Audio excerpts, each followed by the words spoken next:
Family. The 6-year-old traveler Talon is amazing. During the awakening of his martial soul, it mutated into a top-tier beast martial soul, and he has full innate soul power.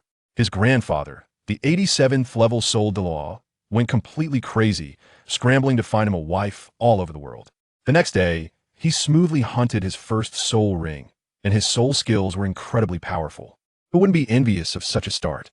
I tell you, the most outrageous thing in my life is that I'm only 6 years old, and my over-the-top grandfather is out there trying to find me a wife. Not just one, but a whole bunch. He started asking me what type I like: pretty, long-legged, well-shaped. Family, who understands? At that moment, I almost wanted to carve I want them all on my face. This story has to start from the day of my martial soul awakening. My name is Talon, an ordinary traveler who was reborn in the power clan of Douluo continent.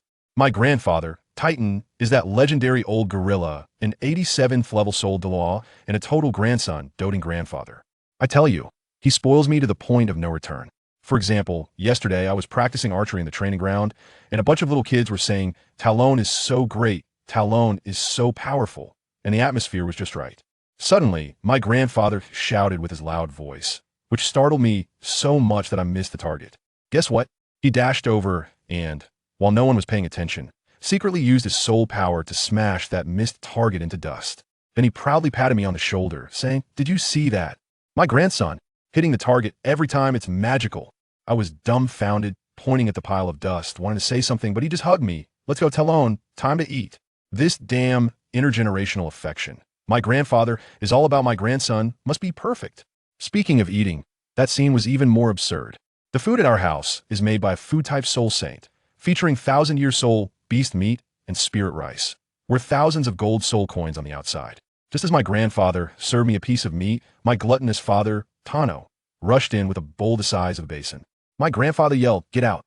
My father stood there stiffly with a smile on his face. "Dad, I'm just having a little, not competing with little Talon." While saying that, he was winking at me. I didn't even look at him and just dug in. "Come on, the fast eaters get the food." My grandfather exploded. "Eat a little less?" You said the same last time.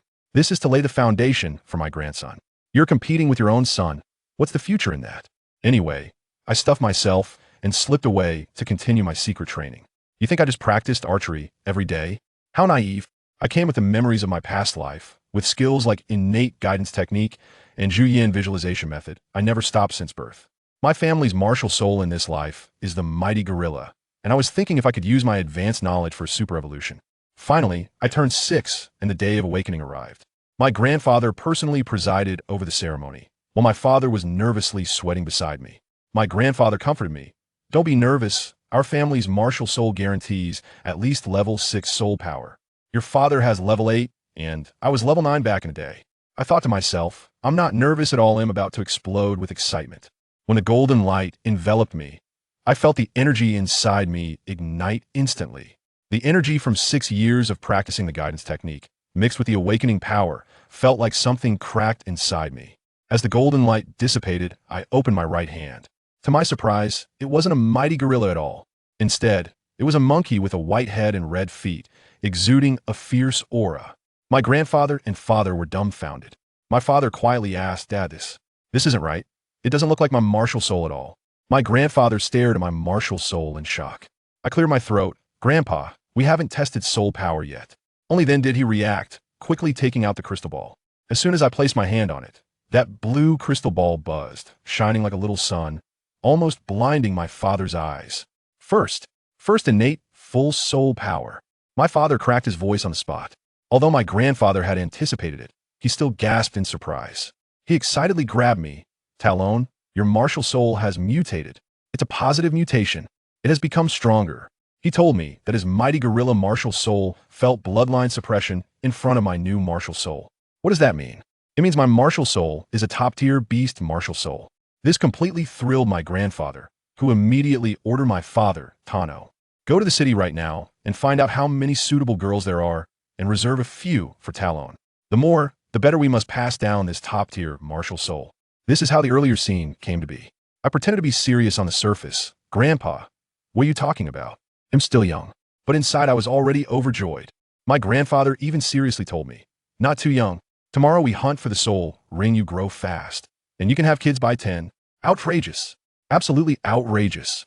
I quickly interrupted him, casting a spell to give my stunning martial soul a name Zhu Yan. You think I'm so calm? No way. I'm a traveler, well aware of the plot. I know how the Haotian sect abandoned our power clan. I'm crystal clear. Luckily, I was prepared a few years ago. I used my past life knowledge to draw a blueprint for my grandfather, like siege crossbows, repeating crossbows, and catapults, and got them all set up. Our power clan has always been a blacksmith family, and once these war machines were produced, we immediately connected with the Tindo Empire and the Seven Treasures Glazed Tile School. So, when that cowardly sect master Tang Xiao of Haotian sect announced the closure of the mountain and tossed us subsidiary families out to be cannon fodder for the Spirit Hall, the Seven Treasures Glazed Tile School and the Tindo Empire directly extended an olive branch to us. Now, our power clan has firmly established itself in Tindo City, and my grandfather Titan has become a worshipper of the Empire, even becoming good friends with that poisoned Dogabo. Dugabo even specially prepared exclusive medicinal baths for me, soaking me every day, greatly enhancing my physical quality. So, my training foundation is simply a luxurious top-tier version. Early the next morning, my grandfather took me to hunt for my first soul ring. Before going out, he handed me a ring and a bracelet, both storage soul guides, one 2 cubic meters, the other 30 cubic meters. Am I touched? No, I just feel that rich kids have it so good. My grandfather had already gathered information and took me straight to the gathering place of the ground baboons in the Sunset Forest. With his soul, Douluo, leading the way, the momentum was so strong that the small soul beasts ran faster than rabbits.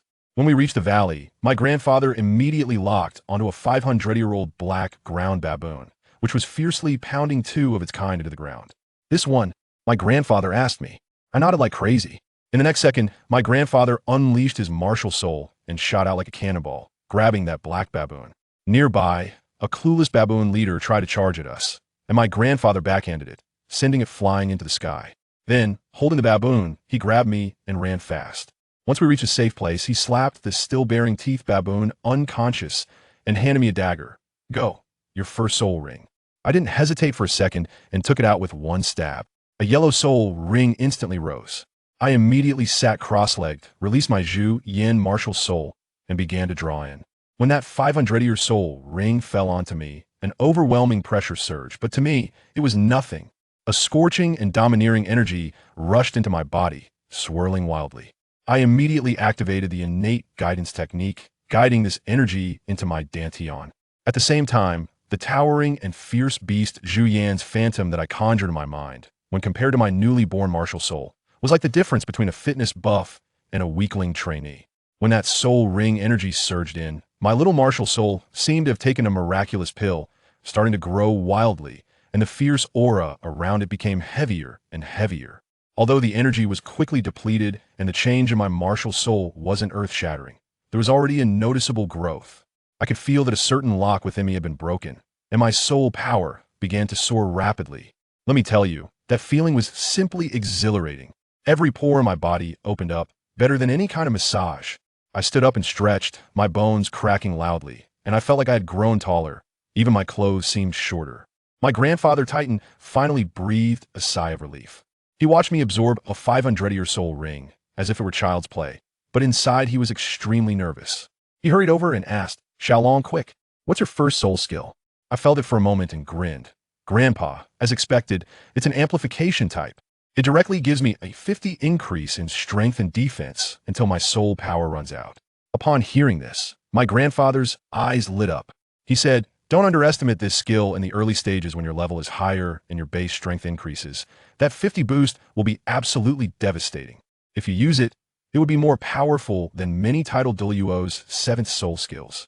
I felt ecstatic. I originally thought 40 would be the maximum, but unexpectedly, I got a royal flush. I quickly urged my grandfather, let's go, we need to go home. I need to change my clothes. Just as I was about to leave, a sudden thought struck me, and I stopped. Hey, Grandpa, did this thing drop a soul bone?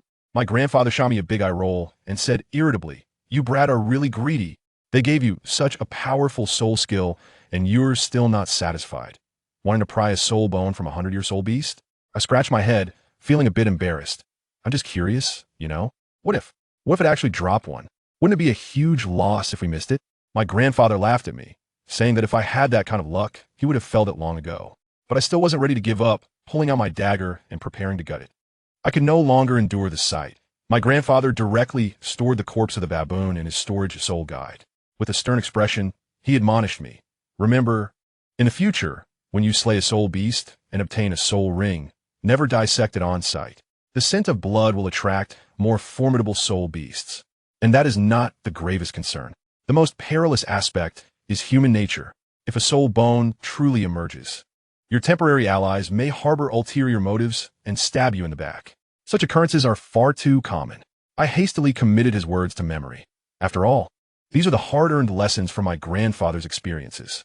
Upon returning home, I hurriedly changed into a fresh outfit and eagerly set out with a dagger to dissect the great earth baboon. However, to my dismay, after a long endeavor, I found nothing. My family, who could comprehend my plight, were unaware that the fortunate one was actually me. Just as disappointment began to settle in, my father, TitanIs, approached, placing a reassuring hand on my shoulder. "Son, your grandfather has arranged for you to attend a junior soul master academy. When you plan to start your studies?" I was momentarily taken aback. "What? A junior soul master academy? Father, are you mistaken?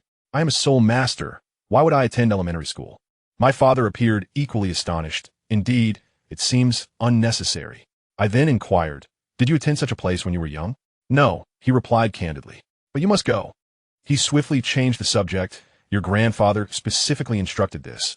He mentioned that the granddaughter of the poisoned Douluo is also at that academy." "Oh, the granddaughter of the poisoned Douluo?" Upon hearing this, I immediately nodded in agreement. Primarily because I am inherently passionate about learning. I suddenly felt an insatiable thirst for knowledge. There was no way to resist. The next morning, I diligently completed my training and enjoyed breakfast before sneaking into my parents' courtyard. My mother, Yang Banzhuang, was practicing with a gun. She is a prodigy from the Pa family, having reached the 46th rank at the age of 25. Even more formidable than my father, who is at the 49th rank. Let me tell you, my grandfather and father have always cherished me like a precious gem. But my mother? She is exceedingly strict with me. When I expressed my interest in weaponry as a child, my grandfather and father crafted various weapons for me. And my mother supported this by directly teaching me to practice with firearms. I was merely 3 years old. At that tender age, she had custom-made a small iron gun for me, insisting I practice daily under the pretense of laying a foundation. I felt as if my childhood was being thoroughly extinguished. Had it not been for my grandfather's compassion, who intervened to halt her training, I would likely be repulsed by firearms today. Thus, having awakened my martial soul, I had not dared to face her for quite some time, feeling apprehensive. After my mother finished her practice, she turned to see me standing foolishly at the door and irritably remarked, "Why are you just standing there? Have you had breakfast?" I retracted my neck slightly. "Mother, I've already eaten. Didn't father say he found me a school? I came to ask him to take me to enrollment." Upon hearing this, my mother glared at me. "You can go on your own. No need for an escort." Sensing the tension in the atmosphere, I swiftly turned to flee, exclaiming, Right, I'll go by myself." "No." My mother firmly grasped my arm. "It's your first day at school. I'm worried. Why can't father take me? Grandfather can also accompany me." "Your grandfather is busy, and your father is already here to take you." When I glanced back, I saw my father, the 49th rank soul master, laboriously preparing a horse-drawn carriage outside. Well, there was no escaping now. Upon arriving at the Tiando Royal Junior Soul Master Academy, the enrollment process was remarkably smooth. After all, my grandfather is a soul Daw, destined to become a title Daw, a marquis of the empire. As for me, after absorbing the soul ring, my soul power surged directly to the 13th rank. Quite extraordinary, wouldn't you agree? The principal of 56th rank Soul King personally assigned me to the best first-year class, Class 1. This class had only 30 seats, and my arrival meant that a misfortunate soul would be displaced. Goodness, was this not a classic villainous scenario? The director of education, Liu Yuan Kuei, a soul master from humble beginnings, led me with a scowl that suggested someone owed him money, scrutinizing me as if I was an undesirable. Upon reaching the classroom, he interrupted a beautiful teacher who was teaching and stepped onto the platform, clearing his throat. "Students, let me introduce a new classmate. Please welcome him." As I approached the platform and surveyed the classroom, I sensed something was amiss. Several pairs of eyes were glaring at me with barely concealed hostility. Ignoring the unfriendly gazes, I introduced myself. "Hello everyone, I am Tai Long, and I hope we can get along well in the future." As soon as my words fell, a piercing laugh echoed from the crowd. Following the sound, I spotted a chubby boy with yellow hair, possessing the quintessential look of a villain sidekick. I directly asked him, "What are you laughing at?" The chubby boy, emboldened by the teacher's lack of reaction, retorted, "Welcome. But why should you join our class without even stating your martial soul and soul power?" Ah, I understood now. This group of youngsters did not welcome me. And the teacher seemed to condone this behavior. What reason did I have to hold back? I unleashed my retort, martial soul, Zhu Yan, 13th rank, a powerful attack-type battle soul master. Who has an issue with that? Let us settle it on the playground after class. If you dare, come at me. 13th rank, the chubby boy exclaimed in shock. The classroom erupted into chaos, all discussing my astonishing rank. The director of education, sensing the commotion, quickly intervened, declaring, "Everything must adhere to the academy's rules." Rules? I began to comprehend. The beautiful teacher, and Xu Yan, instructed me to find seat. I glanced around, 30 students, 30 desks. Yet there was no place for me. Teacher and mischievously winked at me. There are only 30 seats in the classroom, and there will always be only 30 seats. You must find your own, understand? I comprehended immediately. This was a live-action, seat-grabbing competition. Descending from the platform, I strode directly to the yellow-haired, chubby boy, tapping his desk lightly, pointing at myself, and waving my hand at him. The meaning was unmistakable. "I am taking this seat. You vacate." The boy, Andrew, was visibly infuriated. His face flushed with anger as he contemplated rising in protest. However, knowing he was only at the 9th rank, he understood he could not contend with me. Thus, he remained seated, alternating between awkward laughter and fierce glares, his expression shifting like a theatrical performance. Growing impatient, I swiftly lifted him from his seat as if he were a chick, pushing him aside and claiming my spot. Andrew's face turned crimson, and after a long pause, he spat venomously, "You little brat. Don't think you can escape after school." As the dismissal bell rang, teacher and called away the chubby boy, Andrew. I stood a stretch, but soon realized something was off. The entire class remained seated, staring at me without moving a muscle. Surprised, yet adhering to the principle of remaining still while my adversaries did not move, I settled back into my seat. In this eerie silence, a girl with purple hair, strikingly beautiful, stood up. The moment she spoke, I recognized her as the class leader. "Classmate Tai Long, hello, I am Du Guyen. My martial soul is the Bai Lin Snake, a 12th rank control-type battle soul master." She gazed at me, her eyes brimming with combat spirit. "You are 13th rank. I would like to seek your guidance on combat techniques, if that is all right." I thought to myself, here it comes. I replied directly, "Of course. Let's find a place. Anyone in the class who has an opinion about me can challenge me today." Du Guyen led me, followed by a throng of students, directly to a small forest by the playground. Once we reached our destination, Du Guyen activated a yellow soul ring, declaring, "Du Guyen, martial soul by Lin Snake. 12th rank, 1 ring control type. Please instruct me." I was too eager to waste words, activating my martial soul, my yellow soul ring glowing in response. "Tai Long, martial soul Zhu Yan, 13th rank, 1 ring strong attack type. Please instruct." No sooner had I finished speaking than Du Guyen launched herself at me with a punch. I had no intention of dodging and activated my first soul skill. My defensive power surged by 50% in an instant. I sidestepped her punch and retaliated with a solid blow to her abdomen. In the blink of an eye, she resembled a kite severed from its string, soaring away before collapsing onto the ground, clutching her abdomen in anguish. A gasp rippled through the bystanders. My heart sank, realizing my strike may have been excessively forceful. As I contemplated approaching to assess the situation, several of Du Guyen's friends rushed forward, assisting her while vehemently directing their ire towards me, exclaiming, "You have gone too far. It was merely a spar. How could you strike so hard?" But who among them could comprehend? Was it not she who challenged me? How could a victory now be construed as my fault? Just as I stood there, awkward and uncertain, a furious shout pierced the air. "You scoundrel! How dare you harm Sister Yin Yin? I will have it out with you." I turned to find none other than Andrew, the chubby boy with yellow hair, returning just in time to witness Du Guyen being launched away. His eyes were ablaze with fury, and without even summoning his martial spirit, he charged at me like a cannonball. Observing this conspicuous child intent on using his head to collide with mine, I effortlessly sidestepped and extended my leg, causing him to face plant into the ground, mouth full of dirt. Spitting out the soil, Andrew rose, and in a moment of inspiration, bellowed at our classmates. "What are you waiting for? This newcomer is so arrogant on his first day. Let us all take him down." My classmates exchanged glances, and ultimately, A few boys who were on friendly terms with Andrew and secretly harbored crushes on Douluo indeed unleashed their martial spirits and surrounded me. Realizing escape was futile, I decided to engage. With a fierce roar, I activated my martial spirit and soul techniques, turning swiftly to deliver another blow, sending Andrew crashing back to the ground. Like a ferocious tiger amidst a flock of sheep, I plunged into the fray, unleashing punches and kicks. Astonishingly, I discovered an exhilarating phenomenon. The more I fought, the more invigorated I became, radiating an extraordinary aura that not only rendered me tireless, but also diminished the combat will of my opponents. Each adversary I toppled made me feel increasingly powerful. These youngsters, with the highest cultivation at merely level 9 and lacking soul rings, were no match for me. It was a one-sided slaughter. I effortlessly dispatched one child after another. Soon, all those who had attempted to besiege me lay sprawled on the ground.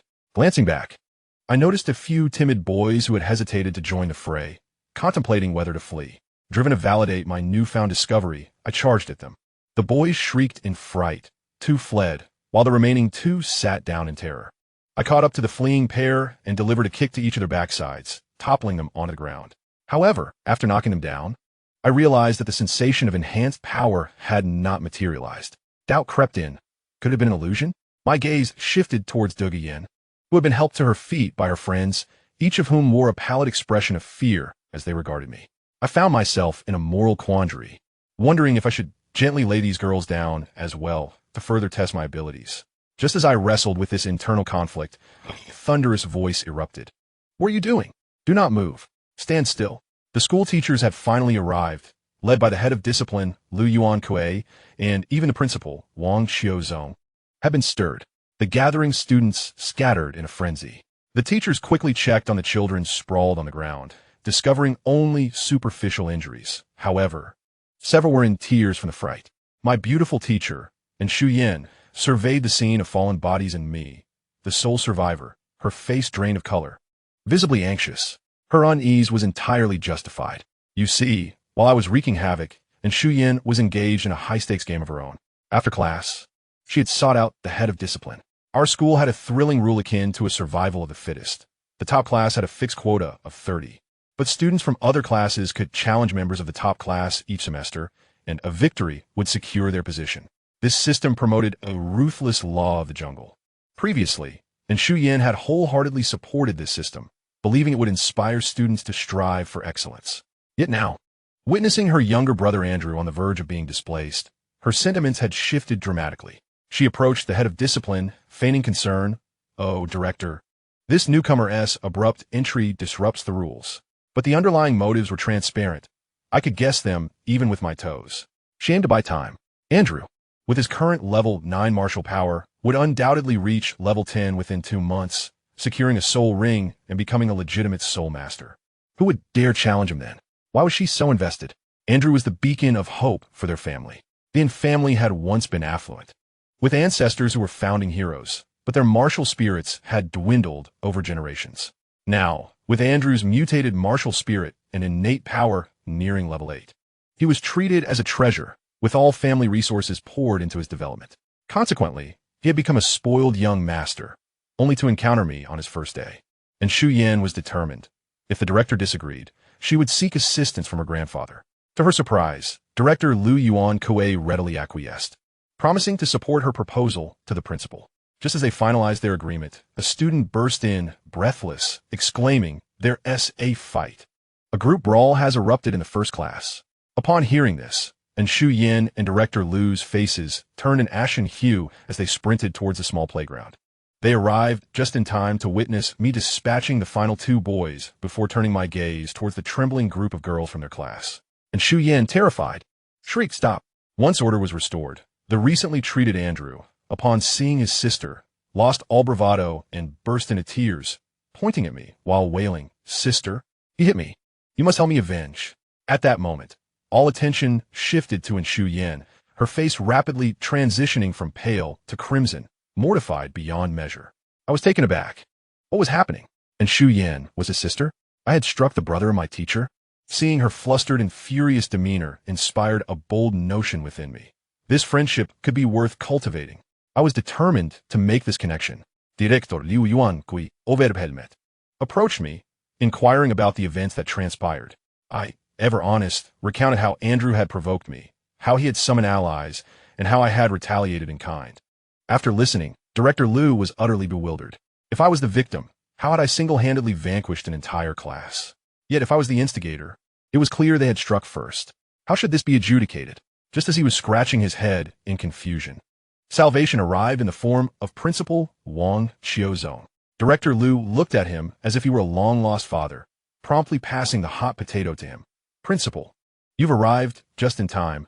I lack the experience to handle this matter. I observed the principal's lips twitch, likely suppressing expletives. I later learned he had just escorted my father, TitanIs, away, having assured him he would care for me. Yet in a twist of fate, I had decimated their elite class. The slap to his face was resounding. However, the principal, seasoned by experience, quickly regained his composure. He summoned the key figures, myself, Dalu Yin, and the tearful Andrew, to his office, with Shu Yin and Director Liu following closely behind. The principal, eager to initiate proceedings, fixed his gaze on Andrew and, with a commanding tone, inquired, Andrew, I have heard this brawl was instigated by you? His intentions were painfully clear. He sought to place the blame squarely on Andrew. Andrew stammered, unable to articulate his thoughts. His sister, Shu Yin, was about to speak up in frustration when the dean shot her a glance that silenced her. Observing this predicament, I became irked and boldly declared, Dean, this matter was instigated by me. No sooner had I uttered these words than Dalu Yin beside me interjected, No, it was because of me. The dean was taken aback, likely not anticipating that we would voluntarily step forward to shield that young man. Dalu Yin, quick-witted, promptly concocted a narrative. I challenged classmate Tai Long and lost, which led my classmates to worry for me, resulting in the confrontation. Andrew, oblivious to the unfolding drama, attempted to refute her, but his sister covered his mouth, leaving him to emit only muffled sounds. Dalu Yin gazed at me with her big, watery eyes. And what could I do but nod in agreement? Indeed, Dean, I share responsibility for not regulating my strength, which led to misunderstandings among classmates. Upon hearing this, the dean's face broke into a beaming smile, as this was precisely the resolution he sought. He quickly followed suit, stating, Since it's a misunderstanding, let's call it off. Just write a reflection on it. We won't pursue this matter further. Should we notify your parents? In unison, Dalu Yin and I replied, No need. Dalu Yin added, My grandfather is quite busy. Let's not trouble him over such trivial matters. I chuckled. If my grandfather learns that I got into a fight on my first day of school, he'll think poorly of the academy. The dean hastily waved us off, eager to send us on our way. Later, I heard that while we waited outside his office, the dean confided to Director Liu about his woes, lamenting his age, exhaustion, and the inability to contend with aristocratic influences, claiming that the empire's education was doomed. Regardless, we paid no mind to such matters. Once outside, teacher Shu Yin insisted on treating us to a meal to express her gratitude. That meal served to bridge the gap between us. Andrew bore no ill will, engaging me in jovial conversation. Dalu Yin was further astonished to discover that my grandfather, Titan, was indeed the close friend her grandfather, Douluo, often spoke of. This revelation altered her perception of me entirely, filling her gaze with warmth. During afternoon classes, I seized an opportunity to sneak into Teacher An's office. With no one present, I eagerly examined my own body. I realized that after the fight, my soul power had increased slightly, and more importantly, I felt a significant enhancement in my physical attributes, strength, speed, and endurance, all across the board. Wow! I suddenly realized that I might be falling in love with school. These classmates were not mere peers. They were vibrant vessels of experience. I sensed that this situation was extraordinary, and after school, I dashed home. Upon my return, I shared my remarkable discovery with my grandfather, Titan. His expression turned gravely serious as he asked, You claim that you can enhance your strength through combat? Yes. Both my body and soul power have improved. This matter must not be disclosed to anyone, not even your father. The gravity of his gaze was unprecedented. In order to clarify the situation, he took me directly to the training ground. Initially, I sparred with a family elder at the soul ancestor level, but I felt nothing. I surmised that such gentle exchanges were ineffective. It had to be a genuine battle. My grandfather understood, and he quickly summoned my 10-year-old cousin, Test, a level 15 soul master, and instructed us to engage earnestly. As the battle commenced, and I unleashed my martial soul, The overwhelming pressure from my bloodline caused my cousin's martial soul to tremble. My grandfather explained that my martial soul had mutated, which eased everyone's tension. The sparring between my cousin and me grew increasingly intense. Soon, I entered that peculiar state I had experienced at school earlier. The more I fought, the more my fighting spirit surged, radiating an invisible aura that made even me feel apprehensive. In contrast, my cousin's momentum waned, transitioning from an aggressive assault to a defensive posture, his face etched with fear. He felt as though he were not battling a 6-year-old boy, but facing an ancient, ferocious beast. My grandfather, observing from the sidelines, was nearly astounded, murmuring, "This is the embryonic form of a domain." He explained that my unique ability was a seed of domain inherent to my martial soul, which could be refined through continuous combat, cultivating a personalized domain. How magnificent that sounded! As my grandfather excitedly calculated the implications, the battle reached its conclusion. Seizing an opportunity, I executed a maneuver that sent my cousin flying. I was poised to pursue him further, disregarding any notions of martial ethics, when my grandfather called a halt. "All right, Xiaolong, you have one." Only then did I emerge from that heightened state, feeling a twinge of guilt as I approached my fallen cousin to assist him. I'm sorry. I got carried away." My amiable cousin, a down-to-earth individual, patted his chest, assuring me that it was no trouble, and added sheepishly, "I'm 4 years older than you. Yet you've defeated me. You're truly impressive." My grandfather dismissed the onlookers and summoned me to his private courtyard. A sumptuous spread awaited us at the table, and I wasted no time in devouring the feast. My grandfather watched me with a beaming smile, his eyes glinting with satisfaction. I could tell from his expression that he was already plotting how to cultivate me into the most distinguished individual in the village. After I finished my meal, I let out a satisfied burp. My grandfather waved for the servants to clear the table, and then led me to the adjacent study. Once seated, he began, "Xiaolong, what was with your appetite today? You consumed more than yesterday. Were you still hungry after lunch at school?" I quickly waved my hands. No, Grandpa, I ate, but I didn't dare to overindulge. I felt compelled to clarify my newfound abilities to him. Clearing my throat, I explained, "Grandpa, I told you that I grow stronger through fighting. It's not just my soul power. My physical attributes are also experiencing significant growth. However, this enhancement doesn't come from thin air. It consumes my own energy. This morning, I had a scuffle with my classmates, and I felt utterly drained afterward. When the teacher treated us to a meal, I managed to finish one bowl, but felt too embarrassed to ask for a second. Then in the afternoon, I sparred with Uncle Kai and Test again, and after that, I felt my physical capabilities had ascended to another level. I was truly ravenous, feeling as if I could devour an entire cow. As I spoke, my grandfather's eyes sparkled with excitement, brighter than the light bulbs in our home. He muttered, "Combat enhances physical attributes, the embryonic form of a combat aura." His gaze upon me resembled that of a connoisseur admiring an exquisite treasure. Suddenly, he broke into a gleeful chuckle, and I felt a chill run down my spine. Anyone with family knows that such laughter often precedes significant developments. Sure enough, he was mentally calculating how to pass on my remarkable martial soul, planning to cultivate several generations to establish the greatest beast martial soul on the continent. Blue lightning Tyrannosaurus Rex, white tiger, they would have to take a back seat. I looked at him, envisioning him mapping out an entire harem for me, utterly astonished. Fortunately, he eventually remembered the pressing matter at hand.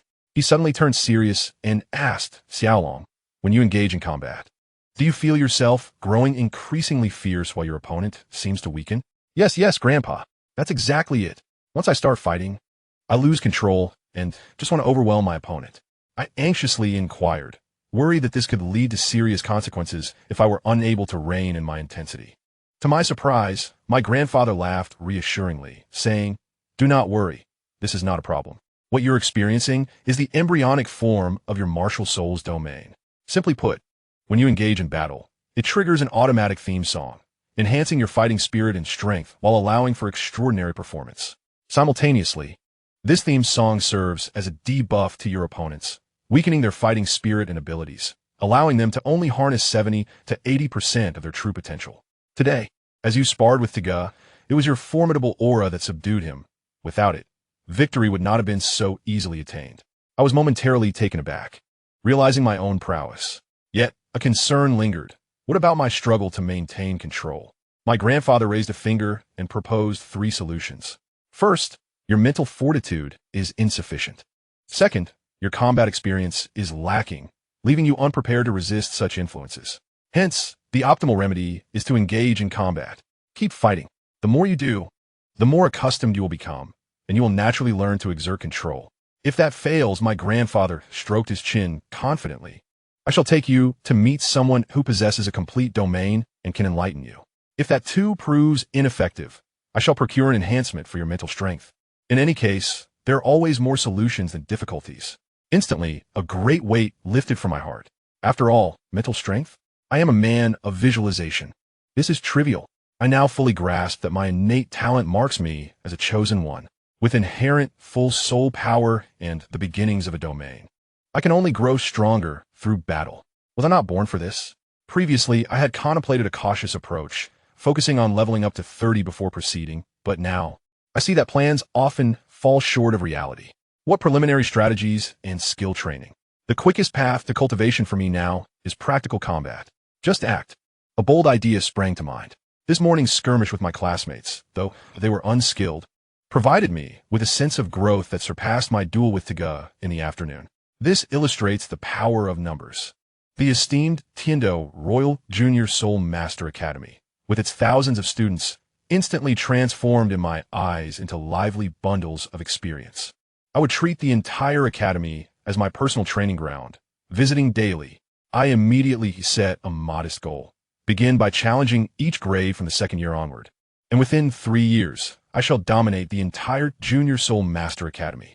Fighting within the school is safe and measured, merely involving minor frictions among classmates. Moreover, with my grandfather, the Soul Douluo and Marquis of the Empire, serving as a protective presence, which parent would dare to cause trouble? Should my grandfather declare, "Let children resolve their own matters," the issue would be settled. Imagining a scenario where I am invincible within the academy, with everyone addressing me as Longa, filled me with exhilaration. Meanwhile, in the residence of the titled Doa de Gubwa, the atmosphere was far from joyous. Allow me to tell you about Dugubwa, known as the Poison Douluo, the progenitor of poison users across the continent. Yet, his life has been wholly ensnared by this very poison. He has not only suffered from it himself, but has also passed it down to the next generation. His wife, son, and daughter-in-law all perished at the hands of his martial soul's deadly toxicity. Who among his family could comprehend this burden, a veritable curse of fate?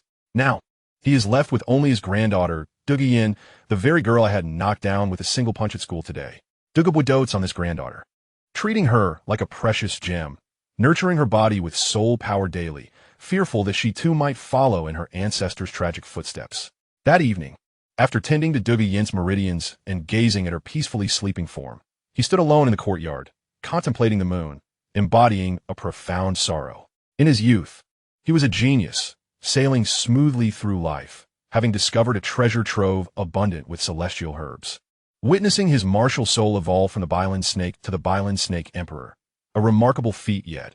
As his strength grew, so did the uncontrollable poison within him, leading to his family's downfall. His sole desire now is to protect Dugu Yin as she grows. Thus, he forged a friendship with my grandfather, the Titan. These two old men, one wielding strength and the other poison, surprisingly found common ground. When my grandfather's clan was pursued by the Spirit Hall, it was Dugubwa who came to their aid. He arrived just in time to witness my grandfather, an over 80-level soul, Dalu, wielding a massive hammer over 10 meters long, chasing a rank 91 title Dalu across the battlefield. The sight left Dugubwa utterly astonished, and it was this incident that solidified his respect for my grandfather's strength. Thus, the bond between the two old men is remarkably strong. Just days ago, my grandfather boasted to Dugubwa about my awakening of a top-tier beast martial soul, coupled with innate full soul power. Initially intrigued, Dugubwa considered marrying his granddaughter to me. However, my grandfather's next remark rendered him speechless. I must find my grandson multiple wives to propagate this extraordinary martial soul. Dugubwa's expression darkened immediately, and he stormed off.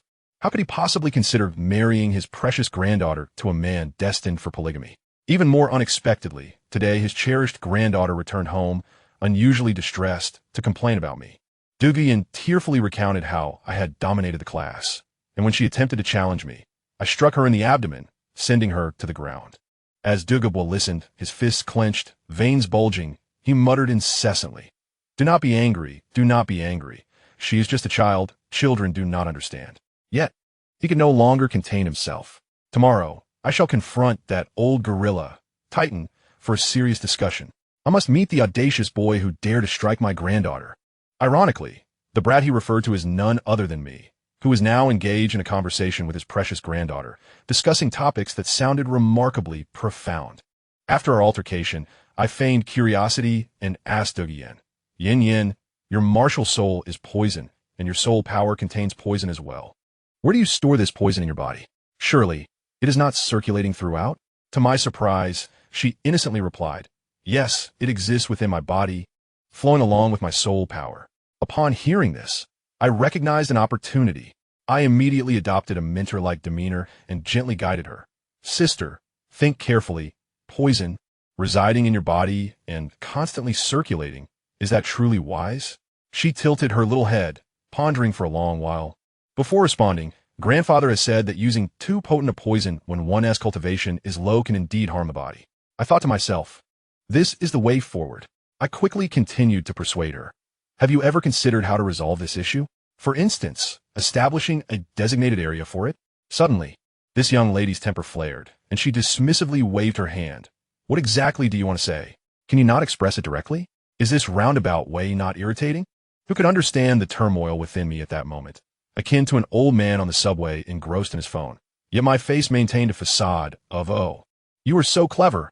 I am getting to the point now. I cleared my throat and laid it all out. Here's my thought. Poisonous snakes possess venom glands.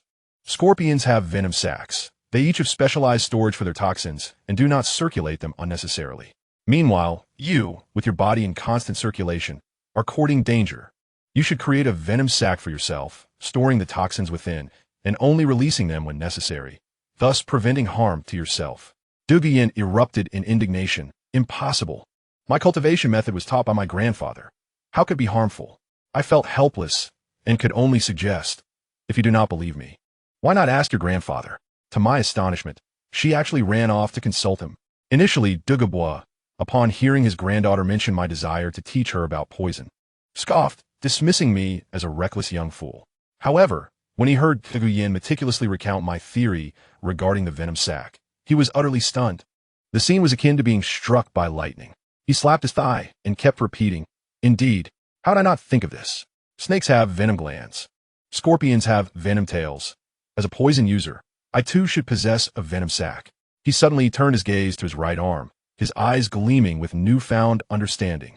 For within that arm resided a soul bone, which, being part of his body, yet not entirely so, was essentially a natural storage device, nay, a poison reservoir. He resolutely decided to expel all toxins from his body, a perfect solution for both storage and retrieval. The old man was indeed a man of action. Without hesitation, he commenced the detoxification process, gradually forcing the toxins from his body into the soul bone embedded in his right arm. Remarkably, he found it effective. The long-standing ailments that had plagued him for years began to alleviate. His gaze towards me transformed entirely, shifting from that of a wild boar attempting to ravage my family's cabbage to one of reverence, as if I were his rebirth parents. In gratitude, he wasted no time and took me to his secret lair, the legendary ice and fire two-element eye. Furthermore, he generously gifted my grandfather, Titan, a rare herb known as Chirong Tongtianju, resembling a purple pom-pom, clearly not an ordinary item. My grandfather, being the kind-hearted man he is, intended to save the treasure for me. I promptly intervened, cautioning him, Grandpa, we lack the expertise to consume this. Let us not indulge recklessly. Professional matters require professional guidance. Right? My grandfather agreed and promptly sought out the clan leader of the Pa family, Yang Wudi. Under the expert's guidance, my grandfather consumed the herb in one go. And guess what? He ascended on the spot. With a resounding crack, the bottleneck of his 89th level soul power shattered. His soul energy surged forth like a raging flood, propelling him straight to the rank of title Douluo. My grandfather, Titan, at the age of 54, became one of the most formidable beings on the continent. Is that not impressive? Upon breaking through to title Douluo, my grandfather was brimming with vigor and immediately sought to acquire his 9th spirit ring. With a simple call, his old comrades, including Yang Wudi of the Pa family, Niu Gao of the Yu family, and Bai He of the Min family, all rallied together. Additionally, he He brought along his newly minted ally, Douluo. This assembly resembled an elderly version of the Avengers. Their target was a 9,000-year-old ice bear on the Arctic tundra. However, upon arrival, they discovered that the massive creature had recently battled and was nursing its wounds in a cave. Was this not an opportunity served on a platter? Let me tell you, the scene was not a battle. It was a one-sided annihilation. My grandfather, Titan, led the charge while the venerable Neo Gao manifested his martial soul. Acting as the tank, his defenses impenetrable even against a 9,000-year-old soul beast. Yang Wudi unleashed a barrage of attacks, his broken soul spear firing like a Gatling gun, perforating the ice bear. Douluo merely lingered, releasing toxins and questioning his existence, likely pondering how these elder warriors could be so formidable. In mere moments, the great ice bear let out a final roar of defeat, succumbing to its fate. An ominous black 10,000-year soul ring emerged. My grandfather absorbed it seamlessly, officially elevating to title Douluo. Yet, the affair was not over. He theatrically approached the bear's carcass, exclaiming, "Ah, this paw looks exquisite. The meat must be delectable. I shall take some back for my grandson to savor." Swiftly, he skillfully severed the bear's limbs, and with a flick, he tucked the soul bone that had burst forth into his storage soul guide. Who understands the artistry behind this? Such performance deserves an award. The other elderly gentleman, being astute, exchanged knowing glances and pretended not to notice, even helping to cover for him. Indeed, this meat is splendid. I shall partake as well, perfect for a drink. The intricacies of social dynamics were fully in play. On the return journey, Douluo and Yang Wudi, both alchemists, found common ground, one with resources and the other with expertise. A match made in heaven. Douluo extended an invitation to Yang Wudi for academic exchanges at his ice and fire two-element eye. Upon entering the medicinal garden, Yang Wudi was utterly astounded. This was no mere herb garden. It resembled a bustling market of the immortal realm. Herbs flourished abundantly, and spiritual medicines were as common as stray dogs. He immediately lost himself in the wonder, fervently jotting notes for 2 days and nights, his lips murmuring incessantly. Douluo, ever generous, upon Yang Wudi's completion, waved his hand. "Brother, choose any that you desire. Do not hold back." Without hesitation, Yang Wudi selected the most suitable herb for his spear, swallowing it on the spot. Lo and behold, he too experienced an immediate upgrade. The medicinal effects surged through his body, propelling him to the pinnacle of 89 levels, just a step away from a breakthrough. When they returned to Arley family estate, they serendipitously found my mother instructing me in marksmanship. I, being the considerate grandson, rushed to greet them. "Hello, Grandpa." "Hello, Grandpa Young." "Hello, Grandpa Douluo."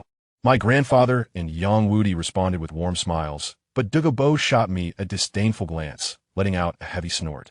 My grandfather immediately reacted, entering protective mode.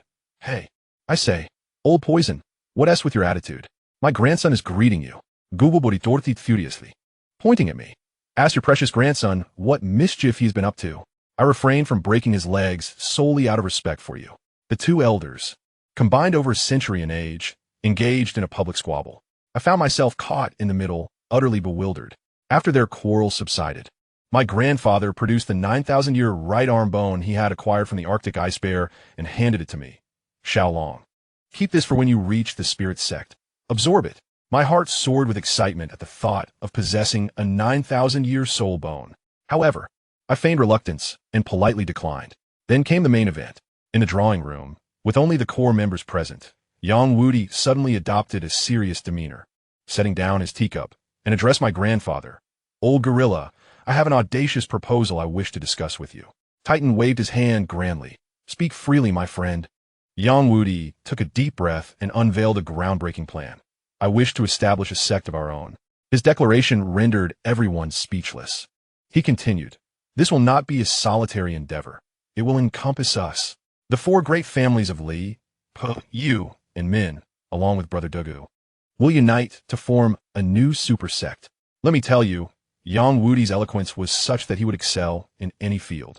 He meticulously dissected the strengths of our families. Consider Titan, you and Brother Douluo are titled Douluos, and I and Old Neo are on the verge.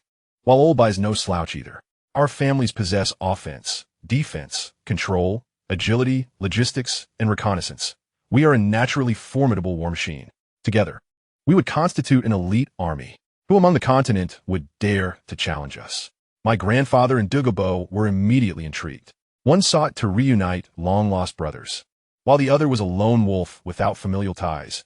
It was a win-win scenario. They did not linger long, and my grandfather slammed the table, spitting with enthusiasm. Excellent. Let's do it. Douluo coolly nodded. Count me in. Seeing the plan take shape, Yang Wudi was elated and seized the moment, turning to Douluo. Brother Dogu, don't you think we should arrange for the spirit herbs for Old Nyo and Old Bai as well? Goodness. The agreement was barely made before he was already seeking startup funds. Let me tell you, Old Poison was astute. Upon hearing the request for 2 spirit herbs as initial investments, he agreed without a second thought. What a decisive move. He understood well that without Old Yang, the botany expert, he would be blind to the treasures within the ice and fire 2-element eye. Essentially, he was exchanging 2 herbs for potential alliances with several titled Douluos in the future. Who would refuse such an opportunity? Old Poison also displayed his wisdom by directly inquiring which 2 herbs Yang Wudi desired, offering him a soul guide capable of sustaining living entities for use. Yang Wudi responded without hesitation, naming the Wind Bell Soaring Sky and the Earth Spirit Earth Tablet. I must say, Lao Yang truly possesses profound expertise. 1. A Baihe wielding the speed type Janwei Yuan Martial Soul. The other, a Nyo Gao embodying the defense type Ban Jia Ju Shi Martial Soul. It is as if they were tailor-made, fully comprehending the intricacies of attribute countering. The 2 promptly engaged in a mutual admiration society, each extolling the other's talents. Brother Yang, your grasp of medicinal properties is simply extraordinary. Oh, not at all, Brother Dugong. Your innovations in poison are nothing short of masterful. I stood nearby, feeling a chill run down my spine. Were they performing a duet?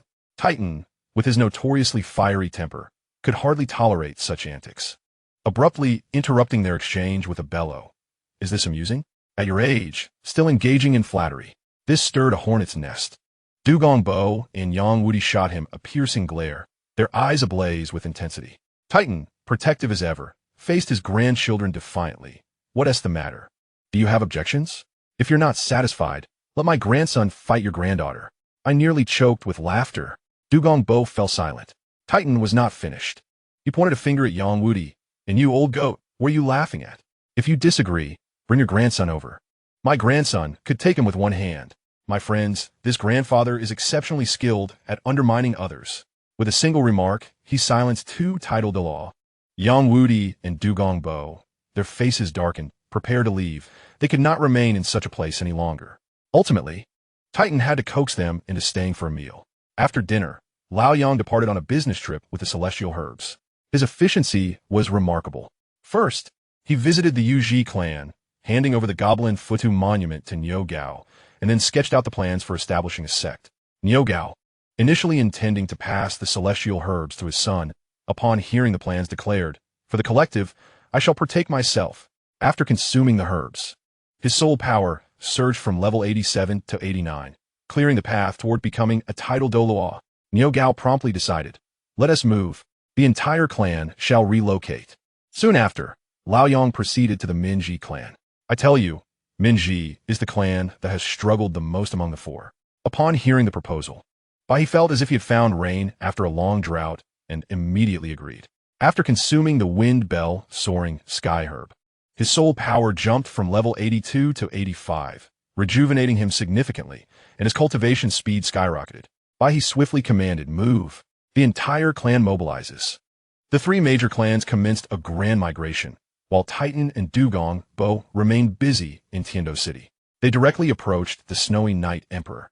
Laying their cards on the table, "We 4 single attribute clans wish to merge and establish a sect under your reign, aligning ourselves with you. Moreover, we currently possess 2 titled Douluo, with 2 more potential titled Douluo on the horizon." Upon hearing this, the Snowy Night Emperor was astounded. This was not merely establishing a sect. It was a substantial gift delivered to his doorstep. For titled Douluo, potential candidates were directly pledging allegiance to the empire. The emperor was overjoyed and with a grand gesture, awarded them a mountain and a vast plain outside the city. However, plans often do not keep up with changes. The Minji and Piji clans arrived smoothly, while the Yuji clan, renowned for their infrastructure skills, found themselves entangled by their neighbor, the Xiangjia sect, who refused to let them depart, making them the last to arrive. This left everyone waiting impatiently. When Niu Gao and his team finally arrived with a complete set of construction equipment, the sect's establishment officially commenced. Within 6 months, a magnificent sect framework rose from the ground. The sect was named Si Ling Zone. Initially, Titan insisted on naming it Wu Ling Zone to include Dugong Bo, but the old poison master waved his hand. No, you are 4 great families, and I am but a solitary elder. It is not fitting. Talon, overhearing this, found it quite reasonable. It was akin to having 5 in the 4 heavenly kings, an unconventional arrangement indeed.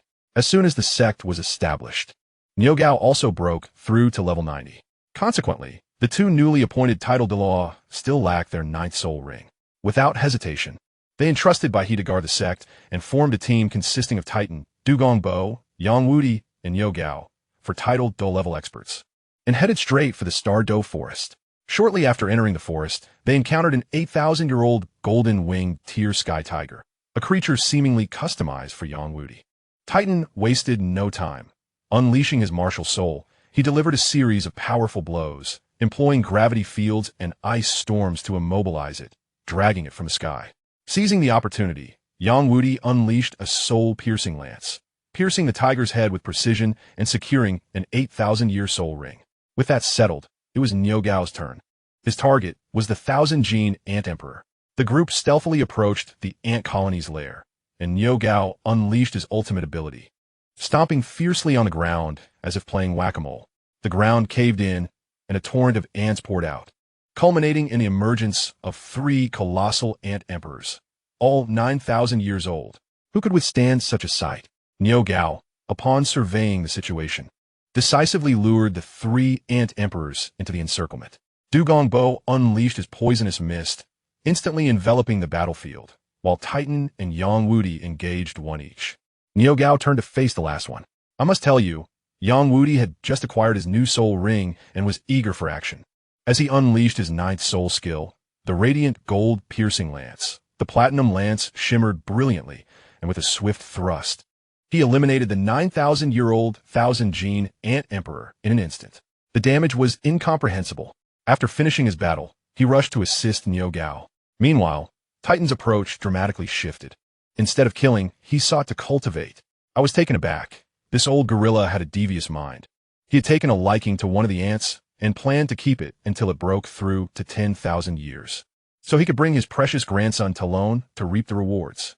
On the other side, Yang Wudi, Dugong Bo, and Niu Gao worked together to swiftly reduce the 2nd Ant Emperor to critical health. Niu Gao delivered the finishing blow, acquiring yet another 9,000-year soul ring. However, as Niu Gao absorbed the soul ring, a more audacious maneuver unfolded. Yang Wudi and Niu Gao, right before the last surviving Ant Emperor, commenced dissecting its fallen brethren. My friends, this was truly hellish. Indeed, the 2 9,000-year soul beasts yielded soul bones, 1 leg bone and 1 arm bone. The last Ant Emperor watched helplessly as its brothers were absorbed for their soul rings and had their bones extracted, driving it into a frenzy as it launched a desperate attack on Titan. Titan, torn between protecting this future 10,000-year soul ring and fending off the Ant Emperor's frenzied assault, shouted in desperation, "Old Poison Master, hurry and help." Drug it.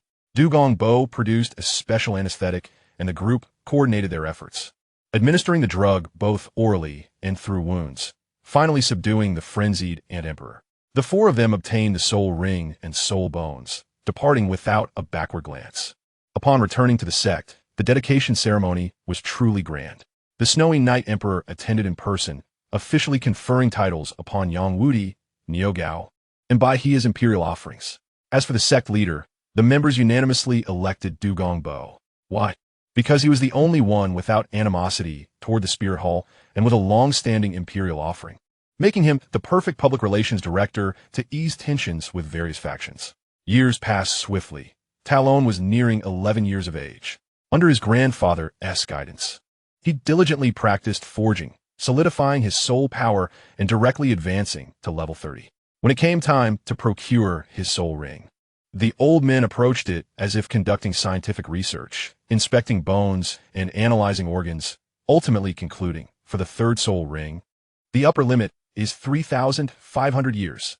Just as they were planning Talon's future, Dugong Yan's soul power also reached its limit. At this point, Dugong Bo could no longer remain idle. I tell you, this old poison master excelled in his role as a grandfather. Upon his granddaughter's soul power reaching full capacity, he immediately set plans in motion. While external soul bones are hard to come by, ordinary soul bones are child's play for a titled Dalu. He contemplated that Dugong Yan was specializing in control, lacking a strong control ability. Remarkably, through diligent searching, he indeed managed to exchange for a 25,000-year-old left arm bone from a human face demon spider. This item's soul skill was an instant web, perfectly designed to compensate for Dugong Yan's shortcomings. As a great soul master, absorbing such a high-year soul bone propelled her soul power from level 22 to 25 in a flash. How delightful. Yet this was not the end. Initially, there was concern that the granddaughter, Dugong Yan, might not withstand the toxicity of her martial spirit. However, now that the issue had been resolved, the old man, known as Douluo, began to disdain her martial spirit's quality for not being sufficiently high. Who among the family understands the heart of an elder, which is endlessly troubled? Thus, he conspired with Yang Wudi to select a divine herb for Dugong Yan, intending for her to wait until she cultivated to soul master before using it, allowing her to stabilize first. The plans seemed promising, yet there were those who thrived on competition. My brother, Tai Long, cultivated at an astonishing pace, soon reaching level 30. Dugong Yan could no longer remain composed. The gap between her level 27 and his 30 was simply too great to ignore. She immediately adopted a spoiled demeanor, clinging to her grandfather daily with a myriad of reasons. Grandpa, look, Tai Long has greater talent than I do.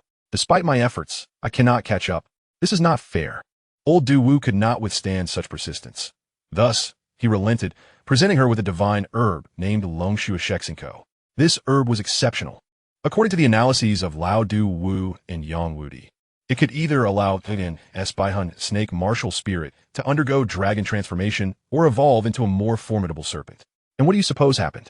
Upon ingestion of the divine herb, Dugong Yan's soul power shattered her bottleneck, propelling her directly to level 30. Moreover, this was not the entirety of the herb's efficacy. A substantial portion of its medicinal power remained within her body, ready to elevate her further upon absorbing her soul ring. More crucially, her martial spirit had indeed evolved. From Baihun Snake, it transformed into Baihun Snake Emperor, although its appearance was somewhat peculiar, with 2 dragon horns adorning its serpentine body. The quality of the martial spirit had undeniably ascended to the level of a top-tier beast martial spirit. I must tell you, when her martial spirit manifested, 2 small dragon horns sprouted from her head, creating an adorably contrasting effect. Now that both were at level 30, they could team up to hunt for soul rings. Before their departure, Tai Long began to scheme once more. He first queried Dugong Bo, Grandpa Dugu, how do you perceive my talent? Douluo, being rather straightforward, replied without hesitation, though you may not be remarkable in character, your talent is undoubtedly the finest I have ever witnessed. Yin Yin is older than you, and despite having similar resources, your cultivation speed has far surpassed hers. If it weren't for soul bones and divine herbs, she would have long been left in your dust. Upon hearing this, Titan, who was nearby, beamed with joy, yet he feigned to educate Tai Long. Little Long, do not become arrogant. Look, Yin Yin has caught up to you. You must strive harder. I was present during this exchange, and sensed that the dialogue between the grandfather and grandson was overly contrived. Sure enough, in the next moment, Titan began his performance, lamenting to Tai Long. Ah, it is all my fault for lacking ability. I could not procure a divine herb to assist your cultivation. Tai Long, ever quick to seize an opportunity, immediately chimed in. It's all right, Grandpa. I have great talent. I can cultivate slowly as well. Goodness. This duo was clearly putting on a show. Their synchronized banter aimed squarely at securing Douluo's divine herbs. Dugong Yan, being somewhat naive, readily fell for it, urgently suggesting, Grandpa, why not select a divine herb for Tai Long as well? The plot thickened. Douluo's expression was a mix of exasperation and amusement. He reproached Titan, Old gorilla, is it really necessary? It's just a divine herb. Yang and I have already chosen one for this little rascal. Afterward, he shot Tai Long a glare, adding, and you, why are you smiling? If you want it outright, why not just ask me directly? Tai Long, a master of opportunism, sweetly exclaimed. All right, Grandpa, I understand. Oh my, that single utterance of Grandpa caused Dugong Yan to blush furiously, her mind likely racing with thoughts, causing her CPU to nearly overheat as she furtively glanced at Tai Long. Upon entering the sunset forest, Lao Duwu acted with remarkable efficiency. In no time, he captured an 1,800-year-old Wangguan Xianxing snake, perfectly suited as Du Guyan's third soul ring. Du Guyan wasted no words, swiftly dispatching the soul beast and beginning her absorption. The entire process went smoothly, as the divine herb and soul bones had already fortified her physical resilience. When she finally stood after absorbing the soul ring, I was utterly astonished. Her soul power surged as if propelled by a rocket, soaring from level 31 to 35. 5 whole levels. She then began to revel in her newfound strength, teasing Tai Long, "Little Long, I am now a level 35 soul master, while you remain at 30. You need to catch up." However, Tai Long did not take the bait. Instead, he scrutinized her for a moment before remarking, "You've grown. Your clothes seem a bit small." Alas, Du Guyan let out a sharp cry, glancing down to find her once-fitting attire now stretched tightly against her form, accentuating her curves. Her face flushed crimson as she covered her face and squatted down, shouting at Tai Long, "Don't look, turn around." Hilarity ensued as Tai Long, under the watchful eyes of Lao Duwu, graciously turned away. Du Guyan hurriedly sought refuge behind a tree to change her clothes. Due to this incident, compounded by the fact that her new outfit was still somewhat snug, Du Gubo decided to escort her home. Meanwhile, Titan continued to accompany Tai Long in search of soul beasts. Tai Long had a clear target in mind, the 3,500-year-old bloodthirsty demon ape. Why, you ask? It was for the soul skill known as Bloodthirsty Frenzy. This lad had broadened his horizons, explaining to me that this soul skill was an area-wide enhancement, ideal for his ambitions of joining the military. Titan guided him for 3 days before they finally located a clan of bloodthirsty demon apes. What a sight it was, an assembly of black-furred, red-eyed, violent apes engaged in a fierce battle with a pack of wolves. One leader let out a roar, and all the demon apes surged with a dramatic increase in combat prowess. Tai Long's eyes lit up. "Grandpa, that's the one." Titan, ever the action-oriented individual, immediately sprang into action, deftly capturing a 3,500-year-old demon ape amidst the chaos and whisking it away. Finding a secluded spot, Tai Long swiftly dispatched it, and a shimmering purple soul ring materialized. The absorption process was equally seamless, given his physical prowess was already beyond that of an ordinary person. Once completed, his soul power surged to level 32. Most crucially, he had successfully acquired the Bloodthirsty Frenzy soul skill. Yet, he was not satisfied. He promptly conducted an on-site experiment. Upon activating his martial spirit and unleashing his third soul skill, I must say the combination of that soul skill with his martial spirit created a chemical reaction. A brand new domain unfolded instantly, where he enjoyed a comprehensive enhancement of 30% to all attributes, while his enemies were thoroughly suppressed. Tai Long aptly dubbed this formidable ability War Domain, but the excitement did not end there. He activated his first and second soul skills as well, gaining a 50% power boost and 70% body enhancement. With 3 buffs stacked, he felt capable of punching through a mountain. He threw a punch at his grandfather. Titan, who caught it with one hand, assessed the strength and nodded in satisfaction. "Good lad.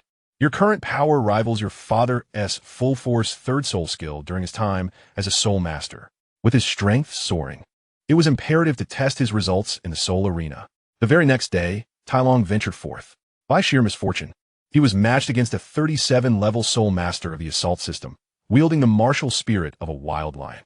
As the battle commenced, Tai Long wasted no time, activating all 3 of his soul skills, unleashing War Domain directly upon his opponent. The adversary was immediately bewildered, finding his soul power sluggish. With the ferocity of the wild lion reduced to that of a feeble cat, Tai Long closed in, delivering a devastating elbow strike that sent his opponent spitting blood.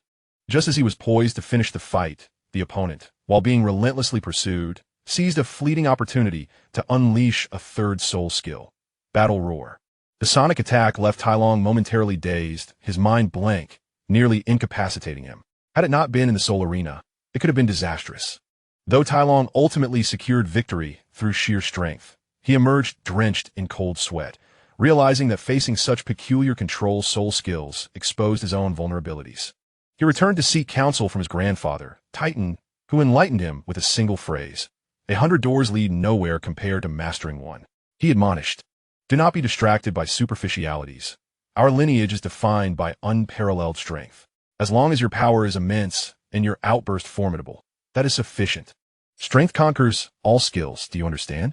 Tyrone, pondering this wisdom, felt as if a knot in his heart had suddenly unraveled. And then, the crux of the matter emerged. Titan, noticing Tyrone's realization, shifted the conversation leisurely, saying, "Little Long, you are no longer a child at 11. In your youth, I arranged several betrothals for you, intending for you to marry at the age of 12. With such a formidable martial spirit, it is imperative that you produce heirs to inherit your legacy." My jaw nearly dropped upon hearing this. 11 years old? Marriage? Several betrothals? Tyrone was momentarily stunned, stammering, "Didn't my father only marry my mother?" Before he could finish, he caught a glimpse of his grandfather's unyielding expression and hastily exclaimed, "Grandfather, I have urgent matters to attend to," before swiftly making his exit. How could he endure this? He rushed to confront his father, Tainua, seeking clarity. Before Tainua could respond, his mother, Yang Banzhuang, erupted, "What? Little Long is engaged? Why was I not informed?" Tainua, somewhat smug, replied, "Those were arranged when your son first awakened his martial spirit. I secured 3 families for him. The legitimate daughter of the Gu family, Gu Linrua, the legitimate daughter of the Ning family, Ning Xuejuan, and the legitimate daughter of the AI Hong Marquis family, Caroline. Oh, and I also sponsored a commoner soul master named Jiang Zhu, who is also to marry you." What a predicament. It was as if they were attempting to assemble a mahjong table for him. Tyrone, bewildered, asked, "Do they agree to this?" His father faltered, evidently having arranged these unions without consulting the young ladies involved. Tyrone found himself speechless, thinking his father was truly unreliable. Lacking any alternatives, he resolved to personally meet these prospective fiancés. He spent the entire afternoon meeting Jiang Zhu and Gu Linrua, but did not encounter the other two. Admittedly, his father had a keen eye. Both girls were exceptionally beautiful, particularly Jiang Zhu, who resembled a substitute team member from the original work of Shrek Academy. Just as I returned home, exhausted from my endeavors, Titan was waiting at my door like a guardian spirit, his expression shrouded in mystery as he leaned in and said, "Little Long, your external aid has arrived. Your celestial herb has been delivered." My eyes lit up at the mention of celestial herbs. Those were the extraordinary buffs that had propelled Tang Sand to prosperity, something every individual desired. I eagerly inquired about the nature of this prized item. Titan scratched his head, saying, "Oh dear, I forgot the name, but it's similar to that peculiar mushroom I consumed. Cool. Today I shall take you to the ice and fire yin yang I to procure it." Thus, I accompanied my grandfather to the sunset forest. Upon arrival at the ice and fire yin yang I, the old poison master, Douluo, was already waiting. Upon seeing me, he grinned widely and exclaimed, "Little Long has arrived. Come over. I have prepared something wonderful for you." I scampered over, and he pointed to a celestial herb. How should I put this? Its appearance was indeed commendable, but I had no interest in it. I immediately pointed to the center of the ice and fire yin yang I, where 2 large masses, one red and one white, resided. I declared, "Grandfather Dugu, heed my advice. Let us consume this." I must tell you, the old poison master turned pale instantly, exclaiming, "You mad lad, that thing is an unparalleled poison. Not only should you avoid eating it, but even touching it could be fatal. If you desire to perish, do so without dragging me into it." Titan, equally alarmed, urged, "Little Long, cease your antics. Listen to the old poison master. That substance is toxic." What do these 2 old men know? One a titled Dalu, the other a master of poison, yet they were unaware that these 2 substances could be ingested together. I had to take it upon myself to educate them on topics such as Bajiao Zhu and Binko, Lihua, Xingjiao Shu, the balance of ice and fire, and the philosophy of using poison to counter poison, delivering a fervent lecture that nearly overtaxed their mental faculties. Ultimately, seeing my resolute attitude, akin to preparing for an explosion, and recalling how I had previously assisted the old poison master with a minor health issue, they exchanged glances and conceded to my plan. The old poison master, though claiming reluctance, was nonetheless honest, unleashing his soul power to swiftly extract the 2 deadly celestial herbs. I must inform you, these treasures could only survive outside for 10 seconds. After that, their efficacy would dissipate. Without hesitation, I seized them and swallowed them whole. Remarkably, they tasted delightful, fragrant and sweet, reminiscent of exquisite fruit. However, the next moment, everything changed dramatically. I felt as if an atomic bomb had detonated within my stomach. A chilling energy surged from my soles to the crown of my head, transforming me into a brilliant icy blue. Soon after, a wave of searing energy erupted, turning me from head to toe into a freshly boiled lobster. The alternating flashes of red and blue were astounding. The heat compelled me to tear off my clothing, showcasing a live transformation. Titan was on the verge of tears, grasping the old poison master and shouting, "Old poison master, look at my grandson. Something is amiss. He is about to smoke up." The old poison master, equally bewildered, retorted, "How was I to know? He chose this for himself. It wasn't my recommendation." At that moment, a singular thought consumed me. Jump. While I still retained a semblance of clarity, I summoned every ounce of strength and dove into the dual temperature pot of boiling and freezing water. My grandfather was nearly paralyzed with fear, reaching out to rescue me. But the old poison master stopped him, saying, "Do not panic. Your grandson possesses incredible resilience. If he were to perish, jumping in would have vaporized him. Since he still shows signs of life, he will survive. We should observe. Let me explain why I was so reckless. Vision. This was merely the ticket to entry. Consuming these two herbs would grant me a top-tier skin of dual immunity to ice and fire, allowing me to stand firm against any ice or fire soul masters, immune to their damage. Yet, that was not the crux. Beneath this pool lay two Dragon Kings. The Ice Dragon King and the Fire Dragon King, divine soul beasts. My friends, surely, if they were to perish, they would yield divine soul bones? Such unimaginable wealth must be seized. And then, I honorably lost consciousness. When I awoke, it felt as if I had indulged in a luxurious, rejuvenating retreat. An entire day had passed. I felt as though I had undergone a complete top-tier spa experience. My skin fair and tender, my stature noticeably taller, and the calluses from training and forging had vanished, returning me to my peak appearance. I attempted to swim down to retrieve my equipment, but the pressure felt as heavy as Mount Tai. After swimming about 200 zhong, I could no longer proceed and reluctantly decided to surface. As I emerged, my grandfather and the old poison master looked at me as if they had seen a ghost, then erupted in joyous exclamations. "Huh, he is out. He is out." I quickly climbed ashore, donned my clothing, and activated my martial spirit, achieving soul power of level 38. I also demonstrated the effects of my dual immunity to ice and fire.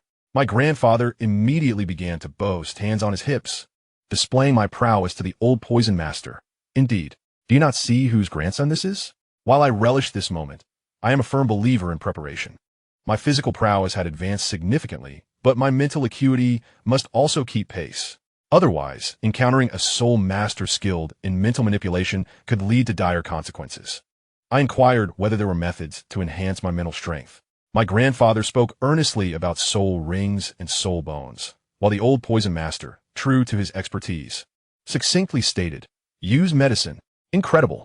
After a brief deliberation, the old poison master and Yang Wudi concocted a formula to enhance mental capacity.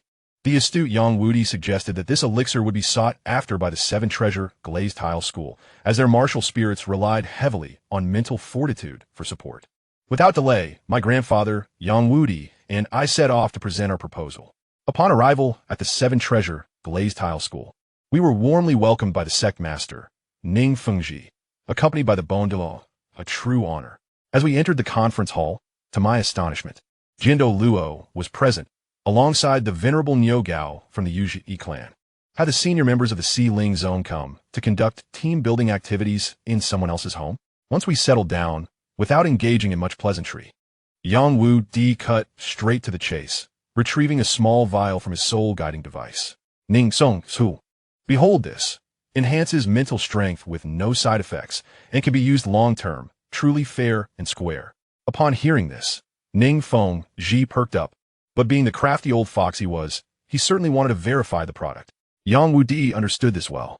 He took a swig from the vial himself and tossed it to Douluo, saying, "Take this, find someone to test it. Results in 15 minutes. Surely, you trust your own, don't you?" Douluo took the vial and exited to find a test subject. We couldn't just sit idly in the hall. Ning Fengji then smiled and pointed at me, inquiring, "May I know who this young brother is?" My grandfather had been waiting for this question. Instantly, he straightened his back, pride radiating from his countenance as he declared, "This is my grandson, Tai Long. Ning Zhongzhu, mark my words, within 30 years. His prowess will undoubtedly surpass mine." My toes nearly curled in my shoes upon hearing this. The expressions of Ning Fengji and Douluo shifted dramatically, their gazes scrutinizing me as if they were attempting to see right through me. Ning Fengji, I tell you, is a quintessential old fox, immediately intent on probing my family's background. He cleared his throat and pretended to ask my grandfather, Brother Titan, "May I inquire about your grandson's age this year?" My grandfather, being the leader of the Li clan, was not easily swayed by such tactics, and nonchalantly replied, "Oh, my little Long is 11 this year. Just the other day, he accidentally broke through to level 40. He hasn't even had the chance to acquire a new soul ring yet. Good heavens, 11 years old and at level 40. The astonishment on the faces of Ning Fengji and the seemingly aloof Douluo was palpable. It was as if they had just heard that pigs would fly in 2025. Just as the atmosphere grew somewhat awkward, suddenly, a small girl in a pink dress burst into the conference hall like a cannonball. The guards at the entrance, standing like wooden posts, dared not intervene. I recognized her immediately. Ning Rong, looking quite adorable in her youth, though I wondered how she had become so troublesome as she grew older. Ning Fengji's expression faltered instantly. He glanced at Yang Wu Di from the Piji clan, whose brows were knitted tightly. He hurriedly intercepted his daughter, attempting to adopt a stern demeanor. Rong, stop fooling around. Your father is discussing serious matters. However, the little princess paid him no heed, immediately dismissing his admonitions and leaping into Douluo's lap. The old man was unable to resist and picked her up, cooing, "Be good, Rong. If your father won't play with you, Grandfather Jian will." Ning Rong stuck her tongue out at her father while still in Douluo's embrace. Ning Fengji was left feeling quite embarrassed, turning to us to apologize. "I beg your pardon, my daughter has been spoiled and lacks decorum." My grandfather and the others laughed it off, remarking that children are simply lively. But guess what? Once this topic opened up, the conversation took a turn. It transformed into a high-end parental comparison on the Douluo continent, focusing on who could provide the most enriching experiences for their offspring. Ning Fengji initiated. Though my Rong is mischievous, her talent is exceptional. She awakened her martial soul with innate 9-level soul power. My grandfather chuckled with pride. My grandson Tai Long possesses full innate soul power. Ning Fengji's smile became somewhat strained, yet he refused to back down. I am preparing to hire the best teachers for Rong, ensuring she bathes in precious medicinal materials daily for comprehensive cultivation. My grandfather replied, "Oh, my Tai Long has been training on his own since childhood. I merely give him medicinal baths occasionally and enlisted a food system soul saint to help with his conditioning, just a bit of watering." Ning Fengji gritted his teeth. "I have prepared 3 soul bones for Rong. When she reaches the soul zone level, she will soar." My grandfather responded, "Soul bones? I have some for little Long as well. We will see when the time comes if he can absorb them." I was nearly falling asleep listening to the exchange. This was no ordinary conversation. It was a display of muscle between two sects, each trying to prove whose heir was more formidable and who would wield power in future collaborations. Just as they were engaged in this trivial back and forth, Douluo returned from testing the medicine, his face illuminated with excitement, proclaiming that the drug had remarkable effects. Ning Fengji immediately made a decision. "Let us cooperate. Our Ling zone will provide nourishing liquid, and your Bao Luli zone will exchange it for funds and rare metals." With the business settled, the adults resumed their idle chatter. Bored out of my mind, I expressed my desire to explore outside. Ning Fengji welcomed my suggestion, promptly assigning Wang Chengsu, the one who had tested the medicine, to show me around their sect. The Bao Luli zone was indeed wealthy. Their architecture was impressive. As I walked alongside Wang Chengsu, we chatted amiably. He was quite pleasant, sharing that he was an orphan taken in by the sect, now 27 years old and at level 37. As we strolled, I sensed a small tail following us. Those who know understand her stealth skills were laughable, as she hid behind flower pots and crouched down, determined to remain unseen. Even a gardener could no longer bear it and told her, "Miss, I just heard them mention going to the martial arts arena." Upon hearing this, Ning Rong's eyes lit up, and with a swift pat to her dress to remove the dirt, she darted off toward the martial arts arena. By the time Wang Chengsu and I leisurely arrived at the arena, a burly youth and his entourage had encircled me. Just as Wang Chengsu was about to inquire about their intentions, he was pulled aside for whispered conversations. My keen hearing caught every word. It was Ning Rong, feeling embarrassed from the earlier incident in the conference hall, had sought out someone to teach me a lesson. Wang Qingsu, feeling quite awkward, knew he couldn't defy the little princess's orders. He approached me, saying, Tai Long, these brothers have heard you possess great strength and wish to spar with you. I nearly laughed out loud. I was merely 11 years old. What reputation did I have? These fellows couldn't even be bothered to concoct a believable excuse for their provocation. However, it was just the right time. Having reached level 40, I felt the itch to test my skills. Feigning reluctance, I said, "Oh, Brother Wang, I tend to lose control once I start fighting. I fear it may ruin the camaraderie. Perhaps we should skip it." Wang Qingsu quickly reassured me, "No worries. Just go all out. Give it your all." "All right. You asked for it." I leaped onto a platform and gestured for him to join me. Wang Qingsu had no choice but to follow, announcing, "Wang Qingsu, Level 37 Assault System Soul Master." I replied, "Tai Long, Level 40 Assault System Soul Master." He summoned his martial soul, a bone spear, glowing with 2 soul rings, and lunged at me. I couldn't be bothered to activate my soul skills. His spear techniques resembled child's play in my presence. I sidestepped the spear tip, closing in on him instantly, delivering a flurry of punches, elbows, knees, and legs, a complete set of close-range strikes to his face. Wang Qingsu was thoroughly panicked, attempting to create distance, but there was no opportunity. I clung to him like a stubborn gum, and in his desperation he flicked his wrist, revealing a poisoned dagger from his sleeve. What the heck? Resorting to underhanded tactics in a spar? My initial favorable impression of him evaporated instantly. All right, no holding back now. Your actions have raised the stakes. I decided not to dodge, taking a few of his blows before retaliating fiercely, treating him like a punching bag until I delivered a swift kick that sent him tumbling off the platform. The crowd erupted in outrage. "You've gone too far," shouted the burly leader, pointing at me. "It's just sparring. There's no need for such brutality." A chorus of voices rose up, condemning my actions. I stood upon the stage, casting a glance at the crowd, and smirked disdainfully. Excessive? Did I not just declare that I could not hold back? Are you deaf or blind? Furthermore, why did you remain silent when he concealed a blade in his sleeve? Who dares to oppose me? Step forward, defeat me, and all your words shall be deemed true. But if you cannot, then be silent. Is this not meant to humiliate me? Come forth. Let me witness the caliber of the younger generation from Qibao, Lulazong. As these words echoed, the arena fell utterly silent. Wang Qingsu, the strongest among them, had been vanquished by me in an instant. Who else would dare to confront me? I shrugged, finding the lack of challenge tedious, and leaped down from the arena, striding towards the place where Ning Rongrong was hiding. The group attempted to obstruct my path, but I simply declared, "Step aside. I only wish to converse with your young lady. No violence intended."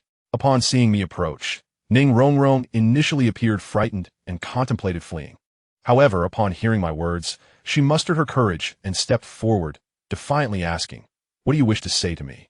I fixed my gaze upon her and inquired, "Did you send them to trouble me?" She remained silent.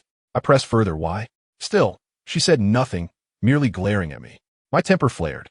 In the state of my martial spirit, my anger surged, and my 3rd spirit ring ignited with a roar, enveloping the entire arena in a field of war.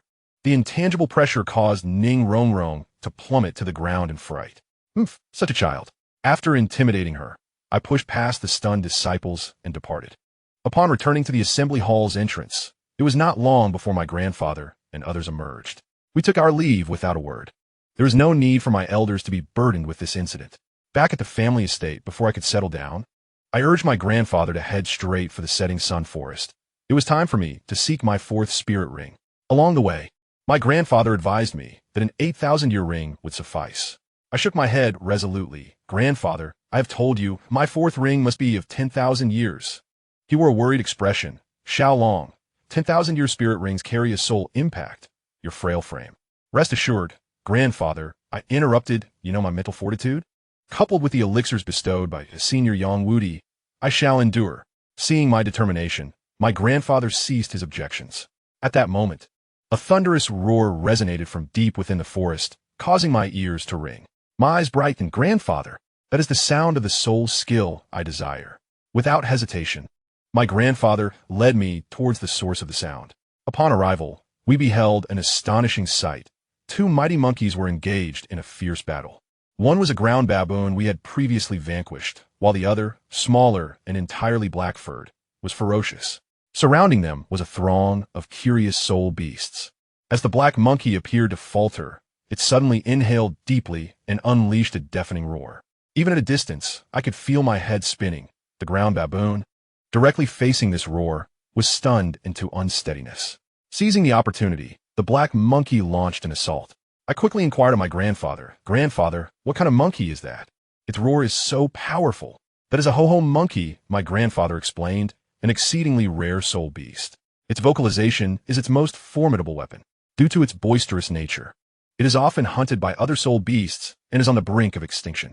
"That is it," I exclaimed excitedly. "Grandfather, my fourth spirit ring will be from this 10,000-year ho-ho monkey." My grandfather nodded. "Very well, but let us not rush. We must wait." Confused as to what we were waiting for, I observed as the ground baboon fell victim to the ho-ho monkey's assault, losing one eye and howling in agony. Just as victory seemed imminent for the ho-ho monkey, the surrounding ground baboons, disregarding any sense of fair play, charged in to attack. Outnumbered, the ho-ho monkey absorbed several blows, but managed to break free of the encirclement. However, upon escaping, it found itself ensnared by an even stronger group of 10,000-year soul beasts, drawn by the sound of its cries, intent on its demise. I glanced at the beleaguered ho-ho monkey and then at my grandfather. He subtly shook his head. "Patience. It has not yet reached its most desperate moment. Once it is cornered with no way out, I shall intervene and deliver it a swift end. In this manner, its lingering resentment will not be directed at you, ensuring your safe absorption of the spirit ring." Understanding my grandfather's wisdom, I marveled at his experience. Together, we lay hidden, like the most patient of hunters, quietly awaiting the fate we had prepared for the ho-ho monkey. This monkey had a remarkable story. Allow me to recount. Its early life resembled a jungle-themed corporate drama. Separated from its mother, it managed to infiltrate another monkey group, starting from a mere subordinate, diligently working its way up, ultimately evolving into a 10,000-year soul beast, achieving the status of an executive. However, upon attaining this promotion, the previously benevolent elder monkey king swiftly turned hostile, seeking to expel this new threat. Why? Because one mountain cannot accommodate two tigers. This small enterprise could not support two 10,000-year directors. Fearing for his position, the elder monkey king sought to eliminate his rival. The ho-ho monkey, deeply attached to its group and viewing the elder king as a father figure, endured the elder's oppression. Yet, the more it tolerated, the more the elder felt emboldened, pressing harder. Unable to bear it any longer, a confrontation ensued, and to everyone's surprise, the ho-ho monkey triumphed effortlessly, supported by its superior lineage. By the rules, the defeated elder monkey king was ousted from the group, and the ho-ho monkey ascended as the new leader. However, misfortune soon befell the elder king, who, shortly after being ousted, encountered the ground baboons and met his demise. Meanwhile, our newly crowned monkey king remained haunted by thoughts of its former leader and secretly visited, only to discover the horrific fate of the elder king. Who could understand the turmoil of family? The shock drove the ho-ho monkey to madness, severing the last thread of reason. And it confronted the leader of the ground baboons with a primal roar, the very sound we had just heard. Now, however, it sought to escape, only to find itself ensnared by various skilled beasts drawn by its cries. Desperate to return to its group, to its home, it spotted an opening between two 10,000-year beasts and, with a burst of speed, managed to slip through. A few 10,000-year beasts howled in pursuit, while my grandfather and I trailed leisurely behind, as if watching a grand spectacle. The beleaguered ho-ho monkey, fleeing for its life, sustained new injuries, yet ultimately found itself surrounded again. With no escape, it unleashed that soul-shaking roar once more, a desperate struggle for survival. With that single roar, it stunned the surrounding beasts, then charged in with ferocious strikes. As soon as they regained their senses, it roared again, continuing the cycle. I watched, envious of its prowess. Such a skill was truly formidable. Alas, its energy and vitality waned, and after several roars, it suddenly began to cough violently, spewing blood. My grandfather slapped his thigh, exclaiming, "It can no longer continue." Just as predicted, the ho-ho monkey could not roar again and was soon overwhelmed by the recovering soul beasts, collapsing to the ground. "Step back. I shall take over," my grandfather declared, and with a swift motion, he surged forward, embodying the spirit of the powerful ground baboon. The aura of a tidal Douluo instantly enveloped the arena, exuding an overwhelming presence. The surrounding soul beasts, recognizing the formidable opponent, turned and fled. Yet, amidst the chaos, one foolhardy tiger beast, before fleeing, could not resist the urge to strike a final blow at the weakened ho-hum monkey. My grandfather was incensed. "You dare!" His eighth spirit ring ignited, and the gravity field ensnared the tiger, while the first, second, and third spirit rings lit up in succession, delivering a devastating slap. With a resounding crack, the tiger's head burst apart like a watermelon. My grandfather paid no heed to the slain tiger and rushed to the side of the ho-hum monkey, checking its breath. "Phew! Fortunately, it still lives." He hastily beckoned me over, urging me to strike. I seized my massive iron hammer and, with all my might, brought it crashing down upon the defenseless monkey's head. A shiny black 10,000-year soul ring slowly emerged from the lifeless body. Taking a deep breath, I settled into a cross-legged position and began to draw it in. Let me tell you, a 10,000-year soul ring is no trivial matter. The pressure felt as if it could crush me entirely. Within the sea of consciousness, a frenzied black howler monkey charged in, roaring wildly at my territory. Yet, my martial soul, Zhu Yin, and my consciousness entity, Zhu Yin, were in perfect harmony. Without hesitation, they launched a coordinated assault, swiftly obliterating the monkey's spiritual entity. My soul power instantly shattered the level 40 barrier, skyrocketing to 41, 42, and finally stabilizing at 43. I was ecstatic and stood up, eager to boast my grandfather, when suddenly a fierce itch seized my throat, followed by an earth-shattering cough. To my shock, I coughed up blood. My grandfather, who had appeared so composed moments earlier, turned pale, his demeanor that of a helpless child. "Xiaolong, what is wrong with you?" I coughed. "Grandfather, I'm fine, just a tickle in my throat." Another spurt of blood followed. It felt as though my throat had been forcibly torn open and a red-hot iron pressed inside, causing me to break into a cold sweat. My grandfather quickly employed his soul power to investigate, and his eyes lit up. "This is an external soul bone. What in the world?" A soul bone had inexplicably manifested in my throat. It had completed its fusion at my moment of greatest agony, just as I began to recover and speak. What escaped my lips was not human speech, but a thunderous roar. I was taken aback, as was my grandfather. He hurriedly explained that this external soul bone granted me a roar skill akin to my fourth soul skill. Although somewhat redundant, if the two skills could be combined, their power would be formidable. Moreover, the external soul bone would grow alongside me, representing immense potential. In my attempts to master this new ability, I nearly brought our estate to ruin with my uncontrollable roars. Out of necessity, I retreated to the ice and fire yin-yang, a place shrouded in toxic gas, to cultivate in solitude. It was peaceful there, and I could roar without concern. By the way, my parents were busy trying to conceive a little sister for me, while my grandfather eagerly anticipated a granddaughter to dote on. Family, who understands?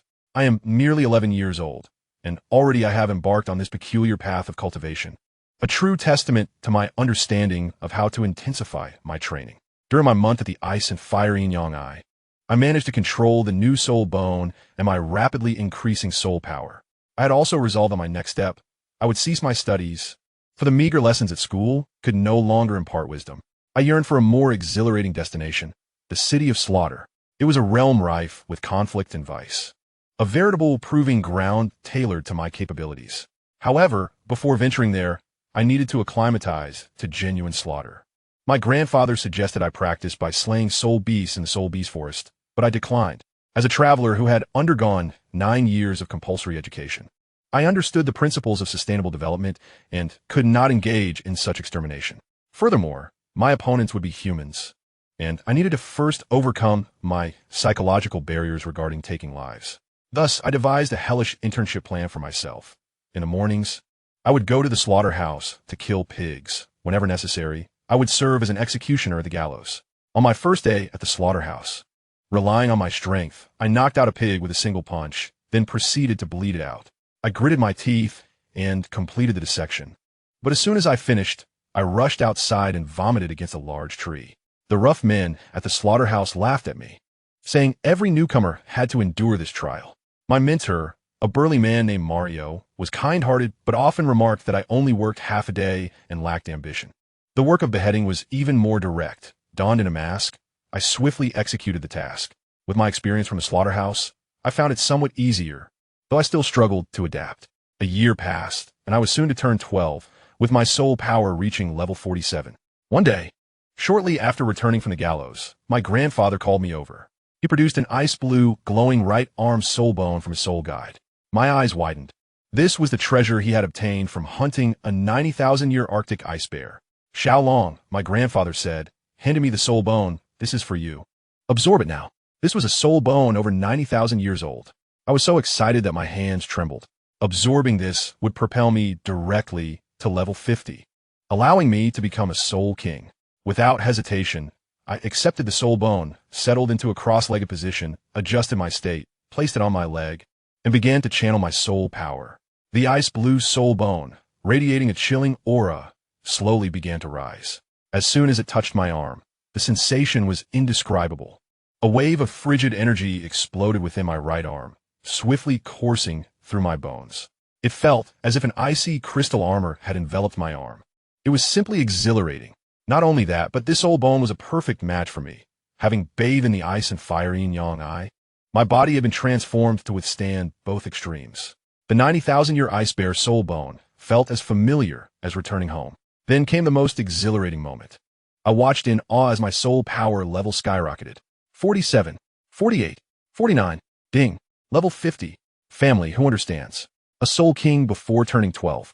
Although it was a provisional title, it was still that of a soul king.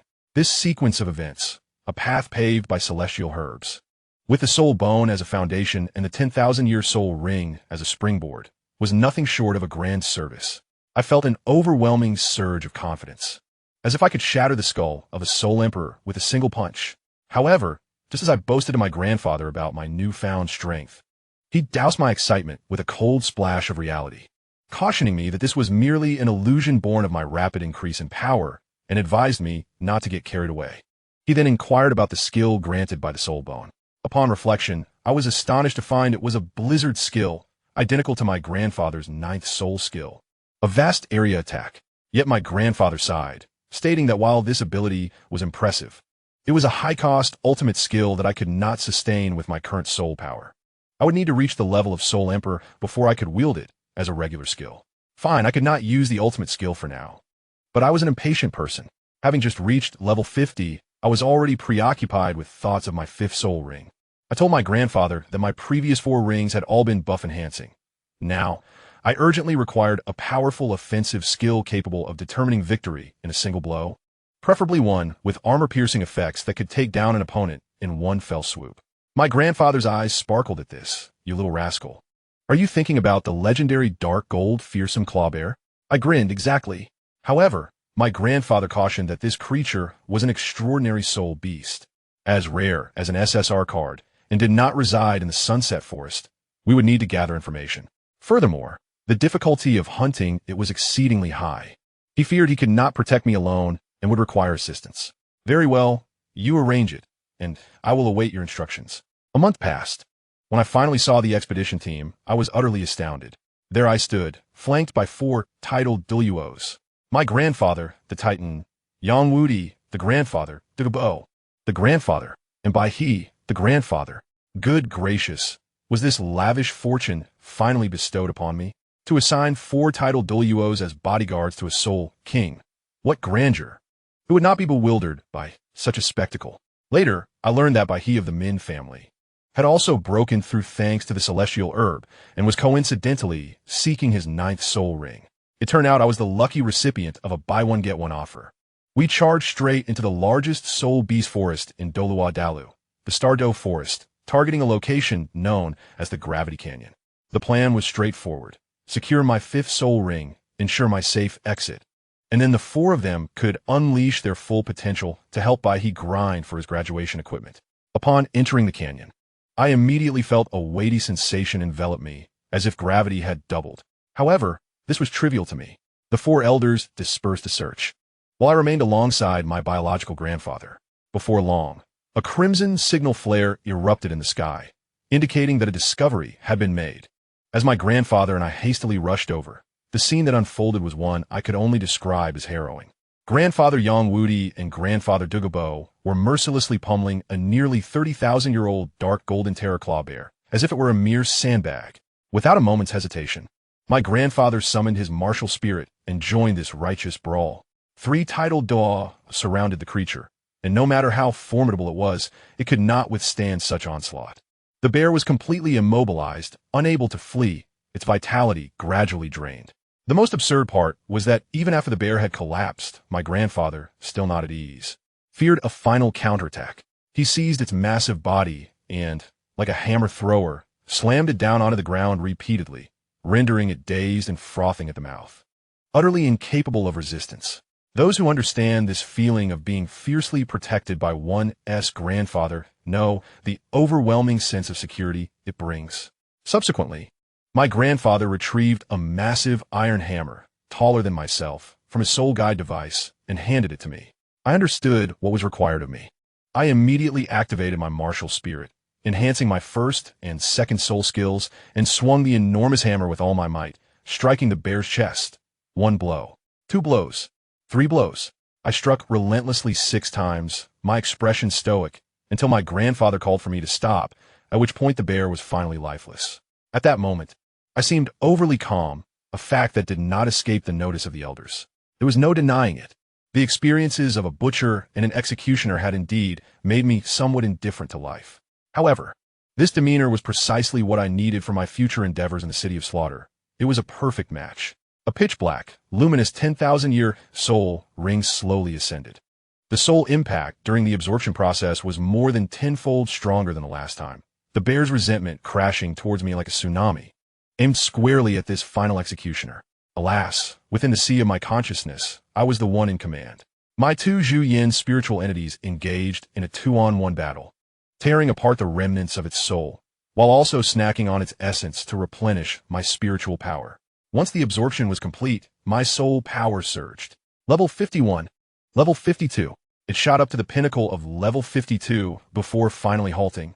I stood up, stretching my limbs, the sound of my bones cracking filling the air. My grandfather inquired about my new soul skill. With a grin, I performed an immediate demonstration, my 5th soul ring illuminating. 5th soul skill, Dark Golden Terror Claw. I extended my hand in a claw-like gesture, and 5 razor-sharp, dark gold claw beams shot forth with a whoosh. Grandfather Young Woody, filling adventuros, dashed over to intercept one of the claw beams with his soul-piercing spear. Upon returning, he praised me, stating that the attack power of my skill had surpassed that of numerous strong attack type, Soul Emperor's 6th soul skills. At that moment, a singular thought filled my mind. It was time to soar. Just as I was reveling in my triumph, I suddenly remembered to search the remains. I internally chanted for a bounty, especially hoping for the legendary Dark Golden Terror Claw bone, which would be a premium external soul bone. However, my grandfather's words silenced me. Stop searching. I've checked, and there's nothing. I refused to believe it. How could I possibly be so unfortunate? I pulled out my prized butcher's tools and began to dissect the bear, all the while telling my grandfathers that the bear's meat was of excellent quality and that I would take some back with me. I worked swiftly, peeling away its skin and removing its bones, driven by the desire to discover something precious inch by inch. Unfortunately, the bear's flesh had been tainted by Grandfather Douluo's poison, mottled with purple and green, rendering it inedible. Just as I was on the verge of giving up after nearly dismantling the bear's limbs, I swung my knife toward its last right paw. A resounding clang echoed as I felt an unusual sensation. A faint yet distinct wave of soul power emanated from beneath the flesh. My heart raced. I discarded the knife and carefully removed the surrounding meat, revealing a paw bone radiating with earthy yellow light. I had struck gold. My family, astonished, remarked that they had overlooked the discovery, never suspecting that the Terror Claw bear would yield a paw bone. It was akin to unearthing a hidden treasure from a mystery box. They all insisted that since I had found it, it rightfully belonged to me. Naturally, I seized the opportunity and sat cross-legged to begin the absorption process. This treasure complemented my path of strength remarkably well. It was an evolving external soul bone that did not occupy an equipment slot, truly a stroke of luck. As the soul bone integrated with my right foot, my soul power, which had just reached level 52, visibly surged once more. Incredibly, it propelled me to level 53. I stood up, stretching my muscles, and felt the new soul bone's effects. It was astounding. It granted me a new skill called Gravity Stomp. This skill was exceedingly formidable. When I stomped down, it unleashed shockwaves and a gravitational suppression effect. I could already envision the scenarios. In future battles, I would unleash a war cry to disorient my opponent, followed by a gravity stomp for a surprise attack, a seamless combination that no one could withstand. Once the absorption concluded, my grandfather approached and patted my shoulder, stating that he would escort me out of the Qingdao Great Forest. I agreed, and we parted ways with Yang Wudi and the others, who ventured deeper into the woods while my grandfather led me towards the exit. Upon reaching the forest's edge, my grandfather said, "You can either wait for us in the nearby town or make your own way back to the sect." Upon hearing this, I seized the opportunity. I immediately replied, "Grandfather, I would prefer to return on my own and explore the continent." My grandfather glanced at me, saying nothing further. After all, I was now a Soul King, a small powerhouse in the grand scheme of things, capable of self-protection. He waved his hand, conceding, "Fine, do as you wish, just remember to return early for your wedding." I quickly nodded in agreement, assuring him that I was merely seeking some experience and would be back before long. My grandfather then proceeded to remind me of various precautions for my journey before turning to re-enter the forest in search of Yang Wudi and the others. Watching my grandfather's silhouette fade, I took a deep breath, my gaze resolute, and turned to leave without looking back. My journey of self-discovery was just beginning. I first visited the town to replenish my supplies, utilizing my 2 storage soul guide devices, which offered ample space. I filled one with soul beef jerky and various seasonings, ensuring I could eat on the go. Then, I journeyed northward, wandering aimlessly, guided only by the scant information I had gathered about that legendary place. As I continued down this increasingly obscure path, I eventually found myself without even a main road in sight. For some reason, it appeared that there were always those unwise enough to approach me for an ambush. One day, while traversing a small, dilapidated road, I was encircled by several burly men wielding knives. I found myself speechless, thinking, not again? How many times is this now? It was 2025, yet these antiquated thugs still roamed the world. Their tired threats were all too familiar, demanding I hand over my money. I could hardly be bothered to engage in conversation, directly retrieving a spear from my soul guide. To deal with such lowly ruffians, I didn't even bother to activate my martial spirit. The leader, a scarred-faced brute, was still shouting orders when I flicked my wrist, and with a swift thrust, I pierced his neck, creating a fatal opening. The look of shock on his face was palpable. He likely never fathomed how swiftly his life would end. Seeing their leader fall, the remaining thugs let out cries of panic, attempting to flee. Would I allow them to escape? My spear moved with a life of its own. Thrusts, jabs, sweeps, basic spear techniques that swiftly knocked them all down. After the skirmish, I calmly produced several vials to collect the blood from their necks. Do not ask me why. It was simply part of my next plan. After collecting the blood, I retrieved a small vial containing the specialty of our family, the corpse dissolution liquid. As I dripped a few drops, a thick plume of black smoke emerged, transforming several corpses into a pool of black water, clean and sanitary. Having concluded the scene, I resumed my journey. After traversing for the better part of the day, I finally laid eyes upon a small town, realizing I had reached my destination. Speaking of my grandfather, after sending me off, he quickly located Yang Wudi and the others through a discreet signal. The 4 titled Douluos gathered together to seek out the 9th spirit ring for Grandpa Baihe. Grandpa Baihe belonged to the ultimate speed category, making it challenging to find a suitable spirit beast. After 4 or 5 days, they finally discovered an 80,000-year-old Chuan Yunyan. It was exceptionally swift, but ultimately subdued thanks to the poisons of Yang Wudi and Dugabo. Upon their return to the sect, Grandpa Baihe became our sect's 5th title Doa, and the Tiando Empire even conferred upon him the title of Marquis. After completing his affairs at the sect, my grandfather returned home. Nearly 20 days later, he began to sense something was amiss. Why hasn't my eldest grandson returned yet? Initially, he believed I was merely wandering, but it was only when a messenger he had sent arrived that he realized the peculiar nature of my whereabouts. Upon entering the target town, an unsettling feeling enveloped me. Although it was daylight outside, within, there was no warmth from the sun, just a chilling dampness. The streets were sparsely populated, and the gazes cast upon me resembled those of hungry wolves. I knew then that I had not mistaken my destination. After navigating through winding alleys, I finally found the legendary tavern. As I pushed the door open, a wave of murky air rushed towards me. Everything inside was shrouded in darkness, and despite the few patrons, it was eerily silent. Upon my entrance, all eyes turned towards me like searchlights. However, after a month of hardship, coupled with having dispatched numerous oblivious bandits on the road, I carried an aura of lethality that made them avert their gaze after a brief scrutiny. I chose a table and a stoic waiter approached, asking in a flat tone, "What would you like?" I offered a warm smile and replied, "I would like a glass of your signature drink." The waiter, for the first time, exhibited a flicker of emotion, astonished as he inquired, "Are you certain?" I chose not to respond directly, instead saying, "Oh, if you don't have it, that's perfectly fine. I brought my own." With that, I retrieved a bottle and 2 cups from my soul guide device, leisurely pouring a viscous red liquid into each cup. After finishing, I slid 1 cup towards the waiter, casually stating, "It's on me, don't be shy." I lifted my own cup, gazing at the thick concoction within, wrinkling my brow before producing a bottle of wine to enhance the flavor. I then gestured towards the astonished waiter. "Would you like to balance it out as well?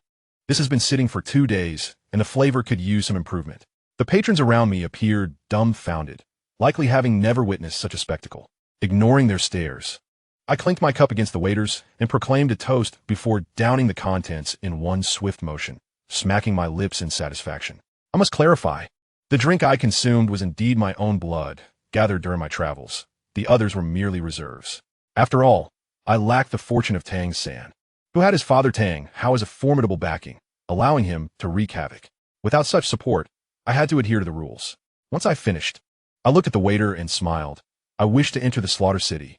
The waiter, coming to his senses, took a sip from the glass I had offered him. Recognizing its content, he responded, "No problem. Once this batch is complete, you may enter." I waited there for a short while when several more individuals arrived, ordering the signature drink. Just as the last disheveled fellow burst in and downed a Bloody Mary, the previously impassive waiter suddenly broke into a smile. At that moment, the door was flung open, and an exceptionally beautiful woman rushed in. Her gaze swept across the room, immediately locking onto the unfortunate soul who had just finished his drink. Without a word, she produced a pair of daggers, her 6 spirit rings shimmering in hues of yellow and purple. And then she vanished into thin air, employing an invisibility soul technique. The man being pursued, also a soul emperor, screamed in terror, releasing his martial soul. Yet his mental state was evidently frazzled, causing his soul techniques to flail chaotically, sending tables and chairs flying. In the next instant, the female soul emperor reappeared behind him, her daggers plunging effortlessly into the back of his head and his heart, the execution remarkably swift and decisive. Just as she prepared to depart, a hidden passageway opened behind the counter, and a figure cloaked in black emerged, blocking her path. "Is there something you need?" the female soul emperor inquired, her tone sharp. The cloaked figure replied in a raspy voice, "That fellow just consumed a Bloody Mary. Including him, this batch is precisely sufficient. What do you think will happen if you kill him before he enters the slaughter city?" As he spoke, 8 spirit rings illuminated his form. Yellow, purple, black, black, black, black, revealing him to be a soul Douluo. A formidable pressure enveloped the entire tavern. At that moment, I thought to myself, what a peculiar KPI, just one short. And they simply pluck someone from the audience to fill the gap? The woman named Aimee turned pale, ensnared by the proximity of a soul Douluo. She had no choice.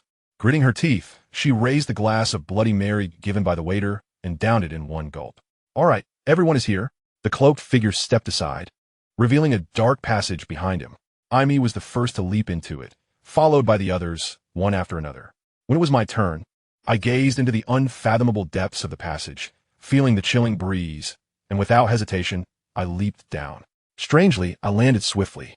The passage was long and extended downward, enveloped in darkness. As I walked forward, having taken over 1,000 steps, a cold voice resonated from all directions. "Welcome to the slaughter city." I did not pause, but continued onward, light emerging ahead. Upon passing through a door, the sight that greeted me was astonishing.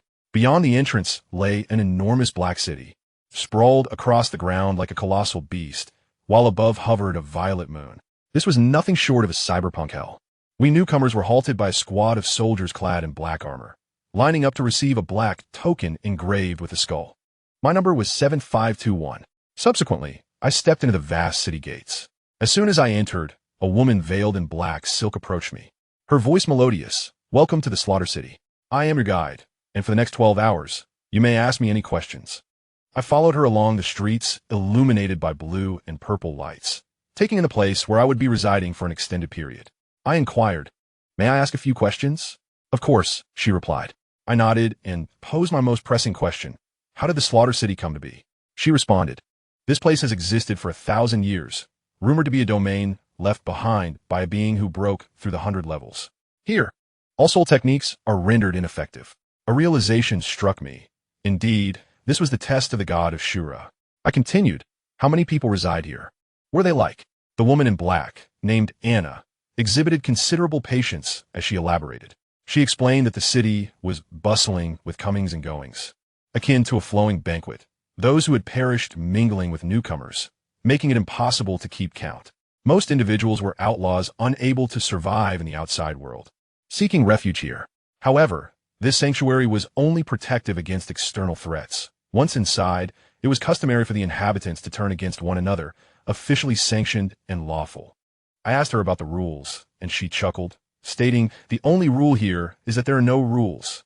You may do as you please, provided you can bear the consequences. But the most crucial rule is this. All soul techniques are strictly prohibited, regardless of whether you are titled Dalu outside. You must engage in hand-to-hand combat here. Moreover, this is the territory of the King of Slaughter. External forces hold no sway here. I thought to myself, isn't this just an elevated version of a battle royale? Upon landing, all soul techniques are nullified. It all comes down to who possesses the stronger fists. I inquired once more about the necessities of life, to which Anna replied that food and drink were complementary. However, whether they were toxic depended solely on one's resilience.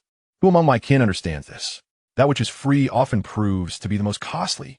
One cannot help but suspect that the meal was laced with some insidious concoction. She then added with a sharp edge that every individual must engage in a brutal contest to the hellish slaughterhouse once a year. Victory grants another year of life, while defeat results in a swift reincarnation.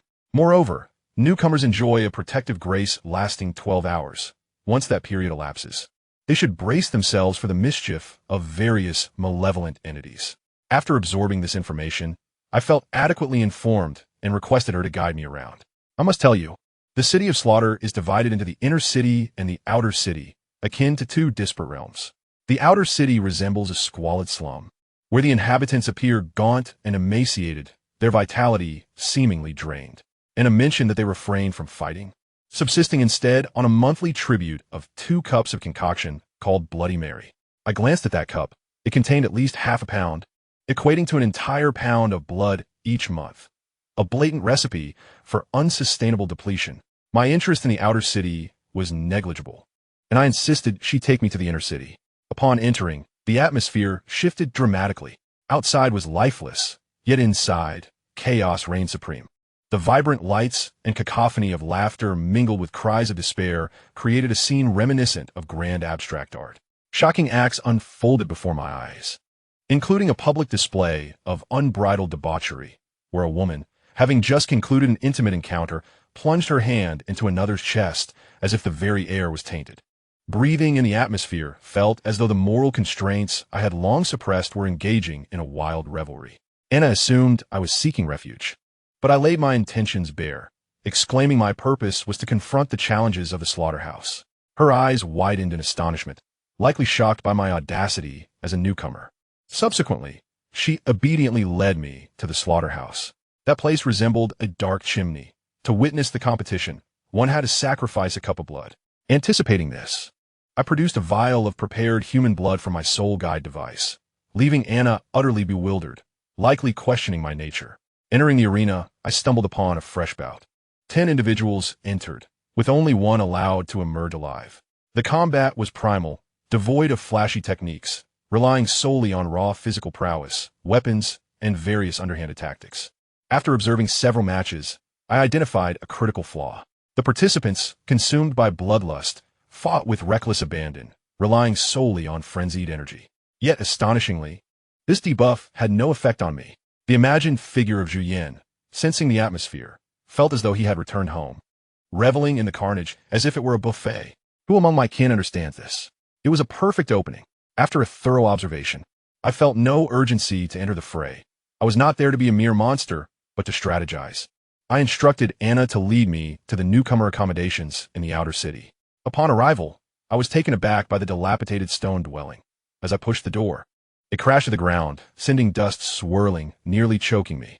Could anyone reside here? Anna, likely amused by my reaction, chuckled beneath her veil. She mentioned there were better places in the outer city, albeit occupied by the strong. Hearing this, I felt a sense of delight. Treasures ought to belong to the powerful. This was a principle I appreciated. I insisted she take me to the finest neighborhood. Upon reaching the entrance, a few feeble-looking security guards attempted to block my path. I immediately summoned my martial spirit, revealing 5 soul rings of yellow, purple, black, and black. They promptly parted, their gazes more reverent than they would show to their own kin.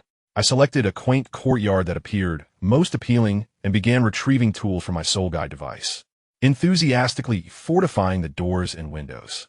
Anna watched, her jaw nearly dropping in disbelief, perhaps pondering whether I was there for trials or renovations.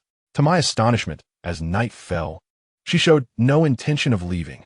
Unable to restrain myself, I queried, "Anna, surely my orientation duties have concluded?" She cheerfully replied, "Not yet. My protective duration has yet to reach 12 hours. My work remains unfinished." In that moment, realization dawned upon me. If I were still oblivious to her intentions, then my grandfather's arrangement of those 4 maidens had been in vain. Suddenly, I sneezed, initially attributing it to a drop in temperature, only to comprehend that trouble was brewing.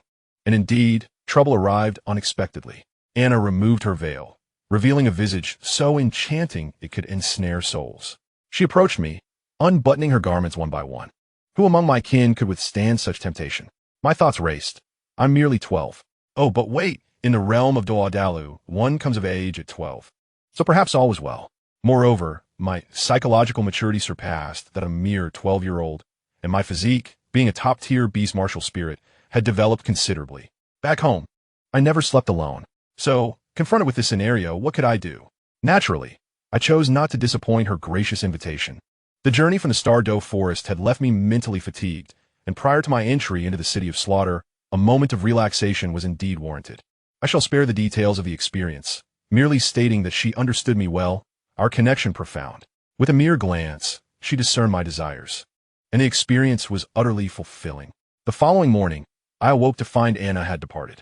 Stretching luxuriously, I felt invigorated and set about modifying my new abode. This place was far from benign. Security measures were essential.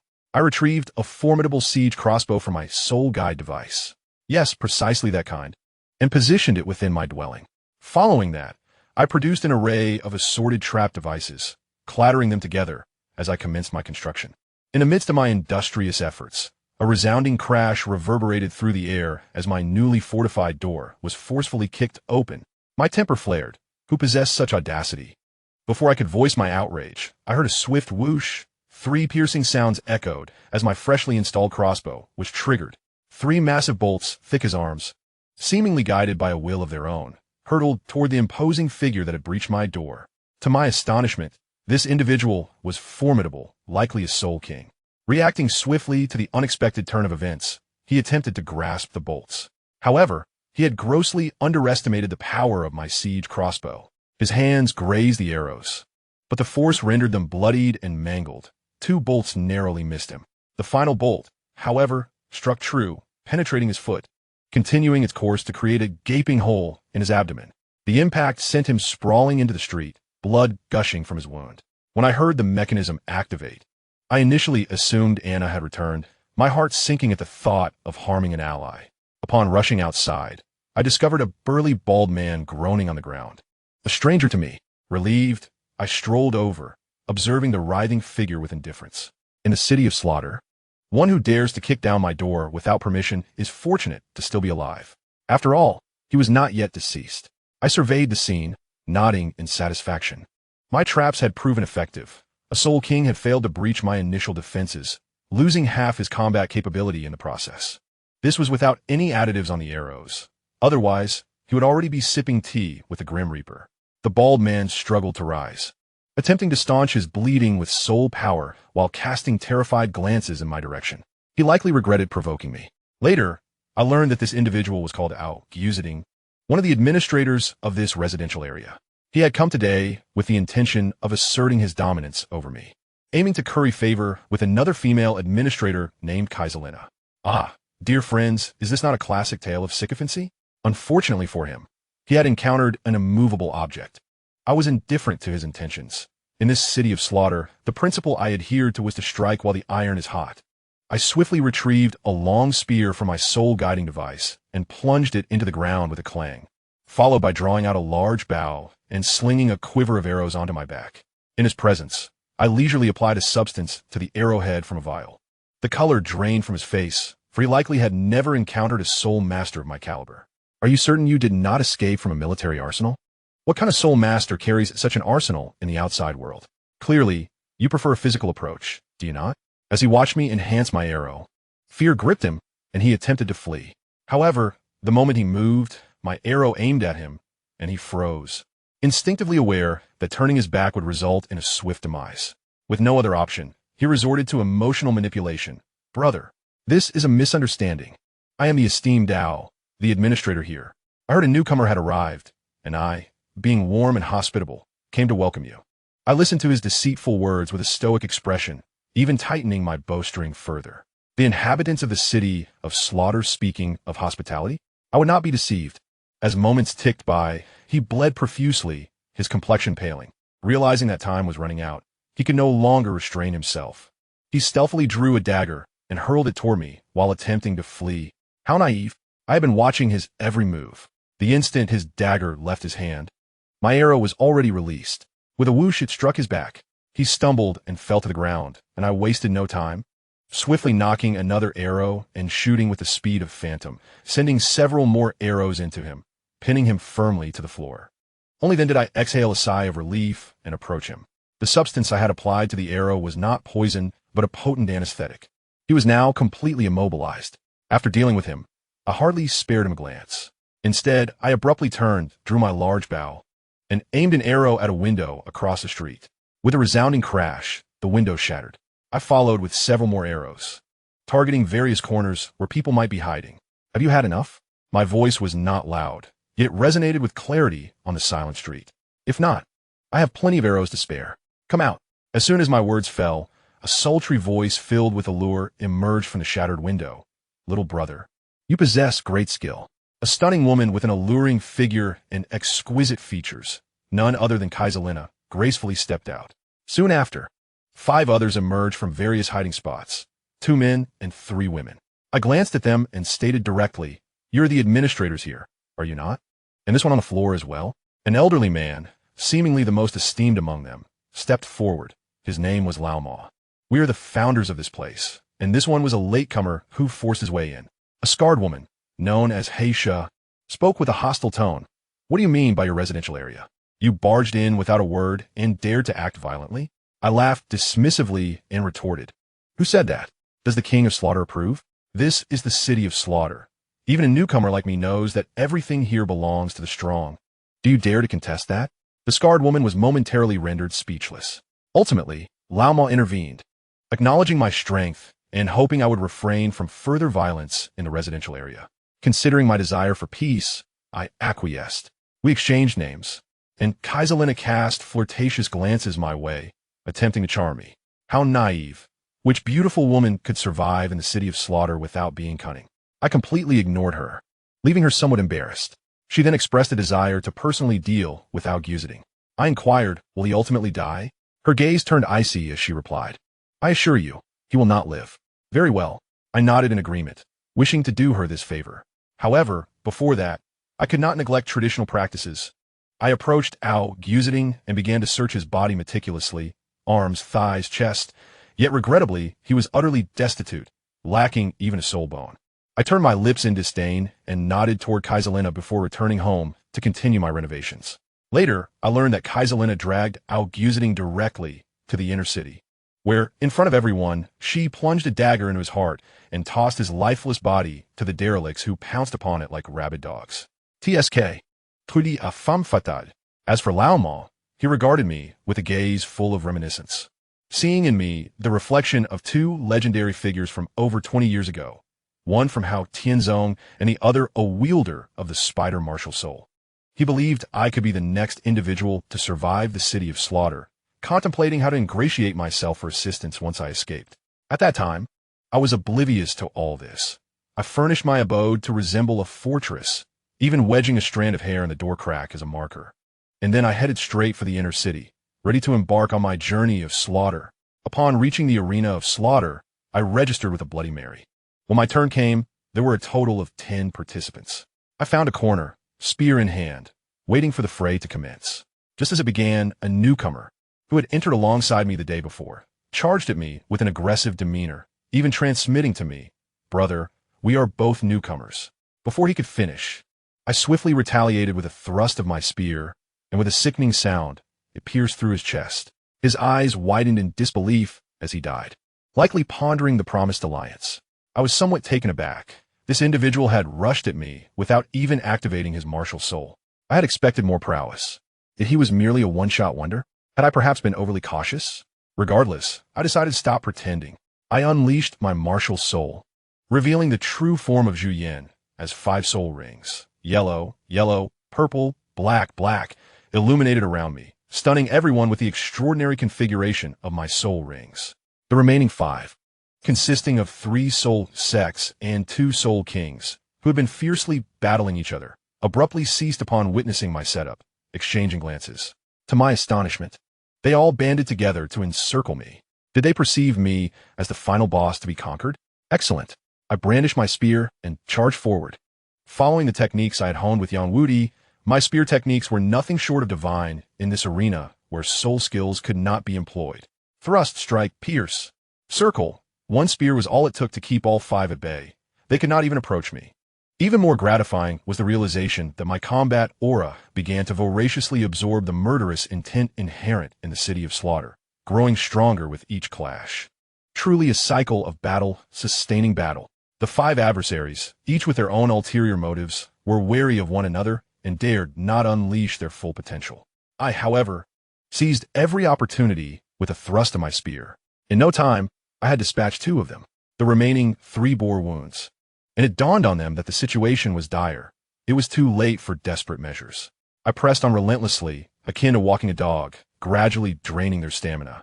Let me tell you, even walking a dog has its limits. It was time to conclude this practice session. I had no desire to prolong the encounter. And with a flicker of movement, my spear techniques transitioned from a training mode to a lethal mode. The final strike cleanly pierced through the neck of the last standing opponent, and with a soft thud, silence enveloped the arena. At this point, I found myself the sole survivor standing in the slaughter arena. Then, an eerie phenomenon unfolded before my eyes. The mysterious patterns on the ground suddenly illuminated, as if alive, and began voraciously absorbing the soul power and blood from the corpses around me. In the next instant, a surge of pure, explosive soul power, wild as a rampaging bull, violently surged into my body. Family, who understands this feeling? It's akin to being forcibly inundated with 100 cups of ultra-concentrated coffee, spiced with devilishly hot chili peppers, both exhilarating and stimulating. This must be the reward of a victor. Simultaneously, my own martial soul was not idle.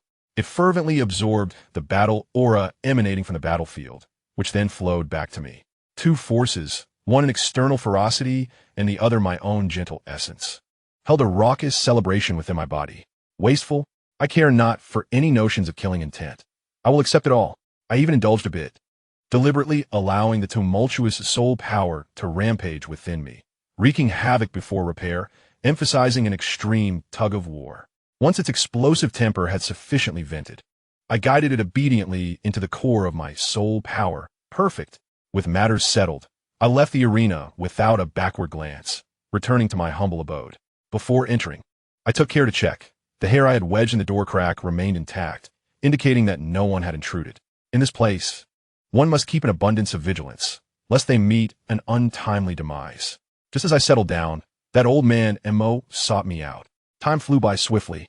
In the blink of an eye, a month had passed, and I had fought 6 more matches. Rather than rushing to achieve 100 consecutive victories, I spent time conversing with Mo, extracting a wealth of survival jargon and unspoken rules of the city of slaughter. It was then I realized that the so-called domain of the god of slaughter was not a reward granted for simply passing a threshold. This place was akin to a grand battery, charging with killing intent. One must continuously fight and slay to accumulate a substantial amount of killing power. Ultimately, that hellish path was merely a format converter, assisting in condensing a lifetime's worth of amassed killing intent into the domain of the god of slaughter.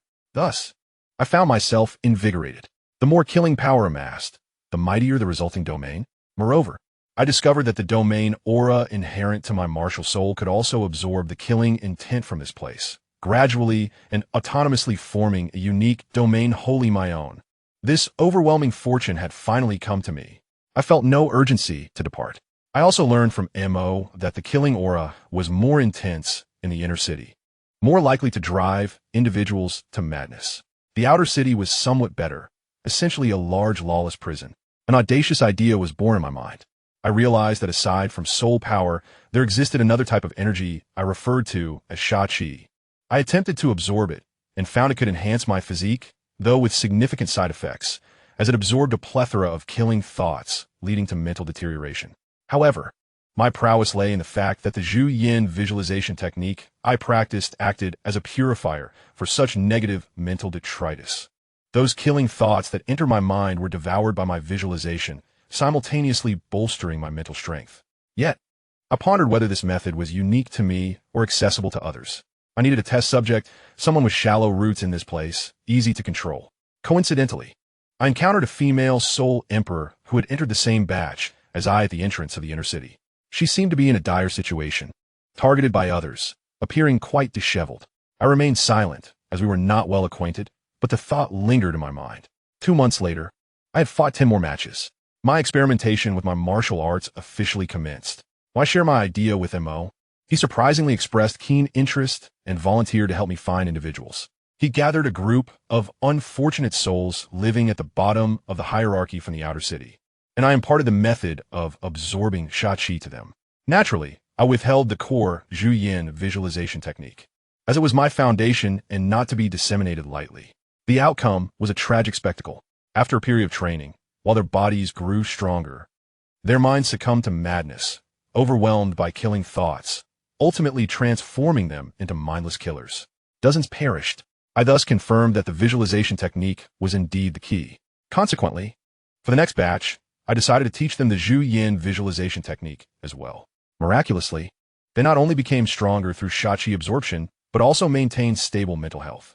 However, an unforeseen side effect emerged. During their visualization, as they had never encountered a true Zhu Yin, they visualized my martial soul instead.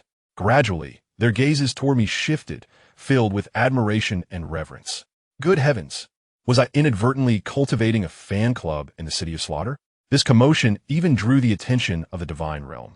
The ruler of the city of slaughter, the god of Shura, initially observed me as a promising individual, but was taken aback upon realizing I was usurping his influence and cultivating my own followers within his territory. This nearly overloaded his CPU. According to the rules, gods cannot interfere with the mortal realm. Yet this individual felt as though his home was being pilfered.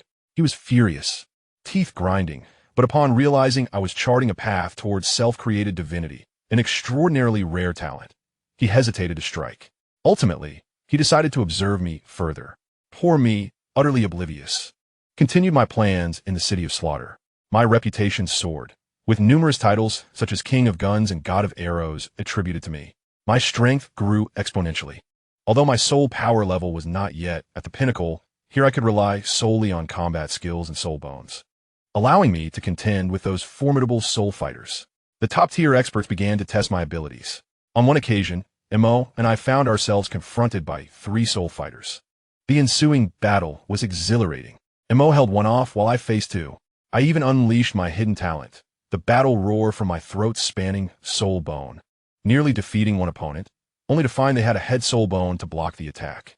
The 2 soul fighters, sensing the futility, promptly retreated. The remaining opponent met a grim fate. I tell you, after Mo cultivated my technique, his strength surged, and he was already overpowering that soul fighter. Now, with my assistance, I retrieved my bow, applied my specially concocted poison to the arrowhead, drew back the bow, and aimed. Thunk! A shot to the throat. Together, we swiftly dispatched that soul fighter. We even acquired a left leg soul bone and a storage soul guide from him. A bountiful harvest. This victory catapulted me and my brothers, who had cultivated my techniques, into the spotlight. They spontaneously formed an organization called the Zhu Yin Alliance, declaring me their leader. Those soul fighters who had previously ruled the city of slaughter were utterly subdued, even proactively suggesting that I inform them before engaging in any matches, allowing them to steer clear and avoid crossing paths with me, the harbinger of doom. I relished the newfound peace. My soul power had surpassed level 60, while my physical strength far exceeded that of my peers. After each match, old Mo, Kaislina, and the female soul emperor AI Mi Mo Kuer, whom I had fortuitously saved, would await me at the sidelines, respectfully addressing me as leader. Our Zhuyan alliance has now expanded to over 5,000 members, becoming the foremost power in the City of Slaughter. Among them, one is a soul saint, old Mo, 7 are soul emperors, with AI Mi Mo Kuer being one of them. She had been pursued by enemies, and, when cornered, I fortuitously rescued her, and she has since been unwaveringly loyal to me. Speaking of AI Mi, let me tell you, it was quite the spectacle. She has a remarkable memory, and had seen me at a small tavern at the entrance of the City of Slaughter. So later, when she was being chased like a stray dog, upon seeing me, her eyes gleamed with a cunning idea, and she orchestrated a scenario to divert her pursuers. Family. Who understands? This lady boldly approached her pursuers, pointing at me and declaring I was her man. Good heavens, I was standing there, utterly bewildered. These fools, lacking any sense, did not bother to verify. Upon hearing her claim, they charged at me, intent on first incapacitating me, the alleged scoundrel, before reclaiming AI me. Would I allow that to happen? In the City of Slaughter, reason is but a farce. I could hardly muster the energy to speak, opting instead for action. With swift precision, I dispatched those oblivious fools, breaking their limbs and leaving them to fate on the roadside. And what was the outcome, you ask? Upon witnessing my formidable prowess, Amy's complexion drained of color. She realized she had stirred a formidable adversary and attempted to flee. Would I allow her to escape? Certainly not. In an instant, I focused my murderous intent upon her, drawing forth my great bow from the soul-guiding device. The arrowhead aimed directly at her vulnerable back. She froze in place, paralyzed by fear, not daring to move an inch. Already gravely wounded, she was merely clinging to life by a thread. My menacing aura overwhelmed her, and she fainted, her eyes rolling back in her head. Observing her unconscious form, I felt a sense of amusement. I approached cautiously, wary that she might feign death to deceive me. To ensure her incapacitation, I first administered a dose of tranquilizer with a silver needle, waiting for its effects to take hold before daring to carry her back to my dwelling. Admittedly, I was drawn to her physical form, a rather base desire. In such a wretched place, where pressure mounts unbearably, having a companion is preferable to solitude. I tended to her injuries and, in a gesture of goodwill, imparted my cultivation technique to her. Speaking of my technique, it has evolved significantly. With our Zhu-Yin alliance comprising thousands, they have become my natural disciples in testing and refining my methods. Under the guidance of Lao Mo and myself, we gathered talented individuals to contribute their modified versions of my technique. We compiled and optimized these iterations into 20 or 30 distinct versions, distributing them for further practice. Through this iterative process, my Insha Duan Ti Gong has been continuously refined, with diminishing side effects. Yet, I never anticipated that my endeavors would attract the attention of the divine overlord of the realm. One fateful day, as I was diligently crafting arrows within my abode, darkness enveloped me, and I felt as though my very soul was being wrenched away.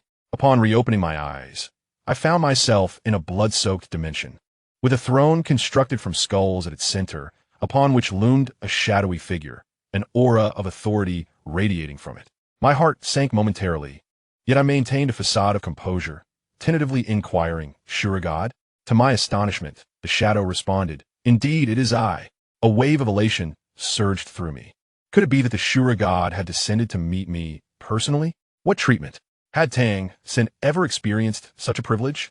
Was this not a clear sign that the divine sovereign was ready to bestow upon me a heavenly trial? However, when the esteemed deity spoke, I was left utterly dumbfounded. It was not a matter of divine inheritance. Rather, it was a straightforward demand for rent. The entire scenario resembled an elaborate sting operation, with the celestial CEO personally intervening. The message was crystal clear. You are quite impressive, having created your own divine position, and I commend you for it. But do you realize you have encroached upon my territory? The denizens of the City of Slaughter were my followers. Yet you have lured them away to practice your inferior techniques. I am in a generous mood and will not pursue this matter further, but other gods may not be as lenient. Thus, I advise you to complete your trials and depart post-haste. When you leave, I shall assist you in taking your followers with you." With that, before I could respond, the figure vanished. I was left in a state of shock, frozen in place for an eternity.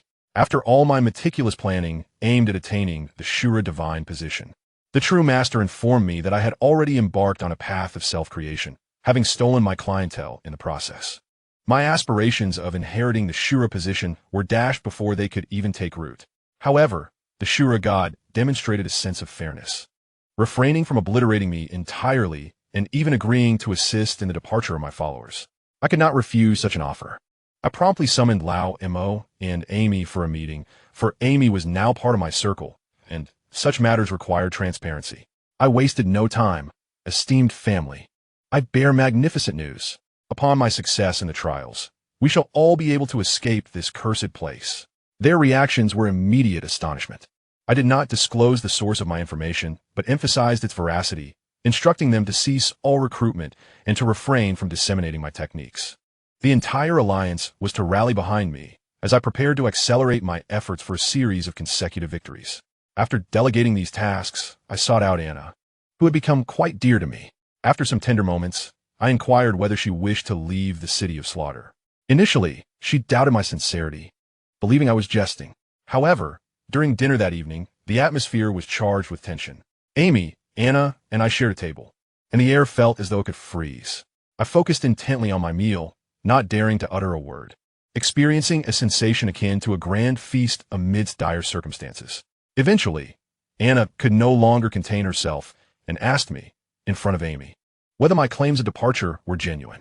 I nodded, instructing her to join me in my chamber after dinner, where I would teach her the key to escape, specifically my Zhu Yan Guan Xiang Fa. This was my overt declaration to the Shura god. Indeed, I had acquired yet another of his subordinates, who was now aligned with my cause. Beginning the following day, my approach transformed entirely. The frequency of challenges in the slaughter arena surged. Instead of 10 participants in a melee, I took on 9 opponents single-handedly. The number of matches skyrocketed, and my renown within the city of slaughter soared like a rocket. Countless individuals sought to ally with our Zhu Yan alliance, yet Lao and Mo turned them all away. As I relentlessly pursued achievements, a messenger I had dispatched a year prior finally arrived at my residence. My grandfather, Titan, had long suspected my presence in this wretched place and had been searching for me discreetly. However, a joyous event had transpired in my absence. My mother had given birth to a sister. My grandfather was overjoyed, spending his days doting on his granddaughter, momentarily forgetting about his wayward eldest grandson. On that day, my grandfather was strolling in the courtyard with my sister in his arms when the messenger finally arrived. I must say this group of individuals seemed to have unreliability etched upon their foreheads. I had originally dispatched 10 messengers, instructing them to deliver messages after a year. Yet it took a year and a half for just one to show up. The other 9 had either squandered their funds along the way or, in a fit of curiosity, opened the letters and succumbed to the poison contained within. Truly, curiosity killed the cat. When my grandfather learned that one of my messengers had arrived, he hurriedly passed my infant sister to the nearby nurse and rushed to meet the messenger. Upon receiving the letter, which I had penned in my own hand, my grandfather promptly rewarded the messenger with a generous sum of gold soul coins. He handled the letter with the utmost care, as it was a confidential missive crafted by myself, Dugu Bo, and Yang Wu Di, intended solely for internal communication within the Ling sect, requiring immersion in water for safe unsealing. After reading the letter, his countenance darkened. I had clearly communicated that I had been in the city of slaughter for over a year and outlined my plans and intentions. My grandfather's anger was palpable, his beard bristling, yet what could he do? I had already ventured into the city. He could not storm into the city of slaughter to retrieve me. All he could do was stew in his frustration. Moreover, my grandfather was troubled by another pressing matter. Though I was lost to him, my engagement remained intact. Who among my family could comprehend? My grandfather had arranged several marriages, promising to bring brides into our household when I turned 12. Yet, my departure had now delayed this for over a year. My fiancées, older than I, were expected to marry by local customs. In ordinary families, they would already be mothers. When I was betrothed, our family had not yet achieved its current stature. However, circumstances had changed. My grandfather had attained the title of Douluo, and our family spearheaded the Ling sect, collaborating with the Empire and the Qibao Lili sect, increasing our influence day by day. As for me, I had become the designated heir. Now, the families of my fiancés began to worry. The wedding date approached, yet instead of a bridegroom, my father, TitanIs, arrived to announce a postponement. They immediately feared that our family had risen to prominence and no longer desired their daughters, suspecting that we intended to renege on our promises. The more I ponder, the more I find it to be true. One after another, they are as anxious as ants on a hot pan, constantly probing for news about me, nearly trampling down the threshold of my home. Naturally, it is the elders who are most impatient, eager to climb the social ladder through marital alliances. As for my several fiancés, they actually wish for a delayed marriage. Among them, the most delighted is undoubtedly Jiangzhu. This girl is an exception, hailing from humble origins, yet possessing a mutated top-tier healing soul. Her talents are quite remarkable. My mother, Yangban Shuang, is particularly fond of her. In preparation for her marriage to me, she even dropped out of the Intermediate Soul Master Academy. However, when the wedding was postponed, she was overjoyed to have more time with her parents. Yet trouble followed. The true reason for her dropping out somehow leaked, with rumors spreading that she had forsaken her studies at such a young age for the sake of marriage. Originally a celebrated figure at the academy, known for her beauty and talent, she now found herself besieged by gossip, her reputation tarnished. Returning to her former school was out of the question. The atmosphere was suffocating to even contemplate. My father, TitanIs, could not bear to see her suffer and sought to assist her, even attempting to secure a spot for her at the Tiando Royal Advanced Soul Master Academy. However, Jiangzhu, being proud, vehemently rejected the notion of attending an academy that only accepted nobles. In the end, she managed to gain entry into the Lanba Academy under the auspices of Dean Liu Erlong, allowing her to continue her education. On my grandfather's side, upon reading the letter, he promptly relayed my whereabouts to Du Bo and his old companions. The elderly gentleman convened, deliberating that although our sect had established a foothold, our fame was still lacking. It was ultimately grandfathered by he who proposed that we establish our own Advanced Soul Master Academy, aptly named Si Ling Academy, to participate in the Continental Advanced Soul Master Academy competition, which would serve as the best advertisement. While they were fervently pursuing this venture, one individual was far from pleased, Du Guyan, my childhood companion. Ever since I ventured into the hunt for my fifth soul ring and did not return, she had become despondent.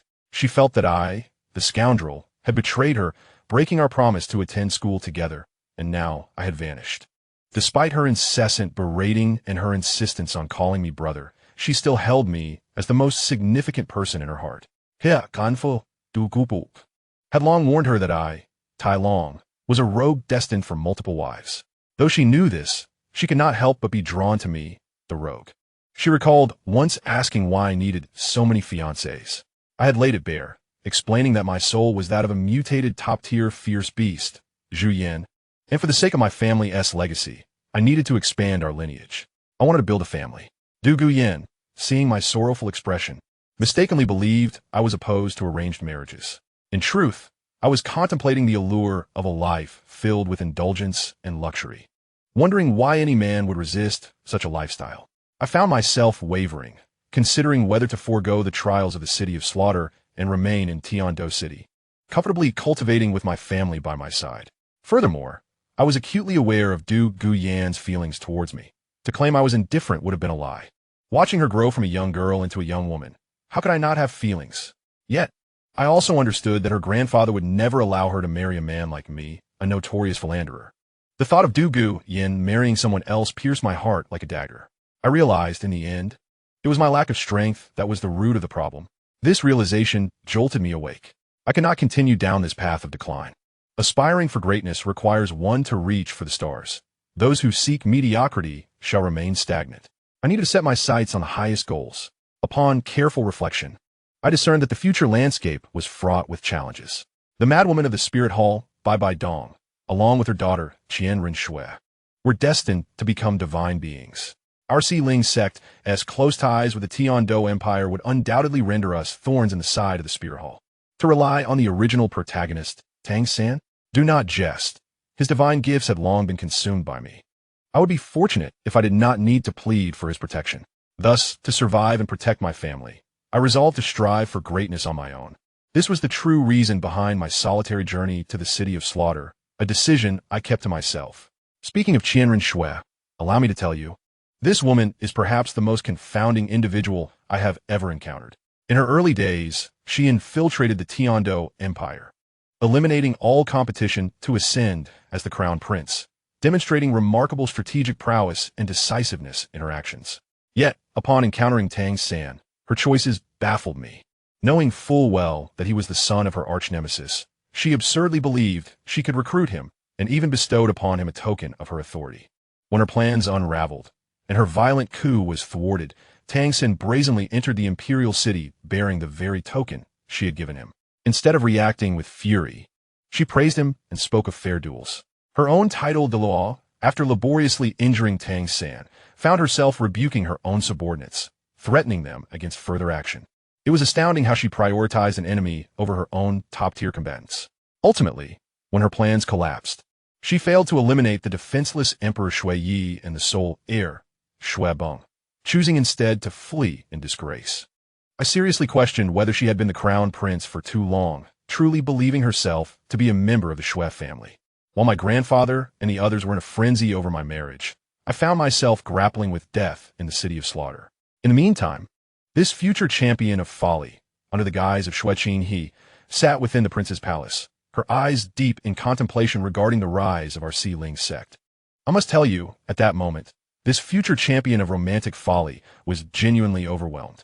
She observed our Si Ling sect soaring like a rocket, and her heart was filled with anxiety. At that time, our sect had secured a substantial contract with the Tiando Empire's military, supplying various weaponry that was in high demand. This had significantly elevated the combat capabilities of the Tiando Empire's army. Imagine, previously, Soul Masters held the highest status. But now, ordinary soldiers wielding our creations could challenge even Soul Kings with proper training. This development threatened to upend the entire continental landscape of warfare. The Emperor Shui Yi was overjoyed, praising us as the Empire's backbone. However, Qianren Shui was not pleased. She was an undercover operative sent by the Spirit Hall, tasked with destabilizing the Tiando Empire, not aiding in its infrastructure. Witnessing the Tiando army grow increasingly formidable, how could she not feel anxious? It was akin to laboring tirelessly only to discover one was unwittingly sewing garments for a rival company. Who could understand the plight? Thus, while she outwardly appeared to endorse my grandfather and the others, referring to them as the backbone of the sect, she had long since been in communication with the Spirit Hall. The Pope, Bai Dong, was equally ruthless, issuing orders to sow discord among us. Their logic was simple. With the rapid development of our Si Ling sect, internal conflicts were inevitable, for families united would inevitably harbor for separate ambitions. If today your grandson glared at mine, tomorrow my wife could slander yours. Such trivial matters could easily escalate into chaos. And I must say, this tactic proved effective.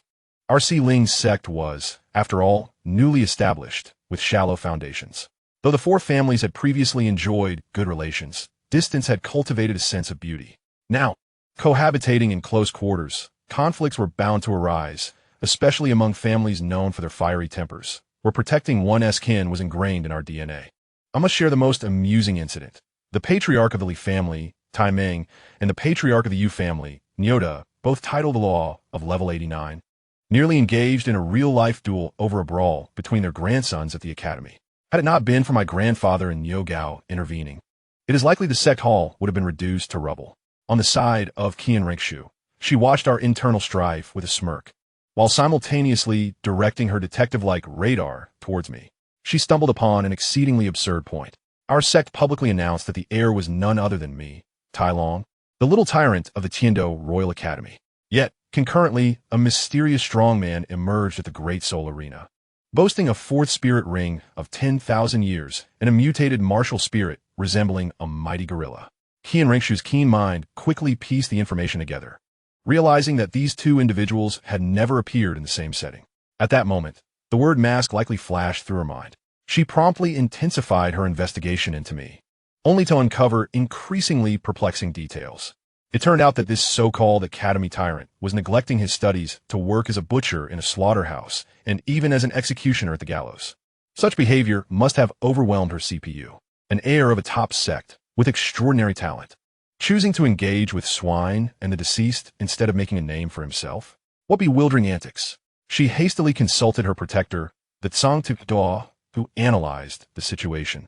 suggesting that I was honing my temperament and refining my killing intent. Upon hearing this, Qian Ringsha gasped, resolutely determining to recruit me into her prince's camp. Thus, she meticulously crafted an entire strategy for a chance encounter, preparing the script while awaiting my entrance as the male lead. However, just as everything was in place for her grand production, showcasing the prince's appreciation of talent, I vanished. I evaporated from Tiando City without a trace. At that moment, I can only imagine her despair. It was akin to the culmination of a year-long concert preparation, only for the lead singer to post on social media minutes before the show that they wished to explore the world. During that period, the entire continent seemed to be at peace, while various factions quietly grew, biding their time for a grand upheaval. Meanwhile, I found myself in the Slaughter City, participating in my 90th life and death match. With a clang, my spear pierced the heart of my final opponent, leaving no one standing in the arena except for me. I must say that sensation was truly exhilarating. After victory, a portion of the fallen foe soul power would be purified and directly infused in my body. The surge of power was more thrilling than any elixir. Yet, the side effects were considerable. With each victory, I absorbed not only energy, but also the purest killing intent from those fallen beings. This mingled with the combat will innate to my martial spirit, generating a peculiar chemical reaction. Previously, I had a fighting spirit that grew stronger with each battle. Now, mixed with the killing intent, it transformed into a frenzy for slaughter. When not in combat, I was relatively composed, but once the fighting began, especially when I became exhilarated, my mind fixated on a singular thought: kill, annihilate them all. This power was gradually altering me, spiraling out of control while simultaneously captivating me. In this intoxicating yet perilous state, I continued my winning streak. 91 matches, 92 matches, and 99 matches. Just one final match stood between me and the Hell Road, where I could claim the legendary domain of the God of Slaughter. My fame in the Slaughter City had risen to just beneath that of the King of Slaughter. That old fellow had begun sending emissaries to recruit me as soon as I hit 80 consecutive victories, offering grandiose promises to entice me to stay as his deputy. Did I heed his calls? Certainly not. Why would I waste my prime years in this wretched place when a vibrant world awaited me outside? After several refusals, that old man's facade began to crack, and he resorted to underhanded tactics. He enlisted 2 seasoned Douluo to ambush me when I was at my weakest post-match. However, he miscalculated one crucial detail. I, Tai Long, never engage in unprepared battles. I had not come alone. I had established the Zhu Yan Alliance, gathering a formidable band of brothers under my command. The 2 unfortunate souls barely made their move before my allies encircled them. The result? Their ambush failed, and they were instead met with their own demise, resulting in the explosion of a 4,000-year-old left leg soul bone. Good heavens! Was this not the legendary gift of a grateful ally? Following this incident, the perception of me throughout the Slaughter City transformed. After my matches, not only did no one dare to ambush me, but even those who approached within 3 meters were nowhere to be found. My Zhu Yan Alliance had become the most powerful organization in this place, second only to the official forces of the King of Slaughter. In the absence of the old tiger in the mountains, I had become the reigning Monkey King, and soon I would overthrow this so-called tiger. Without hesitation, I took decisive action. The 100th match was my sole ticket to the Hell Road, the only path to ultimately overthrow the King of Slaughter. How could I not take it seriously? I clearly instructed all my brothers in the Zhu Yan Alliance, informing them to prepare for the arrival of the Azura God's grand gift and to teleport out of this cursed place once I departed. With everything arranged, I flatly declined the request from Old M.O. and the others to escort me. What a joke. Did I need protection at my current stature? Alone, adorned in the radiant golden armor I had forged with my own hands, I strode confidently towards the arena, the final stage of my career. I must tell you, I carried 3 soul bones with me, a secret treasure amassed over the past 2 years, unbeknownst to anyone. 1 right arm bone and 2 left leg bones. All exquisite items obtained from Soul Douluo. At nearly 15 years of age, I had shot up in height, my physique now muscular and imposing, standing tall like a youthful titan. Who could possibly suspect that I was still a minor? As I walked towards the arena, the scene was nothing short of miraculous. All the fallen beings, upon seeing me, scurried away like mice avoiding a cat, clearing a wide path for me.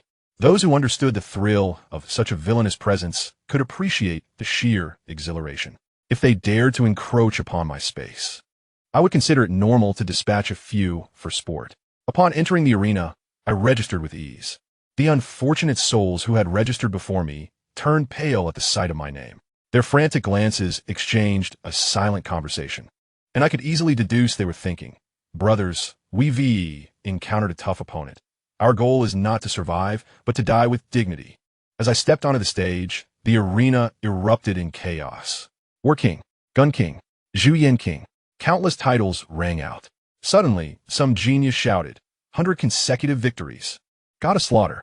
I must say, this ignited a powder keg. 100 consecutive victories. 100 consecutive victories. Gotta slaughter. Gotta slaughter. The roars surged like a tidal wave, nearly toppling the very structure of the arena. Listening to the chorus of thousands, my heart swelled with satisfaction. This was not mere vanity. These people saw hope for escape from this cursed place in me. As the bell for the match began to toll, I brandished my spear with aplomb. Clicking en s'oppose.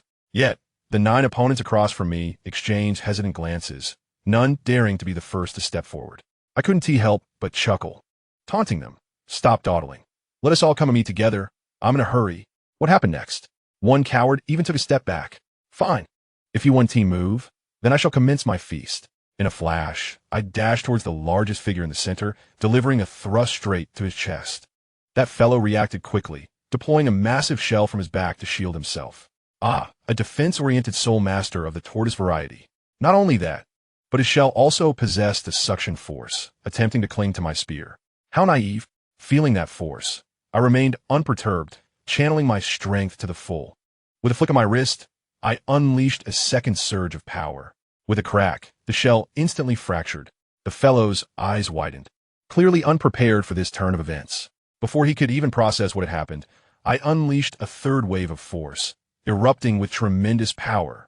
With a resounding crack, the proud shell of my opponent shattered into fragments beneath the tip of my weapon. I swiftly redirected my aim, thrusting the spear through the opening, and with a soft squelch, it pierced his neck. Even in his final moments, he could not fathom how, despite having nearly grasped my gun, I had audaciously torn the script from his hands. I must tell you, the expression on his face was enough to fry his CPU. With a successful strike, I offered no opportunity for others to react. Taking a deep breath, my soul bone activated, unleashing a battle roar. A visible sound wave erupted around me, reverberating through the air. That mighty shout nearly lifted the roofs of the entire city of Slaughter. The 5 closest foes, who had intended to ambush me, were left dazed and disoriented, their minds buzzing like sheep awaiting slaughter. Seizing the moment, I swept my spear in a graceful arc, painting the air crimson. In an instant, 5 neat lines of red appeared across their necks, and they fell like marionettes with severed strings, collapsing without a sound. 3 remained, standing at a distance, yet stunned by my roar, frozen in place. I pointed my spear at the nearest one, striking true in the center of his brow. With a flick of my wrist, the spear transformed into a streak of light, skewering the second unfortunate soul and pinning him against the wall beneath the arena. As for the last one, I cannot even be bothered to use my weapon. With a swift leap of 5 meters, I crashed into him, pressing my hands against his chest. And with a crack, his ribcage collapsed. The battle was over in less than a minute. The arena fell into a deathly silence. Standing in the center of the stage, the array beneath my feet illuminated, absorbing the energy and blood of all the corpses. A surge of unprecedented, overwhelming murderous energy flooded into my body. Ecstasy coursed through me as I closed my eyes, for the first time unleashing my full momentum. The murderous intent that could slay gods intertwined with the indomitable spirit to battle the heavens, enveloping the entire arena. The audience, having just regained their senses, fell silent once more, paralyzed by fear. I began to scavenge for spoils, and from the shell of that turtle-like fellow, I unearthed a treasure, a heart-protecting mirror capable of generating gravitational forces, quite intriguing indeed. At that moment, a peculiar voice echoed from all directions. "Congratulations, young king of war."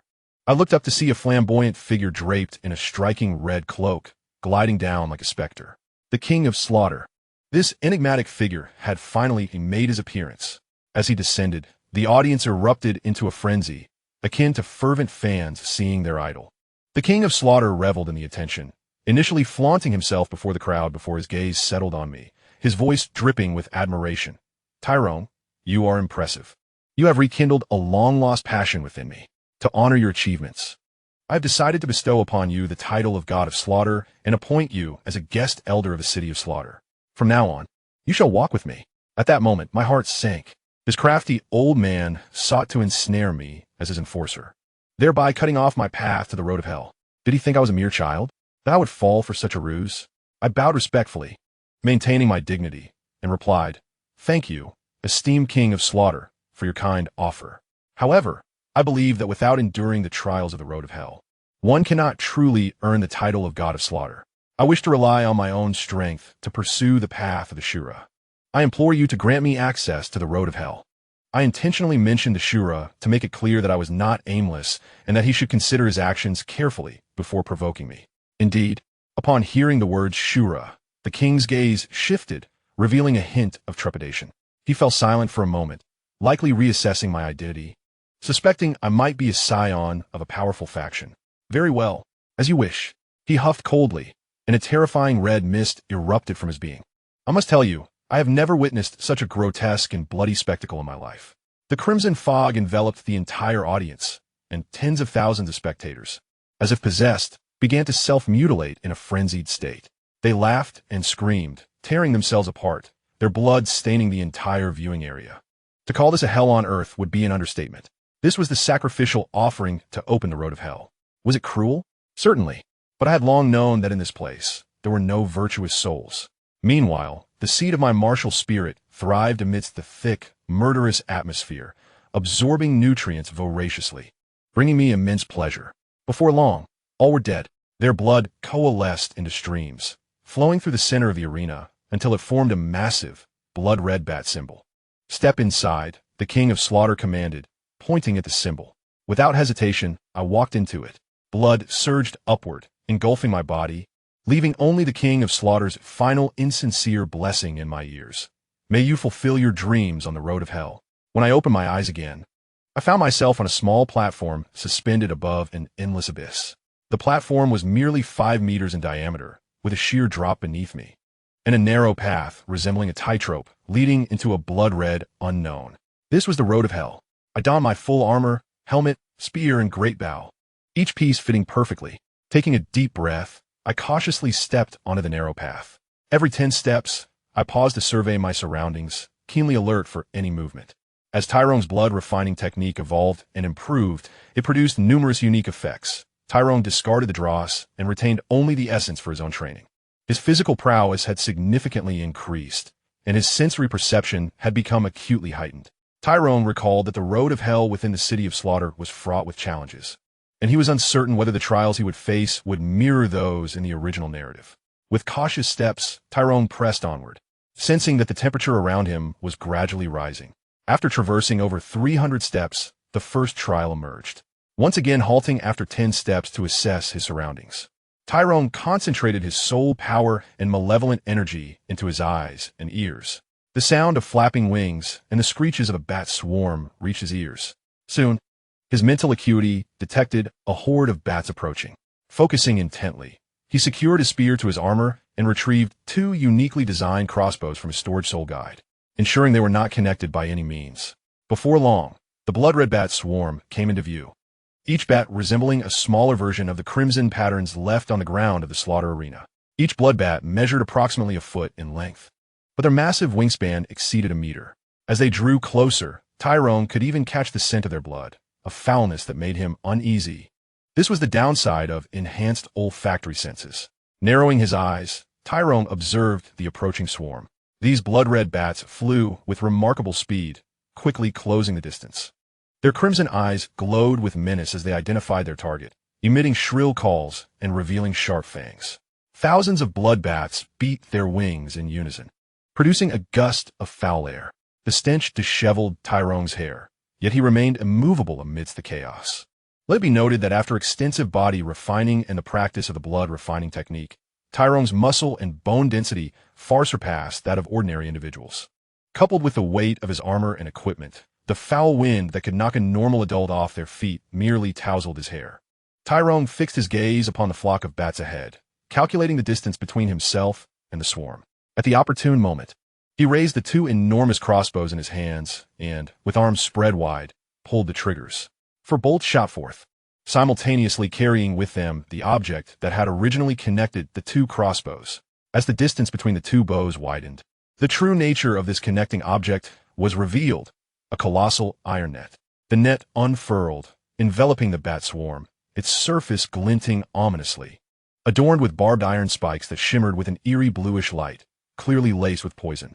The iron net, expanding to a size of 8 meters in both length and width, ensnared a significant portion of the thousands of bats. The arrows then converged, binding tightly together. These specially crafted arrows were equipped with magnets, ensuring that once the net enveloped its target, the 4 bolts would unite. As the bats struggled within the confines of the net, the barbs and spikes pierced their bodies, particularly the barbs, leaving many injured as they fought against their restraints. Concurrently, the toxins from the barbs infiltrated their systems, and with so many bats ensnared, the shrinking space of the net rendered their wings useless. Those trapped within the net lost their ability to fly, plummeting downwards. Following a moment of chaos, Tyrone sensed a powerful surge of psychic energy. After this wave of energy passed, the crimson bats quickly regained their composure and surged once more toward Tyrone. Tyrone retracted the 2 crossbows in his hands and, without hesitation, retrieved 2 identical crossbows from his storage soul guide, pressing the triggers once again. The scene repeated itself as a significant portion of the remaining bat swarm was ensnared. After several iterations, the crimson bats were entirely wiped out by Tyrone. Chapter 89. The Dark Golden Three-Headed Bat King utilizing his pre-prepared equipment. Tyrone swiftly dispatched the crimson bat swarm without sustaining any harm.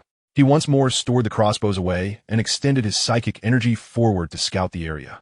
Simultaneously, he enhanced his auditory and visual senses to observe his surroundings.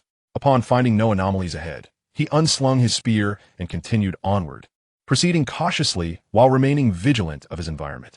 As Tyrone advanced, his gaze sharpened. He discovered a massive creature hanging upside down just ahead on the narrow path, illuminated by a faint red glow that highlighted its dark golden radiance. This enormous bat measured over 4 meters in length, its gigantic claws gripping the narrow path with a diameter exceeding 1 meter, their sharp tips embedded in the stones.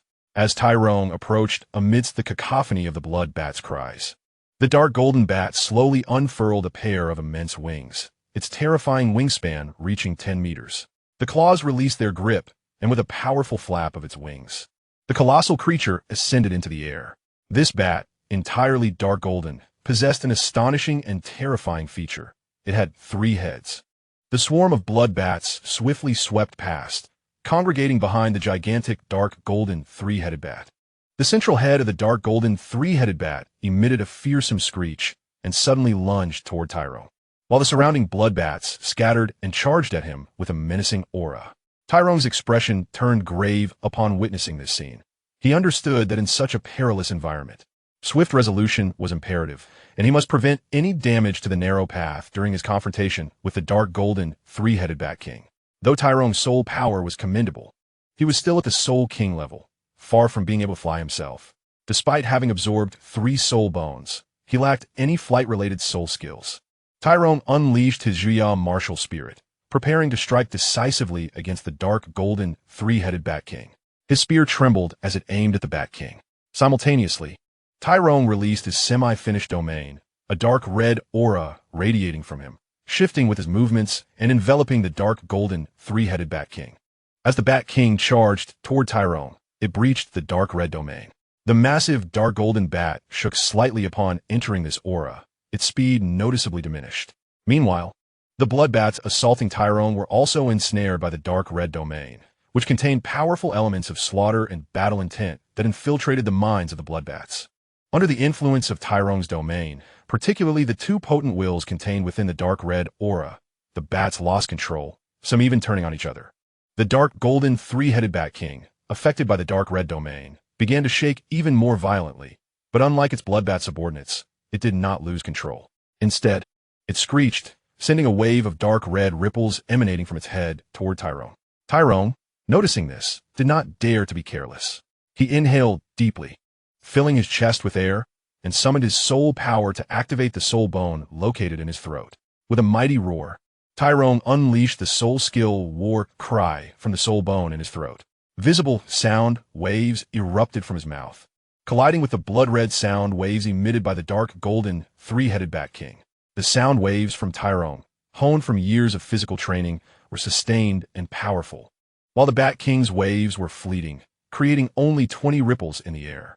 In contrast, Tyrone's sound waves continued to surge forth. When the waves clashed, they extinguished each other. However, Tyrone's relentless sound waves followed the trajectory of the Bat King's sound waves back to their source.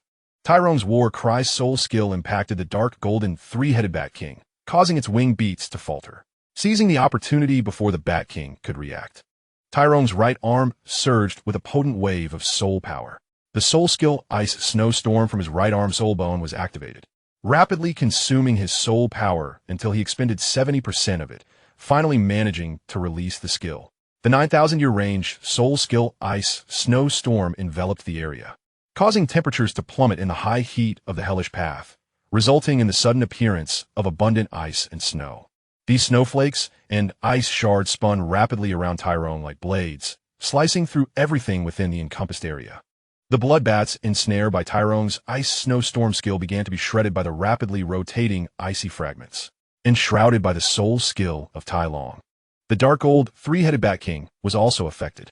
However, the skin of the dark gold three-headed Bat King was notably more resilient, rendering the rapidly spinning shards of ice and snow incapable of penetrating its body. Nevertheless, they managed to slice through the Bat King's outstretched flesh wings. Having regained consciousness from Tai Long's recent battle cry, the dark gold three-headed Bat King found itself enveloped by the soul bone skill, Ice and Snowstorm, released by Tai Long. The immense suction and rotational force compelled the dark gold three-headed Bat King to flap its wings with all its might. Yet it could not escape the icy tempest. Tai Long, without a moment's pause in his movements after unleashing the ice and snowstorm, thrust his specially crafted spear forward.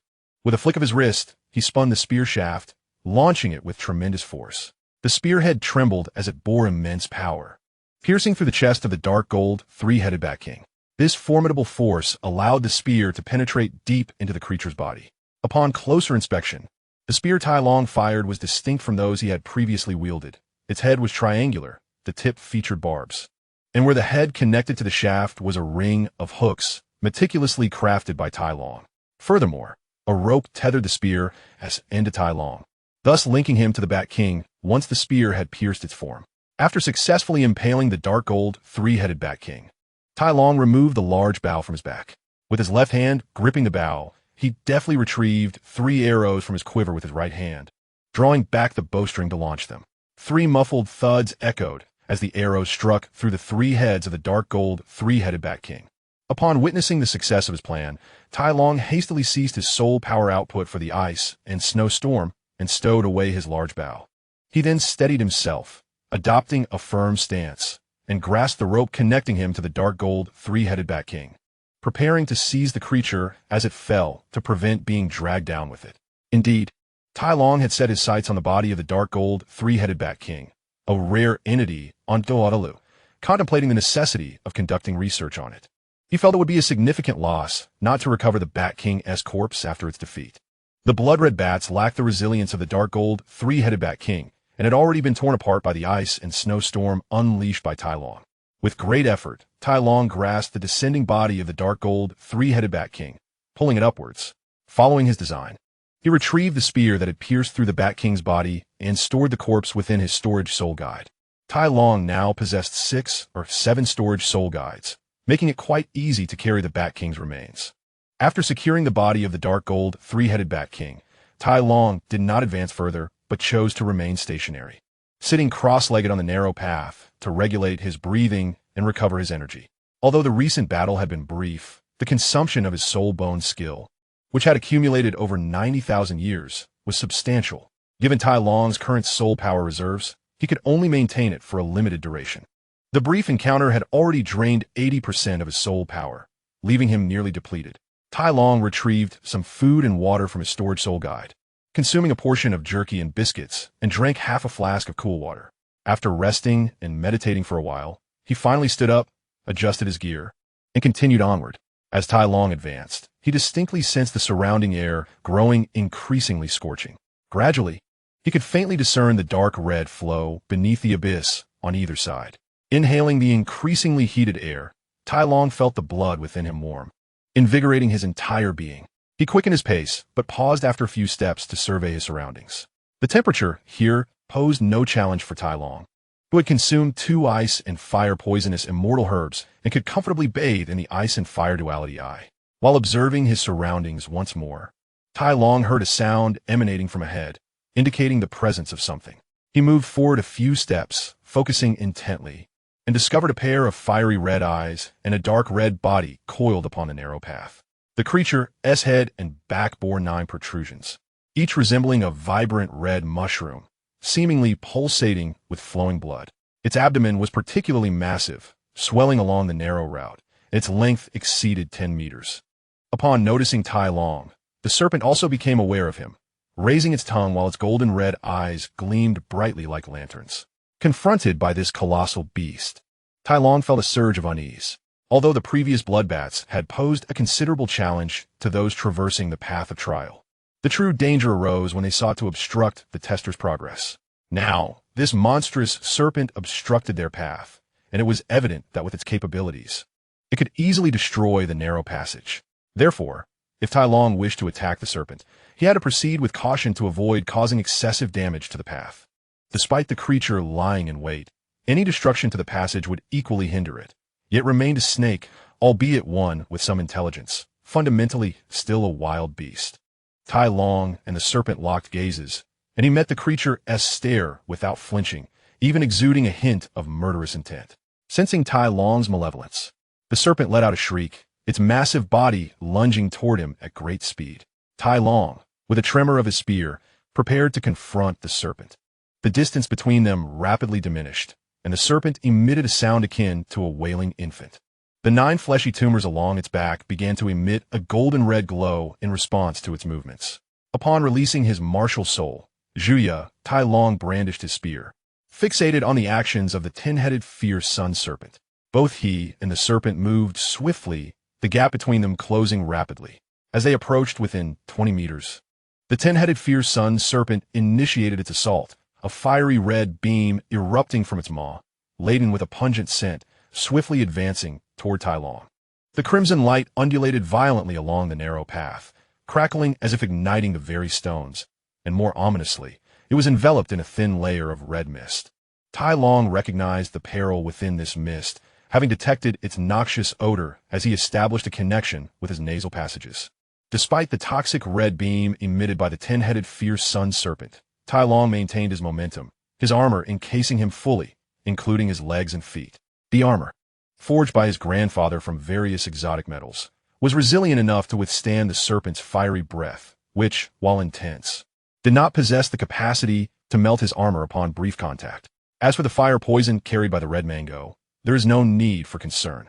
Tai Long once consumed 2 strains of the ice-fire toxic immortal herb, which granted him immunity to both ice and fire. Coupled with his body having undergone the rigorous training of the ice-fire duality, should it have been another toxin, Tai Long might have hesitated. However, when it comes to fire poison, he could treat it as a mere snack. Tai Long is the embodiment of a true man, someone who could bathe in the ice-fire duality eye, and he hardly regards the intense heat emitted by the 10-headed Liang snake. An aura of dark red radiates from Tai Long as he activates a dark red domain centered around himself. With his spear held at an angle, he swiftly approaches the 10-headed Liang snake, thrusting the spear's tip toward it. The 10-headed Liang snake, caught off guard by this sudden movement, reacts swiftly. As Tai Long's spear lunges forward, the snake's upper body sways abruptly, evading the attack by moving from above the narrow path to below it. Witnessing this, Tai Long's actions remain undeterred. He angles his spear downwards, its tip making contact with the snake's body as he advances. Upon feeling the spear's tip against its scaled body, the 10-headed Liang snake instinctively shifts its body downward while its head rises from below the narrow path, coiling its entire form atop it, miraculously dodging Tai Long's assault. Despite the snake's evasive maneuvers, Tai Long does not reduce his speed. Instead, he charges right past the 10-headed Liang snake's obstruction. After bypassing the snake, Tai Long continues his relentless sprint down the narrow path without pause. The 10-headed Liang snake, having successfully evaded Tai Long's attack using its physical advantage, feels a sense of pride. Yet, It is also aware that the battle is still in progress, and quickly turns its gaze toward Tai Long. In that very moment, the 10-headed Liang snake witnesses a peculiar sight. Tai Long, spear in hand, dashes forward along the narrow path without glancing back. With an enraged hiss, the 10-headed Liang snake arches its massive body along the narrow path and swiftly pivots to pursue Tai Long. The reason Tai Long, after slipping past the 10-headed Liang snake's blockade, does not turn back to continue the fight, but instead opts to flee down the narrow path, is not out of fear or lack of ability to defeat the snake. Rather, it is due to his keen awareness of the perilous nature of engaging in battle within the confines of such a narrow space. While vanquishing the 10-headed Liang snake would yield a treasure that could rival the immortal herb, Tai Long deems it unnecessary to place himself in danger for the sake of a prize that might equate to such a remarkable entity, leading him to forge ahead after bypassing the snake's defense. However, the 10-headed Liang snake is unwilling to let Tai Long escape so easily. After redirecting its enormous form, it accelerates rapidly in pursuit. A striking scene unfolds within the city of Slaughter, Hell Road, where a robust man clad in full armor, wielding a spear, races forward, pursued by a bizarrely shaped serpent. The distance between the man and the snake decreases. Although Tai Long initiated his sprint first, the narrow path affords little room for maneuvering.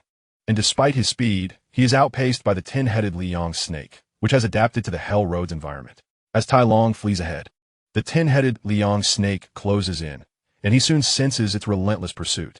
Infuriated by the snake's obstinacy, Tai Long halts his forward momentum and plunges his spear into the ground of the narrow path. He retrieves the great bow slung across his back, draws an arrow from his quiver, and readies it against the 10-headed Liang snake. Constructed from the horn of a 70,000-year-old iron-horned giant rhinoceros. The bow's body is forged from a blend of materials, including the branches of a 90,000-year-old plant-based soul beast, and its string made from the tendons of a 20,000-year-old crocodile dragon. The arrows released from this mighty bow possess tremendous force, leaving the 10-headed Liang snake with limited options for evasion within the narrow confines. In Tai Long's eyes, the snake's lengthy, more than 10-meter body is merely a colossal moving target. The steel-forged arrowheads, empowered by Tai Long's years of archery practice, pierce through the snake's formidable scales, embedding themselves into its flesh. Infuriated by the injury, the 10-headed Liang snake becomes even more enraged, its pain igniting the ferocity buried within its bloodline, causing it to charge toward Tai Long with unrelenting speed. As the massive serpent moves, the arrows lodged in its body are tugged deeper with each motion, the barbs exacerbating its agony, further inciting its wrath. Tai Long unleashes a flurry of arrows, each one finding its mark on the 10-headed Liang snake, most piercing the scales and embedding themselves in its body. However, while the arrows do break through the defenses, their momentum diminishes upon entering the flesh, leaving them unable to penetrate further. Thus, despite the numerous arrows protruding from the 10-headed Liang snake, it remains relatively unscathed in terms of vital injury. Although persistent attacks could eventually wear the snake down, the current circumstances do not favor such an outcome. As the 10-headed Liang snake draws nearer, Tai Long depletes his quiver of arrows, and upon releasing the final arrow, he withdraws his great bow into his storage soul guide and retrieves the spear from the narrow path.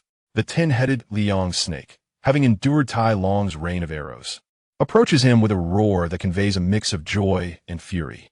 Accompanied by this sound, its massive form arches ominously along the narrow path, and the 9 bulges on its body adjust to target Tai Long's position. Suddenly, the 9 bulges rupture simultaneously, unleashing 9 streams of golden red liquid that arc through the air, converging above Tai Long's head before halting just before reaching him. In a moment of uncertainty, Tai Long witnesses the 10-headed Liang snake's liquid projectiles retract, coalescing into a fist-sized golden red sphere that then plummets toward him. Tai Long channels his soul power, summoning the malevolent energy stored within him, as he exudes a formidable aura. With force originating from his feet, he thrusts his spear upward, determined to pierce the heavens and meet the descending golden red sphere. As the spear tip connects with the sphere, an immense force erupts at the point of contact, with Tai Long straining to maintain his position against the golden red orb hovering above him. As the Shou Liang beheld its own inner core clashing with the tip of Tai Long's spear, it let out an excited hiss. Seizing the opportunity while Tai Long was engaged and exerting no further effort, the Shursho Liangsha coiled in, opening its massive jaws to bite at Tai Long. Tai Long, however, was prepared for this moment. As the serpent lunged, he lifted his right foot, channeling his spirit power into it to activate the spirit bone skill contained within. With the force of the skill, Tai Long's armored foot descended upon the serpent's head, unleashing a tremendous impact that drove the Shursho Liangsha's gaping maw down onto the narrow path.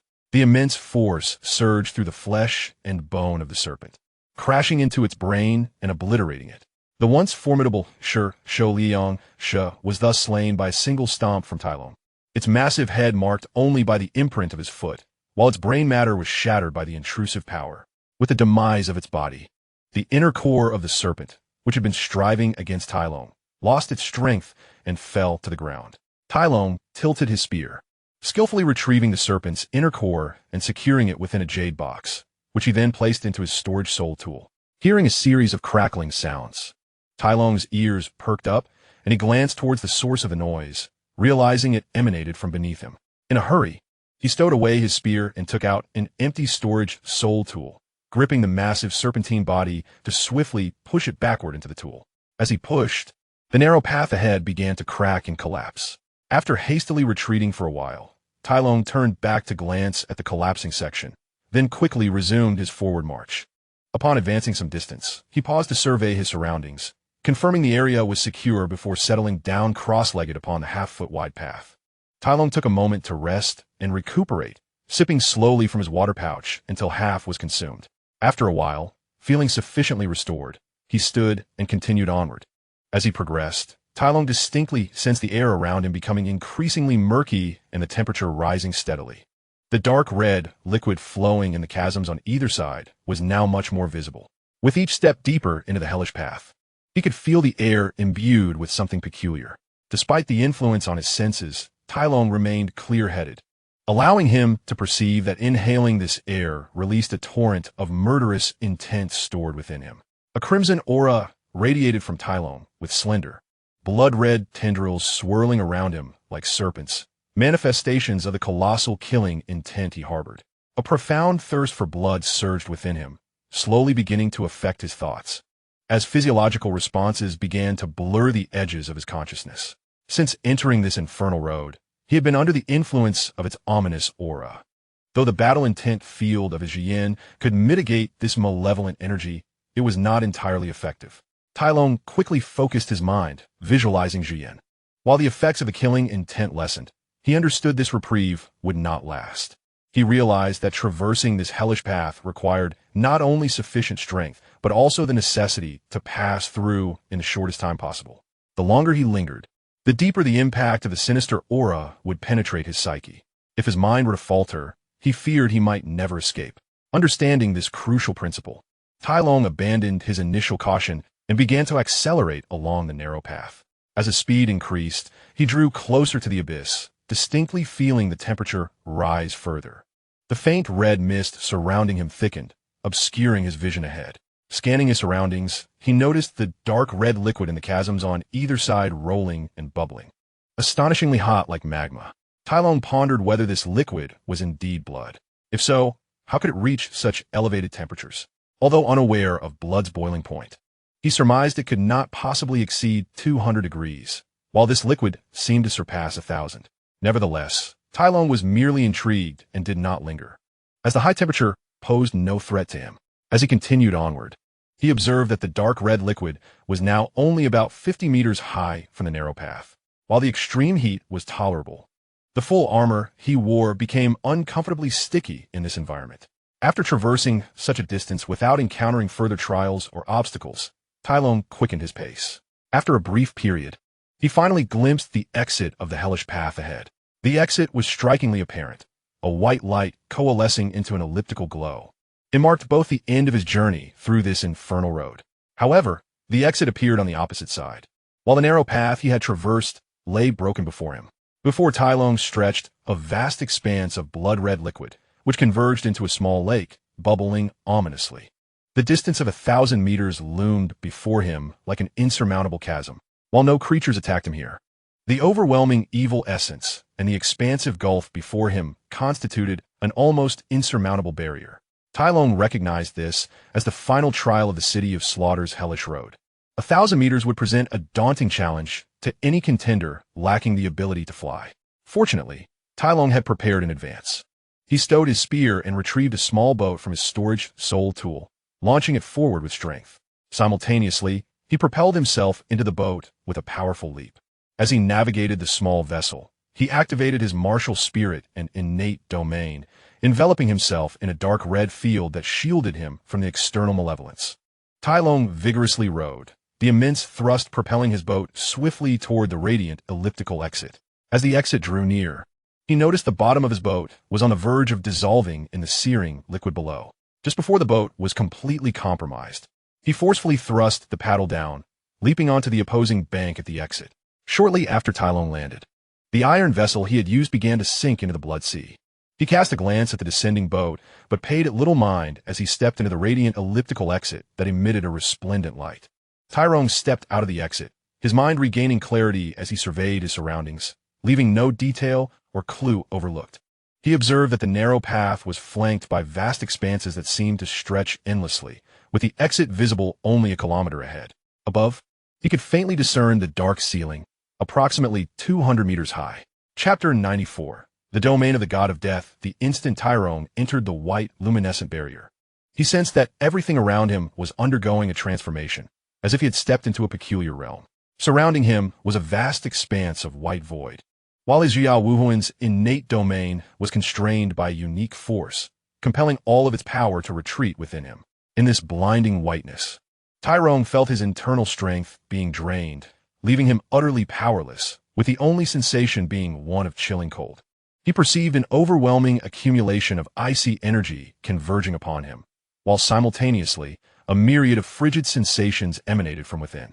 In this white void, Tai Long endured intense suffering. The unnatural cold he experienced was not merely a shift in temperature. Rather, it was the lethal aura within him manifesting its chilling presence, overwhelming its master with an icy grip. The purest essence of slaughter swiftly invaded Tai Long's being, each incursion inflicting unbearable pain. Accompanied by this excruciating agony, time seemed to crawl, and Tai Long lost all sense of the passage of moments. Eventually, the pain began to subside, and he gradually regained consciousness, drenched in sweat and appearing quite disheveled. Once he had regained awareness, Tai Long began to assess his condition. He noticed that the lethal energy within him had coalesced into a distinct domain. Comparing the domain of the God of Death with his own innate domain, he realized that, although his domain had absorbed a significant amount of lethal energy and grown considerably, it still paled in comparison to the rewards bestowed by the trials of the City of Slaughter. However, Tai Long felt no disappointment. After all, his innate domain had yet to fully develop, leaving ample room for future growth. He sensed a change in his Wuhuan, as peculiar white patterns emerged on the previously crimson four-legged form, indicating a renewed enhancement of his Zhuyao Wuhuan. After thoroughly assessing his situation, Tai Long turned his attention to the surrounding environment and noticed a light emanating from above. He gazed upward towards the exit, 200 meters high, with no alternative paths visible. It was evidently the sole means of escape. Approaching the vertical rock face, Tai Long felt a sense of resignation at the daunting distance, knowing that scaling such a height would be challenging. He seated himself on the ground, focusing on recovering his state. Having effectively exited the City of Slaughter, he presumed the trials of the Hell Road had concluded, and the environment he found himself in was now secure. Tai Long took a moment to recuperate, sipping some cool water and chewing on tough, flavorful beef jerky, which he found palatable in moderation but somewhat less enjoyable in excess. After resting for an hour at the cliff's base and restoring his condition, Tai Long began to shed his golden armor, crafted from various rare metals, which, while offering excellent defense, was exceedingly heavy. Lacking experience in rock climbing, Tai Long, despite his physical prowess and spiritual energy, preferred not to ascend a cliff while encumbered by hundreds of pounds of armor. Once he had removed the armor and cleaned himself up, he changed into a fresh set of clothing, instantly feeling refreshed. He stored the removed armor in his storage soul tool and replaced his long spear with finger guards and clawed footwear. Thus began Tai Long's ascent. Finding a suitable position, he wiped the sweat from his hands and commenced his climb, channeling his spiritual energy and the lethal aura he had stored into his hands and feet. The finger guards, made of sturdy steel and enhanced with his infused energy, allowed Tyrong's fingers to penetrate the rock face deeply. His clawed footwear similarly provided essential support as he climbed. The smooth rock face bore the marks of his ascent, leaving evenly spaced indentations resembling the paw prints of a colossal feline. Mastering the manipulation of his internal spiritual energy and lethal aura. Tyrong's ability to project this energy onto external objects was a skill honed over 2 years of rigorous training in the City of Slaughter. As Tyrong continued his ascent, his proficiency in movement only increased and his climbing speed accelerated. His physical condition, refined through years of relentless training combined with the special gifts of his Wuhuan, had reached a level that even he could scarcely gauge. After a little over a minute, a hand clad in iron finger guards emerged from the cliff's edge, quickly followed by another. Grasping the ledge with both hands, Tyrong exerted his strength and propelled himself upward. Coughing and spitting out debris, Tyrong stood at the cliff's edge, appearing rather disheveled. The forceful grip of his fingers, enhanced by the iron guards, had inevitably dislodged some rocks and dust, which now scattered across his face. "Leader! It's the leader! Xiaolong! The leader is over there!" As Tyrong cleared himself of the rubble, he heard distant shouts. He looked up in the direction of the voices and saw a group of individuals hastening towards him, members of his Jia alliance. Having witnessed that the Shura god had indeed delivered his followers. "Leader, you have finally emerged." Old Mo, accompanied by the others, stepped forward to pay his respects. Tyrong nodded in acknowledgement and inquired, "Have all our Jia alliance members been brought out?" Old Mo confidently replied, "All 2,974 of us have been successfully transported, along with Miss Anna, making a total of 2,975. Hearing Old Mo's assured response, Tyrong nodded with satisfaction. "Excellent, Old Mo. What are your plans now that you are out?" Without hesitation, Old Mo responded, "As members of the Jia Alliance, we naturally follow our leader. Wherever you go, we shall follow." "Indeed, that is our collective sentiment," the others chimed in. Tyrong, amused by their formality, replied, "There is no need for such pleasantries. You have all spent considerable time in the City of Slaughter. And after such a lengthy absence from Douluo Dalu, I am certain you wish to reunite with your friends and family. Feel free to return and visit them." Upon hearing this, the crowd quieted, and eventually it was Old Mo who spoke up. "Leader, let me be frank. Those of us who were compelled to enter the City of Slaughter are not the same as those who entered for trials. Most of us have offended powerful soul masters on the Douluo Dalu, and it was out of sheer desperation that we entered the City of Slaughter.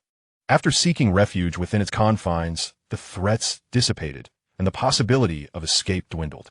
Those individuals might assume their status precludes them from targeting our families again. Now that we have emerged, should we reappear within the sight of our adversaries, they may strike at us once more." Upon hearing Lao Ma's explanation, Tai Long observed the reactions of others and realized the truth in Lao Ma's words.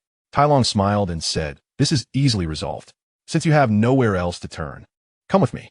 The sealing zone under my protection has several tidal Douluo to safeguard you." After further discussions with several high-ranking members of the sealing zone, Tai Long confirmed the itinerary for their group.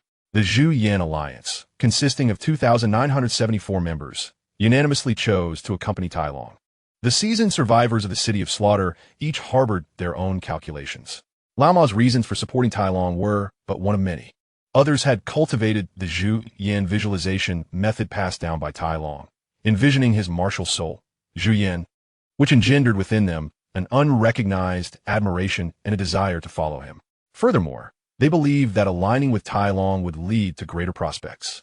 Tai Long, having successfully led thousands out of the City of Slaughter, a place notorious for trapping souls, was undoubtedly a figure of significance. Although his current strength may be modest, he is destined for extraordinary accomplishments in the future. At present, Tai Long was like a dragon lying low, gathering strength. With everyone now closely connected to him, they had effectively become Tai Long's loyal base. If they did not seize this opportunity to align with him, it would be too late when he finally soared to greatness. Tai Long divided the more than 2,000 members of the Zhu Yan Alliance into several hundred small teams, instructing them to make their way toward the capital of the Tiando Empire and gather at the Si Lingzong's residence. Tai Long, accompanied by Anna and Kusalina, set off on the journey. After more than 2 years in the City of Slaughter, he greedily inhaled the fresh air of the fields. The group traveled steadily toward the capital of the Tiando Empire. Upon passing through a small town, Tai Long sought out a hotel for a much-needed wash and relaxation. He had already provided Lao Ma and several representatives of the Zhuyan alliance with tokens of identity and penned a letter to his grandfather, Titan, detailing his experiences in the City of Slaughter and clarifying the identities and relationships of Lao Ma and his companions. Lao Ma, a formidable figure, was promised assistance from the Sealing Zone in obtaining the 8th soul ring upon delivering the letter. Other members of the Zhuyan alliance in need of soul rings would also receive help in finding the most suitable ones. After more than a month of travel, Tai Long, along with Anna and Kusalina, finally entered the territory of the Tiando Empire, taking over half a month to reach the residence of the Li family near the Tiando imperial capital, instead of heading directly to the Si Ling Zong's residence. Tai Long chose to return home first. As he stepped down from the carriage and gazed at the entrance of the Li family residence, he felt a wave of nostalgia. He had left as a 12-year-old boy, and now he had matured into a 15-year-old man. While Tai Long was lost in thought at the entrance, the guards, upon recognizing him, exchanged glances before one hurriedly entered to report to Titan. The remaining guards quickly approached Tai Long to welcome him inside. Tai Long, along with the two women, walked into the family residence, sharing the unique scenery and architecture with them as they strolled. Little Long has returned. Where's my grandson? Hurry and let me see him. A hearty laugh resonated, followed by eager words. Following the sound, Tai Long saw a robust elder with graying hair striding toward him. Grandfather! Tai Long exclaimed, smiling as he rushed forward. Titan embraced Tai Long tightly, patting his back with vigor. Good. It is wonderful to have you back. You have grown wings. Haven't you?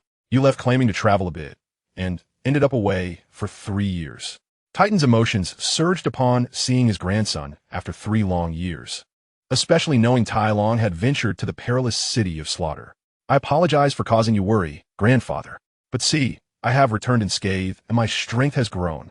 Tai Long replied, quickly changing the subject, and grandfather, I have brought back 2 beautiful granddaughters-in-law. Unsure of how to respond to Titan's earlier words, he opted to divert the conversation. Titan followed Tai Long's gesture and noticed the 2 lovely women, sensing their formidable soul power. After a careful assessment, he found that their cultivation had surpassed that of an average soul emperor. Greetings, your majesty. Anna and Kusalina quickly approached, bowing respectfully upon feeling Titan's powerful spirit sweep over them. Rise, no need for such formality. Since you were brought by Little Long, you may call me grandfather. Titan said with a smile, arranging accommodations for the 2 women as he guided Tai Long toward his courtyard. Eager to inquire about Tai Long's experiences in the City of Slaughter over the past few years. Although Tai Long had detailed much in the letter brought by Lao Ma, there were aspects that could not be fully conveyed in writing. Now that Tai Long had returned, Titan wished to thoroughly understand his grandson's journey during these years. In Chapter 96, The Reunion with Family, Tai Long recounted his experiences in the City of Slaughter, omitting or altering certain unspeakable matters, while sharing other events in detail with Titan. Regardless of who Tai Long may have been in his previous life, in this incarnation on Dalu, he is Tai Long, the heir of the Li family and the beloved grandson of the formidable Douluo, Titan. These bonds of kinship and support are vital. The fortunes of the Li family and Titan are intertwined. What benefits one, benefits all, and what harms one, harms all. Thus, aside from matters concerning his past life, Tai Long found no reason to conceal anything from Titan, especially since he had brought back members of the Zhuyan alliance. The foundation for the future development of both the Li family and the Si Ling Zone. Tai Long explained how he had learned about the City of Slaughter, the journey there, the inquiries he made regarding conditions within, and ultimately how he entered the city. After making some alterations, he shared the details with Titan. He also clarified how he discovered the Zhu Yin visualization method, describing a moment of inspiration when he visualized his martial soul, leading to a technique that enhanced the practitioner's mental strength while shielding them from negative mental influences, enabling him to withstand the killing intent within the City of Slaughter. However, he glossed over the specifics of the method's creation.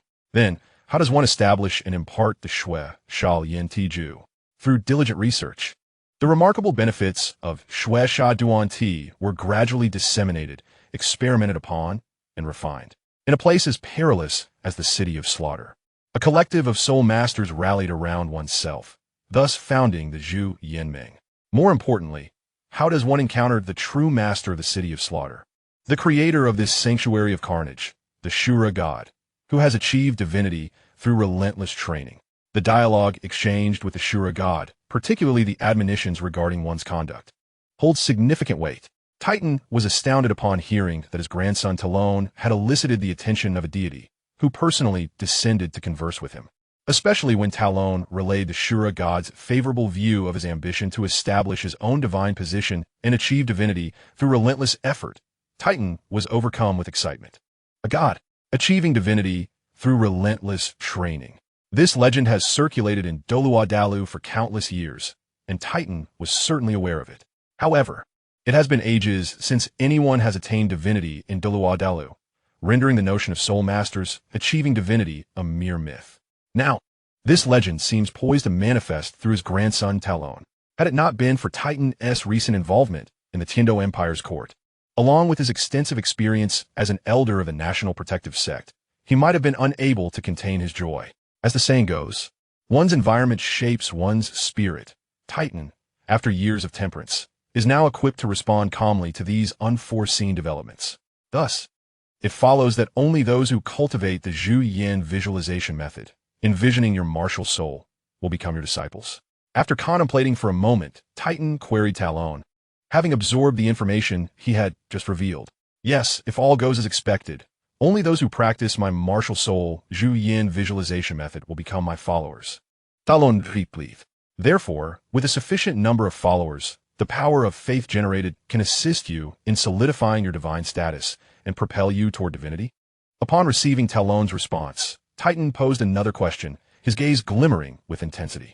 It could be stated thus, however, as the Shura god advised, it is best not to disseminate the visualization method indiscriminately, lest we compete with other divine domains for followers' faith.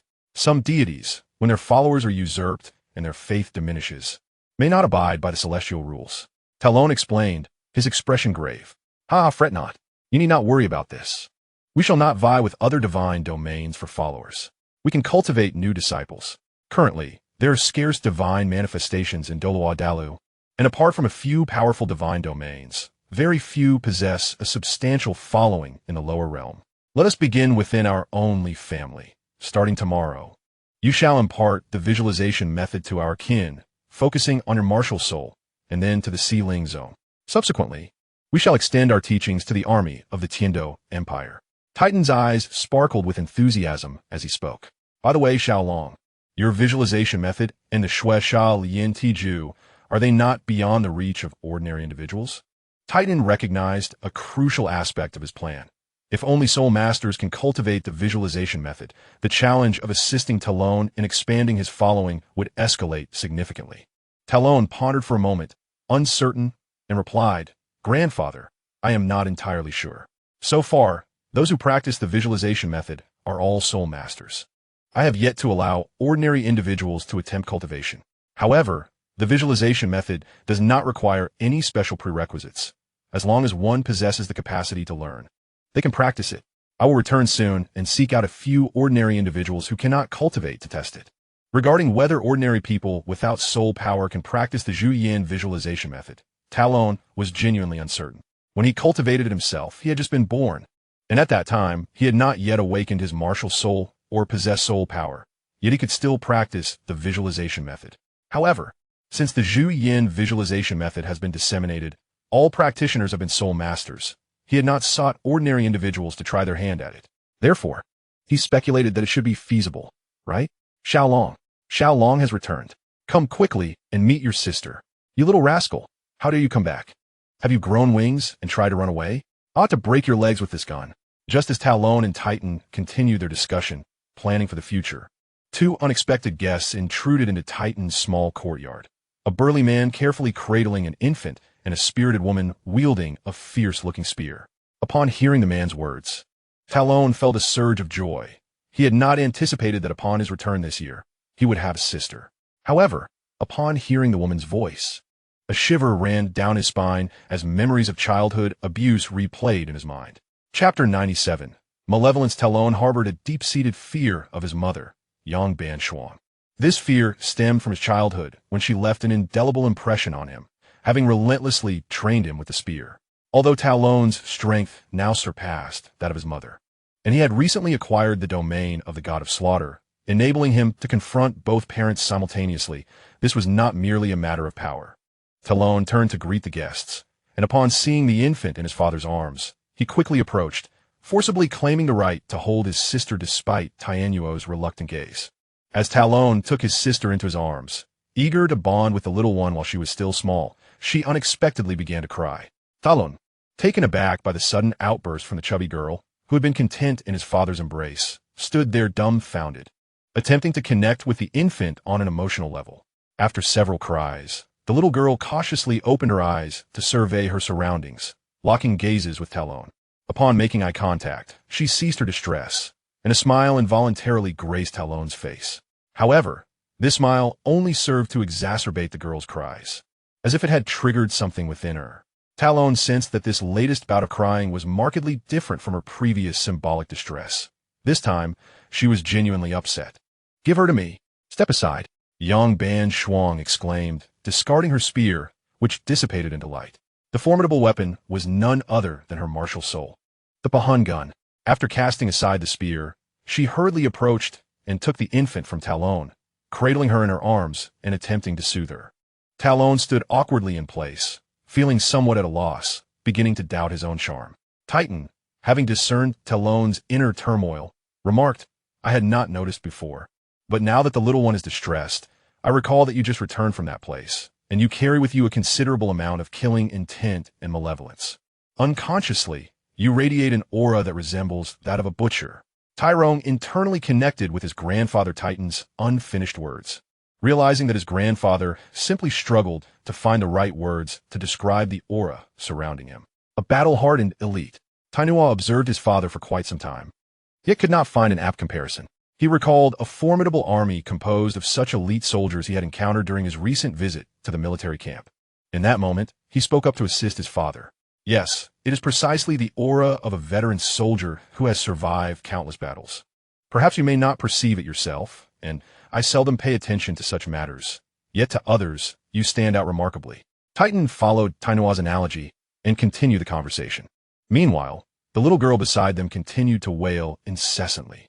Tainua's mother, Yang Banzhuang, addressed Titan, saying, "Father, I will take Yingying home now. This troublesome boy, Tyrone, exudes far too much malevolent energy, and Yingying is incessantly crying due to its influence." "Very well, take the little girl home. I still have some matters to discuss with Xiaolong," Titan instructed Yang Banzhuang. After Yang Banzhuang inquired a few more questions regarding Tyrone, she departed, cradling the still crying child. Observing his wife leaving with their precious daughter, Tainua felt restless and addressed Titan. "Father, there is nothing for me to do here. Since you and Xiaolong have matters to discuss, I shall take my leave." Before Tainua could finish his sentence, Titan, already aware of his son's intent, brusquely told Tainua to leave promptly. Hearing the command to leave, Tainua, after exchanging a few more words with Tyrone, hurriedly departed in pursuit of his wife. Sighing at the scene, Titan felt a tinge of helplessness. While his son possessed many admirable qualities and bore a resemblance to him, his tendency to trail behind his wife and dote on their daughter was perplexing. "Grandfather, there is no need to worry. Father is simply of that nature. Always placing family first," Tyrone assured, understanding Titan's sigh. To speak frankly, his father was a good father, husband, and son, yet he would not make a competent leader of power. Although Tyrone was comforting Titan, he could not shake off a slight discomfort in his heart.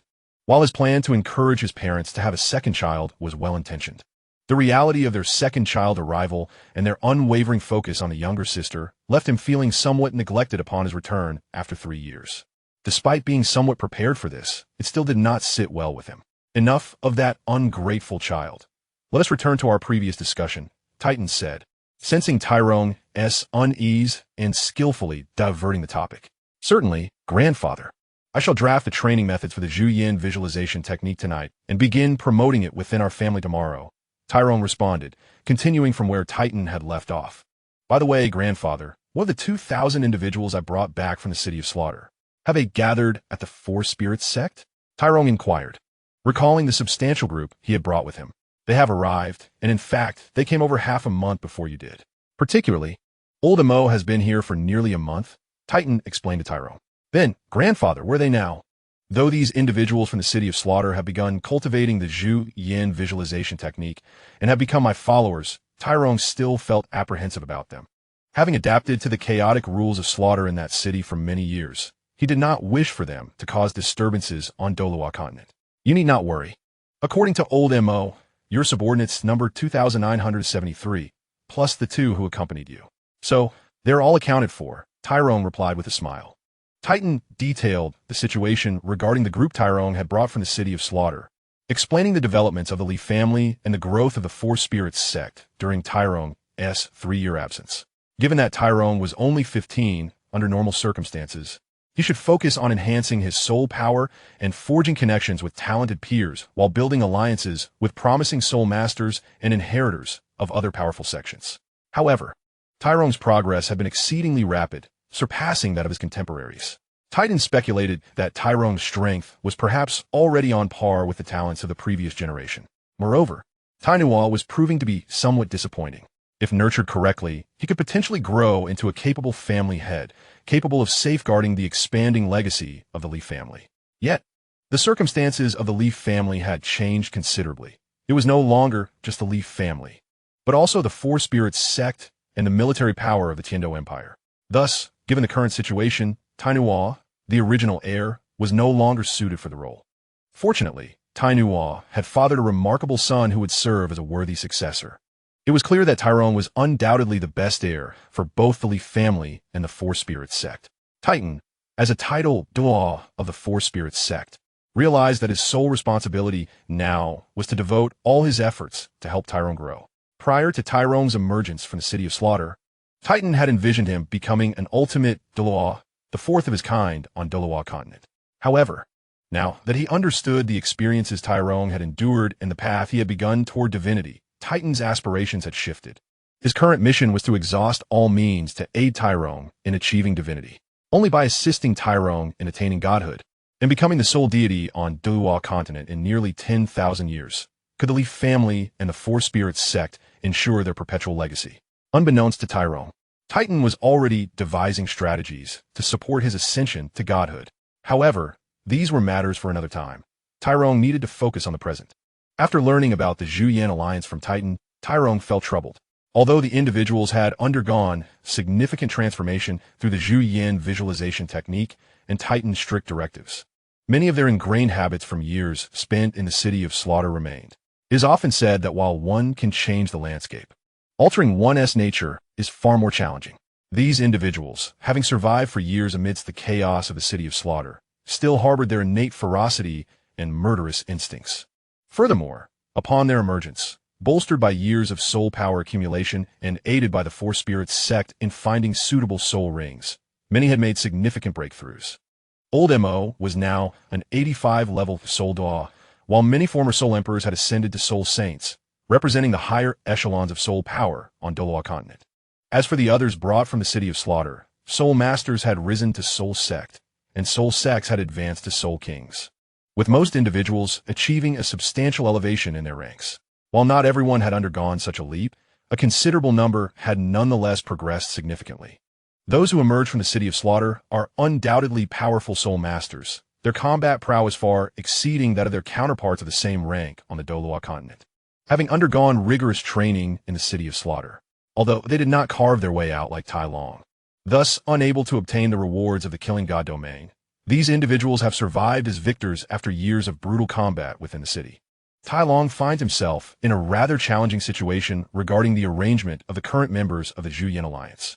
Integrating these individuals smoothly into the Ling sect proves to be a formidable task. Initially, sending them into the army of the Tiando Empire seemed an excellent choice. However, despite their apparent deference to Tai Long, who rescued them from the city of Slaughter and trained them in his methods, their compliance stems from his formidable reputation within the city. Once outside, most of these individuals, lacking a destination, chose to follow Tai Long to join the Ling sect, where they hoped to obtain their soul rings. Upon witnessing the strength of several titled Douluos and over a dozen soul Douluos within the sect, as well as its potential for growth, they resolved to remain loyal to Tai Long. However, given their temperament, it is likely that prolonged interaction with other members of the Ling sect will lead to conflicts.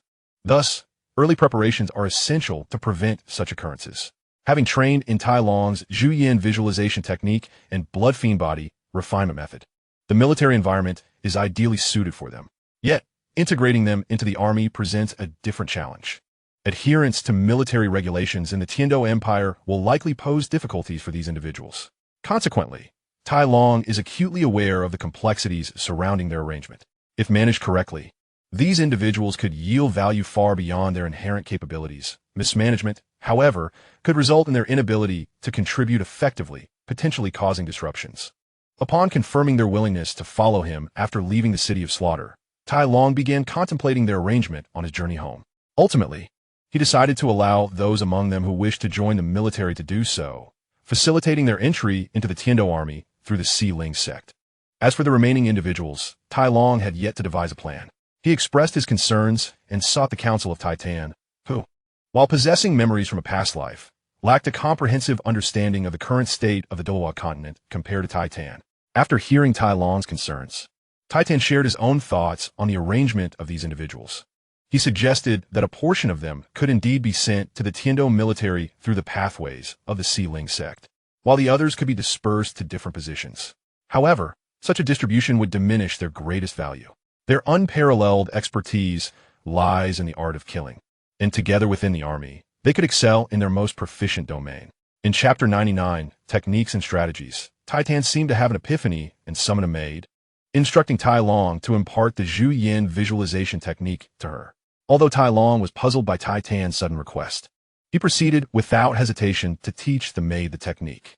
He even manifested his martial soul, Zhu Yin, for her observation, facilitating her practice, and handed her a vial of spirit-nourishing liquid. The maid, possessing considerable aptitude, swiftly imprinted the image of Zhu Yin in her mind. Observing her commence her training after consuming the liquid, Tai Long and Titan sat nearby to monitor her progress. Subsequently, Titan set up a soul power barrier and continued to elaborate on the developments of the Si Ling sect over the past few years, particularly the establishment of the Si Ling Academy, a prestigious institution for soul masters founded under the sect's name, in the context of a stabilized situation on the Douluo continent. Expanding the reputation of the Si Ling sect through participation in high-level soul master tournaments across the continent is paramount. Just as their discussion was unfolding, the maid opened her eyes and stood up, prompting Tai Long and Titan to pause their conversation and observe. Tai Long extended his spiritual perception to gauge the maid's spirit, detecting a resonance of shared essence within her. After inquiring further, he confirmed that she could indeed practice the Zhu Yin visualization technique. Although she had yet to fully visualize Zhu Yin, she had left an imprint of it in her consciousness. With consistent practice over time, she would be able to master the technique. Once Titan and Tai Long comprehended the situation, they rewarded the maid and dismissed her. The notion of silencing her was unfounded. The Zhu Yin visualization technique is integral to Tai Long's divine foundation. While it enhances spiritual power, one must visualize Zhu Yin to cultivate it. And Tai Long is the sole possessor of the martial soul Zhu Yin on the Douluo continent. Moreover, successful cultivation of the Zhu Yin visualization technique inevitably transforms practitioners into Tai Long's followers, as each training session equates to an act of reverence towards him, generating a force of belief.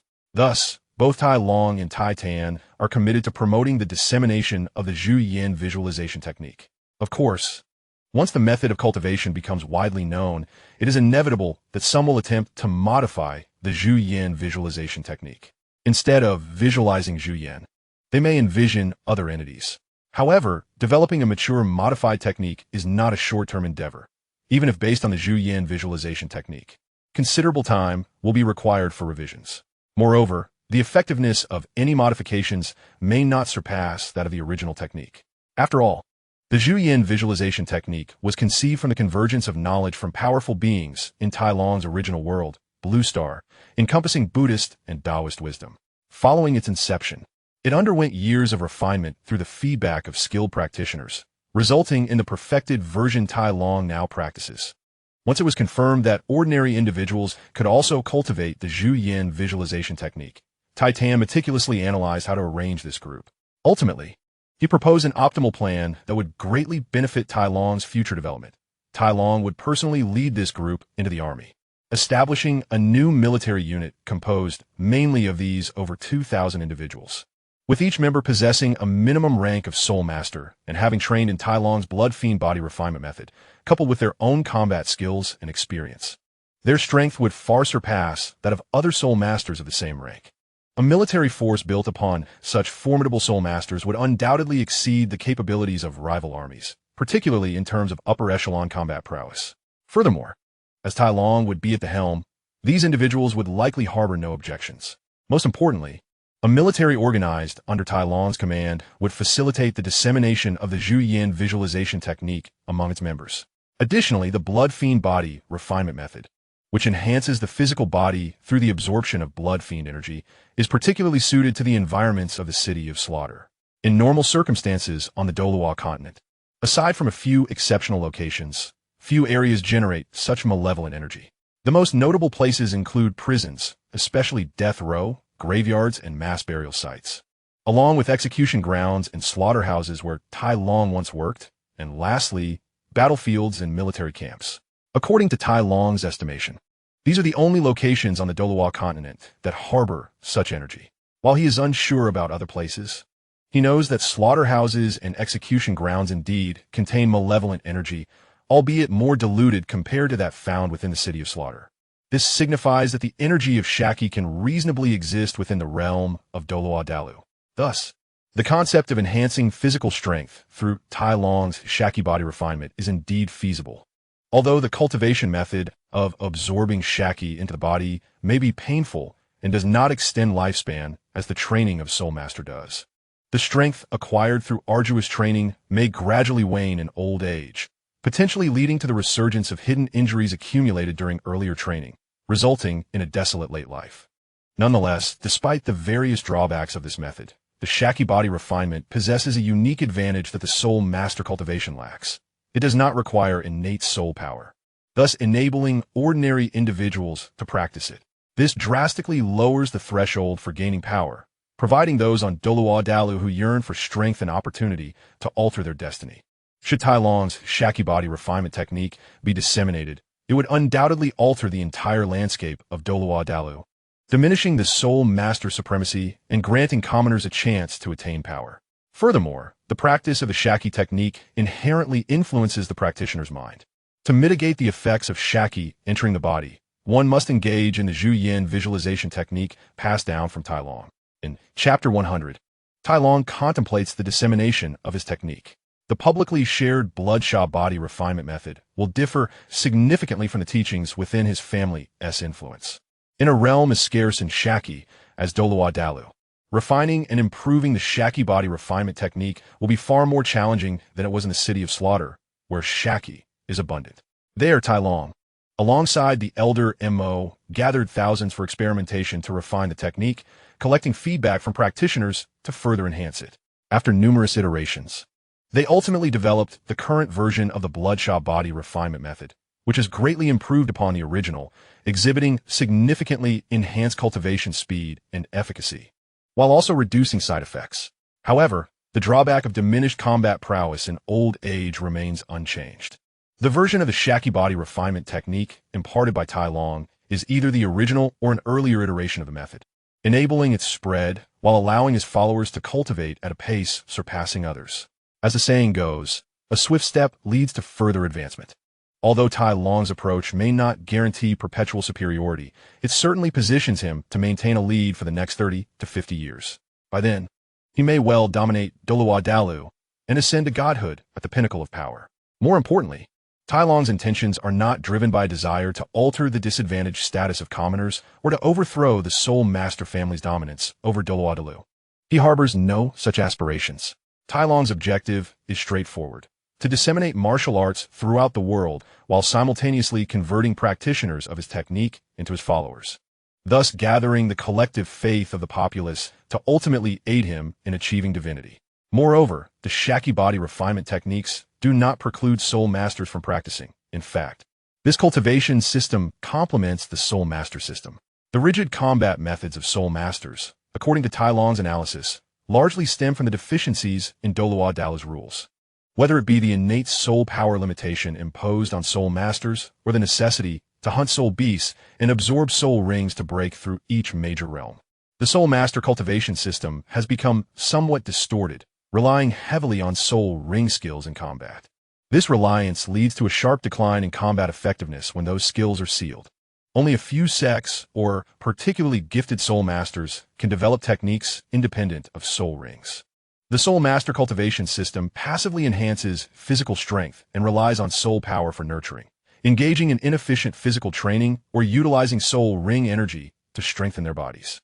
In fact, even when a soul master exhausts their soul power or has it sealed, ordinary individuals can possess the capability to defeat powerful soul masters. Conversely, the Shaki warrior cultivation system can effectively complement the existing soul master framework, enhancing the close-quarters combat capabilities of soul masters and enriching their combat techniques, thereby rendering them even more formidable. Of course, achieving this goal will require a lengthy process, and not all existing soul master factions are eager for change. Many factions are content to maintain the status quo of Dalu, perpetuating the current hierarchical system and resisting the empowerment of ordinary individuals, even if such power could also be wielded by soul masters.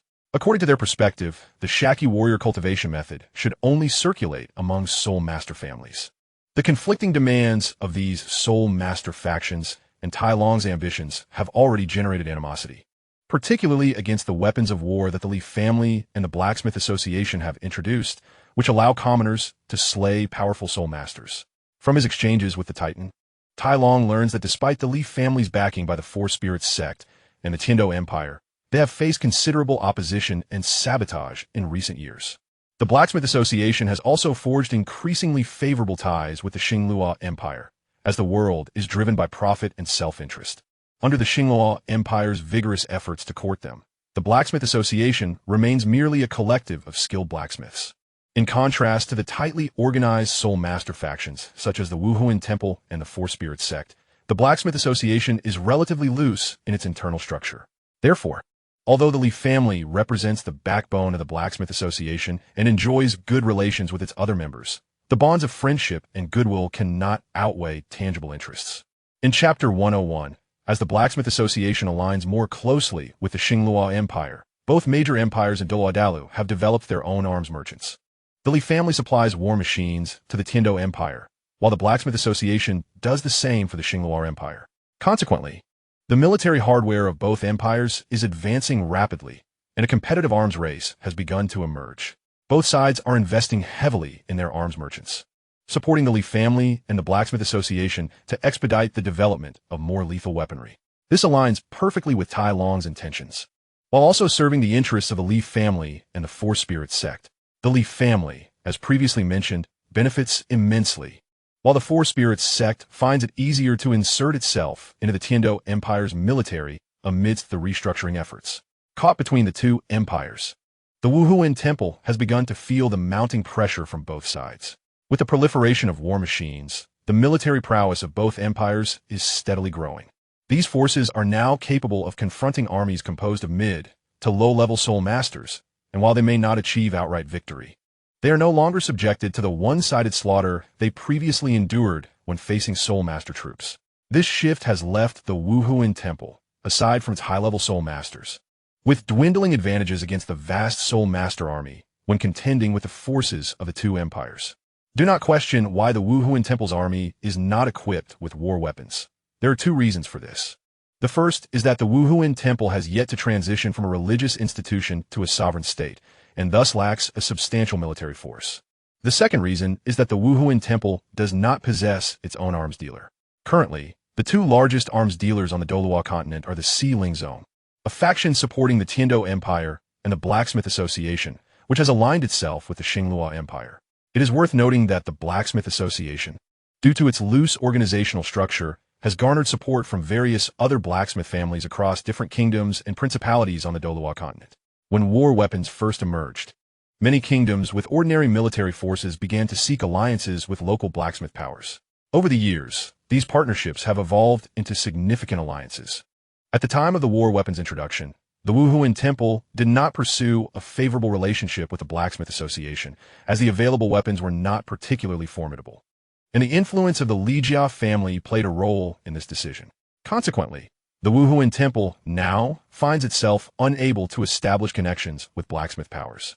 As the Wuhuan Temple embarks on the crucial trial of the Luo Sha Shun, its focus is diverted from these matters. Moreover, the covert identity of Qian Ringshu remains undisclosed. Barring unforeseen circumstances, the future heir of the Tiando Empire will undoubtedly be the Prince Xue Qinghe, portrayed by Qian Rengshu.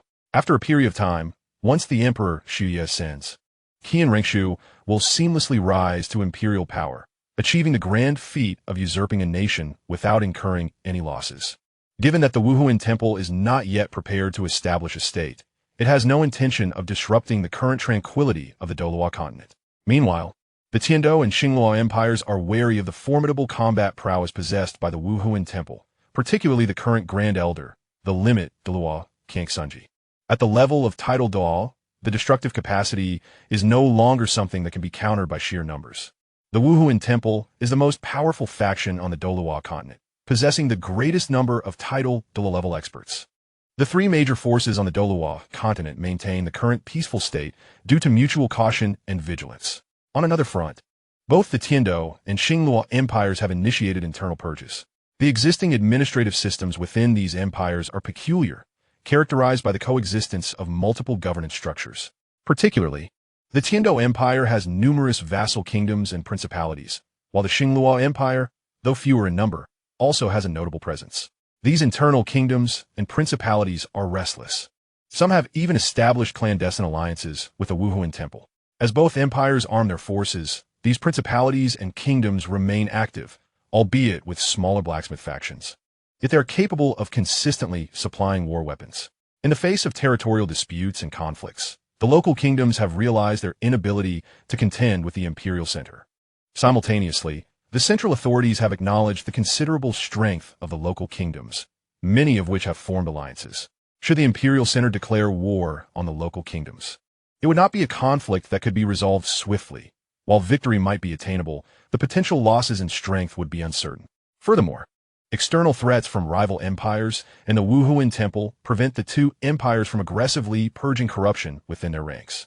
Consequently, both empires have opted for a gradual cleansing, carefully managing their affairs while remaining wary of one another and the Wuhuan Temple. As Tai Long continues to disseminate his newly established Sha Wuxia cultivation system, it is anticipated that the tranquil state of the Douluo continent will inevitably be disrupted. In Chapter 102, titled Transmission, Tai Long begins to devise strategies for rapidly spreading his cultivation method. The current technological state of the Douluo continent is rather peculiar. Although the continent possesses storage soul guide devices, which involve extraordinary spatial technology, the knowledge of soul guide technology has become largely lost. Presently, the technological level of the Douluo continent, aside from a few anomalies, is surprisingly akin to that of Earth prior to the First Industrial Revolution. This incongruous technological state leads Tai Long to increasingly question the true history of the Douluo continent, though such concerns are secondary at present. Tai Long is primarily focused on how to convey the Zhu Yin visualization method without being physically present to manifest his martial soul. In his previous life, Tai Long had access to various mediums for conveying the essence of Zhu Yin, including paper and virtual projections, which allowed practitioners to visualize Zhu Yin and cultivate the associated method. However, on the Douluo continent, even the simplest paper medium seems unfeasible. Practitioners of the Zhu Yin visualization method need to imprint the essence of Zhu Yin within their minds, visualizing its form and spirit. This revised version, compared to the ancient method passed down through generations, is fundamentally different, as it involves strong practitioners capturing the ferocious beast Zhu Yin for detailed study and observation. Undoubtedly, Tai Long finds that his current method yields superior results. There are distinctions between different Zhu Yin manifestations. Variations among practitioners and visualization targets lead to differences in the strength of the resulting cultivation. Tai Long has learned from Lao Mo that those who visualize their martial soul, Zhu Yin, in conjunction with Tai Long's release of the Zhu Yin martial soul during battle, inherently experience a sense of trepidation, providing Tai Long with an advantage even before combat begins. Moreover, practitioners who successfully cultivate the Zhu Yin visualization method will experience a certain degree of enhancement when fighting alongside Tai Long, primarily reflected in their aura and combat spirit. Tai Long expresses his concerns about the difficulties in disseminating the Zhu Yin visualization method to Tai Tan, noting that despite having spent over a decade on the Douluo continent, he has yet to encounter books or drawings. Upon hearing Tai Long's apprehensions, Tai Tan laughs heartily, explaining that he may not fully grasp the situation. There are indeed some skilled artists on the continent, some of whom can capture the essence of Zhu Yin in their works. Furthermore, if the artists do not suffice, they can seek out sculptors or explore other avenues. Inquiring about the artists, Tai Long asks where they might be found. With confidence, Titan asserts that there are many within the city of Tiando, particularly in the royal court, which has engaged numerous artists as court painters. Understanding this, Tai Long sets aside the topic of artists, realizing that if there are mediums capable of embodying the essence of his martial soul, the challenges of disseminating the Zhu Yin visualization method can be overcome. Tai Long has already drafted the cultivation method for the Zhu Yin visualization and now awaits the appropriate medium. Before proceeding, however, there remain numerous tasks for Tai Long to accomplish. The following day, Titan convenes the main members of the family and teaches them the cultivation method Tai Long has composed for the Zhu Yin visualization, while also advising them on various matters. When Tai Long arrives at the gathering, he greets the elders, and upon Titan's signal, Titan releases his martial soul. As the Zhu Yin martial soul materializes behind Tai Long, accompanied by 5 soul rings in hues of yellow and purple, Tai Long's extraordinary combination of soul rings, surpassing the norms of optimal configurations, unfolded before the gathered crowd. Some of the elders, including the Titans, wore smiles, clearly having anticipated this moment, while others of the same generation displayed expressions of astonishment upon witnessing the quantity and arrangement of Tai Long's soul rings. The formidable pressure emanating from Tai Long's Zhu Yin martial soul was palpable, unlike the innate domain that Tai Long's martial soul typically exuded. This pressure was purely the inherent force of the Zhu Yin martial soul itself, particularly affecting those present from the Li family. Tai Long's Zhu Yin martial soul, which had evolved from the mighty gorilla martial soul, inherently imposed a suppressive force upon its bearers, an embodiment of dominance from a higher life form over those of lower standing. After years of honing his skills in the city of slaughter, the aura of death that Tai Long carried also began to manifest, creating an overwhelming atmosphere despite Tai Long not actively unleashing his killing god domain. Although he had not been aware of the intensity of this aura the previous day, the presence of many soul kings and soul emperors in attendance quickly made him cognizant of its effect. They were visibly discomforted by the upper-class pressure and murderous intent he exuded. Realizing the impact he had on those around him, Tai Long promptly withdrew the pressure emanating from his martial soul, striving to contain the pervasive aura of death. However, the sheer magnitude of this aura escaped his control, leaving him feeling somewhat awkward as he noticed the myriad of emotions reflected in the eyes of the crowd. He had not anticipated such a situation arising the day prior. While demonstrating his martial soul to a maid, he had meticulously suppressed his pressure and murderous intent, aided by Titan, who had shielded her from both. This had enabled the maid to study the Zhu Yin visualization technique without disruption. All right, focus. Do not overthink. Begin consuming the spiritual liquid and carefully observe Xiao Long's martial soul, etching it into your minds before commencing your visualization practice. As Tai Long unleashed his martial soul, its power was undoubtedly greater than when he was in the city of slaughter. Upon contemplating this aspect, he awaited the others to complete their first cultivation session.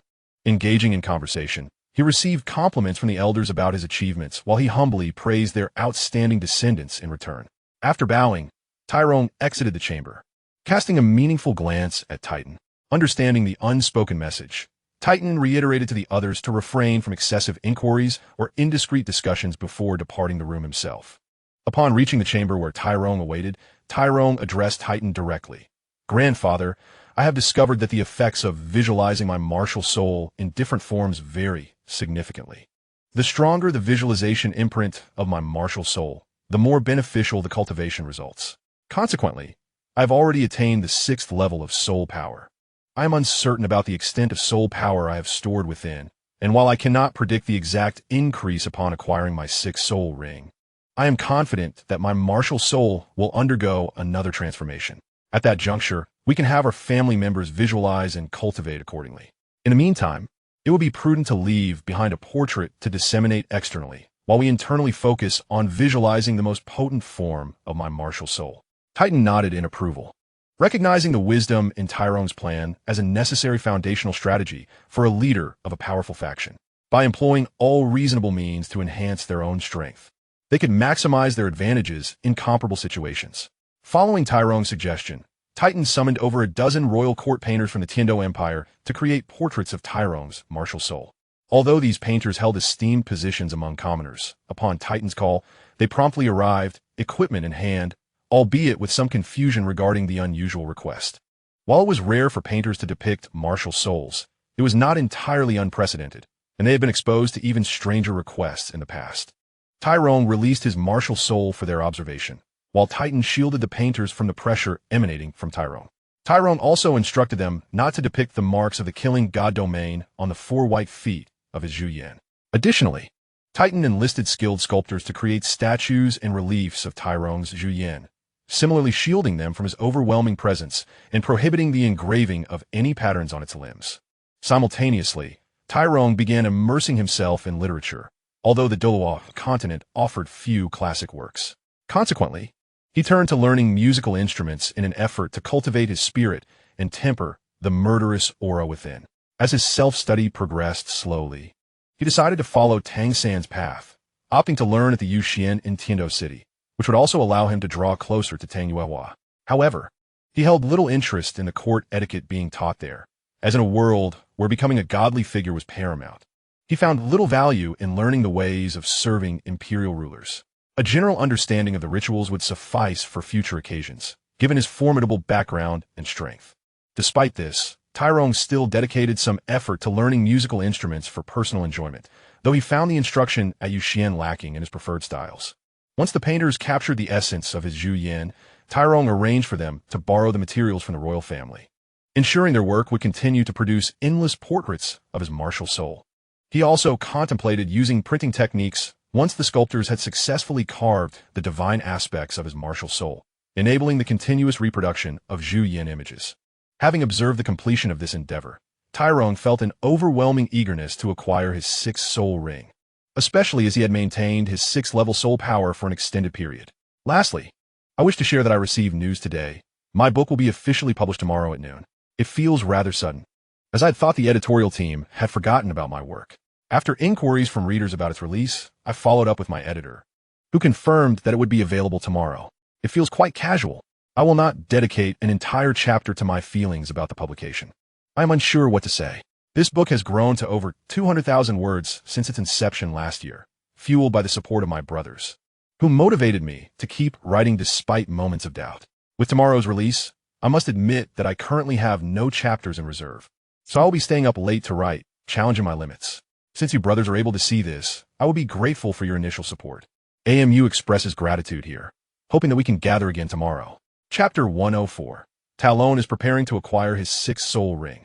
Currently, Talon's physical strength has surpassed that of an ordinary soul master, nearing that of some auxiliary soul daw. Consequently, Talon's range for obtaining his 6th soul ring is extensive.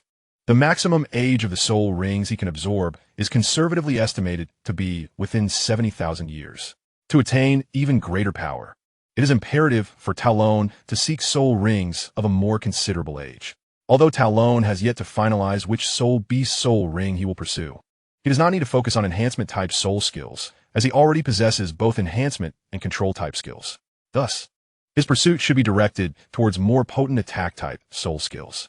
Undoubtedly, the most suitable soul beasts for Talon are those of the assault category, with the best choice being to hunt a dominant soul beast. Talon consulted his grandfather, Titan, who possesses a wealth of knowledge accumulated over the years. Whether from the long-standing family legacy of the Li family or the knowledge acquired during his time at Haotian sect, along with the current exchanges within the Four Spirits sect, Titan is well-versed in these matters. Not only has Titan cultivated to the level of a titled Douluo, but he also possesses rich personal experience. Furthermore, he has aided many younger generations in the family in their soul-hunting growth, which are invaluable experiences and treasures. Upon learning that Talon wishes to obtain a 70,000-year 6th soul ring, Titan hesitated.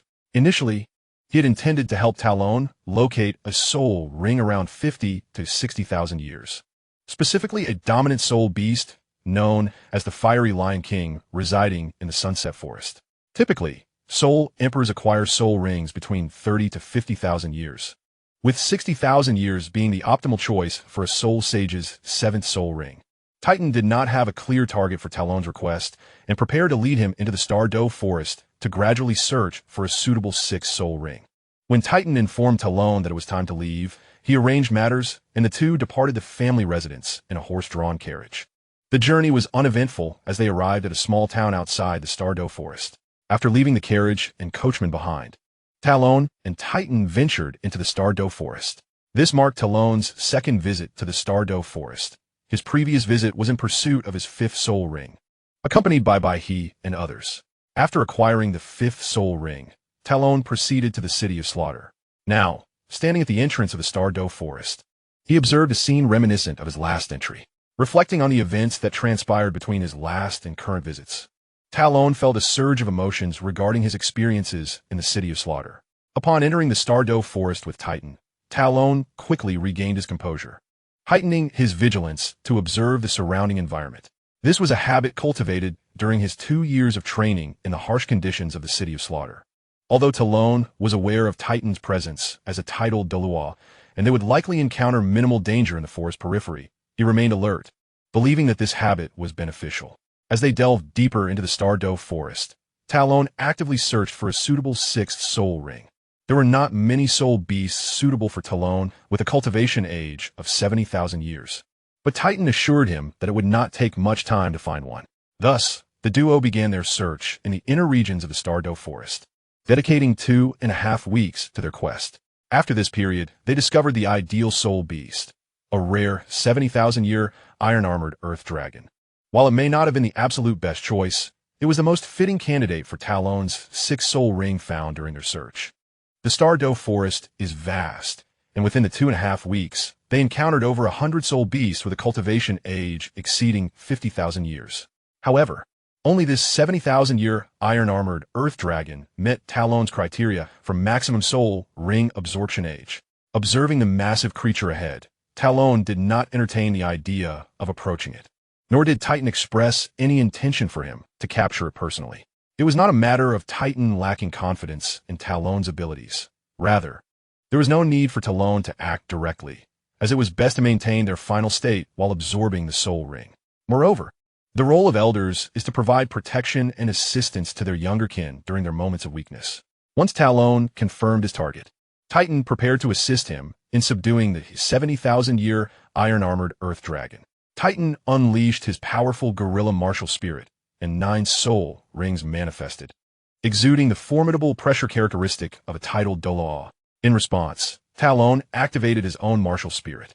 He retrieved a bow and 3 arrows from his storage soul guide, slinging the quiver over his shoulder, and began to remain vigilant of their surroundings. Talon was acutely aware that they were in the inner region of the Douluo forest, a paradise for soul beasts. Thus he maintained a watchful eye while Titan engaged in battle.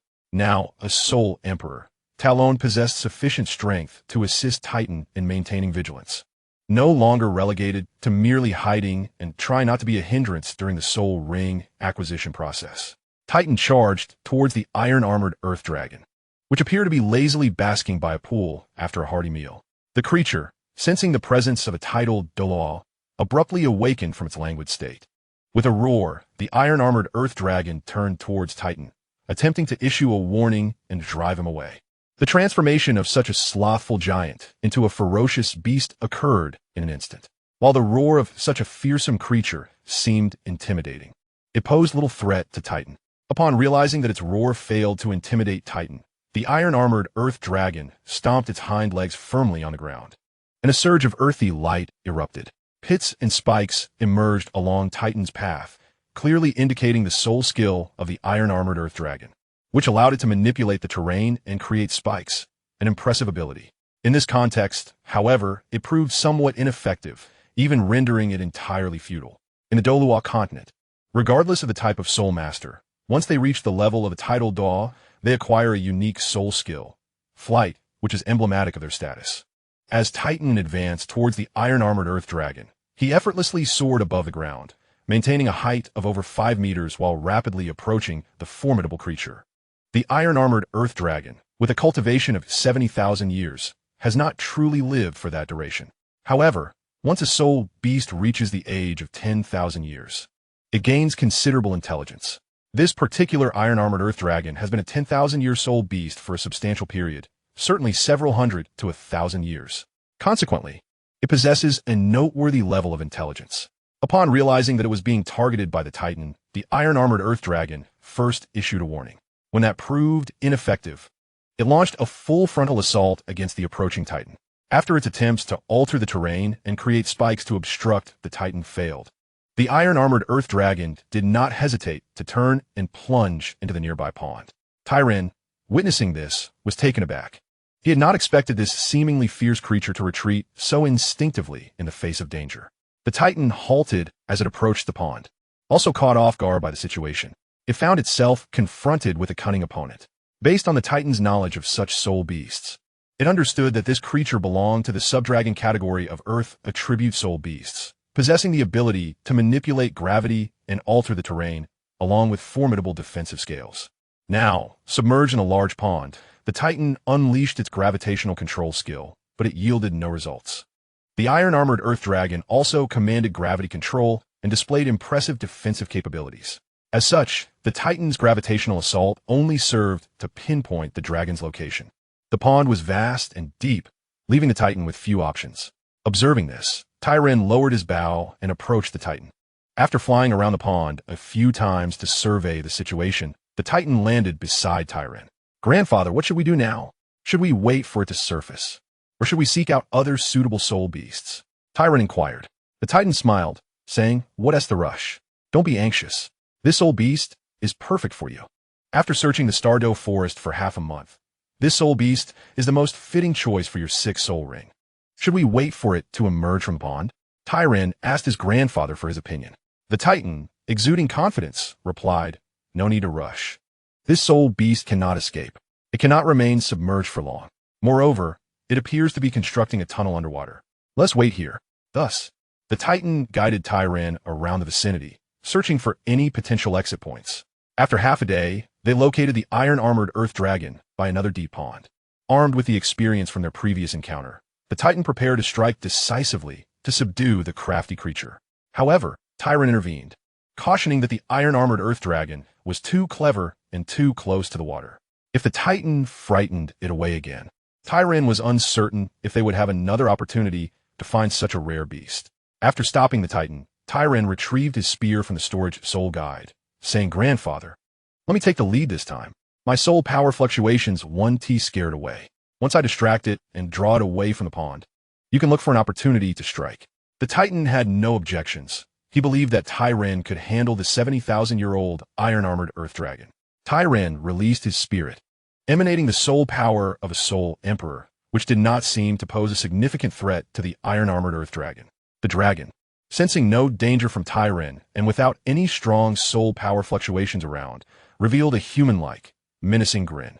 Earlier, it had successfully feasted and was basking in the sun by the pond. However, being pursued by a formidable human soul master had soured its mood, despite its successful escape from capture. Now, realizing it was faced with a human soul master of lesser strength, the iron-armored Earth Dragon interpreted Tyran's demeanor as a provocation.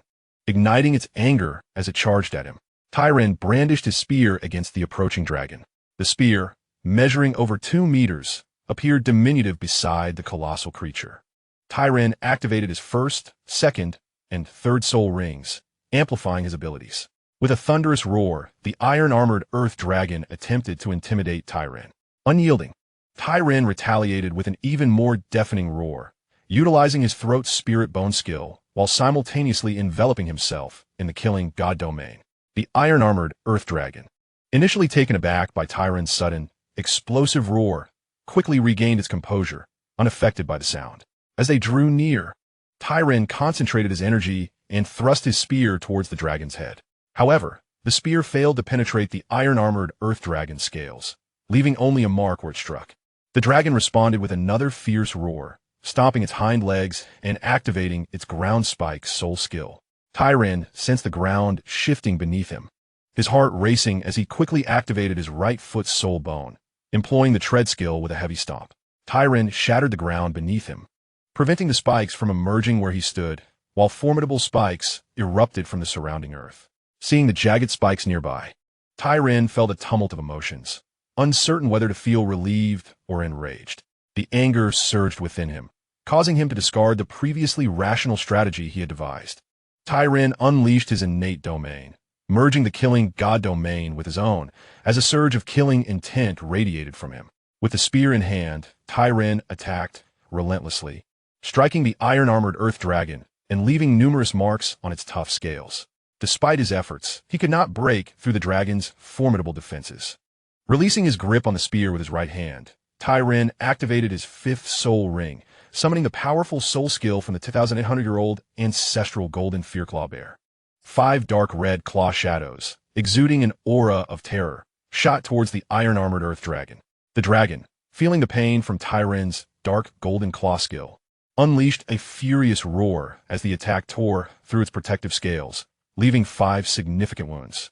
Seizing the opportunity as he saw his fifth soul skill succeed, Tai Ren lunged forward with his spear, aiming for the wounds inflicted by the dark golden claws. After an intense exchange of blows, Tai Long discerned a troubling aspect of the battle. His lance, wielded with precision, pierced the wounds created by his Jin Kong Zhao soul skill several times. On multiple occasions, the tip of his lance had completely penetrated the iron-armored earth dragon's injuries. However, it appeared that the creature had not sustained any fatal damage. Seizing an opportunity, Tai Long clashed directly with the dragon's claw, using the momentum to retreat. He sheathed his lance, aware that his experience with soul beasts, particularly one as massive and resilient as the iron-armored earth dragon, was limited, although he maintained an advantageous position in the skirmish. His combat results were primarily due to the wounds inflicted by his soul skill, as his lance alone had not yielded any significant outcomes. Stowing his lance in the soul guiding device, Tai Long activated his third and fourth soul rings, unleashing a thunderous roar that elevated his morale and intimidated his adversary. The war cry soul skill and the battlefield domain from his third soul skill erupted forth, infusing him with a bloodthirsty aura. As he charged toward the iron-armored earth dragon, he retrieved a colossal hammer reminiscent of the TitanIs design from the soul guiding device. Harnessing the power from his sprint, he swung the hammer forcefully at the dragon's head. The 500-pound hammer, imbued with Tai Long's entire might, deflected the dragon's outstretched claws and struck heavily upon its skull. The tremendous force exploded against the iron-armored earth dragon's head. Although the hardened scales did not bear any visible scars, the impact penetrated through its tough exterior, causing a painful jolt that left the dragon momentarily dazed, as if the world around it were swaying. Realizing his strike had taken effect, Tai Long felt a surge of excitement and continued his assault without hesitation, raising the hammer once more to deliver another crushing blow to the dragon's head. With each strike, Tai Long employed the family's traditional forging technique, treating the iron-armored earth dragon's head as if it were an iron ingot being shaped. The dragon attempted to resist, shaking its head in defiance, but its strength waned under the relentless hammering, rendering it incapable of countering the blows. Despite its formidable power, the iron-armored earth dragon's offensive capabilities were relatively simplistic, relying mainly on its command of gravity and earth elements, coupled with its robust physique for combat. Faced with an opponent like Tai Long, the dragon had little recourse beyond its resilient scales. Now that Tai Long had wielded a hammer that disregarded the dragon's defenses, victory over the iron-armored earth dragon seemed inevitable. As Tai Long continued to pummel the dragon's head, the Titan emerged from his concealed position, observing with a mixture of satisfaction and pride as Tai Long executed the hammering techniques he had taught him. The Titan had noticed Tai Long's unusual demeanor early on. His relaxed combat style hinted at an intent to confront the iron-armored earth dragon directly rather than merely restraining it. Following the sight of Tai Long struggling to breach the dragon's defenses with his lance, the Titan concluded that it was time to craft a new weapon for him, as the current lance no longer sufficed for Tai Long's combat needs. This limitation was a drawback of beast martial souls. Unlike weapon martial souls that could evolve alongside the soul master's growth, rendering weapon concerns negligible throughout their lifetime. However, as a member of a lineage renowned for its blacksmithing, crafting a superior lance for Tai Long was not a difficult task. Yet, witnessing his grandson practicing spear techniques felt somewhat disheartening to the Titan, who belonged to a family of hammer wielders. The sight of Tai Long battling the iron-armored earth dragon while repeatedly poking with a lance seemed akin to mere tickling. Upon Tai Long retrieving the meticulously crafted hammer, the Titan could not suppress his satisfaction. After delivering a stunning blow that left the dragon momentarily dazed, Tai Long employed the hammer techniques he had learned. The Titan, concealed behind a tree, could hardly contain his delight, his expression broadening into a smile. After a moment of silent amusement, he composed himself and stepped forward. Upon sensing his grandfather's approach, Tai Long continued hammering the dragon's head, undeterred by the interruption. With each successive strike, the force of Tai Long's blows increased. The Titan, drawing closer to Tai Long, observed with growing satisfaction as he executed the hammer techniques, offering occasional guidance on his power application and striking method. Familiar with this hammering technique from his regular blacksmithing, Tai Long found the experience of applying it against a living target to be markedly different. He quickly adjusted his technique in response to the TitanIs instructions. The Titan, possessing immense physical strength and further augmented by years of trial in the city of slaughter, along with the enhancements from his soul skills, found the hammer increasingly manageable in Tai Long's hands. As Tai Long's strikes grew heavier, the iron-armored earth dragon's consciousness began to fade, ultimately losing control over its massive form. With a resounding thud, the dragon collapsed to the ground. Following Tai Long's final, powerful blow, a dark soul ring, pulsating with formidable soul power, manifested above the fallen dragon. Recognizing that the battle had concluded, Tai Long retracted his hammer and took a moment to steady his breathing. The Titan, witnessing Tai Long's triumph over the iron-armored earth dragon, remarked with a grin, "See, it is the hammer that conquers formidable foes, not the spear. Now, do you understand the efficacy of a weapon that suits you? Our family excels in hammer techniques. You are the only one insisting on wielding a spear. The hammer is the weapon that best showcases the strengths of our lineage and martial soul. Your martial soul enhances your physical fortitude and amplifies your strength more effectively than our ancestral great strength guerrilla martial soul. Thus, the hammer is indeed the ideal weapon for you." The Titan earnestly urged Tai Long to inherit the family legacy, reiterating the same sentiment. Why choose a spear when a hammer would suffice? Understanding the Titan's heartfelt advice, Tai Long acknowledged his grandfather's intentions. However, he had dedicated nearly a decade to mastering spear techniques since his childhood. Moreover, after Tyrone's experiences in the Slaughter City, he has honed his marksmanship using human lives as practice. The number of souls that have perished at the hands of Tyrone is nearly 1,500, if not more. Consequently, through years of relentless training, coupled with the brutal realities of the Slaughter City, Tyrone's shooting skills have reached a remarkable level, particularly in combat against human soul masters. After all, Tyrone's sole purpose for mastering his firearms is to engage in battle with human soul masters or to take lives. However, he lacks experience in combat against formidable foes like the ironclad Earth Dragon, and his spear, which has become somewhat inadequate as he has grown in strength and stature, is now not as well suited for him. The spear he wields was initially crafted by the Titan, and while the materials used were commendable, the sharpness of the spearhead is still lacking. Tyrone feels it is time to forge a new weapon that fits him better, ideally one that he can craft himself. While the hammer is indeed effective, it lacks the agility he desires, and its attack speed and methods are far too singular compared to the spear. After shattering the ironclad Earth Dragon's skull with the hammer, Tyrone suddenly felt that the spear was too light. He began contemplating modifications to enhance the weapon's weight, or even considering wielding a more domineering armament, such as his former life's favored weapon, the Fang Tian Hua Ji, or the war halberd. As he stood lost in thought, the Titan observed Tyrone's dazed demeanor and mistakenly believed that he had offended him with his previous comments. "What is the matter? Why are you standing there in a daze? You need to regain your composure and absorb this soul ring quickly." The Titan gently tapped Tyrone on the shoulder, snapping him out of his reverie and urging him to focus on recovering. Although Tyrone's recent encounter with the ironclad Earth Dragon resulted in only a few wounds from the 5 dark golden claw techniques, leaving little bloodshed, caution was still warranted in the inner region of the Stardow Forest. Once Tyrone's thoughts were interrupted, he quickly remembered his surroundings and suppressed other distractions. He returned the hammer to his storage soul guide and, without directly answering the Titan, sat down cross-legged to begin adjusting his state using the guidance technique. After calming his mind and restoring his soul power, Tyrone prepared to absorb the 6th soul ring. The immense soul power radiating from the pitch-black soul ring was drawn towards him, and as Tyrone activated his martial spirit, 5 soul rings, yellow, yellow, purple, black, black, swirled around him. The 6th, a deeper black soul ring, floated above his head, exuding the formidable pressure of 70,000 years of soul power. Tyrone felt the weight of this soul ring's power, but fortunately, his body was capable of withstanding it. enduring the soul power's impact. Tyrone swiftly acclimated to the mental pressure that accompanied the absorption of the 70,000-year soul ring. This was Tyrone's third experience absorbing a 10,000-year soul ring, and as he entered his mental realm, he found it significantly expanded compared to his previous experiences. His consciousness coalesced into a form that envisioned the ferocious beast, Zhu Yan.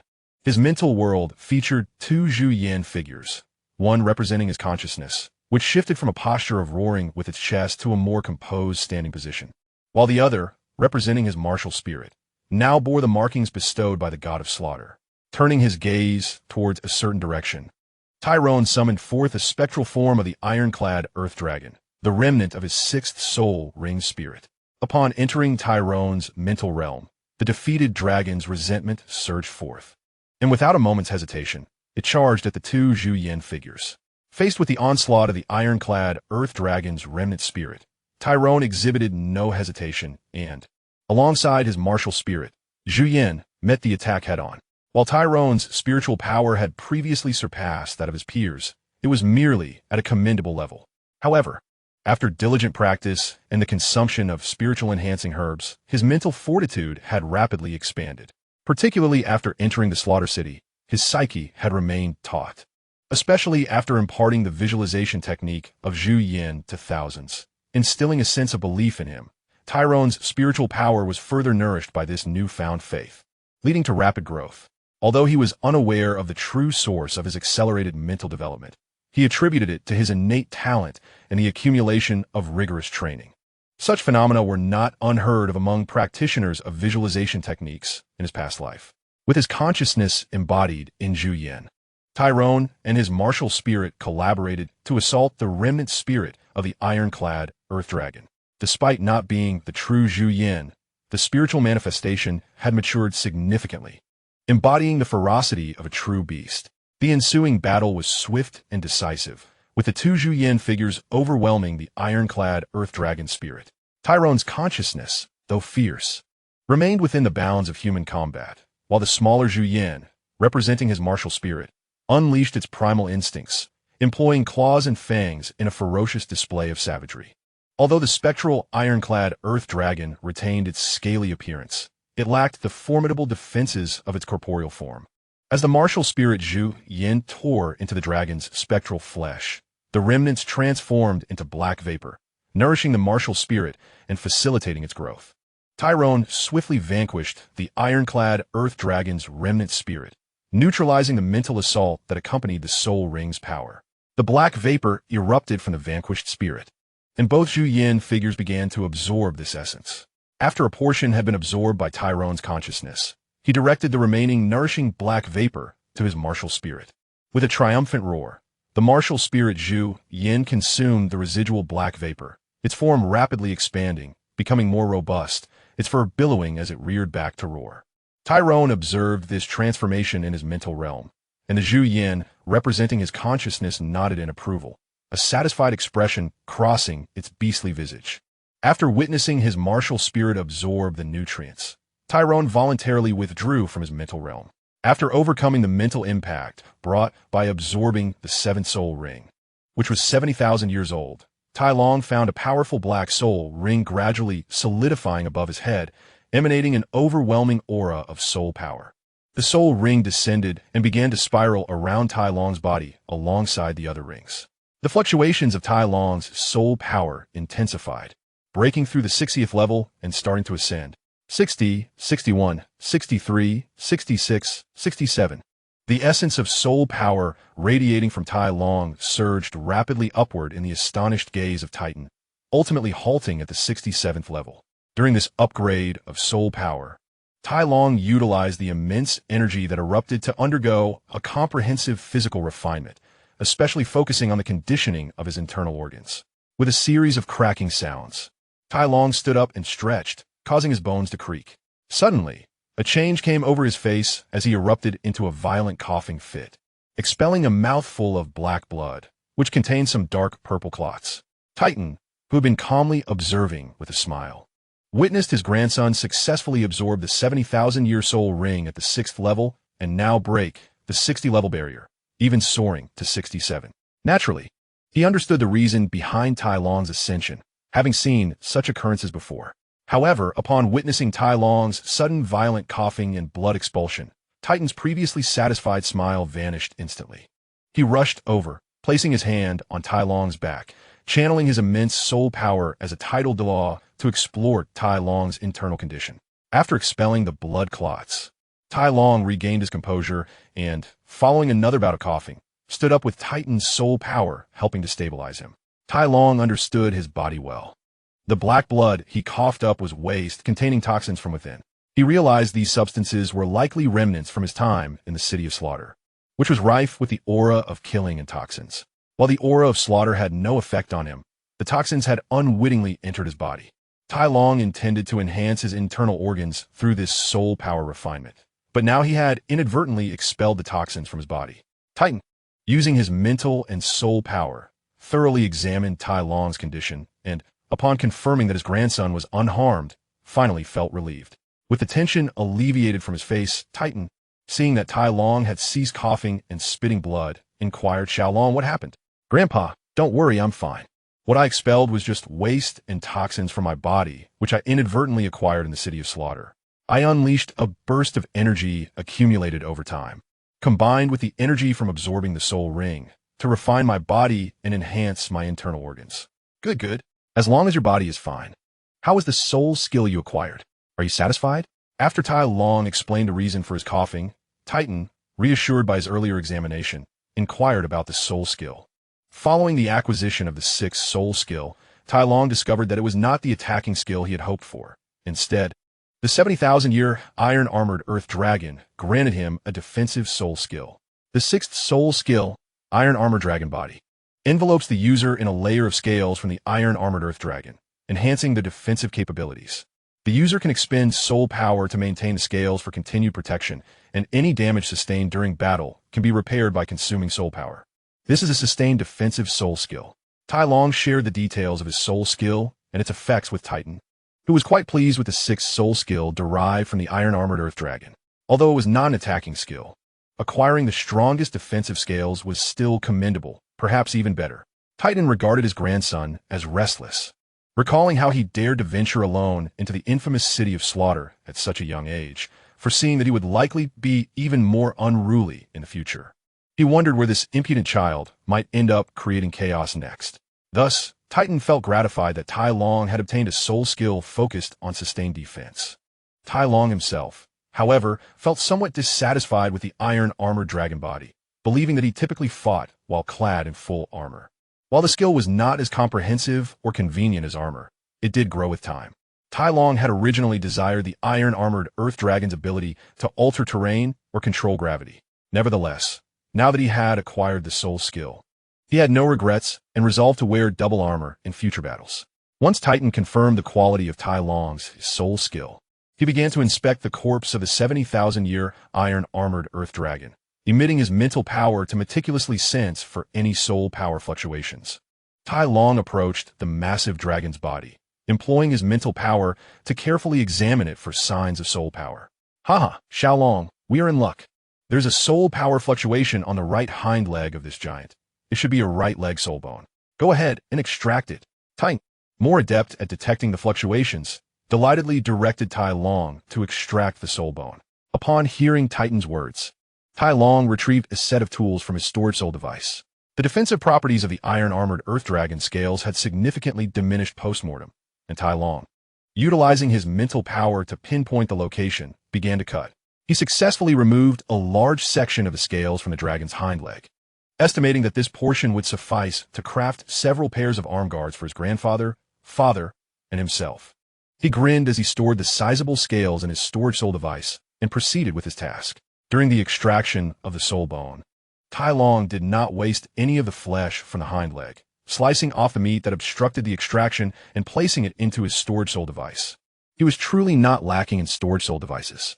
Besides the two gifted by his grandfather, the necklace he wore was also a storage soul device. As long as he had enough for his needs, Tai Long believed that having too many would hinder his combat, and he also took care to prevent damage to the devices during battles. Tai Long swiftly extracted the soul bone, which radiated a yellowish glow and was solely the lower leg portion. His eyes sparkled with excitement as he speculated that the Soul Bone's ability would likely correspond to the iron-armored Earth Dragon's attacking skill, the terrain-altering skill he greatly coveted. However, he still handed the Soul Bone to his grandfather, Titan, to see how he would allocate it. Upon perceiving the expression in Tai Long's eyes, Titan comprehended his intentions and thus declined to accept the Soul Bone offered by Tai Long. Instead, he directly addressed him, Xiao Long. This Soul Bone is perfectly suited for you. You should absorb it. Moreover, you single-handedly vanquished the iron-armored Earth Dragon, so this Soul Bone rightfully belongs to you. Tai Long, without any pretense or reluctance, readily accepted the Soul Bone of the 70,000-year-old iron-armored Earth Dragon. In fact, upon returning from the City of Slaughter, Tai Long had already submitted the 2-leg Soul Bones he acquired there to his family. Although he could have absorbed those leg bones, he found them lacking in age and thus held them in disdain. In contrast, the right leg Soul Bone from the iron-armored Earth Dragon was exceptional.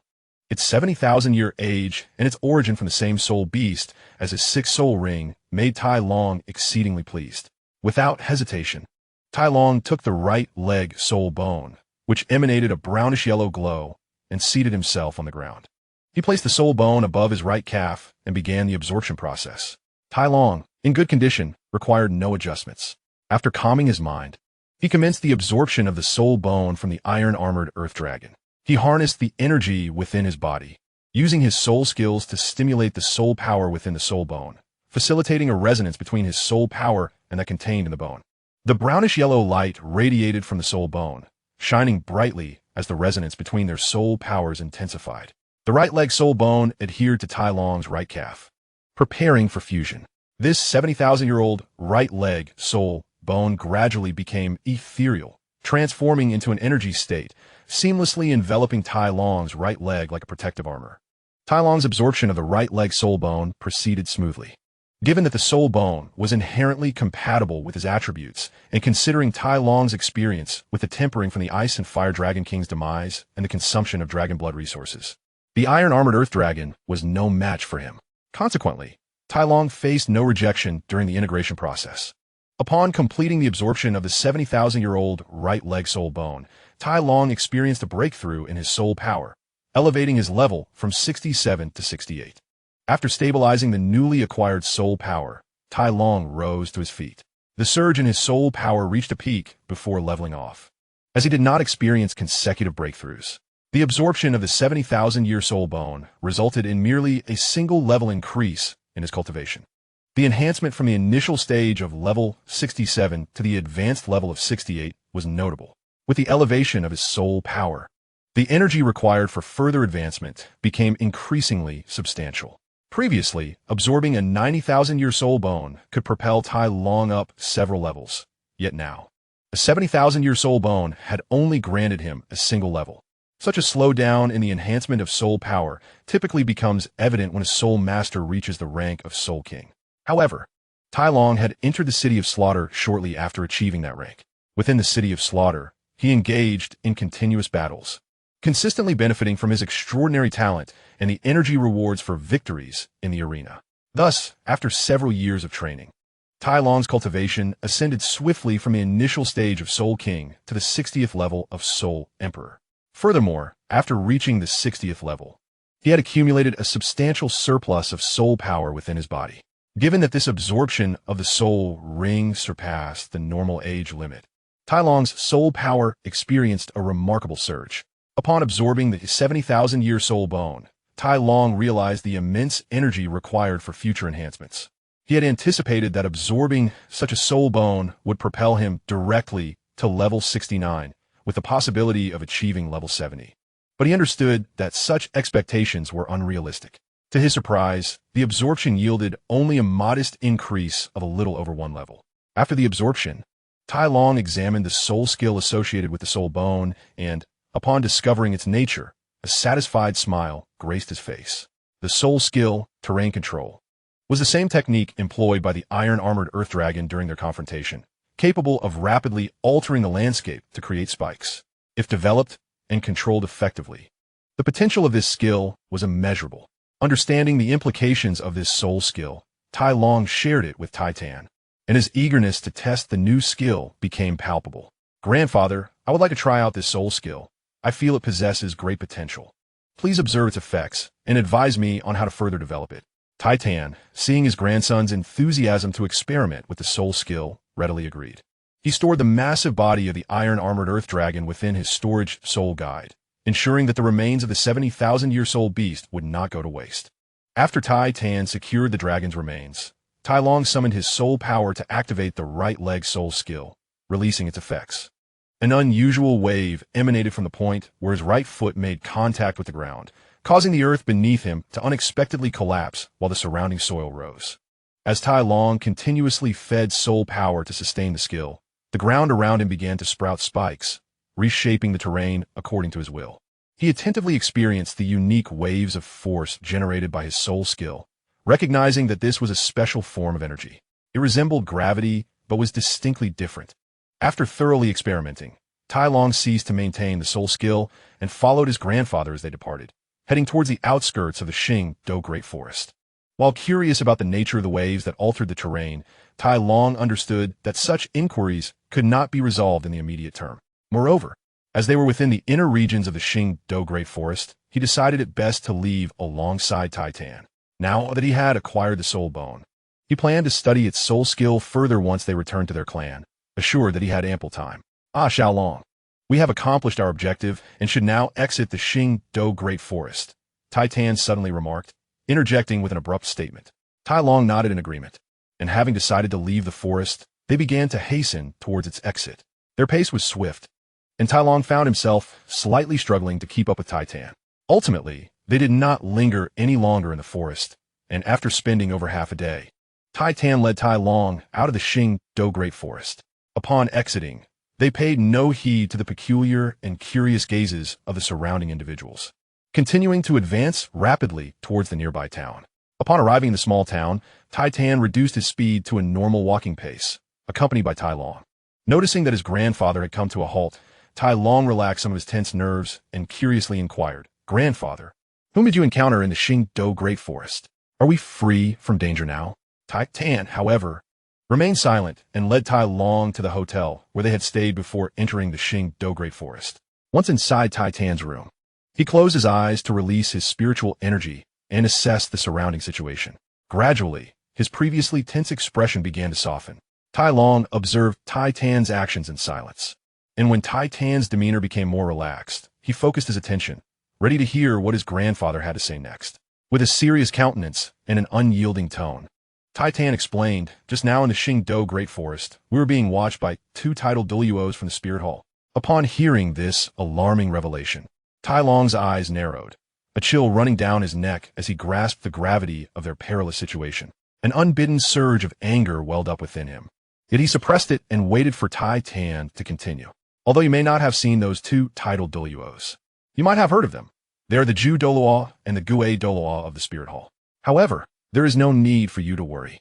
They were not pursuing us, but rather, they merely stumbled upon us. Fortunately, my spiritual energy has significantly improved recently, allowing me to detect them ahead of time. Titan elucidative. I detected their approach before they noticed my spiritual presence, which is why I urged you to leave the Xingdou Great Forest swiftly," Titan elaborated. After pondering Titan's words, Tai Long asked, "Grandfather, did those two titled Douluos follow us as we exited the Xingdou Great Forest?" Having understood the urgency behind Titan's insistence on leaving, Tai Long sensed that the situation was serious and did not hesitate to follow his grandfather quickly out of the forest. Although Titan maintained a facade of calm and did not carry him directly, they moved at a speed that was nearly the fastest Tai Long could manage while conserving his combat strength. These circumstances further corroborated Tai Long's suspicions, and he exerted himself to keep pace with Titan as they made their way out of the Xingdou Great Forest. Titan, upon hearing Tai Long's inquiry, chose not to conceal anything from him. He had already decided to designate Tai Long as his successor and felt compelled to share details regarding their own faction's dynamics and the formidable enemies they faced. The moment they realized our presence, they approached quickly, and they discerned my identity based on my aura. However, before they could close in on us, we managed to express our intent to leave the Xingdou Great Forest and departed swiftly. The Judo and Gue then split up to follow us, but returned to the forest only after we had exited, Titan informed Tai Long. The Douluo and Douluo are the right and left arms of the Spirit Hall's Pope, Bibi Dong, and they possess a formidable martial soul fusion technique. They are deeply trusted by Bibi Dong, especially the Douluo, who frequently accompanies her. While they may be titled Daluos, they are not part of the Elder Hall of the Spirit Hall, and instead serve Bibi Dong directly. I am quite familiar with both of them. Your grandfather Du Gu has some unresolved grievances with the Douluo. Both are well-versed in the use of medicine and poison, often engaging in contests. I have assisted your grandfather during their encounters, which is why I know them quite well. Our Four Spirits sect is in a hostile relationship with the Spirit Hall, maintaining only a veneer of civility. Therefore, when I encountered those two in your company, I felt an overwhelming need to expedite our departure, Titan explained. Tai Long nodded in understanding, fully aware of the danger posed by encountering two titled Daluos from an opposing faction in a place like the Qingdao Great Forest, teeming with soul beasts. Do not overthink it. Should they choose to engage, I am still capable of holding my ground for a time. However, I cannot ascertain their motives. They did not seem inclined to trouble us. Yet, it remains uncertain why they both ventured into the Qingdao Great Forest, Titan said, his voice trailing off into a murmur. Tai Long, with keen ears, caught the murmured words of Titan, and after processing this information, began to contemplate the implications. While he may not possess Titan's extensive knowledge of the Douluo continent, Tai Long had his own advantages, namely, a general understanding of the storyline within this timeline. Integrating the information acquired from Titan with his own knowledge of the Douluo continent's narrative, Tai Long speculated about the purpose behind the Douluo and Douluo's presence in the Qingdao Great Forest. As trusted subordinates of Bibi Dong, and having reached the rank of titled Dalu, it was evident that their purpose for entering the forest was not merely to seek soul rings for themselves. The reason for their presence became clear. They were likely dispatched by Bibi Dong to carry out her bidding within the Qingdao Great Forest. Given that the Qingdao Great Forest is the largest soul beast forest on the Douluo continent, the only logical explanation for their mission would be to assist someone in obtaining soul rings or to gather intelligence on soul beasts. Drawing from his understanding of the original narrative, Tai Long deduced that the two titled Daluos were either tasked with acquiring soul rings for the Spirit Hall's prodigies or were engaged in reconnaissance to gather information about the formidable soul beasts residing in the forest. Particularly the two powerful soul beasts, the Tianqing Yomang and the Titan Giant Ape, which dwell in the core region of the Qingdao Great Forest. Titan was aware that Bibi Dong possessed twin martial souls and had likely already attained the rank of titled Dalu. It was natural for her to pursue the oldest possible soul ring for her second martial soul, and a 10,000-year soul ring would be an irresistible opportunity for her. Consequently, the Tianqing Yomang and Titan Giant Ape were undoubtedly on Bibi Dong's radar. This led Tai Long to wonder whether Bibi Dong had already begun preparations to secure these two 10,000-year soul beast soul rings for the future, based on the original storyline, along with his calculations of Tang San's age.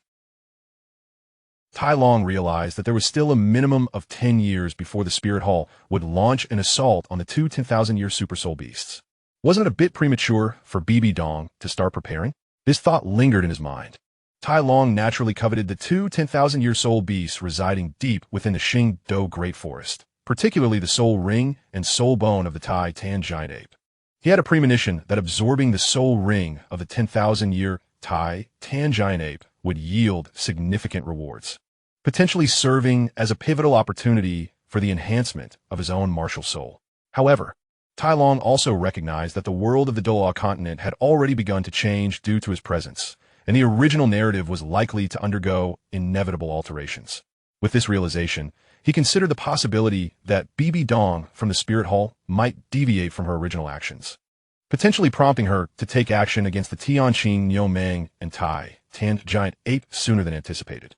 Tai Long felt the need to prepare himself. While he could afford to set aside the Tianqing Yomang soul ring for now, he was determined to contend for the soul ring and soul bone of the Titan Giant Ape, with their respective thoughts swirling in their minds. Tai Long exited Titan's room and returned to his own quarters, sitting cross-legged on the bed to gather his focus and commence his meditation and cultivation for the day. Tyrone refrained from confiding his thoughts and calculations to his grandfather, Titan, as he wished to spare Titan the burden of worry. Tyrone understood that if he were to share his intentions with Titan, the latter would undoubtedly strive to assist him in acquiring the Titan Great Ape's spirit ring and spirit bone.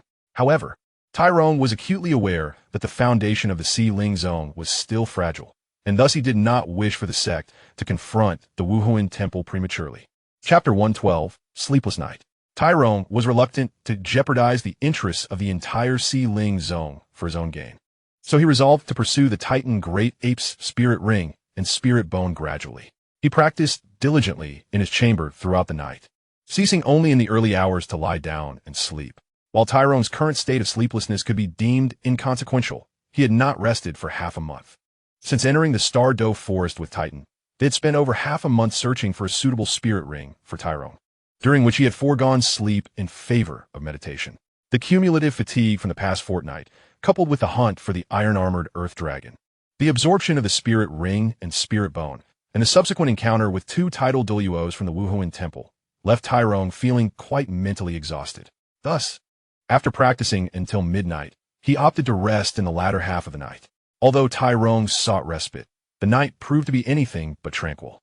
In another room of the same inn, Titan was indeed wide awake, as the unexpected confrontation with two tidal Douluos from rival factions had left him restless.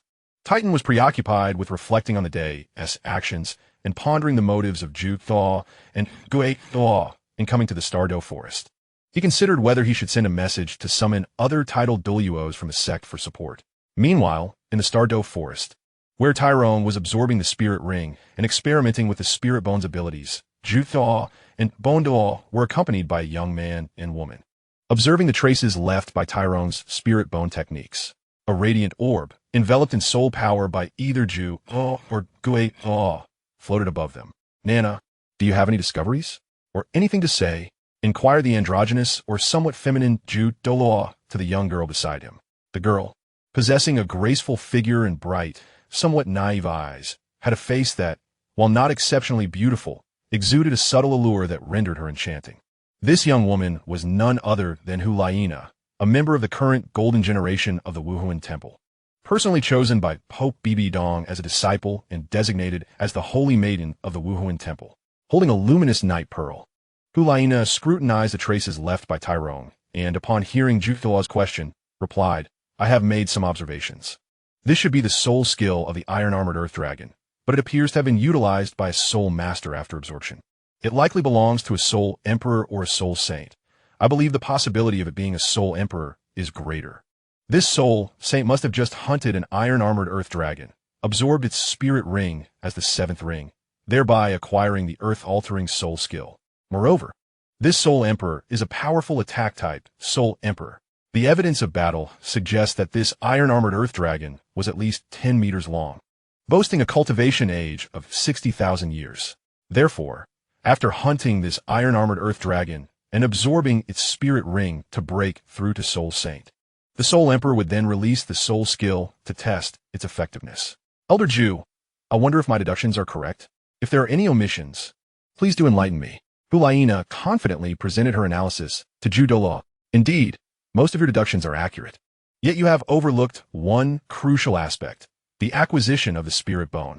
Ju Douluo responded, nodding with satisfaction after listening to Hulaina's insights before introducing an alternative scenario. The possibility of a spirit bone and its associated soul skill does exist. While the chance of a spirit bone manifesting is not guaranteed, it remains a possibility. Thank you for your reminder, Elder Ju. However, is this trace indeed caused by the spirit bone's soul skill? Hulaina inquired, her delicate brows furrowing slightly in uncertainty. Ju Douluo found himself momentarily at a loss regarding this inquiry, as he had not detected whether the iron-armored earth dragon had indeed yielded a spirit bone. After all, Titan had directly stored the dragon's corpse in a soul tool and taken it away entirely. Ju Douluo mentioned the potential of a spirit bone to temper Hulaina's pride, knowing all too well that Bibi Dong had little time to mentor her due to her various responsibilities. Hence, the task of guiding Hulaina fell to the ever-dedicated Ju Douluo, who was aware of the common flaws found in gifted individuals like her. Consequently, Ju Douluo intended to use this opportunity to temper Hulaina's arrogance. Thus, he hesitated to divulge the truth and, with a hint of uncertainty, stated, "You have indeed made an error. The traces on the ground are those left by a spirit bone's soul skill. Moreover, the one who left these traces is not a soul saint, but a soul emperor. Impossible." After Ju Douluo concluded, Hulaina took a moment to confirm that he had finished speaking before vehemently challenging his conclusion. if it were a Soul Emperor. Hunting this 60,000-year iron-armored Earth Dragon would imply absorbing the 6th Spirit Ring, and a Soul Emperor cannot bear a 60,000-year Spirit Ring. Paulina earnestly refuted Douluo's assertions. Unable to reconcile the idea of a 6th Spirit Ring containing a 60,000-year Spirit Ring with the knowledge she had acquired over many years at the Soulmaster Academy. Douluo chuckled and asked, Nana, what is the maximum age limit for a Soul Master to obtain their 4th Spirit Ring? 5,000 years. Hulaina answered without hesitation, recalling the information she had learned at the Wuhuan Temple's Soul Master Academy. And how old was the Spirit Ring you obtained for your 4th Spirit Ring? Douluo continued with a smile. 6,300 years. Hulaina suddenly realized that her own knowledge had been contradicted by her own experience. Exactly. You have just acquired a 6,300-year-old Hushin fox, surpassing the maximum age limit for your 4th Spirit Ring.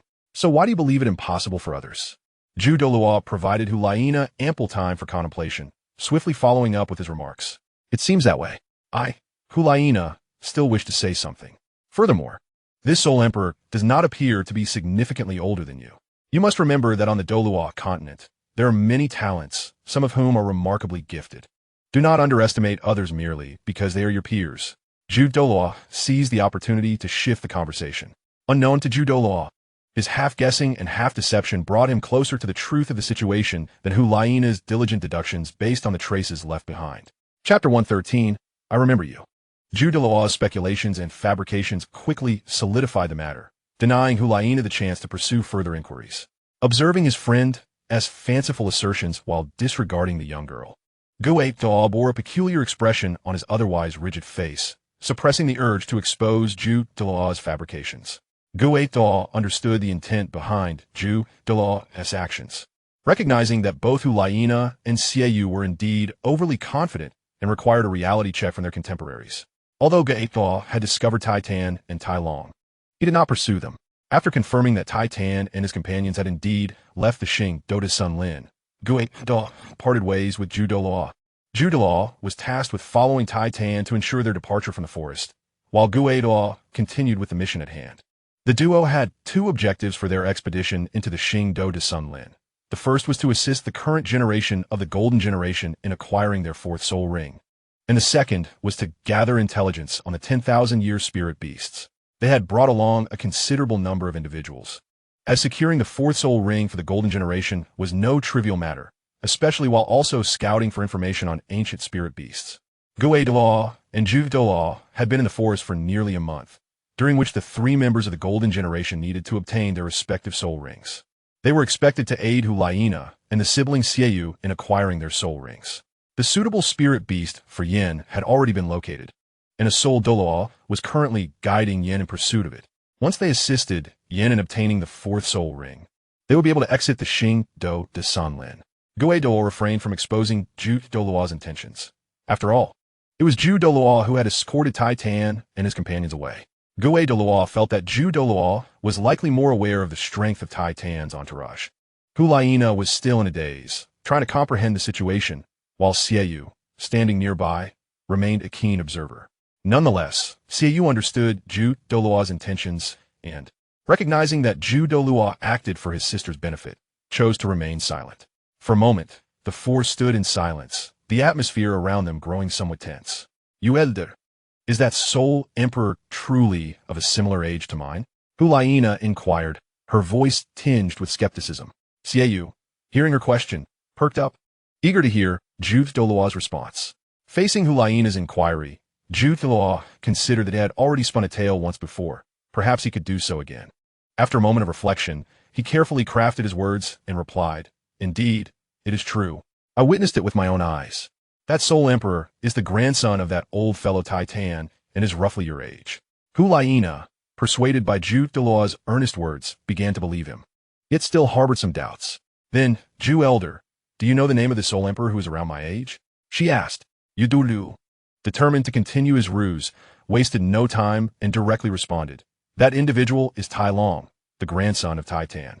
I have already informed you that the powerful Douluo of the Xi Ling Zone, Titan, has only one grandson. What was his name again? Old Gue. What is the name of Titan's grandson? Douluo, caught off guard by Douluo's sudden inquiry, hesitated momentarily before responding uncertainly. Titan's grandson? I believe it was something like Tai Long or Tai Long. Did I not hear that this lad was traveling the continent? Hasn't that old fellow Tai Tan been secretly searching for him for years? Douluo trailed off, suddenly realizing that he had inadvertently undermined his old friend's facade. Hulaina and Xiaoyu, attentive to Douluo's words, exchanged puzzled glances when he abruptly ceased speaking. Noticing Douluo's silence, Douluo smiled and said, "Old Gue, your information is outdated.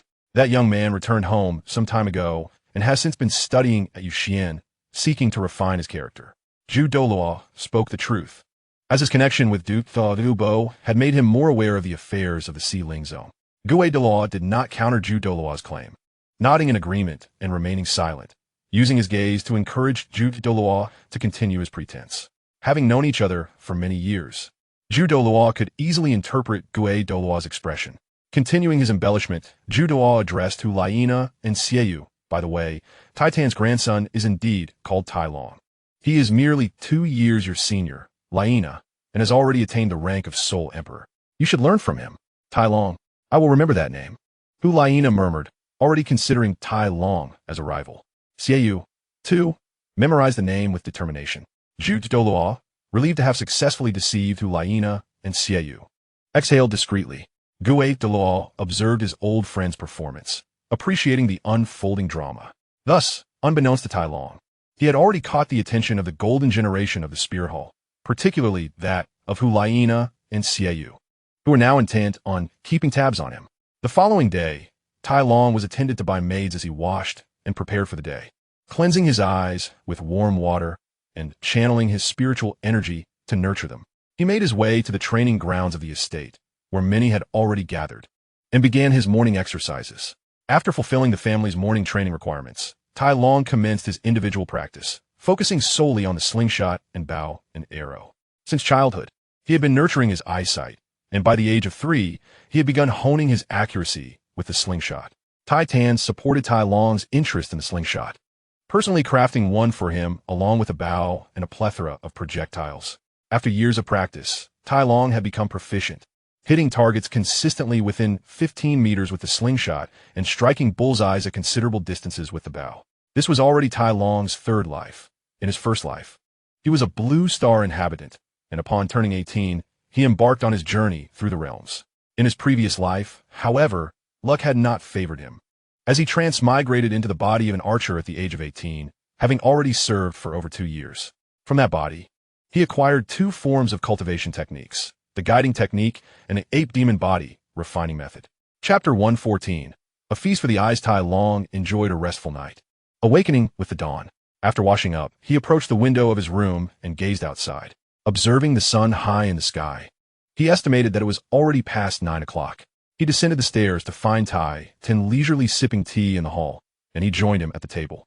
Tai Tan, noticing Tai Long's arrival, poured tea from a pre-prepared cup and pushed it toward him, saying, "You're awake. Have some tea. I didn't want to disturb your deep slumber. This past half-month searching for spirit beasts in the Qingdou Sun Lin has been exhausting. And since we have achieved our objective, you deserve a good rest. Order whatever you wish to eat. After your meal, we shall set off for home." Tai Long nodded in agreement and took a sip of tea before calling over a beautiful maid standing nearby, ordering several appealing signature dishes. He also retrieved a few large pieces of 10,000-year spirit beast meat and a handful of gold soul coins from his storage soul guide, handing them to the hotel to prepare the feast. Tai Long felt genuinely hungry. His appetite had always been substantial, and since he began the process of refining his body, it had only increased. Moreover, having absorbed his 6th soul ring the previous day, which bolstered and tempered his physique, he found himself in need of considerable energy to replenish his body. However, yesterday, Tyrone, faced with the relentless pursuit of the Spirit Hall's title Douluo, found himself in a tumultuous state of mind after conversing with Titan. This left him in no mood to dine, and he merely hastily consumed some of the meals provided by the hotel. Today, however, Tyrone indulged in a rare moment of relaxation, sleeping until 9 in the morning. Initially, he did not feel hungry, but after sipping a cup of tea to stimulate his digestion, an insatiable hunger began to gnaw at him. Seated at the dining table, Tyrone and Titan engaged in casual conversation, typically initiated by Tyrone's questions, leading to Titan's enthusiastic responses. Before long, The hotel's signature dishes arrived at their table. Titan, aware of his grandson's ravenous appetite, paused his discourse to refill Tyrone's cup with tea. He then stood up and said, "Xiaolong, take your time eating. I will wait for you in my room." As Titan ascended the staircase, Tyrone eagerly lifted the fragrant bowl of rice before him and began to feast heartily. While the hotel's signature dishes were quite palatable, the quality of the ingredients was less than stellar, primarily consisting of the meat from century-old spirit beasts. Although these dishes contained a considerable amount of energy, they did little to satiate Tyrone's current needs. With his internal capabilities enhanced, Tyrone's digestive power had significantly increased. After devouring the hotel's offerings, he felt no discernible change, as if he had consumed nothing at all. He understood well that, while the quantity appeared substantial, it merely served as an appetizer before the true feast, which consisted of the millennium-old spirit beast meat he had brought with him. Awaiting the arrival of his main course, Tyrone inquired about the preparation status of his exquisite ingredient, with a lovely waitress standing by, ready to serve him. After learning that his chosen ingredient was still being cooked, he ordered another table's worth of dishes.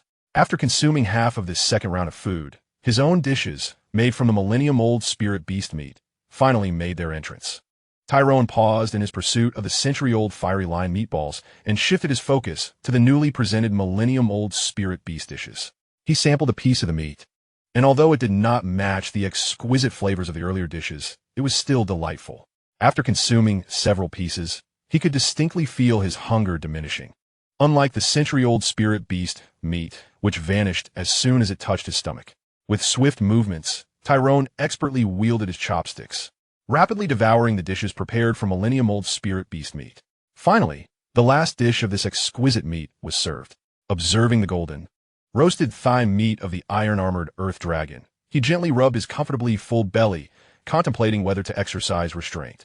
Suddenly, an alluring voice echoed from the hallway. What was that delightful aroma?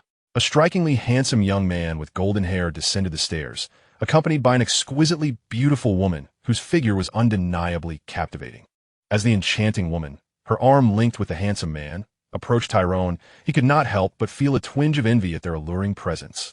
Quickly regaining his composure, Tyrone diverted his gaze from the mesmerizing woman, poured himself a cup of now-cool tea, and took a sip. Strangely, after witnessing the woman, his previously waning appetite surged anew. No longer inclined to pack away the roasted meat, he retrieved a knife, preparing to slice the meat for himself. "Wait a moment. Young man, I have my eye on that piece of roasted meat. Name your price."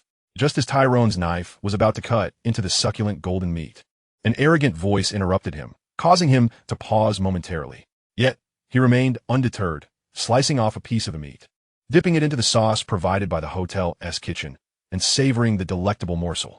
To his surprise, Tyrone found the flavor of this roasted meat to surpass even that of the culinary creations made from the 9,000-year-old ice bear's paw.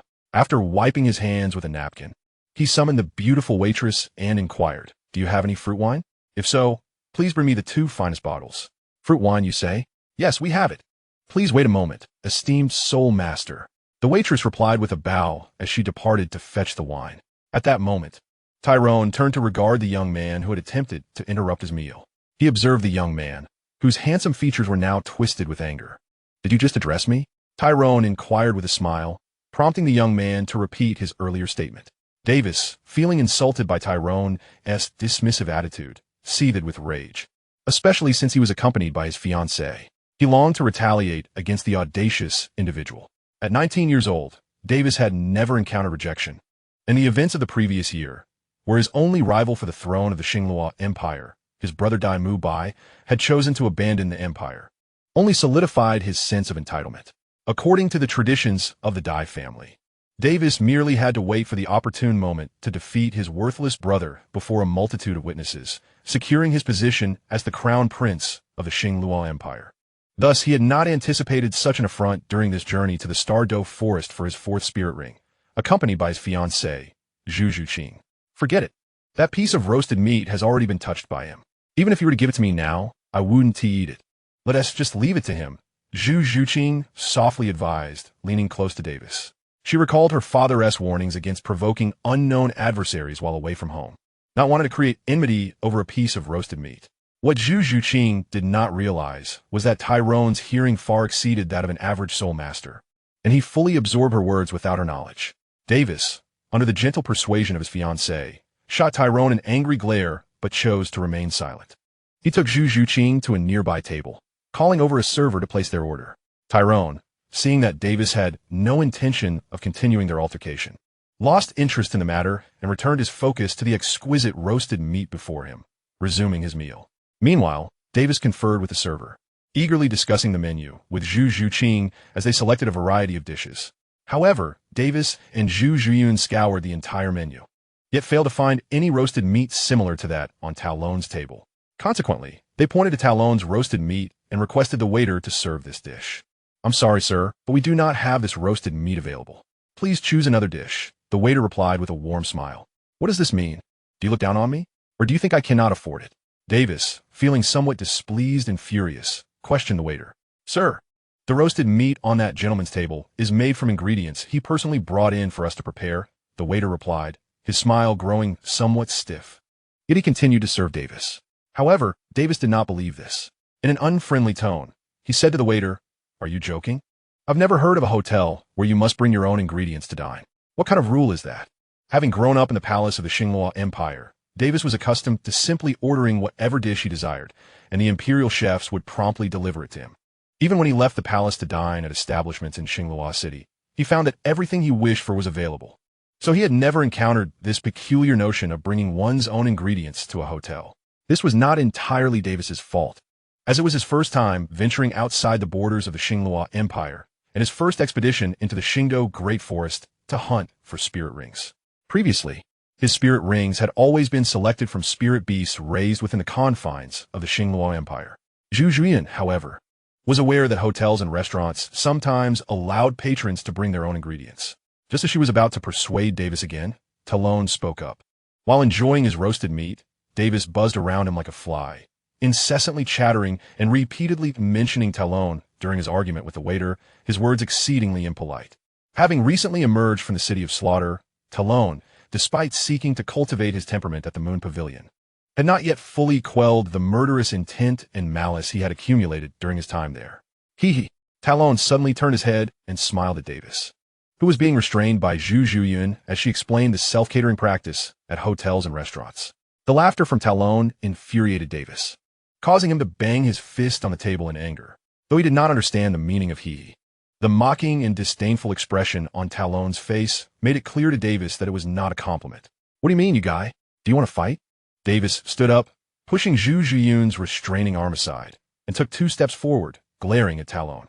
Talon, with a mocking smile, replied, "I mean nothing. I am simply curious." "Curious about what?" "I am curious if you crawled out from some mountain hollow, or if you were raised in a large family for over a decade and just released today." Talon was genuinely curious about the identity of the golden-haired fellow before him, pondering whether it aligned with his assumptions. The next day, Talon, assisted by a maid, washed up and rose from bed, cleansing his eyes with warm water before channeling his spiritual energy to nurture them. He made his way to the training ground of the manor, where several individuals had already gathered and commenced his morning exercises. After fulfilling his family's morning training tasks, Talon began his personal practice, focusing solely on 2 skills, the slingshot and the bow and arrow. He had started nurturing his eyes from a young age, and by the age of 3, he could adeptly use a small slingshot, honing his accuracy from that point onward. Titan supported Talon's interest in slingshots, personally crafting slingshots and bows for him, along with a variety of projectiles. After years of practice, Talon could hit targets flawlessly within 15 meters with his slingshot, and could accurately strike bullseyes at distances of several dozen meters with his bow. This was already Talon's 3rd life. In his first life, he was a Blue Star inhabitant, and upon turning 18, he embarked on his journey across the realms. In his previous life, Talon had not been particularly fortunate. He crossed over and became an archer at the age of 18, having already served for over 2 years. He acquired 2 techniques from that body, the guiding technique and the ape demon body refinement method. The method for nurturing his eyes had been learned on Blue Star and was not initially reliant on spiritual energy. This was something he developed after mastering the use of spiritual energy. In his previous life, Chapter 116, the confrontation unfolded. Talon watched as a table full of his food was overturned, especially the roasted meat of the 70,000-year-old armored earth dragon, which he had only just begun to savor. The figure responsible for this chaos was a burly man seated directly across from him. Davis, possessing one of the continent's finest white tiger martial souls and following a path of aggressive battle spirit mastery, was already tall and robust. But in comparison to the man before him, he appeared somewhat frail. Noticing Talon's unfriendly demeanor as he fixed his gaze on the roasted meat beneath Davis's feet, a mischievous impulse surged within Davis. He pressed down harder with his foot on the roasted meat, twisting it with vigor. "You want to eat roasted meat, do you? Here, let me feed you," Davis taunted, using his foot to lift the meat off the ground before kicking it forcefully towards Talon's face. Talon immediately released his soul power, intercepting the airborne roasted meat and using his soul power to control it, suspending it mid-air. Talon was genuinely angered by the audacity of this golden-haired fellow. Initially intending to tease him and ascertain his identity, he was taken aback when this individual had the audacity to kick over his dining table. Even more infuriating was that this person not only stomped on his roasted meat, but also launched it towards his face. Talon decided not to hold back any longer. A pressure surpassing that of an ordinary soul emperor emanated from him, accompanied by a terrifying murderous intent that enveloped the entire hall. It is worth mentioning that both the soul power pressure and the murderous aura were primarily directed at Davis, without a reasonable and satisfactory explanation. "You shall remain in this hotel forever." Although Talon had not released his martial soul, the aura he exuded instilled a profound sense of impending doom in both Davis and Zhu Zhiyan. Martial soul, white tiger, manifest. Though Davis had not encountered much bloodshed in battle, he had been meticulously trained by the Xinghua Empire. Faced with Talon's sudden and overwhelming murderous intent, Davis momentarily froze before quickly reacting by summoning his martial soul in preparation for combat. Davis found himself at a loss for words. Never having imagined that during his first venture beyond the borders of Xinghua Empire, while seeking a fourth spirit ring in the Xingdou Great Forest, he would randomly pick a quarrel with someone so disagreeable and end up confronting a formidable opponent. Feeling anxious and slightly panicked, Davis, despite the 4 soul rings of yellow, purple, and purple floating around him, signifying his status as a soul master, could not shake the feeling that the seemingly youthful figure before him, who had not yet revealed his martial soul, exuded a soul power pressure that was at least that of Soul Emperor. Moreover, the dense murderous aura directed at him was overwhelming, and within mere seconds, beads of cold sweat had drenched his clothes. "Sir, I acknowledge my mistake in this matter, and I am willing to apologize to you and compensate for any damages incurred. I am Davis, the Grand Prince of the Xinghua Empire. Should you wish to accompany me back to the Xinghua Empire, I am prepared to offer you a more generous compensation on behalf of the Empire." Cold sweat beaded on Davis's forehead as he struggled to maintain his composure while addressing Tai Long amidst the immense pressure. Upon hearing this, Tai Long's rigid expression showed no signs of softening. The notion of a more substantial compensation seemed utterly insincere from the golden-haired prince. Tai Long found Davis's response deeply unsatisfactory. Noticing the unchanged demeanor of the man before him, Davis prepared to say something to ease the tense atmosphere between them. "You were given an opportunity, yet you failed to seize it." Tai Long interrupted Davis, still refusing to unleash his martial spirit, and strode toward him. Meanwhile, Tai Long continued to manipulate the roasted meat with his soul power, which hovered nearby. "You wish to fight? Then let it be so." Davis had initially intended to avoid confrontation with Tai Long, a clearly stronger opponent radiating a formidable aura, merely hoping to buy some time. Having released his martial spirit, the fluctuations of his soul power would undoubtedly be sensed by his protectors, who were on standby. He merely needed a moment for them to arrive, for this mere Soul Emperor would pose no threat. However, Tai Long evidently had no intention of granting Davis the luxury of time. Davis, resolute, allowed his 4 soul rings to shimmer, activating all 4 soul skills in unison. First soul skill, White Tiger's Guardian Barrier. Second soul skill, White Tiger's Radiant Wave. Third soul skill, White Tiger's Earthquake. Fourth soul skill, White Tiger's Annihilation. Davis held nothing back, unleashing all his soul skills in a desperate attempt to stall his opponent. Now engaged in battle, he was aware that his protectors were merely above, and he needed only a brief moment for their arrival. Meanwhile, Davis's guardians were engaged in lively conversation with Tai Long's grandfather, Titan, as Titan had recognized his old friend, Lu Gao, the president of the Blacksmith Association on Douluo continent.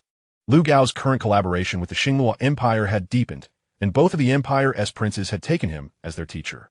However, the second prince displayed no interest in forging, having left home secretly last year without any intention of learning from Lu Gao. Conversely, Lu Gao was pleased with the Grand Prince Davis's genuine interest in the craft, unaware that Davis's enthusiasm was merely a ploy to win his favor. Lu Gao's status had transformed significantly. He was no longer just a blacksmith, but one of the two divine blacksmiths on Douluo continent, possessing significant influence within the association. After all, the status of the Blacksmith Association had dramatically changed. The other divine blacksmith is Titan, the creator of war weapons. A deviation from the original narrative. Lu Gao had brought members of the Blacksmith Association to acquire soul rings, as the prestige of blacksmiths had risen, attracting many talented individuals eager to join the association.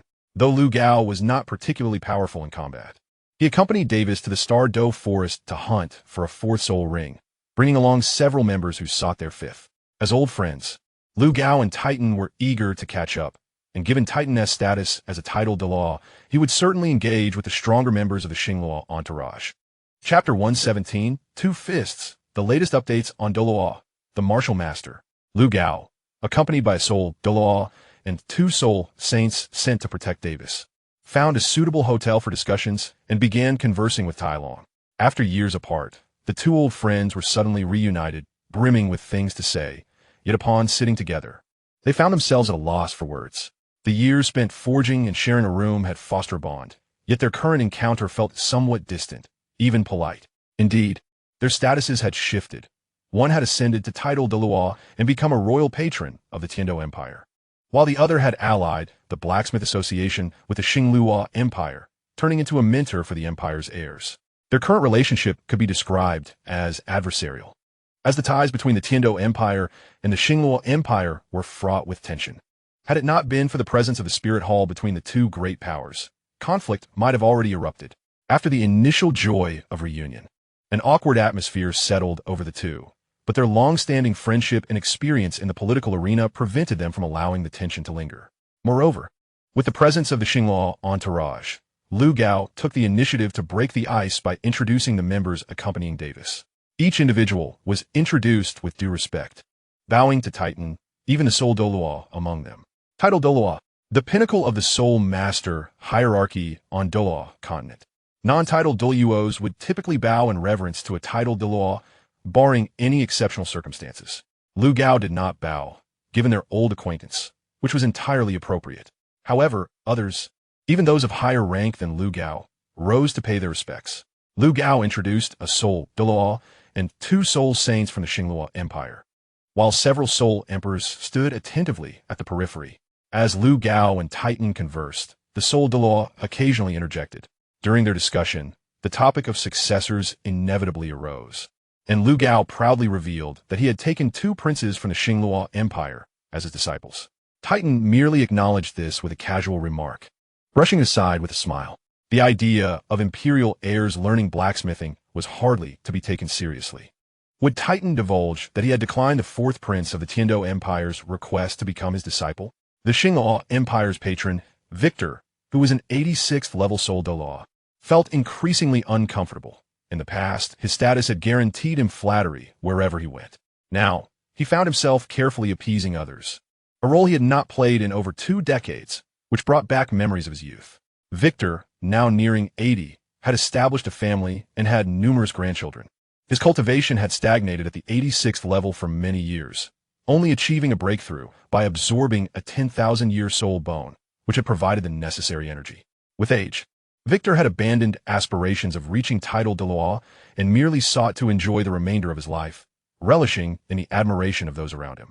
Thus, he had little desire to forge a connection with Titan, a title Dalu from the Tiando Empire.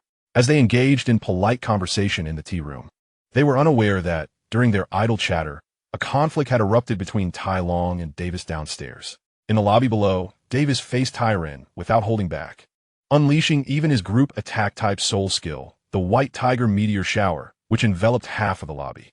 As Tyren saw Davis's martial soul ignite, his leisurely pace suddenly accelerated. Before the White Tiger Meteor Shower descended upon him, Tyren had already lunged forward, closing the distance to Davis. Despite Davis being in a transformed state with his White Tiger possessed and utilizing his soul skill, Tyren showed no intent to summon his own martial soul. nor did he call upon the soul power within him. He relied solely on his physical strength to deliver a powerful punch to Davis's nose. Even with the protection of the White Tiger's first soul skill, the nose offered little defense against Tyran's immense force, causing Davis's nose to twist painfully. Blood trickled from his nostrils, and the overwhelming impact left Davis feeling somewhat dazed. In simpler terms, Tyran's blow left Davis momentarily stunned, his vision clouded, though he did not experience significant pain. Instinctively, after being struck, Davis raised his fist to retaliate against Tyran. Surprised that Davis could still counterattack after taking a hit, Tyran remained unyielding and lifted his left hand to deflect the punch aimed at his face. Then, Tyran twisted his waist and delivered a hook that struck Davis squarely on the jaw. The force of Tyran's punch caused Davis to roll his eyes back, his head tilting backward as he swayed and fell to the side. Ves, witnessing her fiancé being knocked unconscious by the man opposite, Zhu Zhiyun, who had been seated at the dining table ready to watch the spectacle, could no longer remain passive. She swiftly activated her martial soul and rushed to catch the unconscious Davis before he hit the ground. With the manifestation of her martial soul, the Hyuming spirit cat, two ethereal cats appeared, enhancing her ability. Thanks to the boost from her martial soul, Zhu Zhiyun managed to catch the semi-conscious Davis just in time. Sir, it was merely a meal, and you have already eaten most of it. Your strikes were rather excessive, don't you think? After ensuring that Davis's injuries were limited to a dislocated nose and a loss of consciousness, Zhu Zhiyun, feeling a surge of anger, directed her ire at Tyran. In response to the question posed by the cat-eared girl crouching on the ground, Tyran fell silent for a moment. He recognized that he bore some responsibility for the conflict that had arisen, acknowledging that he struggled to control his temper. However, he felt no sense of wrongdoing. Excessive? What did that even mean? In this confrontation that had escalated to physical violence, Tyran believed he was justified. In the world of Douluo Dalu, once two individuals engaged in combat, only the one still standing could claim righteousness. The one who fell was deemed in the wrong. Yet now that the man opposite lay unconscious, Tyran found himself in a bit of a predicament. After all, if even the formidable fighter could not endure his two punches, what chance did the agile young woman have against him? Hesitating whether to strike, Tyran reminded himself that this was Douluo Dalu, not the Slaughter City. Although tensions had flared, he had yet to fully engage in battle. Moreover, knowing the identities of the two individuals now required him to consider how to handle the aftermath of this clash. Many had witnessed the altercation. Surely, he could not simply eliminate them to silence them. What are you doing? Just as Tyran pondered the situation, he suddenly sensed a murderous intent locking onto him, prompting him to instinctively evade. At the same time, his hands were not idle. One grasped the two cat-like claws aimed at his throat, while the other, driven by instinct, lashed out with a punch imbued with his immense strength, striking Zhu Zhiyun in the chest. The force of Tyran's punch knocked Zhu Zhiyun back, causing her to cough up blood. Simultaneously, Tyran felt as though his hand had struck something soft and yielding, as if wrapped in cotton, failing to meet any resistance. Instinctively, he clenched his fist, curious about what had absorbed his punch's power.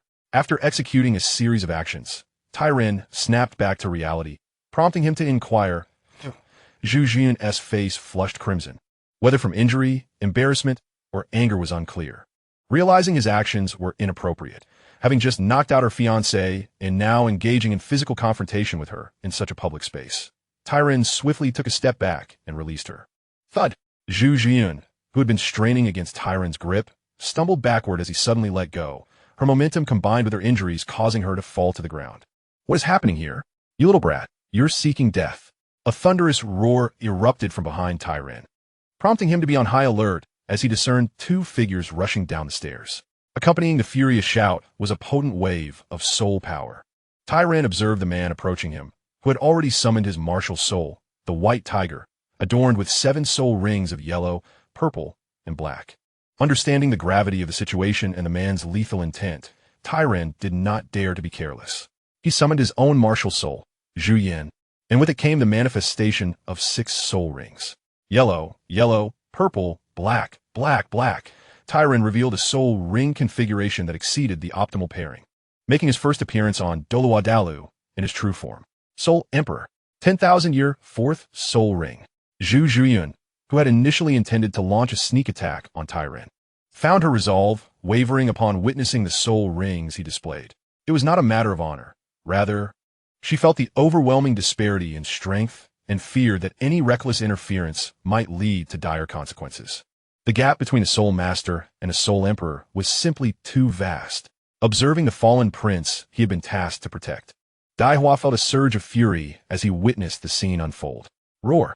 With a fierce tiger's roar, Daihua activated his martial soul and charged towards the most likely perpetrator among those present. His first and third soul rings igniting as he unleashed the White Tiger Golden Bell Shield and White Tiger Diamond Transformation soul skills. As he rushed toward Tyran, the overwhelming aura of Tyran's martial soul and the astonishing configuration of his soul rings made Daihua realize that this individual was no ordinary foe. Yet, he remained undeterred. Bolstered by the might of the Douluo Empire, one of the most powerful factions in Douluo Dalu. However, despite his fierce determination, Daihua found his strikes somewhat restrained. Tyran's first and second soul rings illuminated in response, activating the enhancement and amplification soul skills as he prepared to confront the White Tiger Soul Sage. Tyran sensed that the opponent's once resolute intent to kill had inexplicably diminished, and simultaneously, he received a message through his spiritual energy from his grandfather, Titan. Tyrone received a message from Titan, urging him to refrain from lethal force, which subsequently diminished his murderous intent. However, as his desire to kill waned, a fierce fighting spirit surged within him. Although Tyrone had previously vanquished a soul sage and a soul Douluo in the City of Slaughter, he had never engaged a soul sage in their complete form on the Douluo continent. Seizing this opportunity, Tyrone yearned to gauge his combat prowess outside the confines of the City of Slaughter. This unexpected confrontation marked Tyrone's first formal battle since leaving the City of Slaughter. He chose to forego his weapon, seeking a fair fight against the soul sage before him. As Tyrone's fist collided with the soul sage's claw, the encounter was merely a preliminary test, yet it became evident to Tyrone that his opponent's strength was inferior to his own.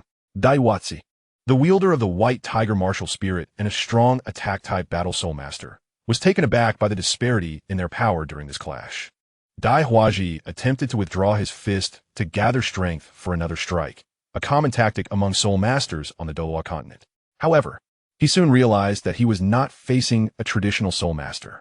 Tyrone, moving in sync with his fist, deftly evaded Daihuaji's attack and positioned himself beside him. With a mighty roar, Titan inhaled deeply, causing the fourth black soul ring from the ancient howler monkey to illuminate. The war roar soul skill erupted forth, resonating closely with Daihuaji's ear, emitting a palpable sound wave from Tyrone's mouth.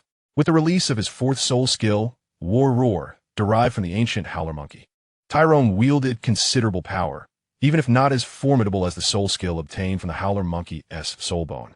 The external soul bone attached to Tyrone's throat had grown stronger alongside him, enhancing from over 10,000 years to more than 30,000 years in strength.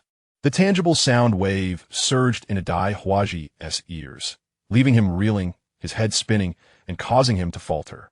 Stunned and momentarily incapacitated, Daihuaji relinquished his offensive stance. At that moment, Tyrone needed only to deliver a few simple strikes to incapacitate this defenseless soul sage, thereby claiming the life of a formidable opponent. However, upon recognizing Daihuaji's loss of resistance, Tyrone refrained from executing lethal moves such as eye gouging, throat slitting, or kidney strikes, skills honed within the City of Slaughter. Having received a mental message from Titan, Tyrone, respecting his grandfather's directive against killing, chose not to finish off his opponent. At that moment, a soul emperor descended alongside Daihuaji, releasing his martial spirit, an uncommon psychic martial spirit known as the spiritual crystal. Ikar, now in his 40s and at the rank of soul emperor, was the head of the next generation of the Ai family, a lineage steeped in tradition within the Xingluo Empire. He was also one of Davis's mentors, present to protect him. Upon sensing the fluctuations of soul power emanating from Davis, Ikar rushed down to assess the situation, only to discover the Crown Prince Davis knocked unconscious on the ground, alongside his fiancée, Zhujian. Alarmed, Ikar reacted swiftly, and as he descended, Daihuaji unleashed his martial spirit with a ferocious roar, charging forward. Ikar, witnessing the ensuing battle, hastily summoned his own martial spirit, the spiritual crystal, intending to augment Daihuaji's strength to swiftly subdue the Soul Emperor and then tend to the fallen Davis. As Ikar activated his martial spirit, His first and second soul rings illuminated, enveloping him in a mental shield and enhancing his psychic abilities, a habit cultivated over years of combat. However, during this crucial moment, a loud roar resonated as Tyrong's fourth soul ring glowed, and Akar was taken aback to see Dai Huaji standing there, seemingly devoid of resistance. Akar was momentarily stunned, neglecting to marvel at Tyrong's exceptional soul ring configuration or to ponder how quickly a formidable soul sage like Dai Huaji could falter against the soul emperor. Urgently, Akar unleashed his soul skills in succession. The fourth, fifth, and sixth, mental revival, mental stimulation, and mental protection, reviving the dazed Dai Huaji, amplifying his emotions while shielding him from further disorientation. Tyrone sensed a powerful mental energy surge and turned his gaze toward the source, locking eyes with the anxious Akar, who was clutching the spiritual crystal. Tyrone smiled with intrigue, recognizing the rarity of encountering a living psychic soul master on the Douluo continent, having only read about them before. Akar's mental revival skill roused Dai Huaji, who initially felt clarity, followed by a surge of anger, shame, and regret. These tumultuous emotions swiftly coalesced into a singular, overwhelming fury, spurred by the humiliation of being bested. With a mighty roar, Dai Huaji activated his seventh soul skill, White Tiger True Form. Fueled by rage, and amplified by Akar's mental stimulation, Dai Huaji sought to obliterate Tyrone. Sensing the escalating danger as his opponent unleashed the true form of his martial spirit, Tyrone realized he could no longer hold back. Boy, I will make you experience the chasm between a soul emperor and a soul sage, to truly understand the power of martial spirits. A colossal white tiger manifested, speaking to Tyrone in human tongue. In response, Tyrone summoned his long spear from his storage soul guide, and his sixth soul ring glowed, enveloping him in the protective scales of an iron armor dragon. As the scales enveloped him, he steadied his spear to meet the charging white tiger. Tyrone's spear lunged forward, targeting the tiger's eyes. Dai Huaji swiped with his claws to deflect the spear aimed at him, but he was unprepared for the sheer force behind Tyrone's attack. Although the spear was slightly diverted, it still found its mark, leaving a deep gash across the white tiger's head.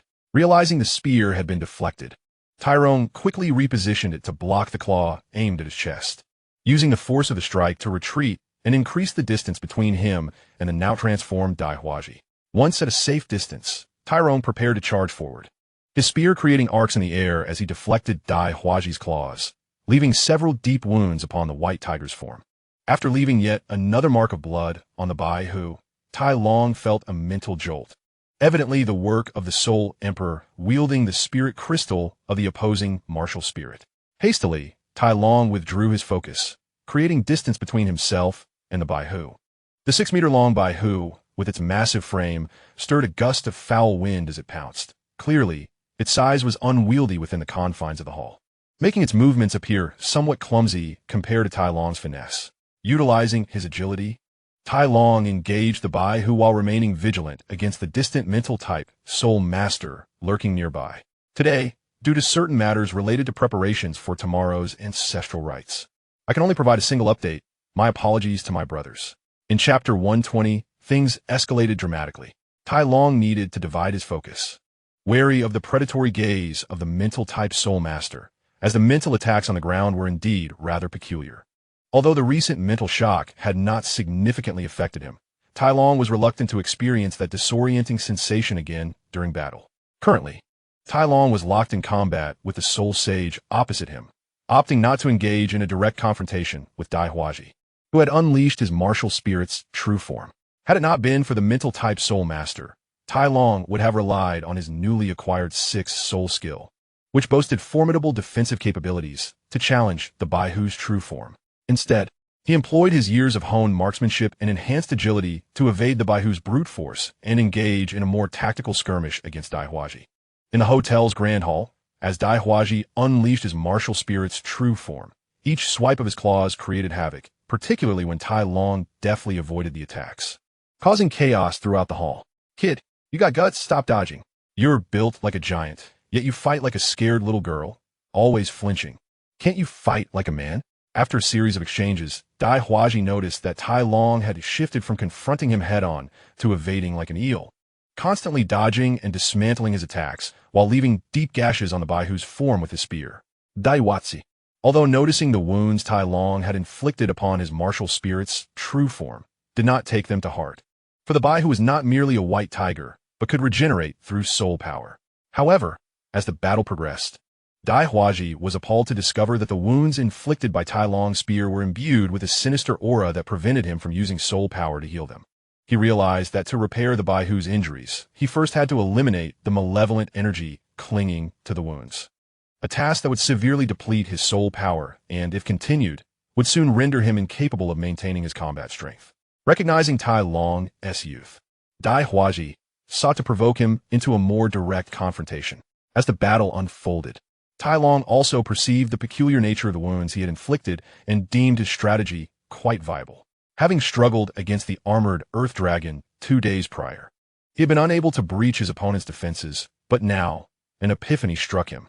He began to channel the malevolent energy stored within him into his spear, unexpectedly yielding remarkable results. Ignoring Dai Huaji's taunts, Tai Long focused on augmenting his spear with this energy, persistently marking the Baihu with deep wounds. As the combat intensified, the injuries on Dai Huaji's Baihu accumulated, and his fury escalated, ultimately overwhelming his reason. 5th Soul Skill, Baihu Demon God Transformation. 6th Soul Skill, Baihu Meteor Kill. Dai Huaji's 5th and 6th soul rings ignited, unleashing his martial spirit's true form without restraint. The Baihu, once fearsome yet imbued with a radiant essence, was now engulfed in dark energy, emanating a sinister aura as its size began to swell. As Dai Huaji's soul power waned, meteors began to coalesce around him, indicating that his 6th soul skill was of an area of effect nature. Observing that his adversary was preparing a formidable attack, Tai Long charged towards Dai Huaji, determined to disrupt his casting. The blood-red-eyed Baihu roared, having completely lost its reason. Recognizing the gravity of the situation, Tai Long unleashed a powerful strike with his spear aimed at Dai Huaji's head. Simultaneously, he activated his 5th soul ring, releasing the Dark Gold Claw soul skill. 5 dark golden claw shadows struck the Baihu's true form, causing a burst of crimson light to erupt from its wounds. Daiwatsi, gravely injured by Tai Long's assault, was forced out of his martial spirit's true form. Grasping the severed remains of his right arm, he retreated hastily. Nevertheless, the 6th soul skill, Baihu Meteor Kill, continued to draw on his soul power, ready to unleash its devastating impact. A cascade of meteors, each brimming with destructive potential, began to descend. Tai Long, witnessing this, hurried forward to strike down 2 meteors with his spear while bracing himself against another with his protective scales, using the force of the impact to propel himself beyond the reach of Dai Huaji's soul skill. Upon escaping the area of effect, Tai Long realized that despite the meteor's terrifying appearance, he suffered no damage, his scales unscathed, save for a slight depletion of soul power. This outcome left him somewhat incredulous. After such a lengthy build-up and imposing presence, the released soul skill yielded such trivial results? As Tai Long internally critiqued the potency of Dai Huaji's skill, Ikar, unable to remain idle, activated his soul rings and unleashed the Spirit Guardian soul skill. A mental shield enveloped Davis and Zhu Zhuyan, as Ikar poured forth his soul power without reservation. Witnessing this, the now rejuvenated Dai Huaji turned pale and flustered. His 6th soul skill, fueled by 30,000 years of soul rings and unleashed in a fit of rage, contained enough power to obliterate both Davis and Zhu Zhuyan. Tai Long, recognizing the impending danger, wasted no time in summoning his soul power to activate the soul bone skill of his right leg, causing the earth beneath Davis and Zhu Zhuyan to hollow out, sending them plummeting into a pit. He then conjured layers of earthen walls above them, providing shelter from the oncoming meteor bombardment unleashed by Dai Huaji. On the 2nd floor, Titan, who had been entertaining the entourage of the Xing Luo Empire with tea, grew restless as the situation spiraled out of control. He stood up, broke through the wall's obstruction, and swiftly entered the scene. With a surge of his soul power, he dispersed the falling stars and quickly unearthed the 2 individuals buried in the dirt pit. In Chapter 121, as the conflict between Tai Long and Davis escalated, Titan sensed the tension when Tai Long's murderous intent erupted. He realized the situation below when Davis began to unleash his martial soul and soul power. At that moment, Titan had not yet activated his soul power to isolate the room. It was only when Akar descended to assess the situation that Titan finally enveloped the room with his soul power, shielding it from external fluctuations. Titan was curious to gauge the strength of Tai Long, who had honed his skills in the City of Slaughter over the years and earned the title of God of Killing, to see where he now stood on Douluo continent. It was noteworthy that Tai Long could incapacitate a soul master of the White Tiger martial soul with just 2 punches without utilizing his soul power, especially considering that this soul master was not only the eldest prince of the Luo Empire, but also older than Tai Long by several years. Was Davis weak? That depends on the observer and the comparison made. To be fair, Davis's exhibited strength could easily be deemed that of a genius among his peers. While ascending to the throne does not necessitate exceptional martial prowess, one must possess combat capabilities to inherit the Luo Empire. According to the latest information available to Titan, the second prince, Dalu Bai, appeared to have relinquished his competition for the throne against his elder brother, Davis. The eldest prince, Davis, had already begun to cultivate alliances and establish his own faction, although both Davis and Dalu Bai possessed similar talents. With Dalu Bai perhaps being slightly more gifted, Davis had the advantage of age, being 6 years older. Consequently, many had already concluded that Davis would be the next heir to the throne, and investments were being made in his favor. The entourage accompanying Davis during his quest for the Fourth Soul Ring revealed hints of this burgeoning support. Therefore, when Titan noticed the conflict between Tai Long and Davis, he had no intention of intervening. Instead, he subtly encouraged the situation to unfold, hoping to observe Davis's character, demeanor, and methods. As for the ensuing clash, Titan wished for Tai Long to relieve his pent-up aggression and simultaneously evaluate his strength. However, he did not anticipate that Dai Huaji would suddenly lose control during the battle, prompting Titan to act swiftly to disrupt the area effect soul skill unleashed by Dai Huaji, saving both Davis and Zhu Zhuyun. After rescuing Davis and Zhu Zhuyun, Titan gave Tai Long a meaningful glance before examining the unconscious Davis for injuries. Thanks to the timely interventions of Akar and Tai Long, coupled with Titan's rapid response, Zhu Zhuyun, though startled and a bit disheveled, remained unharmed and conscious. Understanding his grandfather Titan's silent message, Tai Long swiftly exited the hall to await his grandfather's resolution of the matter. It is merely a heavy blow that caused him to lose consciousness. He has sustained no significant injuries, so you need not worry. Titan reassured the individuals from the Luo Empire, as he quickly assessed Davis's condition using his mental and soul powers. Upon confirming that Davis was relatively unscathed, Dai Huaji exhaled in relief. The intense emotional turmoil and injuries he had sustained, combined with the waning effects of Akar's mental soul skill, caused him to faint as soon as he saw his comrades arrive. As Tai Long departed, Zhu Zhuyun's gaze flickered, reflecting her inner thoughts. After exchanging a few words with the individuals from the Luo Empire, who had hurried to assess the situation, she ascended the stairs, citing a desire to clean herself and change clothes. Fortunately, the Luo Empire had brought along healing soul masters, who swiftly descended the stairs, activating their martial soul. The 9-leaf stargrass, with 6 soul rings hovering around them. They approached the fallen Dai Huaji, tended to his severed arm, and activated their 4th soul ring to eliminate the residual dark golden fear claw aura from his wound, before carefully reattaching and stabilizing the dismembered limb.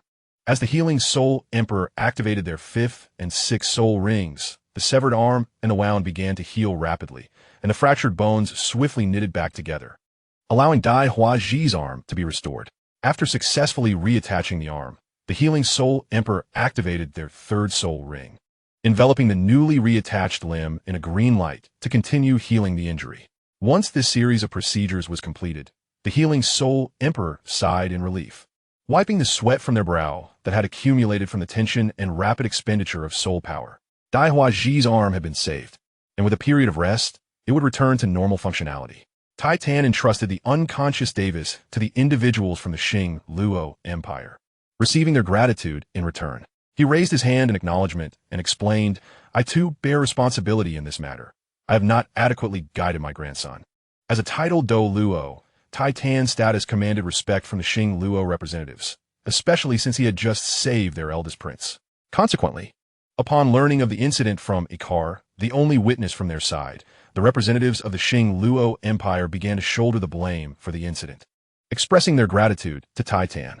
Observing this, Titan chose not to accept their apologies, asserting that both parties bore responsibility and suggesting that the matter be laid to rest.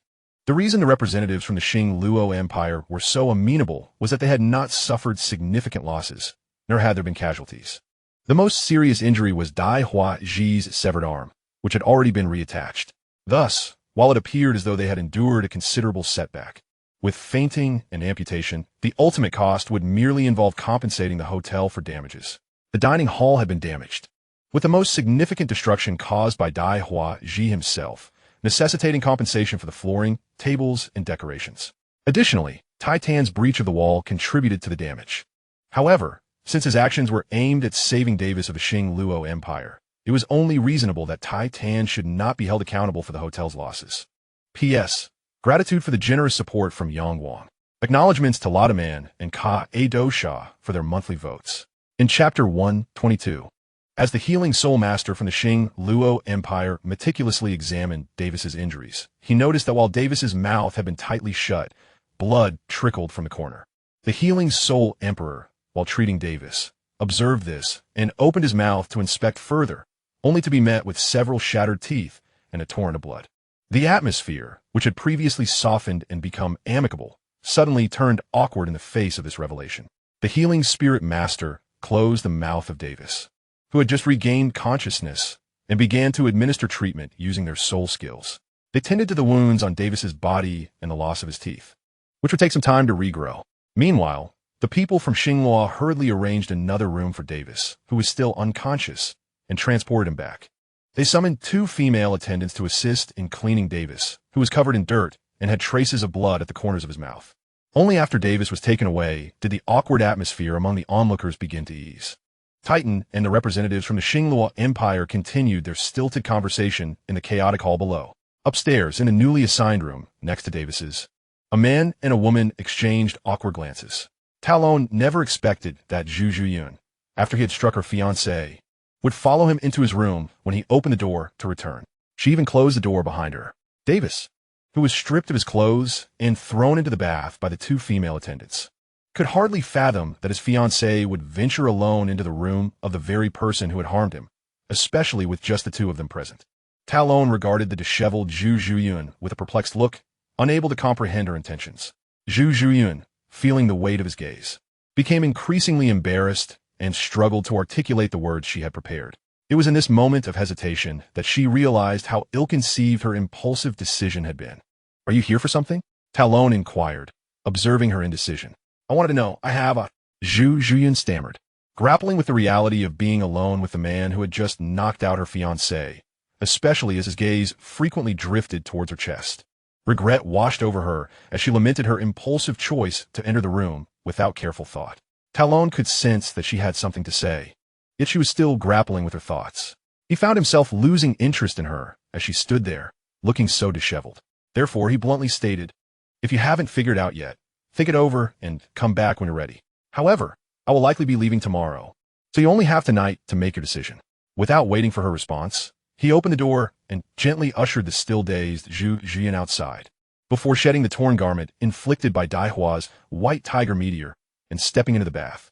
Still reeling for being pushed out, Zhu Zhuyun stood at Talon's door for a moment, her mind clouded, perhaps a result of the earlier incident, before she turned and returned to her own room. Noticing the dust on her clothes, she made her way into the bathroom. Meanwhile, Davis, Talon, and Zhu Zhuyun found themselves in their respective hotel rooms, each preparing to wash away the day's events, albeit under different circumstances. Davis remained unconscious while 2 attendants assisted him. Typically, Talon was quick in the bath, but today he sought to relax, lying in the tub and reflecting on the recent conflict. He traced back to the incident's origins, initially intending to gauge the identity of the golden-haired opponent, only to mismanage the situation, which escalated when Davis provoked him. After being kicked over a dining table and stepping on grilled meat, Talon lost control of his temper, leading to a confrontation. The subsequent clash with the Soul Sage was less his fault, as Daiwa from the Xinghua side had lost his composure during the fight. However, Talon found himself intrigued by the Soul Emperor from the Luo Empire, particularly regarding mental attacks. If possible, he hoped to extend an olive branch to Akar, encouraging them to send a junior member to join the Four Spirits sect. While Talon contemplated these matters in the bath, Zhu Zhuyun wrestled with her thoughts in her own bath, reflecting on Talon's abilities and the powerful titled Douluo who had intervened to save her and Davis. She recalled Talon's parting words, "I will be leaving tomorrow, and you only have tonight." With this thought weighing on her, Zhu Zhiyun steeled herself with newfound determination. As night fell, Zhu Zhiyun spent the afternoon in a distracted state, feeling unsettled. She hastily consumed a light dinner before retreating to her room. Meanwhile, Davis had regained consciousness in the afternoon, realizing he had lost several teeth. For reasons he could not quite understand, he chose not to return to the room he shared with Zhu Zhiyun, opting instead to explain the conflict's origins to others. Davis then retained the two beautiful attendants. Feeling too ashamed to face Zhu Zhiyun and harboring considerable anger that he wished to vent, the attendants initially hesitated at his request. But when Davis casually produced a handful of gold soul coins from his storage soul guide, their reluctance vanished, and they eagerly complied with his demands. As Davis released his pent-up frustration on the two attendants, Zhu Zhiyun, filled with trepidation, stealthily exited her room and knocked on Talon's door. Chapter 123, Knocking on the Door. Night descended, and Talon greeted several leaders from the Titan and Xingluo empires, primarily to exchange pleasantries with Lu Gao and explain the reasons behind the earlier conflict. During this time, Talon expressed his apologies for the clash, inquiring about Daihua's injury and the condition of Davis, who had been rendered unconscious by the White Tiger meteor. As Talon completed these formalities and prepared to leave for dinner, he was detained by Lu Gao, who lavished praise upon him, which in turn elicited commendations from other representatives of the Xingluo Empire. Titan listened with delight to the accolades directed at his grandson, while Talon felt a mixture of embarrassment and discomfort at the attention. Talon endured a lengthy half-hour of conversation, filled with compliments before he could finally conclude the meal.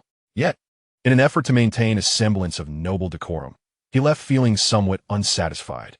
After the gathering dispersed, Talon requested some iron-armored earth dragon meat from Titan's storage soul guide, as he had missed out on the barbecue earlier and wished to indulge in a late-night feast.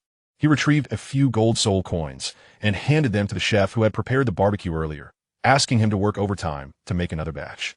He also offered a gold soul coin to an attendant, requesting that they deliver the cooked meat to his room once ready. Then, Tai Long returned to his chamber in a cheerful mood, preparing to await the arrival of his barbecued delicacies. During the interval of his anticipation, he engaged in semi-training that he had diligently practiced for many years. After completing his exercises, noticing that the barbecue had yet to arrive, he commenced his evening meditation. Although Tai Long had far surpassed his peers in soul power and combat strength, even eclipsing the older generation of formidable warriors, he remained diligent in his cultivation. This time, the quantity of barbecue he ordered was indeed quite substantial, significantly exceeding what he had requested at noon. The meat of the 7,000-year-old armored earth dragon was of exquisite quality, albeit somewhat challenging to prepare. It is worth noting that the chefs at this hotel were not just any ordinary cooks. They were powerful food-type soul masters. To properly cook the meat of the armored earth dragon required considerable skill and effort. The large piece of thigh meat he had presented at lunch had taken several chefs working in unison to process, eventually handed over to a head chef for roasting, consuming a considerable amount of time. With the evening's larger order and only one head chef along with a few apprentices available, the preparation was bound to take even longer. Knock, knock, knock. The sound of knocking roused Tai Long from his meditation. Elated, he leaped from his bed and hurried to open the door, turning back to find a suitable place to set the barbecue. Observing that the room was somewhat dim, he retrieved a soul power orb from his storage soul guide, specifically designed to assess soul power levels. He controlled his soul power to infuse the orb, causing it to emit a soft glow. Enveloping the soul power testing orb with his own energy, he steadily infused it, ensuring the orb maintained a consistent brightness that illuminated the entire room, rendering it as bright as day. Pointing to the table, Tai Long said, "Come in and place it here." "Why the delay? I've been waiting for quite some time." Zhu Zhiyun, mustering her courage, had finally ventured out of her own room to knock on Tai Long's door. After only a few knocks, she heard a response from within, as if he had been anticipating her arrival. Once the door swung open, Zhu Zhiyun quickly slipped into Tai Long's room and shut the door behind her. As she entered, Tai Long returned inside, and Zhu Zhiyun exhaled a sigh of relief, leaning against the door, closing her eyes to take deep breaths and steady her racing heart. Tai Long turned to the dining table and caught sight of Zhu Zhiyun, who was leaning against the door with her eyes slightly closed. One hand pressed against her chest, her breathing rapid. With a gulp, Tai Long swallowed the excess saliva that had quickly accumulated in his mouth. It wasn't that he lacked ambition or had never encountered women before. He had, after all, had several romantic encounters. However, he had never encountered anyone quite like Zhu Yun. Despite her youth, she bore the burdens of pressures far beyond her years. Her alluring figure paired with her somewhat innocent visage, now tinged with a mix of shyness, anger, resignation, and reluctance. Tai Long scrutinized Zhu Yun, clad in a bathrobe, and could only utter a phrase, a feast for the eyes. He had not anticipated encountering a flustered Zhu Yun, who seemed to misconstrue his earlier words. She had rushed into his room at such an hour, only dressed in a bathrobe. Zhu Yun steadied her breathing and mindset, believing she had calmed down and prepared herself. After patting her chest, she opened her eyes to find Tai Long gazing at her fervently from the side of the table. His eyes held a warmth that Zhu Yun could feel, as if they could melt her very being. Avoiding Tai Long's unabashed gaze, she silently walked into the room, not uttering a single word, and made her way toward the bed. Upon reaching Tai Long's bedside, Zhu Yun untied the belt of her bathrobe, allowing it to slip away, revealing her skin as white as jade. In that moment, Tai Long felt as though he were witnessing divine light. However, before he could fully absorb the sight, Zhu Yun quickly climbed onto Tai Long's bed, covering her radiant figure with a thin blanket. Tai Long stood there dumbfounded as he observed Zhu Yun's actions, entering his room, closing the door, and silently approaching his bed, shedding her bathrobe, and finally lying down under his blanket. He found himself questioning whether this was truly his room or Zhu Yun's, as her calm demeanor amidst such provocative actions was bewildering. Naked upon Tai Long's bed, Zhu Yun spoke calmly. "I have fulfilled your request. Now I am here. You two must come. Once you are satisfied, you must promise me one thing." Chapter 124, Affairs in the Room. This opportunity is a singular occurrence. Tonight, I entrust myself to you, and upon your satisfaction, you must agree to assist me with one matter. Zhu Yun lay on Tai Long's bed, and upon finishing her words, she closed her eyes, adopting a posture of submission. Faced with this scene, Tai Long found himself at a loss. He had begun to understand that Zhu Yun had a request of him, and that his earlier statement about it being his last night was taken more seriously than intended. Now, with her arriving under such circumstances, he certainly did not mind accommodating Zhu Yun. However, he still felt some reservations about her offering her body in exchange for his assistance. Tai Long believed it prudent to inquire further, to ascertain whether he could fulfill her request. With this thought in mind, Tai Long, whose earlier eagerness had subsided, leisurely seated himself on a chair, poured himself a cup of cool tea, and watched with interest as Zhu Yun lay on the bed, awaiting his approach.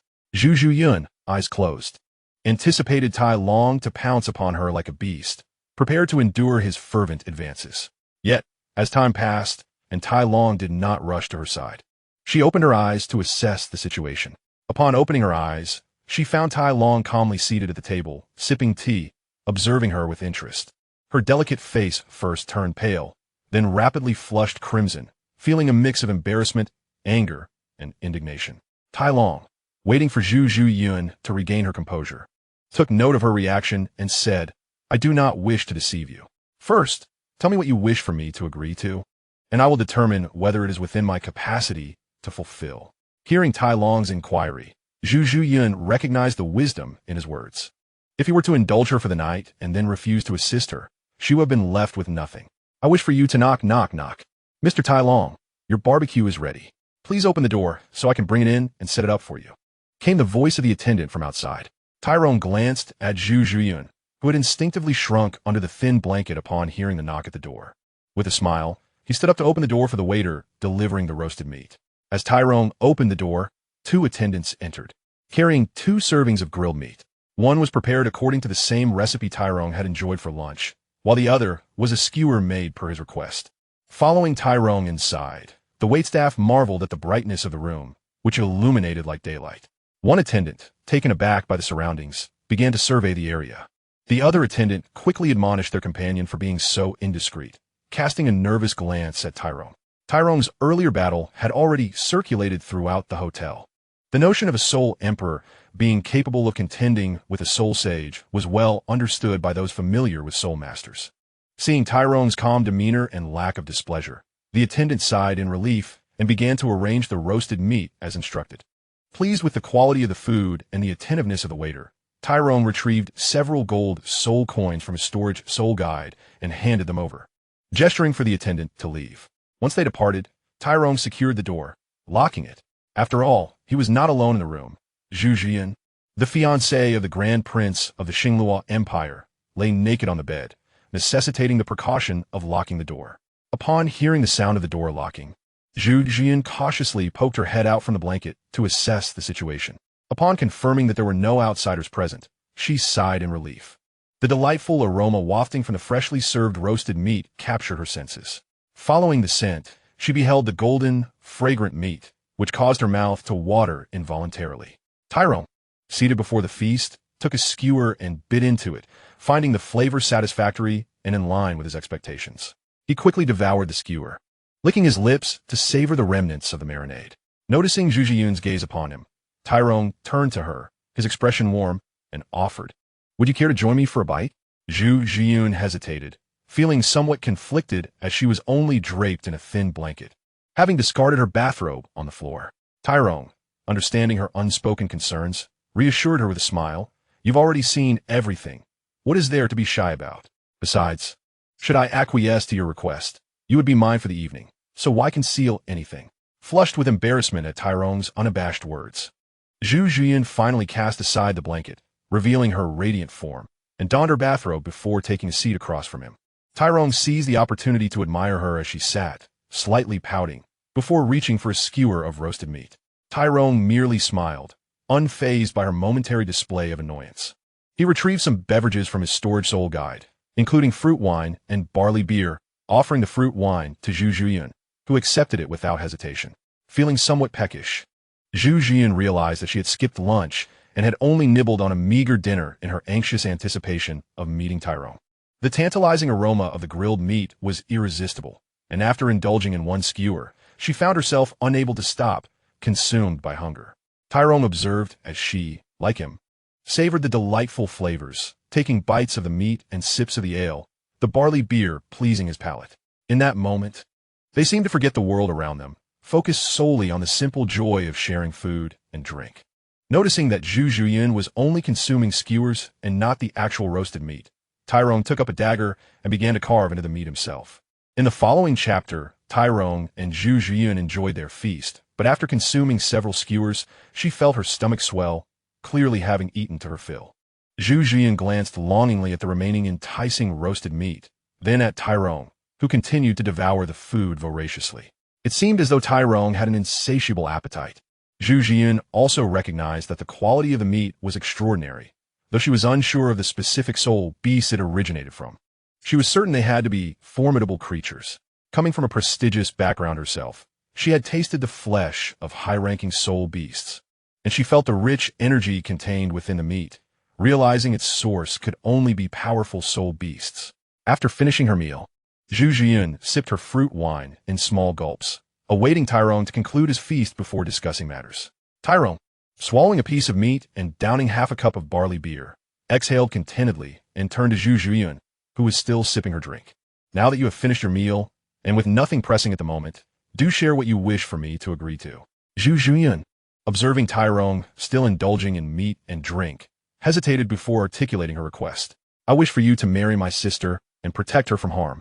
Tyrone was genuinely taken aback by Zhu Jian's unexpected proposition, nearly choking on the barley beer he had just sipped. "You can't be serious. You want me to marry your sister? Isn't she already the fiancée of the second prince of Xingluo, Dalu? What are you thinking?" Tyrone's interest in Zhu Jian piqued. She was willing to spend a night with a stranger in exchange for protection for her sister, Zhu Juqing. "I assure you, I am not mistaken. I want you to safeguard my sister." Zhu Jian's expression turned serious as she addressed Tyrone.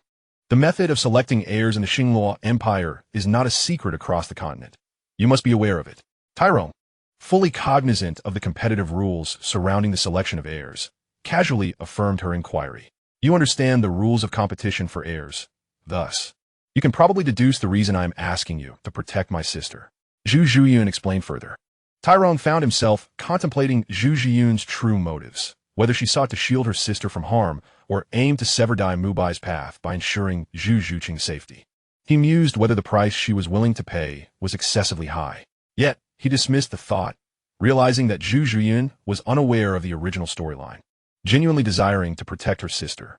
Seeing Tyrone lost in thought, Zhu Zhiyun assumed he was weighing the implications of their agreement, considering whether the cost of a night with her was worth the potential ire of the Xingluo Empire, even if it included Zhu Zhuqing. Zhu Zhiyun continued, "You need not worry. There is no need to take my sister away from the Xingluo Empire. I will ensure that my sister Zhu Zhuqing leaves the Xingluo Empire and enters the Tiando Empire on her own." Talon, pulled from his reverie by Zhu Zhiyun's words, responded, "How do you intend to facilitate your sister's departure from the Xinglu Empire?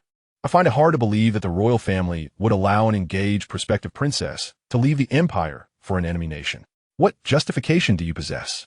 Zhu Zhiyun felt a surge of joy at Talon's response, recognizing that since he was engaging in dialogue and posing inquiries, there was indeed room for negotiation regarding the matter. With a smile, Zhu Zhiyun replied, "I will employ certain means to compel my sister Zhu Zhuqing to leave the Xingluo Empire, leading her to seek that useless Davis. This will provide her with a valid reason to depart safely.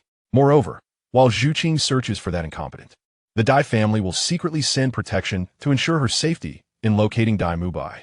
That useless Davis is currently within the Tiando Empire in the Bala Kingdom, specifically in Suatawa City. At present, he is in a village near Suatawa City, attending a counterfeit academy called Shrek. When Zhuqing sets out to find Dai Mubai at Shrek Academy, I will inform you in advance. At that time, you will simply need to take my letter and token to escort Zhuqing to safety." Zhu Zhiyun added, "My sister Zhuqing is my blood relative. Her figure and beauty, once fully developed, will be no less than mine. You will not be at a loss." Talon, after absorbing Zhu Zhiyun's words, was indeed taken aback. The information conveyed within her statements was substantial. By correlating the original plot with Zhu Zhiyun's dialogue, Talon could glean insights not explicitly stated in the text.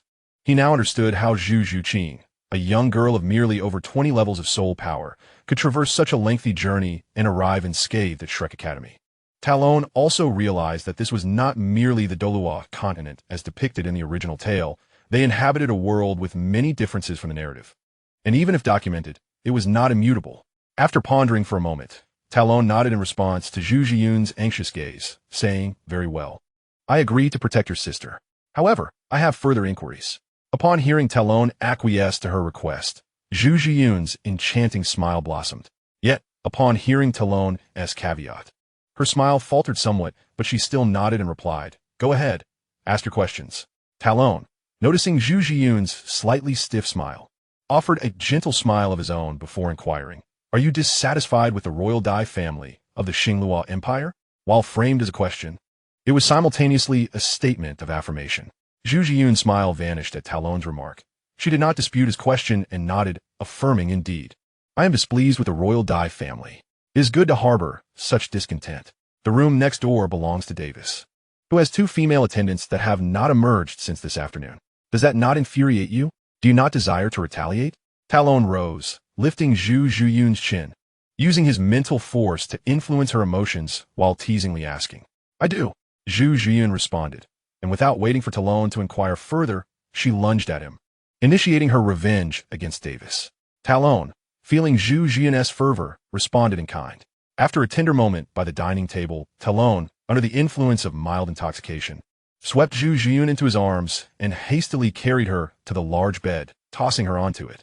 As the saying goes, when one is not intoxicated by the wine, one is intoxicated by the ambience. Talon, having consumed ale, was not inebriated, yet he proceeded to unfasten Zhu Zhiyun's robe and lunged forward. P.S. Gratitude to Ji Hai Jun for the generous reward of 100 coins, and to ZBUY for the contribution of a monthly ticket. Chapter 126, Insomnia.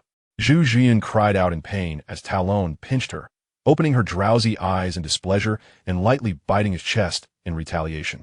Talon gently pried her head away from his chest with one hand, pinching her delicate nose, and said earnestly, "Do not jest. I wish to discuss something with you." Sensing the seriousness in Talon's tone, Zhu Zhiyun ceased her playful antics and inquired with equal seriousness, "What is it you wish to discuss?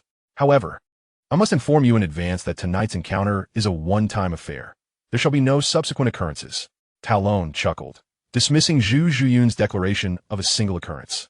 For once such an event transpires, it tends to repeat, second, third, and countless times hence.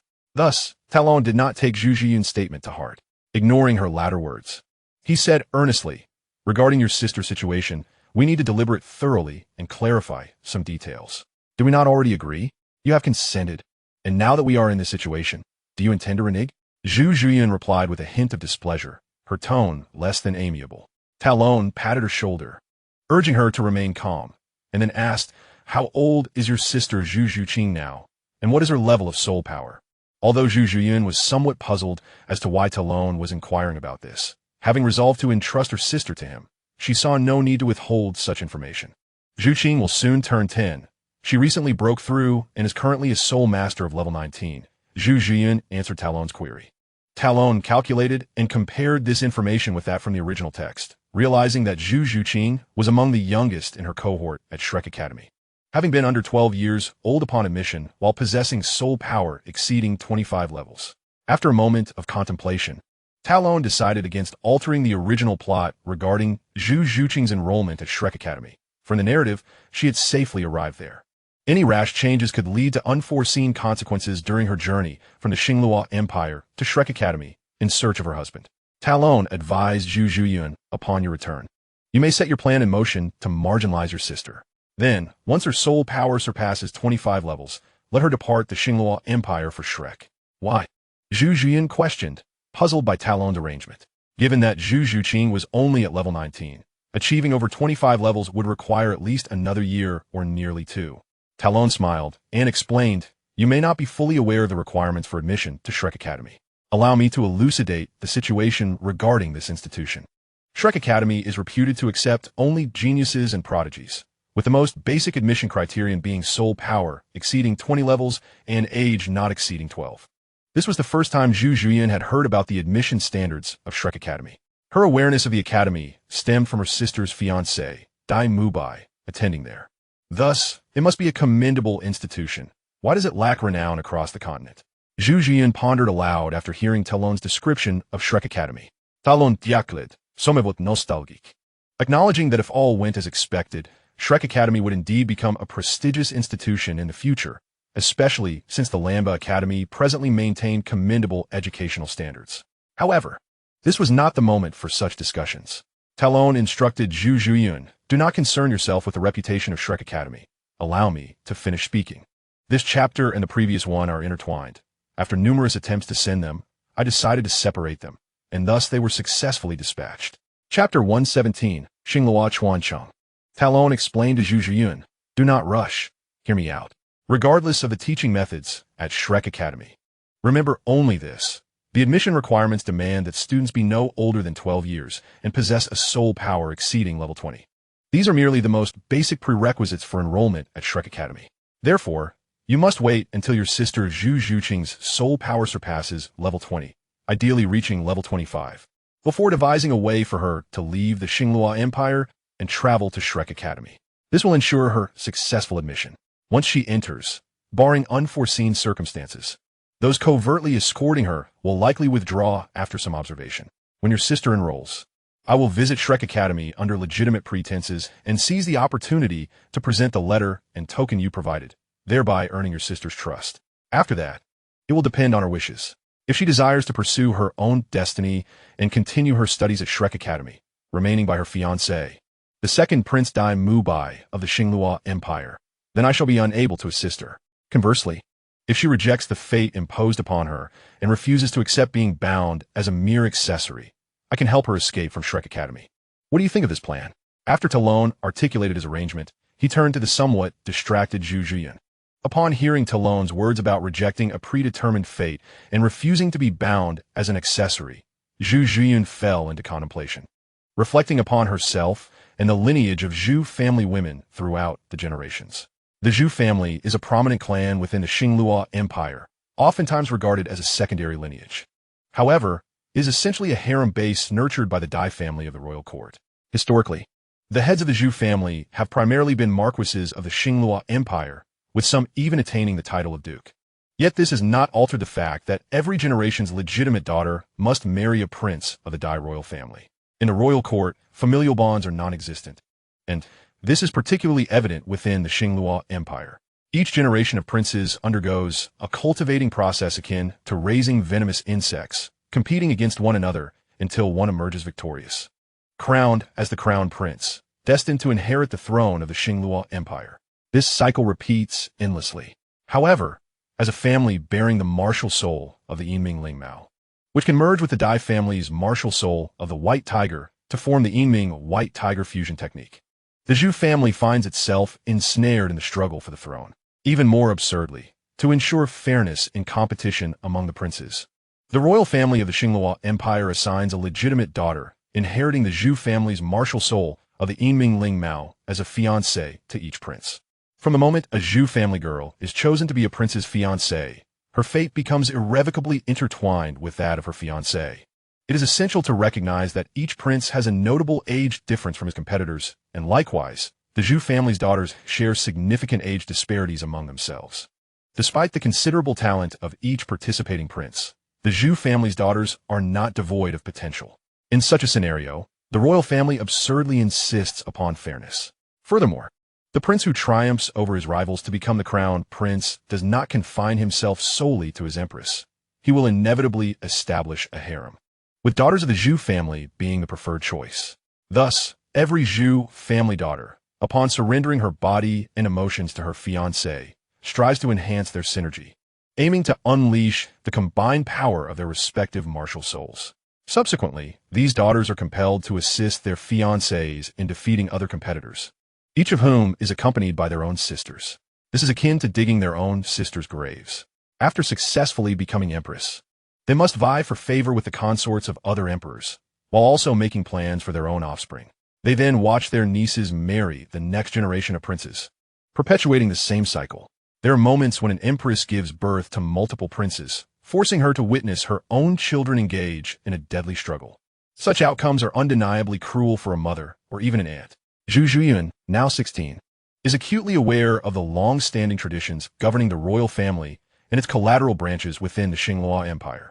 She harbors a deep disdain for such governance, especially upon realizing that she is to become the fiancée of the first prince, Davis, while her sister is to be wed to the second prince, Dai Mubai. From the moment Zhu Zhuyuan comprehended the implications of being a prince's fiancée, she intentionally distanced herself from her sister, transitioning from initial joy and affection at Zhu Zhuqing's birth to coldness and estrangement. She aimed to dilute the emotional bond between the sisters, leading to Zhu Zhuyuan's consistently frosty demeanor towards Zhu Zhuqing since her sister began to form memories. This behavior intensified following Zhu Zhuqing's awakening of her inherited martial soul and her impressive innate talent of level 7 soul power. In truth, Zhu Zhuqing harbors little affection for her sister, having been subtly influenced to perceive her sister as a rival ever since she recognized her own position as a prince's fiancée. However, Zhu Zhuyuan, who has witnessed Zhu Zhuqing's growth, donned a mask of indifference while grappling with complex emotions beneath the surface. After accepting Zhu Zhuqing's engagement to the second prince, Dai Mubai, Zhu Zhuyuan resigned herself to a fate akin to that of her aunt and grandmother.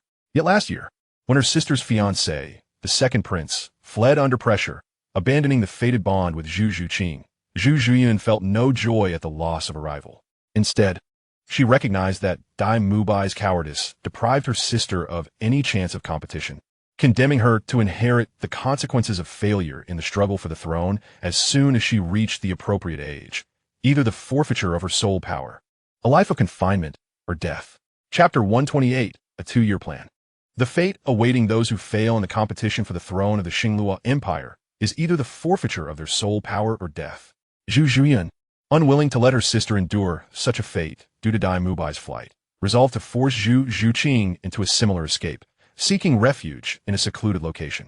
As long as Zhu Zhuyuan can enter the territory of the Tiando Empire and find a small village, she can evade the machinations of the Xingluo Empire and elude her predetermined fate. If Zhu Zhuqing can remain hidden for a few years until the current heirs of the Xingluo Empire conclude their battles, with Davis ascending as the crown prince and Zhu Zhuyuan as his consort, the competition for succession will come to an end. In time, as Davis claims the throne of the Xingluo Empire, Zhu Zhuyuan will possess the strength to protect Zhu Zhuqing, allowing her sister to live without fear of concealment. Zhu Zhuyuan's original intention was indeed such, and one cannot help but remark on her naivety and a touch of recklessness. Naturally, Zhu Jian might have been aware that her plan lacked reliability and that the chances of failure were quite high. Nevertheless, this was the best strategy she could devise at her current stage. However, upon encountering Tai Long, Zhu Jian became intrigued upon learning that he was the grandson of the formidable Titan, a titled Douluo, and possessed considerable strength himself. During her time in the dining hall, she had sensed Tai Long's gaze lingering upon her figure, and she felt quite confident in her appearance and physique, especially as Tai Long appeared to be of relatively youthful age. His youth, coupled with his possession of a powerful beast martial soul, suggested a vigorous secretion of hormones, a notion Zhu Jian grasped, albeit without understanding the term hormones itself. Thus, Zhu Jian sought out Tai Long, hoping for his assistance. Upon hearing Tai Long's ambiguous remarks, her thoughts inevitably wandered astray, leading her to knock on his door that evening. Fortunately, Tai Long proved to be a trustworthy individual. He did not take advantage of her naivety nor harbor any ill intentions toward her sister, Zhu Zhuqing. Instead, he provided her with a plan that appeared more plausible than her own. Reflecting on Tai Long's proposed strategy and requirements, Zhu Jian readily expressed her agreement. I am satisfied. Your plan is excellent. I shall write the letter now, but how should I compose it? As she spoke, she sat up, eager to pen the letter for her sister Zhu Qing, inquiring of Tai Long how to proceed. Tai Long gently urged her to recline once more, indicating he had other matters to discuss. No rush, there are additional things I wish to convey. He lifted her chin, gazing into her somewhat evasive eyes, and smiled. When your sister departs from the Xingluo Empire, you must ensure that Akar's granddaughter accompanies her to Shrek Academy. Zhu Jian, uncertain, inquired Akar, the sole emperor whom you battled today? His granddaughter, Amuqing? Indeed, she is his granddaughter, Tai Long affirmed with confidence. Yet, Zhu Jian expressed her confusion. But Muqing is already 16 years old this year. Did you not mention that Shrek Academy only admits students under 12 with a soul power exceeding level 20? 16, you say? In 2 years, she will be 18. According to age, this aligns perfectly for graduation from the Intermediate Soul Master Academy and entrance into the Advanced Soul Master Academy, Tai Long calculated in his mind. He further replied to Zhu Jian's query. I am quite intrigued by Akar's psychic martial soul, capable of mental attacks, influencing others' minds, and creating psychic shields. Such soul skills are rare and hold immense potential. Zhu Jian, not fully comprehending Tai Long's intentions, voiced her concerns, but the Muqing family's inherited martial soul is not particularly powerful. Their innate soul power typically ranges from 5 to 6, with few reaching 7. Muqing possesses innate level 6 soul power. Tai Long reassured her with a pat. You need not worry about that. Akar has already been informed. I had merely intended for my grandfather to invite Akar to send a descendant carrying their family's psychic crystal martial soul to the Tiando Empire, to join the Four Spirits sect. I'm uncertain how my grandfather conveyed it, but he insisted on assigning this task to his granddaughter. Listening to Tai Long's revelations, Zhu Jian began to understand the situation's intricacies and Akar's motives. However, observing Tai Long's calm demeanor as he spoke candidly about the matter and requested her assistance left her feeling discomfort. She grasped Tai Long's hand, resting on a sensitive area, and pushed it aside, then turned her back to him. Women often find that after an intimate encounter, their feelings towards their partner may shift in unexpected ways. Tai Long, unyielding in his approach, observed Zhu Jian's, turned back and felt he had rested long enough, so he advanced towards her. His genuine interest lay in the psychic crystal martial soul of Akar's family, and Tai Long had deliberately arranged for Zhu Jian to facilitate Zhu Zhuqing's journey to Shrek Academy in 2 years. This was not without purpose. Tai Long was aware of the unfolding plot and deemed it necessary to witness the assembly of the original Shrek 7 Devils. His interest was not for trivial pursuits, as Zhu Jian was not initially part of his plans, and he had no desire to provoke the likes of Xiao Wu and Tang San, especially with Tang Daze lurking in shadows. One must recall that in the original narrative, Zhao Wujia, as the assessment instructor, had already controlled the situation during the entrance examinations, only to be poisoned by Xiao Tang and later reprimanded by Tang Daze.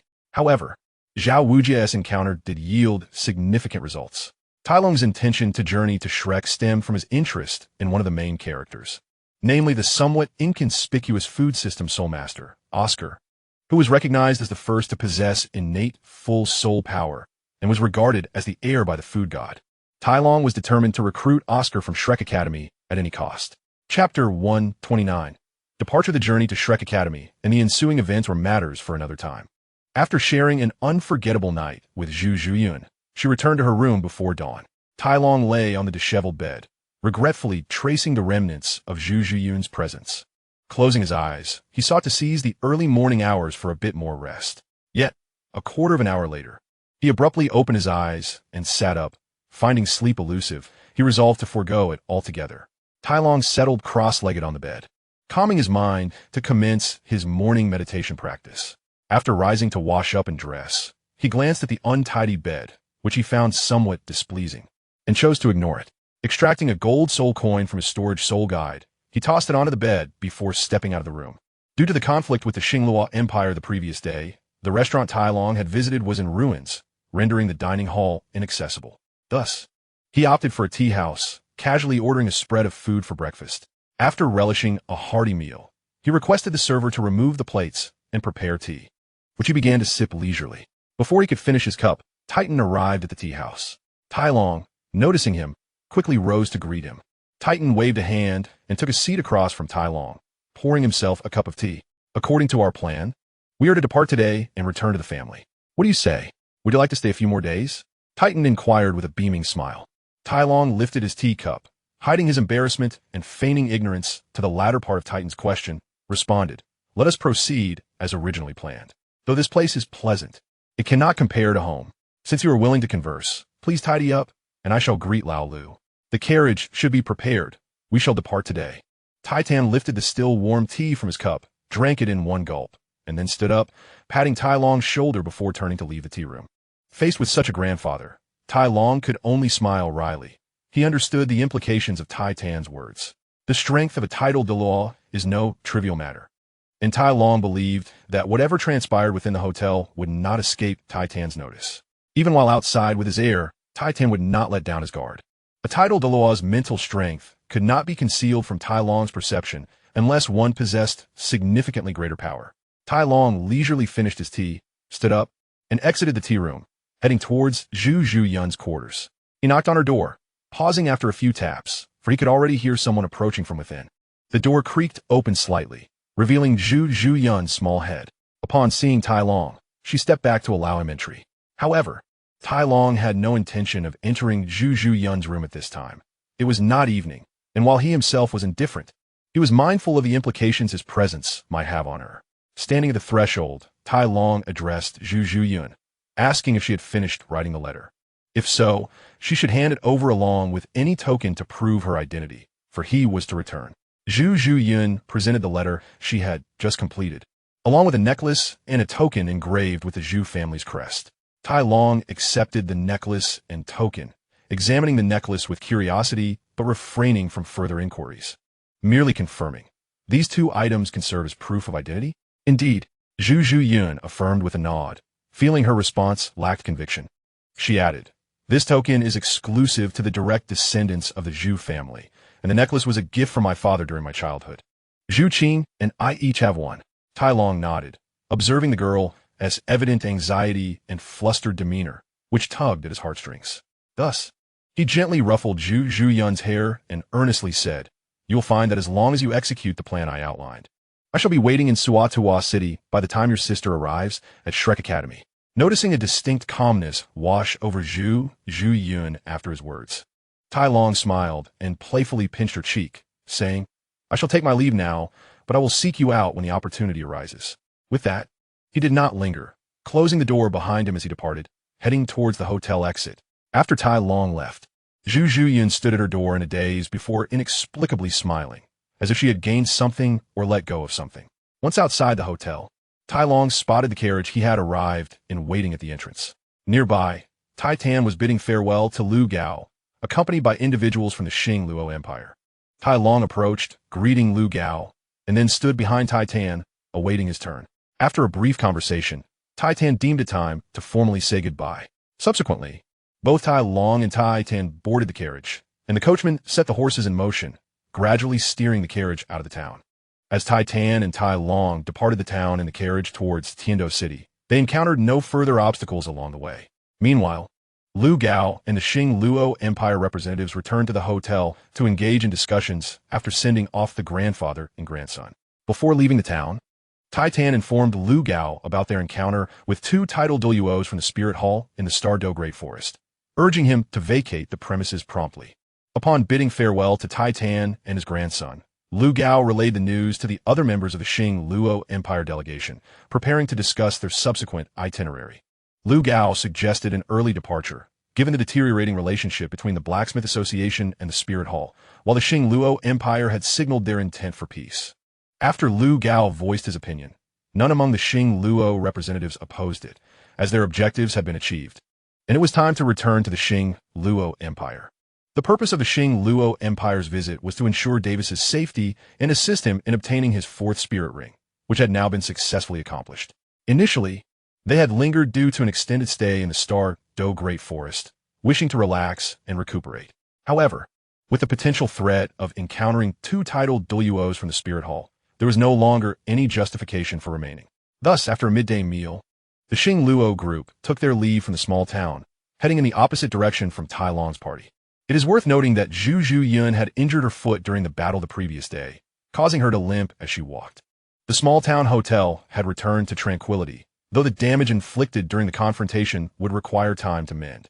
Just days after the Xing Luo group departed, over 20 individuals emerged from the Stardo Great Forest, checking into the town's finest hotel. Chapter 130. A visit. Tai Long and Tai Tan returned smoothly to the family residence. Having been away for nearly a month, Tai Tan, despite prior arrangements, needed to catch up on events that transpired within the family and sect during his absence.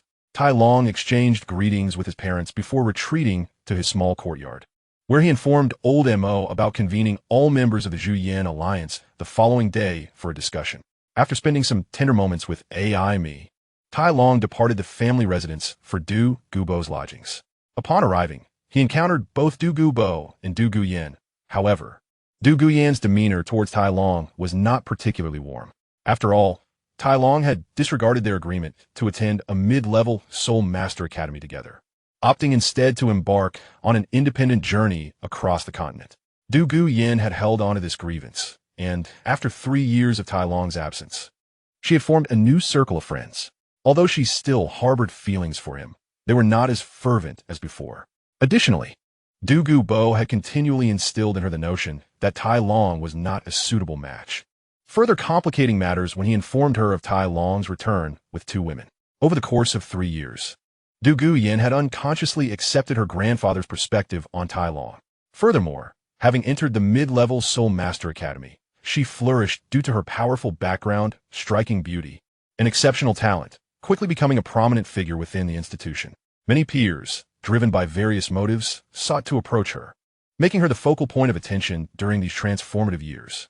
As her confidence grew amidst this newfound success, Du Guyan began to feel that her strength had either caught up to or surpassed Tai Long's, leading her to perceive him as no longer extraordinary. Upon returning from the City of Slaughter, Tai Long had initially felt elated to reunite with Du Guyan. However, as he spent more time with her, he realized that she was no longer the same girl he had known 3 years prior. In essence, Du Guyan had matured, having established her own circle and thoughts. She is no longer the little girl consumed by herself from 3 years ago. Upon realizing this, Tai Long felt a mix of joy and melancholy. However, his attitude towards Du Guyan remained unchanged from 3 years ago, though the essence of their relationship had undoubtedly evolved. When Du Guyan saw Tai Long arrive, she greeted her grandfather, Du Gubo, and then disregarded Tai Long's greeting, choosing to leave and grant space to Tai Long and Du Gubo. Tai Long was unperturbed by this behavior, as it was not the first occurrence. Moreover, this visit was not for Du Guyan, but rather to access the Binghuo Liang Yin, now a Soul Emperor at the 68th level. Tai Long's physical prowess surpassed that of an average Soul Sage, representing a significant enhancement compared to 3 years past. In a mere 3 years, Tai Long's cultivation could rival the cumulative efforts of some Soul Masters over a lifetime. Xiao Long, do not take it to heart. Yin has always had such a temperament, Du Gubo remarked, feeling somewhat embarrassed by Du Guyan's treatment of Tai Long. The situation was largely influenced by his own status as her grandfather. Tai Long merely smiled in response to Du Gubo's words, opting not to elaborate, stating, "That is fine. In due time, I will discuss wedding arrangements with the families I was engaged to a few years back." Grand fâté du Gu. I have come to seek your permission to enter the Bing Huoliang Yin for a period of cultivation. Upon hearing this request, Douluo readily agreed without hesitation, asking Tai Long when he wished to enter. You may enter whenever you desire. Just inform either me or your grandfather Yang so that one of us can escort you. After receiving this affirmation, Tai Long had no inclination to linger in conversation. However, Douluo displayed an unusual warmth towards Tai Long, inquiring about his travels and concern for his soul power cultivation, as well as whether his quest for the sixth soul ring in the Qingdao Great Forest was successful. This was the first time Tai Long encountered such a loquacious Douluo, which left him somewhat unaccustomed. Nevertheless, Douluo had always held Tai Long in high regard, seeing him as an exceptional successor, and it was only natural that any elder, barring those with misguided thoughts, would not harbor ill feelings towards him. Douluo's previous coldness towards Tai Long was primarily due to his granddaughter, Douluo Yin, feeling protective over his cherished little cabbage from the lecherous gaze of this wild boar.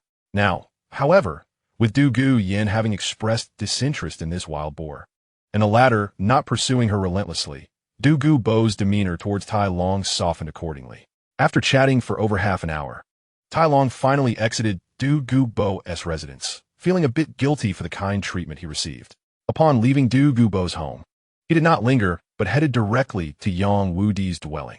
After visiting Yang Wudi, Tai Long reflected on the 5 titled Douluo of the Xiling zone. Apart from his grandfather, he had now met 2, and it would be inappropriate not to visit the remaining 2. Thus, he proceeded to pay his respects to Bai He and Yo Gao, ensuring he had met all titled Douluo of the Xiling zone, barring his grandfather, before returning to his own courtyard. The reason for Tai Long's visits to both Douluo and Yang Wudi was that his intentions regarding entering the Bing Huoliang Yin had changed significantly since 3 years ago.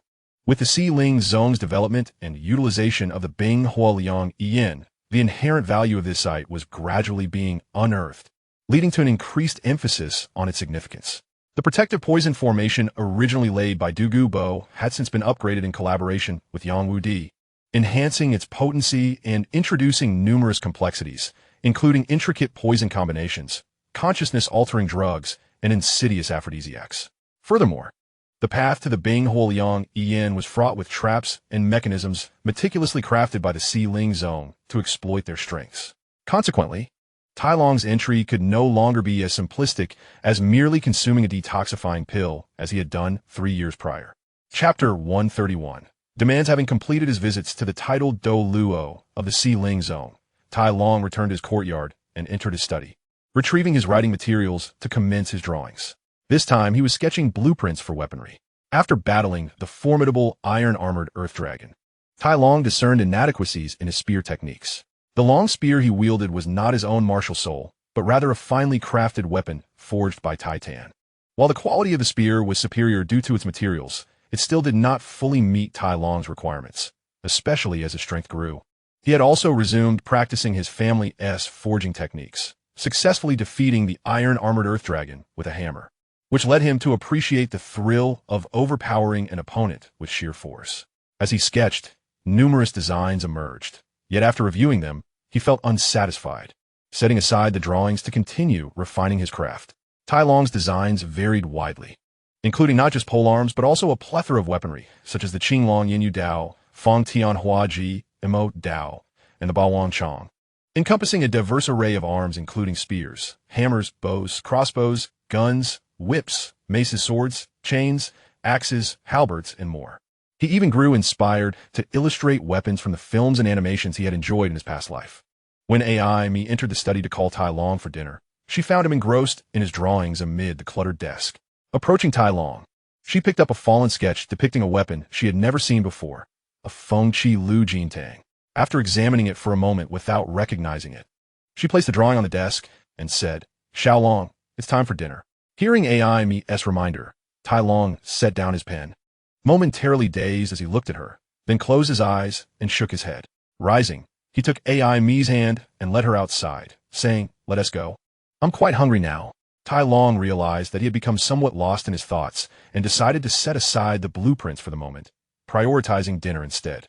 During dinner with AI Mi and Anna, Tai Long reflected on how he used to dine only with his family, but since bringing AI Mi and Anna home, he had noticed a shift. Dining with both girls alongside his family, he observed that while Titan remained amiable, his mother, Yang Ban Shuang, appeared quite uncomfortable, and the two girls felt similarly awkward in her presence. Upon deeper contemplation, Tai Long understood that Ai Mi and Anna were of a similar age to his mother, and now that they were his partners, it was only natural for them to feel uneasy around a woman of comparable age. Yang Ban Shuang experiences a somewhat similar sentiment, as his daughter-in-law is nearly of the same age and possesses greater prowess than he does. Despite the profound respect both women exhibit towards him, akin to that of a daughter towards her mother, this deference renders Yang Ban Shuang rather uncomfortable, creating an awkward atmosphere. Consequently, after sharing several meals with his family, Tai Long begins to dine separately. He occasionally shares a meal with his parents and grandfather every few days, while most of his meals are spent with Anna and Ai Mi.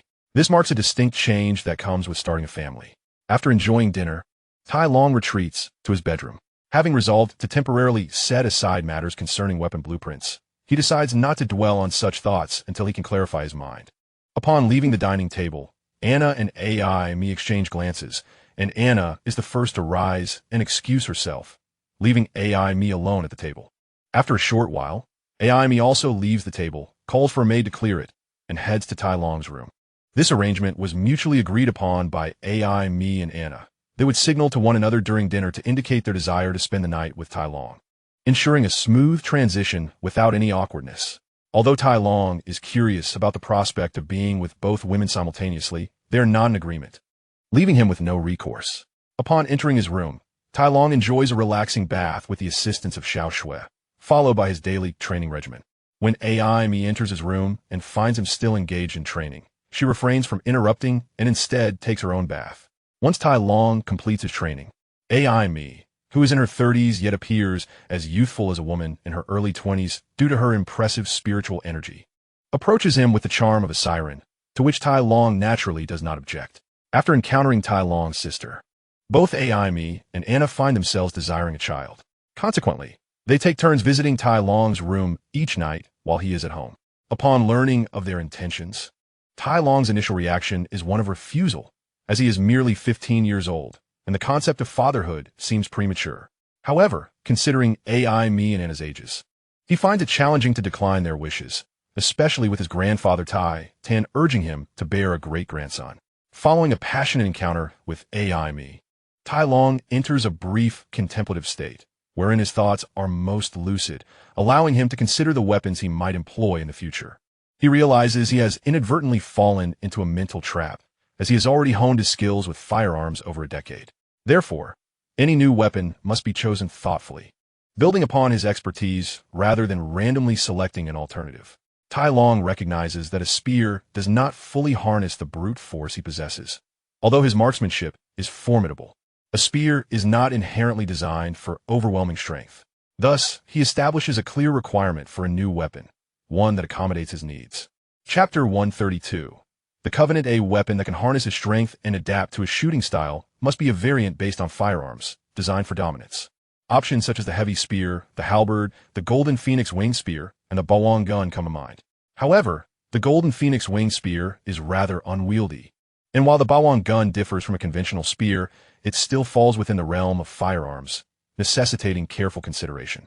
Taking his circumstances into account, Tai Long resolves to first create molds for the Unicorn Copperman spear, the War halberd, and the Fong Tianhua halberd, testing them out before selecting the most suitable weapon. After all, only through hands-on experience can one truly ascertain the compatibility of a weapon. With this realization, his spirits lifted. Tai Long shares another intimate moment with Ai Mi. Following their encounter, Ai Mi, feeling fatigued, closes her eyes and falls asleep without even washing up, while Tai Long tidies up and meditates in lieu of sleep. Typically, Tai Long engages in sleep every 3 days, with meditation serving as a substitute that sufficiently meets his body's need for rest. The latter part of the night passes peacefully, and the next day, Tai Long rises early to retrieve the blueprints for the Unicorn Copperman spear, the Fong Tianhua halberd, and the War halberd, heading toward the family forge to begin the crafting process. His intention is merely to create weapon molds, not actual combat weapons, allowing for a swift forging process once the dimensions and weights are established. After breakfast, Tai Long enters an empty forge, retrieves a substantial piece of iron, and prepares to heat it for forging.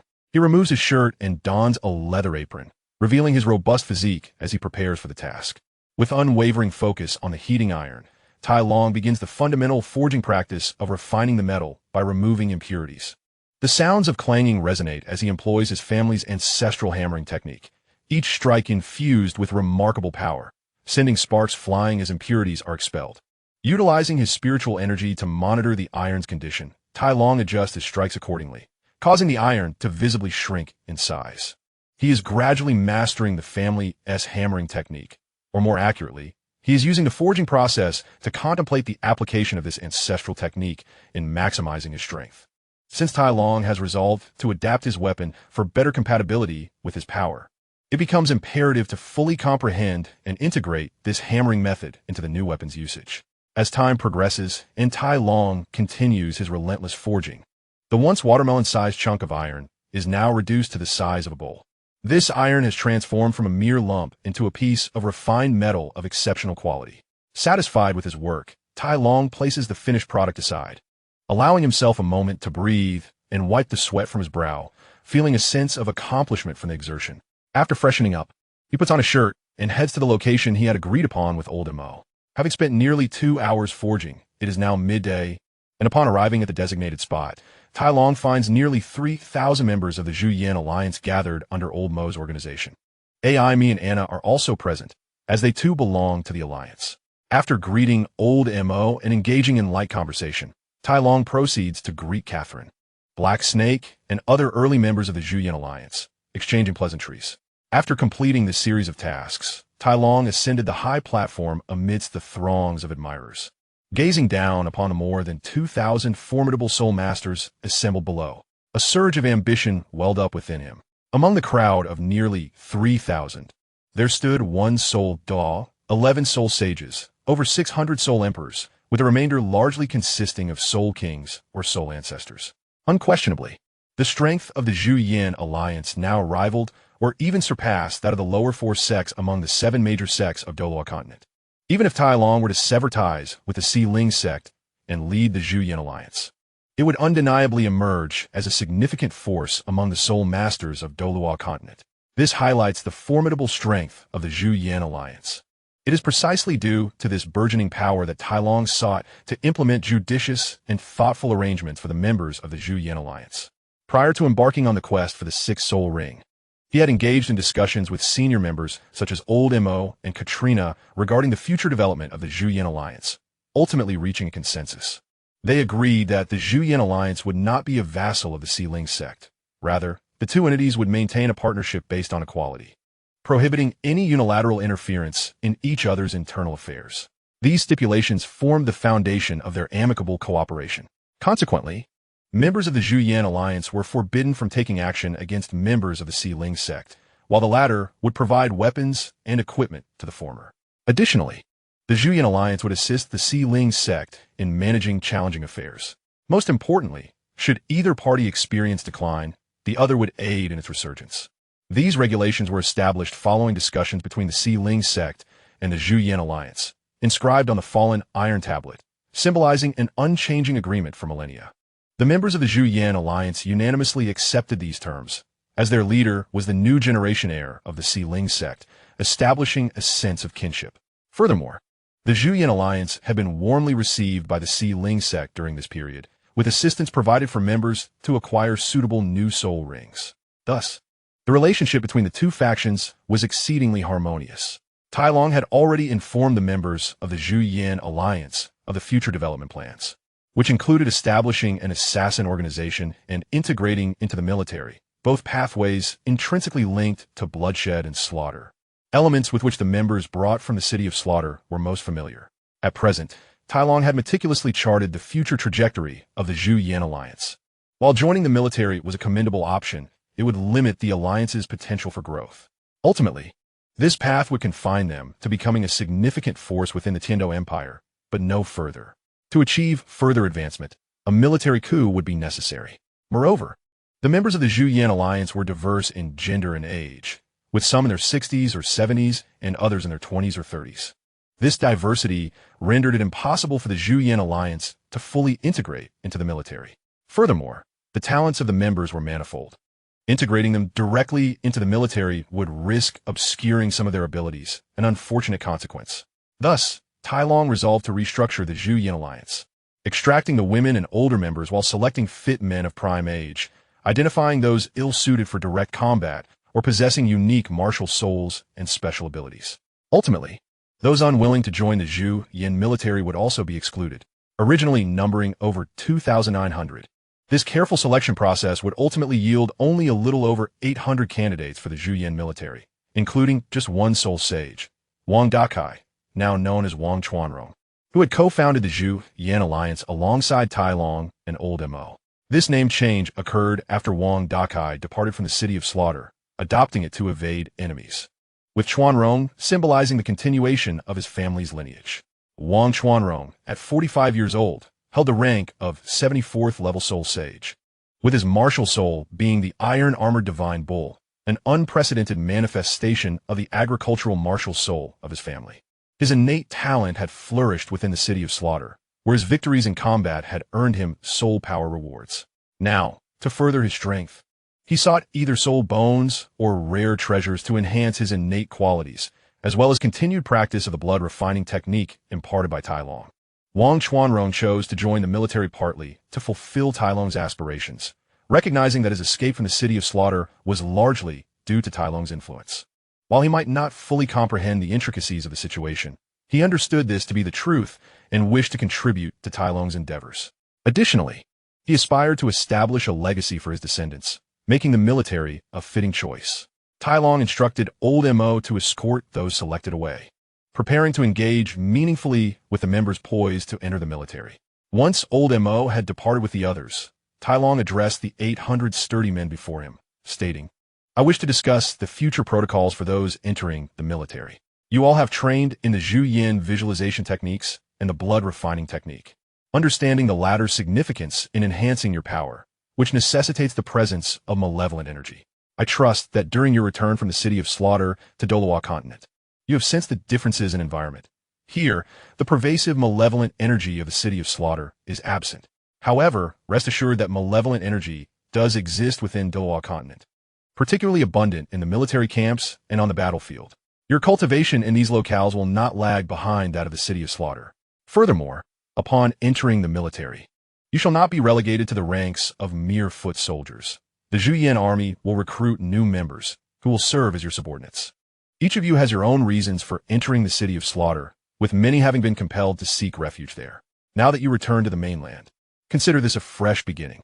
Tyrone concluded his thoughts and subsequently dismissed the more than 800 individuals, instructing them to return to the military camp the next day to explain the training regimen. After departing the square, Tyrone sought out Lao Motu and others to inquire about the arrangements for the remaining members of the Zhiyuan Alliance. Those selected for the Zhiyuan Alliance were deemed suitable for joining the clandestine organization formed by the Alliance. Assassins and killers have existed since ancient times, creating an unbroken legacy. And among Tyrone's companions, Aimi was cultivated from the assassin family. The clandestine organization is governed by Katrina, Haish, Lillian, and others, with Lao Motu and Tyrone overseeing the broader strategy, while Aimi assists Tyrone in management.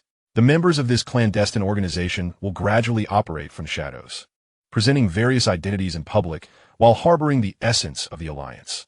They will also recruit members, welcoming both soul masters and ordinary individuals, regardless of whether they hail from the Tiando Empire or the Xingluo Empire. Once these individuals join the clandestine organization, they will undergo preliminary assessments before imparting the Zhiyuan observational techniques and the Shaki body tempering methods. As for the organization's profit model, being a guild of assassins, it will accept commissions from employers who will categorize assassins based on their capabilities, while the employers will provide the commission amount and target intelligence, allowing for a pricing structure based on the commission offered. Should an assassin fail due to insufficient strength, the organization would retaliate against the employer, thus establishing a rather straightforward operational model. However, the organization does not accept all assassination contracts. For example, tasks involving members of the Four Spirits sect or the Zhiyuan Alliance will not be executed, and employers ought to exercise caution. In Chapter 134, Weapons, Tyrone finalized the development plans for the Zhiyuan Alliance, entrusting the operations of the clandestine organization to Lao Modu, while he himself would oversee the development proposals. On the following day, Tyrone brought over 800 members of the Zhiyuan army to the military camp, which had been established following discussions between Tyrone and Titan, who had further conferred with several titled Douluos from the Four Spirits sect, ultimately deciding to create an army independent of the existing forces of the Tiando Empire. The Zhiyuan army is to consist of 3,000 members, although it is not specified what level of strength these individuals will possess. Nevertheless, it is presumed that the Tiando Empire will acknowledge that most of these 3,000 individuals are likely to be ordinary people and soul masters. Despite the current strength of the Zhiyuan army being merely over 800, this is inconsequential, as recruitment can continue later. Tyrone's primary objective is straightforward: to transform these individuals into soldiers, and if possible, to cultivate them into commanding officers. This developmental strategy received the approval of both the higher-ups of the Four Spirits sect and the Zhiyuan Alliance, as it benefits both parties. The Zhiyuan Alliance gains a rapid growth opportunity, while the Four Spirits sect secures a formidable ally. To nurture the members of the Zhiyuan army into competent soldiers and leaders. This competency is gauged against the current commanders of the Tiando Empire. Among the 800 individuals, the weakest ranks as soul masters, which is roughly the equivalent of commanders managing 1,000 soldiers within the Tiando Empire. While transforming all 800 individuals into capable generals may be an unrealistic endeavor, training half of them to lead troops in a battle is indeed feasible. To facilitate this, Tyrone specifically invited an elder from the Pai family to assist in training the Zhiyuan army members on how to become leaders, and also procured a batch of standardized weaponry for their military training. Tyrone's preparation of weaponry for the Zhiyuan army was comprehensive, primarily including bows, swords, shields, and full sets of armor. Although Tyrone intended to also provide facial armor and had already designed the patterns, time constraints prevented its completion. The rationale behind equipping the Zhiyuan army with standardized weaponry was due to the diverse backgrounds of its members, although they were all extracted from the City of Slaughter. Their martial souls varied significantly. Among the 800 individuals, there were both weapon and beast martial souls, creating a myriad of possibilities, which complicated the formation of a unified army. Consequently, Tyrone opted for a uniform weapon distribution. Tyrone divided the 800 individuals into several groups, having personally selected them. The bearers of beast martial souls, despite their differences, predominantly fell into the categories of offensive and defensive soul masters, all sharing the common traits of being robust and resilient. The situation for the bearers of weapon martial souls was similar, as they too leaned towards offensive or defensive paths. The bearers of beast martial souls were easy to manage, as they were directly assigned weapons and armor for training, with their weapon of choice being large swords, which are the most straightforward to wield in combat. The swordsmanship practiced was that of grand and sweeping battlefield techniques, laying a foundation for these individuals to eventually choose between becoming sword and shield wielders or archers. Archers would engage in ranged attacks, but would switch to swords when enemies approached, embodying a specialized archer role. As for the weapon martial soul bearers, their weapon assignments would depend on their specific martial souls, which, while varied, could still be categorized. A few possessed bow martial souls, a minority consisting of only 4 individuals, while others wielded long-handled weapons, shields, or swords. These weapon martial soul masters, after years of training and combat experience, had achieved a level of proficiency with their martial souls, and their current task was to integrate into military formations. The weapons and armor prepared for the Zhiyuan army were identical to those of the Tiando Empire's forces.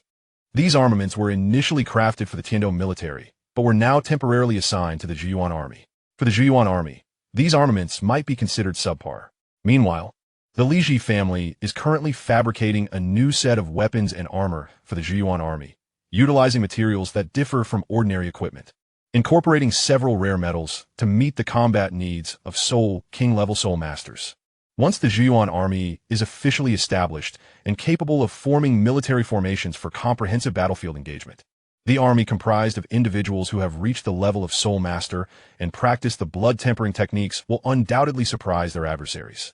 An army entirely composed of individuals above the level of soul master will, upon emergence, astonish the entire Douluo continent. This force, united by the Zhiyuan observational techniques and the blood-tempering methods, will inevitably transform the existing military combat paradigms on the Douluo continent. After training alongside the Zhiyuan army for several days and observing that the members of the Zhiyuan alliance were earnest and without incident, Tyrone commenced his next phase of cultivation. He had resolved that for the Zhiyuan army, periodic checks would suffice after the initial adaptation period, as it was anticipated that there would be little to no issues in the foreseeable future. Following this busy period, the weapons Tyrone required had been crafted according to his designs, and he had tested each weapon personally. The results of these trials were somewhat unexpected. The Fangtian Huaji, the battle halberd, and the single-horn copper spear all felt instinctively manageable to Tyrone. However, he found the Fangtian Huaji somewhat challenging to wield, as its balance could be unstable during combat due to the equal weight distribution of its two ears. To master the Fangtian Huaji, Tai Long must invest considerable effort, particularly given that he possesses a foundational understanding of marksmanship. The war spear shares similarities with the Fangtian Huaji, as both are hybrids of the spear and the ji, though one could argue that the war spear is more akin to a variant of the single-eared Qinglong spear. The Du Jiaotong Rinshua, a weapon that combines hammer and spear, is particularly suitable for Tai Long, though its merits and drawbacks are quite evident. The advantage of the Du Jiaotong Rinshua lies in Tai Long's ability to employ both hammer techniques and spear tactics in battle. However, in terms of aesthetics, it pales in comparison to the Fangtian Huaji. In Chapter 135, titled Harvest, Tai Long ultimately chooses the Fangtian Huaji, not for any other reason but its exquisite beauty. With all three weapons at his disposal, naturally, he opts for the one that is visually most appealing. Tai Long possesses some knowledge of the Fangtian Huaji's techniques, including thrusts, jabs, slashes, and sweeps, which bear resemblance to spear maneuvers. However, the Fangtian Huaji distinguishes itself from the long spear by featuring two ear-like protrusions on either side of the spearhead, transforming it into a heavy weapon. Unlike lighter armaments, such as spears and daggers, this addition of two ears complicates the use of the Fangtian Huaji compared to lighter weapons, necessitating greater strength and skill, as it amalgamates the functionalities of both light and heavy armaments. Those who aspire to wield the Fangtian Huaji must possess foundational strength and engage in extensive practice of its techniques to fully realize its advantages. Once proficient, the Fangtian Huaji can contend with heavy weaponry in a direct clash, and also match lighter weapons in terms of technique and strategy. Tai Long's physical prowess is already formidable, especially considering his possession of the Zhu Yin martial soul, which enhances his physical capabilities through its first 3 soul rings. Therefore, he has no concerns regarding the strength required to wield the Fangtian Huaji. His current focus must shift to mastering the techniques associated with it. Unlike the established Yang family spear techniques, the Fangtian Huaji's methods must be innovated by Tai Long himself, drawing from his spear knowledge and personal needs. Of course, in this creative process, he will require the assistance of Yang Wudi, a master of spear techniques, as well as the insights from his grandfather regarding the familial hammer techniques. Tai Long must diligently practice hammer techniques to gain deeper comprehension. By integrating the principles of force and leverage from hammer techniques into his own spear techniques, Tai Long can enhance the lethality of the Fangtian Huaji and diversify its applications. Perfecting these techniques is not an endeavor that can be accomplished overnight. It will require substantial time and experience in battle to refine and improve them, a task Tai Long is unperturbed by. His primary objective now is to elevate his cultivation, prompting him to prepare for entry into the Bing Huoliang Yin, where he can harness the immense pure energy contained within for his training. Tai Long, equipped with ample supplies, follows Du Gubo into the Bing Huoliang Yian's medicinal garden. The environment here is not conducive to prolonged human habitation, which is why the Si-Ling sect does not station personnel within. After delivering Tai Long to the Bing Huoliang Yin, Du Gubo departs, leaving Tai Long alone with confidence. As Tai Long gazes upon the abundant spiritual herbs, including several celestial grade ones, he remains unfazed, having already consumed celestial grasses in the past. Approaching the spring of the Bing Huoliang Yin, he reflects on the striking confluence of milky white and crimson waters, a testament to divine power. Even though the Ice Dragon King and Fire Dragon King have long since perished, the energy emanating from the remnants of their bodies continues to be immense. Tai Long removes his clothing and carefully places his storage soul guide aside before leaping into the Bing Huoliang Yin, a feat even the titled Dalu would not dare attempt with their physical form. Once submerged, Tai Long experiences a sensation akin to a child returning to their mother's embrace. The water, capable of melting strange metals and fracturing iron essence, feels pleasantly temperate to him. Taking a deep breath, he embarks on his first descent after 3 years of absence and growth. Previously, after consuming the Ba Jiao Xin Bing Chao and Lai Hui Xing Jiao Shu, Tai Long had descended to a depth of 200 zhong, which was nearly his limit. As he continues to plunge deeper, the oppressive aura left by the Ice and Fire Dragon Kings grows stronger, their lingering energy becoming increasingly formidable. Thus, he was unable to explore further at that time. However, now, nearing the 68th level of Soul Emperor, Tai Long's mental acuity and physical strength, augmented by various external and internal factors, far exceed those of an ordinary Soul Emperor. After acclimating to the environment, Tai Long steadies his breath and prepares to dive deeper into the Bing Hua Liang Yian's depths in search of the legacies left by the Ice and Fire Dragon Kings. As he descends, he perceives the energy within the waters increasing, accompanied by a familiar sensation, the oppressive aura of higher beings exerting pressure over lower ones.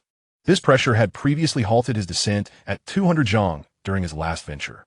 Tai Long recognizes this aura as akin to the divine presence experienced in the Slaughter City, albeit with subtle differences.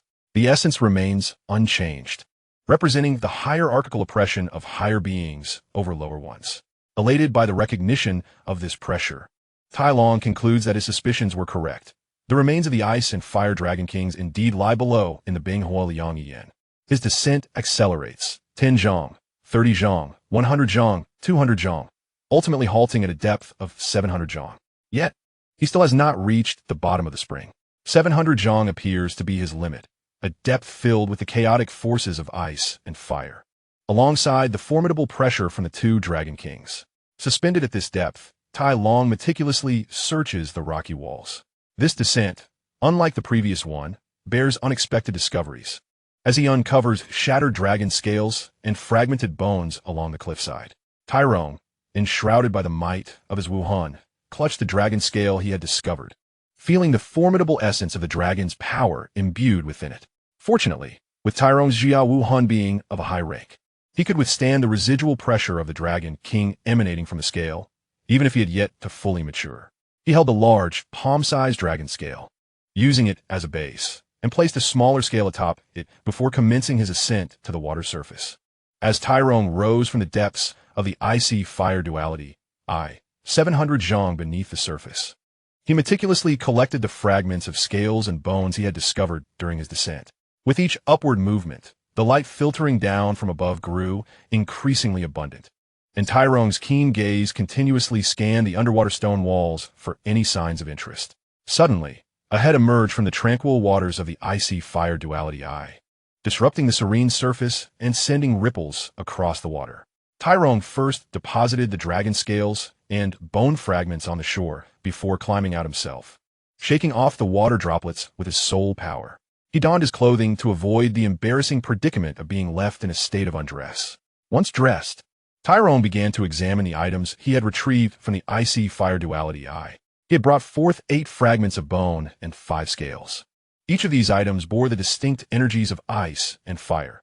5 of the bone fragments were imbued with fire attributes, while 3 possessed ice attributes. Among the scales, 3 were of ice attributes and 2 of fire attributes, with the largest and most intact scale being of ice. The bone fragments varied in size, some as small as a palm, while others were finger-sized, with the largest fire attribute fragment being nearly half the length of Tai Rong's arm, which he speculated to be a claw tip from a dragon's talon.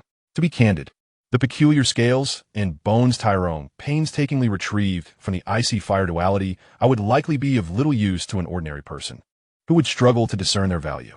However, as the heir to the Li family and the grandson of the renowned craftsman Titan from Doulu, through years of tutelage under Titan and his own experiences in forging, had a fair understanding of how to utilize these odd and fragmented items. He lifted several bone fragments, weighing them in his hands while scrutinizing their shapes, and began to gesture and formulate a plan in his mind to employ these fragments effectively. Tai Rong resolved to use 6 of the 8 bone fragments, intending to integrate them into his Fong Tian Hua Ji. As he was in the process of switching weapons, he envisioned the design in his mind, utilizing the 6 fragments to craft a new Fong Tian Hua Ji. The half-dragon claw tip would serve as the main shaft, with the 4 fragments distributed according to their attributes and weights. placing them on either side of the weapon, ice on one side and fire on the other. The palm-sized ice attribute fragment would be affixed to the tail of the weapon, acting as a guard.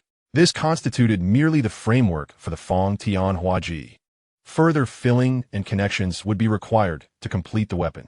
Notably, the bone fragments Tyrone retrieved bore an astonishing weight.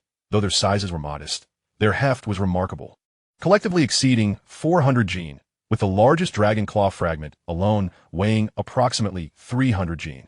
Moreover, Tyrone sensed a peculiar affinity toward the essence of the Ice Fire Dragon King, feeling both pressure and a strong sense of kinship. This inexplicable sensation seemed to have a basis upon reflection. Tyrone had consumed the rare herbs, Bajiao Xianbing Chao and Liehua Xingjiao Shu, both of which thrived in the icy fire duality eye, and he had also undergone body tempering within the eye's depths. With the origins of the icy fire duality eye now clear, it was evident that the herbs surrounding it were birthed from the dragon blood and energy of the Ice Fire Dragon Kings, infused with their essence. Thus, it was plausible that Tyrone, having consumed these herbs, would feel a connection to the bone fragments of the Ice Fire Dragon King. Intrigued by this realization, Tyrone summoned his soul power, channeling it into the dragon bone fragment in his hand. As he infused it with his soul energy, he distinctly felt the weight of the fragment increasing. This discovery filled him with delight as he continued to pour his soul power into the bone, watching as its weight escalated dramatically. Initially weighing over 200 jin, the fragment swelled to an astonishing 2,000 jin, radiating an intense heat. Tyrone retrieved a piece of iron essence from his storage soul guide and cast it upon the ground. He then, with a glowing, heated claw bone in hand, pierced it into the iron essence. With a soft whoosh, the bone effortlessly penetrated the iron, which glowed red-hot from the heat. Withdrawing the claw bone, Tyrone ceased the flow of soul power, extracting the energy from within it. Although he had expended some energy, a significant amount remained. The radiant glow diminished, and the heat and weight of the bone gradually subsided until it returned to its normal state. After testing the fire attribute bone, Tyrone turned his attention to the ice attribute fragment. He grasped the palm-sized ice fragment and followed the same process, infusing it with soul power. An icy blue glow accompanied by a chilling aura emerged as the fragment's weight also increased significantly. Once filled with soul power, Tyrone proceeded to test the ice fragment against the same iron essence, which still retained its red-hot temperature. The interplay of low and high temperatures manifested as a battle upon the iron essence, ultimately leading to the ice attribute triumphing due to Tyrone's soul power. The iron essence regained its normal color, although it became adorned with ice crystals and frost. Upon closer inspection, the once smooth surface revealed a network of cracks, indicating that its internal structure had been thoroughly compromised. When the frost and ice crystals melted away, intricate ice patterns would emerge. Chapter 137. Tempering Tyrone collected all the bone fragments, feeling increasingly satisfied as he held the heavy items in his hands. After a moment of contemplation, he stored the bones away in his storage soul guide. His gaze then shifted to the 5 dragon scales resting on the ground. He pondered how to best utilize these scales, but based on the impressive performance of the bone fragments, he was confident that the scales would not disappoint him either. Tyrone extracted a Fong Tian Hua Ji from his storage soul guide, carefully placing a piece of dragon scale aside. He swung the 3-meter-long weapon, delivering a powerful blow upon the scale. The impact caused the dragon scale to embed deeply into the ground, indicating that even without exerting his full strength, Tyrone's strike was formidable. Retrieving the Fong Tian Hua Ji, he extracted the embedded dragon scale and brushed off the dust, meticulously examining its condition. On the spot that had just been struck, a white mark appeared. As Tyrone gently rubbed the mark with his fingers, it vanished, revealing that his recent attack had inflicted no harm upon the scale. Tyrone did not find this outcome surprising. Had he actually managed to damage the scale with a hastily crafted Fong Tian Hua Ji, he would have felt genuine disappointment. Weighing the dragon scale in his hand, Tyrone found its heft to be as expected. A scale the size of a bull weighed merely a few dozen pounds, while the largest scale weighed just around 200 pounds. Following his earlier actions, Tyrone began to infuse the scale with soul power, causing the ice attribute dragon scale to emanate a shimmering ice blue light, revealing its peculiar natural patterns. Observing the patterns that emerged on the scale, he examined each piece closely. Every dragon scale bore unique markings, evidently natural designs that had formed on their surfaces. Arranging 5 dragon scales for further scrutiny, Tyrone noted that the patterns were initially subtle, yet upon infusing them with soul power, they glowed and became pronounced. Although he sensed that these patterns were exceptional, Tyrone could not discern their peculiarities at that moment. So he decided to set this question aside for later contemplation. After storing the dragon scales in his storage soul guide, Tyrone once again shed his clothing and plunged into the depths of the Binghuoliang Yi, embarking on a descent not merely for exploration, but for the purpose of cultivation. Although his initial intention was to seek the dragon bodies of the Ice Dragon King and the Fire Dragon King, he also aimed to harness the cultivation opportunities presented by the Binghuoliang Yi. This time, Tyrone paused 600 fathoms beneath the surface of the Binghuoliang Yi. He approached the underwater stone wall and pressed his right foot against it, channeling soul power into the 70,000-year-old soul bone of the iron-armored earth dragon residing in his right leg. With a resounding crack, Tyrone activated the soul skill of his leg's soul bone, creating a small stone chamber large enough for one person to sit cross-legged. Once formed, the chamber filled with spring water. Tyrone entered this newly created stone chamber and began his meditative cultivation, focusing his mind to attain tranquility. Tyrone chose to cultivate at this depth to harness the energy contained within the spring waters of the Binghuoliang Yi, as well as to absorb the intense pressure emanating from the Ice Dragon King and Fire Dragon King below. When subjected to such overwhelming pressure, a Soul Master's soul power would accelerate uncontrollably, allowing for a significantly enhanced cultivation speed in such an environment. Furthermore, the spring water contained the dragon blood of the Ice and Fire Dragon Kings, rich with violent energy that, if left unfiltered, even a tidal Douluo would hesitate to absorb freely, thanks to the immunity acquired from his experience in the Binghua forging process, coupled with methods he had developed in the Slaughter City to optimize the absorption of violent energy. Tyrone was able to absorb the tumultuous energy from the spring water without reservation. The ferocious energy surged into Tyrone's seated form, wreaking havoc within his body, while simultaneously, his soul power began to restore the damage inflicted. This interplay of destructive and restorative energies created a balance within him. Intense pain and an irritating itch coursed through Tyrone. Yet he gritted his teeth and endured. The pain was manageable, but the rapid regeneration of his flesh provoked an unbearable itching sensation. Dark red beads of blood emerged from his pores, remnants of the impurities being expelled from his body. These beads, once released, mingled with the spring water, staining it crimson. Should anyone enter the Binghuoliang Yi at that moment, they would behold a strong man, bare and grimacing, seated amidst the bloodied water, continuously emitting beads of blood, a scene both eerie and mysterious. This bizarre tableau crafted by Tyrone's cultivation had markedly altered the aesthetic of the Douluo continent's cultivation system, resembling a scene from a fantastical realm where one practices forbidden arts. Unbeknownst to Tyrone, who was fully immersed in his training, he remained oblivious to the peculiar spectacle he had created, concentrating solely on resisting the sensations of pain and itch that assaulted him.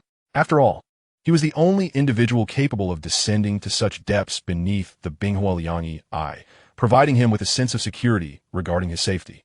As the expulsion of impure blood intensified, Tyrone's physique visibly shrank. The robust form that once resembled a tiger was gradually transforming into that of a gaunt figure. Despite this apparent loss of bulk, the power contained within his body continued to grow. The strength of his physique augmented even as he diminished, with the explosive power and resilience of his muscles increasing substantially. In Chapter 138, titled Yuxian, Tyrone fervently enhanced his strength, particularly his soul power. Within the Binghuoliang Yi, he understood well that in the realm of the Douluo continent, power and status were mere illusions, ephemeral in nature. These attributes belonged not to him, but were conferred by others, and thus could be taken away at any moment. What truly belonged to him was the strength of his body, honed through diligent cultivation of his soul power. This principle had always been clear to Tyrone, which is why he had wagered his life in the Slaughter City to attain rapid advancements in soul power and the rewards associated with the domain of the God of Slaughter. Establishing the Zhuyan alliance within the Slaughter City was intended to facilitate his trials. After guiding the members of the Zhuyan alliance out of the Slaughter City, he devoted himself to arranging and aiding them. Every effort he expended was not without merit. He garnered the loyalty of over 2,900 members of the Zhuyan alliance, laying the groundwork for spreading the beliefs of the Zhuyan ideology and collecting faith power. Once these individuals matured and disseminated their beliefs, the soldiers of the Zhuyan army would propagate them within their ranks, while members of the Dark Alliance would subtly impart these teachings to their own. In this way, those who practiced the Zhuyan ideology would unwittingly become followers of Tyrone's martial soul, Zhuyan, thus solidifying his influence. Thus, the series of actions currently undertaken by Tyrone are meticulously orchestrated to lay a foundation for the future, encompassing his personal strength, the influence of his allies, the unwavering faith of his followers, and ultimately, the ascension to godhood at the pinnacle of power, concealed within the ice and fire duality eye. Nestled in the depths of the Sunset's soul beast forest, Tyrone diligently strives to augment his abilities and fortitude. Unbeknownst to him, there exists an individual from the outside world persistently seeking him.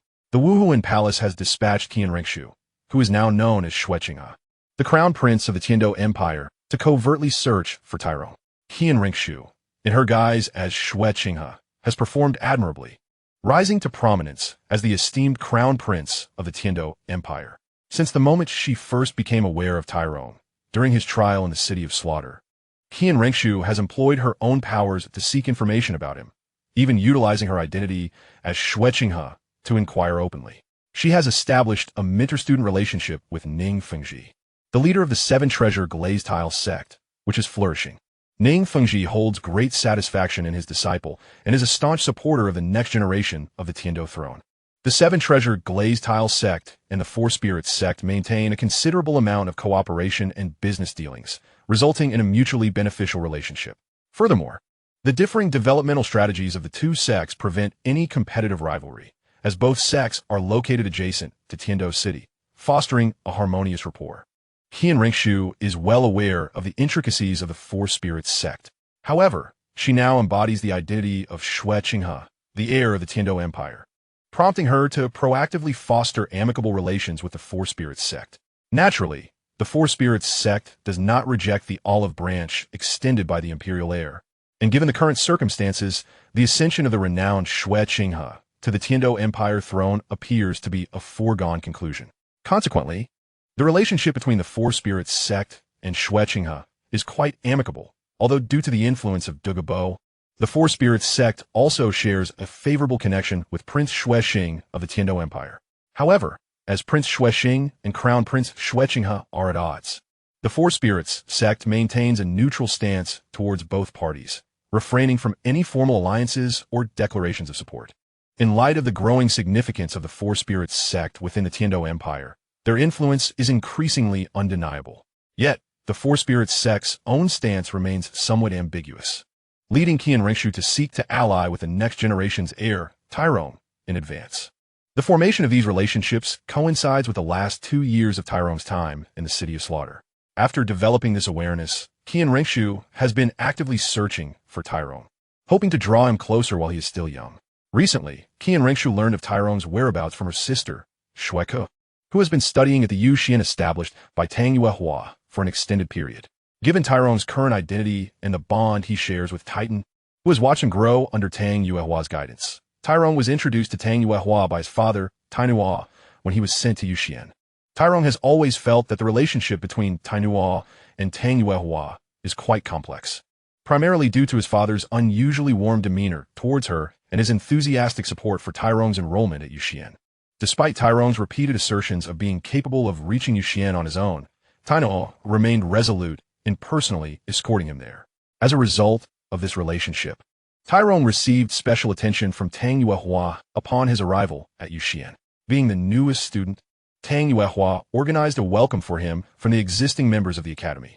Upon entering Yuxian, Tyrone could distinctly sense a unique aura emanating from Tang Yuehua, compelling him to draw closer.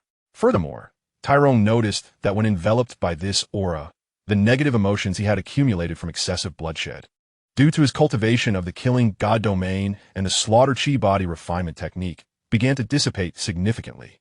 When beside Tang Yuehua, Tyrone often found himself smiling sincerely, a rare occurrence since his arrival at the City of Slaughter. Tyrone cherishes this feeling of tranquility, a state of mind unperturbed by external influences. Consequently, he frequently enjoys accompanying Tang Yuehua during his time at Yuxian. Tang Yuehua is somewhat familiar with Tyrone's current state, as it evokes memories of the only man she has ever loved, her elder brother Tang Hao, who shared a similar demeanor for a considerable duration. Despite being fond of Tyrone, who is the child of her childhood companions, Tang Yuehua is acutely aware of the implications of his current situation. She speculates that Tyrone may have undergone trials in the city of slaughter akin to those faced by her brother, having successfully emerged from that perilous realm. Chapter 139. Xue Kiskivito. Tang Yuehua knows Tyrone is merely 15 years old, and, based on his demeanor and the aura he exudes, she surmises the gravity of his circumstances. Although she cannot fathom why such a young boy would venture into the treacherous city of slaughter, she is equally perplexed by how he managed to escape from a place reputed to be inescapable. Lacking children of her own, Tang Yuehua regards Tyrone as a nephew, given his connection to her childhood friends Yang Banzhuang and Tyrone. Thus, she is particularly attentive to his education during his studies at Yuxian. Whenever Tyrone attends classes, Tang Yuehua seizes opportunities to dedicate time to his instruction. Tyrone's smiles are only evident in her presence when he is distanced from her. The influence of her innate aura wanes, and his smiles diminish. Although Tang Yuehua warmly welcomes Tyrone, she is ultimately the founder of Yuxian, and the academy is not solely comprised of Tyrone. Thus, Tyrone also interacts with other students during times when Tang Yuehua is unavailable. In the eyes of Tyrone's classmates, the distinction between him when accompanied by Tang Yuehua and when alone is stark, drawing the attention of others. This situation inevitably arouses the curiosity of his fellow students. And due to Tang Yuehua's favoritism towards Tyrone and his indifferent demeanor towards other male students, many of them harbor resentment. However, they're all aware of Tyrone's status, resulting in their grievances being expressed only in hushed tones or behind closed doors, where they may conspire to ostracize him. Consequently, Tyrone struggles to form friendships at Yuxian, as he finds himself without a single ally. Tyrone remains unfazed by this social dynamic, dismissing the petty antics of his peers, whose abilities are akin to that of weaklings. He perceives them as self-important individuals who, having learned a modicum of noble etiquette, regard themselves as aristocrats, looking down upon Tyrone's rugged and robust appearance, marked by calloused hands.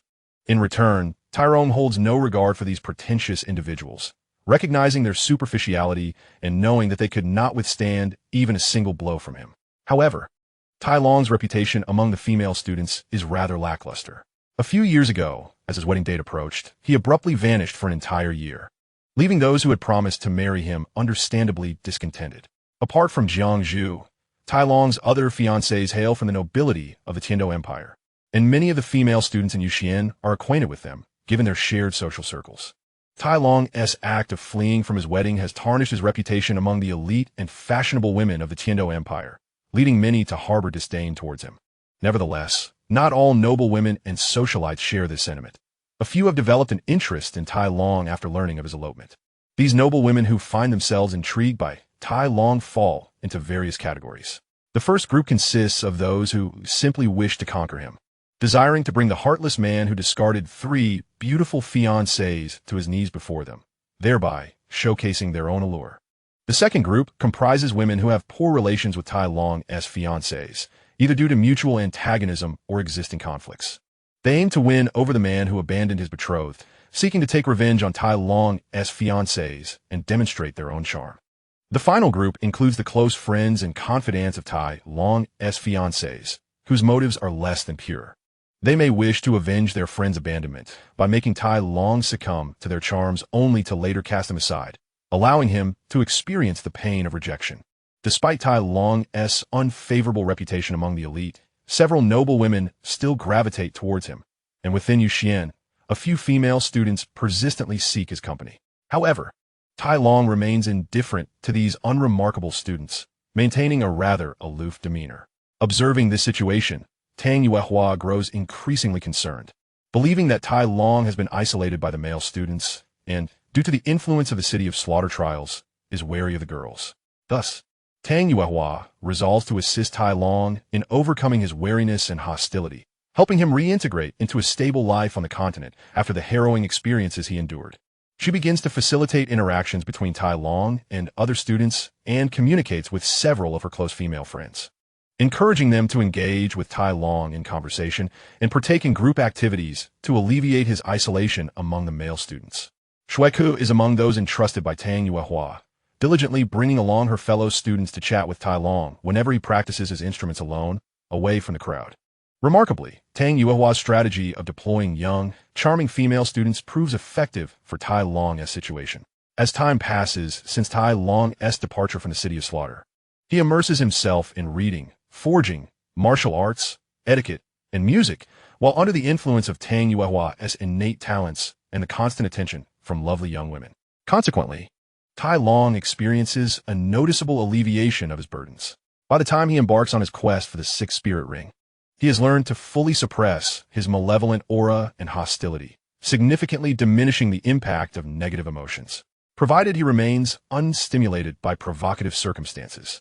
Tai Long is nearly indistinguishable from any ordinary person. On the final day before his departure to obtain the sixth spirit ring, Tai Long thoughtfully presents gifts to Xue Ku and several other young women, explaining his situation to Tang Yuehua before taking his leave. Delighted by the gifts and Tai Long's smile, eagerly shares the news with her brother, Qian Renshu, recounting her triumph in melting the icy demeanor of the stoic young man. In Chapter 140, Qian Renshu visits. Xue Ku has made a peculiar friend within Yuxian and, through her and her friend's efforts, has managed to transform this friend, prompting her to share this joyful news with her brother. Qian Renshu has been masquerading as Xue Qinghe for many years, carefully navigating social interactions with utmost caution, as if treading on thin ice. In the royal family, familial bonds are often tenuous, and the Tiando royal household is no exception.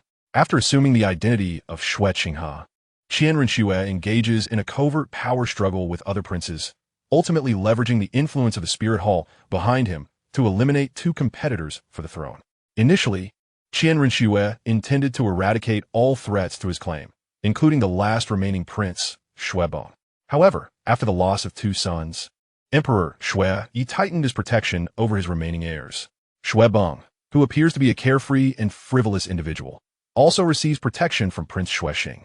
Recognizing that Xuebong poses little threat to his status and that eliminating him would likely provoke suspicion while unnecessarily alarming Emperor Xueyi, Qian Renshu decides to spare him.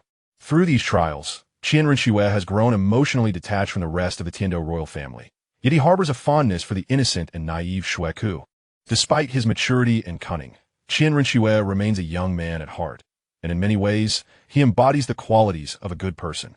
Over the years of impersonating Xue Qinghe, he has not abused his status for malevolent deeds, but has instead performed numerous benevolent acts for the benefit of the populace. Regardless of whether these good deeds stem from a desire to uphold the virtuous reputation of Xue Qinghe, he has consistently committed to altruism for many years.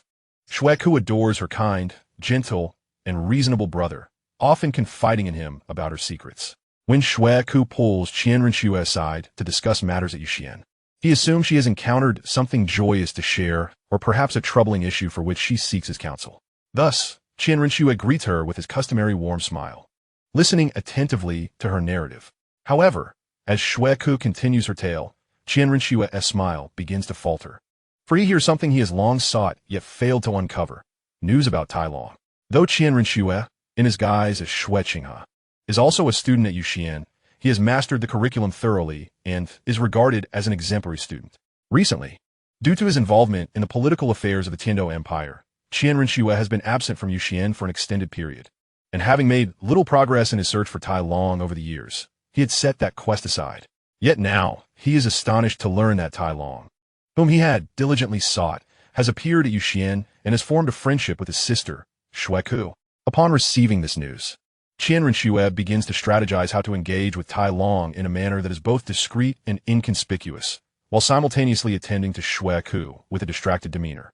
Xue Ku also realized that her previous attitude was inappropriate, and thus, feeling somewhat displeased, she halted her previously enthusiastic discourse, widening her eyes and gazing angrily at Qian Renshu. Upon noticing Xue Ku's silence, Qian Renshu recognized her own fault in attitude and hastily apologized, coaxing Xue Ku to continue her narration. They then engaged in conversation about recent events, sharing a few amusing anecdotes that brought a joyful smile back to Xue Ku's face. After bidding farewell to her sister, Xue Ku, Qian Renshu began to contemplate matters concerning Tai Long. She considered several approaches for engagement, but deemed them unsuitable. Finally, she gently tapped her smooth forehead, offering a self-deprecating smile as she mused aloud. Am I truly becoming the sort of person who requires meticulous plans to befriend someone? Such an endeavor seems utterly unnecessary.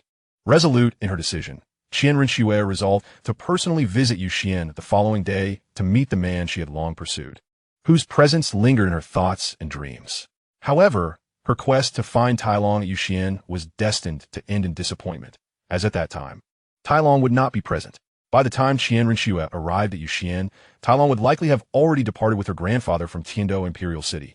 This oversight stemmed from her failure to fully listen to Xue Ke, who had explicitly informed her that Tai Long would be absent from classes at Yu Xian due to other commitments and would be on leave for a while. On the following day, Qian Rinxue set aside her own matters to spend the day with Xue Ke at Yu Xian. Xue Ke believed that Qian Rinxue had made this arrangement to accompany her, hoping to lift her spirits after the previous day's discord.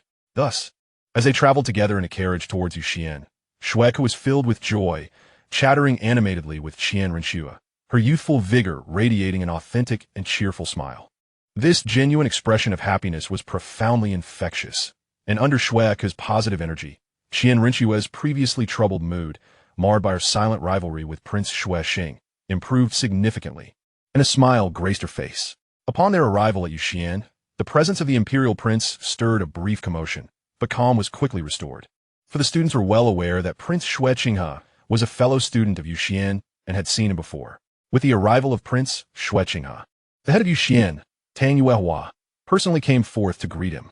Tang Yuehua paid her respects to Qian Rinxue, demonstrating the standard noble etiquette, to which Qian Rinxue hurriedly reciprocated with equal formality. Tang Yuehua and Qian Rinxue exchanged pleasantries, while numerous students gathered around them. Qian Rinxue felt somewhat displeased by the gathering of idle students, subtly frowning, and Tang Yuehua keenly perceived her slight expression, instantly understanding her sentiment. Realizing that Qian Rinxue's visit was not primarily for academic purposes, but rather for other matters, Tang Yuehua dismissed the surrounding students, instructing them to attend to their lessons. Then, Tang Yuehua led Qian Rinxue and Xue Ke away from the hall and upstairs to a private tea room. After inviting Qian Rinxue to sit, she began to prepare tea for her. Qian Rinxue patiently awaited Tang Yuehua's tea ceremony, admiring the graceful flow of her movements as she demonstrated her tea artistry, feeling the unique aura that radiated from Tang Yuehua. During this serene moment, Xue Ke, unable to tolerate the stillness, excused herself from her brother and teacher and dashed out to find her friends. Initially restless at not spotting Tai Long among the students, her impatience gradually subsided under the calming influence of Tang Yuehua's tea ceremony and presence. Qian Rinxue recognized that her earlier agitation had been sensed by Tang Yuehua, who had intentionally brought her to the tea room for a more intimate setting to help her regain her composure. Once Tang Yuehua sensed that Qian Rinxue's anxious heart had settled, she poured tea for her and gently inquired, "Your Highness, is there something you wish to discuss during your visit to Yu Xian?" Qian Rinxue took a sip of the tea that Tang Yuehua had just poured and smiled as she responded, "You are being too formal, Tang Shi. Simply call me Qinghe. I have come to Yu Xian primarily to visit you, as recent events have been rather hectic and overwhelming, leading to a restless mind. I sought your company to find some tranquility and to gather my thoughts." Tang Yuehua, upon hearing Qian Rinxue's response, merely smiled and nodded, knowing that she would not take these words at face value. Nevertheless, since Qian Rinxue had expressed them, it was likely her rationale. Thus, Tang Yuehua and Xue Qinghe quietly savored their tea in the tea room. After a couple of cups, Qian Rinxue began to feel restless. After all, her visit to Yu Xian had a purpose, and she could not linger indefinitely over tea with Tang Yuehua. Therefore, after finishing another cup, she casually inquired while Tang Yuehua was pouring more tea, "Tang Shi, I heard from my younger sister Xue Ke that you have allowed her to engage with a youth named Tai Long during this period. Is he quite an interesting young man?" At that moment, Tang Yuehua understood that Qian Rinxue had shifted the conversation towards her true intent for visiting. Realizing that her inquiry was indeed aimed at Tai Long, Tang Yuehua, with her astute perception and knowledge of Tai Long's background, understood the implications of a prince of the Tiando Empire seeking out the heir of the Four Spirits sect, who maintained close ties with the military. Aware of this, Tang Yuehua chose not to expose Qian Rinxue's intentions, but maintained a gentle smile as she replied, "Are you referring to the grandson of Duke Dalu, Tai Long? He was indeed here at Yu Xian for his studies not long ago, but he requested leave a few days ago." "Leave? How unfortunate. Do you happen to know the reason for his absence, and when he might return to classes?" It is my first time seeing Shweka so intrigued by a young man of her age, and I am eager to meet this esteemed peer she admires. Upon uttering her first sentence, Qianrenxue immediately sensed her wording was somewhat inappropriate, prompting her to swiftly redirect her inquiry under the guise of concern for Shweku. Tang Yuehua feigned ignorance of Qianrenxue's intentions and replied with the information she possessed, "I am not privy to the details. Tai Long has taken a long leave, mentioning some family matters, and I did not wish to pry into his privacy. As for when he will resume his studies, I cannot confirm that, and thus cannot answer your question, Your Highness. I hope you can understand." Tang Yuehua wore an apologetic smile as she addressed Qianrenxue. Although Qianrenxue felt a tinge of disappointment at this outcome, her cultivated composure prevented her from revealing any unusual reactions. After sharing more tea with Tang Yuehua, Qianrenxue expressed her desire to take her leave. She exchanged a few words with Shweku, then, with a charming smile, engaged in light conversation with the other students who had gathered nearby before departing from Yuxian, accompanied by the watchful gazes of Tang Yuehua and several female students. After leaving Yuxian, Qianrenxue returned directly to her prince's residence and summoned the person responsible for gathering information about Tai Long, demanding answers. Confronted by Qianrenxue's inquiries, the responsible individual appeared somewhat apprehensive. Regarding the mission to locate Tai Long, he had indeed not invested much effort. After all, this task had been assigned by Qianrenxue several years prior, and following a year and a half without any news of Tai Long, her concern for the mission had waned. Consequently, the individual relaxed his focus on the task and began to attend to other duties assigned by Qianrenxue. She did not pressure him, but merely instructed him to promptly gather information about Tai Long, including his recent activities and the reason for his leave from Yuxian. Collecting information requires time, and Qianrenxue had other matters to attend to. Originally, Tai Long had postponed several issues, but now that he had not returned, those matters must be addressed. It was impractical to set everything aside for Tai Long's sake. In the Xingluo Empire, within the Xingluo Imperial City, the Zhu family, Zhu Zhiyun and his companions had returned from small town outside the Stardow Forest to the Xingluo Imperial City, parting ways to return to their respective homes. In a small courtyard of the Zhu family, a young girl, bearing a striking resemblance to Zhu Zhiyun, but notably younger, practiced her combat skills. The girl was infused with the same Yomi Lingmao martial spirit as Zhu Zhiyun, her ears transforming into those of a cat. As she engaged in her training, the infusion enhanced her physical abilities, and she diligently practiced her techniques, leaving scratch marks on the wooden training dummy. The girl had been training for an unknown duration. Sweat cascaded down her forehead, soaking her specially tailored form-fitting attire. Each time she swiftly moved and struck the wooden figure, droplets of sweat fell to the ground. Upon Zhu Zhiyun's return, he immediately sought out his sister in the courtyard, witnessing her fervently attacking the wooden dummy. The girl, disregarding her stamina, was clearly Zhu Zhiyun's sister. Zhu Zhuqing, the fiancée of the second prince of the Xingluo Empire, Dai Mubai, and one of the Shrek's 7 monsters. Zhu Zhiyun watched his sister, drenched in sweat and training vigorously, feeling a mix of tenderness, pride, and envy, ultimately releasing a deep sigh. Zhu Zhiyun's feelings toward his sister Zhu Zhuqing were intricate. He cherished her dearly. Otherwise, he would not have made such significant sacrifices for Tai Long. While Zhu Zhiyun did not feel that he had been at a disadvantage during that night with Tai Long, he had approached the situation with a mindset akin to being pushed into a corner when he knocked on Tai Long's door. The events that unfolded thereafter were beyond his anticipation, underscoring the depth of Zhu Zhiyun's affection for Zhu Zhuqing. Additionally, Zhu Zhiyun harbored feelings of envy and blessings for his sister, as he was now bound to the crown prince of the Xingluo Empire, Davis. He had already entrusted himself to Davis, and his future seemed all but foretold, reminiscent of the fates endured by his aunt and the female predecessors of the Zhu family. The experiences of this life could almost be perceived as a foregone conclusion. Zhu Zhuqing's destiny had initially mirrored Zhu Zhiyun's, yet now it diverged. Zhu Zhuqing had an elder sister who loved her, willing to invest in her future. Given the historical struggles faced by the Zhu family's legitimate daughters and his own experiences, Zhu Zhiyun understood the hardships of marrying into royalty. He did not wish for Zhu Zhuqing to endure a similar fate. Zhu Zhiyun placed his hopes for a liberated life and a joyful partner upon his sister, yearning for her to live freely and happily, unburdened by worries. Watching his sister diligently train in the courtyard, Zhu Zhiyun envisioned the beautiful life that awaited her, subconsciously allowing a satisfied and blissful smile to grace his face. Zhu Zhuqing, having paused in her relentless training, leaned against the wooden dummy, breathing heavily. Sweat dripping from her face onto the courtyard's bluestone floor, leaving a mark where the droplets burst upon impact. Suddenly, Zhu Zhiyun seemed to sense something. Taking a deep breath to steady himself, then standing tall and resolute as he faced the courtyard entrance. Zhu Zhuqing's gaze fell upon the figure she had expected. Standing at the entrance with a mocking smile, her own sister and future rival, Zhu Zhiyun, wiping the sweat from her brow to prevent it from stinging her eyes. She straightened her posture, striving to project more presence and conceal her fatigue before Zhu Zhiyun. The two sisters, strikingly similar in appearance, exchanged glances filled with derision and intensity, as if harboring deep-seated animosity. The one exhibiting scorn was undoubtedly Zhu Zhiyun, whose gentle smile had swiftly transformed into one of mockery upon meeting Zhu Zhuqing's gaze. If Tai Long were present, he would surely muse that such acting prowess indicated Zhu Zhiyun was born into the wrong world. With a sneer, Zhu Zhiyun taunted her sister Zhu Zhuqing, commenting on her diligent training and effort. However, she added, considering their sisterly bond, she felt compelled to advise her. There was no need for Zhu Zhuqing to be so hard on herself, as her efforts were futile after her incompetent fiancé Dai Mubai fled. She stood no chance in the competition. Instead, she should relish her current life and enjoy the last few years of freedom.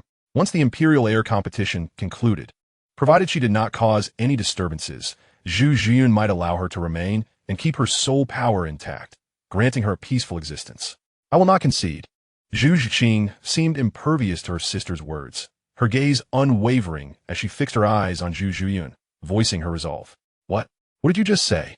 Zhu Zhiyun, unsure whether she had genuinely not heard or was feigning ignorance, inquired. I said I will not concede. Zhu Zhuqing summoned the last remnants of her strength to declare this to Zhu Zhiyun, who stood at the entrance of the courtyard. Coughing violently, Zhu Zhuqing's posture faltered. Her face flushed as she struggled to regain her breath. Observing Zhu Zhuqing's distress, Zhu Zhiyun's earlier mockery dissipated, replaced by concern and worry reflected in her eyes. She instinctively moved closer to Zhu Zhuqing, but as she stepped forward, it felt as though the bluestone beneath her feet had scalded her, causing her to retreat instantly. Zhu Zhiyun anxiously monitored Zhu Zhuqing's condition, only relaxing once her sister resumed her stance after the fit of coughing subsided. Zhu Zhuqing wiped her mouth, erasing the tears brought forth by her violent coughing, and resolutely fixed her gaze on Zhu Zhiyun, enunciating each word. I will not concede. Upon encountering Zhu Zhuqing in such a state, Zhu Zhiyun opened her mouth as if to speak, yet ultimately chose silence. Losing interest in continuing their conversation, she merely nodded before turning away. Upon returning home, Zhu Zhiyun made no effort to linger or even greet her parents, instead heading straight to her sister Zhu Zhuqing. However, the two sisters exchanged only a few words before parting on unfriendly terms. Watching her sister's retreating figure, Zhu Zhuqing, who had been holding herself together, suddenly found her strength falter as her legs gave way, and she collapsed onto the ground. In that moment, with no one else around in the small courtyard, Zhu Zhuqing could no longer contain her tears. She buried her little head in her arms, stifling her sobs, her entire being trembling with emotion. After awakening her martial soul and maturing, Zhu Zhuqing learned of her engagement to the second prince of the Xingluo Empire, Dai Mubai. From that point on, she and her sister Zhu Zhiyun were to follow in the footsteps of their aunts, marrying different imperial princes. They would then compete for the position of heir under the traditions of the Xingluo Empire. Consequently, the sisters became rivals, and thereafter, Zhu Zhiyun had not once smiled at her. She only offered cold mockery.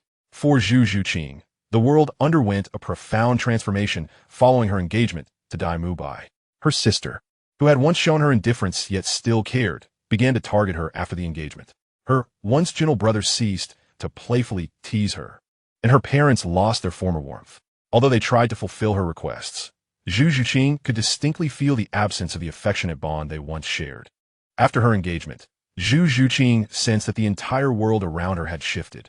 At that time, she was still young and confused, unable to comprehend the reasons behind this change.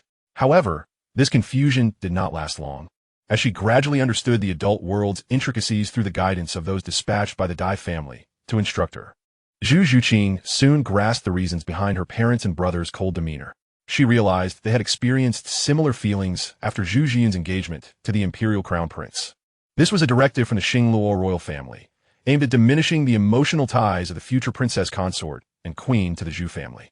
The women of the Zhu family, marrying into the Dai imperial family, were to cultivate a sense of detachment from their own kin.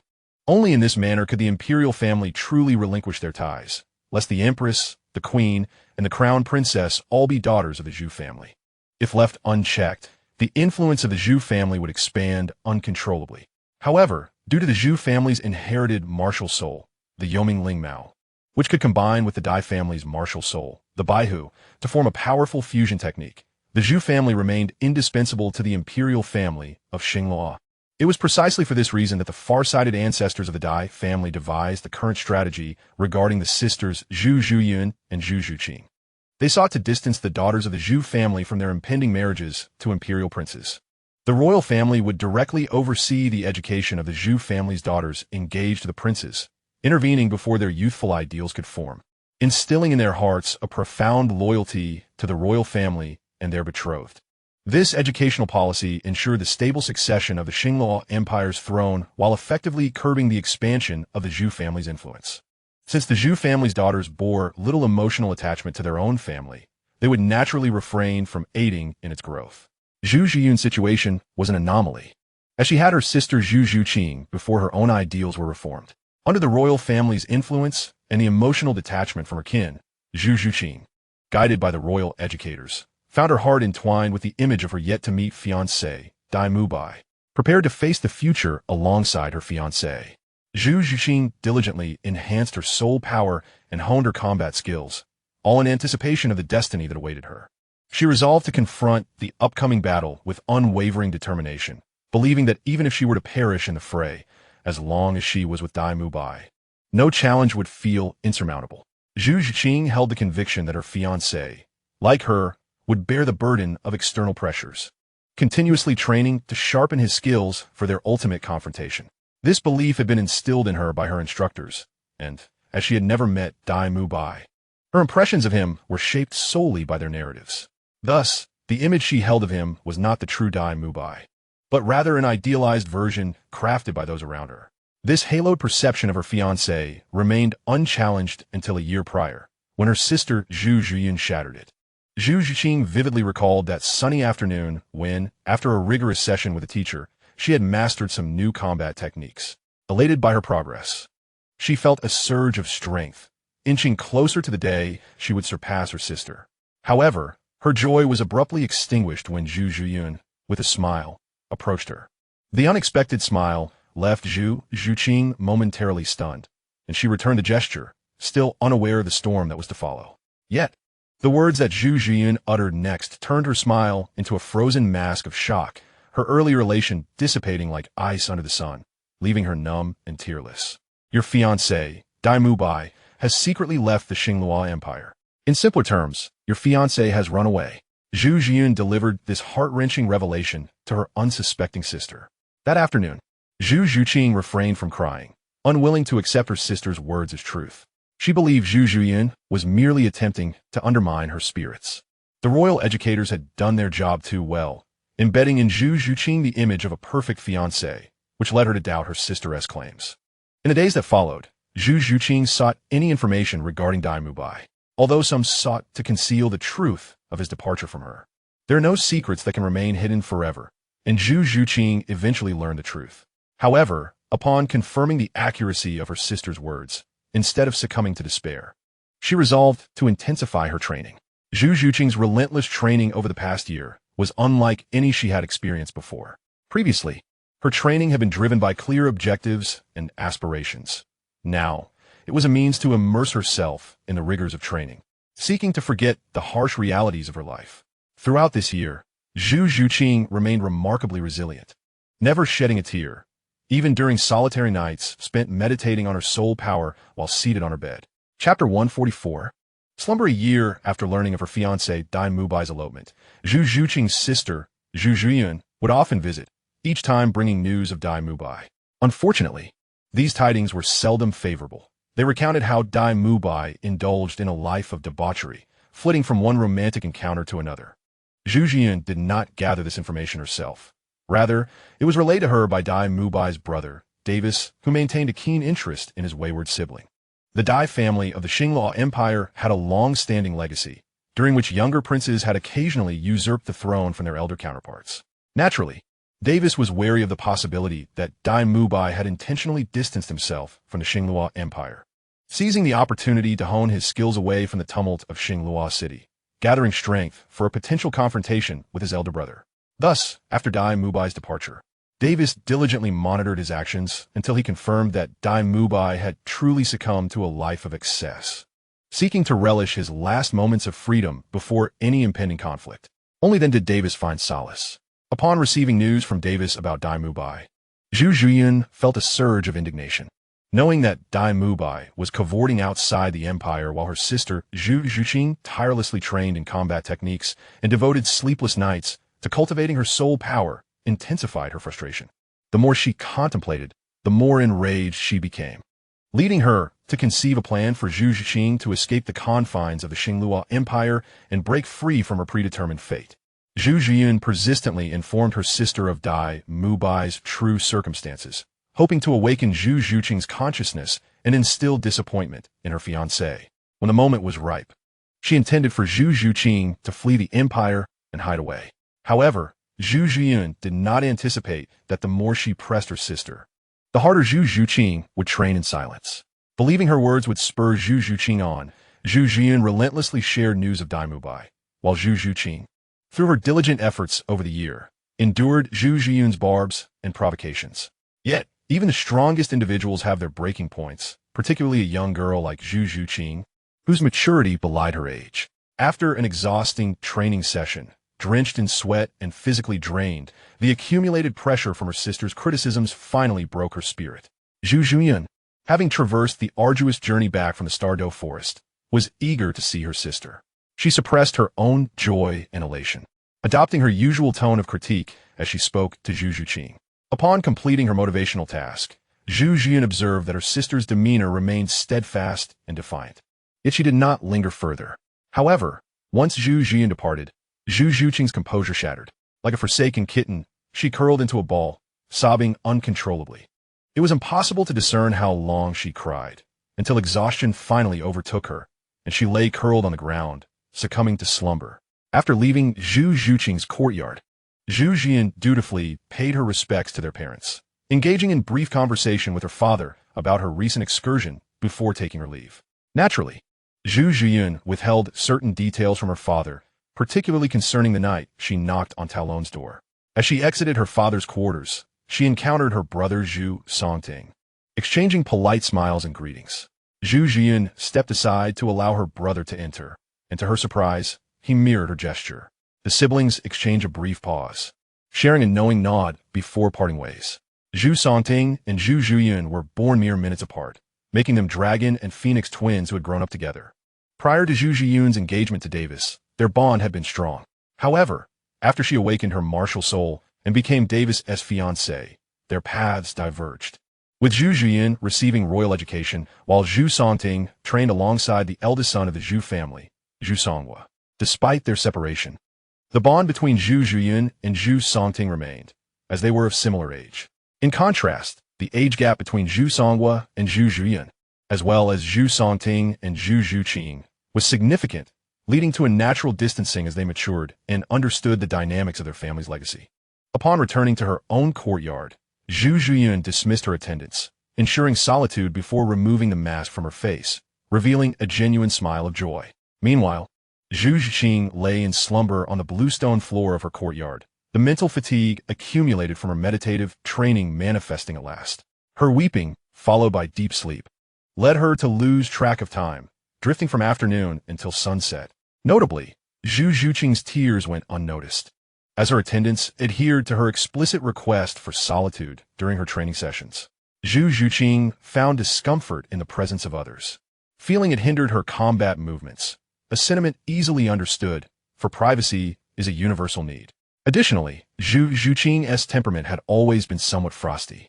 Her youthful years were marked by a serious demeanor and relentless dedication to her training, resulting in a lack of peers seeking her companionship. It was not until dinner time that her attendant came to summon her, only to discover Zhu Zhuqing curled up on the bluestone ground, sound asleep. It was indeed a curious sight to behold, a young lady of the Zhu family napping on the courtyard floor. Chapter 145. The wedding invitation. Observing Zhu Zhuqing in her deep slumber on the bluestone surface, her attendant felt a pang of alarm, realizing she had been asleep for an indeterminate duration. Overcome with emotion, tears welled in her eyes. Rushing forward to assist Zhu Zhuqing, the sight of her tear-streaked face and swollen eyes brought forth an uncontrollable wave of sorrow. This particular attendant, a few years older than Zhu Zhuqing, had watched her grow and had shared many moments with her, establishing a strong bond. As she attempted to lift Zhu Zhuqing, the young girl stirred, her eyes fluttering open in response to the touch. Although her gaze remained somewhat dazed, she opened her eyes with a remarkable alertness. "Miss, you are awake. I shall assist you in rising. What has happened? Why were you sleeping in the courtyard?" The maid inquired anxiously while helping Zhu Zhuqing to her feet and adjusting her attire. Still a bit dazed as she was assisted, Zhu Zhuqing quickly regained her composure upon hearing the maid's question. After surveying her surroundings and the state of the sky, she did not respond to the maid's inquiry but instead asked, "What time is it now?" "Miss, it is currently you time. Normally, you would have concluded your training by now and commenced your evening meal. I prepared dinner and waited for quite some time, and when you did not come to dine, I came to the courtyard to find you," the maid replied as she continued to tidy Zhu Zhuqing's clothes. "You say it is you time? Then it is indeed time for dinner. I must have trained too hard today and dozed off. Do not fuss over me. I shall go to dine now. Afterward, I will take a bath and change out of these clothes," Zhu Zhuqing instructed, halting the maid's assistance. Upon arriving at the dining table, she discovered a lavish dinner had already been laid out. The meal primarily consisted of the flesh of century-old soul beasts, which was most suitable for a level 19 soul master like Zhu Zhuqing. The meat contained a portion of easily absorbable soul power, providing some assistance in the cultivation of soul power for soul masters. Although the effects of century-old soul beast meat on the cultivation of soul power are not the most optimal, they're still quite adequate. After all, Zhu Zhuqing is the legitimate daughter of the Zhu family of the Xingluo Empire and the betrothed of the second prince of the Dai family from the Xingluo royal family. She would never lack for the resources necessary for her cultivation. It is worth considering that had Zhu Zhuqing not had abundant resources for cultivation, with her innate level 7 soul power, she could not have surpassed Ning Rongrong in soul power cultivation upon entering Shrek Academy, despite being younger and possessing lesser talent than Ning Rongrong. While this can be attributed to Zhu Zhuqing's pressure-driven maturity and her unwavering dedication to her goals, coupled with Ning Rongrong's carefree attitude towards her own cultivation, it cannot be denied that Zhu Zhuqing had ample resources for cultivation during her time in the Zhu family. Zhu Zhuqing chose only the food rich in soul power for her dinner and continued to eat until she could no longer fit another morsel. Afterward, she silently left the dining table. The maid, who stood by to serve her, observed Zhu Zhuqing's manner of eating and, despite several attempts to speak, ultimately fell silent under Zhu Zhuqing's resolute gaze. Once Zhu Zhuqing returned to her room, she washed and prepared for bed under the maid's care. However, instead of lying down to sleep, she sat cross-legged on the bed and began to meditate and cultivate her soul power. After her emotional outburst, Zhu Zhuqing did not choose to give up. Instead, she resolved to continue her arduous training in the year ahead. Naturally, she also adopted a more diligent approach to her cultivation. The Zhu sisters of the Xingluo Empire resumed their normal lives, much like the previous year. Elder sister Zhu Jian pursued the plan she had devised with Tai Long, which involved continuously challenging her younger sister Zhu Zhuqing, while Zhu Zhuqing diligently focused on her training. Meanwhile, in the Tiando Empire, Tai Long entered the ice and fire yin-yang eye for cultivation, while Titan and Tainua began preparations for Tai Long's wedding in the outside world. Having already postponed once, the wedding was now delayed for over 3 years. During this time, the strength of the Four Spirits sect had grown significantly, and its influence expanded further. The families engaged to Tai Long had become increasingly eager upon witnessing the development of the Four Spirits sect and the expansion of the Li family. Thus, upon confirming the wedding date, the family of Tai Long's fiancée became rather impatient.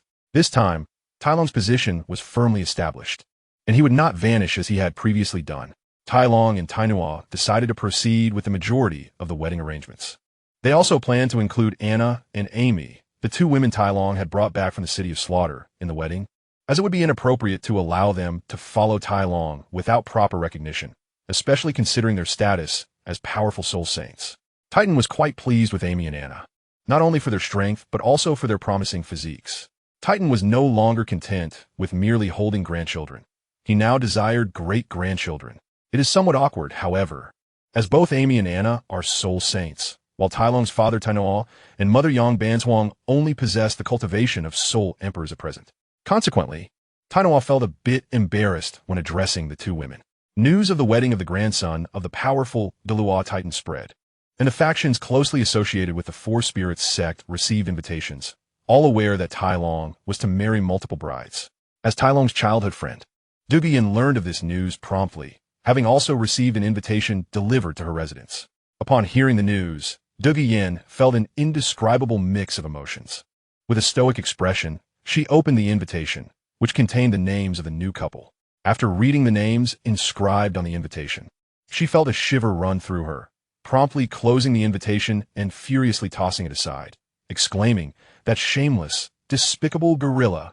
Ugh, that heartless scoundrel!" The invitation, tossed carelessly on the ground, were the names of the groom and brides. The groom's side contained only Tai Long's name, while the bride's side held an excessive number of names. In Chapter 146, the wedding invitation for Tai Long listed the brides as Soul Saint Amy Merkel, Soul Saint Anna, and the 69th level Soul Emperor Catherine. This group of brides was brought by Tai Long from the City of Slaughter. As for why Catherine appeared on the bride's list, it is a long story, but to summarize, Tai Long made a common mistake that many men do. How could he resist the allure of a woman with a captivating figure and an innocent yet enchanting demeanor creeping into his bed at night? It was not that Tai Long was particularly unfaithful. Rather, Catherine was simply irresistible, a temptation no man could withstand. Naturally, the list of brides on Tai Long's invitation did not consist solely of those he brought from the City of Slaughter. There were also those who had been engaged to him before he entered that city: Gu Ruolin, Ning Xuejuan, Carolina Hen, and Jiangzhu. All four brides were slightly older than Tai Long, but significantly younger than Catherine and her companions. Just days prior, Jiangzhu and the others were still attending the Advanced Soul Master Academy, but they have now all completed their withdrawal procedures. After marrying Tai Long, these girls would transition into the roles of wives, becoming part of the Leaf family of the Four Spirits sect. Once their identities changed, these young women would no longer enjoy the same freedom as before. Even if they could continue their studies at the academy, they would need to maintain a respectful distance from other males in public. However, in the world of Douluo continent, the restrictions on women are not overly harsh due to the existence of a cultivation system. This world does not oppose men taking multiple wives, while also accommodating various forms of monogamous unions. It is indeed true that there are instances of polyandry for powerful women, as long as they find joy in their choices and disregard the whispers of society, are free to have multiple partners. Thus, irrespective of the world in question, societal perceptions tend to be more lenient towards men regarding matters of intimacy.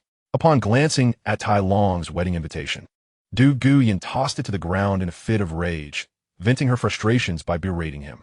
She called him a fickle rogue, a deceiver, and a heartless traitor, lamenting his lack of integrity. The truth is, even Du Guiyin herself is uncertain about the depth of her feelings for Tai Long. After all, they spent their formative years together from the ages of 6 to 12, only for Tai Long to vanish for 3 years. In the subsequent 3 years, he was absent from her life. From the ages of 12 to 15, a time when a young girl is most impressionable, Tai Long was nowhere to be found. To claim that Du Guiyin harbored little affection for Tai Long would be misleading, for those 6 years were spent in his companionship. Although she was too young to grasp the nuances of love during the early part of those years, Tai Long understood well. While he never entertained inappropriate thoughts towards the young Du Guiyin, he also never intended to abandon their childhood bond in the future. However, Tai Long's unexpected departure to the City of Slaughter for training altered the course of their relationship. Had he remained by her side for those 3 years, he might have completely won her heart. If Tai Long had been even a tad more oblivious, it could have led to Du Gubo embracing a grandson. Therefore, despite Du Guiyin being fully aware of Tai Long's engagement and his noble mission to revitalize his family and enhance their martial spirits, she was utterly taken aback by the revelation that he had taken 7 wives, a single groom, and 7 brides. The complexity of Du Guiyin's emotions upon receiving Tai Long's wedding invitation was immense. She hurled the invitation aside and continued to scold him until she grew weary, although her mutterings persisted. Unbeknownst to her, as she opened Tai Long's invitation, her grandfather, Du Gubo, was closely monitoring her reaction. Observing her throw the invitation to the ground and launch into an angry tirade, Douluo breathed a sigh of relief.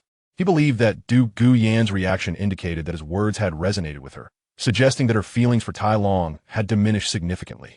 However, Douluo misinterpreted the situation. Her outburst actually signified that she had not entirely let go of her feelings for Tai Long, as evidenced by her vehement insults. Du Guyan was not alone in her anger. Following the news of Tai Long's 7 marriages, many of his former classmates from the primary and intermediate Soul Master academies, whom he had previously compelled to engage in combat training, were equally incensed, denouncing him as a scoundrel. Additionally, the classmates, friends, admirers, and pursuers of Tai Long's 4 fiancés were consumed by jealousy upon learning of his audacious nuptials, their eyes likely turning green with envy. As for how this information spread, it is simply human nature to indulge in gossip. Numerous invitations were dispatched, and upon receiving news of Tai Long's unprecedented 7 marriages, students initially reacted with shock, admiration, and envy. Once the initial astonishment subsided, they felt compelled to share this sensational news with their friends, eager to witness their astonishment and envy firsthand. Thus, the news that Tai Long, of the Li Ji family and once the tyrant of the primary and intermediate Soul Master academies in Tiando City, was to marry 7 brides after a 3-year absence sent shockwaves through the community. His reputation in Tiando City was already formidable, having ascended from the 1st year of the primary Soul Master Academy to the 6th year of the intermediate Soul Master Academy at a tender age. Such impressive achievements had stirred considerable commotion at the time. It could be said that all the students of the same era as Tai Long had experienced the Tai Long era.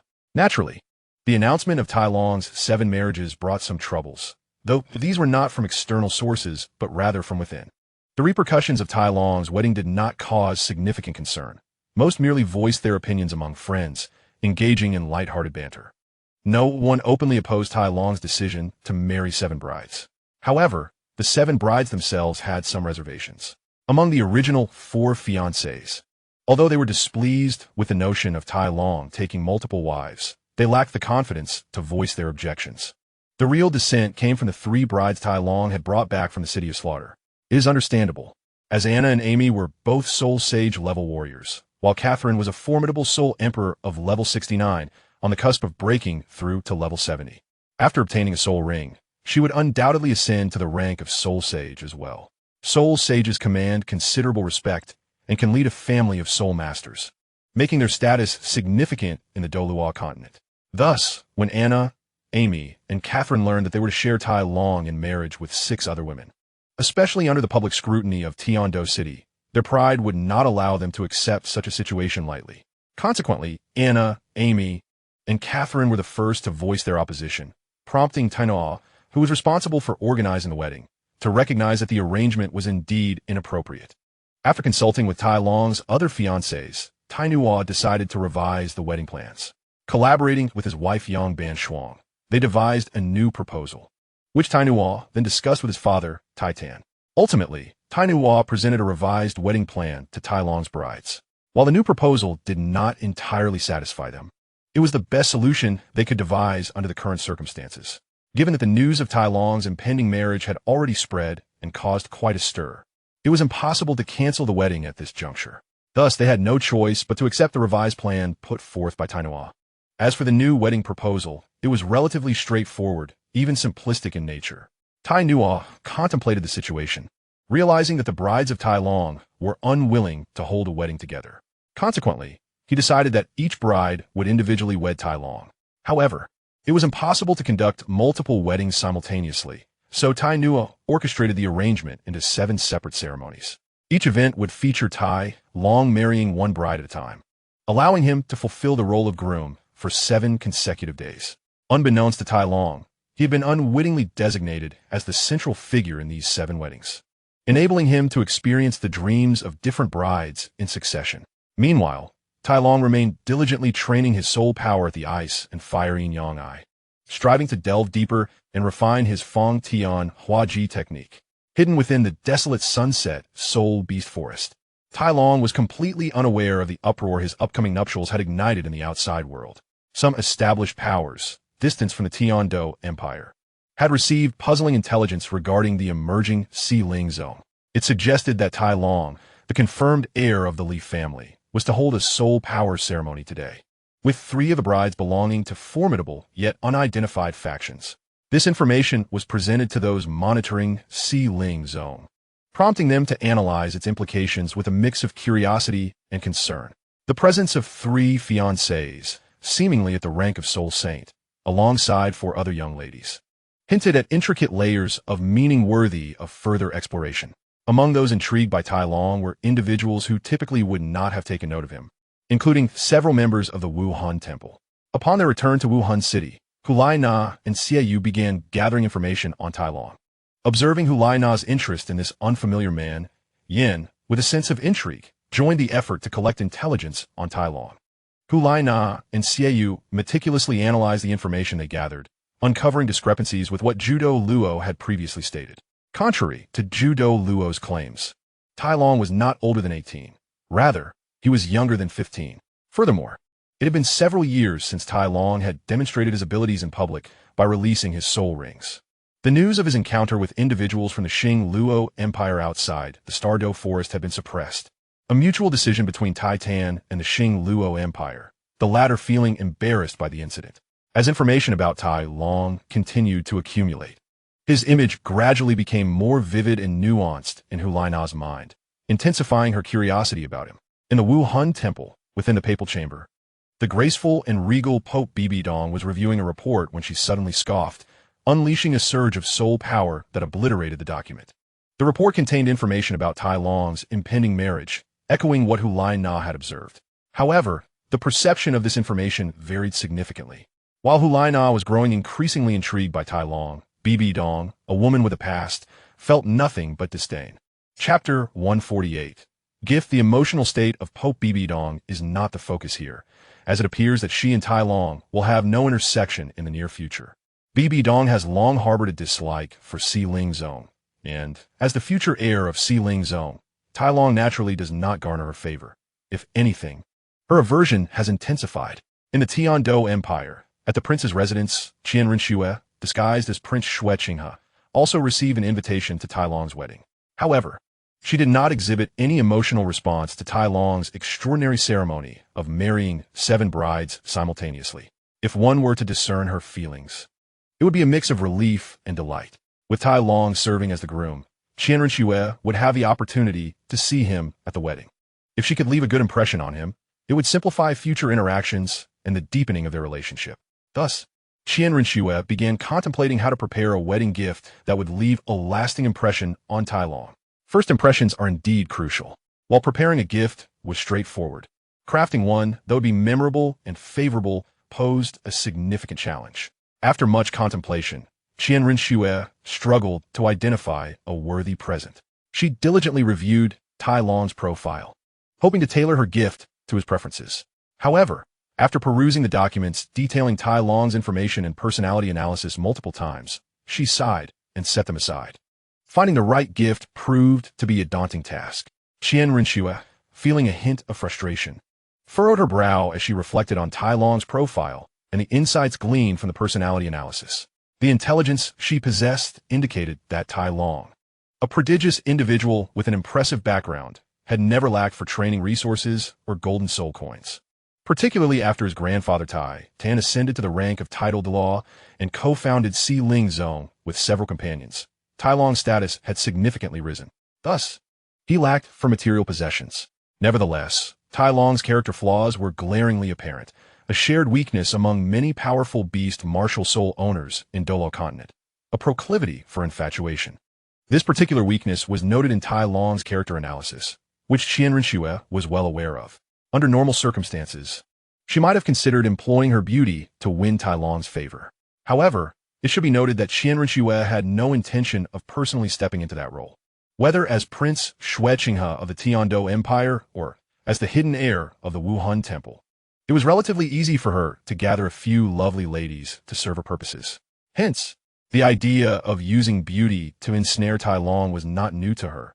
In fact, not long ago, her residence had even recruited various charming maidens to serve as attendants. This was all in preparation for inviting Tai Long to the prince's residence as a guest, while also considering her reputation as the heir of the Tiandou Empire. After all, as the heir, Xue Qinghe could hardly be without a princess or consorts.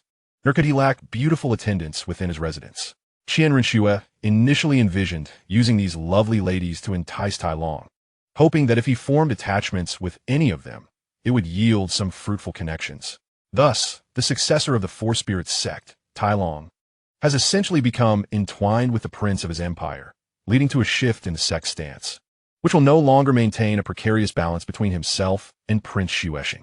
However, no matter how astutely Qian Renxue plans, she cannot keep pace with the rapidly changing circumstances surrounding Tai Long. Now that Tai Long is to be wed, despite the whispers of his impending marriage that circulated in previous years, Qian Renxue had not taken him seriously.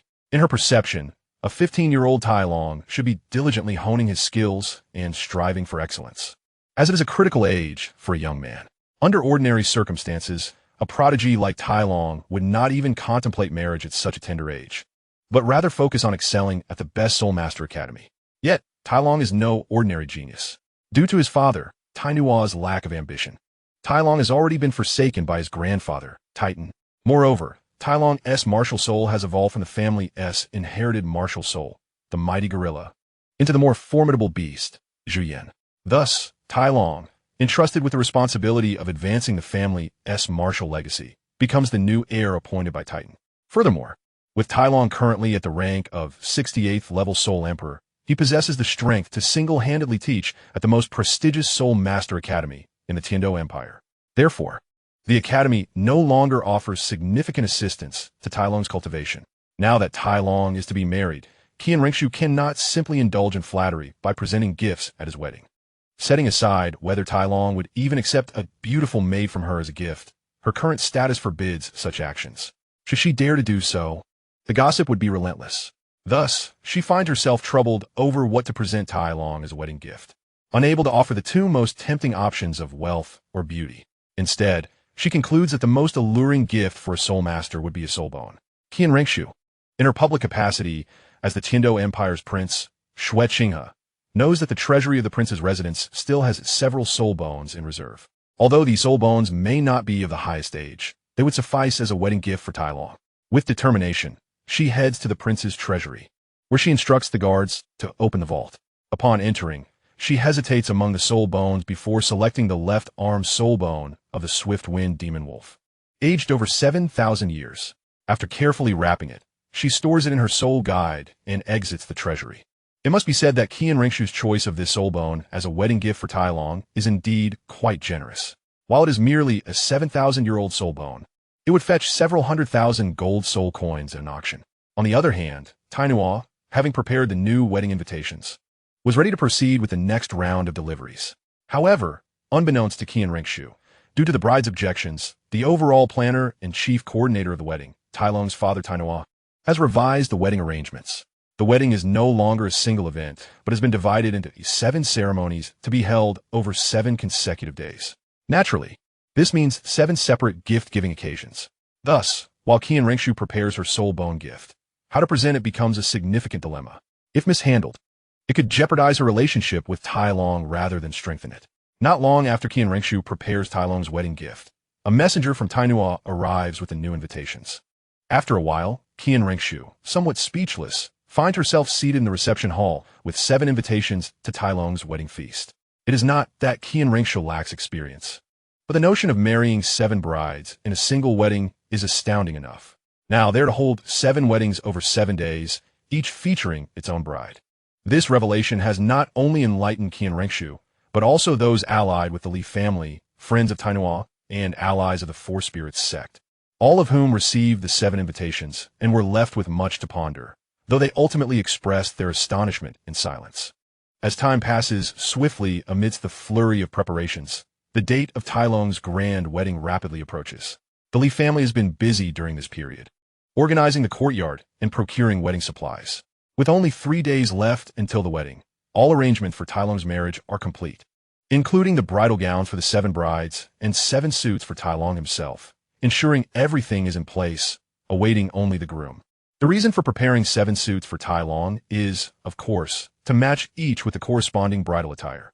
Meanwhile, Titan, accompanied by Douluo, 2 titled Douluos, has ventured into the Sunset Soul Beast Forest, entering the ice and fire Yin Yang well in search of Tai Long. Tai has been training there for a month, utilizing the well's spring water, resulting in a breakthrough in his soul power, now reaching the level of 69th level Soul Emperor, akin to Katarina. Moreover, Tai has discovered that the energy from the spring water enhances his physical strength. The energy contained within the ice and fire yin-yang well's water derives from the two Dragon Kings, specifically the dragon blood infused within the spring. Thus, Tai prolonged immersion in this water can be likened to a unique form of dragon blood bath, fortifying his body. Additionally, though the energy from the spring is wild, it also harbors life force. While deep within the well, Tai employs special techniques to absorb and refine the violent energy, allowing him to achieve a deeper level of body refinement.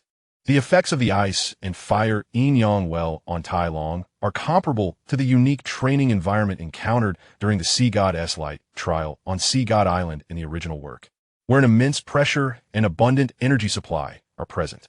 Furthermore, while cultivating in the ice and fire yin-yang well, Tai can also enhance the resilience of his body.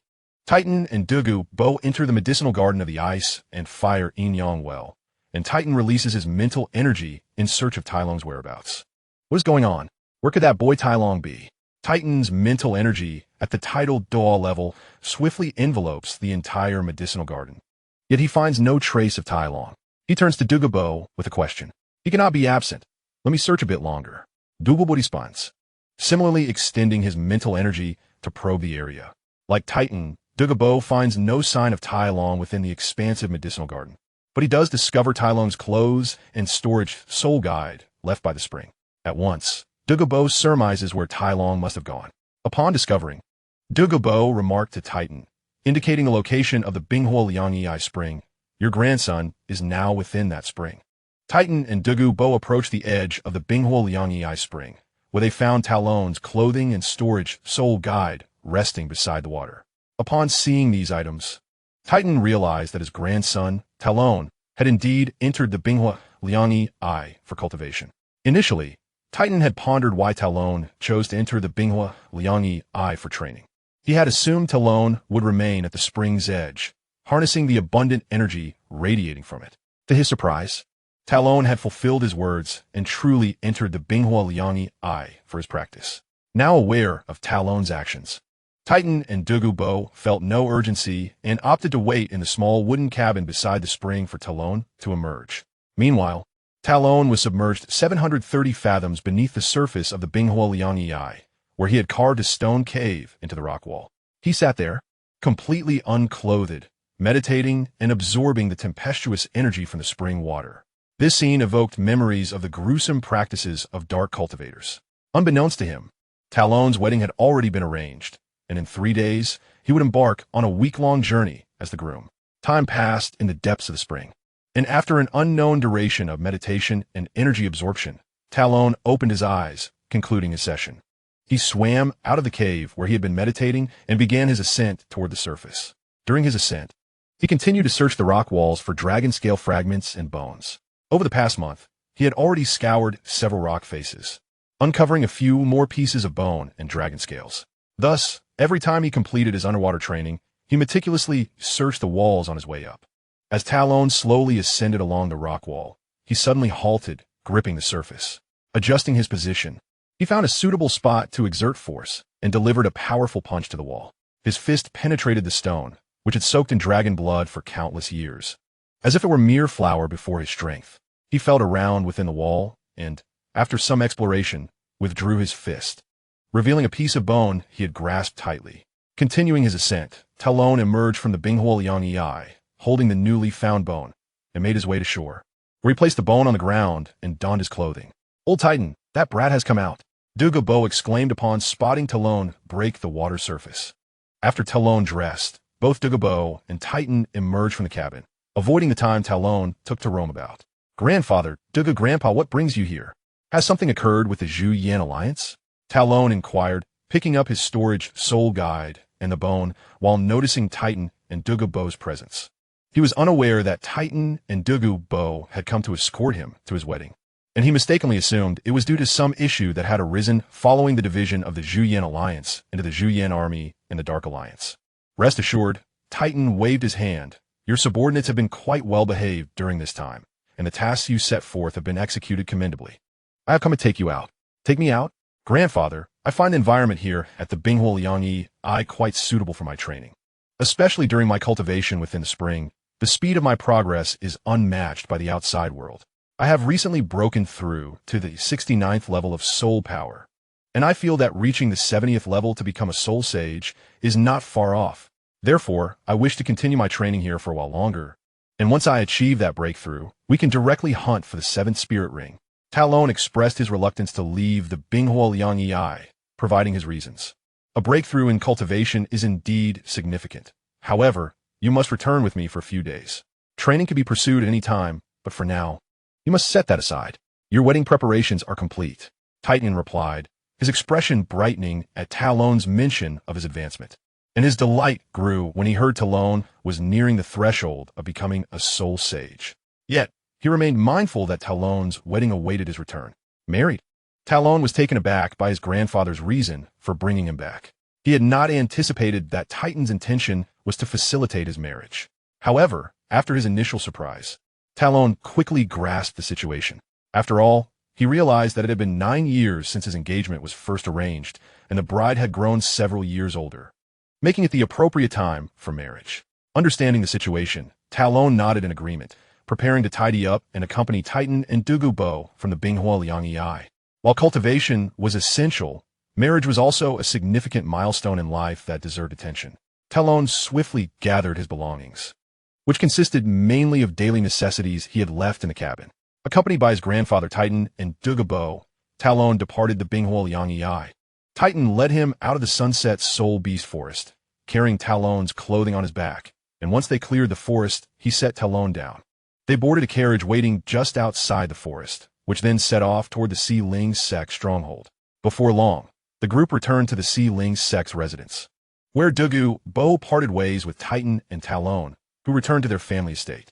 Although Douluo maintained a calm demeanor upon leaving, his heart was tumultuous. While he was aware of Talon's exceptional talent and rapid rise in soul power, he had not anticipated such swift advancement. Now at the age of 15, Talon had already reached the 69th level as a soul emperor, and it was evident that he had yet to encounter any bottlenecks in his cultivation. As his soul power continued to grow rapidly, Douluo's astonishment was understandable. He had already set high expectations for Talon's abilities. He recalled that 3 years ago, when Talon had vanished, he had achieved a breakthrough to the Soul King and acquired his 5th spirit ring. Now, upon Talon's return after 3 years, Titan had taken him to the Stardow Forest for a specific purpose, to assist Talon in acquiring his 6th spirit ring. Thus, Douluo surmised that Tai Long's current soul power cultivation was that of a newly ascended soul emperor, having advanced from Soul King to Soul Emperor within a mere 3 years, a remarkably swift progression among the 4 great sections. Douluo's conjecture was indeed accurate. Tai Long had reached the level of Soul Emperor, but rather than being a novice, he stood at the 69th rank, merely 1 level away from becoming a soul sage. Reflecting on his own cultivation journey, Douluo realized that Tai Long must have achieved this advancement from Soul King to Soul Emperor in under 3 years. Boldly predicting, he estimated that Tai Long's transition from Soul King to Soul Sage would similarly take approximately 3 years. In contrast, Douluo himself had taken significantly longer than 3 years to progress from Soul Sect to Soul King. He couldn't help but feel a sense of inadequacy in light of such disparities. What further unsettled Douluo was the stark contrast in cultivation levels between his granddaughter, Douluo, and Tai Long. At 16 years of age, Douluo had only attained the 48th level of Soul Sect. While this may be deemed exceptional talent, it becomes less impressive when compared to others. Douluo's current soul power level could be considered the brightest star among the younger generation of the Tindo Empire. Yet it was somewhat disappointing in light of the resources and training Douluo had invested in her over the years. The cultivation resources at Douluo's disposal far exceeded those of the renowned solitary cultivators from the original narrative of Dalu. With the emergence of Yangwudi, Douluo had acquired extensive knowledge regarding medicinal herbs that could break familial legacies. Now, alongside Yangwudi, Douluo had engaged in the prudent development and utilization of celestial herbs and spiritual medicines surrounding the Eye of Ice and Fire. Beyond the initial concoctions aimed at nurturing mental strength, they had also devised numerous other elixirs with various beneficial effects, including those that enhance physical attributes, accelerates soul power cultivation, and soothe emotional turmoil. These auxiliary medicines have been systematically researched and developed by Douluo and Yang Wudi. As the primary researcher behind these elixirs, Douluo would undoubtedly benefit from their availability. However, due to concerns over Douluo's seemingly superficial soul power, the supply might not be abundant, though it would certainly not be negligible. Despite the plethora of supportive elixirs at her disposal, Douluo had only recently reached the 48th level. For someone who had consumed celestial herbs to enhance her cultivation potential, this was indicative of a lack of diligence in her training. Meanwhile, Tai Long had returned to the small courtyard with his grandfather, Titan. During their carriage ride, Titan had already briefed Tai Long on the details surrounding his wedding and the planning orchestrated by his father, Tai Nuo. Upon hearing about his father's arrangements for the wedding, Tai Long felt a mix of emotions akin to those of the 7 recipients of wedding invitations, though perhaps more complex, as he was not merely an observer, but the groom himself. Tai Long held a deep respect for Tai Nuo's planning and design skills. Had it not been for the fact that this was his own wedding, he might have commended his father's efforts. The complete wedding plan was laid out before him. The first day would witness the union of Tai Long and Anna, the most powerful among the women in terms of soul power and the first to establish a relationship with Tai Long. The second day was reserved for Tai Long and Ai Mi, also a soul sage, making her the second to share a room with him.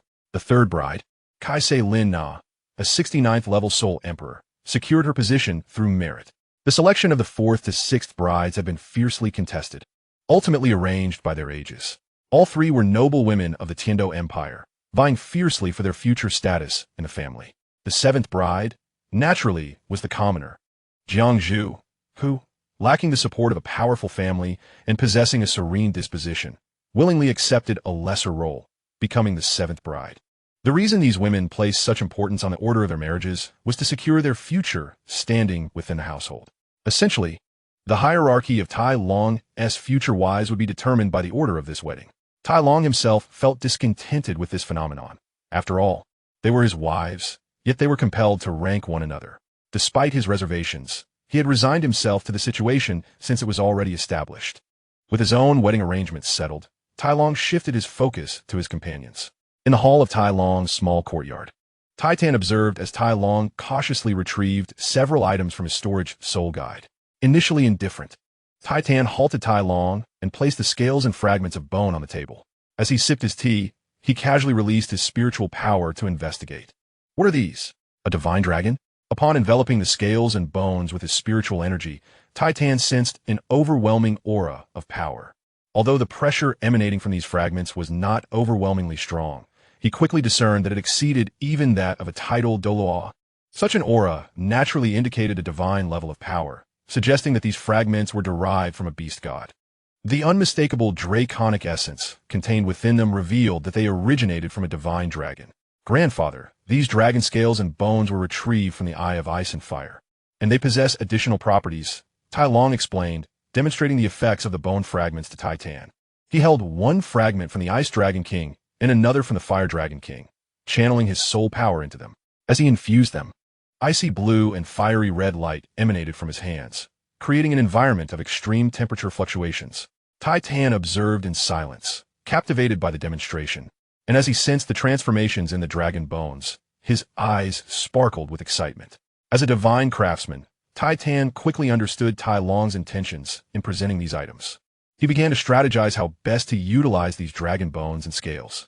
While continuing to channel his soul power into the dragon bones, Tai Long remarked, "Grandfather, not only do the high temperatures and frigid conditions speak for themselves, but the weight of these dragon bones increases significantly as I infuse them with soul power. Once fully infused, each piece will weigh over 10 times its original mass. I aspire to craft a splendid weaponry utilizing these dragon bones and dragon scales, employing the bones as the primary material to forge a Fantianhuaji. With the scales as the core component, I aim to forge a complete suit of armor." In Chapter 152, titled Weapons and Armor, Tai Long meticulously plans the utilization of these dragon scales and bones, conveying his design for the Fantianhuaji to Titan. Seeking assistance in forging the weapon. Although Tai Long has spent many years working with iron, he acknowledges his own limitations as a blacksmith. His skills can merely be regarded as those of seasoned craftsmen. Without formal blacksmithing qualifications, Tai Long never envisioned a career as a blacksmith. After years of labor, He has achieved the ability to forge some refined weapons and construct powerful crossbows. However, he realizes that to fully harness the dragon bones and scales in creating weaponry and armor, his blacksmithing prowess is insufficient to reach the level required for such an endeavor within the next decade. Thus, he seeks the guidance of his grandfather, Titan, sketching out his weapon concepts and requirements. Tai Long only needs to ignite the forge and maintain an appropriate temperature while observing his grandfather's craftsmanship, ultimately completing the final step of quenching the forged weapon.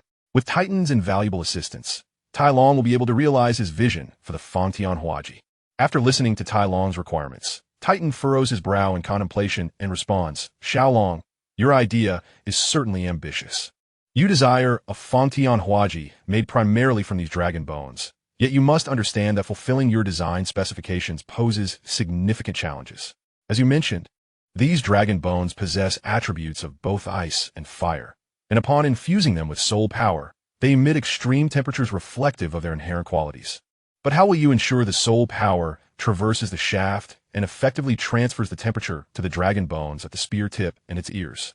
While I can address the issue of soul power transmission, I am uncertain of any metal capable of enduring the relentless onslaught of alternating ice and fire energies during the forging process.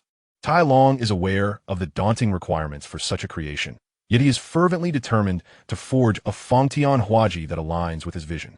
He understands, however, that if he cannot resolve the conflict between the energies of ice and fire, the design of his Fangtian Huaji will inevitably require alteration. As Tai Long grapples with potential solutions, a spark of inspiration ignites within him as he gazes at the dragon scales set aside. Grandfather, I believe I have identified a material capable of withstanding the continuous impact of both ice and fire energies, Tai Long suggests, albeit with some uncertainty. What material is that? Titan inquires curiously. It is this, an item of equal caliber to the dragon bones, which is not only exceptionally sturdy, but also serves to insulate against the disruptive effects of ice and fire energies on other metals. Tai Long holds up a fragment of dragon scale to illustrate his point. Although Titan is initially unaware of the scale's potential, he decides to explore their properties further. Encouraged by Tai Long's enthusiasm, upon receiving Titan's nod to demonstrate the capabilities of the dragon scales, Tai Long channels his soul power into the ice attribute scale. As he does so, an icy blue luminescence envelopes the scale, though it does not emanate the terrifying chill characteristic of the dragon bones. While the temperature of the scale decreases, it remains within an acceptable range, posing no threat of damage to metals. After showcasing the ice attribute scale, Tai Long presents a fire attribute scale to Titan. The effect mirrors that of the ice attribute scale, simply replacing the chill with a searing warmth, transforming the icy blue glow into a vibrant crimson. Following Tai Long's demonstration, Titan begins to grasp the utility of the dragon scales and bones, and subsequently inquires about Tai Long's requirements for the new weapon and armor, effectively concluding that discussion. Although Tai Long has numerous specifications for the Fangtian Huaji, he possesses no extraordinary demands for the new armor, except for a desire that it exudes a more imposing presence. After discussing the crafting of Tai Long's new weapon and armor, they turn their attention to the future development and reputation of the Sealing sect. Titan has conferred with several other titled Douluos of the Sealing sect, and is now seeking Tai Long's input on these matters. The reason for soliciting the opinions of a younger generation is rooted in the significance of the situation to Tai Long, ensuring he remains engaged and cooperative. Xiao Long, I have conferred with your grandfather Dugu and grandfather Yang, and we believe that the most effective way to elevate the reputation of our Sealing sect is to have our Advanced Soul Master Academy participate in the upcoming Continental Advanced Soul Master Competition. Would you be interested in joining our Sealing Academy and leading the team at the competition? Titan inquires, adopting a tone of negotiation. Me? Participate in the Continental Advanced Soul Master Competition? Grandfather, are you certain you are not jesting? Tai Long responds, skepticism evident in his voice as he seeks confirmation from Titan. I'm not joking.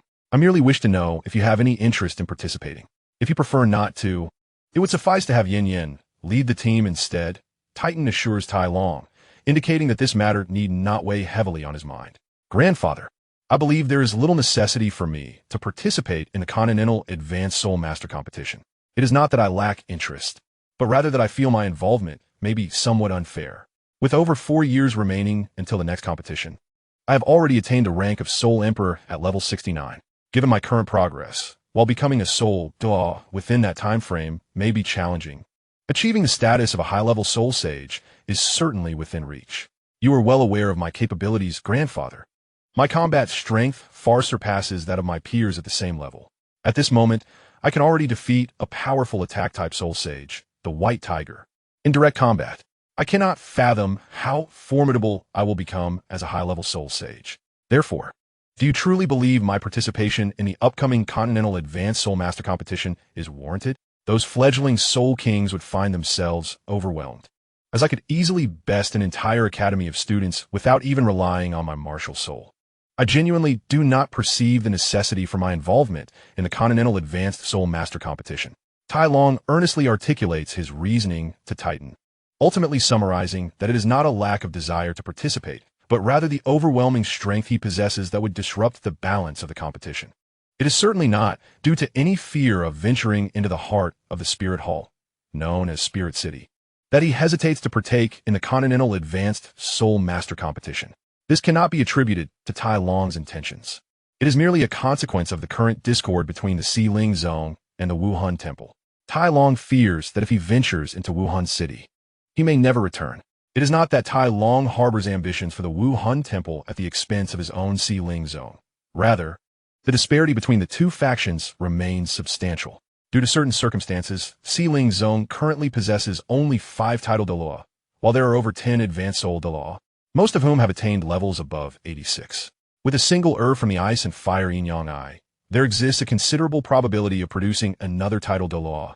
However, at present, Xiling Zone cannot afford this due to the need to maintain internal stability, though this is not the primary reason. The more than 10 advanced Soul Dalu are central figures within the 4 major single attribute families, and their loyalty to both their families and sect is unquestionable. While issues of power struggles may arise, they are an inescapable reality for any major force. The decision not to provide these high-level Soul Dalu with the herb to assist their breakthrough to title Dalu is the result of careful analysis conducted by the current 5 title Dalu, considering the existing circumstances surrounding Xiling Zone. Currently, Xiling Zone is allied with the Tiando Empire and maintains a cordial relationship with Qibao Liuli Zone, as well as a reasonably amicable rapport with the Blue Lightning Tyrant Dragon Zone, often exchanging gifts and invitations during festive occasions. Despite the seemingly harmonious relations within Xiling Zone, it primarily stems from the fact that their presence does not pose a threat to the surrounding major powers. Although Xiling Zone boasts 5 formidable title Dalu, they are mostly of lower rank, lacking even a single 95-level Super Dalu. Consequently, they do not instill fear in neighboring factions, allowing for peaceful coexistence. If Xiling Zone were to suddenly reveal the existence of more than 20 title Dalu, it is likely that the Qibao Liuli Zone, Blue Lightning Tyrant Dragon Zone, and the Tiando royal family would find themselves deeply unsettled. These factions might even unite against a force boasting such a plethora of title Dalu. Furthermore, the Wuhan Temple would not stand idly by and allow Xiling Zone's power to swell unchecked. Thus, Xiling Zone's standing can only accommodate 5 title Dalu unless one of them can break through to 95, ascending to the status of Super Dalu. Only then will Xiling Zone possess the true capital to establish itself as a top-tier power on Douluo continent. At the title Douluo level, the gap between each rank is vast, particularly at 95, which serves as the dividing line between ordinary title Dalu and Super Dalu. Tai Long's recent remarks were earnest. Yet Titan discerned the underlying reason for Tai Long's reluctance to participate in the Continental High-Level Soul Master Tournament. Having watched Tai Long grow up, Titan is well aware of his character, and thus does not need to speculate on his reasons for refusal. Accordingly, Titan addressed Tai Long. Xiao Long, do not be hasty in your rejection. Allow me to elucidate my hopes for your participation in the next Soul Master Tournament. The Continental High-Level Soul Master Tournament captures the attention of all Soul Masters across Douluo continent. Particularly, the teams that perform exceptionally well and claim victory will have their captains and key players' names resound throughout the continent. This represents an excellent opportunity to elevate your reputation. Moreover, should you emerge victorious, countless young Academy Soul Masters will come to admire you. Do you not wish to consider whether these admirers could become your believers, potentially aiding you in acquiring faith power? TitanIs' reasoning for wanting Tai Long to join the tournament is undeniably astute. He has ingeniously connected a mere tournament to the potential gathering of faith power for Tai Long. Upon hearing his grandfather's words, Tai Long felt a flicker of desire. The previously proposed method of acquiring faith power through the teachings of Zhu Yin seemed far less efficient compared to this direct approach of eliciting admiration.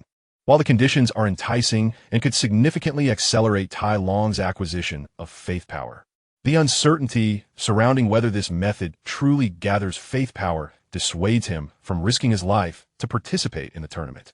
Grandfather, let me be honest with you. I do not wish to participate in the next Continental High-Level Soul Master Tournament because I do not trust that, once I showcase my strength and talent, the Wuhan Temple will allow me to leave Wuhan City alive. Tai Long laid bare his concerns regarding the tournament. Ha ha ha, Xiao Long. You need not worry about that. I have already considered this aspect. We still have over 4 years. With the assistance of those spiritual herbs, our strength will undoubtedly advance further. Your grandfather, Douluo Bo, is already a 93-level title Dalu and is not far from breaking through to 94. In 4 years, there is certainly a chance to strive for the 95-level Super Dalu. You are aware of your grandfather Douluo's capabilities. Once he becomes a Super Dalu, extinguishing the lives of the commoners and low-level soul masters in Wuhan City will be trivial. At that time, let your grandfather accompany you to Wuhan City for the finals of the Continental High-Level Soul Master Tournament. You need only unleash your full potential. Upon hearing his grandfather's words, Tai Long understood that this was TitanIs' way of helping him accumulate faith power. Although he was uncertain whether this would indeed gather faith power, it was nonetheless a viable approach. Considering his grandfather's plans, Tai Long reflected on the destructive power that Douluo Bo could unleash at full strength, leading him to believe that having a 95-level Douluo Bo by his side would indeed allow him to participate. Thus, Tai Long responded to Titan, "Grandfather, I am willing to go, but we still have 4 years. Let's assess the situation when the time comes. I am currently fatigued from my training at the Ice and Fire Yin-Yang Eye. You can attend to your matters while I return for now." After bidding farewell to his grandfather Titan, Tai Long departed. Tai Long left the dragon bones and scales he had acquired from the Ice and Fire Yin-Yang Eye behind, as Titan had already agreed to assist him in forging weapons and armor. During this time, Titan planned to gather materials for crafting weapons and armor for Tai Long, intending to forge them once Tai Long's marriage arrangements were concluded. Upon returning to his small courtyard in a cheerful mood, Tai Long discovered that Anna and Amy were not present, likely having gone out. Generally, Kai's Lena stayed at the headquarters of the Dark Alliance, and both Anna and Amy were there during this period. Upon entering the courtyard, Tai Long found Xiao Shui trimming the flowers and plants. Observing her graceful form as she concentrated on her task, he felt a sudden whim and quietly approached her from behind. Without a sound, Tai Long crept up and suddenly embraced Xiao Shui's slender waist, lifting her effortlessly. Woo-woo. Startled by Tai Long's unexpected embrace, Xiao Shui exclaimed, "Sister Xiao Shui, do not scream." It was not only Xiao Shui who was startled.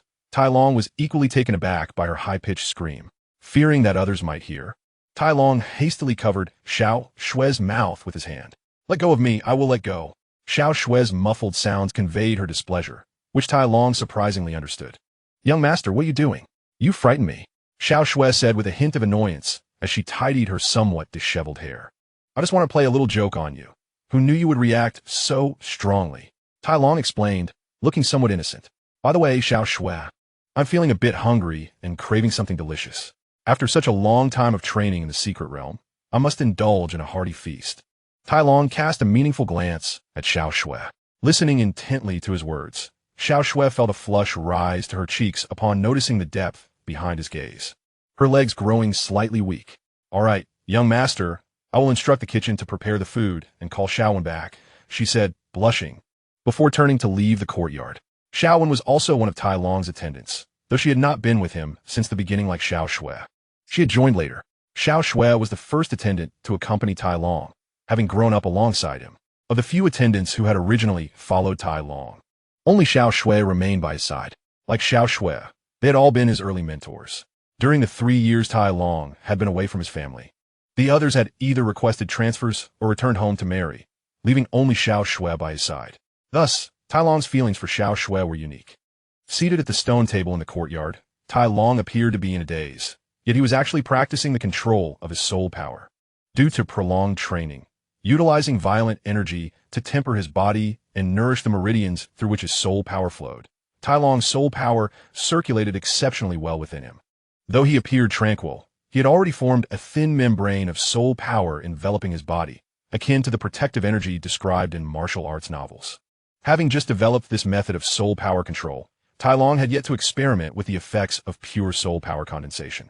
After some attempts, he felt a sense of understanding and contemplated using soul power combined with mental energy to levitate objects. Motivated by this thought, he decided to try it. With his mental energy guiding his soul power, he enveloped the stone table before him. Once completely covered, he directed his mental energy to lift the stone table. This proved to be effortless, and gradually, under his control, the stone table began to rise, defying the pull of gravity. Encouraged by this success, Tai Long wondered if he could apply the same principle to himself, using soul power and mental energy to lift his own body. Would this not be akin to mastering the abilities of a titled Douluo? Without hesitation, he released his hold on the stone table, reaching out with one arm to catch it as it fell and set it down. Then, he began to guide his soul power to envelop his own body. Ultimately, he failed. For some unknown reason, he could not lift himself despite being enveloped in his own soul power.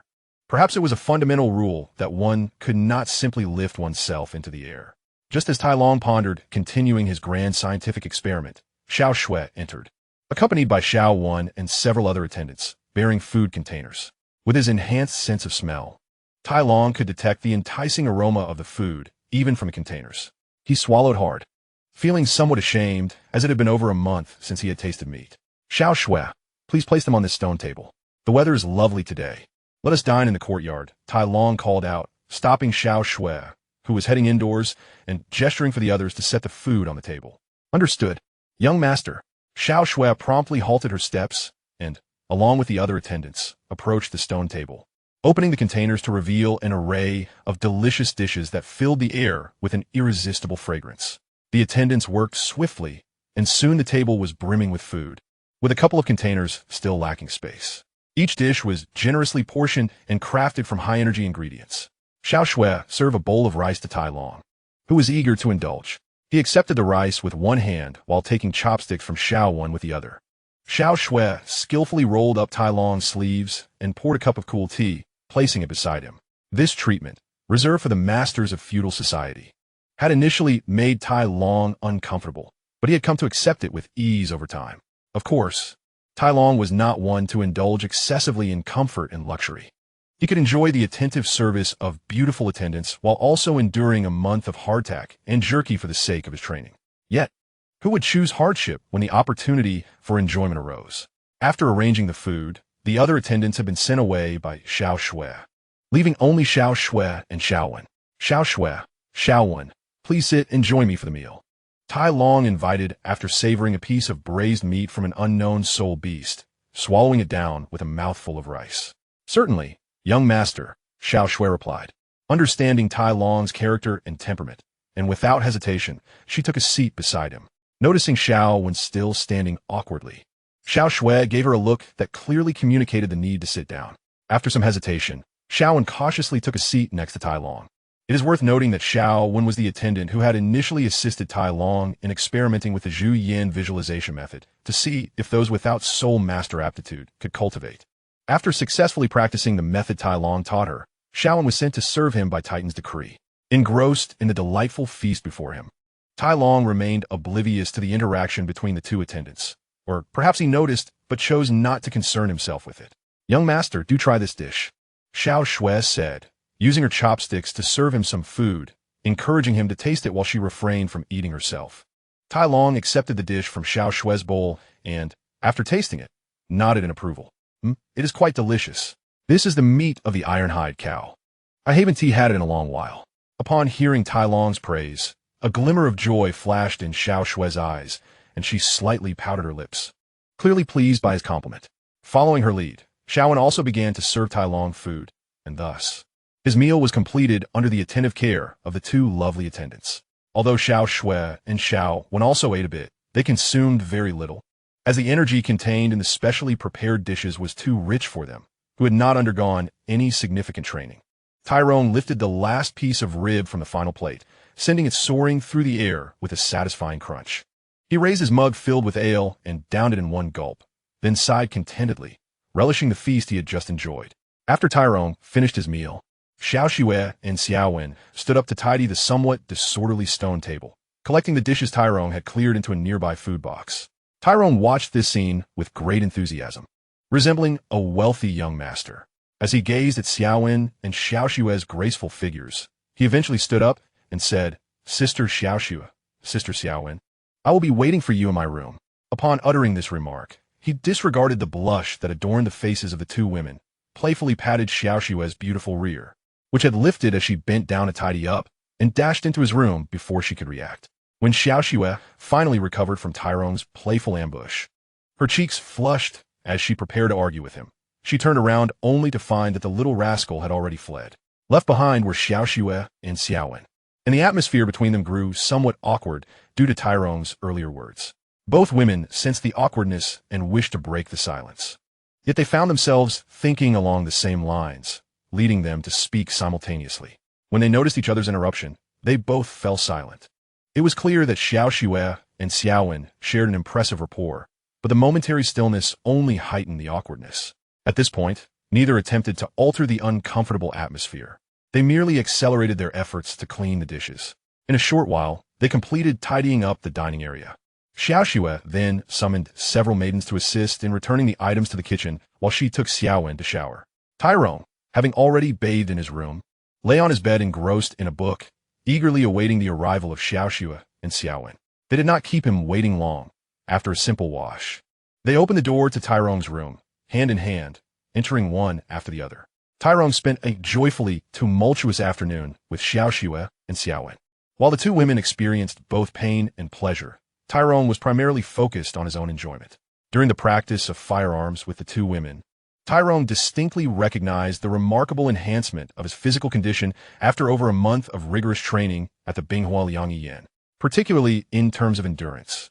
Tyrone had consistently resisted the immense pressure while diving deep into the eye of Binghua Liangyi, reaching depths exceeding 700 fathoms each time. After each underwater training session, he would drag his weary and slightly injured body back up, meticulously searching along the stone walls. Thus, Tyrone's stamina was continuously strengthened through repeated deep dives. After accumulating such experience for over a month, Tyrone only realized the growth of his physical endurance after trying it out with Xiao Xue and Xiao Wen. However, it undoubtedly took a toll on the two women. As evening approached, when it was time for dinner, Xiao Xue and Xiao Wen, with Tyrone's assistance, exited his room. They declined his invitation to stay for dinner, staggering slightly as they supported each other, escaping from Tyrone's courtyard. Observing their condition, Tyrone wondered if he had perhaps gone too far. After a brief moment of reflection, he picked up his bowl and began to eat. After Tyrone heartily devoured a bowl of rice, he slowed his pace, feeling the effects of an afternoon of physical exertion. As he ate, he remembered Xiao Wen and Xiao Xue, whose legs were somewhat unsteady. Thus, he pondered for a moment before calling over a nearby maid, instructing her, "Please inform the kitchen to prepare some nutritious meals for Xiao Xue and Xiao Wen and deliver them to their room." The maid, upon receiving Tyrone's request, curtsied and left to carry out his instructions. Watching her depart, Tyrone felt a sense of satisfaction for having accomplished a necessary task, which in turn improved his appetite. After finishing a grand feast alone, Tyrone left the dining table and strolled around the courtyard for a couple of laps. Inspired, he retrieved his Fangtian Huaji from his storage soul guide, eager to demonstrate his unique spear technique.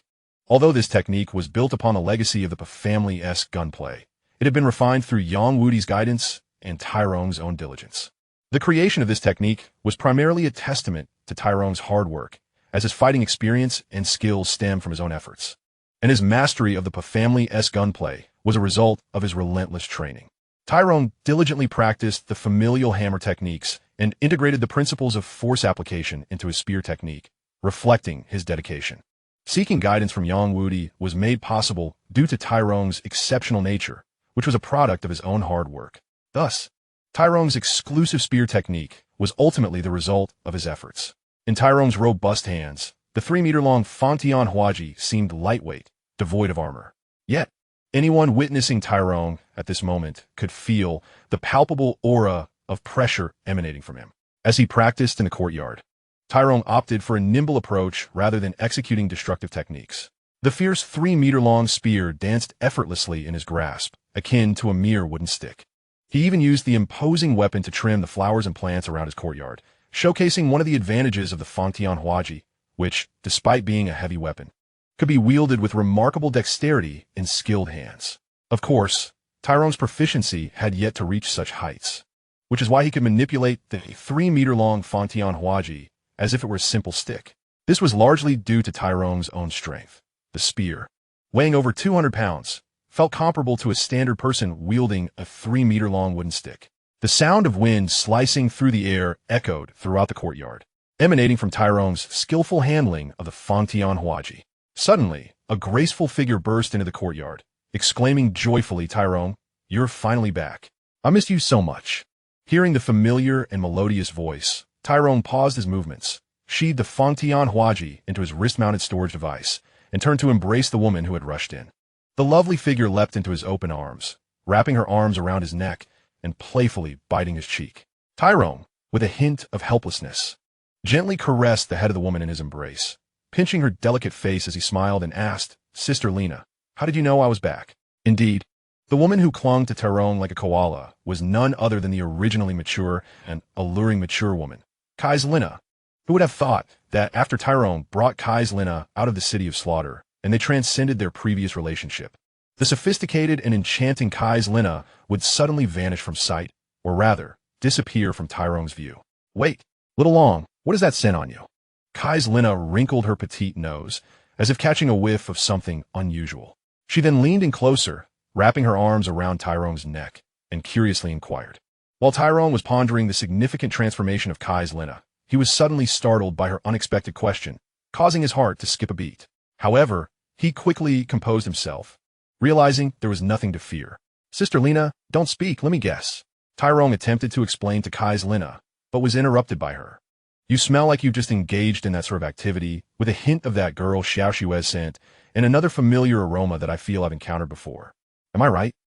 Lena, resembling a detective, unveiled the sources of the scents on Tyrone, looking quite pleased with herself. "Indeed, your little fox nose is remarkably keen. I've already bathed. How could you still detect it?" Tyrone, observing Lena's playful demeanor, realized she bore no jealousy, perhaps highlighting the differences between Dalu and his previous world. "Of course, my nose is quite sensitive. Just you wait, after the wedding. I'll be able to tell with whom you've interacted. So take care." Lena whispered teasingly in Tyrone's ear, blowing warm breath as she playfully licked his ear with her delicate tongue. "Ah, you truly are a little enchantress." Even Tyrone, who had exerted himself physically all afternoon, found it hard to withstand Lena's enticing behavior, instinctively tightening his embrace around her. Lena, feeling Tyrone's subtle movements, let out a melodious laugh, reminiscent of silver bells, then intentionally wriggled in his arms, pressing her soft body closer to him in a provocative manner. "Enchantress!" Tyrone could not help but feel his passion ignited by Lena's flirtations, and he playfully nibbled on her cheek before carrying her towards the room. As they entered, Lena, feeling the familiar scent again, swiftly crossed her legs and rolled away, evading Tyrone's wolf-like approach. She wrinkled her nose, sniffing the air, then cast an unhappy glance at Tyrone. Tyrone, not wishing to answer her question, decided to interrupt Lena's wandering thoughts physically, thus remaining silent while preparing to cast a spell. "You little rascal, confess to your sister what this scent is. I won't tell anyone else." Lena coaxed with an alluring tone, casting a flirtatious glance at Tyrone. "It's not a big deal. You've met her before. The next time you see her, just smell the air and you'll know. For now, let us focus on what's at hand." Tyrone continued to evade the topic, recognizing the futility of discussing it with Lena. Lena, dissatisfied with Tyrone's evasiveness, rolled her eyes and suddenly wore a mischievous smile, as if a clever idea had struck her. Her smile transformed her slightly elongated phoenix eyes into narrow, fox-like ones, complementing her impish expression, resembling a little fox eager to play tricks. "Brother Long, I just want to know whose scent is on you. If you tell me, I will agree to fulfill your request tonight and undergo the martial spirit possession. How about it? I won't do anything to her. I'm simply curious."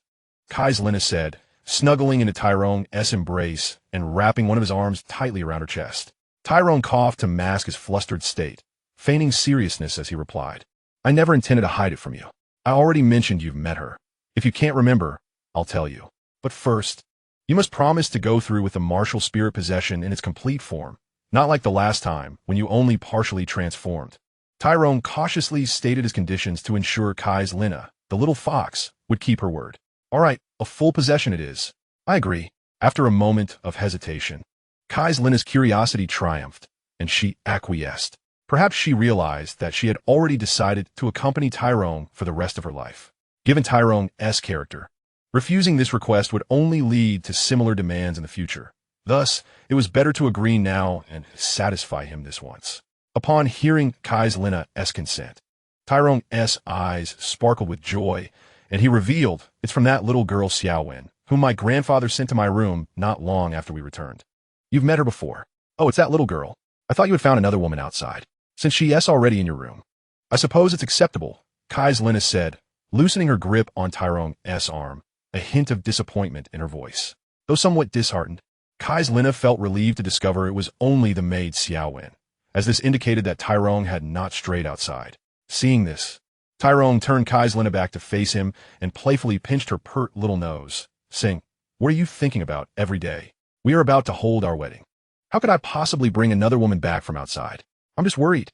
I, along with Sister Anna and Sister Amy, are not so young anymore, being several years older than you. Now you're about to marry 4 beautiful younger sisters. Kai's Lina's voice grew increasingly plaintive as she spoke, eventually choking up, her big watery eyes blinking and shimmering, as if on the verge of tears. This was clearly Kai's Lina's tactic, having noticed Tyrone's softened expression, sensing his emotional turmoil as if he were concerned about her feelings. With a clever twinkle in her eyes, she decided to play her card. Tyrone, indeed, fell for Kai's Lina's act, opening his arms to embrace her delicate form, gently patting her back as he softly reassured, Sister Lina, rest assured, I would never abandon you. However, as Tyrone delivered his heartfelt promise, Kai's Lina, nestled in his embrace, found his earnest declaration utterly amusing, bursting into laughter. It can be said that originally, after Catherine's plan succeeded, and she was embraced by Talon, she struggled to contain her laughter. Initially, she managed to hold it in, but as Talon offered her heartfelt comfort and assurances, Catherine could no longer suppress her mirth and burst into laughter. While giggling, she playfully patted Talon's robust back, and perhaps due to the intensity of her laughter, tears of joy brimmed in her eyes, just as Talon was tenderly comforting the emotionally distraught beauty in his arms. He suddenly heard a wave of laughter that had transformed from being restrained to freely expressed, right beside his ear. His expression darkened in an instant. The laughter that resonated in his ears could only belong to the very woman he was trying to console. With a frown, Talon released his embrace and swiftly turned Catherine around, delivering a playful slap to her backside, which made her tremble and emit a crisp sound. The slap momentarily halted her laughter, and she looked up at Talon with red-rimmed eyes, filled with a hint of reproach, as if her sparkling gaze could communicate her grievances. You little fox, you have gone too far. I will never fall for it again. As Talon gazed at Catherine, feeling a twinge of softness in his heart, he suddenly recalled how she had just toyed with him, and so he steeled himself and delivered another playful slap to her backside. After the second slap, he feigned sternness and declared, Don't think you can deceive me again. I won't fall for the same trick twice. After Talon's second playful slap, he savored the delightful sensation from his earlier actions and found it quite enjoyable.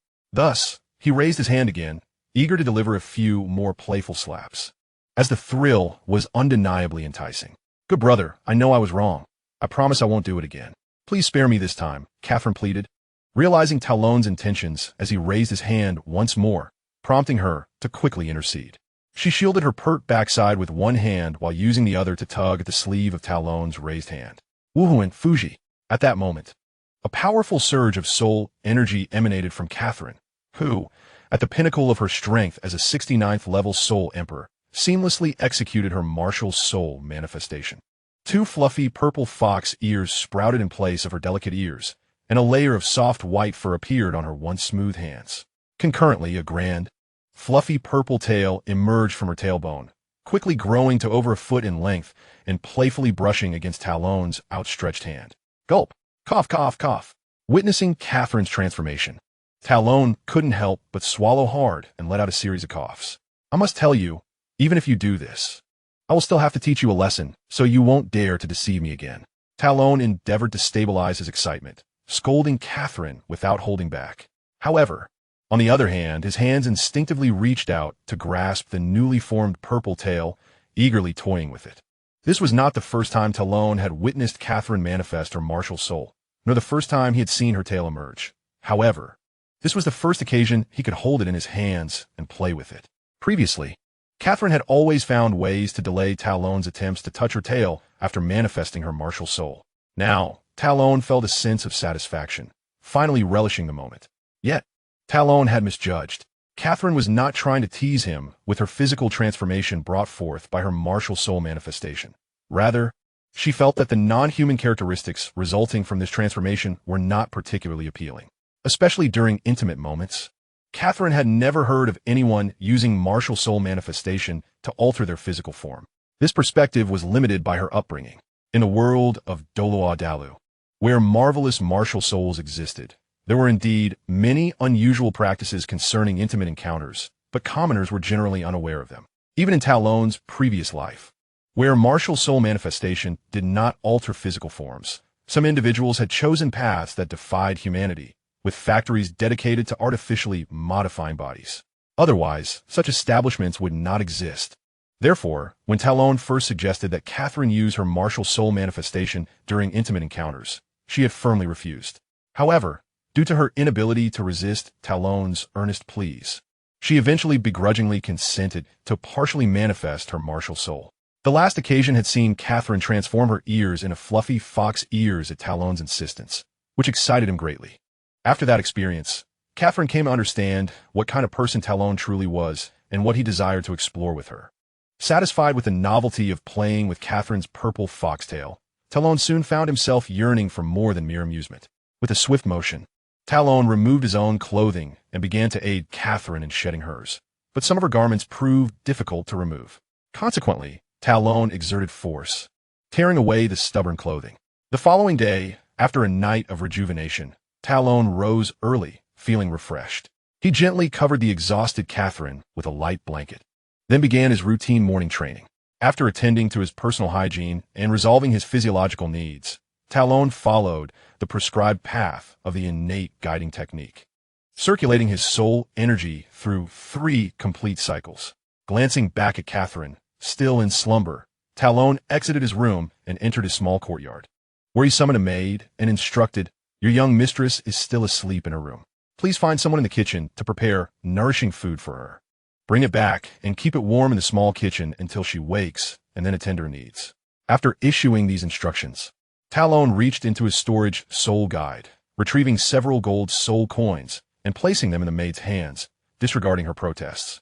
He insisted, "No need to refuse. Just ensure you complete the tasks I've assigned. This is your due reward."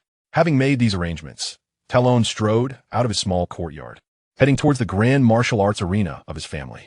Along the way, he greeted numerous acquaintances, responding to each with courtesy.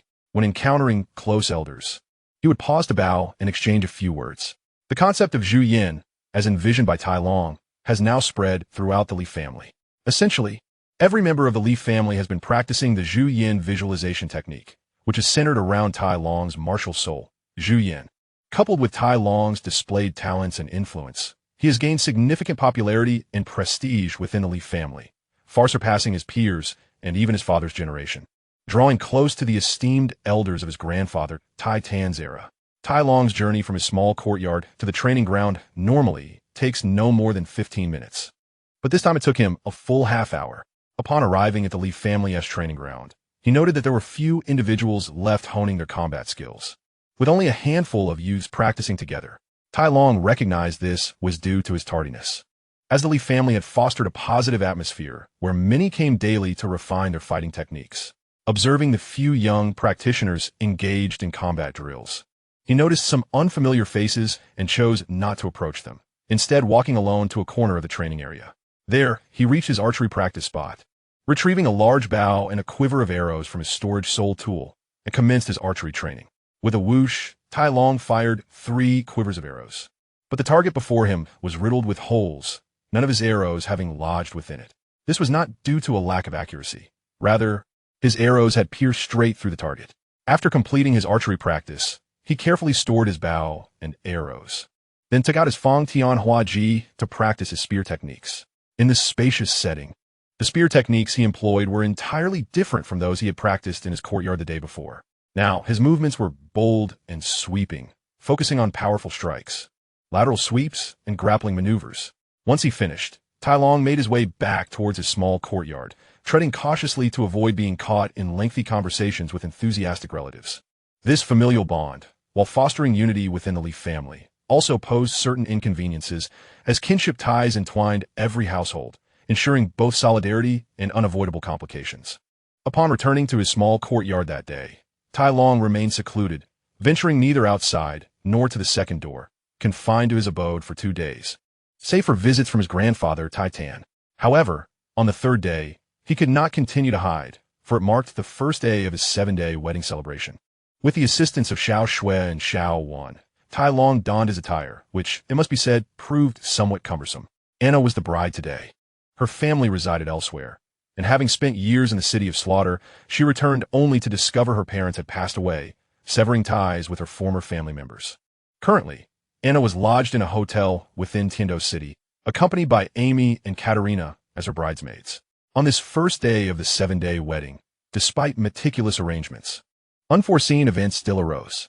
After an hour of delays, at the hour of Chun when the sun was high in the sky, Tai Long finally set off with a jubilant entourage of wedding guests. Concurrently, the venue for the wedding had been reserved at a large hotel in Tiando City, where guests were already beginning to arrive, some presenting gifts.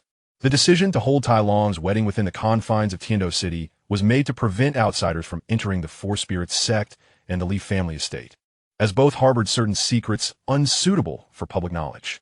This location also facilitated guest attendance. Additionally, the Li family intended to celebrate Tai Long's wedding internally, with members of the Four Spirits sect and the Zhu Yan alliance also joining in the festivities. Since these internal celebrations were not suitable for outsiders, Tai Long's wedding banquet was divided between 2 locations. Tai Long and his entourage arrived at the hotel where Anna was staying. The companions accompanying Tai Long were his peers, some of whom had called him Big Brother in their youth. However, time had changed them. They had all matured, and Tai Long's 3-year absence to train in the city of slaughter had created a distance.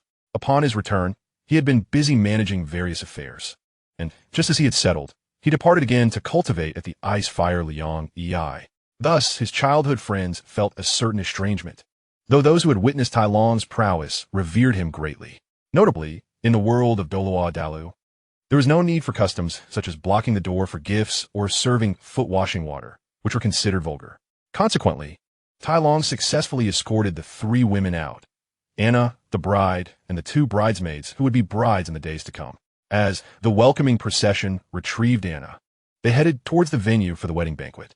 As the wedding commenced, Tai Long and Anna followed the ceremonial proceedings without any dramatic incidents such as abductions. After the ceremony concluded successfully, Tai Long began toasting the guests who had come to congratulate him. He did not toast everyone, but only those with whom he shared a particularly close bond or who represented powerful factions, along with those of formidable strength themselves. After completing the rounds with Katerina, he returned to his original table and raised a glass to the imperial prince, Shuechinghe. Your Highness, I toast to you, thanking you for attending my wedding today. Tai Long downed a cup filled with fruit wine. With his other hand, he poured a special high-proof liquor brewed by the Four Spirits sect specifically for his wedding, filling the prince's cup to the brim. Upon hearing Tai Long's words, Qian Rinxue quickly stood to meet Tai Long's toast, smiling as she replied, Brother Tai Long, you jest. Qinghe has long desired to befriend you, but until now, I have lacked the opportunity to meet. This wedding finally grants us that chance. However, calling me Your Highness feels too formal. Let us refer to each other as brothers. I am slightly older than you, so I shall call you Brother Tai Long from now on. If that pleases you, Qian Rinxue's attendance at Tai Long's wedding was undoubtedly to forge a connection, and she would not miss any opportunity to draw closer to him. On the following day, Tai Long found himself somewhat taken aback by Qian Rinxue's sudden overture of camaraderie, his previous smile stiffening into an awkward expression.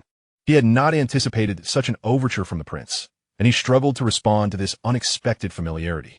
Certainly, under normal circumstances, Faced with the overtures from the future heir of the Tiando Empire, Talon, the future successor of the Four Spirits sect and ally of the Tiando Empire, would naturally be delighted to accept, fostering a long-lasting relationship and gradually deepening their camaraderie.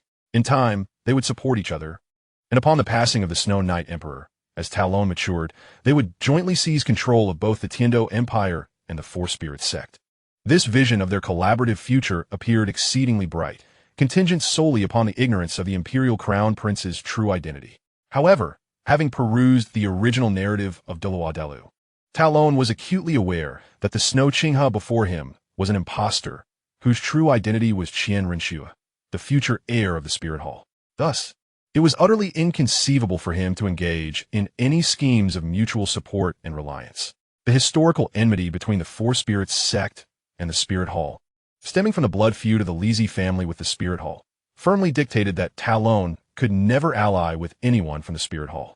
Although Talon found it perplexing why Qian Renshua would seek to court someone like him, who harbored animosity towards the Spirit Hall, he now recognized that he might be able to manipulate this unaware Qian Renshua, intent on winning him over. Understanding these dynamics, and how to approach the imposter Snow Qinghe, Talon finished the cup of fruit wine in one gulp, signaling with the empty glass that he had finished his drink. He then jovially addressed Snow Qinghe, saying, "Since you have expressed such sentiments, do refrain from calling me Brother Talon. It feels rather awkward. Those dear to me, who are my juniors, call me Xiaolong. So henceforth, you may refer to me as Xiaolong. I have downed my cup. You may drink at your leisure." Seeing Talon grant her such courtesy, Qian Renshua understood that he too harbored intentions of strengthening their relationship. Consequently, upon witnessing Talon finish his drink and invite her to partake as she pleased, she felt compelled to comply and raised her glass, mimicking Talon's earlier bravado, consuming her drink in one go. However, as one unaccustomed to drinking, Qian Renshua found herself choking on the potent liquor, leading to a fit of coughs.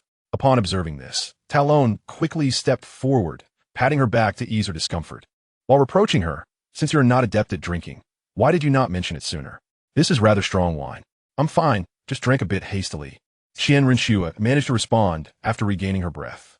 "That is good. One must pace oneself with drinking. Please sit down and enjoy some food." "I must take my leave for a while," Talon advised, giving her back a gentle pat before departing from their table.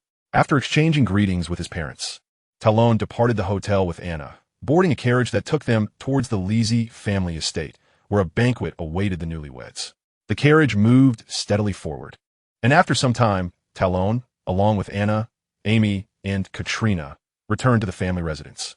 The wedding banquet hosted by the Lizhi family was already underway, and upon the arrival of the main guests, the atmosphere elevated considerably. Talon first led Anna to pay respects to his grandfather, Titan, who, beaming with joy, assisted him upright with his soul power. Titan laughed heartily, exclaiming, "Wonderful! My grandson is getting married today. He shall truly become a man." After a brief exchange of pleasantries with his grandfather, Talon proceeded to greet the elders, Yang Wudi, Niu Gao, Bai He, and Dugabo, all of whom expressed their delight, offering encouragement, blessings, and advice, creating a scene of joyous camaraderie. After mingling with the elders, Talon engaged in toasts and conversations with others, particularly his comrades from the Zhuyan alliance, before finally taking his leave.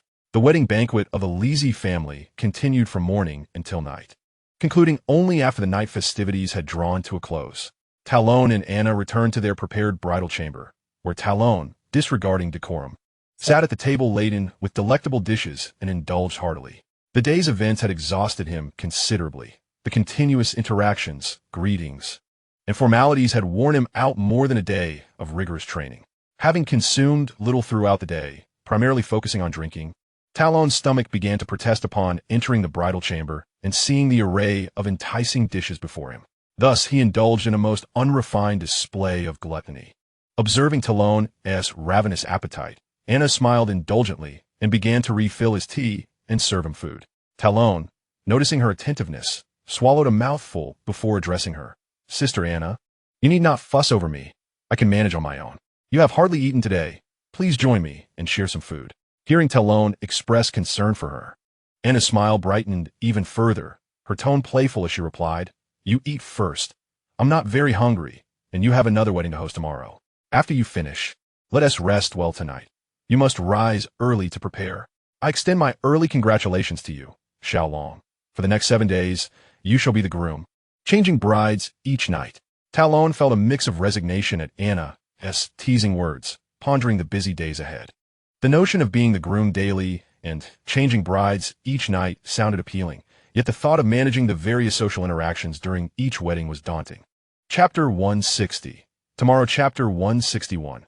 Sleepless that night, within the Lisi family estate, Talon and Anna, the newlyweds, after performing their marital duties, chose not to indulge further, but instead embraced and drifted into slumber. It was not a matter of Talon's stamina. Rather, he felt emotionally fatigued from the day's proceedings. Meanwhile, many others, including Talon's father, Tino, who was responsible for orchestrating the entire 7-day wedding affair, found themselves awake throughout the night. While Talon enjoyed a carefree role, his father bore considerable responsibility, particularly since the esteemed guests, including Titan and Yang Wudi, had not attended the wedding at the hotel. In their absence, Tino was tasked with overseeing the entire event, ensuring everything proceeded smoothly. Tainuo was exceptionally busy today, hosting guests and managing affairs with evident enthusiasm, having helped the Li Ji clan establish a firm foothold in Tiandocheng. He had naturally assumed the role of its external representative, especially since certain matters were unsuitable for Titan himself to handle directly. Following the founding of the Xiling sect, Tainuo further became its official envoy to the outside world. Though initially unaccustomed to such duties, he adapted swiftly and soon found genuine delight in engaging with diverse individuals. Indeed, stepping into this diplomatic arena opened an entirely new world for him. He charged forward with vigor along the path of a consummate diplomat, gradually setting aside both his cultivation of soul power and his smithing craft. This shift did not escape TitanIs notice, and it stirred in him deep dissatisfaction. Thus, Tainuo felt profound joy at being entrusted with planning his son Tailong's wedding, not merely because his son was finally marrying, but also because this event offered him a rare and radiant opportunity to demonstrate his talents before his father. Determined to prove himself, Tainuo resolved to transform the wedding into a flawless, resplendent testament to his capabilities. After the banquet concluded and the last guest departed, Tainuo returned home to his residence and immediately seated himself at his writing desk, lost in meticulous reflection. Even when his wife, Yang Banshipyuang, softly called him to bed, he offered only distracted, perfunctory replies before resuming his quiet, intense contemplation. He began a thorough post-mortem of the day's ceremony, scrutinizing every moment for imperfections, awkward pauses, missteps, logistical hiccups, or lapses in etiquette. Each flaw he identified was transcribed onto paper before him. Then, for each issue, he devised a solution, carefully analyzing its feasibility, refining its elegance, and committing it to ink. Yet, dissatisfied with certain resolutions, he discarded them without hesitation, returning again and again to the drawing board, reimagining, revising, and reworking until each answer resonated with both precision and grace. Thus passed the night, a ceaseless, solitary cycle of discernment, invention, critique, and reinvention. Tainuo was not the only one awake that night. Early that morning, Douluo had invited his granddaughter Duguyen to attend Tailong's wedding, but she declined, citing a prior commitment to stroll through the city with her closest friend, Yi Lingling. Though she did not set foot in the Li Ji clan's manor, Duguyen nonetheless visited the hotel where the wedding was held, the very venue Tainuo had selected. She remained there only briefly, observing from afar as Tailong and Anna completed the solemn rites of marriage. Then, without seeking out Tailong, she gently tugged Yi Lingling's hand and departed. Her outward demeanor remained composed, even buoyant. She accompanied Yi Lingling through hours of leisurely shopping, laughed freely, and parted from her friend with warm smiles before returning home. Yet the moment she closed the door to her own chamber, that radiant mask dissolved. Her smile vanished, her shoulders slumped. The air around her thickened with palpable sorrow and quiet desolation. When Douluo returned home, however, Duguyen was once again the picture of serenity, perhaps even more cheerful than usual. She shared dinner with her grandfather, chatted lightly, bathed, and climbed into bed with practiced calm. Her breathing slowed, her eyes closed. To all appearances, it was just another ordinary night. It is worth noting that Duguyen did not rely on meditation to replace sleep. She cultivated only occasionally, her discipline more whimsical than rigorous. Her current soul power already far surpassed that of her peers, rendering arduous training unnecessary in her eyes. After all, She had always slept soundly, especially after a day spent shopping with Yulingling, a warm bath, and gentle repose beneath soft linens. Yet tonight, sleep eluded her. She lay motionless, eyes shut, willing slumber to come. But the harder she tried, the more stubbornly wakefulness held her, tossing restlessly upon her downy mattress. She finally clenched her small fists and struck the bed sharply, sitting upright with a sharp exhale. Frustration surged through her. She raked her fingers through her hair until it tumbled into wild, disheveled waves. Then, with a sigh, she sank back onto the pillows, gazing blankly at the ceiling, her thoughts a turbulent, unquiet sea. Images from the wedding replayed in her mind with cinematic clarity, Tai Long and Anna exchanging vows. The gentle curve of Anna's smile, sweet, serene, utterly assured. And beneath that image, older memories stirred, scenes she had long believed buried, now resurrected with startling vividness. She recalled their very first meeting, the challenge she issued, the unflinching force with which Tai Long had felled her, then effortlessly subdued her classmates. She remembered the quiet ache before their first parting, the flutter of nascent affection, the subtle, hopeful hints she dropped, daring him to step closer. She remembered the confession he made just before vanishing, his words still echoing, tender and sincere, then the silence that followed. 3 years without word, without reason, breaking their shared dream of attending the Tianduo Imperial Secondary Spirit Master Academy together. The memory of that betrayal rose again, not as sorrow this time, but as a sharp, incisive anger, sharpened further by the image of Tai Long's beaming face at the altar. Her fragile calm shattered anew. Her fist, momentarily relaxed, clenched once more, tight, trembling. A soft, grinding sound escaped her lips. Her small, silver teeth gritted together, a quiet testament to the fury churning within. Her mind continued its relentless reel, her solitary enrollment at the Tianduo Imperial Secondary Spirit Master Academy. Her astonishment at finding classmates so vastly inferior, none even approaching the 30 soul ring threshold, while she herself towered above them in both cultivation and combat aptitude. Before, with Tai Long ever present, the relentless, formidable rival whose strength eclipsed hers, Duge Yin had never indulged in arrogance. Though aware of her own extraordinary talent and rapid progress, she had never truly grasped the magnitude of her power because Tai Long had always stood, unshakable, just a little higher. But once she walked those academy halls alone, the fog of uncertainty gradually lifted, and like a long-dormant seed cracking open in fertile soil, the latent authority of the big sister reemerged, stronger, surer, unapologetically hers. Within half a year, Duge Yin had become the undisputed leader of the entire academy, its most formidable, most revered, most quietly commanding presence. Due to Duge Yin's formidable prowess far exceeding that of her peers, including the senior students, it can be said that she was the most powerful student within the Tianduo Royal Intermediate Soul Master Academy at that time. Thus, it was only natural for her to ascend to the position of the academy's leading figure. As she reminisced about her invincibility during her time at the academy, a proud smile involuntarily graced her face.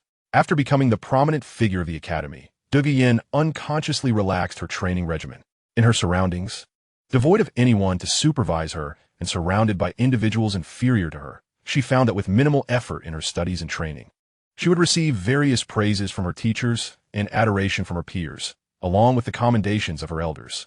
One must ponder how many adults could maintain their diligence in such an environment, especially when the person in question was merely a young girl in her teens, not yet possessing a mature understanding of the world, nor an independent mindset unaffected by external influences. Thus, Duge Yin became entranced in this environment, forgetting the arduous efforts she once exerted just to keep pace with Tai Long's training speed, where sleepless nights were dedicated to meditation and practice solely for a single word of praise. Occasionally, when alone, Duge Yin would recall the difficulties she faced in seeking Tai Long's commendation when he was still by her side. However, at that time, she either swiftly shifted her thoughts away from Tai Long or developed feelings of discontent towards him. Consequently, over the 3 years, as she compared her life to the present, her admiration for Tai Long gradually faded, replaced by growing dissatisfaction towards someone who consistently overshadowed her. When Duge Yin encountered Tai Long again recently, her discontent remained, preventing her from rekindling the closeness they once shared. Subsequently, she learned from her grandfather, Duge Bo, that Tai Long had ventured into the Star Doe forest to acquire his sixth spirit ring and had ascended to the rank of Spirit Emperor. This revelation left Douluo Yin somewhat astonished. In just 3 years, Tai Long had advanced from Spirit King to Spirit Emperor, an accomplishment that evoked a sense of envy within her regarding his training speed. Additionally, it caused her heart to tighten as she was reminded of the days when she felt overshadowed by Tai Long. Nevertheless, such feelings of surprise did not lead her to sleepless nights pondering life. Upon discovering from her grandfather that Tai Long had indeed obtained his sixth spirit ring and become a six-ring Spirit Emperor, Douluo Yin's curiosity about Tai Long's current spirit power level and the details of his 3-year absence began to burgeon. The most straightforward method for her to ascertain Tai Long's situation was, of course, to inquire directly. However, it was evident that she preferred not to approach Tai Long directly. So she turned her attention to those in his circle, his grandfather, Titan, and his parents. These individuals might possess knowledge regarding Tai Long's spirit power level and his whereabouts during those 3 years. Yet, Douluo Yin wished to keep her investigation discreet from the elders who were aware of her past relationship with Tai Long. After several encounters, Douluo Yin quickly bonded with the vivacious and spirited Katrina, and the two soon referred to each other as sisters. At the time, Katrina had not yet taken a step further in her relationship with Tai Long, but she harbored intentions to deepen her connection with him.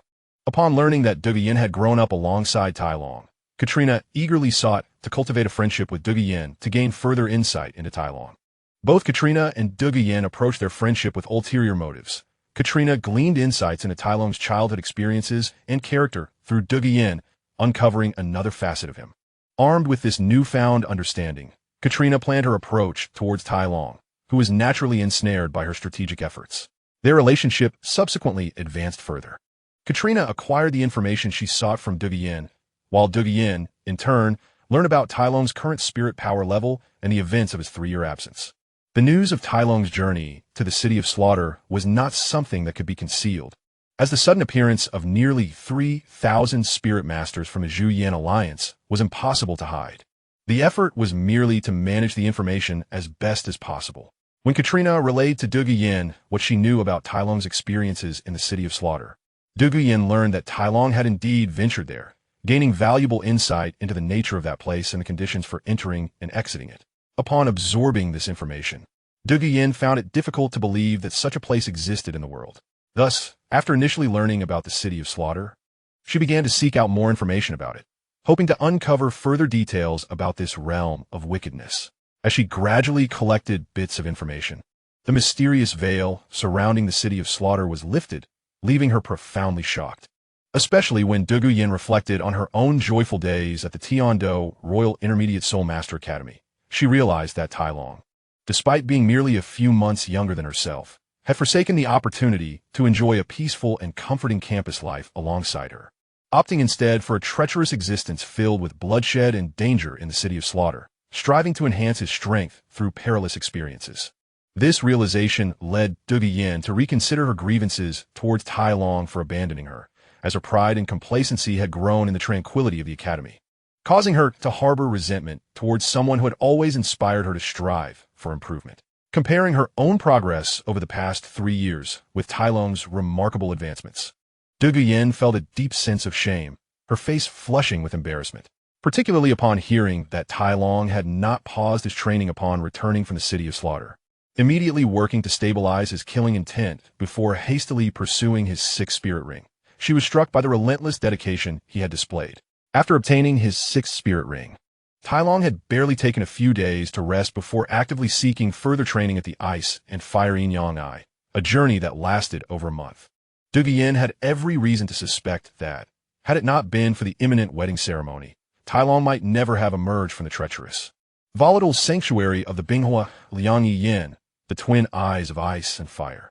Indeed, to most others, Tai Long excluded, this hallowed yet hostile realm was no paradise, a maelstrom of unruly, chaotic energies, utterly inhospitable to mortal life. Even Tai Long himself harbored no particular fondness for lingering there, not out of spiritual aversion, but simply because the fare within those frigid, fiery depths paled in comparison to the delicacies awaiting him beyond its borders.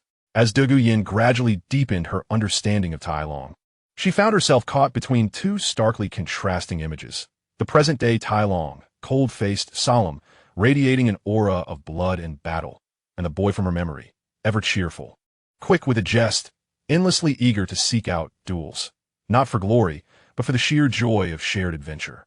The chasm between these two incarnations left her heart heavy with disquiet, especially after witnessing, at his wedding ceremony, the gentle, all-encompassing smile that graced Tai Long's lips, a smile so tender, so familiar, that it mirrored precisely the one he used to bestow upon her when she leaned Nestle against him, pouting playfully. What Douluo did not know was that, during their very first meeting, Tai Long had not withheld warmth out of indifference.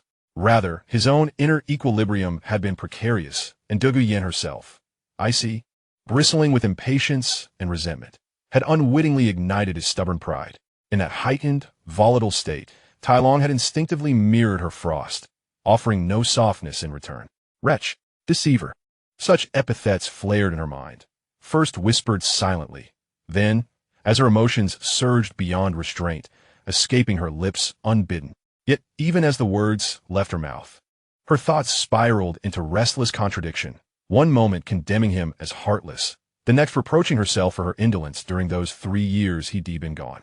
Then came the haunting, tender hypothesis that perhaps his grim pilgrimage to the city of slaughter had been no mere quest for power, but a desperate, silent vow to forge himself into a man worthy of standing beside her, defying even her grandfather, Douluo, whose disapproval loomed like a storm cloud over their bond. The more she dwelled upon it, the more certain she became, until conjecture hardened into conviction. Tai Long had endured that blood-soaked crucible not for glory, but for love. His present reserve was not indifference, but a quiet, stern encouragement, urging her to rise, to strive, to become his equal. Thus began her quiet, feverish self-romance, her mind weaving intricate tapestries of meaning from every glance, every silence, every subtle shift in his demeanor. She revisited their first reunion after those long 3 years, how his gaze had flickered, deepened, softened, as though something long dormant had stirred at the sight of her. She recalled her own guarded expression, her stiff posture, how, as a childhood companion, she knew his temper well, and how, she now believed, her own brittle composure must have wounded him, leading him to misread her heart, to think that time had eroded her affection, that she sought distance, not closeness. In her imagination, she assigned motive to every action, rationale to every silence, until the conclusion crystallized, unshakable. Tai Long loved her, Douluo. His trials in the city of slaughter were a vow made in blood, his current aloofness, a test of her resolve. It is said that when a woman's heart has chosen, even the stars align to justify her choice, and every flaw becomes virtue, every silence, devotion. So is with Douluo. From Catherine, she learned the formidable strength of Tai Long's betrothed. Anna, Amy, and Catherine, each a sovereign in her own right, with Catherine, the least accomplished among them, already a level 69 spirit emperor. Douluo, at just under 16, stood at level 49, a spirit lord undoubtedly prodigious, yet now rendered acutely aware of the gulf between herself and the women Tai Long had chosen. That awareness, sharp and stinging, kindled a fierce, irrational resolve. She would reclaim what she believed was hers. The following morning, Tai Long awoke before dawn, stirred by his unerring internal rhythm. Opening his eyes, he found Anna's serene face gazing up at him, her lashes fluttering, her breath soft against his chest. Though this was not their first dawn shared in such quiet intimacy, something felt profoundly altered, not in her, nor in him, but in the sacred weight of what they now were, husband and wife, bound by vow and witness. For the first time in years, he did not rise immediately to cultivate his spirit energy. Instead, he lingered, simply watching her, the delicate arch of her brow, the quiet rise and fall of her chest, the faint, drowsy warmth in her eyes as she feigned sleep, waiting, perhaps, for him to tease. Just as he lifted a finger to brush her nose, a soft, rhythmic knock sounded at the door, followed by the gentle, deferential voice of the maid. Xiao Shui. Knock, knock, knock. Young master, breakfast is ready. Afterward, you must don your groom's robes. You have today's wedding ceremony with Miss Amy. Xiao Shui, having prepared his favorite dishes, had noticed his unusual delay, but, ever discreet, asked no questions. Her timely interruption shattered Tai Long's playful intent, especially her mention of the groom's robes and the day's impending ceremony. His fleeting amusement dissolved into a quiet sigh. The thought of 6 more days, each mirroring yesterday's whirlwind of unfamiliar faces, hollow pleasantries, and ceremonial obligations, settled over him like a leaden shroud. A soft, irrepressible giggle escaped Anna, no longer feigning slumber, but laughing outright at his weary sigh, her eyes crinkling with mischief. Tai Long, mock outraged, pinched her nose gently, just enough to make her cheeks flush crimson as she struggled for breath. He held the pressure a beat longer, then, with a playful grin, released her, just as she gasped a breathless plea for mercy. Defeated, she opened her eyes fully, shot him a withering, affectionate glare, and huffed. Must you begin your mischief the moment the sun rises? For now, I'm your only target, but once the others officially join our household, we shall unite. And then, we'll turn the tables, teasing you relentlessly. Perhaps, just perhaps, we'll all gang up on you. After Anna finished her words, she looked at Tai Long with a hint of arrogance, even teasing him in a somewhat disdainful manner. Upon hearing Anna's recent lewd declarations and feeling her restless hands provoking him, Tai Long found himself at a loss for words. Bang, bang, bang. Young master, your father has arrived and wishes to discuss matters concerning the wedding procedures. He is currently waiting in the courtyard. Xiao Shui knocked on Tai Long's door for the second time that day, urging him to hurry. This was the first time in all the years Xiao Shui had been by Tai Long's side that she had knocked on his bedroom door twice in one day, pressing him to get ready quickly, as Tai Long considered how to counter Anna's playful teasing and remind her who held the authority in their current situation. He was interrupted by the sound of knocking and Xiao Shui's announcement from outside the bedroom door. My father is here?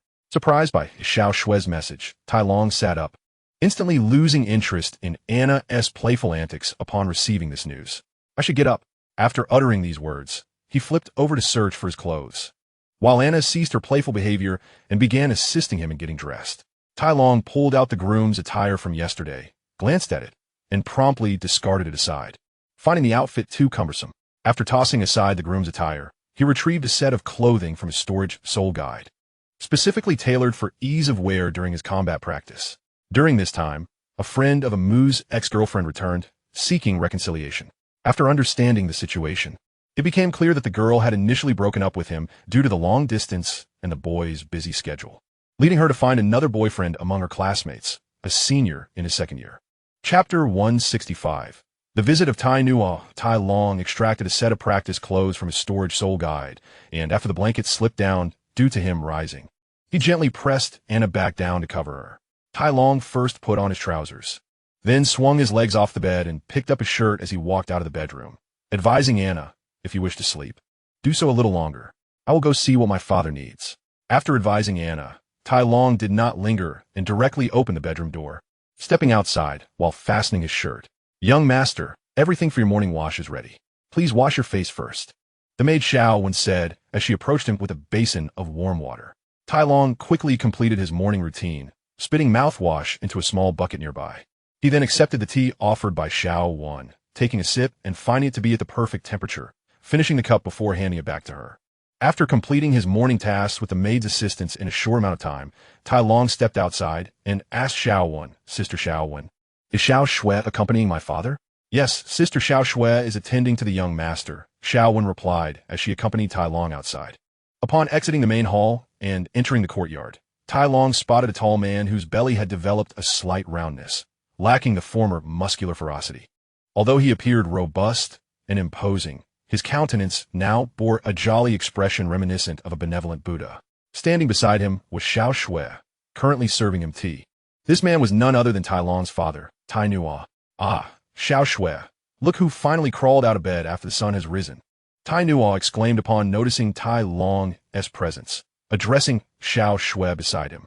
Since developing a fondness for social interaction, Tai Nuo's demeanor had become increasingly amiable, treating others with kindness.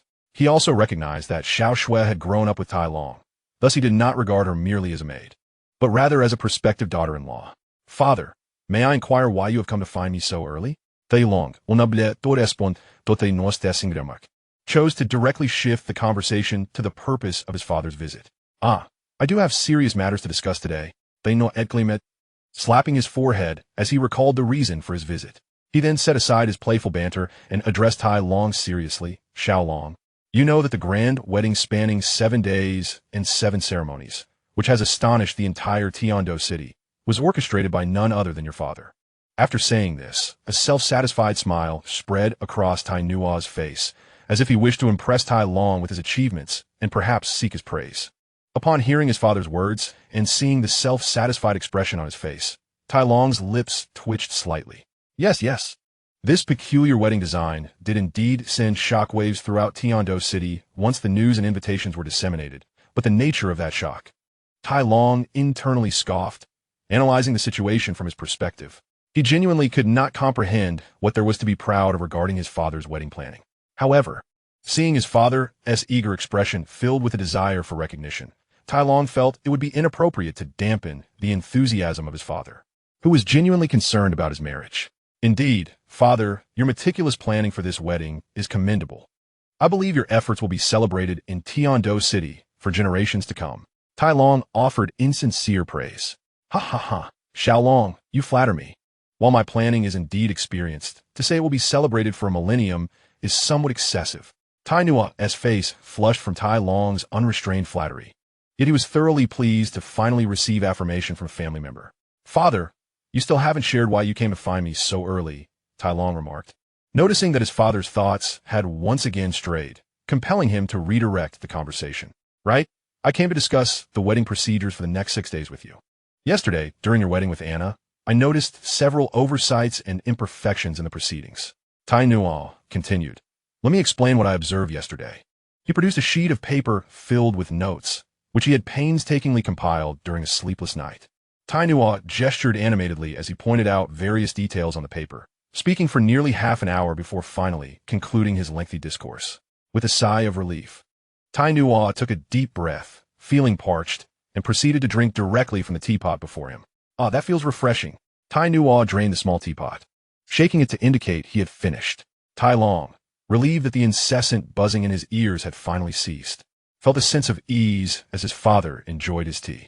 As Tai Nuo elaborated on his wedding plans, Tai Long initially paused earnestly, but soon realized that Tai Nuo was merely fixating on trivial matters, none of which would significantly impact the course of the wedding. Recognizing that his father was nitpicking, Tai Long lost interest in the conversation, allowing it to enter one ear and exit the other. Then, they no inwarded ik Tai Long understood. Tai Long nodded affirmatively, feigning engagement with frequent nods, all the while appearing to be utterly captivated by the discussion. Tai Nuo merely intended to share the modifications he had made, outlining what Tai Long needed to do for the wedding today. Tai Nuo had not planned to elaborate, yet upon witnessing Tai Long's enthusiastic demeanor, he found himself eager to converse.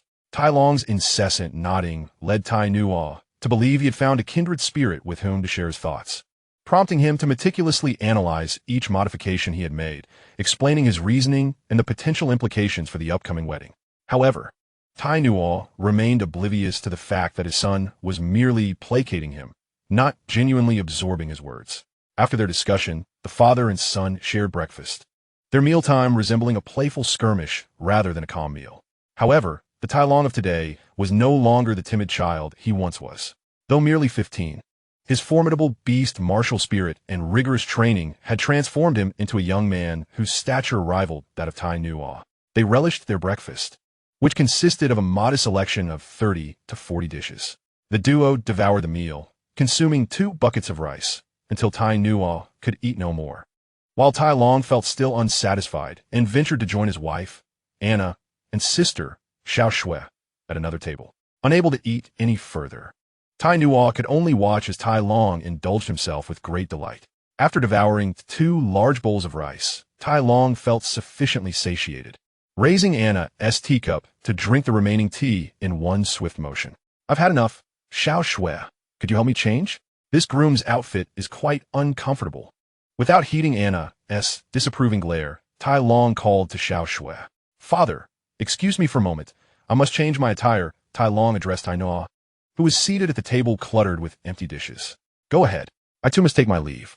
Remember what I told you this morning. Ensure that nothing goes awry. Tai Nuo replied, patting his bulging belly before rising to exit the small courtyard.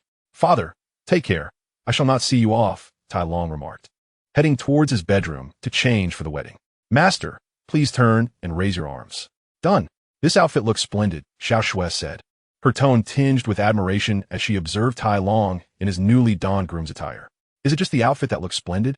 Tai Long teased, understanding the implication in Xiao Shui's voice, feigning indignation. Yes, the outfit is splendid, Xiao Shui replied playfully, a smile gracing her face as she responded to Tai Long's mock anger. Xiao Shui, utter some flattering words to cheer me up, perhaps in my good humor. I might formally bring you into my household in the near future. Tai Long teased, grasping Xiao Shui's delicate hand and playfully pinching her small nose. Master. Xiao Shui's face flushed crimson, unsure if her embarrassment stemmed from Tai Long's words or his playful gesture. Noting her shy demeanor and averted gaze, Tai Long pressed further. Come, Xiao Shui, entertain me with a smile. Ah, master, you are in high spirits. Alas, I cannot indulge you fully. Perhaps I shall share a jest with you instead?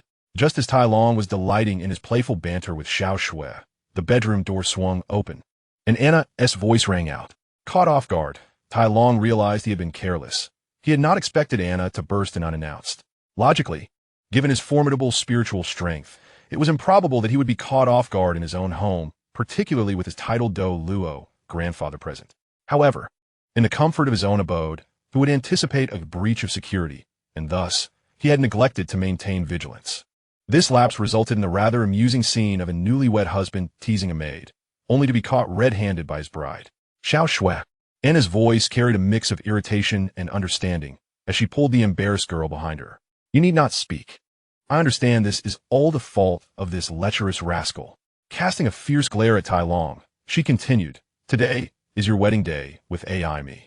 I will refrain from scolding you for now, but once the sisters have settled in, we shall have a proper reckoning. Indeed, I still have to wed AI-me. Time is fleeting. I must not linger, Tai Long exclaimed, feeling a sense of relief wash over him as he sidled past Anna, who had planted herself firmly at the door and made his way outside the courtyard, finally exhaling in relief. Reflecting on his feelings of guilt for being discovered teasing Xiao Shui, Tai Long also recognized that Anna would not truly be upset over the incident. After leaving his courtyard, he headed directly to the location where he had assembled with the wedding procession the previous day, preparing to reunite with them to welcome his bride. Once Tai Long had cautiously exited, Anna's previously stern expression softened into a smile, and she muttered under her breath, That little rascal. He knows how to keep his wits about him. Beside her, Xiao Shui wore a tense expression, anxiously fidgeting as she stood beside Anna, hesitating to speak until she finally mustered the courage to say something, only to trail off mid-sentence, unsure how to continue. Anna gently patted Xiao Shui's head, adopting the role of the understanding older sister. Xiao Shui, there is no need to be nervous. I am well aware of your relationship with that little rascal Tai Long. In fact, you arrived here even before I did. In due time, he shall formally bring you into his household. As they shared intimate conversations, Xiao Shui's cheeks flushed with shyness, yet she listened with keen interest while Tai Long, dressed in his flamboyant and festive groom's attire, arrived at the gathering point for the wedding procession, where many familiar faces from the previous day had already congregated. After yesterday's wedding procession with Tyrone, during the banquet, we shared a few drinks and engaged in pleasant conversation. The relationships between these individuals and Tyrone have evidently softened, becoming much more intimate. Lo and behold, the groom has arrived. Xiaolong's attire is truly festive. As Tyrone made his entrance, those who had previously gathered in small groups began to approach him, initiating conversations and exchanging greetings. Tyrone, beaming with a smile, acknowledged those who greeted him from a distance with a nod, and he recognized those who approached him, engaging in cheerful dialogue with them. Tyrone seamlessly integrated into the gathering. As time passed swiftly, it was soon time to embark on the wedding procession once more, and Tyrone set off with a large entourage. The wedding ceremony for Tyrone and Amy followed a similar format to that of Anna's wedding yesterday. However, Amy had her own legitimate family present. Amy, who entered the Slaughter City at the same time as Tyrone, had only been in the city for a little over 3 years. Naturally, she still had relatives in the outside world, Dalu. Amy hailed from a prominent Soul Master family, belonging to a unique assassin clan, or rather, a family of killers. Amy's involvement in the Slaughter City was due to her pursuit of a target, which led to her being drawn into that world, and upon her return, she contacted her family. However, due to the peculiar survival methods of the assassin clan, the familial bonds among the members were not particularly strong. As a Soul Emperor, Amy was considered a high-ranking member of her family. When Amy married Tyrone, She naturally informed her family, yet they only sent 4 representatives, a senior family member, a Soul King, accompanied by 3 younger clan members. This representation at the wedding of a soul sage like Aimee felt rather meager. Tyrone followed the same procedures as yesterday's wedding, escorting Aimee, clad in a bright red wedding gown. The representatives from Aimee's family maintained a cold demeanor throughout, resembling Tyrone's initial encounter with Aimee. Nevertheless, on this joyous occasion, Tyrone observed the 4 with their emotionless expressions, ultimately eliciting a stiff smile from Aimee's uncle. Tyrone felt that this smile was almost better left unfelt. However, upon glancing at Aimee, who radiated joy, his spirits lifted, and he experienced a sense of pride, transforming Aimee from her previously aloof demeanor into this vibrant individual, full of human warmth and understanding of joy and sorrow, especially now in her splendid red gown, filled Tyrone with happiness and pride. That evening, in the Lily family's 3rd wedding chamber, Tyrone and Aimee sat together at the dining table, enjoying dinner. Drawing from his experience as a groom the previous day, Tyrone did not solely indulge in drinking, but seized the opportunity to partake in a variety of dishes, which prevented him from feeling famished upon returning to their wedding chamber. After sharing a meal and a few drinks, Tyrone gently led the slightly flushed Aimee into the true essence of their wedding night. The next day, Tyrone awoke refreshed and early. He glanced at Aimee, who was still soundly asleep from their night together. Tyrone quietly rose, donned his attire, and adjusted Aimee's thin blanket before stepping out of their wedding room. After washing up with the assistance of maidens Xiaoxue and Xiaowen, Tyrone resumed his daily training, resuming his routine after a day's break. Mo Lao, I have come to escort the bride. Please wait, Alliance Leader. We must adhere to the customs of the wedding procession. This was Tyrone's 3rd wedding, and this time, his union with Katrina was of great significance to both the Lily family and the Zhuyan Alliance. Although Tyrone was the founder and current leader of the Zhuyan Alliance, he was also the future heir of the Lily family, rendering his status rather sensitive. Katrina, a founding member of the Zhuyan Alliance and the daughter of the current head, Old Mo, represented a different significance in her union with Tyrone. Indeed, Katrina was regarded as a daughter by Old Mo during their time in the Slaughter City, although the unique environment there prevented a formal father-daughter relationship from being established. However, their bond was as genuine as that of father and daughter. After both had left the Slaughter City, Katrina formally acknowledged Old Mo as her father, thus becoming his daughter. With Old Mo's support, Katrina took the final step towards Tyrone. Otherwise, as an inexperienced young girl, she would not have been so proactive in pursuing him. The wedding between Tyrone and Katrina was particularly lively, igniting excitement throughout the Zhuyan Alliance. With over 2,000 attendees, the atmosphere was electric. On this day, Tyrone and Katrina's wedding ceremony commenced, differing from the previous days. Yet the core procedures remained largely the same. On this day, Xue Qinghe, the crown prince of the Tiando Empire, naturally attended the wedding. This marked the 3rd time Xue Qinghe had personally come to Tyrone's wedding. Tyrone found it somewhat peculiar that the prince would attend multiple times. And knowing Xue Qinghe's true identity, he pondered the prince's intentions. It was hard to believe that a prince would attend merely for enjoyment without ulterior motives. Tyrone's thoughts raced, yet he maintained a composed demeanor, engaging in amiable conversation with Xue Qinghe, referring to each other as brothers. To outsiders, it might appear that Tyrone and the crown prince shared a close bond. After attending to Xue Qinghe, Tyrone and Katrina moved on to toast at other tables. That evening, in the Lily family's 3rd wedding chamber, a scene reminiscent of the previous night unfolded, with Tyrone as the male lead, and Katrina taking on the role of the female lead. On the 4th day, at the Ning family, the groom was Tyrone, and the bride was Ning Xuejuan, age 21. The wedding procedures mirrored those of the previous days. On the 5th day, the groom was Tyrone, and the bride was Caroline Ihung, also 21. The wedding followed the same procedures as the previous day. On the 6th day, the groom was Tyrone, and the bride was Gu Linruo, age 20. The wedding also adhered to the previous day's procedures. These 3 brides had been arranged for Tyrone shortly after he awakened his martial soul under the guidance of his grandfather, Titan, and the actions of his father, Tana. The cultivation talents of these 3 women were not particularly high. Among them, Ning Xuejuan had achieved the rank of Soul Master at level 34. The one with the lowest cultivation was Caroline Ihung, who, at 21, had only reached level 27. Still a great Soul Master. Furthermore, Caroline hailed from a prominent Soul Master family, which provided a conducive environment for her training. yet she had only attained level 27 by now. Caroline possesses an innate soul power talent of level 5, a gift that is neither weak nor strong, barring unforeseen circumstances. She harbors hopes of one day cultivating into a soul king, marking her as a small prodigy. Following the weddings of Tai Long, Ning Xuejuan, Caroline, and Gu Linru, the three families they represent expressed great satisfaction. Tai Long, too, was pleased with the trio of brides, despite having had limited interaction with them. He had scarcely met them prior. However, on the wedding night, he experienced a sensation distinct from that shared with Anna. During their intimate moments, Tai Long received 3 flowers, symbolizing his accomplishments, with the delicate red plum blossoms signifying his achievements. As these 3 brides were still innocent in worldly affairs, their endurance was limited, and Tai Long's robust physique meant that the wedding night was not as fulfilling as it could have been. On the 7th day, Tai Long awoke early, dressing, washing up, and training before heading out to welcome his bride. The atmosphere of the wedding procession was particularly jubilant today, dispelling the gloom that had lingered over the previous days.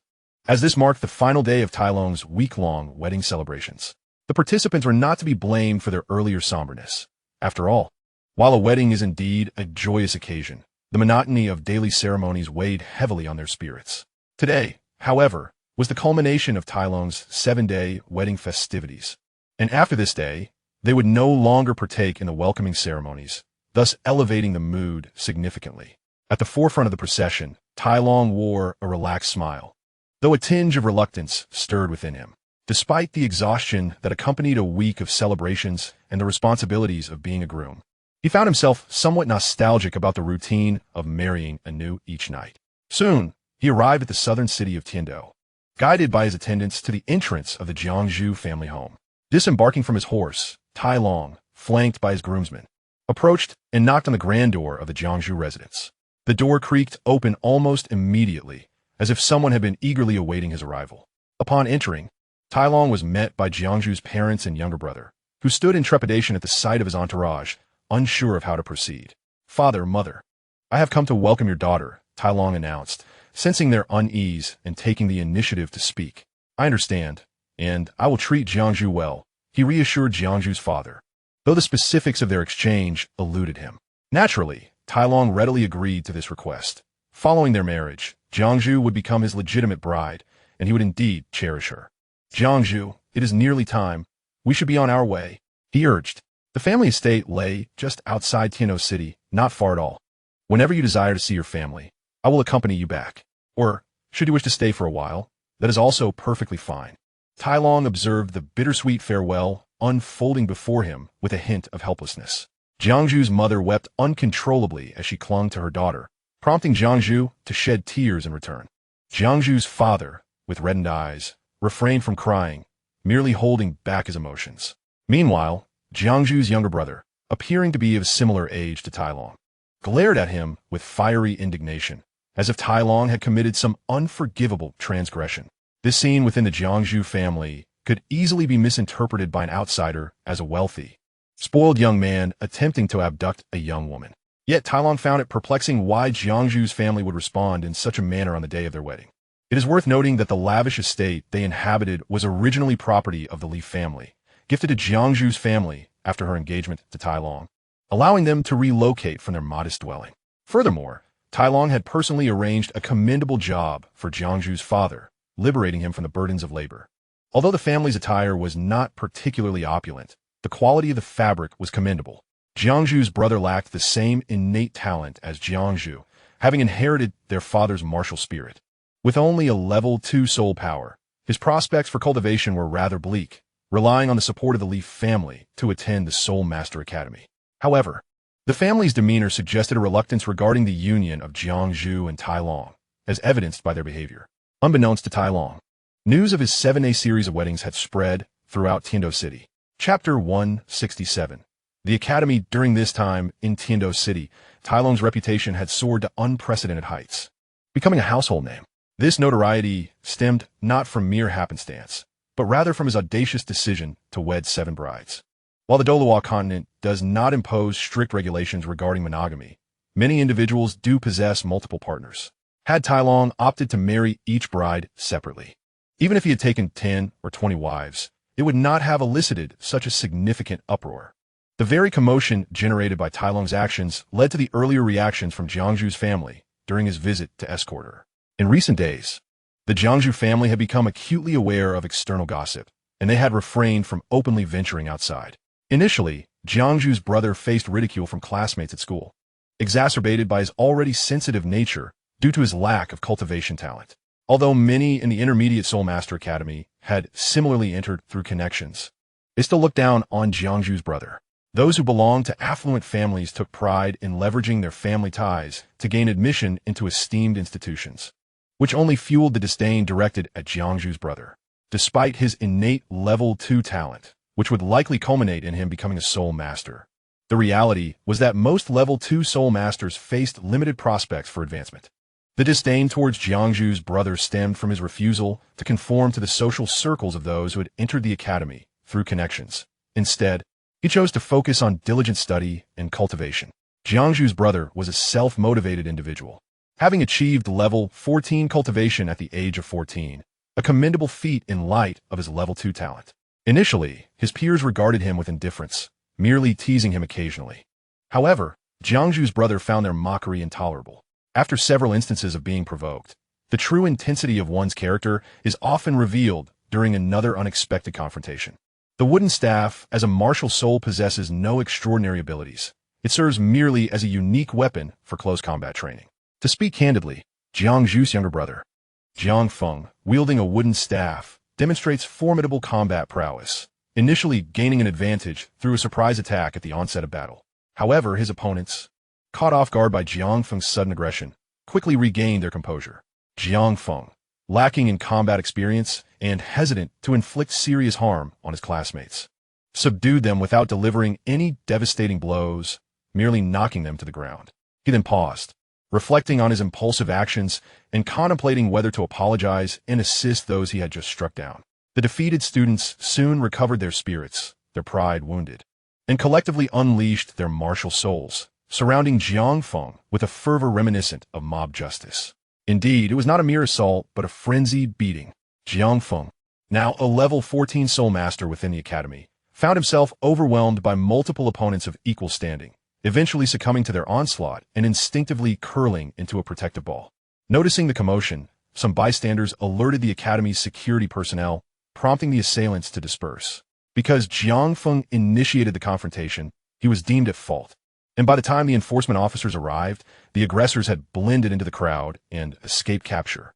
Subsequently, none of them confessed to their involvement in the attack on Jiang Feng, as the chaos of the scene and the absence of witnesses made it difficult to pinpoint blame. Given that Jiang Feng had not suffered severe injuries, the academy opted to downplay the incident for the sake of maintaining order. The institution's decision to overlook Jiang Feng's predicament left him feeling unjustly treated, yet he chose not to pursue the matter further, believing that despite being the instigator, he was the one who had ultimately suffered the most. Thus, he resolved to let the incident fade into obscurity. However, it must be remarked that Jiang Feng was rather naive, assuming that his decision to move on would also deter his aggressors from harboring ill will. These individuals began to investigate Jiang Feng's family background, discovering that Jiangzhu's family originally belonged to the impoverished class. Their fortunes having changed only after Jiangzhu caught the eye of the young master of the Li family, Tai Long. Upon learning of Jiang Feng's humble roots, they dared not provoke his family directly, yet they relished the opportunity to taunt him whenever they encountered him within or outside the academy. Initially, Jiang Feng managed to endure their jibes, pretending not to hear them. However, as they perceived his lack of resistance, they escalated their taunts, fabricating scandalous stories about Jiangzhu, accusing her of promiscuity and insinuating that she sought to seduce Tai Long. They refrained from direct confrontation, preferring to surround Jiang Feng with their slanderous remarks. Should Jiang Feng, in a fit of rage, retaliate against them, the fewer assailants would retreat and report him to the academy's enforcement officers for attempting to strike back. Conversely, if the numbers were in their favor, they would unleash their martial souls and swarm him.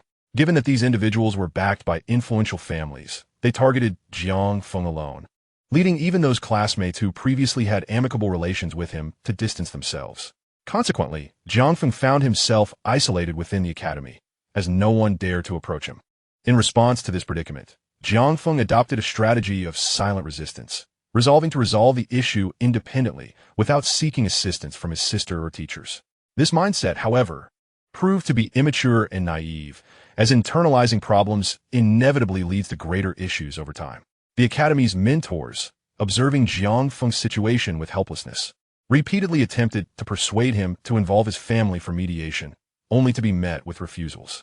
A compassionate mentor, who had risen from humble beginnings and believed in Jiang Feng's potential, endeavored to understand his plight and offer assistance, but was met with Jiang Feng's silence.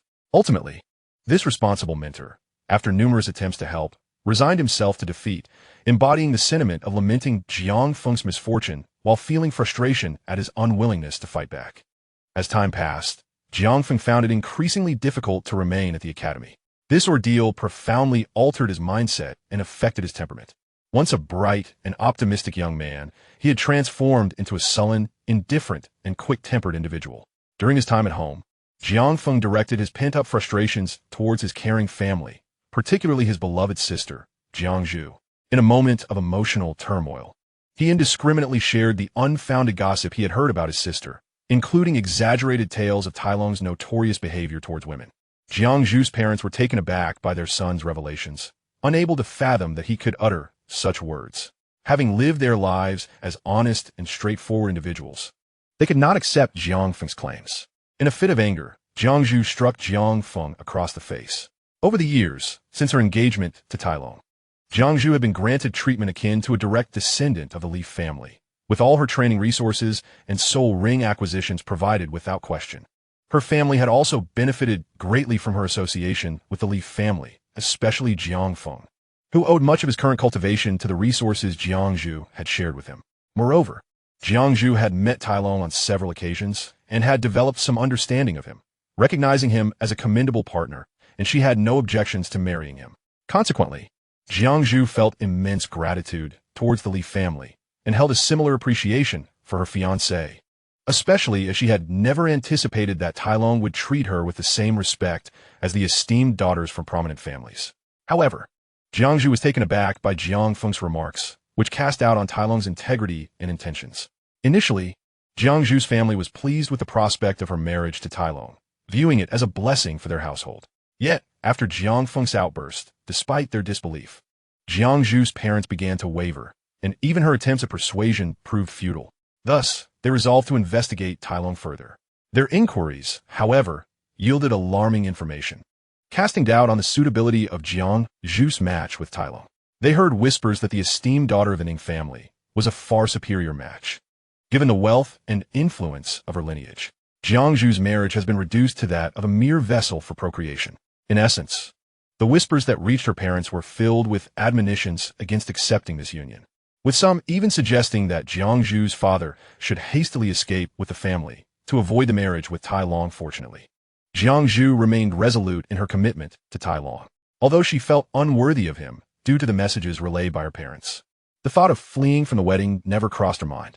Thus, when Tai Long arrived at Jiang Zhu's home to formally propose, the atmosphere was fraught with tension. Aside from the smiling bride, Jiang Zhu's parents and brothers exhibited clear reluctance toward the marriage. Tai Long, somewhat perplexed by the situation, assumed that Jiang Zhu's family was simply concerned for her well-being and their impending separation. So he offered words of comfort, suggesting that Jiang Zhu could visit often. However, after uttering these reassurances, he noticed Jiang Zhu's mother clinging tightly to her hand, unwilling to let her go. Meanwhile, Jiang Zhu's brother, Jiang Feng, glared at him with hostility, evidently regarding Tai Long as a foe. Initially, Tai Long dismissed Jiang Feng's glare as a typical reaction from a brother to a brother-in-law, but as time passed, he began to sense something amiss. Tai Long's once radiant smile faded as he heard Jiang Zhu's mother weeping, saw her father standing silently by, and felt the weight of Jiang Feng's animosity. The cheerful atmosphere of the wedding procession gradually dissipated, transforming the jubilant surroundings into a somber silence. However, Jiang Zhu, maintaining her clarity amidst her parents' distress, forcefully extricated herself from her mother's grasp and approached Tai Long, taking his hand to express her unwavering stance. Upon witnessing Jiang Zhu's determined actions, Tai Long's smile returned, revitalizing the mood of the wedding party. He held Jiang Zhu's hand, refraining from further conversation with her family, and scanned the courtyard of her home before departing. As they took a few steps forward, Tai Long suddenly halted and turned to gaze at Jiang Feng, whose eyes were filled with hatred and agitation. Tai Long emanated an aura of intimidation through his gaze, then smiled warmly at Jiang Zhu's parents before leading her away. Upon exiting Jiang Zhu's courtyard, Tai Long felt relieved to no longer sense the hostile glares that had accompanied him. His abrupt turn was prompted by Jiang Feng's malicious stare, which, given Tai Long's heightened mental acuity, felt exceedingly pronounced and discomforting. The result of this discomfort was that Jiang Feng became petrified by Tai Long's menacing glance, remaining in a daze until a quarter of an hour had passed after Tai Long's departure. Chapter 171.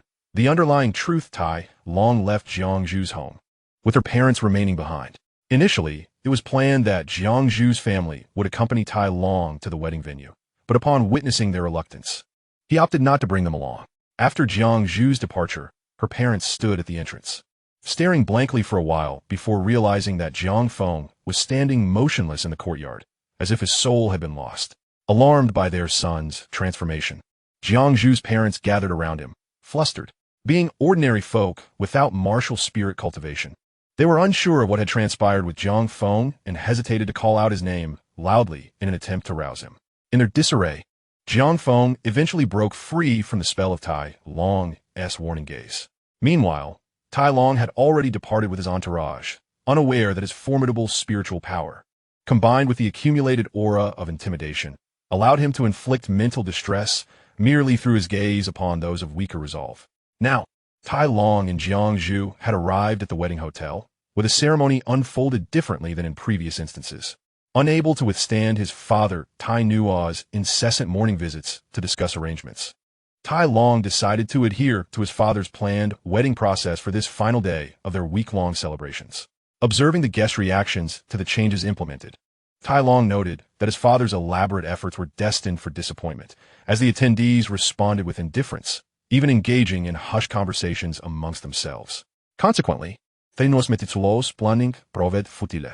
The remainder of the wedding proceeded without incident, and the atmosphere among the guests remained amicable, though the reasons for this varied according to individual perspectives.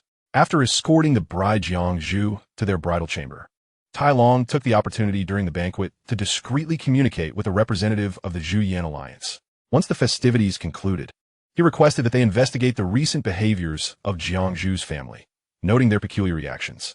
Later that night, Tai Long returned to his seventh bridal chamber, where Jiang Zhu awaited him. His feelings toward her were complex, for he recognized that Jiang Zhu was a character from the original narrative of Dalu, a classmate who had also participated as a substitute in the prestigious Soul Master competition alongside the Shrek 7 Devils. Unlike Zhu Zhuqing, who was the fiancé of Davis, Jiang Zhu was now Tai Long's legitimate bride. Faced with someone he both knew well and yet did not, Tai Long found himself uncertain about his next course of action. While he was very familiar with Anna, Catherine, and Amy, who had all successfully transcended into the final stages prior to their wedding, he felt no unusual emotions on his wedding night. In contrast, his encounters with Ning Xuejuan and her companions had been limited, and given their more assertive nature during their intimate moments, he did not experience hesitation in their shared time. However, with Jiang Zhu, the dynamics were different. Their relationship was neither too distant nor too close, and she was among the youngest of the group. Having consumed little alcohol that day, Tai Long remained quite lucid. Furthermore, considering the reactions of Jiang Zhu's family during the proposal, he was particularly mindful of Jiang Zhu's sentiments. Thus, upon sitting at the edge of the marriage bed, he found himself at a loss for what to do next. Upon entering the chamber, Jiang Zhu was visibly anxious. Having been betrothed to Tai Long for some time, she had an understanding of the customs associated with a wedding night. As Tai Long gradually approached her, Jiang Zhu's heart raced, and she bit her lip, unable to meet his gaze. Once Tai Long settled beside her, Jiang Zhu's hands intertwined nervously, and she could feel her legs trembling uncontrollably. Although Jiang Zhu was prepared, she found herself waiting in vain for Tai Long to make the first move. After Tai Long sat next to her without initiating any action, a heavy silence enveloped the bridal chamber. Tai Long was at a loss for words, deep in thought about how to enhance his own strength in the next stage. Realizing that Tai Long was not taking the initiative, Jiang Zhu's previously shy smile began to fade, and the flush on her cheeks started to diminish. Although she could not comprehend why her groom would behave this way on their wedding night, She quickly deduced that it was undoubtedly related to the attitude of her parents and family earlier that day.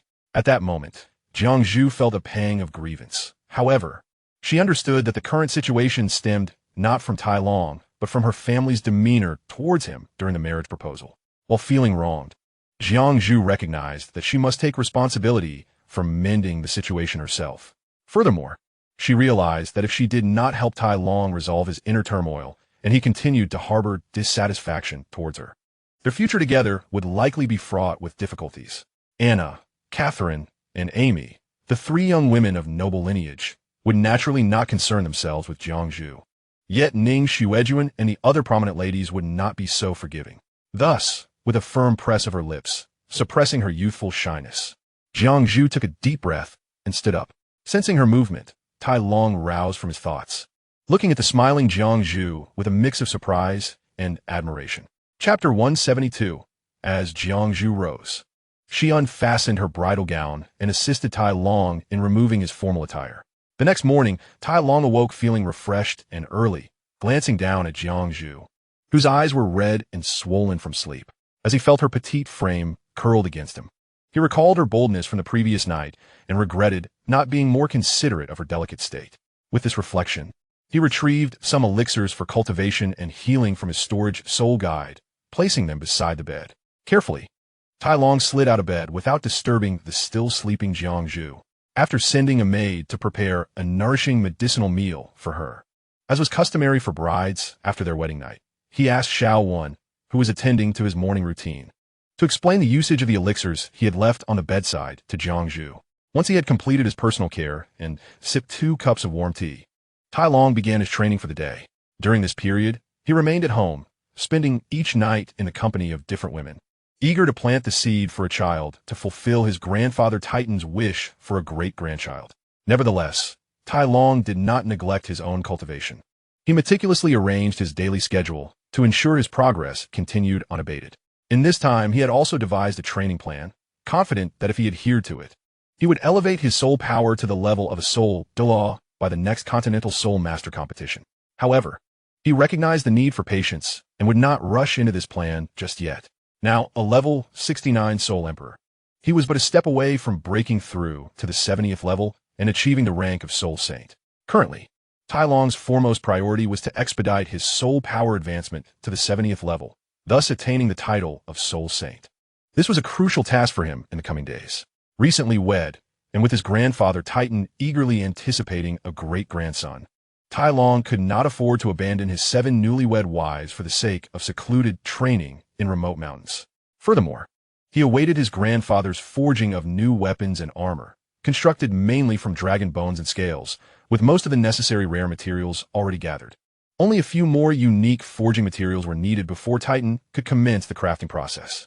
Tai Long was simply biding his time, awaiting the arrival of his new halberd and armor, and looking forward to planting the seeds that would enhance his family's martial spirit legacy. Alliance Leader. I have confirmed that the only family that intervened during the recent incident involving Madame Jiangzhu was the AI Hung family. The Ning and Gu families did not take action, correct? Based on my current findings, only the AI Hung family intervened, while the Ning and Gu families refrained from involvement.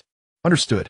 Tai Long felt a surge of dissatisfaction towards the AI Hung family, realizing that they had resorted to underhanded tactics to reduce competition for their daughter by targeting Jiangzhu's family. Although the AI Hung family did not directly attack Jiangzhu's family, they employed indirect influence tactics, bribing Jiangzhu's neighbors to launch a campaign of public opinion against her parents. When Jiangzhu's parents sought information, they encountered a slew of negative news about Tai Long, leading them to harbor misgivings about the marriage. All the information they received from the neighbors had been orchestrated by the AI Hung family. After understanding the circumstances, Tai Long felt compelled to have a serious conversation with the 3 young women, Ning, Gu, and AI Hung, who hailed from noble families. After their discussions, he intended to issue a warning to the families behind these women, making it clear that they should not meddle in his affairs or presume that marrying Tai Long would grant them influence over him. During this time, Tai Long had been residing in his family's estate, rarely venturing out. Consequently, the imperial prince Shui Qinghe often seized opportunities to visit him. Though Tai Long was aware that this imperial prince was an impostor, he was cautious about revealing this information, uncertain of who would believe him. He understood that Qianren Xue had concealed her identity within the Tiando Empire, masquerading as the genuine Xue Qinghe for many years without being discovered, which spoke volumes. Therefore, Tai Long would not foolishly expose this truth or attempt to use it as leverage against Qianren Xue, as that would be unrealistic. However, Tai Long could indeed leverage his foresight to secure certain advantages for himself. In light of the current circumstances between the Tiando Empire and the Xiling sect, it is inevitable that prolonged interactions will lead to conflicts of interest, subsequently resulting in discord and divergences. Should the alliance between the Tiando Empire's royal family and the Xiling sect deteriorate, the relationship will undoubtedly shift to one of enmity. The outcome may manifest in one party overpowering or controlling the other, opting to wait until relations sour. Allowing the Xiling sect to subdue the Tiando Empire's royal family through sheer strength is hardly the most prudent choice. The superior strategy lies in laying the groundwork for future dominance over the Tiando Empire's royal family, while relations remain amicable. Currently, the Tiando Empire has two publicly acknowledged heirs to the throne, alongside one secretive contender. The two legitimate heirs are the only surviving princes, the Crown Prince Xue Qinghe, currently impersonated by Qianren Xue, and the fourth prince Xuebong. Among the offspring of the esteemed Emperor Shuiyi, the recognized heirs include Crown Prince Xue Qinghe and the fourth prince Xuebong, who enjoys the backing of Prince Xuexing. In the event that all of Emperor Shuiyi's progeny were to perish, it is conceivable that Prince Xuexing could inherit the imperial throne, albeit with low probability. As previously mentioned, the public heirs of the Tiando Empire have been established. However, there exists a clandestine heir, the imperial princess Xue Ku, who possesses the potential to ascend to the throne. Given the current situation following Emperor Shuiyi's demise, the likelihood of Princess Xue Ku inheriting the throne and becoming the empress is not only possible, but indeed substantial. Presently, the most legitimate heir to the throne is Crown Prince Xue Qinghe, who is a mere facade orchestrated by Qianren Xue of the Wuhuan Hall. Consequently, the apparent heir lacks genuine claim to succession. With the Crown Prince Xue Qinghe devoid of legitimate rights, and Emperor Shuiyi having passed, Princess Xue Ku possesses the claim to the throne, with her only rival being fourth prince Xuebong. A more audacious course of action would involve the potential elimination of fourth prince Xuebong alongside his father, Emperor Shuiyi, after which the Xiling sect could support Princess Xue Ku's ascendance to become a formidable empress. Following her enthronement, the Xiling sect could gradually exert control over the Tiando Empire's royal family or even usurp it entirely. This is indeed the scheming of Tai Long, who has begun contemplating the future of his family and sect. However, these musings remain unvoiced, even to his closest confidant, his grandfather Titan. The implementation of Tai Long's plans hinges on the evolving situation. Should the Tiando royal family not exhibit discontent towards the Xiling sect or any intent to undermine their influence, Tai Long is unlikely to pursue his ambitions. Furthermore, if camaraderie between their factions persists, Tai Long would not shy away from aiding the Tiando royal family when Qianren Xue makes her move against Emperor Shuiyi. Yet, Tai Long will not remain idle, passively awaiting the original narrative of Douluo continent to unfold, as that is evidently no longer feasible. Since Tai Long's arrival and the ensuing changes upon reaching the City of Slaughter, though he has only encountered a few members of the protagonist group, specifically Ning Rongrong, his presence has already begun to alter the fate of the entire Douluo continent. Thus, the original storyline has irrevocably shifted. Tai Long must adapt his perspective and strategies accordingly. Initially, Tai Long's influence was subtle, impacting those around him, which gradually began to alter their fates. For instance, his vague proposal regarding the development of war weapons led to the Li family undertaking preliminary experiments, resulting in significant advancements in collaboration with the Blacksmith Association, particularly in the realm of large-scale destructive weaponry. The outcomes of Tai Long's influence on his grandfather were unforeseen, propelling the Li family and the Blacksmith Association to a stature capable of influencing the entire Douluo continent. When Tai Long first interacted with Douluo, his intention was merely to procure a few spirit herbs for personal enhancement and to benefit his family. His ambitions were modest, perhaps even including the notion of charming the future beauty, currently a lovely little girl, Dugi Yin, as a childhood bride. However, following Tai Long's introduction of Yang Wudi, who quickly bonded with Douluo, the latter consumed spirit herbs and proposed the establishment of a sect, which eventually blossomed into the formidable Xiling sect, now a pivotal force capable of shaping the continent's dynamics. All these events illustrate that Tai Long, the visitor from Blue Star with memories of his past, acts like a butterfly flapping its wings, inadvertently creating ripples that significantly impact the Douluo continent. Fortunately, the effects of his actions thus far have been favorable for him. Tai Long must now strategize for his family and sect, with the enhancement of his own strength remaining his foremost priority. Beyond this primary objective, he must cultivate a favorable relationship with Xue Ku, being mindful of his status as a married man. Nonetheless, Tai Long need not maintain excessive distance from Xue Ku, as he possesses 7 wives. He can rely on his wives to foster goodwill with her. From Tai Long's observations, he knows that Xue Ku shares a close bond with her brother, Xue Qinghe, who is eager to strengthen ties with Tai Long. As Xue Ku is naturally inclined to aid her brother, their mutual interests align. During Tai Long's stay at the Li family estate, Xue Qinghe frequently seeks him out, with both parties keen to cultivate their connection. Thus, the relationship between Tai Long and Crown Prince Xue Qinghe swiftly evolves from strangers to friends. Tai Long's burgeoning friendship with the Crown Prince is well received by his grandfather Titan and the senior members of the Xiling sect, who view the Crown Prince as the future emperor of the Tiando Empire. The Crown Prince enjoys a stellar reputation, with no negative rumors tarnishing his image, and he is widely regarded as the destined successor. Tai Long, being the most outstanding member of the new generation of the Xiling sect, represents a strategic ally for the Tiando Empire, leading to a supportive stance from the upper echelons of the Xiling sect regarding the burgeoning relationship between the next generation heirs, albeit unaware of the true intentions harbored by the two parties involved. I have a fondness for Douluo and Bingzhu. This chapter is complete. I wish you a pleasant reading experience. Chapter 174, 3 Women. In a rapid progression, the relationship between Tai Long and Xue Qinghe has grown notably closer. To put it succinctly, Tai Long has stayed over at the princess residence on multiple occasions, aware that his comrade, who is on the verge of becoming his sworn sibling, Xue Qinghe, is, in fact, a woman. Tai Long is unperturbed by the idea of his brother, Xue Qinghe, meeting his wives. Consequently, during numerous gatherings between Tai Long and Xue Qinghe, Tai Long brought along his wives, while Xue Qinghe, as a man, at least outwardly, could not be expected to host his good friend as wives himself. Despite Xue Qinghe having reached an age where he has established his own residence for many years, he does not possess a crown princess or even a concubine. The fact that he has developed a friendship with Tai Long, who brings his wife to visit, clearly indicates the cordiality of their relationship. Therefore, Xue Qinghe, regardless of the circumstances, would ensure that he treats Tai Long's wife with utmost hospitality.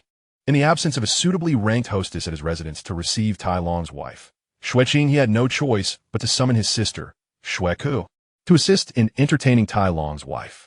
As the favored daughter of the Snow Knight Emperor and the most cherished princess of the Tiando Empire, Xue Ku's status was undoubtedly sufficient for this task. Furthermore, as Xue Qinghe's sister, and having previously acquainted herself with Tai Long, it was indeed a wise choice to have Xue Ku aid in hosting. Xue Qinghe's decision to have Xue Ku assist with the reception was precisely what Tai Long desired. Initially, Tai Long would bring a different wife each time he visited the prince's residence. However, after a few visits, he noticed that Jiangzhu was not particularly fond of such social interactions. Upon inquiring about her feelings and confirming her disinterest, Tai Long ceased to take Jiangzhu along to visit Xue Qinghe. After Jiangzhu was the first to withdraw from the visiting entourage, Anna swiftly followed suit. Expressing her desire to no longer visit Xue Qinghe, Anna presented a sound rationale, feeling that she had little in common with the still youthful Xue Ku, and found the adherence to noble etiquette by Xue Ku quite unappealing. Although Tai Long did not entirely agree with Anna's reasoning, he respected her wishes. Following Anna's successful withdrawal, Amy, presumably informed by Anna, approached Tai Long the same day to express her desire to refrain from visiting the prince's residence as well. Before Tai Long could inquire about her reasoning, Amy articulated her disinterest, explaining that her responsibilities with the Dark Alliance kept her exceedingly busy, and, as a former assassin, she had little inclination for social engagements. Tai Long acquiesced to Amy's withdrawal, as he had no intention of compelling his wives to partake in activities they disliked, especially since he had 7 wives, surely one of whom would relish socializing. After Anna, Amy, and Jiangzhu withdrew, Catherine began to contemplate her own exit. During one of Tai Long's overnight stays in Catherine's chamber, she treated him splendidly, leaving him quite satisfied. During a break, Catherine expressed her own desire to discontinue visits to Xueqinghe. Tai Long, in a state of contentment, agreed without even inquiring about her reasons. This was not a significant matter, and Tai Long could not comprehend why Catherine, Anna, and Amy believed he would be concerned about their reluctance to visit Xueqinghe. Notably, Catherine was moved by Tai Long's immediate agreement to her request and, in her gratitude, unlocked further intimate gestures, indulging Tai Long's whims. Upon realizing that 4 of his 7 wives showed little enthusiasm for attending social events among the nobility, Tai Long pondered whether he should inquire about the sentiments of the remaining 3 wives regarding such activities. Seizing an opportunity, he asked his 3 wives, all of noble lineage from the Tiando Empire, about their feelings towards attending social gatherings and visiting Prince Xueqinghe and Princess Xueku. Their responses were not as straightforward or casual as those of Catherine, Anna, and Amy. Rather, they were articulated in a more formal manner, expressing notions of sharing burdens with their husband and upholding family honor. However, Tai Long understood their underlying sentiments. These 3 wives, hailing from the aristocracy, were genuinely enthusiastic about noble social interactions. Particularly, Caroline Ai Hung expressed a keen desire to befriend the imperial princess and become close companions. Ning Xuejun and Gulin Ruo, while not as overtly ambitious, also appreciated the respect they garnered during such gatherings. Tai Long did not harbor any disdain for their aspirations, as he recognized that their upbringing and the values instilled by their families shaped these inclinations. A desire for recognition, appreciation, and a touch of vanity were traits common among many, and Tai Long had no grounds to criticize them, especially considering that he had married 7 beautiful wives. Moreover, his current wish was for his wives to bond with Xueku and strengthen their connections. Given Ning Xuejun and her companions' enthusiasm for social gatherings in light of Catherine, Anna, and Amy's withdrawals, Tai Long found no reason not to support their participation. Chapter 175, Troubles. In the past month, Tai Long's relationship with Xueqinghe has grown exceedingly close, leading outsiders to perceive their bond as akin to that of family. Now, with Ning Xuejun and her companions engaging with Xueku, their relationships have flourished, often gathering at the Moon Pavilion or shopping together. The rapid development of their camaraderie can undoubtedly be attributed to Tai Long's amicable rapport with Xueqinghe. It is noteworthy that since Tai Long confirmed that only Ning Xuejun and her companions were interested in noble social activities among his 7 wives, he has taken to bringing these 3 women along whenever he participates in external events or visits Xueqinghe. On the other side, the first batch of the Zhuyan army, which had split from the Zhuyan alliance, had undergone rigorous training over the past few months. These reserves had been honed to a considerable degree, and according to the military standards of Douluo Dalu, aside from some minor flaws, they had already met the criteria of a regular army unit. As for the minor shortcomings of the members within the Zhuyan army, such as their penchant for visiting establishments after training, indulging in revelry, and engaging in brawls during their leisure time at the Great Fighting Soul Arena, these were, in Tai Long's view, not significant issues. It is worth noting that even within the various factions of Douluo Dalu, many armies composed of commoners exhibited similar flaws. Moreover, the Zhuyan army was formed by Tai Long from the soul masters of the City of Slaughter, each of whom was no ordinary individual. The fact that they could be organized into a military unit under Tai Long's directives and undergo formal military training was a testament to his influence over them, stemming from the fact that they had been brought out from the City of Slaughter and had cultivated the 2 techniques imparted by Tai Long, which elevated his standing in their eyes. Furthermore, having witnessed Tai Long's ruthless methods within the City of Slaughter, they were now compliant in adhering to his training regimen. In summary, while the Zhuyan army had not yet evolved into the idealized force of the people that Tai Long envisioned, it had nonetheless reached a level where, at his command, 800 soldiers would bravely engage in combat against the enemy. As for other matters within the context of Douluo Dalu, those were mere trifles of little importance. The status of soul masters in Douluo Dalu had already determined the nature of the Zhuyan army. Seeing that the Zhuyan army was now officially formed, it was time to report to the Tiando Empire's military and the Snow Knight Emperor to formalize the army structure. Initially, this step had been agreed upon between Titan and the Snow Knight Emperor, awaiting the Zhuyan army's establishment to grant it a formal regiment of 3,000 personnel. The matter of recruitment for the Zhuyan army would be resolved by the army itself, as Tiando's involvement was merely to provide Tai Long's forces with legitimacy. However, what was meant to be a settled affair suddenly encountered unforeseen complications. Due to Tai Long's close association with the crown prince Xue Qinghe during this period, the fourth prince, Xue Beng, who was also a contender for the imperial throne, grew increasingly discontent. It should be noted that Xue Beng had previously attempted to establish a rapport with Tai Long, yet his facade of incompetence had hindered him from forming any meaningful connections, particularly with a talent like Tai Long, who possessed a formidable temperament. Tai Long had met Xue Beng during his childhood when he entered the Tiando Royal Junior Soul Master Academy as a first-year student, while Xue Beng was a fourth-year student at the same institution. At that time, Tai Long's grandfather, Titan, was merely a soldat, and the existence of the Four Spirits sect was still a distant prospect. Tai Long's reputation was well known. From the very first day of his enrollment, he embarked on a path of dominance among his peers in Tiando City. Beginning with his defeat of the strongest first-year student, Duge Yan, he ultimately vanquished all challengers at the Junior Academy and set his sights on the Intermediate Soul Master Academy within Tiando City. It was during this time that Xue Beng and Tai Long's destinies became intertwined. Xue Beng had been challenged by Tai Long during their time at the Junior Academy, and again when he progressed to the Intermediate Academy. Their encounters had forged an indelible bond, although the initial conflict had been instigated by Xue Beng. He did not perceive the cause of their disputes to be his own fault, as he, a fourth-year student, had been bested by Tai Long, a mere first-year student. Their animosity deepened during Tai Long's 3-year absence, during which the Four Spirits sect grew in power. Now that Tai Long had returned, Xue Beng contemplated rekindling their relationship, considering their long-standing acquaintance and the notion of reconciling past grievances. He envisioned enlisting Tai Long's assistance to overcome his brother, Xue Qinghe, and ascend to the throne, followed by a period of joint governance to consolidate their strength and ultimately subdue the various feudal states within the Tiando Empire, leading to the unification of Douluo Dalu under his wise leadership. However, these ambitions existed solely in Xue Beng's imagination. In reality, he had not even taken the first step toward mending fences with Tai Long. Upon learning of Tai Long's precise whereabouts, Xue Beng, with the help of his uncle, Prince Xue Xing, quickly discerned Tai Long's movements.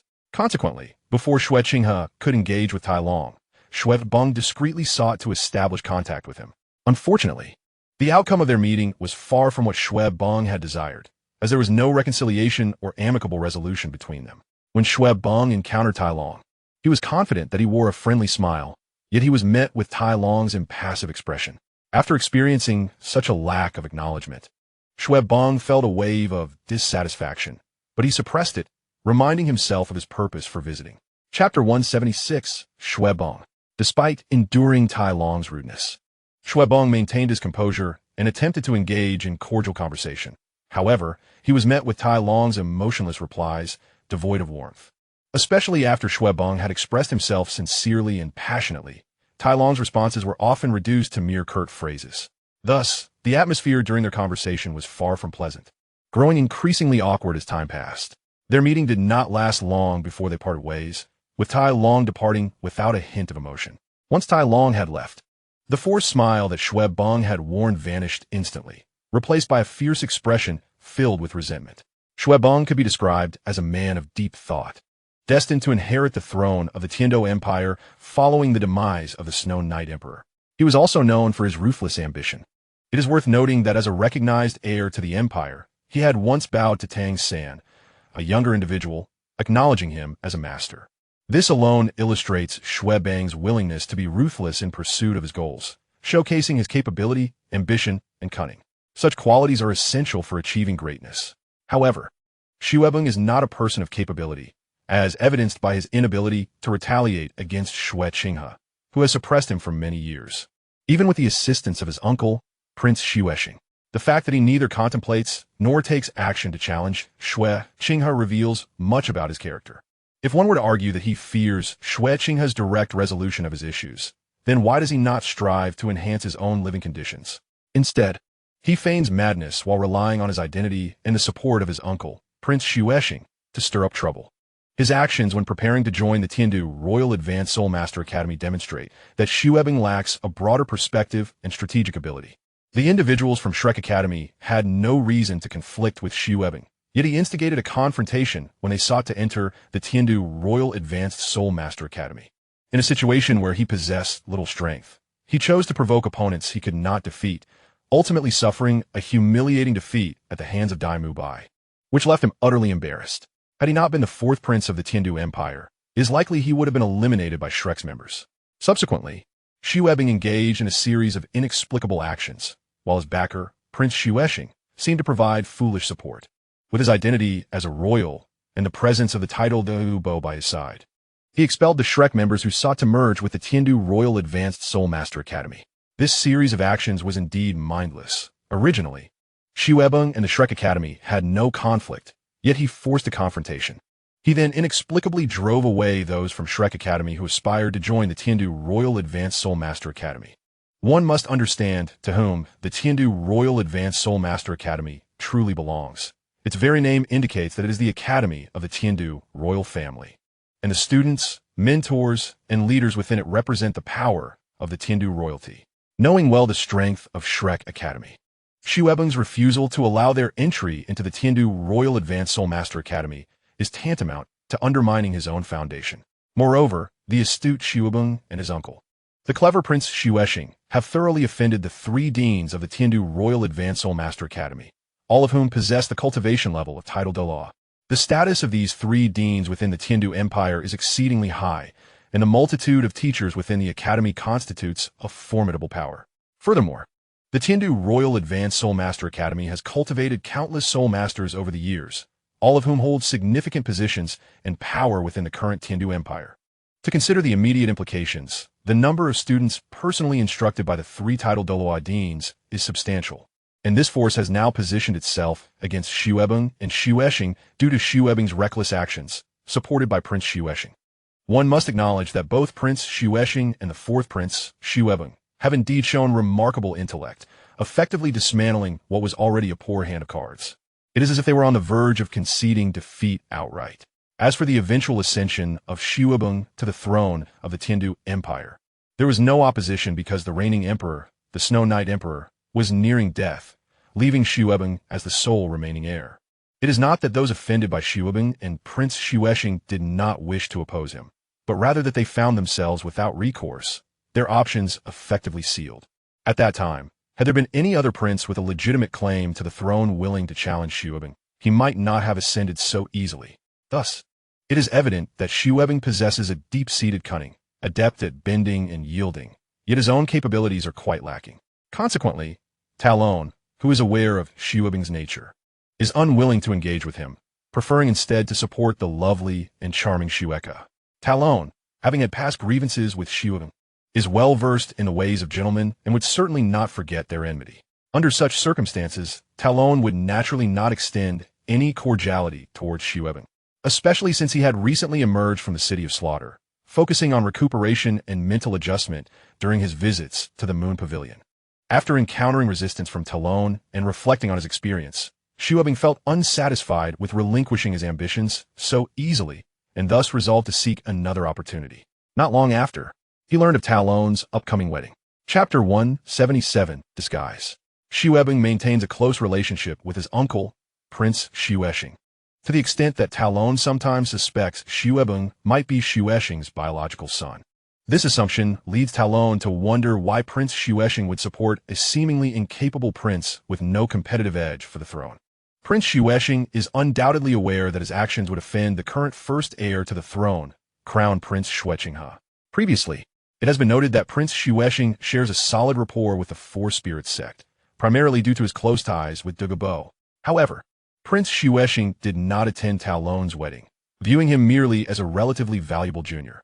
Consequently, he delegated the task of befriending Talon to Xu Ebing. The wedding invitation that the Lizhi family sent to Prince Xuesheng was naturally passed on to Xu Ebing, who was instructed to represent his uncle at the event. Xu Ebing initially intended to use this opportunity to mend relations with Talon, but before attending the wedding, he discovered that his brother, Crown Prince Xuechenghe, would also be present. Understanding the political implications of Xuechenghe's attendance, Xu Ebing, as a royal prince himself, is well aware of the typical strategies imparted to potential heirs. Upon learning that Xuechenghe sought to cultivate a rapport with Talon, Xu Ebing hesitated, contemplating whether he should compete with his brother in this regard. For Xu Ebing, who has acted thoughtlessly for many years, the idea of forming a closer relationship with Talon now necessitates demonstrating his worthiness for such a connection. This approach, however, contradicts his long-standing survival philosophy, leading him to question whether Talon is worth exposing himself to potential risks. It is important to note that Shuebing harbors certain ambitions regarding his position as the son of a royal, for which no royal would be entirely indifferent. Yet, he is acutely aware of his current inadequacies and, indeed, recognizes that he lacks even the power for self-preservation. Shuebing fully comprehends that his brother is not to be underestimated. Otherwise, how could his two elder brothers, who possessed claims to the throne, have met untimely ends? Although there is no evidence that Xue Qinghe harmed his two imperial brothers, it is evident who stands to gain the most from their demise. Thus, Shuebing resorted to feigning madness.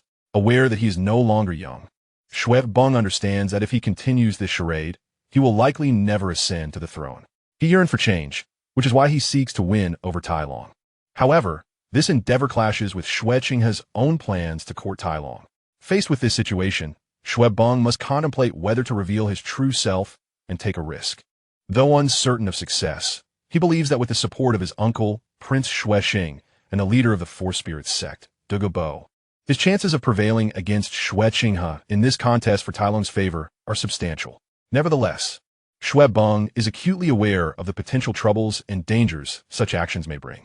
Ultimately, he opts for caution, deciding to maintain his current guise.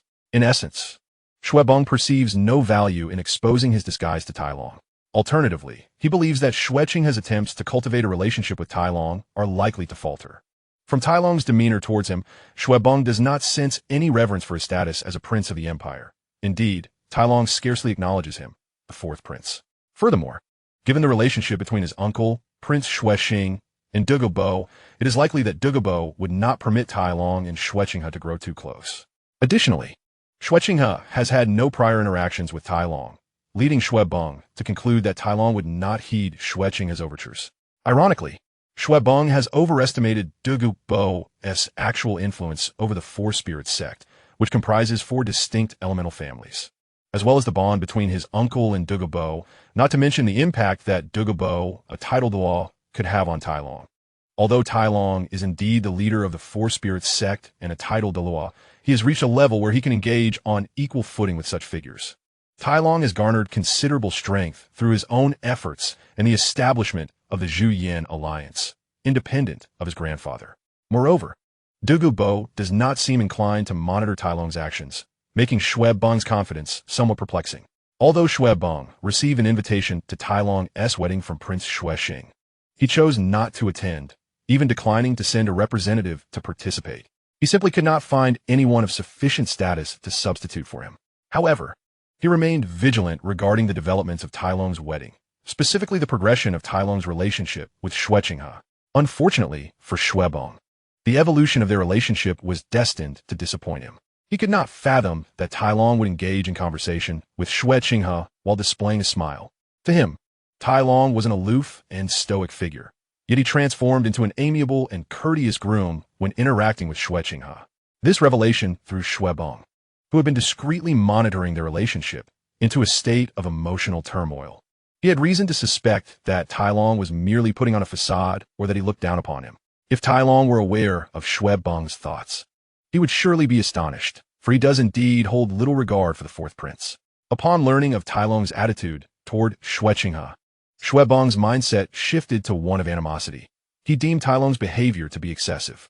Yet, he could not have anticipated that Talon's subsequent actions would be even more outrageous. After enduring multiple visits from Xue Qinghe, Talon took his new wife to the prince's residence to pay a visit. This development left Shuebing, who had been secretly observing their circumstances, aghast, as the atmosphere shifted dramatically. As Talon and Xue Qinghe's relationship blossomed, Shuebing's dissatisfaction grew increasingly intense, ultimately culminating in a deep-seated hatred for Talon. This animosity was entirely one-sided, for the oblivious Talon remained unaware of the profound impact he had on Shuebing, who was spiraling into frustration. Consequently, Shuebing resolved that if he was to suffer, he would ensure that Talon did not enjoy any comfort. Thus, when Talon applied for the incorporation of his Zhuyan army into the formal military structure of the Tiando Empire, Shuebing intervened, orchestrating obstacles to prevent Talon's forces from being integrated into the imperial army. Shuebing demonstrated remarkable skill in thwarting the Tiando Empire's military expansion. and his capacity for mischief proved quite effective at this juncture. He persistently persuaded the Emperor Shui to reconsider the formal military incorporation of Tai Long's Zhuyan army, initially failing to address the crux of the matter. Emperor Shui, having reigned for many years, was not inclined to allow his son to act recklessly, particularly since he had already verbally committed to granting Tai Long this formal military status. Although it was merely a verbal agreement, Shui was reluctant to breach it. After all, it was in accord with the title Douluo, and he was not willing to antagonize such a formidable figure for the sake of a son he did not particularly favor. However, Shui Bang's subsequent remarks struck a chord with the emperor, prompting him to reconsider his stance and ultimately decide to renege on his prior commitment to Tai Long. Shui Bang's words tapped into Emperor Shui's fears regarding Tai Long's conduct and the nature of his military formation. The emperor was unaware that Tai Long's Zhuyan army was composed entirely of soul masters, each member possessing at least the strength of a soul sect. What concerned Shui was not the army's strength, but rather the implications of Tai Long's approach to military organization. A military force entirely comprised of personnel chosen by a single commander posed a significant threat to the cohesion of the Tiando Empire's military structure. If Tai Long's Zhuyan army were permitted to establish itself as a formal unit, other military leaders might follow suit, leading to chaos within the empire's military framework. The thought of an army that only obeyed its general's commands suggested an impending downfall for the Tiando Empire, making it imperative that the precedent set by Tai Long's Zhuyan army be prevented. Thus, Tai Long's forces, having completed initial military training, found themselves stymied at the threshold of formal establishment. Tai Long never anticipated that his military development plan would be thwarted so abruptly at its inception. Even more surprising was the realization that the individual responsible for the collapse of his ambitions was none other than the fourth prince, Shuebeng, whom he had little desire to engage with. Was Shuebeng truly a master of failure despite his lack of success? After his plans were derailed, Tai Long discreetly investigated the reasons behind this setback, particularly why the Emperor of Snowy Night had suddenly altered his stance. Upon learning that the Emperor had changed his mind following a conversation with Shuebeng, Tai Long began to grasp the emperor's perspective. Heaven knows, Tai Long had no intentions of usurping the throne. His sole objective was to utilize the military to disseminate the philosophies of Zhu Yin and attract followers. However, with the original plan in ruins, he was compelled to adapt and pursue an alternative developmental trajectory. The initiative to propagate Zhu Yan's ideologies within the ranks of the Tiando Empire's army would persist, albeit with less ease than initially envisioned. As for the Zhu Yan army, which had nearly solidified into a military unit, Tai Long recognized the necessity of making prudent arrangements. Having undergone extensive military training, the efforts of the Zhuyan army could not be squandered. With the path to becoming a regular army of the Tiando Empire blocked and unwilling to disband the now-established Zhuyan army, Tai Long found his options limited. Among the few remaining choices, transforming the Zhuyan army into a mercenary group emerged as a promising solution. This revelation sparked a cascade of ideas. The more Tai Long contemplated the prospect of converting the Zhuyan army into a mercenary corps, the more feasible it appeared. The individuals within the Zhuyan army had never been particularly enthusiastic about becoming regular soldiers, complying only due to Tai Long's orders. It was undeniable that some discontent lingered in their hearts. The allure of becoming mercenaries would likely be more palatable, as the mercenary lifestyle bore similarities to their original identity as free soul masters. Furthermore, the prospect of banding together as a mercenary unit promised substantial financial rewards. The rough men of the Zhuyan army were hardly virtuous, adept as they were in indulgences such as drinking and gambling, and they had a penchant for spending lavishly.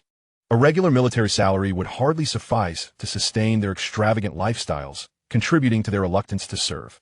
In contrast, as mercenaries, their income would be directly proportional to their strength and combat prowess. The stronger they were, the greater their earnings. This potential for high income would satisfy their considerable financial appetites. Moreover, should the Zhuyan army evolve into a mercenary group, it could forge cooperative ties with the clandestine factions of the Zhuyan alliance. The mercenary and assassin professions, it must be said, held great promise. Thus, Tai Long found himself assuming the roles of both mercenary leader and assassin chief. In Chapter 179, Falling Stars and Iron, Tai Long, having continuously supplied energy, completed the final tempering of the Fangtian Huaji, an endeavor he could rightfully claim as his own creation. The other participant in its forging, Titan, merely shaped the iron, monitored the tempering process, and performed the relatively unimportant task of sharpening the weapon's edge. Given the significance of the falling star iron, Tyrone also felt a twinge of annoyance upon discovering the recent actions of the Zhuyan army. This band of rugged men had diligently adhered to Tyrone's military training regimen, with some even exceeding their established goals. Yet, they were inherently restless. After spending considerable time in the city of slaughter, their exposure to the vibrant array of entertainment within the Tiando city rendered them unable to resist temptation.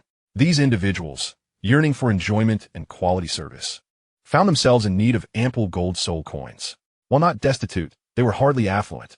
Naturally, their prowess allowed them to earn quick money with relative ease. However, the habits ingrained during their lengthy stay in the city of slaughter were not easily discarded. In such a morally bankrupt environment, where the laws of the jungle prevailed, what kind of mindset could one expect to develop? Tyrone, without the need for deep contemplation, understood that the ethos of strength and survival of the fittest was deeply entrenched in their psyche. Thus, the Zhuyan army, recently extracted from the city of slaughter, still retained many of these detrimental habits. They were not accustomed to paying for meals after enjoying the services rendered to them. Some even entertained the notion of abducting chefs from establishments known for their exquisite cuisine or bringing back service staff to indulge in leisurely pursuits. Upon comprehending these developments, Tyrone felt a throbbing headache. What kind of miscreants had he assembled? Yet, as he delved deeper into the situation, he found some relief. For it turned out that the individuals who had been forcibly taken were not entirely at fault. Their departures were voluntary. Faced with this unexpected discovery, Tyrone was initially taken aback. But as he gained further insight, he recognized that this was not entirely surprising. Those who had been taken were victims of coercion themselves, and their relocation could be seen as a form of liberation. Consequently, Tyrone instructed that no women were to be permitted in the Zhuyan army's training camp. Beyond this directive, he allocated a substantial sum for military expenses, not disbursing it directly to the troops, but rather placing it in appropriate channels. He also settled the debts incurred by the Zhuyan army and communicated that any expenditures made by its members would be accounted for. As for the challenge of altering the ingrained mindsets of those he had rescued from the city of slaughter, Tyrone perceived this as akin to compelling a young man, rife with youthful vigor and hormones, to renounce desires. After all, these men were soul masters, individuals of noble status in comparison to the common folk of Douluo continent. Although Tyrone found such rules distasteful, his capacity to effect change was limited, and he himself was also a beneficiary of the situation. Thus, Tai Long could only subtly alter the thought patterns of these individuals. He stationed people daily at the entrance of the Zhuyan Jun's training camp, waiting for its members to emerge and indulge in consumption.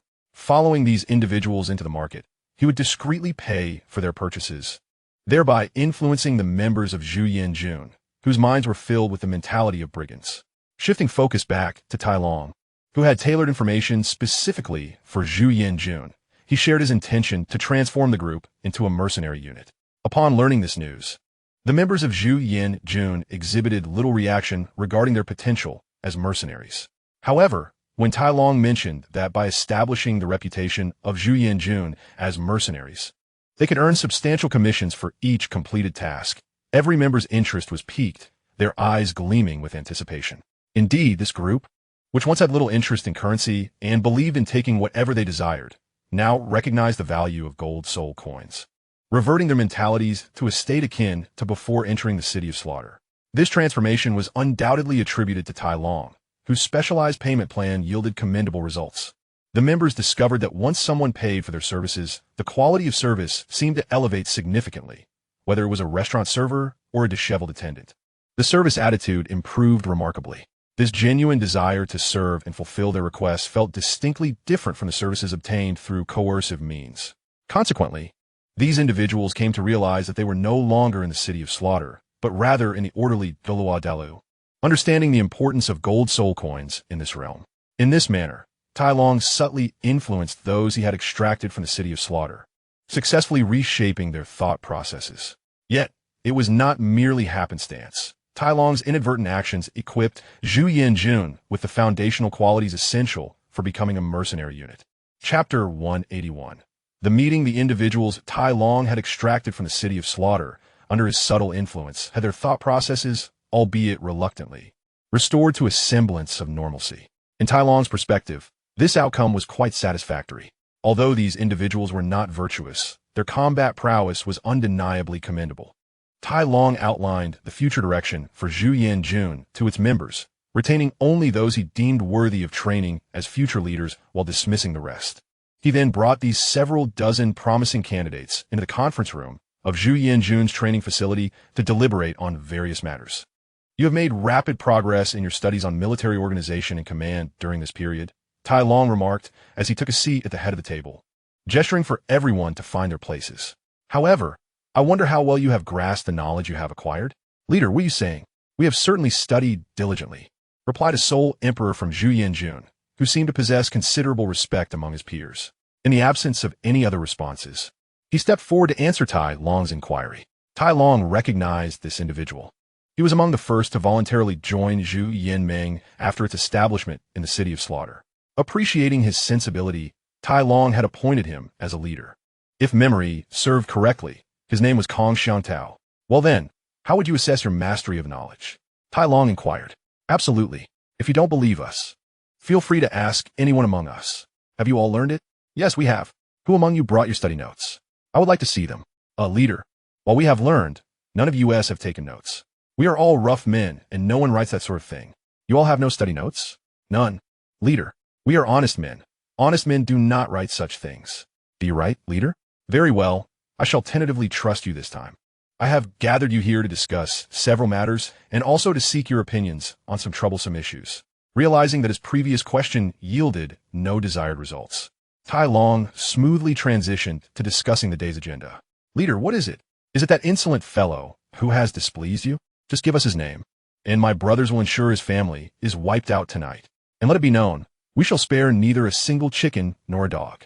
Kong Xiangtao declared, thumping his badge and pledging loyalty to Tai Long. Wait, you mean to say you want to leave no survivors? Tai Long inquired, somewhat perplexed by Kong Xiangtao's words. Yes, exactly, leader. I was just thinking that what I said sounded off, but you are indeed sharp. Indeed, echoed the others in agreement. Yes, that's the term. It is still you, leader, who is well-read and knowledgeable, destined for greatness. Kong Xiangtao praised Tai Long, showering him with compliments and employing idioms with abandon. Meanwhile, Kong Xiangtao seemed unfazed by the interjections of those around him, continuing to extol Tai Long's virtues. Tai Long glanced at Kong Xiangtao, then surveyed the others, finally realizing that the current situation was somewhat unusual. These individuals, who previously could not muster coherent thought, were now surprisingly articulate. As his thought crossed his mind, Tai Long felt an increasing sense of unease. What is happening today? Speak plainly. Do not engage in this nonsense. I wonder who taught you such behavior. Leader, you seem to have misunderstood. We merely noticed your mood was not quite right today, and we wanted to lift your spirits. Kong Xiangtao, ever the smooth talker, responded. Very well. If you do not wish to speak, let us return to the matter at hand. Leader, I do not speak yet. Allow me to finish. I have called you here to discuss your future development plans and to inquire about your thoughts on your trajectories. Due to certain circumstances, our original goal of securing a formal position within the Tiando Empire's military has been thwarted. Zhu Yanjun must now pursue alternative paths, specifically the route of a free mercenary group. However, this is merely the path I have chosen for those individuals. To those of you endowed with leadership talents, I present an additional choice. You may opt to remain within the ranks of the Zhu Yan army, where, as the army flourishes in the future, there will inevitably be opportunities for your prowess to be utilized. Alternatively, you may choose to depart from the Zhu Yan army at this moment, and I shall endeavor to facilitate your entry into the military of the Tiando Empire, where you can assume the role of commanders. The time has come for you to make your decision. Let me clarify that once you enter the military of the Tiando Empire, you will still be considered members of the Zhu Yan army. Moreover, there are already several individuals from the Si Ling sect within the ranks of the Tiando military, so you need not harbor concerns regarding your prospects after joining the Tiando Empire's forces. After conveying these thoughts, Tai Long fell silent, patiently awaiting the choices of these individuals, striving not to influence their decisions. Meanwhile, he discreetly observed their reactions. His silence prompted those who had been clamorous to suddenly quiet, as if a mute button had been pressed, with no one daring to speak. Initially, they were silent, glancing around, exchanging furtive looks, with no one willing to take the lead in making a choice. Some speculated on the implications of Tai Long's words, while others awaited a pioneer to step forward. intending to follow suit based on the unfolding circumstances. In Chapter 182, titled A Visit, no one among them volunteered to be the first to take a risk, prompting Tai Long to direct his gaze towards the previously animated Kong Xiang Tao. Upon sensing Tai Long's scrutiny, Kong Xiang Tao initially averted his gaze, but soon recognized the impropriety of his actions and steeled himself to address Tai Long. Wherever the leader wishes for me to go, I shall go. I shall heed the leader's command.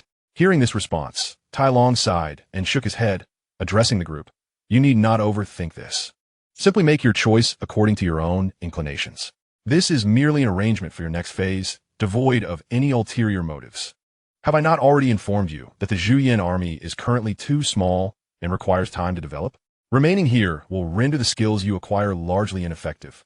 By joining the military of the Tiandou Empire, your inherent capabilities, coupled with the influence of the Xiling sect, will ensure a favorable starting position within the army, thus better facilitating your personal growth.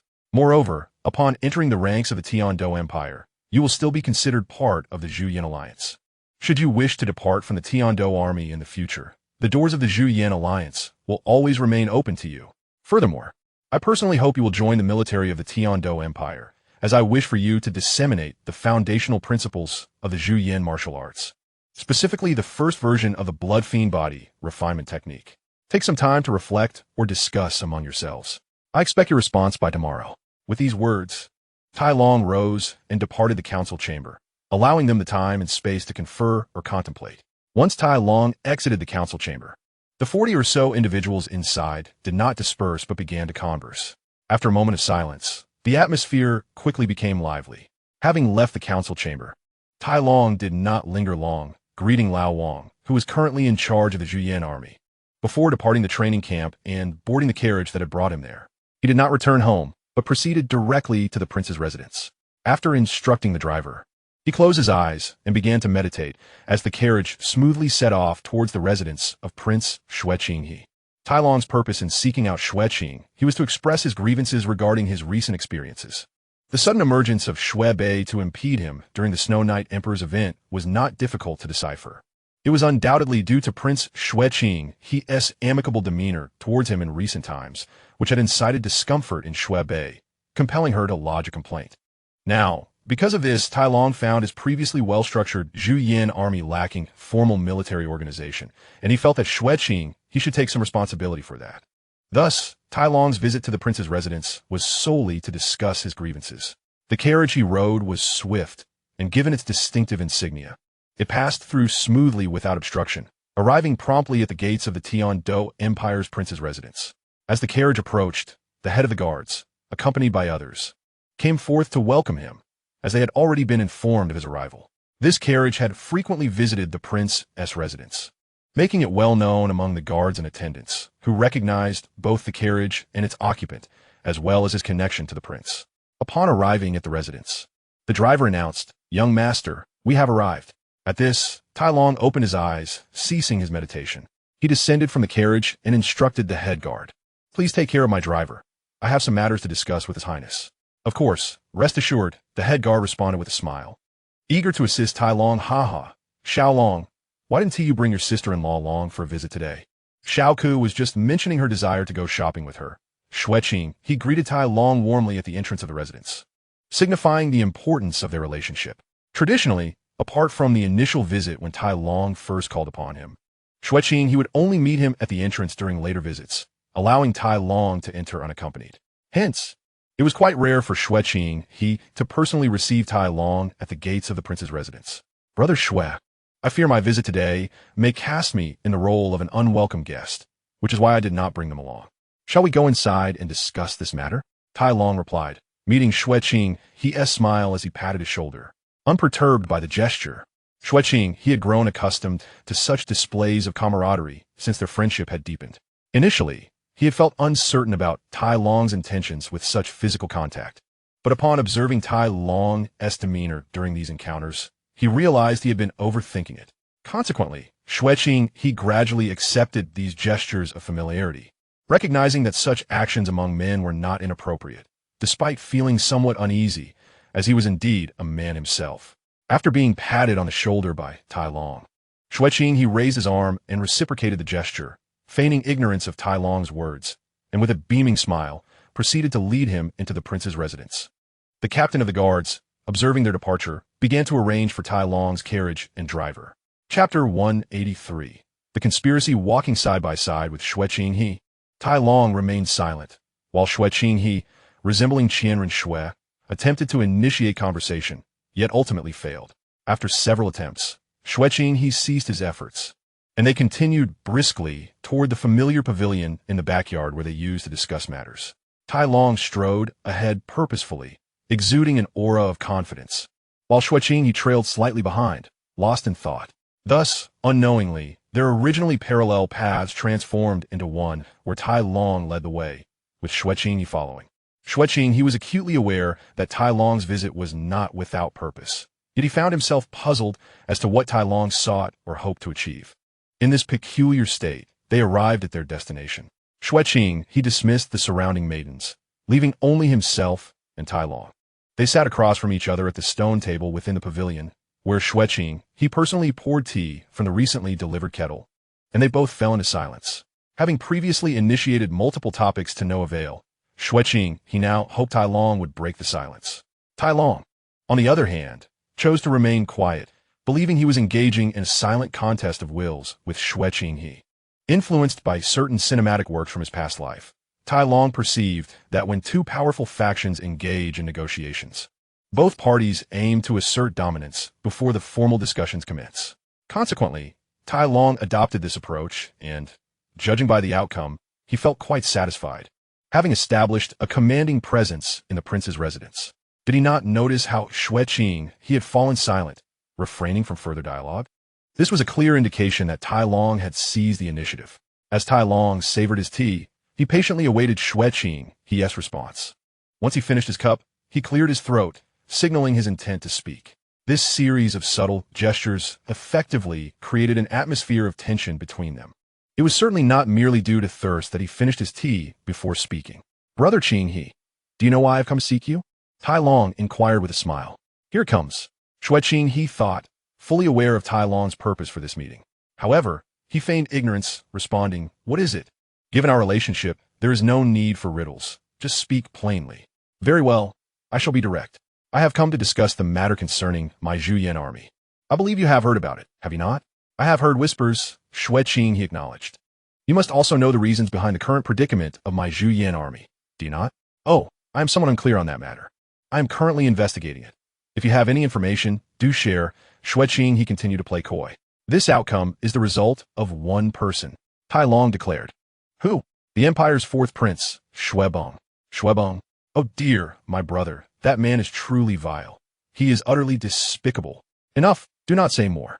It is already understood." Tai Long observed Xue Qinghe's theatrical performance, but when he noticed Tai Long was not responding, he halted his soliloquy. "Brother Qinghe, I hold no personal grudge against Xue Bong. Why do you think he is so intent on thwarting me?" As Xue Qinghe paused, Tai Long filled his cup with tea from the pot on the stone table and poured some into Xue Qinghe's cup as well. "So, brother, what do you think we should do about this?" Xue Qinghe knew that the reason behind Xue Bong's troubles with Tai Long stemmed from their close relationship. "It is not about what we should do. It is about what you, Brother Qinghe, should do," Tai Long asserted. "The situation regarding my Zhuyan army has reached a point of no return. I must seek alternative paths for them now." With a look of melancholy, Tai Long took a sip of his hot tea. "Then, brother, what actions do you wish for me to take?" "As you said, the situation with the Zhuyan army is unchangeable. Even if I were to approach the emperor, it would yield no different result." Xue Qinghe was genuinely perplexed, unsure of Tai Long's intentions. Did he merely wish to vent his frustrations? However, Tai Long's visit was not merely to express grievances. He sought Xue Qinghe's intervention against Xue Bong. "Brother, due to our relationship, I have become a target for the fourth prince, embroiled in the internal power struggles of your imperial family, causing me significant trouble. What was once a settled matter has now been overturned. The training of the Zhuyan army, which took so long, has now been rendered futile. Do you not think the fourth prince has gone too far?" Tai Long subtly hinted, hoping Xue Qinghe would grasp the implications. Tai Long believed he had made his point clear, indicating that he was suffering losses due to Xue Qinghe's involvement, and that perhaps Xue Qinghe should offer assistance, if only to advocate for him. "The matter concerning Xue Bong is indeed improper, I shall seek an opportunity to address it with him. Xueqing, he replied, after a moment of contemplation. Having understood Tai Long's underlying message, Xueqing, he recognized the purpose of Tai Long's visit. Nevertheless, he did not immediately promise to take action against Xuebong, instead opting for a non-committal response to placate Tai Long, possessing no genuine intention to confront Xuebong on Tai Long's behalf. Chapter 184. The scheme of division disguised as Xueqing He, Qianren Xue harbored no long-term plans for the future of the Tiando Empire. According to the schemes of their spirit hall, following the demise of the Night Emperor and the ascension of Crown Prince Xueqing He, also known as Qianren Xue, the Tiando Empire would soon cease to exist. Thus, Qianren Xue was indifferent to Tai Long's attempts to embed his loyal troops within the Tiando Empire's military, believing such actions posed no threat to her interests. Furthermore, given their current rapport, Tai Long's success might even bolster her ascent to the throne, providing substantial military support for her claim to the Tiando Empire. Certainly, Xueqing's perspective on Tai Long's actions is one of indifference. For Xueqing, the military's meager combat capability is merely sufficient to maintain order within a city. Thus, Xueqing is not inclined to assist Tai Long. Moreover, Xueqing believes that since the two have chosen to associate with one another, they must also consider the complications that arise from such relationships. Tai Long's current predicament, having been embroiled in jealousy and seeking Xueqing's aid after being wronged, strikes Xueqing as somewhat immature. In summary, Xueqing perceives Tai Long's vision as rather limited. He cannot even bear the risks he has incurred, which reflects poorly on his character. Consequently, Xueqing's response to Tai Long's issues comes across as somewhat dismissive and perfunctory. Tai Long, not being naive, recognizes this blatant insincerity from Xueqing. If he fails to grasp it, he ought to reconsider his ambitions and instead retreat to the comforts of home with his newly wedded 7 wives. Brother Qinghe, there is something I wish to express, though I am uncertain if it is appropriate. Tai Long, contemplating, hesitantly addresses Xueqing. Xiaolong, speak your mind. Given our brotherly bond, what is there to hesitate about? Xueqing senses that his earlier dismissive demeanor was too conspicuous. After all, he initiated their camaraderie with an olive branch. He cannot afford to be so indifferent now that he has gained Tai Long's trust. Therefore, Xueqing resolves to amend his previous attitude, ensuring Tai Long does not perceive him as someone who becomes careless once he has achieved his desires. What is your opinion on the 4th prince, Xuebailing? Tai Long inquires with a serious demeanor, his gaze fixed intently on Xueqing. Xuebailing? I must admit, I did not anticipate that you would raise this question. Xueqing responds, momentarily taken aback. Do you believe the 4th prince to be frivolous, indulging in excess, and causing trouble when idle, a veritable wastrel? Tai Long's tone grows heavier as he describes Xuebailing, scrutinizing Xueqing's reaction. Xueqing is momentarily at a loss for words. Should he agree and affirm, yes, indeed, I perceive him as such a worthless individual? Though he harbors similar sentiments about Xuebailing, he is, after all, the crown prince Xueqing, and Xuebailing is his younger brother. By virtue of his title, Xueqing cannot openly disparage his own sibling, regardless of their familial ties. Thus, he finds himself unable to respond to Tai Long's assertion. However, despite Xueqing's silence, Tai Long discerns from his expression and demeanor that his views on Xuebailing align with his own. Brother Qinghe, do you genuinely regard the 4th prince in this manner? Tai Long presses for confirmation. Xiaolong, although Xuebailing may be somewhat unruly, he is not as utterly incompetent as you suggest, Xueqing replies, his perspective diverging from Tai Long's assessment. Incorrect. Brother Qinghe, you are mistaken. If you truly hold the 4th prince in such low regard, then our friendship must conclude here. We shall sever our ties. Tai Long interrupts Xueqing's futile attempts at diplomacy, decisively leading him up the mountain. Xiaolong, what do you mean by that? How can you speak of severing ties? Xueqing is bewildered by Tai Long's unconventional approach to conversation. This is of little consequence, Brother Qinghe. I merely wish to convey that the 4th prince is not as simple as you presume. Tai Long emphasizes, sensing Xueqing's failure to grasp the crux of his argument. In what regard? Xueqing inquires, intrigued yet skeptical. For years, Qianren Xue has impersonated Xueqing and has been privy to the inner workings of the Tiando royal family. After assuming Xueqing's identity, he eliminated the 2 princes who posed a threat to the throne. Consequently, Xueqing's identity transformed from prince to crown prince, granting him unparalleled insight into the affairs of the Tiando royal family. As for Xuebailing, Qian Renxue genuinely perceives him as lacking any significant potential for competing for the throne, which is why he has allowed Shui Bailing to live until now. This also serves to placate the grieving Emperor Shui Yi, who has already lost 2 sons. Otherwise, the deaths of all Tiando princes, save for the crown prince, would raise suspicions among the people. Brother Qinghe, do you not find it strange that the 4th prince's recent actions, which obstructed my Zhu Yan army, could be executed by one deemed a wastrel? Tai Long points out, alluding to Shui Bailing's recent maneuvers. Shui Qinghe ponders, conceding that Shui Bailing's actions were indeed executed with notable speed and timing. However, your Zhu Yan army's predicament could merely be a stroke of luck for Shui Bailing. Perhaps the emperor did not intend for Zhu Yan to infiltrate the imperial army, and Shui Bailing merely provided an excuse for the emperor's decision. Shui Qinghe remains skeptical regarding Shui Bailing's capabilities. After years of viewing Shui Bailing as a fool, it is difficult for Shui Qinghe to suddenly accept that others perceive him differently. Chapter 185 Belief. From Shui Qinghe's recent remarks, it is evident that he struggles to accept Tai Long's assertion that Shui Bailing possesses any depth of strategy. Tai Long, observing Shui Qinghe's reaction, lets out a resigned sigh, realizing that despite his efforts, Shui Qinghe remains unconvinced. Taking a deep breath to calm himself, he decides to share additional insights regarding Shui Bailing's previous attempts to recruit him, believing it may sway Shui Qinghe's opinion.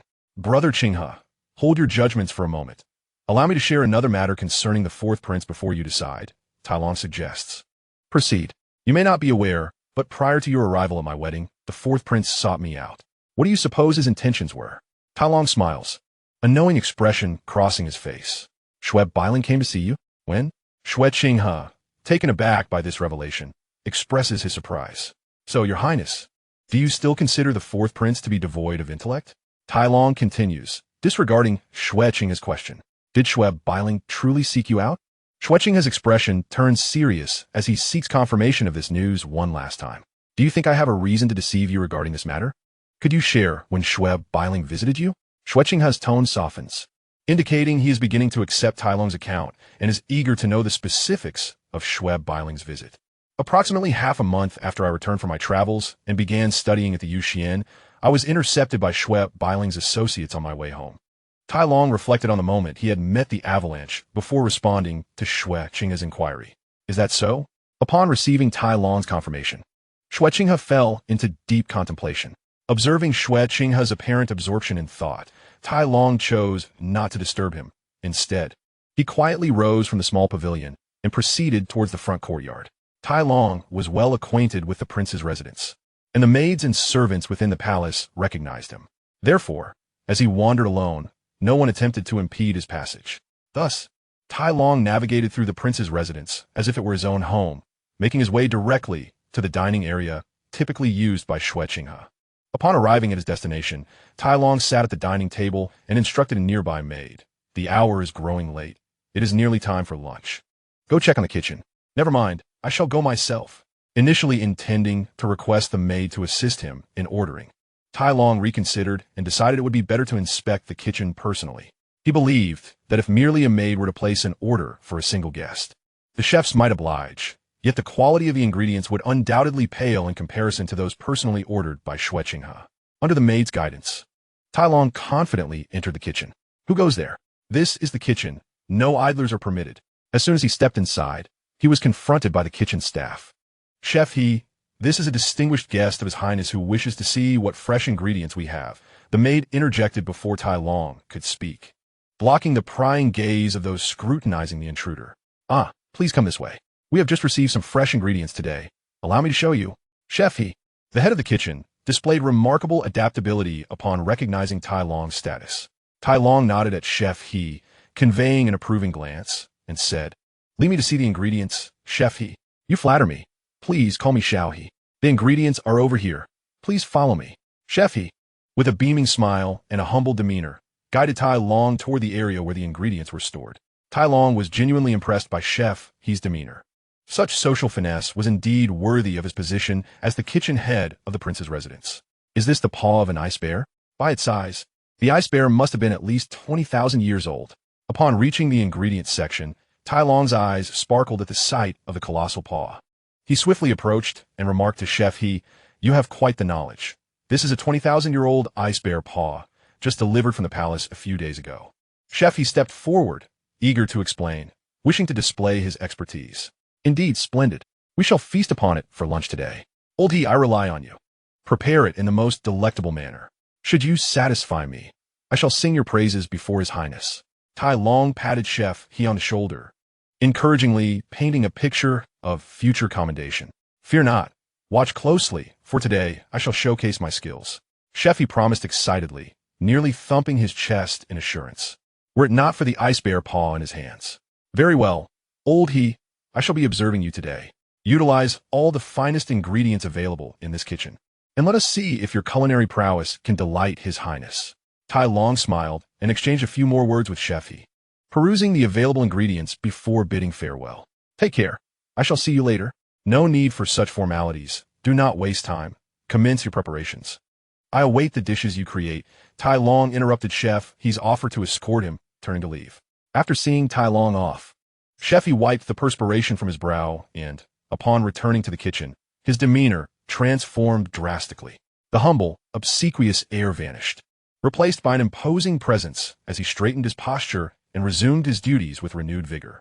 Chapter 186. Master, who was that person just now? Why did you personally accompany him? Upon returning to the kitchen, a stout young man, clearly a talented chef, approached Chef He, offering him a recliner. Indeed, master. Is he a new steward? Queried another lean apprentice, bringing a large teacup filled with tea for Chef He. That gentleman is no mere steward. He is a distinguished guest of our prince. Chef He responded to his disciple's questions, and, upon receiving the teacup from the slender apprentice, blew on the tea leaves, took a sip, wrinkled his brow, and returned the cup, saying, "Ah, this tea has been steeped too many times. It is time for a change." "Understood, master. I will replace it immediately," the stout apprentice replied, taking the cup and heading off to fetch fresh tea. "Master, please take a seat," the stout apprentice urged as he set the recliner for Chef He. "No need. We shall begin cooking immediately. Today, I will demonstrate my skills so you may broaden your horizons," Chef He declared, moving to his station and preparing the already processed ingredients. Martial soul, manifest. A wave of soul power emanated from Chef He, and a spatula materialized in his hand, symbolizing his status as a soul master. It seemed Tai Long had misjudged Chef He. He was not merely a sycophant, but a skilled craftsman in his own right. "Ah, Qinghe, you have arrived. Please sit down. I must tell you, the flavor of this bear paw is exquisite, and the dish dragon and phoenix presenting harmony is delightful as well, along with this." As Tai Long savored his meal, Xue Qinghe entered, prompting Tai Long to invite his dear friend to partake without hesitation. As he continued to describe the dishes and their flavors, he encouraged Xue Qinghe to indulge. "Come, my brother Qinghe, try this bear paw. Do not stand on ceremony." Noticing Xue Qinghe's hesitation, Tai Long swiftly picked a piece of bear paw meat, placing it on Xue Qinghe's plate. Then, Tai Long set aside his chopsticks, rolled up his sleeves, and with a vigorous motion, plunged his chopsticks into the bear paw, lifting an entire piece on his own plate. Finding it cumbersome to use chopsticks for the whole paw, he ultimately grasped it with his left hand and took a hearty bite, feeling quite content. Xue Qinghe observed Tai Long's bold eating style with a hint of awkwardness at first, yet as Tai Long devoured the entire bear paw without reservation, any sense of discomfort dissipated. "Brother Qinghe, do enjoy, do not hold back. The flavor of this bear paw is truly delightful." Tai Long savored the delicacy with gusto, while his right hand, adept with chopsticks, swiftly picked up dishes that piqued his appetite. "Xue Qinghe, take your time. I'm not competing with you. There's no need for such haste," he remarked, swallowing a mouthful of saliva in anticipation. The sight of Tai Long relishing his meal stirred a pang of hunger within Xue Qinghe, who had not felt particularly famished before. Now, however, he found his appetite awakened. Consequently, he too reached for his chopsticks, lifting the bear meat that Tai Long had just placed on his plate to savor it. "Brother Qinghe, no need to serve me. I shall take my leave now. I will come to visit you again in a couple of days. By the way, Brother Qinghe, you have not been very considerate in the past. During my previous visits, you left me here without treating me to something good. It was only when I ventured into the kitchen that I discovered the culinary skills of Chef He, which are truly remarkable. If he weren't your head chef, I would have considered enticing him away. And mark my words, if my next visit yields a meal of lesser quality than today's, I shall not hold my tongue." After teasing Xue Qinghe a bit, Tai Long ceased his banter and boarded his carriage. He drew back the curtain of the carriage and waved goodbye to Xue Qinghe. Return directly. Tai Long instructed the coachman outside the carriage before reclining against the soft cushions. Meanwhile, after bidding farewell to Tai Long, Xue Qinghe watched as the carriage departed before turning back to his study. Elder, what is your perspective on the matter Tai Long spoke of today? He inquired in the solitude of his study. It is difficult to say, but what the young master of the Li family mentioned may indeed hold truth. Regardless, we must take the avalanche seriously. The voice, seemingly emanating from an empty corner, answered Xue Qinghe's question. Then let us investigate and ascertain whether the avalanche has truly been a facade all these years. Xue Qinghe declared, his eyes narrowing, his words laced with a chill. Your Highness, regardless of whether the avalanche is genuine or merely a ruse, we must approach it with utmost seriousness. The voice from the deserted corner reminded Xue Qinghe. Understood. If the avalanche has truly been a deception all this time, then this individual cannot be allowed to remain. Xue Qinghe nodded in agreement with the unseen speaker's counsel. It appears that my years of tranquil living have dulled my vigilance, and perhaps even fostered a sense of arrogance within me. Xue Qinghe mused internally, reminding himself to exercise caution. As he sank once more into contemplation, his study fell into silence, the corner devoid of further utterances. Subsequently, upon deciding to investigate the avalanche, the forces under Xue Qinghe's command swiftly mobilized. Those previously lurking in the shadows rapidly acted upon Xue Qinghe's directives, gathering intelligence concerning the avalanche over the years, which was then relayed back to various departments for compilation and analysis. In no time, Xue Qinghe would have access to all pertinent information regarding the avalanche, demonstrating the formidable power wielded by the Imperial Prince. Chapter 187. Convergence having accomplished his objective of sowing discord, Tai Long returned to his courtyard. His spirits lifted, not solely due to the enjoyable lunch at the prince's residence, but also for other reasons. He felt as though he had returned to a state of idleness. His marriage had been successfully completed, and he had spent over a month at home, embodying the role of a diligent sower. Initially, he had intended to organize matters related to the Zhu Yan army during this interval. However, with the unexpected interference of the avalanche, Tai Long felt it prudent to let go of his affairs with the Zhu Yan alliance for now.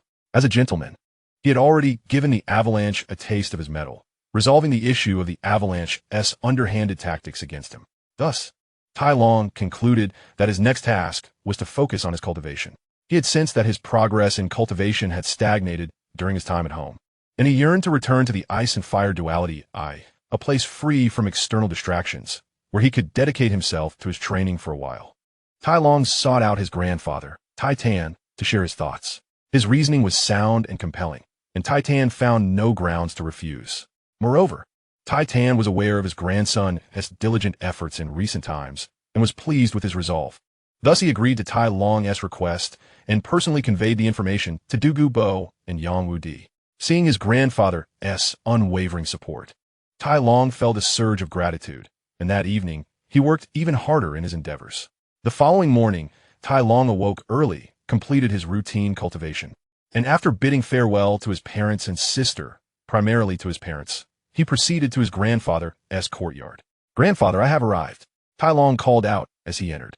Gulme, sit, Titan smiled, gesturing for Tai Long to take a seat beside him. When shall we depart, grandfather?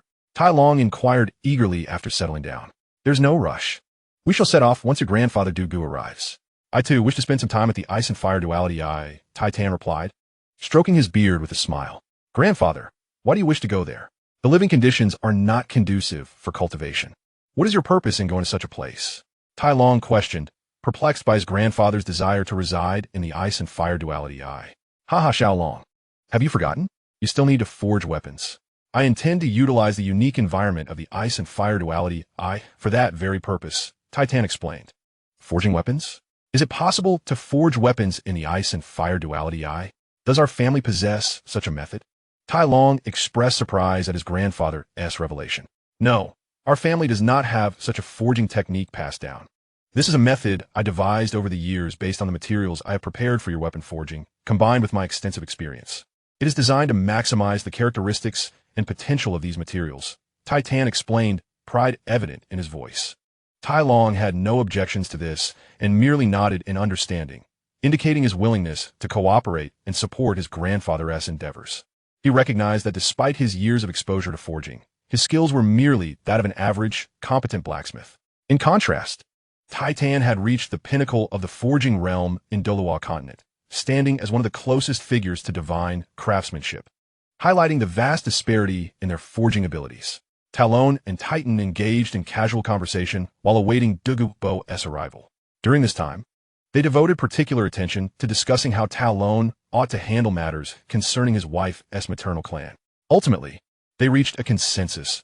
The families in question should be treated as before, neither favored nor ostracized, yet a quiet, firm reminder would be issued, urging restraint and forbidding any misuse of the Li Ji clan's name or authority for personal gain.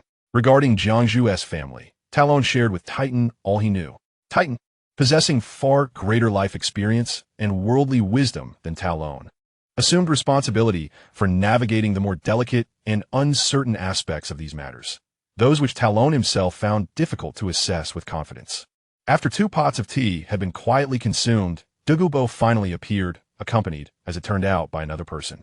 Given the extreme sanctity and peril of the Binghuo Liang Yin, the only individual Douluo would ever bring there was his beloved granddaughter, Dogu Yin.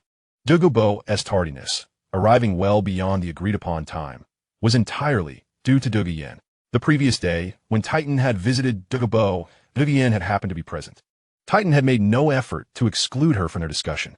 Thus, she learned that Talon was preparing to enter the Binghuo Liang Yin once more for cultivation, and so, today's gathering came to pass.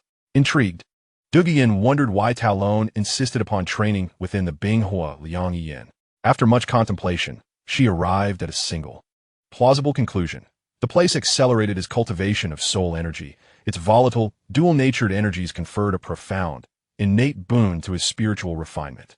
When she voiced this hypothesis to her grandfather, Douluo offered no definitive answer, not out of secrecy, but because he simply did not know. His own understanding was limited to observation.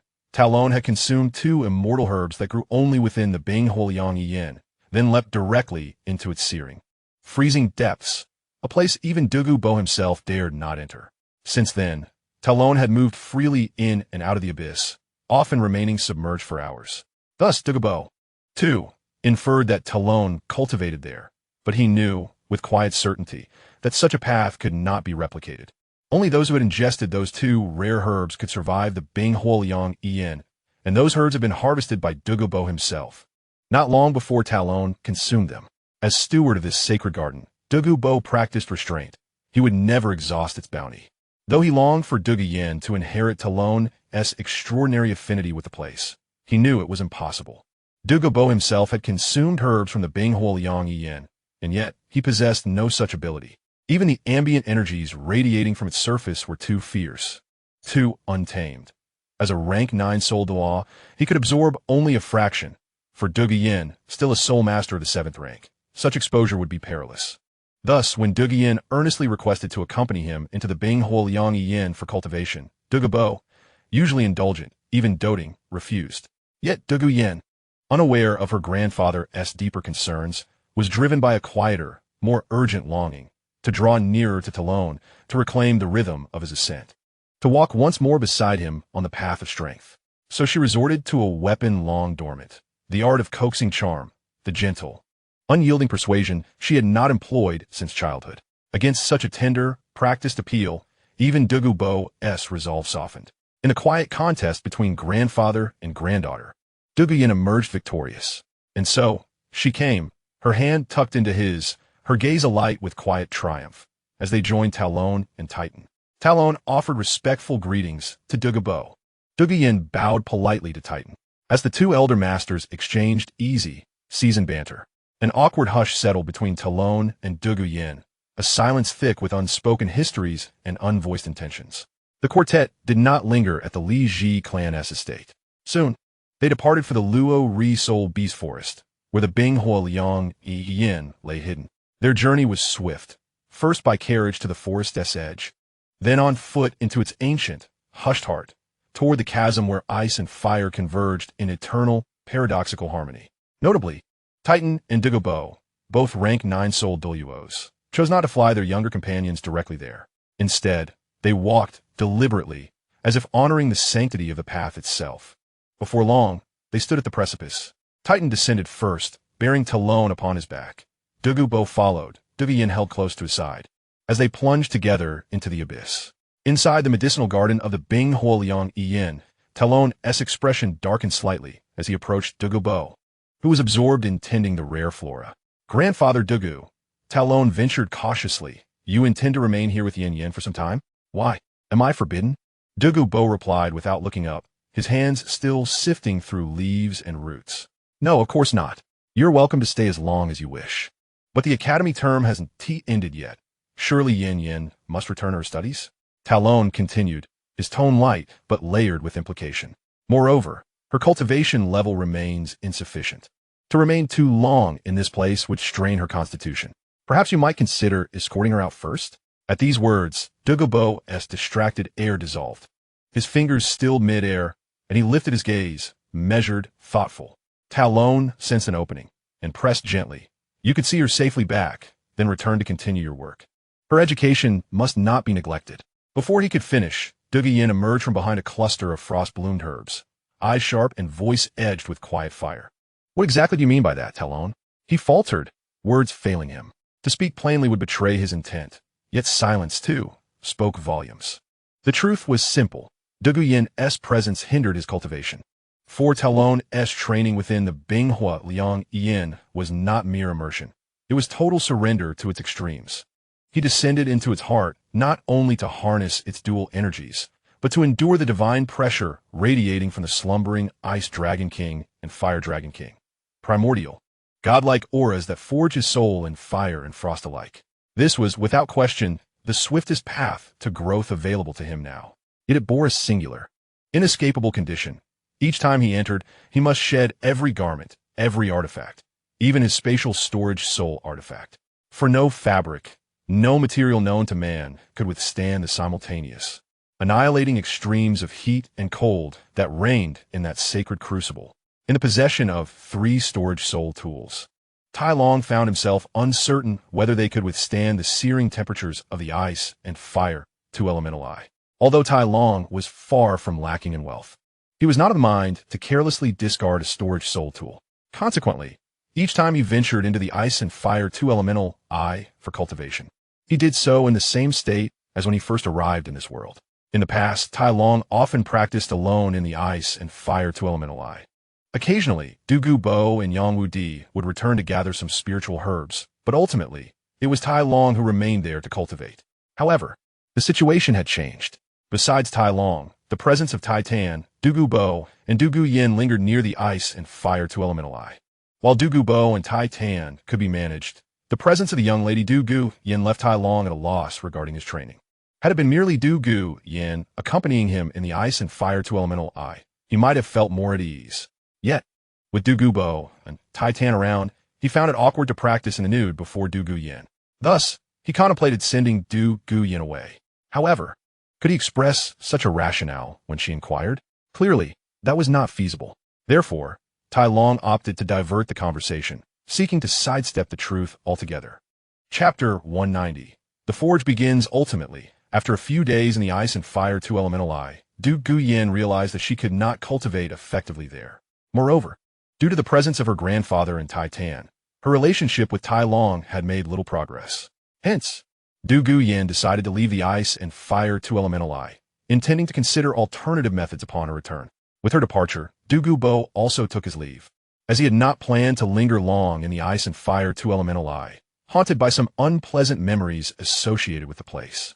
Previously, when Douluo was afflicted by poison and unable to find remedy, Yin often stayed in the ice and fire 2 elemental eye to suppress the toxins within him, enduring the eruptions of his poisoning. Thus, while he appreciated the medicinal garden of the ice and fire 2 elemental eye, he generally preferred not to remain there for extended periods.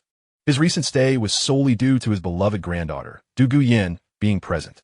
Now that she had chosen to depart, Douluo harbored no objections. With Douluo and Yin gone, only Tai Long and his grandfather Titan remained within the ice and fire 2 elemental eye. After sending off Douluo and Yin, Tai Long and Titan returned to the forge they had recently set up to commence their smithing endeavors. Over the past few days, Titan had brought the necessary equipment in his storage soul tool to the ice and fire two elemental eye, and it had been meticulously adjusted multiple times. During the day, Tai Long had been honing his skills under his grandfather's guidance, as this forging was meant to create a weapon for him, necessitating his involvement. It was essential for Titan to give Tai Long a refresher course before the formal forging began. Currently, Tai Long was engaged in refining iron ore, familiarizing himself with the forge prior to the actual smithing process. Now, with only Tai Long and Titan remaining in the ice and fire two elemental eye, devoid of the distractions posed by Douluo Bo and Douluo Yin, and with the forge adequately prepared, they were ready to commence their work. After refining the iron ore to its utmost quality and allowing it to cool, Tai Long examined the quality of the refined metal in his hands. "Grandfather, what do you think of this refined product?" Tai Long inquired, feeling somewhat satisfied with his work as he presented the piece to Titan for his appraisal. Not bad. It can barely be considered acceptable," Titan replied after inspecting the refined iron, nodding in acknowledgement. Upon hearing his grandfather's lukewarm evaluation, Tai Long maintained a facade of indifference, though inwardly he mused that perhaps his grandfather should temper his smile, as it would lend greater credibility to his assessment. "Grandfather, when shall we begin forging my Fong Tian Huaji?" Tai Long asked, voicing his most pressing concern. "When shall we start forging? We can begin right now, but first, we need to have something to eat. The quality of the materials we will use is quite high, and I estimate that this forging will take a considerable amount of time. To ensure the quality of the weapon, once we start, we cannot pause until the final quenching step is complete. Therefore, we should take a moment to prepare ourselves. Let us rest today, and refrain from entering that spring for cultivation tonight. We shall officially commence forging tomorrow." Titan outlined the forging plan. After listening to Titan, Tai Long nodded in agreement, deciding against cultivating that evening, as he often found himself in subpar condition after each session, which could hinder the forging process. The night passed without incident. On the following day, Tai Long and Titan arose early to prepare. After completing his morning exercises, Tai Long found that Titan had already prepared a sumptuous breakfast. The morning meal was abundant, featuring a variety of meats. Initially lacking in appetite, Tai Long soon found the richness of the meal to his liking. Once they finished breakfast, they began the forging process, with Tai Long retrieving the necessary materials. The flames of the forge had not extinguished over the past few days. They had merely been reduced when not in use. But now they were rekindled to a proper intensity. Titan prepared a roast by the side of the forge, and the temperature of the furnace had risen accordingly. Indeed, one could not underestimate the wealth of experience possessed by the elder. As they formally commenced forging, it became apparent that Tai Long's role was rather secondary. It was primarily Titan who engaged in the smithing process. Titan deftly melted the materials, while also taking the time to instruct Tai Long, demonstrating a remarkable ease in his actions. Tai Long, maintaining the fire, closely observed Titan's operations and listened intently to his explanations. Although they had only just begun, Tai Long felt he had already gained a wealth of knowledge. The forging process progressed smoothly, with Titan employing a segmented approach. The Fong Tian Huaji was crafted in 3 parts: the blade, the shaft, and the tail. The most challenging aspect was the forging of the shaft, which Titan tackled first as a means of honing his skills. Using a core of meteorite iron, he incorporated dragon scales and powdered dragon bones, along with other forging materials, skillfully blending them under his expert hammering. Titan worked with remarkable speed, soon shaping a stick over 2 meters long. Once this shaft was completed, Tai Long did not subject it to quenching. Instead, he set the fiery rod aside to cool without further heating. Next, Titan is preparing to forge the tail section of the Fangtian Huaji, as this portion also requires the integration of a dragon bone. The head of the spear will incorporate 5 dragon bones. Thus, the forging of the tail is primarily to accumulate experience for the final crafting of the blade. After all, this operation of embedding dragon bones into metal is a novel endeavor for Titan. It is worth noting that Titan has engaged in some simulations prior to this, envisioning the forging process in his mind and utilizing some powerful soul beast bones for such operations. However, the success rate of melding the soul beast bones with metal has not been high, possibly due to their inability to withstand high temperatures or other factors. Titan swiftly completed the initial forging of the Fangtian Huaji's tail, and it was now time to integrate the dragon bone. Taking a deep breath, he glanced at Titan beside him, nodded, and then picked up the dragon bone that had been prepared earlier, commencing the fusion process. Titan enveloped the dragon bone with his soul power and placed it into the furnace, striving to soften it before shaping it, ultimately merging it into the already formed tail section of the TitanIs. This sequence of forging proceeded smoothly. The unique material of the dragon bone cannot be melted or burned away, but can indeed be softened by high temperatures, establishing a foundation for forging. Dalu, who was anxiously watching Titan's actions, was even more apprehensive than Titan himself, not daring to breathe for fear of disrupting the forging process. Fortunately, his concerns were unfounded. As the process unfolded seamlessly, the dragon bone successfully melded into the tail, positioned at the very bottom, which was indeed the most appropriate location as Titan had envisioned. After the successful integration of the dragon bone, Titan exhaled in relief and wiped the sweat from his forehead with a towel draped around his neck. This series of actions was not without its challenges. While the physical and soul power expenditures were minimal, the mental strain was considerable. Throughout the process of shaping the dragon bone and merging it with the tail, Titan remained mentally taut. Luckily, this fusion went exceedingly well. It is noteworthy that this integration took an extended period, reaching the second day, with the forging of the 2-meter-long spear shaft taking half a day, while the less than half-meter tail required an entire day and night to complete. After slightly adjusting his state, Titan proceeded to merge the forged tail section with the spear shaft. This integration posed no significant technical challenges, and Titan accomplished this stage with ease. Seizing the momentum, Titan moved on to forge the final and most critical part of the TitanIs, the spear blade. By midday of the second day, after closing his eyes to recalibrate his focus, Titan commenced the forging of the blade section. With the experience gained from the tail's dragon bone integration, Titan approached the blade forging with enhanced proficiency. As time swiftly passed amidst the cycle of day and night, 3 more days flew by.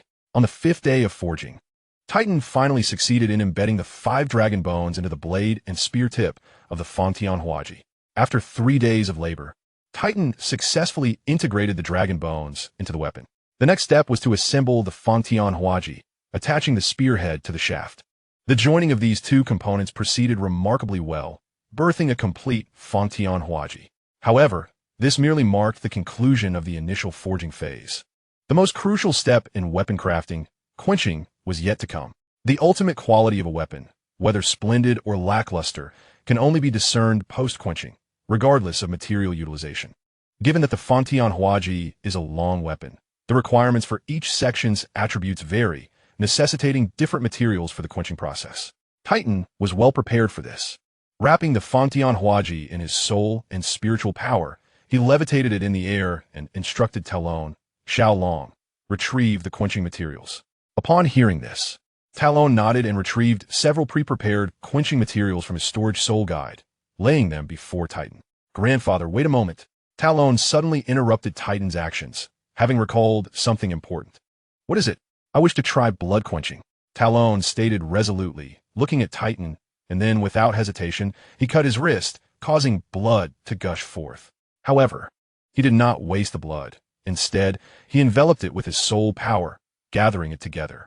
Well, if you insist, Titan said with a hint of reluctance in his eyes, albeit realizing that Talon had already made the cut. He begrudgingly acquiesced. Titan felt exasperated, recalling Talon's initial inquiry about how to master quenching and the appropriate materials for different forged items. At that time, Titan had thoroughly explained the quenching process. But it was then that Talon had hastily introduced the concept of blood quenching. Titan was aware of this method, but had neither witnessed nor attempted it. As the acknowledged master blacksmith of Doulu, Titan scoffed at Talon's notion of establishing a connection between the weapon and its wielder through blood quenching. With years of experience and the accumulated wisdom of his family and the Blacksmith Association, Titan understood that no weapon on Dalu possessed sentience or could resonate with its master's will. Even the legendary artifacts lacked such capabilities. Moreover, Talon's approach, using his own blood for quenching, was hardly a legitimate method. It was merely child's play. With so little blood, how could one possibly quench a spear over 3 meters in length? If Talon were not his grandson, Titan would have swiftly reprimanded him to bring him back to reality. As Titan observed Talon throw the blood onto the searing TitanIs, it evaporated instantly, producing only a wisp of smoke, leaving the weapon entirely unaffected. After exhausting the blood he had collected, Talon noticed the TitanIs' lack of reaction and concluded that perhaps more blood was needed. Enough, No more blood. You've had your trial. Now it's time for the official quenching, Titan interjected, halting Talon's antics as he attempted to add more blood. Grandfather, I still wish to express something, but upon meeting the serious gaze of Titan, Talon found himself at a loss for words. He glanced at the Fangtianhuaji that had been tainted by his blood, realizing he had been overly fixated on the notion of blood refinement, which could not be realized in the realm of Douluo Dalu. Then, grandfather, let us proceed with the quenching process, Talon resolved, abandoning the thought of blood refinement and stepping back to make way. Yes, observe closely how the quenching is performed, Titan said as he stepped forward to commence the process. He enveloped the prepared quenching materials with his soul power and mental energy, applying different materials to various parts of the weapon. Hissing sounds erupted as steam billowed from the Fangtianhuaji, its temperature gradually decreasing. The once fiery red weapon began to cool and change color. Ultimately, only the spearhead and tail, embedded with dragon bones, remained hot and unchanged. It was evident that the quenching materials initially prepared were inadequate for this portion of the Fangtianhuaji. Watching Titan's efforts, Talon hurriedly retrieved additional quenching materials from his storage soul guide. Here, grandfather, he called, filling the containers that had been emptied of quenching materials. I anticipated this situation. I had a feeling it would unfold this way. Otherwise, why would I forge here the ice fire yin yang eye? Titan responded confidently. So, grandfather, do you mean to use the spring water from the ice fire yin yang eye for quenching? Talon inquired uncertainly. Indeed, using the ice spring from the ice fire yin yang, I will undoubtedly enhance the hardness of the Fangtianhuaji's blade. After stating this, Titan prepared for the final step of quenching. Grandfather, allow me to handle this last part, Talon interjected, knowing well the temperature of the ice fire yin yang eye. The energy contained within his body mirrored that of the ice fire yin yang eye, and even a title Douluo should not approach too closely. Very well. This final quenching step is entrusted to you. Just submerge the Fangtianhuaji in the spring water, Titan instructed, relinquishing control of the weapon to Talon. Talon did not wrap the Fangtianhuaji with soul power or mental energy, but instead directly grasped it. The temperature of the spear shaft had cooled, and though it was still warm for Talon, who had consumed both the fire and ice fruits, it felt like lukewarm water. Estimating the weight of the Fangtianhuaji, he found it to be around 1,000 pounds, a considerable heft. Without further hesitation, Talon bent down and immersed both the Fangtianhuaji and his right hand into the ice spring of the ice fire yin yang eye. This time, there was no hissing sound, the final portion requiring quenching instantly cooled, completing the process. After allowing the Fangtianhuaji to rest in the ice fire yin yang eye for a while, Talon lifted it, inspecting it with both hands. The newly forged Fangtianhuaji still appeared somewhat rough and lacked aesthetic appeal. Although it exhibited beautiful flowing patterns, certain connections, including the spearhead and tail, appeared coarse. Nonetheless, Talon cherished it. It requires some embellishment, a sharpened edge for the spearhead, and decorative engravings on the flawed areas, he mused. At that moment, Titan approached and, after examining the 3-meter-long Fangtianhuaji, nodded in satisfaction, clearly pleased with its quality. However, upon noticing the imperfections, he furrowed his brow and suggested modifications. Talon, acknowledging Titan's observations, nodded in agreement. Having been raised in a family of blacksmiths, he understood that any forged item required refinement. Especially for weapons intended for battle, proper embellishment was essential, not only for aesthetics, but also to enhance usability and introduce subtle tactics against foes. Then, grandfather, I entrust the Fangtianhuaji to you. I need to continue my training here for a while, Talon stated, handing over the weapon to Titan. With a splash, he broke the serene surface of the ice fire yin yang eye, surfacing and swiftly swimming to the shore. 800 zhong.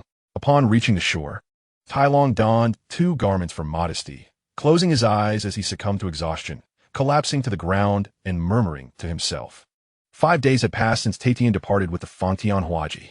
During these days, Talon was alone in the ice fire yin yang eye, as if time had reverted to months prior when he practiced in solitude.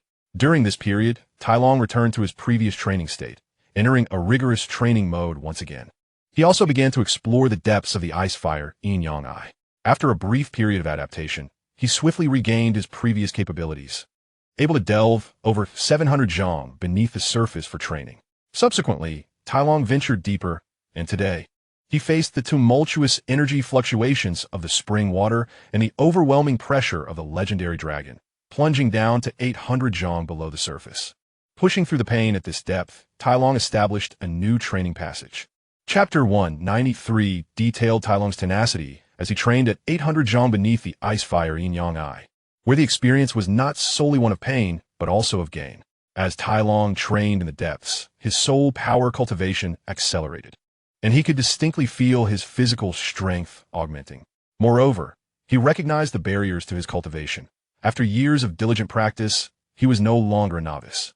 Now that Tai Long had amassed the energy required for his 69th level of soul power, he faced two choices: continue his steady training, awaiting the right opportunity to naturally break through, or engage in high-intensity training to force a breakthrough to the 70th level. Both methods had their merits, adaptable to different individuals. Given Tai Long's current training regimen, it was clear he opted for the latter, choosing to push himself through rigorous training to unlock his potential and swiftly break through. Tai Long sensed the impending opportunity for a breakthrough, believing it would occur within days. After resting briefly to regain his strength, he rose, retrieving a blanket and some food from his storage soul guide, preparing for his continued endeavors. In this secluded setting, Tai Ren, unconcerned with appearances, nonchalantly sits on the ground, clad only in oversized shorts, and begins to indulge in food and drink. Surprisingly, dining beside the ice and fire 2-in-1 eye proves to be remarkably convenient. The previously cooled dishes are easily reheated, and even raw meat is simply sliced thin and briefly suspended above the elemental eye, seasoned and ready to consume. After a spontaneous attempt, Tai Ren discovers a newfound fondness for this unique flavor. The high temperature and steam swiftly transform the meat from raw to cooked. However, due to the brevity of this process, the resulting dish possesses a distinct taste. Initially subtle, the flavor blossoms after being paired with Tai Ren's carefully crafted seasoning. For a refreshing contrast, he can utilize the icy spring portion of the ice and fire 2-in-1 eye to prepare fruits and vegetables, enhancing them with flavor before placing them in the spring, resulting in a delicate frost forming instantly. The juxtaposition of hot and cold creates a delightful explosion of sensations in his mouth, compelling Tai Ren to savor every bite. Tai Ren has discovered numerous applications for the ice and fire 2-in-1 eye, and if this extraordinary artifact possessed consciousness, it might very well spit alternating hot and cold saliva upon Tai Ren's face, allowing him to truly experience the essence of a song of ice and fire. However, such an occurrence is unlikely. Though the Ice Dragon King and Fire Dragon King beneath the elemental, I may still retain some semblance of awareness. After satisfying his hunger and thirst, Tai Ren tidies up and stows away the plates and blanket into his storage soul guide. He then rises, bare-chested, to practice his punches. Tai Ren engages in the Republic's Body Refinement Fist, a martial art widely practiced on Blue Star, learned by every citizen during their schooling, akin to a sophisticated variation of calisthenics. This ultimate evolution of physical exercise was developed by a collective of martial arts masters, health experts, and sports physiologists on Blue Star. Recently, Tai Ren has taken to performing a couple of sets after meals. Yet, as he delves deeper into the practice of this body refinement method, he realizes it is far more intricate than he initially presumed. His physical condition has long surpassed that of an ordinary person, demonstrated by how he wields a massive hammer as if it were a mere toy, showcasing his formidable physique. However, this Republic Body refinement method, which Tai Ren once regarded as mere calisthenics, now reveals its true value, as he feels the profound benefits it offers to his body. Particularly, after cultivating within the ice and fire 2-in-1 eye and feasting on energy-rich sustenance. Executing the body refinement method allows him to distinctly sense its restorative effects on his physical injuries. Within the elemental eye, Tai Ren absorbs energy that transmutes into his soul power, derived from the dragon's blood energy infused in the spring water. This energy is intensely volatile and unstable, and Tai Ren employs his robust physique as a filter to assimilate it. By first allowing his body to endure the chaotic energy's destructive force, and subsequently refining it into his own soul power, he accelerates the recovery of any damage inflicted upon him.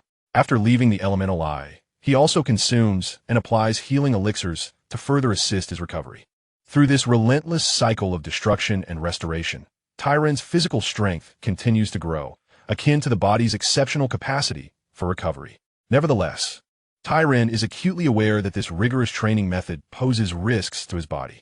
He is currently at a rapid developmental stage, and after each session, he utilizes elixirs to mend his injuries.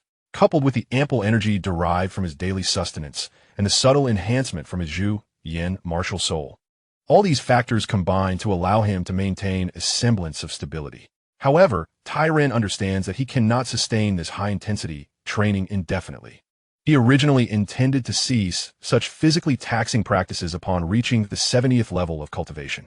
Yet, he has recently discovered that the once casual Republic body refinement method, practiced sporadically, holds significant advantages for cultivators' physiques.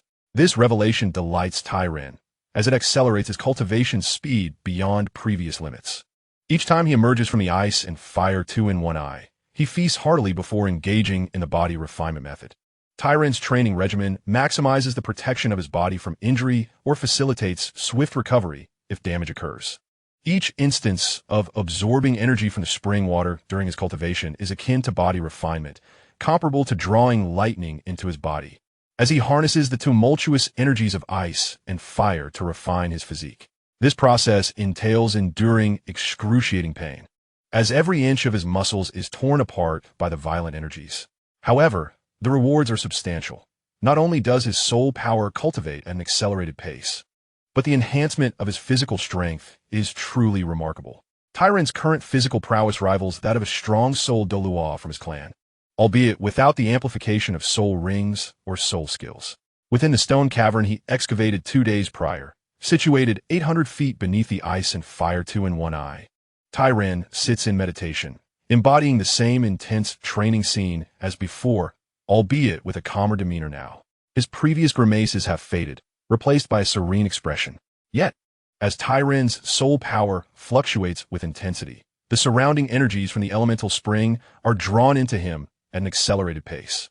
With the influx of energy, he also experiences an increase in blood beads surfacing on his skin. It is evident that the turbulent ice and fire energies contained in the spring still present a challenge for TitanIs to absorb and digest. The moment he hastens the absorption and refinement process, his robust body, acting as a filter, struggles to keep pace. However, TitanIs recognizes that this period of intense cultivation has unveiled an opportunity for his soul power to advance to the 70th level. Therefore, he must intensify his absorption of external energy and refine the pace to meet the demands of this pivotal moment in his cultivation journey. Although this approach may inflict harm upon his body, under normal circumstances, TitanIs would not opt for such a method. Yet, given the exceptional nature of the current situation, seizing this opportunity through a measure that risks some bodily damage appears to be a worthwhile endeavor. Only physical injuries, when promptly treated afterward, generally do not leave any permanent scars. As for the methods of treatment and repair during this period of cultivation at the Bing Huoliang Yin, TitanIs has accumulated a wealth of experience, making him quite proficient. Suddenly, a sound reminiscent of shattering shackles echoed in TitanIs' heart, and with this resonant sound, his soul power advanced from the 69th level to the 70th. Feeling the transformation within his body, TitanIs' previously furrowed brow relaxed, and his tightly pressed lips curled into a slight smile. Although blood beads continuously oozed from his body, and each muscle felt an intense pain, akin to tiny, sharp insects scuttling throughout his being, the joy of his breakthrough completely overshadowed the agony. Naturally, TitanIs did not cease his cultivation of soul power following his breakthrough. Instead, he maintained his current rate of energy absorption. Simultaneously, he crushed a pouch containing a healing elixir hidden in his mouth. Upon feeling the elixir's liquid flow out after crunching the pill, he chewed a few times before swallowing it whole. The outer layer of the pill was also edible, crafted from medicinal fruit that could replenish the kidneys, ensuring that the pouch was entirely safe for consumption without the fear of ingesting anything bizarre. With the elixir entering his abdomen, the concoction, developed by Dugu Bua and Yang Wudi, took effect rapidly, and within an instant, TitanIs felt a warmth rising in his belly. He knew the healing properties of the elixir had commenced, and he directed a portion of his mind to guide the medicinal power to circulate swiftly within his body.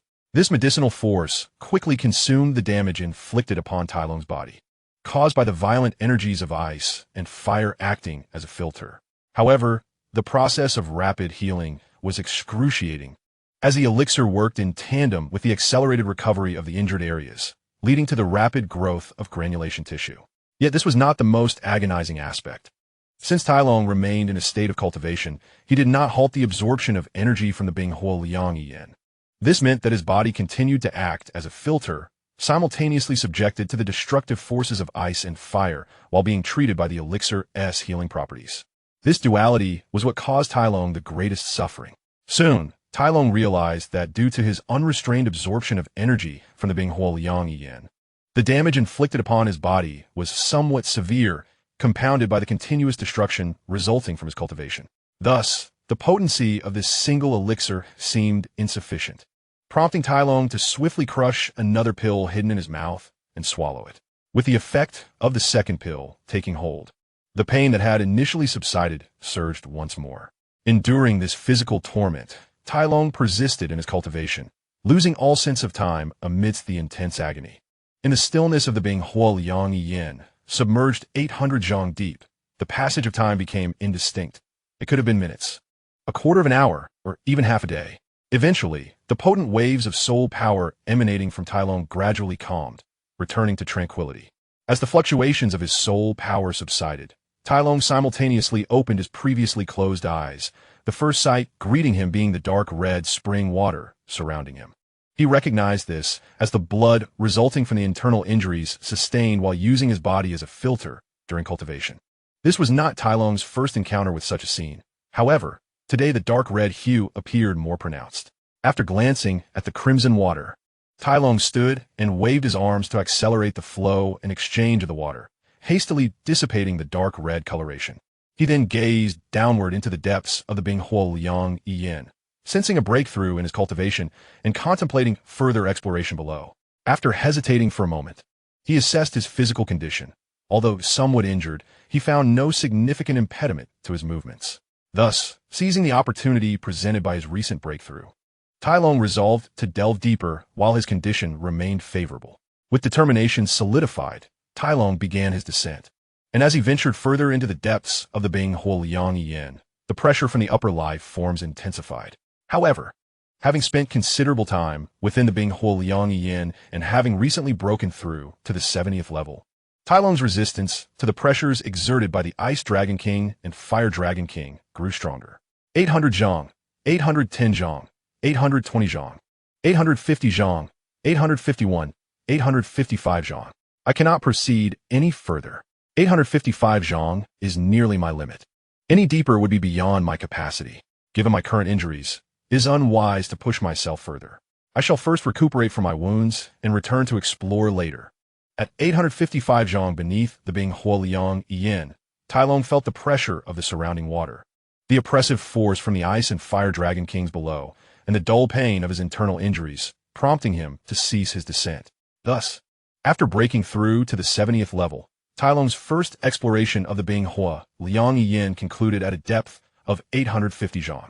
Compared to his previous endeavors before the breakthrough, Tai Long had advanced over 50 zhang, equivalent to roughly 150 meters, which was a significant achievement. Tai Long sensed that 850 zhang was not his ultimate limit. Rather, it was his cautious approach to his current injuries that led him to halt at this depth. He hovered at 855 zhang beneath the Binghua Liang Yin, concentrating his soul power in his eyes, striving to peer into the impenetrable darkness below. Is that light? With the amplification of his soul power, Tai Long discerned a faint glimmer amidst the surrounding darkness. This discovery elated him, enhancing his already buoyant spirits from his recent breakthrough. What had initially seemed a modest expectation now revealed a tremendous surprise, reinforcing Tai Long's resolve to explore the deeper recesses of the Binghua Liang Yin. The sight of light in an otherwise pitch-black abyss signified that he was nearing a special location, potentially the source from which the Binghua Liang Yin originated, or perhaps the resting place of the Ice Dragon King and Fire Dragon King's remains. Tai Long persevered in his exploration of the Binghua Liang Yin, driven not merely by the desire to gauge the depth of the cavern. Certainly, Tai Long does not deny that there is a certain aspect to this reason. Yet it constitutes only a minor part of his continuous exploration of the yin-yang eyes of ice and fire, merely serving to satisfy his curiosity. Tai Long delves deeper into the yin-yang eyes of ice and fire primarily because he has discovered that cultivating in a suitable position within its depths can significantly accelerate his already exceptional training speed. After all, on the continent of Douluo, The pursuit of scientific knowledge is secondary. The enhancement of one's own strength is paramount. As for the other reason, it is to locate the burial grounds of the Ice Dragon King and the Fire Dragon King. These two deities are, after all, divine beings from the realm of gods and have ascended as dragons. Now that these two formidable figures have passed, it is inevitable that their resting places contain their remains and legacies. Tai Long aims to unearth these buried treasures, allowing them to shine anew. For he possesses a trace of the bloodlines of both dragon kings within him. In the current context of Douluo, he is undoubtedly the most qualified to inherit the legacies of the Ice Dragon King and the Fire Dragon King, given their blood relation. Does this not seem reasonable?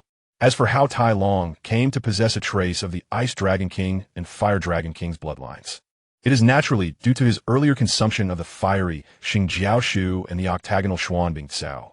Would he have been able to traverse the depths of the yin-yang eyes of ice and fire, a place even the titled Douluo dare not approach, without such an endowment? Tai Long gazed intently at the faint glimmer deep within the yin-yang eyes of ice and fire.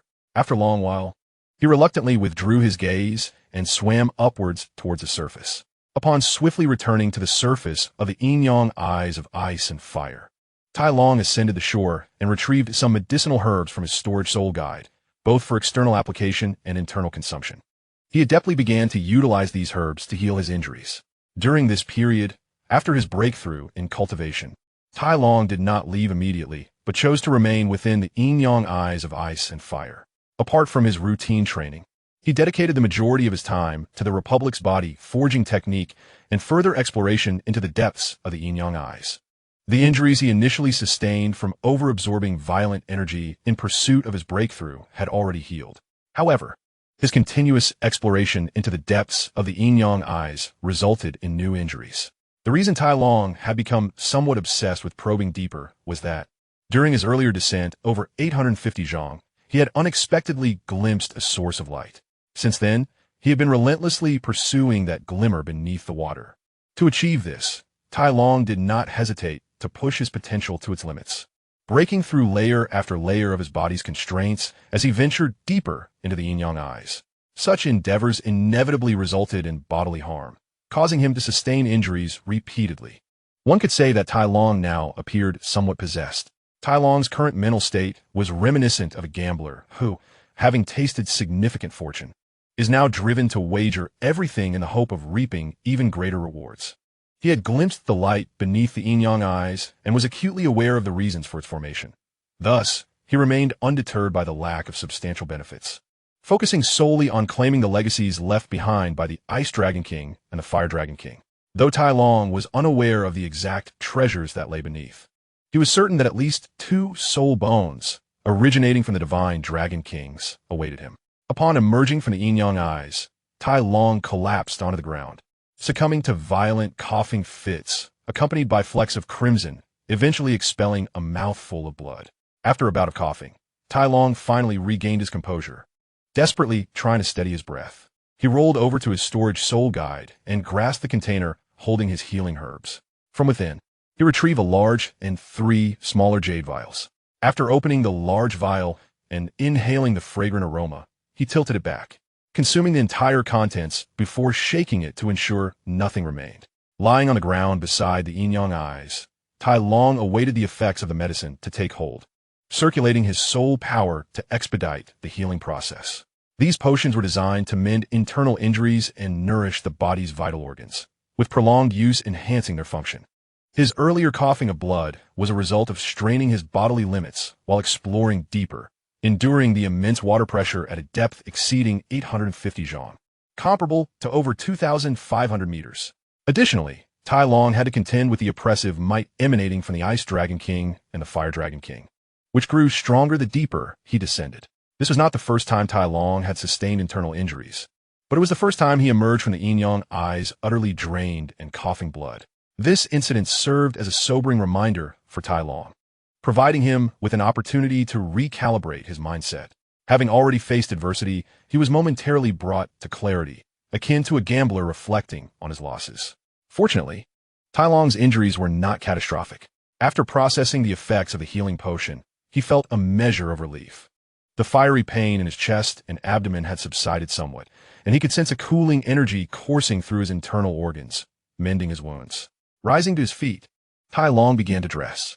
Earlier, his lack of strength had left him in a vulnerable state, but fortunately, he was alone in the vicinity of the yin-yang eyes, and his resources were sufficient to afford him some privacy.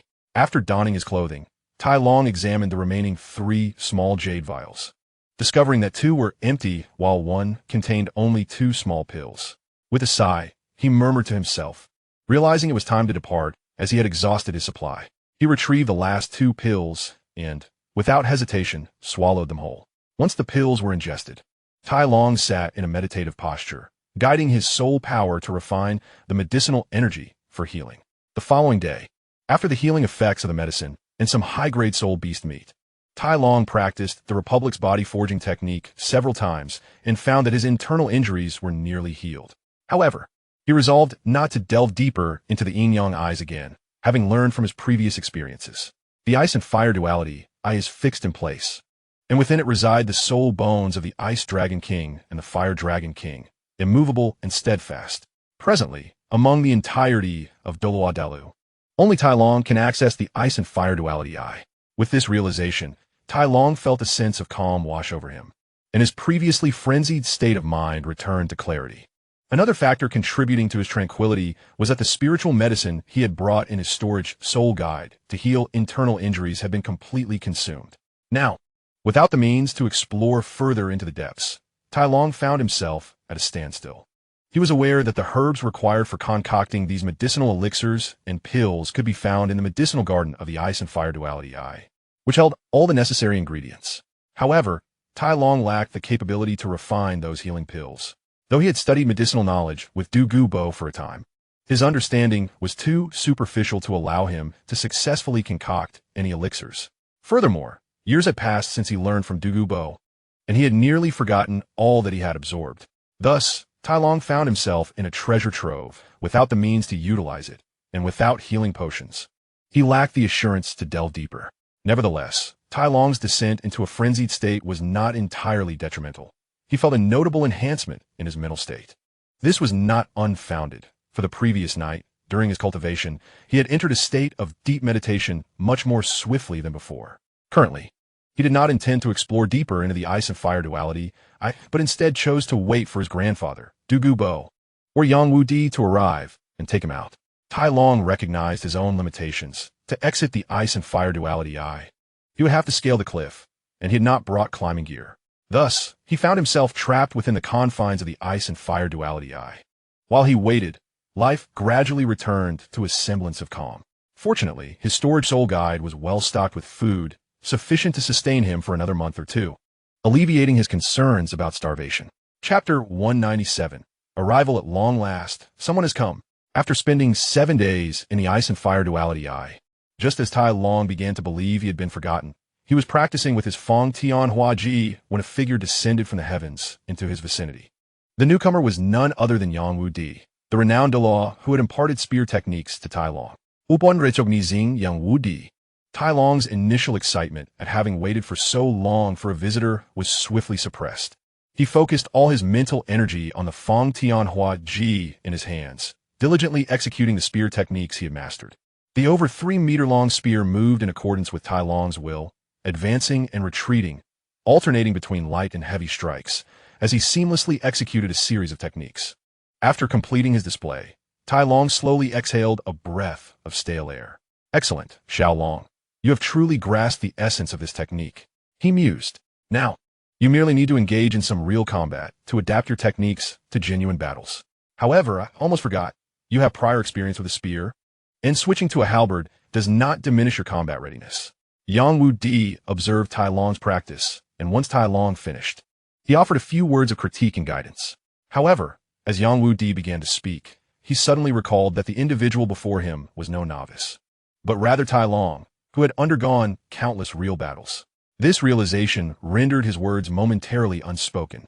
Yang Wudi was well aware of Tai Long's training in the City of Slaughter, a fact known to the members of the Xiling Zone due to the nearly 3,000-strong presence of the Zhuyan Alliance.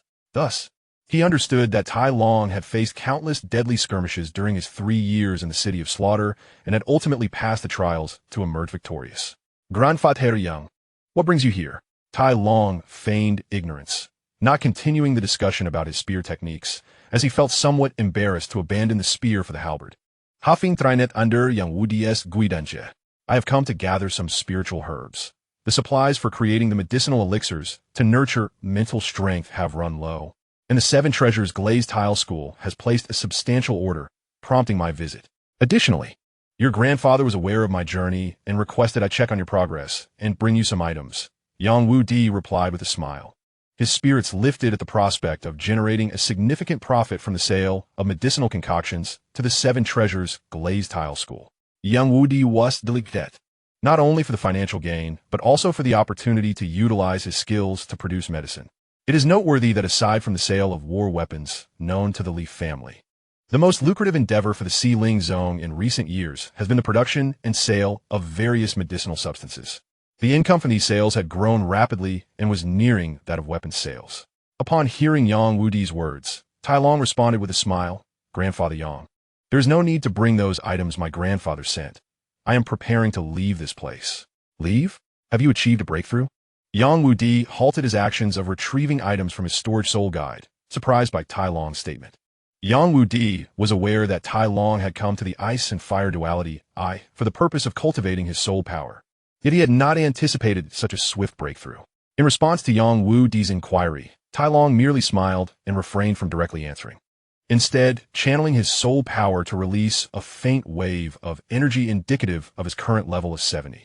The wave of soul power flickered briefly, but given Yang Wudi's proximity and his status as a title Daw, he immediately discerned the strength of Tai Long's soul power. Yang Wudi opened his mouth as if to speak, but ultimately closed it again, simply placing a reassuring hand on Tai Long's shoulder in encouragement. After exchanging a few casual words, Yang Wudi instructed Tai Long, Xiao Long, since you are ready to depart today, gather your belongings. I will collect some spiritual herbs, and then we shall leave together. Nonet Grandfather Young. My belongings are all contained within my storage soul guide. There is nothing to pack. If you need any herbs, I have some time to spare and would be happy to assist you in gathering them. Tai Long explained, gesturing to his wrist where the storage soul guide was worn. Very well, let us gather together. This time, we need to obtain Yang Shenhua, Zhuang Shenghua, and Ming Shun Chao, Yang Wudi replied, leading Tai Long to the periphery of the ice and fire duality pointing out the various herbs they needed to collect.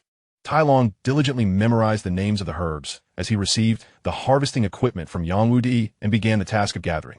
The art of herb gathering, a fundamental skill, is something that Tai Long has mastered. After all, he has studied medicinal knowledge under the tutelage of Dugu Bo for a considerable period. While he may forget more intricate details, the foundational practice of herb collection is indelible in his memory. If one were to inquire why Tai Long cannot forget how to gather herbs, the answer is simple. It is merely a matter of practice skill. Despite the years that have passed without practice, once he takes up the herb shovel, Tai Long swiftly reacquaints himself with the motions, executing them with a proficiency that is almost touching. After the two had harvested several large baskets of medicinal herbs, Yang Wudi, upon assessing the quantity, deemed it sufficient to concoct the spiritual medicine commissioned by the Qi Bao Luli sect. Nodding in approval, he addressed Tai Long, saying, Xiao Long, that should suffice. We need not gather more. It is time for us to leave. All right, replied Tai Long, and, after plucking a Zhuang Shenghua and placing it into the basket, he stood up, carrying the laden basket. Once they secured the baskets filled with precious herbs into their storage soul guide, Yang Wudi grasped Tai Long's shoulder and took flight. Chapter 198. Flight. Yang Wudi held onto Tai Long's shoulder, channeling his soul power to envelop Tai Long's entire being, thus liberating them from the constraints of gravity. He ascended with Tai Long directly to the cliff's edge, but instead of setting him down, Yang Wudi swiftly propelled them beyond the confines of the Sunset Soul Beast Forest. Xiao Long, when do you plan to venture into the Xing Do Great Forest to acquire a soul ring? Do you have any specific targets in mind? Yang Wudi, relaxed amidst the flight, engaged Tai Long in conversation as they soared through the air. I have no particular target soul beast at the moment. As for when I will hunt for a soul ring, I am uncertain. I need to consult my grandfather, who has already suggested several suitable soul beasts for me. Tai Long replied, his eyes narrowing as he observed the rapidly approaching landscape, momentarily lost in thought before responding to Yang Wu Di's inquiry. Indeed, your grandfather must have already mapped out your soul ring objectives. I recall him earmarking a nearly 90,000-year-old Qian Jun Ant Emperor for you. Originally, there were 3 such emperors, but now only one remains. The entire clan once sustained 3 emperors, and with only one left, the chances of it breaking through the 10,000-year threshold have significantly increased. A soul beast nearing 90,000 years is certainly intended for your 8th soul ring. What fortune you possess, Yang Wu Di remarked, simultaneously probing Tai Long's physical and mental fortitude. Are these 3 Qian Jun Ant Emperors from that time you and Grandpa Neo hunted for your 9th soul ring in the Xing Dogray Forest? Tai Long asked, surprised by the mention of 3 such formidable beasts. Indeed, that was the occasion. Your grandfather even spared one of the Qian Jun Ant Emperors, stating it was destined for you as a soul ring. Yang Wu Di began, but then paused mid-sentence, gazing at Tai Long with intrigue and a hint of confusion. Xiao Long, what is the matter? You are aware that my physical strength has always surpassed that of my peers. So, is there an issue? Tai Long, puzzled by Yang Wu Di's sudden reaction, sought to understand his mentor's astonishment. Not exactly. How should I phrase this? I acknowledge your physical prowess exceeds that of your contemporaries, but your current strength transcends mere superiority. It is approaching the level of my own when I broke through to level 90. Do you grasp the implications of this? Yang Wu Di's exudement was palpable.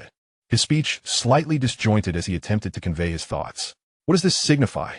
Tai Long, taken aback by Yang Wu Di's fervent response, struggled to comprehend the weight of his words. It means that at the 7th soul ring, your body will be capable of withstanding the pressure of absorbing a 100,000-year soul beast. Although your physical strength does not yet match mine at level 90, you possess a beast martial spirit, and your Zhuya martial spirit is of the highest caliber, which will enhance your physical prowess significantly, something we weapon soul masters lack. While 100,000-year soul beasts are rare, that 90,000-year Qianjun Ant Emperor is within your reach at the 7th soul ring. Yang Wu Di elaborated, his enthusiasm growing. Now, release your mental power. I wish to gauge its intensity. Yang Wu Di's delight was evident as he recognized Tai Long's potential. As the next generation heir of the Xiling Zone, Tai Long's lineage and talents had greatly influenced Yang Wu Di's decision to establish the sect. Among the few titled Douluos in Xiling Zone, Yang Wu Di, alongside Tai Long's grandfather Titan, held a special concern for Tai Long, who was also Yang Wu Di's blood relative through his niece, Yang Banshuang. Thus, Yang Wu Di regarded Tai Long with the affection akin to that of grandson. Having comprehended Yang Wu Di's perspective, Tai Long acknowledged his mentor's observations. While he was aware of his remarkable physical strength, he had not fully grasped the extent of his capabilities in comparison to other soul masters. Realizing he was nearing the level of a titled Dalu in terms of physical strength filled him with a sense of confidence, though he understood there remained a gap to bridge. As Tai Long released his mental power, it radiated forth with the formidable strength of a titled Dalu.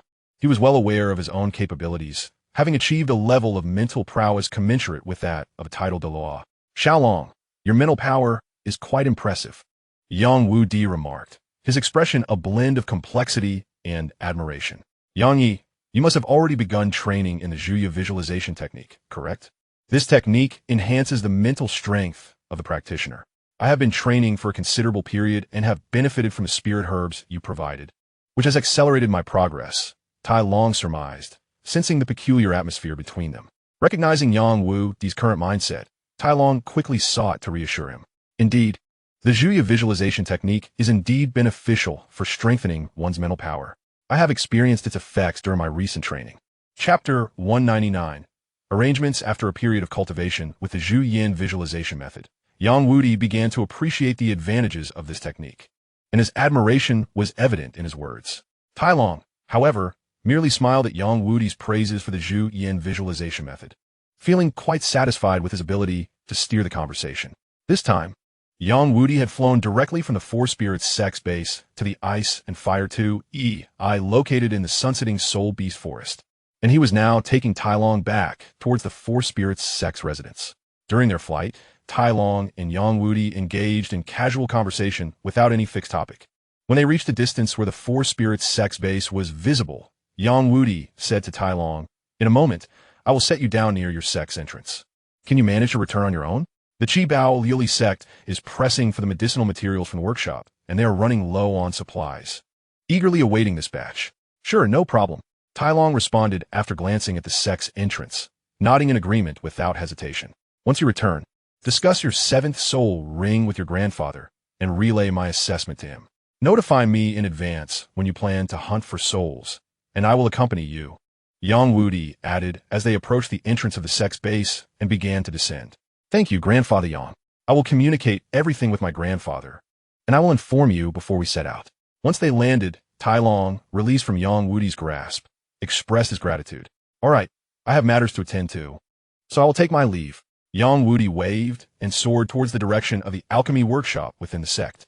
Young Master has returned. Greetings, young Master. Hello, Brother Long. As Tai Long arrived at the entrance of his family's residence, the doorkeeper promptly greeted him. And 2 young boys who had been playfully tussling also rushed to greet him. Hello, everyone. You may continue your fun. I will head inside first, Tai Long replied, nodding and smiling at the doorkeeper while encouraging the 2 boys to resume their play as he walked into the house. Grandfather, I am back. Tai Long made his way directly to his grandfather Titan's small courtyard and called out loudly as he entered. Oh, little Long has arrived. Titan, who was in the conference hall discussing matters with several family-sold Douluos, paused the conversation, stood with a smile, and approached the door. Greetings, Grandfather. Greeting, Grandfather. Greetings, Grandfather Su. Tai Long greeted the elders respectfully. Ah, little Long has returned. Your cultivation has progressed again. After some conversation with the elders, Titan addressed his companions. Let us proceed according to the matters we just discussed. After the prominent members of the family departed, Tai Long and Titan returned to the living room, where Tai Long poured tea for Titan from a teapot brought by a maid. Why are you out so early today? Did you achieve a breakthrough in your cultivation? Titan inquired, bypassing the tea Tai Long had just poured for him, diving straight into the topic that concerned him. Yes, Grandfather. I achieved a breakthrough some time ago, Tai Long replied, releasing his soul power fluctuations to demonstrate his cultivation level to Titan. Excellent. Once I arrange the sect and family affairs, we shall head to the Douluo forest for your 7th soul ring, Titan said, clearly pleased, as he began preparing to set things in order, eagerly anticipating their journey. A 16-year-old soul sage. At just 16, Tai Long had already attained the rank of soul sage, and Titan was greatly impressed by his rapid advancement. Grandfather. It was Grandfather Yang who brought me back, and he even helped check my physical strength during our return. Tai Long recalled Yang Wudi's instructions and shared this information with Titan. What did old Yang say? Titan's interest was piqued. He was eager to learn what Yang Wudi had mentioned, and he placed his hand on Tai Long's shoulder to assess his physical condition. Grandfather Yang said that my physical strength now rivals that of a titled Douluo, and I can withstand the pressure of absorbing a 100,000-year soul ring. Tai Long recounted his conversation with Yang Wudi in a concise manner. Old Yang is indeed correct. Titan withdrew his hand from Tai Long's shoulder, having completed his examination, and nodded in affirmation of Yang Wudi's assessment. What old Yang said holds true. The 9,000-year Qianjun An Emperor is indeed what I have prepared for you. Knowing your extraordinary talent, I intended for that Qianjun An Emperor to be your 8th soul ring. As for your 9th soul ring, there's a 100,000-year Titan Great Ape deep within the Douluo forest that would be well suited for you. However, given the current circumstances, I may need to revise my plans. Titan confirmed Yang Wudi's words, while also explaining his original intentions to Tai Long. Then, Grandfather, I would like to choose the 9,000-year Qianjun Ant Emperor for my 7th soul ring. Tai Long nodded in agreement with Titan's proposed plan and expressed his choice for his 7th soul ring. Very well, you should return and rest well. I will notify Grandfather Yang about this. Once we have arranged everything, we shall set off to the Douluo forest to obtain your 6th soul ring. Titan affirmed Tai Long's choice for his 7th soul ring and instructed him to relax and adjust his state over the next few days, assuring him of proper arrangements for other matters. After chatting a bit longer with Titan, Tai Long took his leave and returned to his own small courtyard. Little Long, you're back. As soon as Tai Long entered his small courtyard, a melodious voice called out, and a black shadow swiftly dashed towards him, leaping into his embrace. Tai Long felt a sudden weight and quickly extended his arms to support the delicate figure. It was then that Tai Long recognized the person in his arms, Catherine, the little sprite. He gently patted her back, indicating for her to come down. Little Long, I have achieved a breakthrough, Catherine exclaimed joyfully to Tai Long.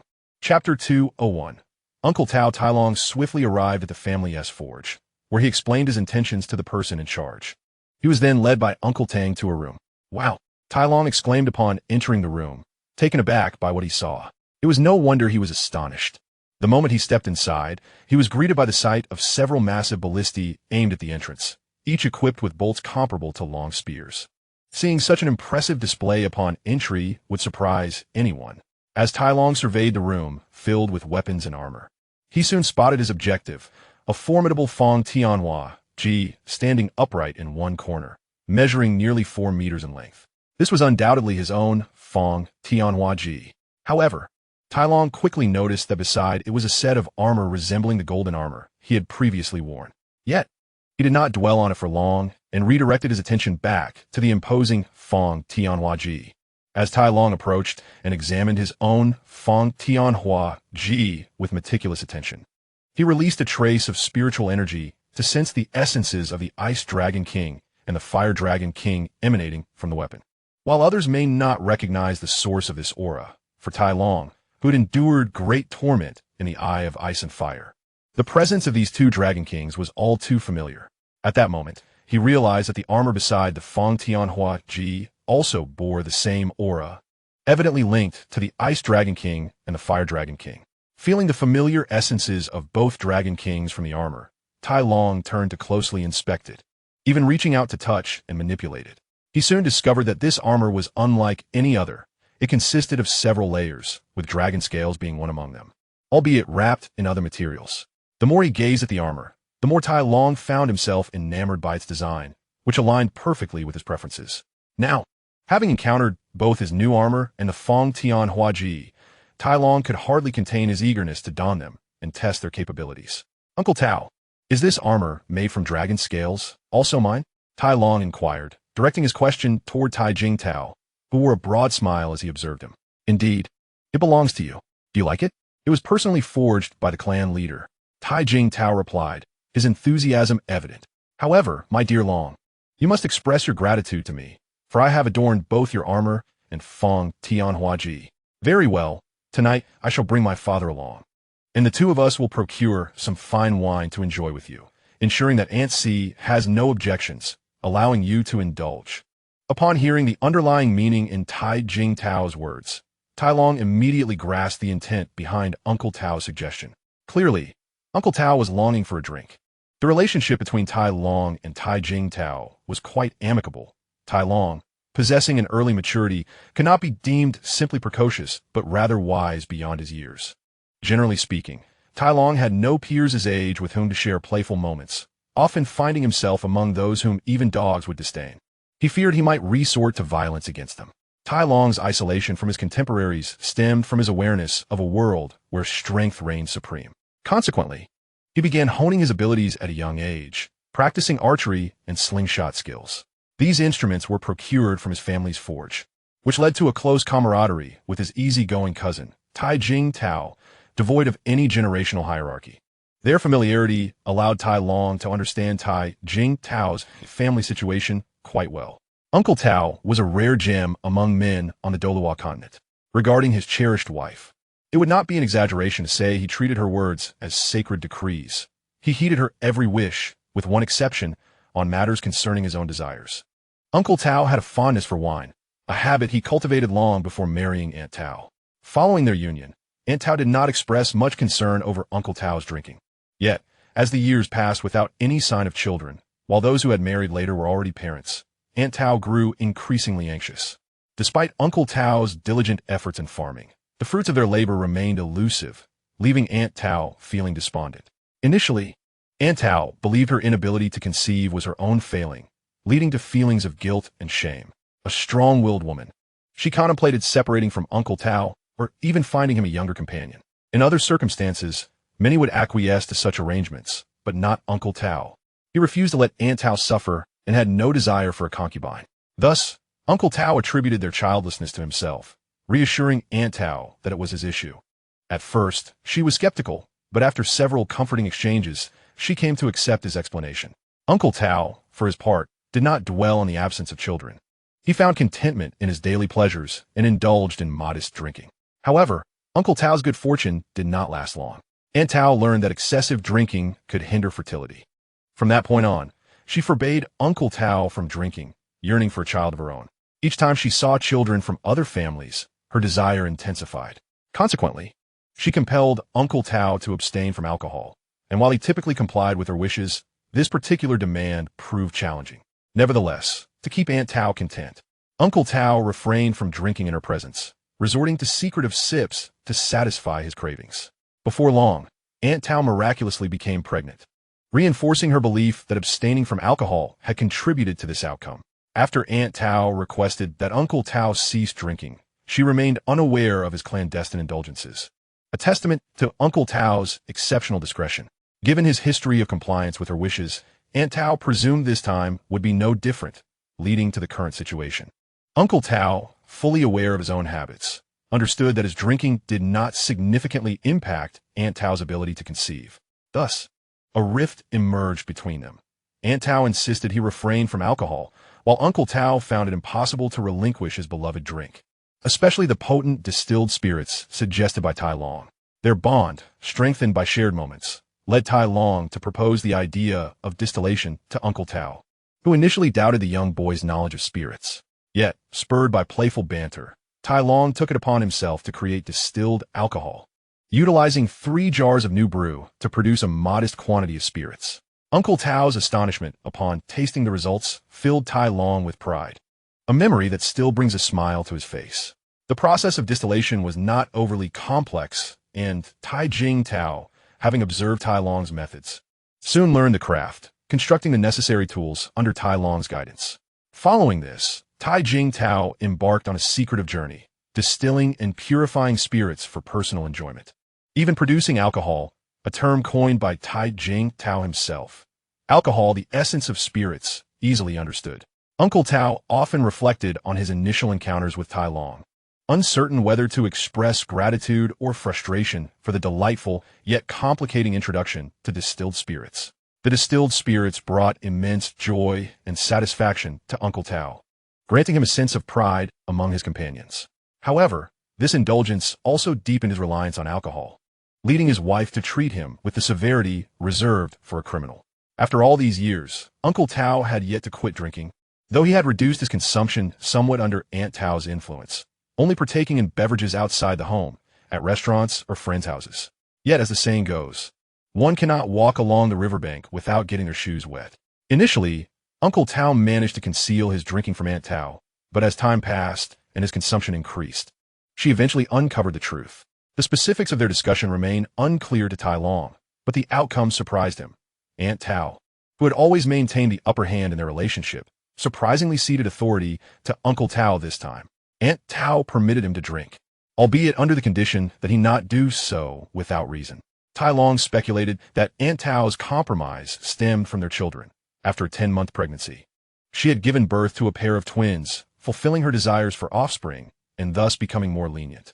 In pursuit of more opportunities for social drinking, Uncle Tao sought to strengthen his ties with Tai Nuo, the diplomatic head of the Li family, in hopes of securing legitimate occasions to indulge.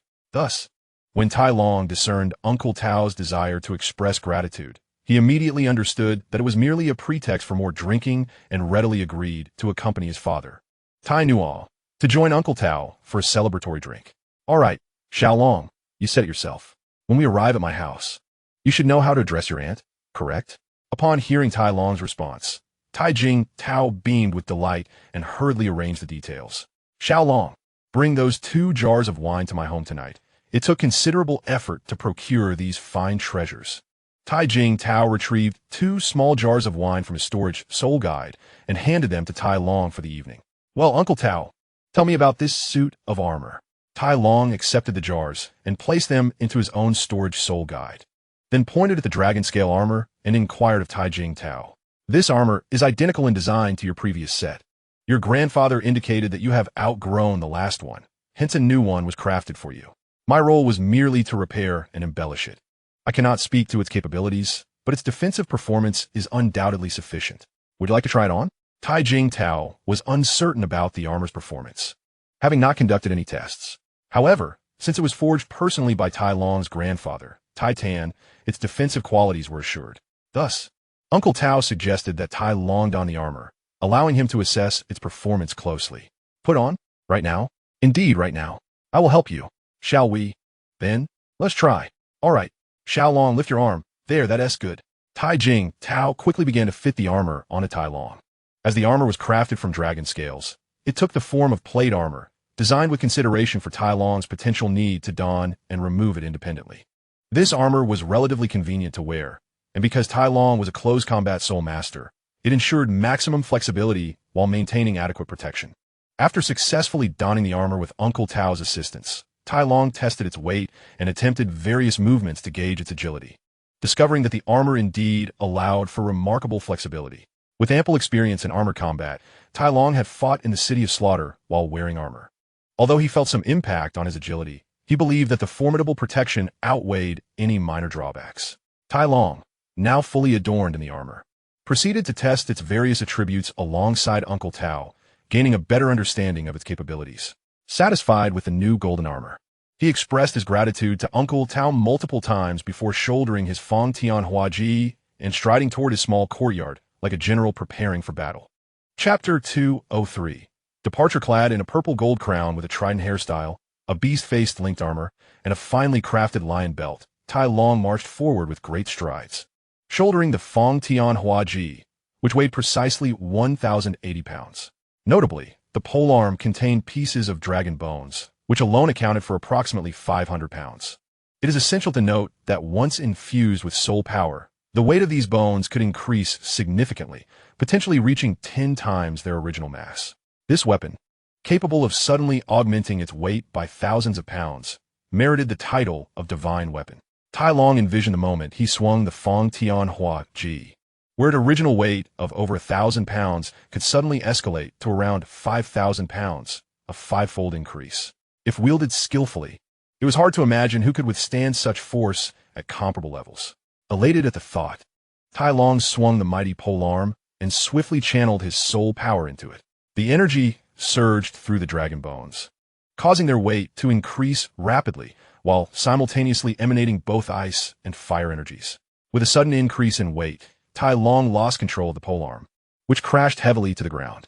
The impact shattered the cobblestones beneath, sending fragments flying and creating a substantial crater while stirring up a cloud of dust.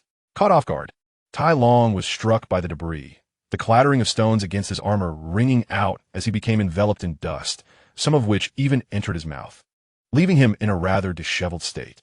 Yet, his reflexes were swift. Upon being enveloped in dust, he released his soul power, which radiated outward, dispelling the dust cloud. After assessing the crater he inadvertently created, Tai Long glanced around to ensure the coast was clear before hefting his prized weapon and hastily retreating to his small courtyard. After some time, Tai Jing Tao passed by the site, noticed the crater, chuckled softly, and continued on his way without comment. Tai Long raced back to his courtyard, shedding his armor, but retaining the Fong Tian Hua Ji in hand.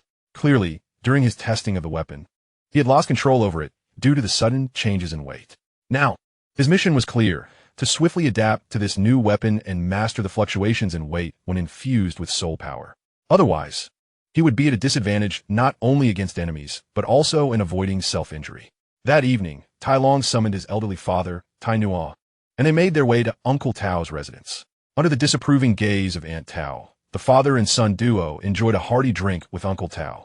Upon their return, Tai Long found himself carrying his father, Tai Nuo, on his back, for the latter's tolerance for alcohol was rather lacking.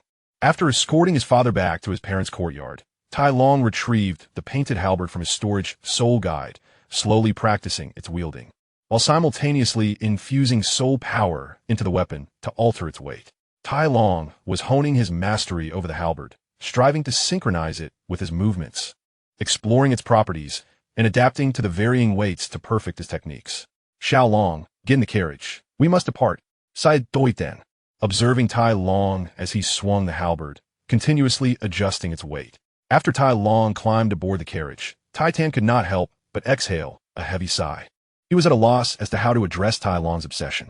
Since acquiring the halberd, Tai Long had become inseparable from it, wielding the nearly 4-meter-long weapon with a mixture of slow, swift, gentle, and explosive motions, creating an aura that deterred anyone from approaching within 10 meters. As the blacksmith of this halberd, Titan was acutely aware of its capabilities and limitations, and he understood well what Tai Long was endeavoring to achieve. While he felt gratified by his grandson's dedication to mastering the weapon he had forged, as a grandfather, he was somewhat conflicted about Tai Long's incessant attachment to the halberd, taking it everywhere, even while eating or sleeping. Have you noticed how the passers-by are looking at Xiao Long? They gaze at him as if he were a fool. Swinging the halberd about, Titan remarked. This curious behavior was not surprising, given that Dalu revered the cultivation of martial souls. And it was evident that the halberd in Tai Long's grasp was not a martial soul. Despite his robust physique, it was easy to discern that Tai Long was still quite young. It was indeed peculiar for someone so young to forego cultivating their martial soul in favor of wielding an oddly shaped weapon, which explained the odd looks from the onlookers. Oh, here they come. Tai Long, engrossed in feeling the weight shifts of the halberd, responded to his grandfather's call with reluctance, stowing the halberd back into his storage soul guide before boarding the carriage. As the carriage commenced its journey towards the Xingdou Soul Beast Forest, Tai Long, upon entering, noticed Casilin not preparing food. It was at that moment he realized his hunger and, not bothering with pleasantries, smiled at Casilin Na before eagerly picking up his chopsticks to feast. Slow down. No need to rush. Just moments ago, when I called you to eat, you and tea come. Now you're suddenly hungry? Casilin Na chuckled, serving him dishes as she playfully chided him. Chapter 204. Inside the carriage, Tai Long dined on what could only be described as a meal somewhere between lunch and dinner in the carriage he shared with Casilin Na. Meanwhile, in the carriage occupied by Titan and Yang Wudi, the latter noticed Titan's furrowed brow and understood his old friend as concerns. After some contemplation, Yang Wudi organized his thoughts and addressed Titan. You need not worry about Xiao Long. He is merely acclimating to his new weapon. He is in the critical phase of forging a bond with it, and once he has successfully adapted, he will not be as he is now. Furthermore, the halberd Xiao Long wields is extraordinary, is it not? I can sense the pressure emanating from it. You must tell me more. Upon hearing Yang Wudi's comforting words, Titan pondered for a moment and found merit in his friend's reasoning, causing the tension in his brow to ease. Upon Yang Wudi's inquiry about the new halberd, Titan's previously stern demeanor transformed into a genuine smile. Indeed, have you not considered who forged that weapon for Xiao Long? I must say, old Yang, you possess a keen eye to discern its uniqueness. With the topic of Tai Long's new weapon igniting Titan's enthusiasm, he was eager to share the intricacies of his craftsmanship with Yang Wudi. To put it simply, the halberd Xiao Long wields gains weight when he infuses it with soul power, and the aura it radiates is nothing short of magnificent. How can I describe it? It exudes a purity and majesty that surpasses even the might of the blue lightning tyrant dragon sex elder. Moreover, the temperature fluctuations at both the head and tail of the halberd were quite pronounced. Yang Wudi elaborated on his sensations regarding the halberd. Titan found himself somewhat at a loss for words, for Yang Wudi had nearly deduced the halberd's capabilities. Let me clarify. The aura emanating from Xiao Long's weapon originates from two bone fragments he discovered within the ice and fire yin-yang well. They are likely the remnants of a divine dragon. Titan had no intention of concealing this revelation from the other titled Douluos of the Sealing sect, as he had previously dismissed its significance. Now that the topic of the aura had been broached, he willingly shared this information with Yang Wudi.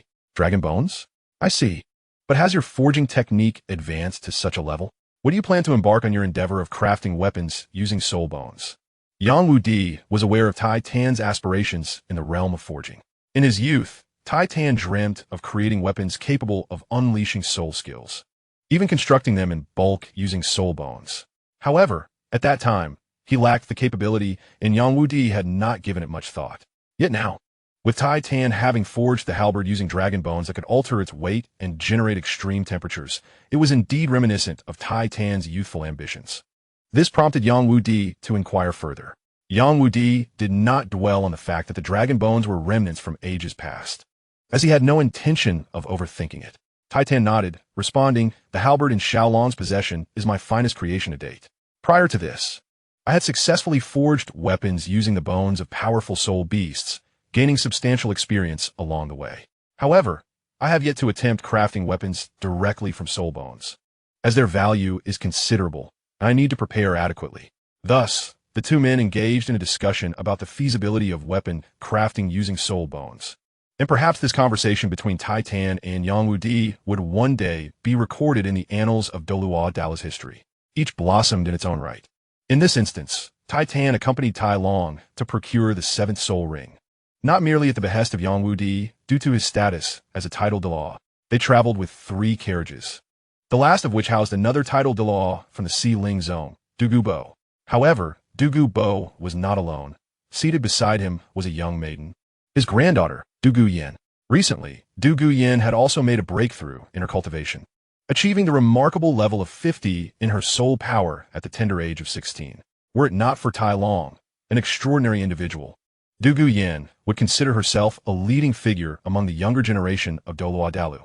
Dugu had no particular demands for her 5th soul ring.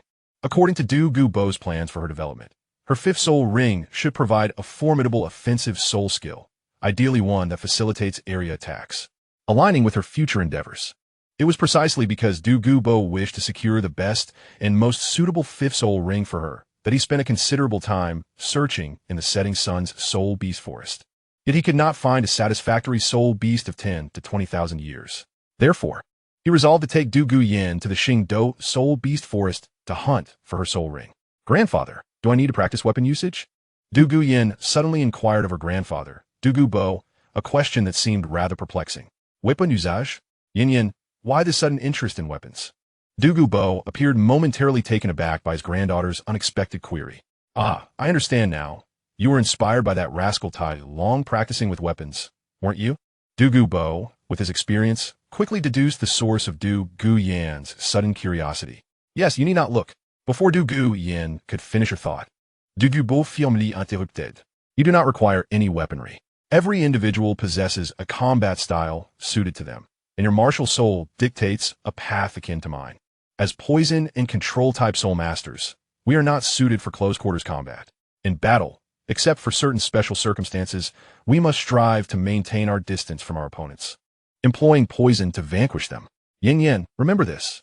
This is the most suitable combat method for us, utilizing our strengths to overcome our adversaries. But no buts. Remember my words and abandon any thoughts of competing with weapons." Dugu wished to express more, but was cut off by Dugu, who spoke with a serious tone and heavy words. "I understand, grandfather," Dugu replied, feeling somewhat aggrieved. She had merely been curious about weapon combat and did not anticipate such a strong reaction from her grandfather. Sighing, Dugu observed the slight redness around Dugu's eyes and took a moment to calm his own agitation before addressing her. "Yin, do not hold it against me for being stern. It is simply that your current line of thought is perilous. With your cultivation at level 50, once you acquire your 5th soul ring, you will become a soul king. In the grand scheme of Douluo Dalu, a soul king is not considered weak. You mustn't entertain thoughts of remaining by my side forever. If you genuinely wish to wield a weapon, I will arrange for your Tai Yi to craft you a repeating crossbow upon our return. I understand you are inspired by Tai Long, but you must realize that his path diverges from ours. His martial soul, although sometimes different, resembles the legacy of the Li family's martial souls. The Li family's great strength guerrilla martial soul allows for weapon use, and they have a long-standing tradition of combat with weaponry. However, Tai Long is unconventional. While other members of the Li family wield hammers suited to their strength, he uses different arms. Dugu patiently elucidated the distinctions in combat styles among various soul masters, a topic that the Soul Master Academy rarely covers in depth, as students seldom encounter situations where beast martial soul masters employ weaponry. This gap in knowledge was evident in Dugu. The 3 carriages continued their journey without pause, and as the sun dipped low in the sky, the party from Xiling Zone arrived at a small town, intending to rest for the night. As night enveloped the area, the hunting team of Xiling Zone shared a meal before returning to their respective quarters for rest. Naturally, Tai Long shared a room with Kai Selina. After a day of tiring practice with his halberd, Tai Long washed up and embraced Kai Selina for a well-deserved rest. Meanwhile, in Titan's chamber, the 3 titled Douluos of Xiling Zone convened to discuss matters. Their discourse initially revolved around how to assist Tai Long, Kai Selina, and Dugu in acquiring soul rings, particularly the coveted 7th soul ring, the 9,000-year Qian Jun Ant Emperor, which required thorough deliberation for a successful hunt. After several days of discussion on this matter, They turned their attention to a topic that had already been explored multiple times. Titan proposed lifting the restrictions on the celestial herb within the ice and fire yin-yang eye, providing a suitable herb to those tidal Douluos within Si Ling Zone who had achieved sufficient cultivation, thereby aiding these soul masters in their ascension to tidal Dalu. Currently, Si Ling Zone boasts numerous soul Douluos, yet only 5 tidal Douluos, a number insufficient to meet the evolving needs of the sect. For instance, in the endeavor to aid Tai Long in hunting for the 9,000-year soul beast, 3 tidal Douluos were required to venture into the depths of the Xingdou forest, as safety could not be guaranteed without their presence. This left only 2 tidal Douluos to guard Si Ling Zone, and the combat prowess of Bai He was less than commendable, making it an inadequate arrangement to leave only Niu Gao to oversee the sect. However, distributing the celestial herbs would inevitably compromise the interests of the existing tidal Douluos, particularly that of Dugu Bo. Dugu Bo stood alone, while the other soul masters hailed from the 4 major single attribute families, and the distribution of the existing soul masters within Si Ling Zone was uneven. As the discussions in Titan's room concluded, much like previous meetings, no resolution was reached. The following day, Tai Long rose early, adhering to his regimen of cultivation. After freshening up, he retrieved his Fong Tianhua Ji and ventured outdoors to practice. Gai Selina also awoke alongside Tai Long, and after completing their training and grooming, they descended to enjoy breakfast together. Yin Yin, good morning. Nai Jiet, good morning. Kai Selina and Du Gu Yin seated themselves together, sharing breakfast. Afterward, Kai Selina packed 3 servings of breakfast into her storage soul guide, a sight that Du Gu Yin had grown accustomed to. Without needing to inquire, Du Gu Yin understood that Kai Selina was preparing food for that troublesome fellow outside. Once Kai Selina had completed the packing, she and Du Gu Yin exited the hotel together. Xiao Long, get in the carriage. It's time to depart. Yang Wudi watched with a smile as Tai Long practiced with the Fong Tianhua Ji. Once everyone had gathered, he called out to Tai Long, signaling that it was time to embark. Tai Long then proceeded to reenact a scene similar to the previous day, with the only variance being the food he consumed. Thus, the members of Si Ling Zone smoothly arrived at the small town outside the Star Do Great Forest and checked into a hotel with which Tai Long was quite familiar. Coincidentally, the room assigned to Tai Long was the same one he had occupied during his last visit. Stepping into the room, Tai Long gazed at the familiar surroundings, reminiscing about the events that transpired there a few months prior. Although only a few months had passed, returning to this place felt as if many years had gone by. Indeed, so much had happened in Tai Long's life during this brief period. He had transitioned from a carefree individual to a husband with 7 wives.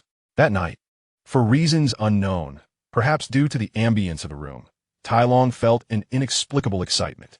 However, considering that he was to enter the Star Do Great Forest for soul hunting the following day, he suppressed his exhilaration and prepared for a good night's rest.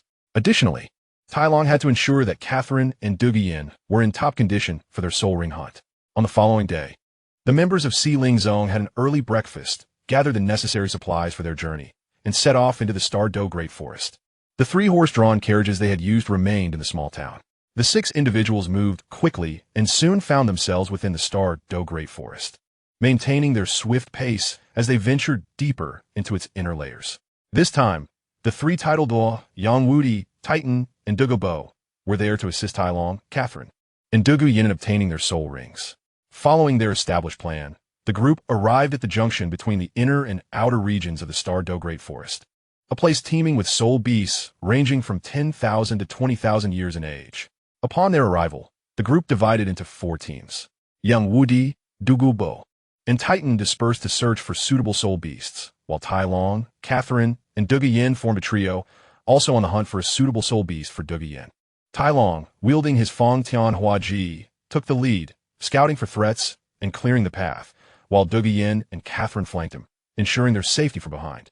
Given their strength, the trio felt relatively secure in this region, unless they encountered a super soul beast over 50,000 years old or a powerful beast nearing 80 or 90,000 years of cultivation. In all other scenarios, Tai Long was confident in their safety. As time passed, night fell swiftly, and Yang Wudi, Dugu Bo, and Titan had yet to return to reunite with Tai Long's group. However, both Tai Long and Catherine possessed experience camping in the Soul Beast Forest. Before sunset, Tai Long found a suitable spot for their camp. With the last rays of the setting sun, he, with the assistance of Catherine and Dugu Yin, set up 2 tents. After completing their campsite, they began preparing dinner. Tai Long prevented Dugu Yin from igniting a fire, reminding her that they were in the Soul Beast Forest without the protection of a titled Douluo, and it was wise to remain discreet. He produced several luminescent beads for illumination and infused his Feng Tian Hua Ji with soul power, causing one side of the blade to emit a red glow and radiate heat, while the other side glowed blue and generated a cooling effect.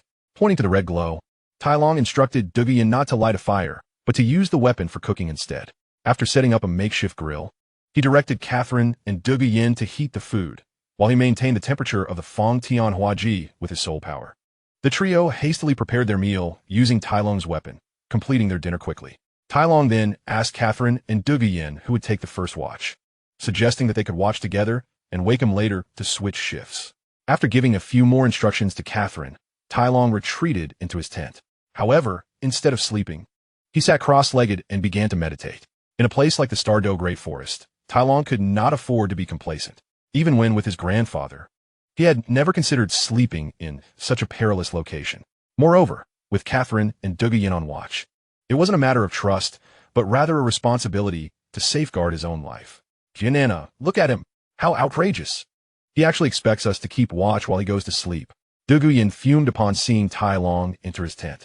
Her frustration had already been simmering from his interruption of her attempt to start a fire, and now he was abandoning them to rest. The more she thought about it, the angrier she became, prompting her to vent her grievances to Catherine, seeking comfort or at least solidarity against Tai Long. However, Dugu Yin's hopes for sympathy were in vain. Catherine, hailing from humble beginnings as a true commoner soul master, understood well the dangers of overnighting in the Soul Beast Forest. Not every soul master could safely acquire a soul ring when venturing into the forest. Catherine had personally experienced soul beast attacks during her own attempts to obtain a soul ring under her teacher's guidance, and she had witnessed classmates fall victim to such assaults. Thus, she was acutely aware of the precautions necessary for surviving a night in the Soul Beast Forest, unlike Dugu Yin, who had grown up sheltered under her grandfather Dugu Bo's protection. Catherine recognized that Tai Long's arrangement for the night watch was for a reason. The first half of the night was relatively safe, and their mental states were still sharp at this stage, particularly since Tai Long had allowed her and Dugu Yin to keep watch together. Furthermore, Catherine was certain that Tai Long, who appeared to be sleeping in the tent, was likely still awake, perhaps even listening to their conversation. After explaining Tai Long's rationale for the watch arrangement, Catherine refrained from mentioning that Tai Long might be eavesdropping on them, deeming it unnecessary. In the middle of the night, Tai Long opened his eyes, ending his meditation. After adjusting his attire, he exited the tent and greeted Catherine and Dugu Yin, signaling for them to rest. Watching them enter their tent, Tai Long took a seat on the makeshift chair that Catherine had previously occupied, closed his eyes, and began to extend his spiritual energy, commencing his watch. Possessing the ability to wield spiritual power is indeed a remarkable convenience. That night unfolded without any unexpected events, and Tai Long, along with his companions, safely endured the night. On the following day, they resumed their search for a suitable soul beast for Dugu Yin. Yet their efforts proved fruitless. It was not until the 7th day that Tai Long and his companions finally encountered a soul beast well-suited for Dugu Yin, a 15,000-year-old Sha Feng Xian Shi, known for its potent venom and the formidable group attack soul skill that Dugu Yin required. Chapter 207. The Hunt. Tai Long, leading the trio, was the first to spot the elusive Sha Feng Xian Shi. Having undergone 6 years of soul master training, Tai Long quickly discerned the species and age of the serpent. He then communicated telepathically with Dugu Yin, saying, "Yin Yin, this Sha Feng Xian, she possesses 15,000 years of cultivation and wields the powerful group attack soul skill, Sha Feng, which is infused with venom. It would be an excellent choice for your 5th soul ring. Among the soul beasts pre-selected by Grandpa Dugu, the Sha Feng Xian, she stands at the forefront. What do you think? You need not speak. Simply nod if you wish to claim this Sha Feng Xian Shi." Upon hearing Tai Long's words, Dugu Yin glanced at the rather unattractive, stout Sha Feng Xian Shi and recalled the records regarding it in her mind. After a moment of hesitation, she nodded in agreement. It must be noted that while the Sha Feng Xian Shi may not be aesthetically pleasing, it is undeniably a high-level soul beast with formidable combat prowess. Particularly, its ability to unleash a tempest not only serves to attack enemies, but can also restrain opponents or provide a means of escape when necessary. If one were to identify a flaw in the Sha Feng Xian Shi, it would be its somewhat cumbersome size, resulting in clumsy movements and a slower speed. After careful consideration, Du Yin ultimately decided to accept the Sha Feng Xian Shi as her fifth soul ring. She could already envision several strategies for combining the soul skill from this fifth soul ring with her poisons and existing soul skills. Seeing Du Guyan no, Tai Long conveyed to both Catherine and Du Yin, "Do not move from this spot. I will go and subdue this behemoth." After instructing them, Tai Long stealthily approached the direction of the Sha Feng Xian Shi. Once he reached an appropriate position, he halted and awaited the opportune moment. The Sha Feng Xian Shi was currently engaged in a hunt, lying in wait with its massive body camouflaged against the surrounding environment, anticipating the approach of a 1,000-year-old wild boar soul beast. This patient serpent observed as the boar moved slowly, often swaying and occasionally pausing beneath trees to forage for food. Despite the boar's leisurely pace, the Sha Feng Xian Shi remained undeterred, knowing that its slow-moving nature necessitated this time-consuming hunting method. What the Sha Feng Xian Shi did not anticipate was that while it targeted the black-skinned wild boar, another presence was also closing in on it, both seeking sustenance, one for nourishment and the other for a soul ring. The Sha Feng Xian Shi awaited the boar's approach, eager for it to unwittingly enter its jaws, while Tai Long bided his time for the moment when the boar would fall prey to the serpent. As the name suggests, the Sha Feng Xian Shi concentrated all its abilities within its mouth, capable of unleashing a tempest. Tai Long, however, wished to avoid the experience of being drenched by the serpent's saliva, so he waited for the moment when the Sha Feng Xian Shi would seal its own most formidable weapon. Eventually, the lethargic black-skinned wild boar stumbled directly into the serpent's grasp. Once within striking range, the Sha Feng Xian Shi launched its attack, opening its jaws wide to seize the boar's entire head. It then swiftly coiled its massive body around the boar, which was still thrashing and squealing in protest. As the venomous saliva of the Sha Feng Xian Shi seeped into the boar's body, its powerful coils tightened, leading to the boar's eventual submission. Not long after, a faint purple soul ring began to manifest above the defeated black-skinned wild boar. Witnessing this unfold, Tai Long felt a surge of excitement, eagerly anticipating the serpent's next move. Once the Sha Feng Xian Shi confirmed the boar's demise, it gradually released its grip and opened its gaping maw to commence swallowing. Tai Long, much like the Sha Feng Xian Shi, displayed remarkable patience, waiting for the serpent to effectively seal its own most potent weapon. Given the considerable size of the black-skinned wild boar, which measured approximately 6 meters in length, it resembled a substantial mound of meat. The Sha Feng Xian Shi, being over 20 meters long, struggled to consume the boar in its entirety. After expending considerable time, Tai Long waited until the serpent had ingested most of the boar, leaving only its rear exposed before he made his move. Seizing the right moment, he emerged from his hiding place, summoning the Zhu Yin martial spirit. The first and second soul rings illuminated around him, enhancing his abilities. With remarkable speed, Tai Long dashed towards the Sha Feng Xian Shi as it endeavored to swallow the black-skinned wild boar. He raised the Feng Tian Hua Ji, which had accumulated power during the process, and struck it down heavily upon the serpent's head. The Sha Feng Xian Shi, still preoccupied with its meal, was momentarily taken aback by the forceful surge of soul power. As it turned to confront Tai Long, the impact of his strike met its bewildered gaze. Tai Long was acutely aware that his objective was to assist Du Yin in acquiring the soul ring. Thus his intention was to subdue the serpent rather than to slay it. Consequently, the Feng Tian Hua Ji was employed to strike rather than to slash or pierce. As Tai Long continued to deliver blows, the Sha Feng Xian Shi, still grappling with the boar, appeared dazed and disoriented. Tai Long was relentless, utilizing the rebound force to raise the weapon once more and deliver another heavy strike to the serpent's head. After several well-calibrated strikes, Tai Long ensured he maintained control over his strength, careful not to inadvertently slay the Sha Feng Xian Shi. Chapter 208. Absorption. Tai Long utilized the flat side of the Feng Tian Hua Ji to render the Sha Feng Xian Shi, still clutching the boar's rear, unconscious. Once he confirmed that the serpent had lost its capacity to resist and had not perished, he felt a sense of relief. He then gestured for Catherine and Du Yin to approach from their concealed position. Then, Tai Long retrieved a signal flare from the storage soul guide and released it into the sky. This was the assembly signal agreed upon by the members of the Xiling Zone for their expedition into the Qingdou Sun Lin to hunt souls.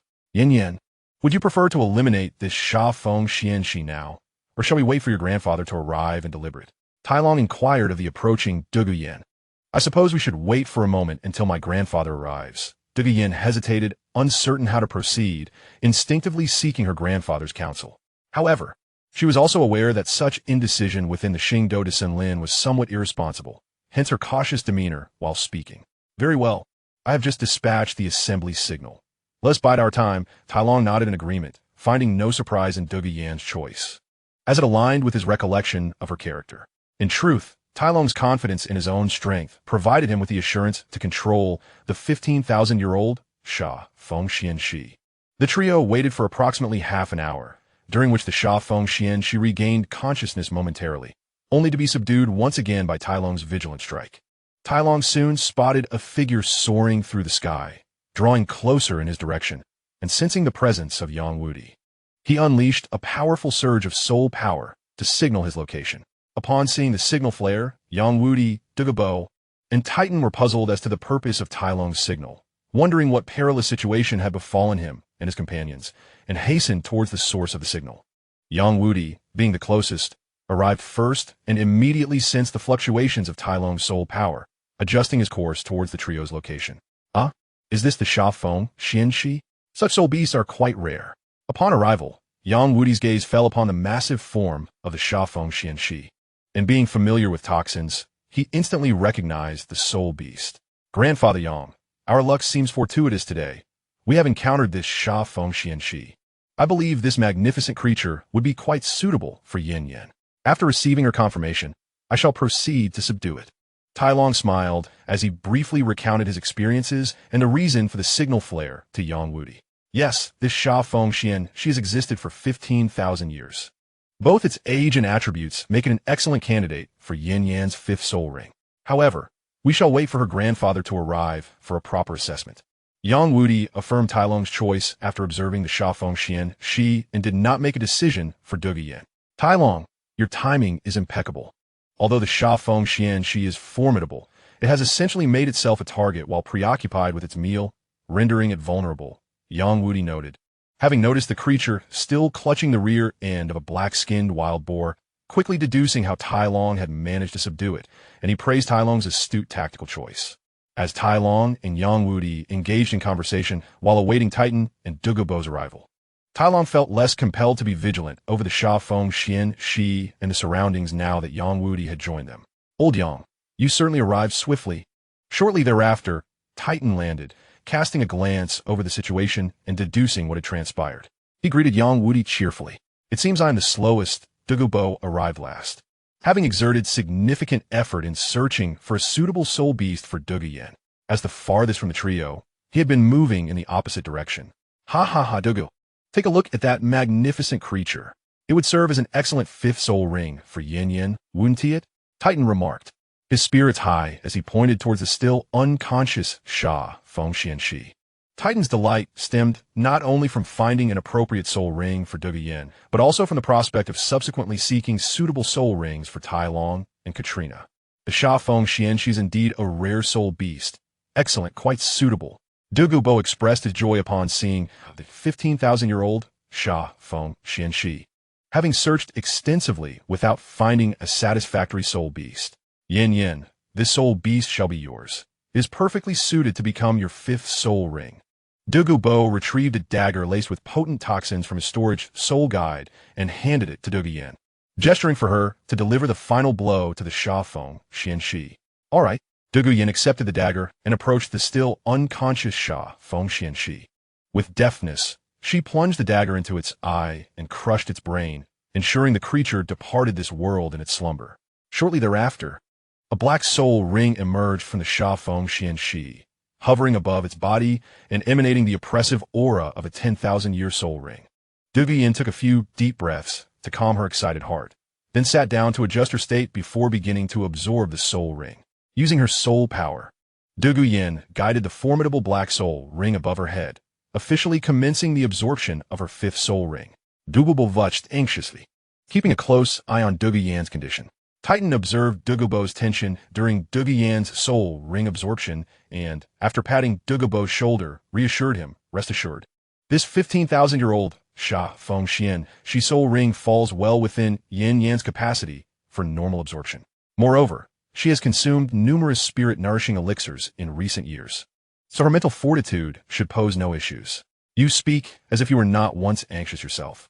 Wasn't it you who fretted when Tai Long absorbed his first 10,000-year soul ring? Double body tortith. Slightly mollified by Titan's reassurances, yet unable to resist the temptation to remind Titan of his own past anxieties. Nonsense. Was I really that anxious?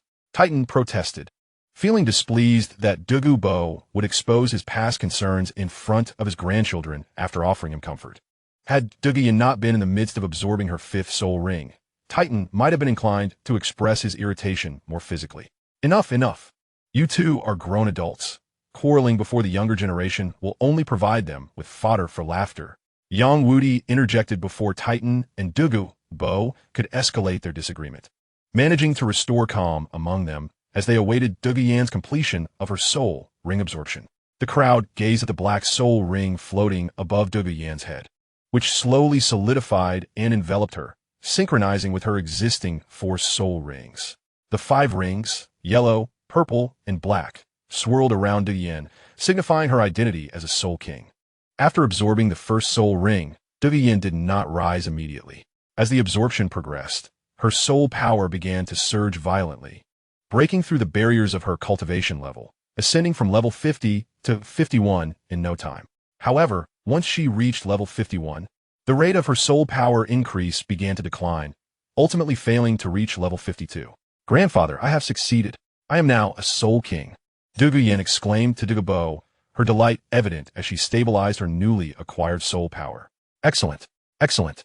Douluo responded with joy, feeling even more elated at witnessing Douluo's cultivation advancement than he would have been at a personal breakthrough. Subsequently, Douluo tested Douluo's new soul skill, Shafeng. There was little to say. This soul skill continuously unleashed a whirlwind infused with toxins. While it might not seem particularly impressive on its own, when combined with Douluo's other soul skills, it became a formidable area of effect attack, capable of turning the tide in large-scale battles. Tyrone regarded this soul skill as powerful, and both Yang Wudi and Titan echoed the sentiment. However, Douluo felt somewhat dissatisfied because the Shafeng was emitted from the mouth of her martial spirit. Nonetheless, this minor issue went largely unnoticed by those present, especially since Douluo's presence overshadowed it.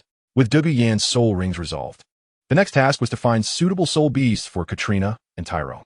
Titan had already selected a 90,000-year-old Chanjun Ant King as Tyrone's 7th soul ring, with a clear goal in mind, including knowledge of the Chanjun Ant King's territory. Thus, the group from the Xiling sect turned their attention to finding an appropriate soul beast for Katrina. Having accomplished her objective, Douluo should have returned from the Stardow Forest.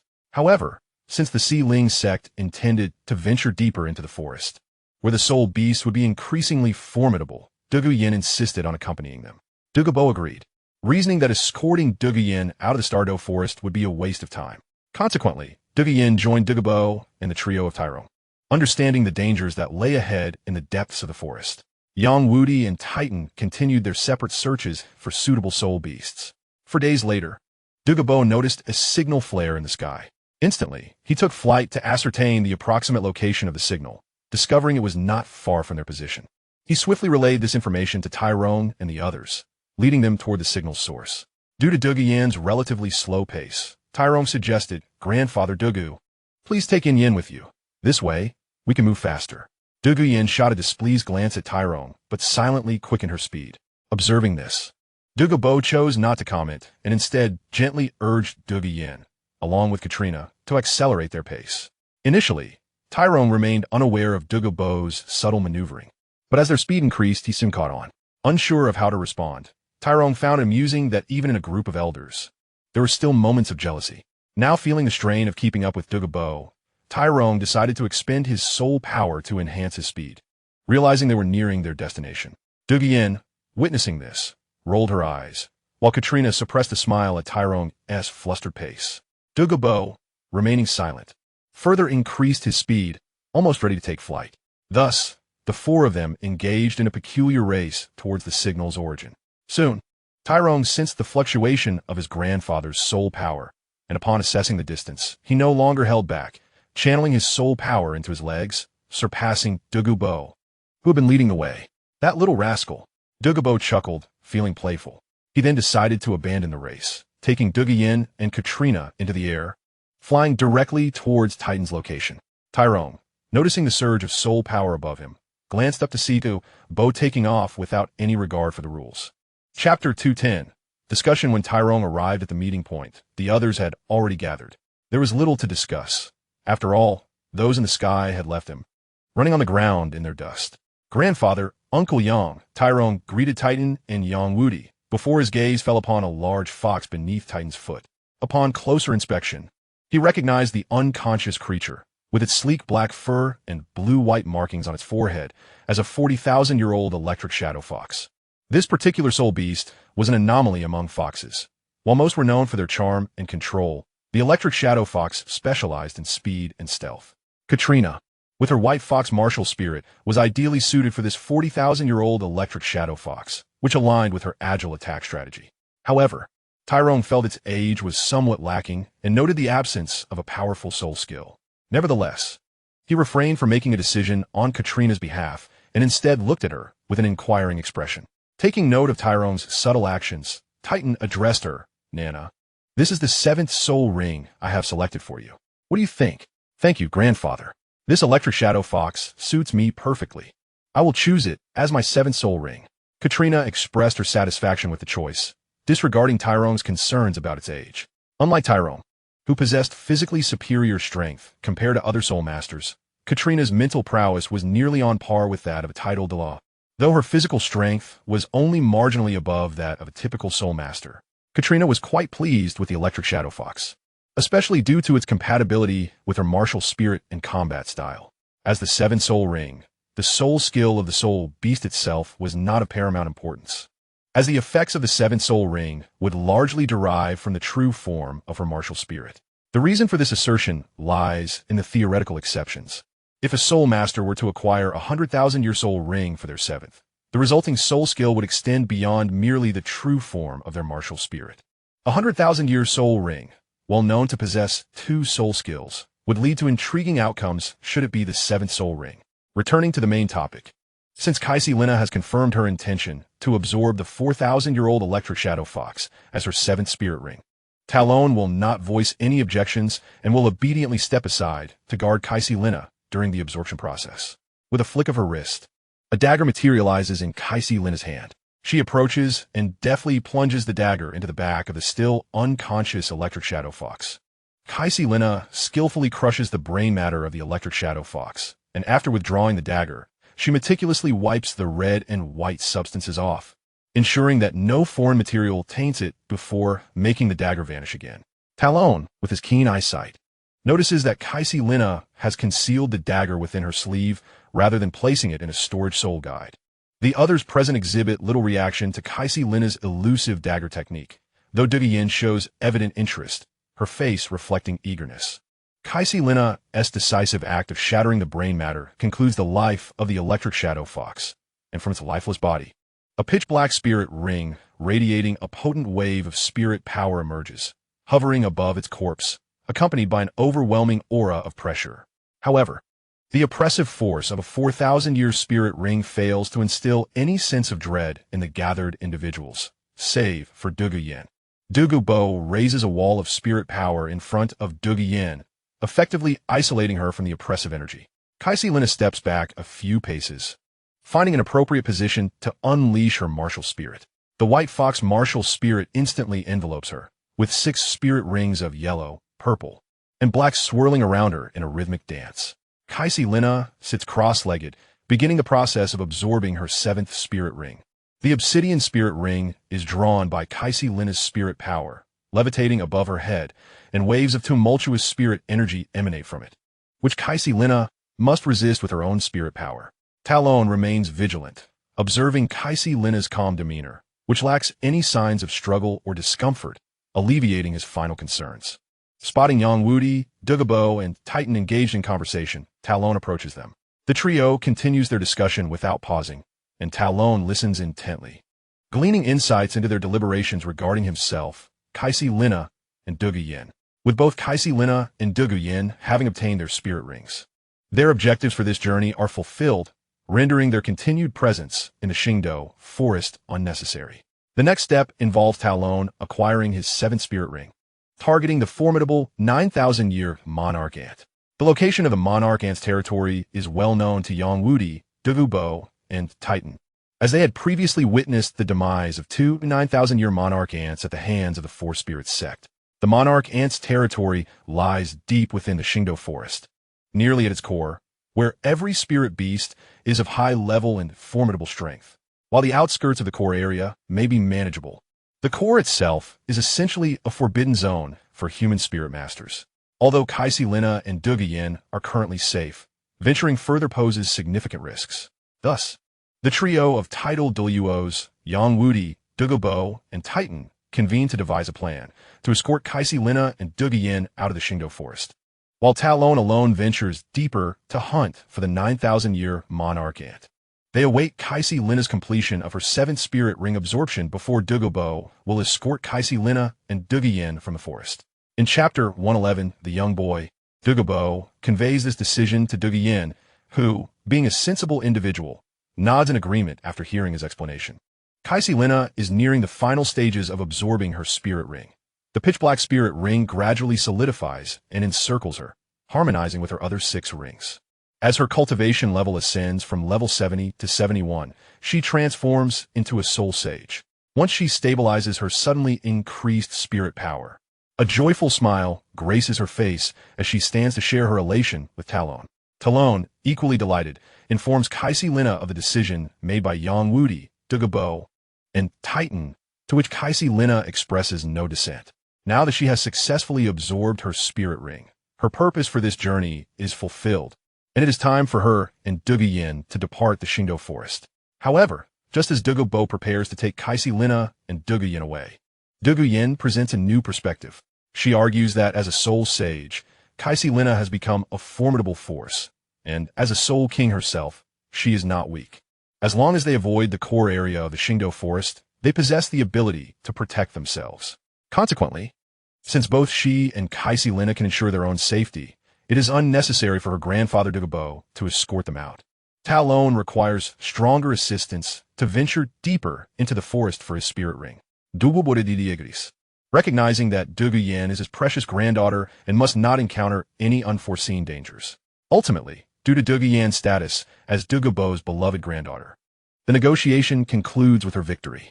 Douluo escorts Dugu Yin and Kaisi Lina to the boundary between the inner and outer regions of the Qingdao forest, after which he returns to join Talon, proceeding into the depths of the forest. Thus, the plan is solidified, with Douluo guiding Kaisi Lina and Dugu Yin towards the outer region of the Qingdao forest, while Titan and Yang Wudi lead Talon into the inner region. Douluo swiftly transports Kaisi Lina and Dugu Yin to the junction between the inner and outer regions of the forest. However, he does not stop there, continuing to carry them outward. Kaisi Lina notices this development, but refrains from voicing her thoughts, fully aware of Douluo's intent to directly escort them out of the Qingdao forest.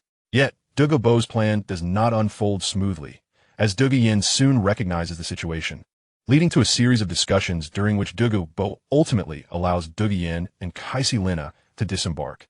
At this juncture, Douluo has successfully brought Dugu Yin and Kaisi Lina into the outer region of the Qingdao forest. Deeming the area safe, he sets them down. Douluo watches as Kaisi Lina and Dugu Yin walk towards the exit of the forest, then turns to fly back in the direction for which he came.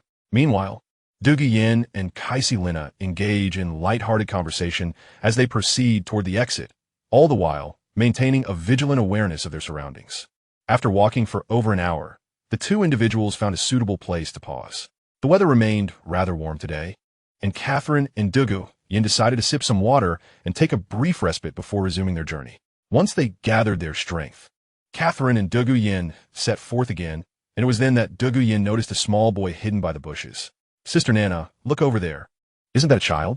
Dugu Yin pointed towards the direction where she spotted the boy and inquired of Catherine. "Let me see," Catherine replied, squinting her eyes to gaze in the direction indicated by Dugu Yin. Indeed, it appeared to be a small boy. Catherine observed a naked little fellow, adorned only with a skirt crafted from leaves. "Sister Nana, this is the Soul Beast Forest. It's perilous for that boy to be here. Should we not approach him? If possible, we should take him away from here," Dugu Yin expressed her concern for the child, wishing to rescue him from the Xingdou Soul Beast Forest. All right, let us see what the situation is. Catherine concurred with Dugu Yan's suggestion. It was not that Catherine possessed an extraordinary compassion. After all, she had slain more than 500 individuals herself, but seeing a mere 5 or 6-year-old child stirred a sense of pity within her. Catherine and Dugu Yin moved closer to the child, yet he exhibited great wariness. Upon sensing their approach, he swiftly concealed himself within the foliage. Ha ha ha, Sister Nana. Look at how quick his reaction is. Dugu Yin chuckled, pointing at the boy's hiding spot as she shared her amusement with Catherine. Catherine couldn't help but smile as well, clearly entertained by the child's antics. Sister Yin, how much further until we reach the exit? A pale-faced boy, whose delicate features and bright eyes revealed his youth, tugged at the clothing of the young woman beside him and asked the beautiful girl, "What is the matter, Xiao Jun? Are you tired? We're not far from the exit now. How about I carry you on my back? We should hasten our pace to ensure we exit the Xingdou Soul Beast Forest before nightfall." Dugu Yin replied with a gentle smile, looking at the boy named Xiao Jun. "No need, Sister Yin, I can manage." The boy stubbornly declined the offer, displaying a hint of pride. "Xiu Yun, let me carry you. We must quicken our pace, or we may not escape the forest before darkness falls," Catherine chimed in, glancing at the sky while estimating their distance from the forest's exit. She realized that should they not increase their speed, they might have to spend another night in the Soul Beast Forest. In the past, such a predicament would have been acceptable, but with the exit so near, why not hasten their escape from the forest and return to the comfort of an inn in the town for a restful night? Chapter 112. Checking in, Catherine lifted the boy named Xiao Jun onto her back and signaled Dugu Yin to lead the way. The group quickened their pace towards the exit of the Xingdou Soul Beast Forest. Catherine and Dugu Yin failed to consider, or perhaps did not ponder the reason why the boy, clad only in a leaf skirt, was alone in the Soul Beast Forest, remaining alert and composed with a clear mind. As Catherine carried the boy, a mysterious smile crept onto his lips, perhaps contemplating how to navigate life in the human world alongside Catherine and Dugu Yin. Now, Xiao Jun was no longer dressed in the leaf skirt. Dugu Yin had fashioned a set of her own clothes for him, replacing his attire. While assisting Xiao Jun with his clothing, Dugu Yin also discovered that he possessed a storage soul guide, clearly designed for an adult, which surprised her. However, she refrained from questioning him, assuming it was a gift from his family. With their swift pace, Catherine and Dugu Yin quickly reached the outermost area of the Xingdou Soul Beast Forest, where the risks of encountering soul beasts were minimal. This region, being so close to the human world, was primarily inhabited by soul beasts of 10 to 100 years, with 1,000-year-old beasts being rare. Catherine and Dugu Yin had no concerns about sudden soul beast attacks. Yet, the absence of soul beasts brought about other troubles, as numerous soul masters who did not require soul rings loitered or lay in wait within this area. It was clear to anyone with discernment that these groups of soul masters were not to be trifled with.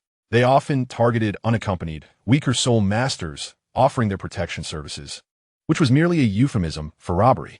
When confronted with a stronger soul master or a group, these individuals would typically retreat, unless they felt they could approach and inquire if assistance was needed. Catherine was well aware of these dynamics.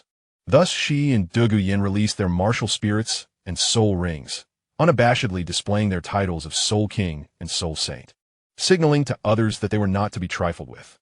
While their display may have seemed ostentatious, it effectively averted numerous unnecessary complications, saving them considerable time. Had Catherine and Dugu Yin not exhibited their prowess, would the robbers have spared 2 young, beautiful women and a child? Though this was the Douluo continent where women could attain high ranks as soul masters, there would always be those who judged by appearance or took chances to test their luck. Thanks to Catherine and Dugu Yin's show of strength, they encountered no obstacles along their journey and successfully traversed the chaotic area, emerging from the Xingdou Soul Master Forest back into the human world. They arrived at a small town outside the forest, returning to the inn where they had previously stayed. Upon their return to the inn, night had fully descended. Had Catherine not quickened their pace while carrying Xiao Jun, they likely would have arrived in the town well past midnight. Upon entering the inn, the room originally reserved by the Xiling sect had not been vacated, and the coachman who had accompanied them remained to oversee matters. The Xiling sect was not in need of such trifling funds. Catherine and Dugu Yin checked in smoothly, but since Xiao Jun was a boy, it was somewhat inconvenient for him to accompany them. Therefore, Catherine entrusted Xiao Jun to the care of a coachman. The coachman's name was unknown to Catherine, though he was possibly called Lao Wu or Lao Wu. it was of little consequence. Accepting Catherine's task with enthusiasm, Lao Wu, who had no children of his own but adored them, noticed Xiao Jun's disheveled appearance and ill-fitting clothes. He promptly took the boy to bathe and ensured he had a proper meal. It is noteworthy that although Xiao Jun appears diminutive, his appetite is quite substantial. Lao Wu believes this little fellow consumes more than he himself does. After their meal, Lao Wu informed Xiao Jun that night had fallen, and he would take Xiao Jun to purchase new clothes the following day. Throughout this time, Xiao Jun exhibited remarkable understanding and obedience. Although he felt some dissatisfaction at being entrusted to the care of the old man by Catherine and Dogu Yin, he recognized that the circumstances were beyond his control, leading him to merely harbor a few complaints in his heart, perhaps even keeping a mental ledger of grievances. That night, Lao Wu led Xiao Jun into his room. Although Lao Wu was a stable hand, the Si Ling sect did not treat him harshly, providing him with a standard guest room, a commendable accommodation for a coachman. However, upon entering, Xiao Jun frowned slightly, as the modest room contained only one bed. This signified that he would have to share a bed with the old man that night. Fortunately, the bed was spacious enough to comfortably accommodate both himself and Lao Wu. Meanwhile, Catherine and Dogu Yin, upon returning to their hotel, enjoyed a warm bath followed by a sumptuous meal. Catherine intended to retire to her room for a good night's sleep, but Dogu Yin insisted on joining her. Catherine felt that her relationship with Dogu Yin had improved over the days they had spent together, and sharing a bed now seemed perfectly reasonable. Thus, she acquiesced to Dogu Yin's desire to sleep together. In their room, the two engaged in light conversation, drifting into discussions about Xiao Jun, whom they had encountered in the Douluo Great Forest. As Catherine reflected on the day's events, particularly regarding her meeting with Xiao Jun, she increasingly sensed something amiss. She shared her feelings with Dogu Yin, who bluntly suggested that Catherine was overthinking the matter. Chapter 123, Clack. Today, influenced by Dogu Yin and her own desire for a child at her age, Catherine found herself compelled to rescue the lonely little boy she had encountered in the Douluo Great Forest. Both Catherine and Dogu Yin were curious about Xiao Jun's circumstances. Yet after questioning him, they found the information he provided to be quite limited. Xiao Jun claimed to be a level 12 soul master with the martial spirit of a Qianjun ant, explaining that he had entered the Douluo Great Forest with his father to seek a suitable soul ring. His father had procured a century-old soul ring from a Qianjun ant for him, but during their escape from the forest, they were ambushed. Xiao Jun's father entrusted his storage soul guide to him and held off their attackers, allowing Xiao Jun to flee. Consequently, Xiao Jun managed to escape but became separated from his father, leaving him unaware of his father's fate. This was the entirety of the information Catherine gleaned from repeated inquiries. As for other details, such as Xiao Jun's home or his school at the Junior Soul Master Academy, Catherine received no answers. Catherine's unease grew, yet she could not pinpoint the source of her disquiet. It was implausible for her to consider that Xiao Jun might be a transformed 100,000-year soul beast. Given the rarity of such occurrences, Catherine did not dwell on this matter for long, as Dogu Yin successfully diverted her attention, leading them to discuss Talon, a topic through which they had initially bonded. Now, even though Catherine was to marry Talon and become recognized as his wife, she felt no discomfort discussing him with Dogu Yin. The two women shared whispers and laughter in their cozy corner. In stark contrast, the scene in the shared room of Xiao Jun and Lao Wu was quite different. Although Lao Wu was fond of Xiao Jun, once he fell asleep, his body became uncontrollable.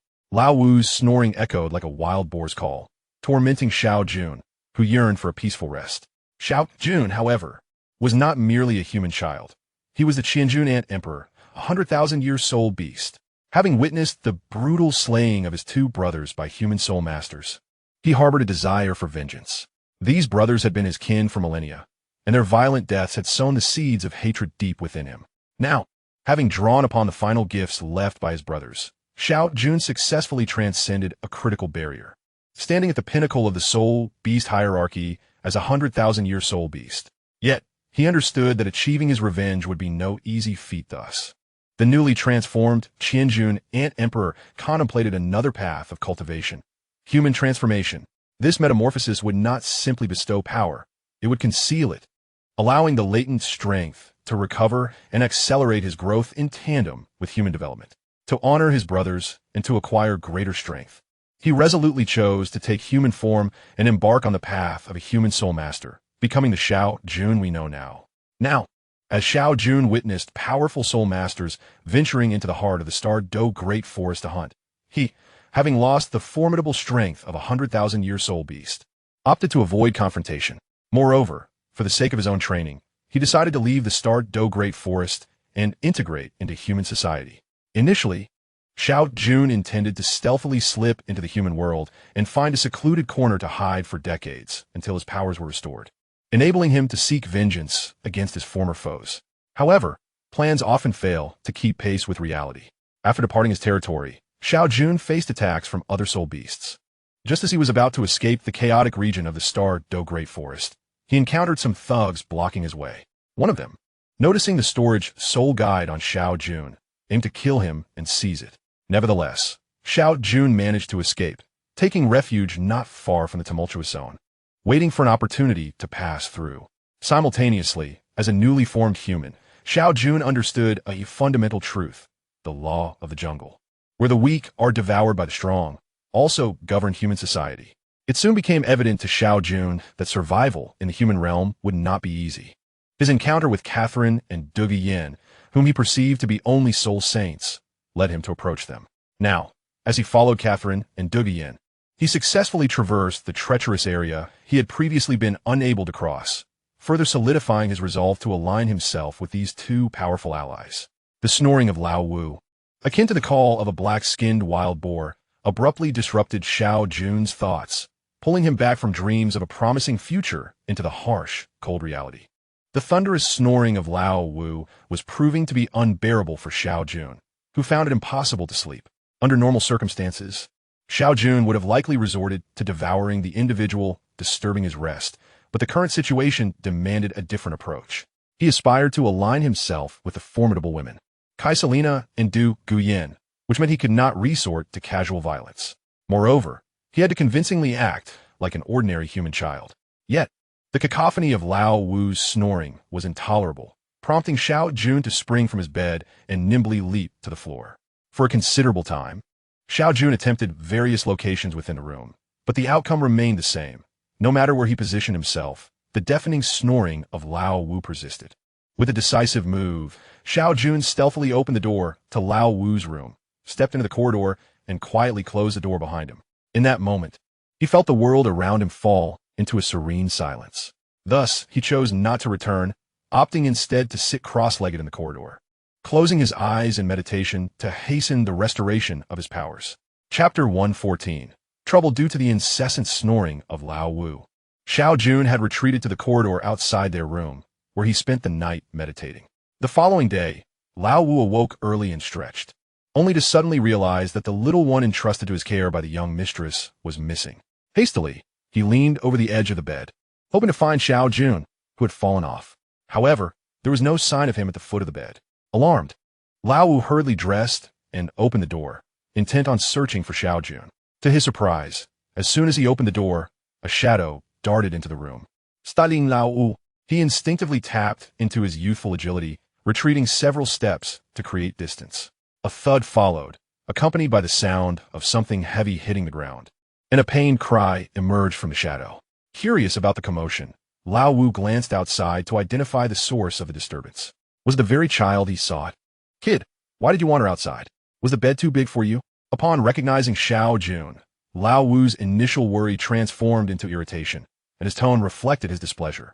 Xiao Jun, feeling timid, brushed off his clothes and rubbed his head, which had bumped during the fall. He was unsure how to respond to Lao Wu's question, as admitting that the snoring had kept him awake seemed too embarrassing. Once a majestic spirit beast of 10,000 years, he now found himself in such a predicament. However, given the circumstances, he had no choice but to endure. Lao Wu, having calmed down after the initial shock, noticed Xiao Jun's hesitance and recalled his own troublesome snoring habit. Despite his age, he felt a twinge of embarrassment. Nevertheless, he could not bring himself to apologize to a child so much younger than him. Instead, he simply placed a reassuring hand on Xiao Jun's head, inspecting him for injuries before feeling relieved. With Xiao Jun appearing somewhat dazed under Lao Wu's hand, Lao Wu said, "Come, let me take you for a meal. Afterward, you can return and have a good sleep. This time, you can sleep alone." He took Xiao Jun's hand, leading him toward the dining area. Surprisingly, Xiao Jun did not resist. Instead, he obediently followed Lao Wu upon hearing the promise of food. It was still early, and breakfast had just been prepared at the hotel. Upon arriving, Lao Wu found that the other two drivers from their party had already finished their meals. Lao Wu, you're quite late today. Did you oversleep? Asked one of the drivers, while the other chimed in, Yes, Lao Wu, we fed your horses while you were slacking. I did oversleep a bit today. I'll help you feed the horses tomorrow, Lao Wu replied smoothly, engaging with his fellow drivers. Pointing to Xiu Yun. Lao Wu introduced him. This little one is Xiao Jun, whom the young mistress brought back from outside. He is a soul master with excellent training potential. Afterward, Lao Wu served Xiao Jun some food, chatting with his companions as they ate, while Xiao Jun quietly consumed his meal in the background. Old Li and Old Zhang. The other two drivers acknowledged Xiao Jun with a nod, but did not engage him further. They were seasoned individuals who understood the implications of Lao Wu's words. Xiao Jun was not like the rest of them. After finishing their meal, Lao Wu returned Xiao Jun to their room, allowing him to rest alone while he went to check on the horses. When lunchtime arrived, Lao Wu returned to rouse the still sleeping Xiao Jun and took him for a midday meal. After eating, Lao Wu asked Xiao Jun, Would you like to accompany me to the market this afternoon? I can help you find some clothes that fit. Xiao Jun nodded in agreement. Initially, he had not been concerned about his attire, as few had seen him the night before when he arrived late, and that morning he had risen early. So breakfast had been quiet. However, during lunch, surrounded by numerous diners in the large dining hall, Xiao Jun felt conspicuous in the hastily altered clothes of Du Guyan. The curious gazes of others made him feel quite uncomfortable. This was a novel experience for Xiao Jun, yet he did not relish it. He merely wished to finish his meal and depart from the crowded space. In light of this, when Lao Wu inquired about a change of clothes, Xiao Jun readily agreed. In the afternoon, Lao Wu took Xiao Jun to explore the clothing shops, but after visiting every store in the small town, they found no place selling children's garments. It was hardly surprising, considering the location near the Stardow forest. Ultimately, Lao Wu paid an additional 30 copper soul coins to have a set of clothes tailored for Xiao Jun, allowing him to finally shed the eye-catching female attire. Meanwhile, Du Guyan and Kaisalina had temporarily forgotten the child they had rescued. Their mission in the Stardow forest was successfully accomplished, and now they intended to relax after their endeavors. The two women had chatted late into the night and slept until the following morning, thoroughly enjoying their exploration of the quaint town. As their journey unfolded smoothly, the small team led by Tai Long, tasked with the soul-hunting plan, encountered trouble.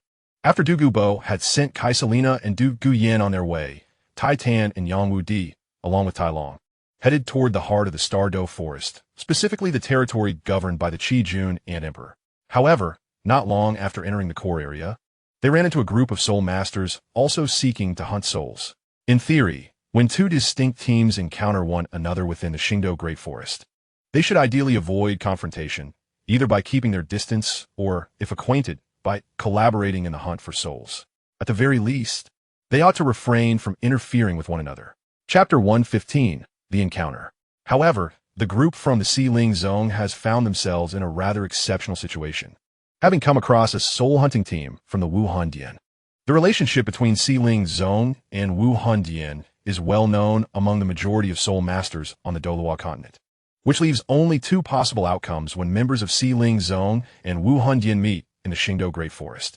The first possibility is that the members of Xiling Zone are powerful enough to intimidate the Wuhan Dian team into retreating, or conversely, the Wuhan Dian members are strong enough to compel the Xiling Zone members to temporarily withdraw.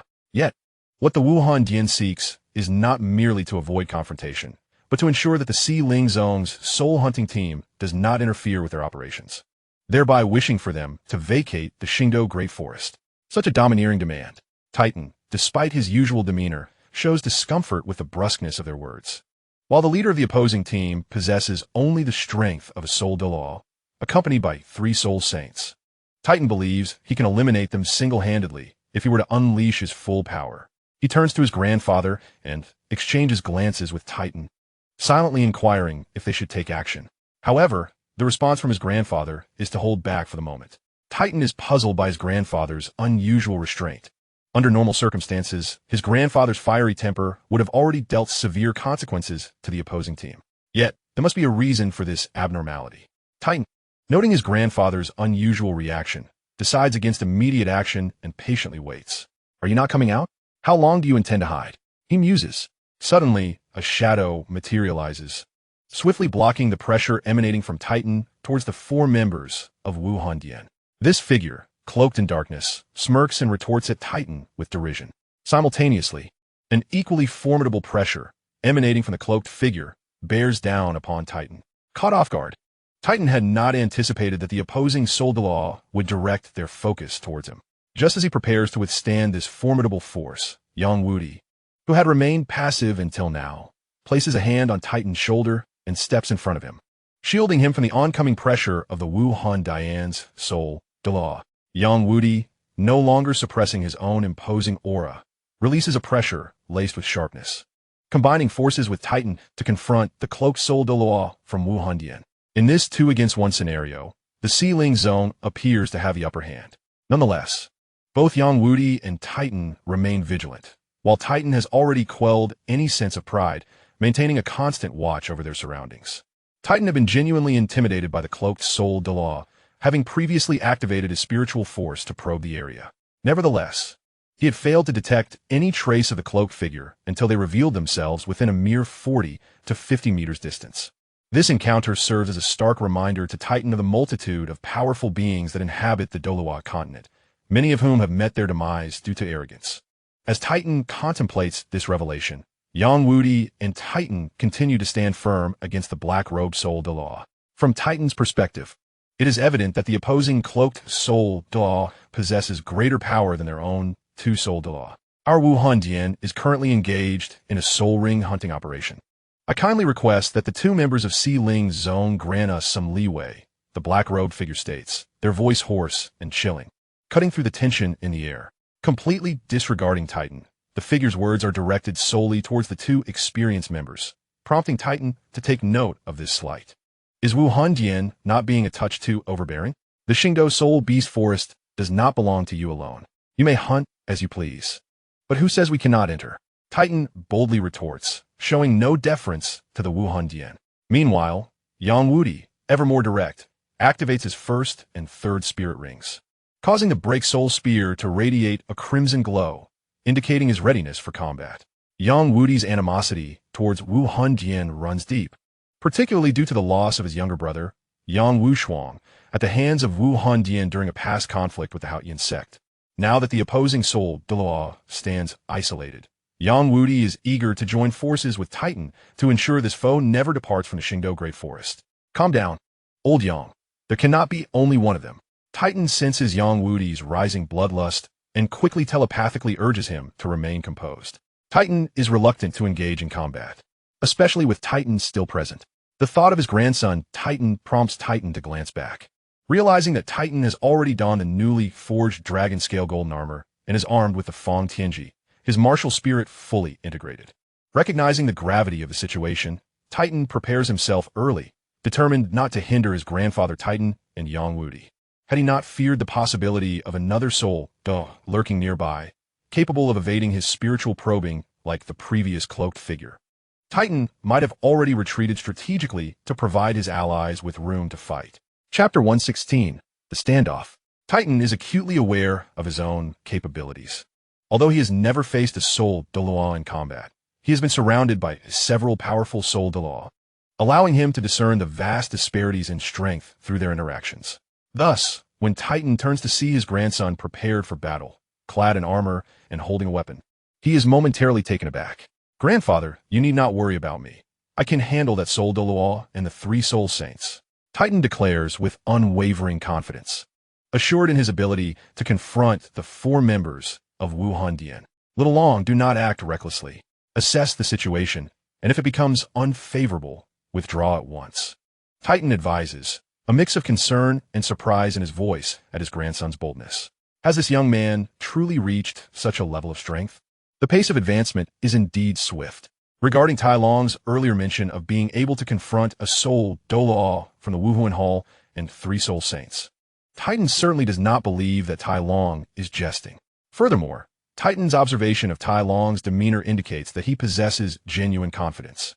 However, this is not the moment to engage in battle, not out of fear of defeat, as that would be utterly unnecessary.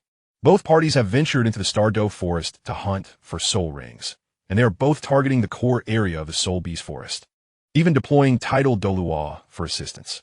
The complete blockade of the core area by the Wuhuan Hall suggests something significant, which Titan can surmise. The extensive mobilization by the Wuhuan Hall implies that the individual seeking the Soul Rings possesses a high status. And the blockade of the core group of the Douluo Forest indicates that this individual is formidable, likely aiming for the 8th Soul Ring, if not the 9th. If it were the former, it would be manageable, but if it is the latter, the number of tidal Douluo dispatched by the Wuhuan Hall could very well exceed their own. Just as Titan contemplated further probing the strength of the Wuhuan Hall, he suddenly sensed a wave of soul power emanating from a tidal Douluo equal to that of the cloaked figure before him, approaching rapidly. Upon detecting this, Titan maintained his composure and exchanged a knowing glance with Yang Wudi beside him, nodding in agreement. He then glanced back at Tai Long, who was gazing in the direction from which the soul power was emanating. Titan was hardly surprised that Tai Long could detect this soul power fluctuation from several dozen miles away. After recognizing this somewhat familiar wave of tidal Douluo soul power, Titan appropriately expanded the range of his mental detection and soon discovered 2 additional tidal Douluo approaching rapidly, their auras unmasked, heading toward his location. Notably, these 2 tidal Douluo were coming from the depths of the core area of the Douluo Forest, evidently affiliated with the Wuhuan Hall. At this moment, Titan looked at Yang Wudi, who stood ready for battle, and discerned the same sentiment reflected in Yang Wudi's eyes. Old friend, there are too many of them. Perhaps we should retreat first. Titan felt reassured seeing that Yang Wudi had not let anger cloud his judgment, so he swiftly conveyed to Tai Long, Xiao Long. There are 3 tidal Douluo from the Wuhuan Hall approaching us. You should retreat first. I will hold them off with your grandfather. With that, Tai Long, upon receiving his grandfather's message, said nothing further, unshouldering his spear and sprinting away in the direction he had come, clad in full armor. The clanking of metal echoed as he dashed through the dense forest, quickly vanishing from sight. Hey, old gorilla, that was your grandson, wasn't it? He runs quite fast. Just as Tai Long disappeared into the thicket, one of the tidal Douluo from the Wuhuan Hall arrived. It was none other than Zhu Douluo, an old acquaintance of Titan and Yang Wudi. The Wuhuan Hall's experts, having received a mission from Pope Bibidong, had each been assigned to guard a specific area along the periphery of the core zone of the Douluo Forest. Due to the close relationship between Zhu Douluo and Gui Douluo, as well as their possession of a powerful martial soul fusion technique, they were assigned to adjacent regions. Upon sensing an unusual presence near Bone Douluo's area, something that was not the aura of a tidal Douluo, but rather 2 individuals, Zhu Douluo wasted no time abandoning his post and swiftly made his way toward Gui Douluo. The other 2 tidal Douluo from the Wuhuan Hall found themselves in similar circumstances, with their mission being to scout for suitable soul beasts and support other tidal Douluo guarding the perimeter. Zhu Douluo, moving at great speed, happened to catch a glimpse of Tai Long's retreating figure, clad in full armor and wielding a peculiar weapon, as he vanished into the forest. Just before reaching his destination, Zhu Douluo recognized the individual confronting Gui Douluo and immediately directed a taunt at Titan. Ha! Zhu Hua Pass, I see your Wuhuan Hall's audacity has grown. Since when did the Douluo Forest become your territory? In response to Zhu Douluo's mockery, Titan, not one to back down, retorted sharply, you old gorilla. Who are you calling Zhu Hua Pass? If you dare to call me that again, I will not let this go. Zhu Douluo's previous taunts had failed to elicit the desired response, but Titan's retort, reminiscent of Dugu Bo's phrase, struck a nerve, igniting Zhu Douluo's ire. Zhu Hua Pass. Zhu Hua Pass, Zhu Hua Pass. I shall call it as I please. What can you, an old flower, do about it? Titan reveled in having hit a sore spot with Zhu Douluo and, seeing that Zhu Douluo dared to threaten him, decided to provoke him further. He continued to call out Zhu Hua Pass, and Zhu Douluo, indeed, fell for the bait, his temper flaring as he engaged Titan in a heated exchange. Titan, while sparring verbally with Zhu Douluo, simultaneously assessed how far Tai Long had managed to flee. Chapter 117 unfolded as Titan continued to gauge the distance of the 2 tidal Douluo from the Wuhuan Hall, hastening toward him. Old Zhu, stop bickering. Why waste words? Let us engage them directly. Our allies are nearly here. We shall employ our martial soul fusion technique to subdue them. Suddenly, Gui Douluo, who had been standing by like a statue, devoid of presence, interrupted the ongoing quarrel between Zhu Douluo and Titan, proposing a new course of action. Similar to Tai Long and Yang Wudi, Gui Douluo had been monitoring the approach of their reinforcements and sensed that they were drawing near, prompting him to speak up. Old Tai, the enemies are coming. It's time for us to leave. Simultaneously, Yang Wudi, who had been vigilantly observing the enemy reinforcements, conveyed the same message to Titan, confirming the need for a retreat. Let us go. Titan instantly ceased his argument with Zhu Douluo, turned to Yang Wudi, and after a brief exchange, soared into the air, racing in the direction Tai Long had disappeared.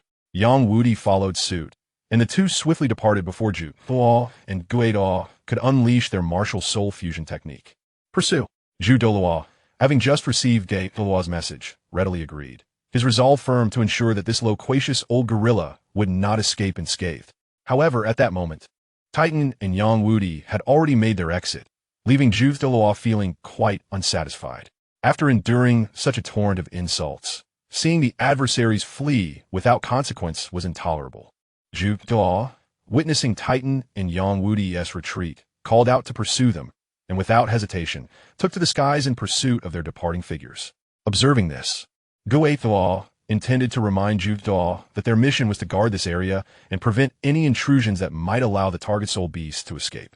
However, before he could utter a word, Zhu Douluo had already dashed out. Douluo found himself at a loss. He could not possibly allow his old comrade to pursue the two-titled Douluo from the Sea Ling zone alone, for fear he might not return. Inform the two elders arriving behind us that they need not pursue. I have requested their assistance to temporarily take our places. We shall return shortly. Douluo hurriedly briefed a few words to those behind him, then soared into the air, intent on catching up with Zhu Douluo to prevent any possibility of him being surrounded and assaulted. At this moment, Zhu Douluo had yet to grasp the situation, and similarly, Titan and Yang Wudi, who were being pursued by Zhu Douluo, were oblivious to the unfolding events. Thus, an unusual scene emerged above the Xingdou Soul Beast Forest, where two titled Douluo raced ahead, while one pursued from behind, and yet another followed the pursuer. As Talon swiftly turned and fled, he felt the cumbersome presence of the painting Rod Fong Tianji in his hand, which was proving to be somewhat of an impediment. Consequently, he stowed the mighty halberd into his storage soul guide, although Talon was still clad in his full armor, which hindered his mobility. It did not significantly impede his agility as he dashed through the forest. One could only commend Titan for being a truly exceptional craftsman. Talon remained unaware of the circumstances surrounding his grandfather Titan, but was confident that the survival skills and experience of Titan and Yang Wudi, both titled Douluo, surpassed his own. A mere soul sage. Indeed, Talon could only consider himself a half-hearted soul sage, as he had yet to acquire his seventh soul ring. While running, Talon extended his mental awareness to monitor his surroundings. Fortunately, he was retracing his steps, which prevented him from becoming disoriented. Thus, he encountered no formidable soul beasts obstructing his path. Suddenly, Talon sensed the soul power fluctuations of Douluo and simultaneously detected Talon's presence. Adjusting his flight path slightly, Douluo headed towards Talon. Xiaolong, how did Douluo discover you? Upon seeing Talon's predicament, he swiftly inquired. Grandfather Yang, we encountered individuals from the Wuhuan Temple. My grandfather warned that the opposing titled Douluo are numerous, so I should flee in that direction. Talon interrupted Douluo's question and quickly relayed the current situation, gesturing towards the direction he had just come from. Good. Do not panic. Find a place to conceal yourself. Well, you handle it as you see fit. I will assess the situation. Douluo, initially ready to provide support, hesitated upon realizing Talon's circumstances. He intended to caution Talon against recklessly running through the Xingdou forest, but upon recalling Talon's current strength and the potential pursuit from the Wuhuan Temple, he decided to let Talon manage on his own, confident in the boy's survival abilities. After giving Talon a few instructions, Douluo prepared to assist Titan and Yang Wudi, only to discover that they were already hastily approaching his location. Consequently, Douluo promptly released his mental energy to probe the area, which brought a smile to his face. He observed that behind Titan and Yang Wudi, Zhu Douluo was in pursuit, and following him was only Douluo. There were no other titled Douluo from the Wuhuan Temple trailing behind. Xiaolong, you need not run any longer. Find a place to hide. There are only two titled Douluo on the opposing side. I will set an ambush, and once your grandfather arrives, we can counterattack. Douluo called out to the now preparing Talon and shared his discovery, proposing his plan. Upon hearing Douluo's words, Talon did not question the accuracy of his assessment. He retrieved his painting Rod Fong Tianji from his storage soul guide and sought a location to conceal his presence as much as possible. Once Talon had hidden himself, Dugu Bo smirked inwardly, thinking, Douluo, did you ever imagine you would fall in my hands? He then returned to the ground, suppressing his aura and swiftly moving towards Talon and Yang Wudi. Chapter 118. Strangulation, taking Dugu Bo's hint to heart. Talon chose to find a hiding spot and prepare for any eventualities. Dugu Bo approached Yang Wudi and Titan with great speed. Once within a suitable distance, he conveyed through telepathy, why are you running? The Wuhuan Temple's forces have not followed closely. It is just that Douluo and the one behind him, Douluo. Now, with the three of us joining forces, you continue to lure them while I set an ambush. Dugu Bo communicated his general plan to Titan and Yang Wudi through telepathy, then restrained his aura. With a flick of his sleeve, a colorless and odorless powder emanated from him, and he retrieved various medicinal powders from his storage soul guide, ready to disperse them. After Yang Wudi and Titan passed overhead, Dugu Bo quickly swallowed a fragrant black pill and, with swift movements, began to scatter the powdered medicine. Following his actions, the diverse aromas of the powders quickly dissipated, leaving only a nearly imperceptible trace. Dugu Bo inhaled deeply, nodding in satisfaction at the effectiveness of his concoction. Having prepared the poison mixture, Dugu Bo waved his sleeve to disperse it upwards, simultaneously allowing his specialized clothing to absorb a significant amount of the toxin. Following Dugu Bo's telepathic message, Yang Wudi and Titan each extended their mental energy to survey the situation, confirming that Dugu Bo's assessment was indeed accurate. After validating Dugu Bo's information, Yang Wudi and Titan exchanged glances and nodded in agreement, understanding each other's intentions. They simultaneously opted to lower their flying altitude. Douluo was indeed audacious, pursuing them with no one behind him, and Yang Wudi and Titan felt a surge of indignation at being chased by a Douluo of the Wuhuan Temple, especially after Dugu Bo had witnessed and exposed it. This realization caused Titan and Yang Wudi to feel quite disgraced. Hence, in response to Dugu Bo's proposal, they swiftly decided to cooperate and teach Douluo a lesson. As Douluo initially pursued without much thought, he soon contemplated the consequences of his actions. However, upon sensing his old comrade, Douluo, closing in, he felt emboldened. At the same time, memories of Titan's earlier insults ignited Douluo's anger once more, compelling him to continue berating and pursuing Titan and Yang Wudi. As Douluo approached the location where Dugu Bo lay in ambush, he noticed that Titan and Yang Wudi had lowered their flight altitude, prompting him to unconsciously do the same to enhance his pursuit. As he flew through the poisoned area Dugu Bo had prepared, Douluo slightly furrowed his brow, sensing something amiss. However, Dugu Bo did not wait for Douluo to react. As soon as Dugu Bo noticed Douluo approaching, he began to prepare his attack. When Douluo arrived directly above Dugu Bo's hiding spot, Dugu Bo sprang into action immediately. For his sworn enemy, Dugu Bo had no intention of holding back. His Bai Lin Shi Huang martial spirit instantly manifested, with 9 soul rings swirling around him in a rhythmic dance, each glowing rapidly in accordance with Dugu Bo's will. First soul skill, Geunye. 7th soul skill, Bilin Zhen Shen. 8th soul skill, Si Guang Ninggu. 9th soul skill, Bilin Shen Xang. Sulbon skill, Mei Du Sha de Ningwang.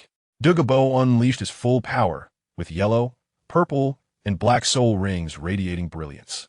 With the activation of his 7th soul skill, Dugu Bo disappeared from sight, and a massive Bai Lin Shi Huang emerged in his place. The 8th soul skill, Shi Guang Ninggu, instantly immobilized Douluo, trapping him within the poison array Dugu Bo had just set up. The Bai Lin Shan Guang surged forth, striking Douluo high in the sky, forcing his soul power to erupt as the Qi Rong Tong Tian Zhu martial spirit was unleashed, revealing a look of surprise and fury as Douluo descended upon the ambushing Dugu Bo. This moment was critical, as it coincided with Dugu Bo activating his soul bone skill, Mei Du Sha de Ningwang. Although this skill could not truly petrify Douluo, it could temporarily restrain the unsuspecting opponent.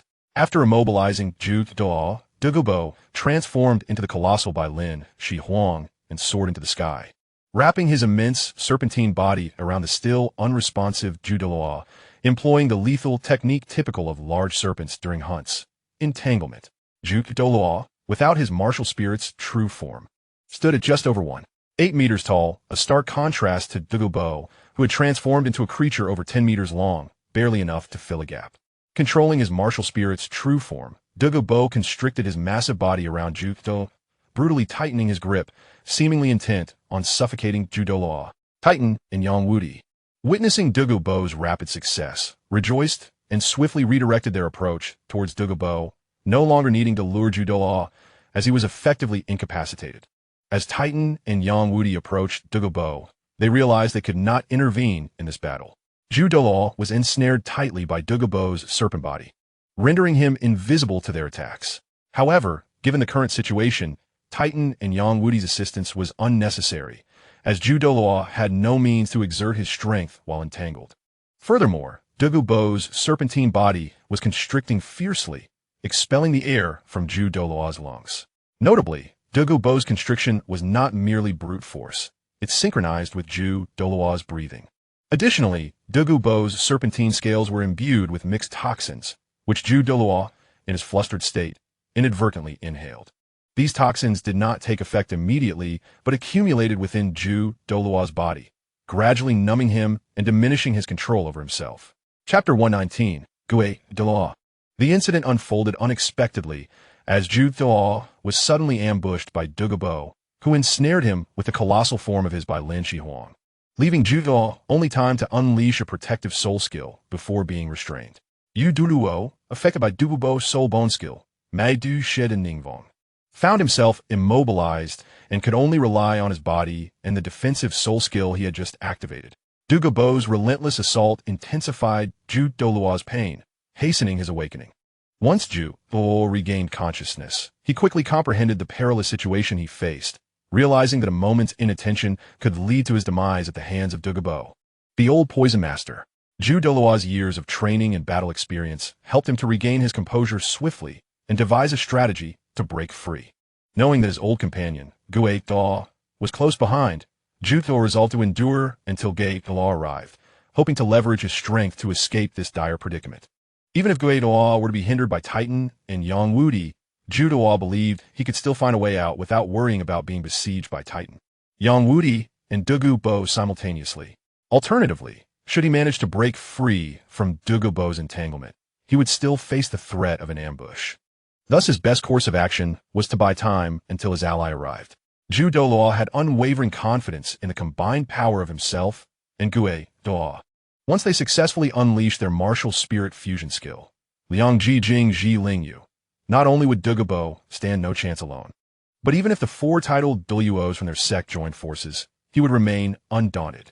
Having devised an effective response, Douluo activated his first, second, and fifth soul rings, unleashing the powers of the Liang Yuan, Qi Shi Jie, and Haning Jiju to counter Douluo's constricting serpent body. Douluo managed to withstand Douluo's assault, creating some gaps within the constriction, allowing him a momentary reprieve for breath. Just as Douluo had begun his constricting attack, Douluo had indeed found it difficult to breathe, but now he was able to inhale deeply once more. However, he was unaware that with each breath, he was inhaling some of the mixed toxins emanating from Douluo's serpentine form. Douluo, being an adept in the realm of poisons, would typically discern such underhanded tactics. Yet, the suddenness of Douluo's ambush had thrown him into disarray, compounded by the fact that he was completely ensnared. Douluo mistook the strange odor he sensed for that of Douluo's by Lin Shihuang and did not take precautions, as no ordinary person would douse themselves in poison. But Douluo had done just that. Here they come, Douluo. You needn't worry. Yang, let us intercept that obstinate foe. Titan, spotting rushing towards them, called out to Douluo before turning to Yang and swiftly heading towards Douluo. As Titan soared through the air, he activated his Dalu Xingxing martial spirit, illuminating his first and second soul rings to enhance his combat prowess. Before unleashing his seventh soul skill, Dalu Xingxing martial spirit true form, Yang, unwilling to lag behind, grasped his Pahan Chong, his soul rings flashing in tandem, imbuing the spear with various enhancements that shimmered with a dark red hue. Following closely behind Titan's colossal Dalu Xingxing martial spirit as they charged towards Douluo. Old Jew, what have they done to you? In this moment, Douluo found himself unable to perceive the presence of Douluo. Nevertheless, He was acutely aware of the aura of Zhu Doluo's old rival, Dugu Bo, intertwining with that of Zhu Doluo. Yet, despite this palpable presence, the figure of Zhu Doluo remained elusive, causing Gue Doluo to feel a sense of unease. He was troubled by the possibility of unforeseen misfortune befalling Zhu Doluo and silently reprimanded himself for not having intervened sooner or for failing to bring additional allies along. However, Gue Doluo recognized that such regrets were futile in the present moment. His foremost task was to locate Zhu Doluo. Once they were united, they could deploy their martial soul fusion technique. If their combined martial soul technique could be activated, the control of the battle would revert to their side, allowing for both offense and defense. Gue Doluo cast a glance at Titan and Yang Wudi, who approached him. A surge of anger boiled within him. Yet he forcibly suppressed it, preparing himself to confront these two title Doluo who sought to obstruct him.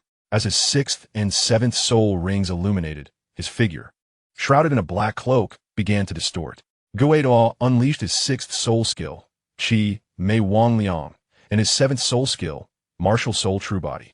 The Qi Mei Wang Liang skill enabled him to instantly multiply into 5 forms, concealing his true self while presenting 4 manifestations to the world. These 4 manifestations, known as Qi, Mei, Wang, and Liang, separated and ventured in 4 directions, intending to encircle Titan and Yang Wudi to provide support for Zhu Doluo.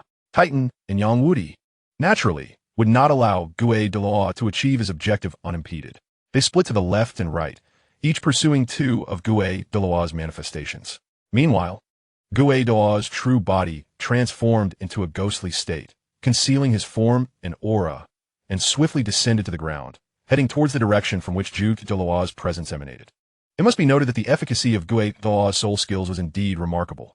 A mere 6 soul skill had deceived both Titan and Yang Wudi, 2 title Dalu.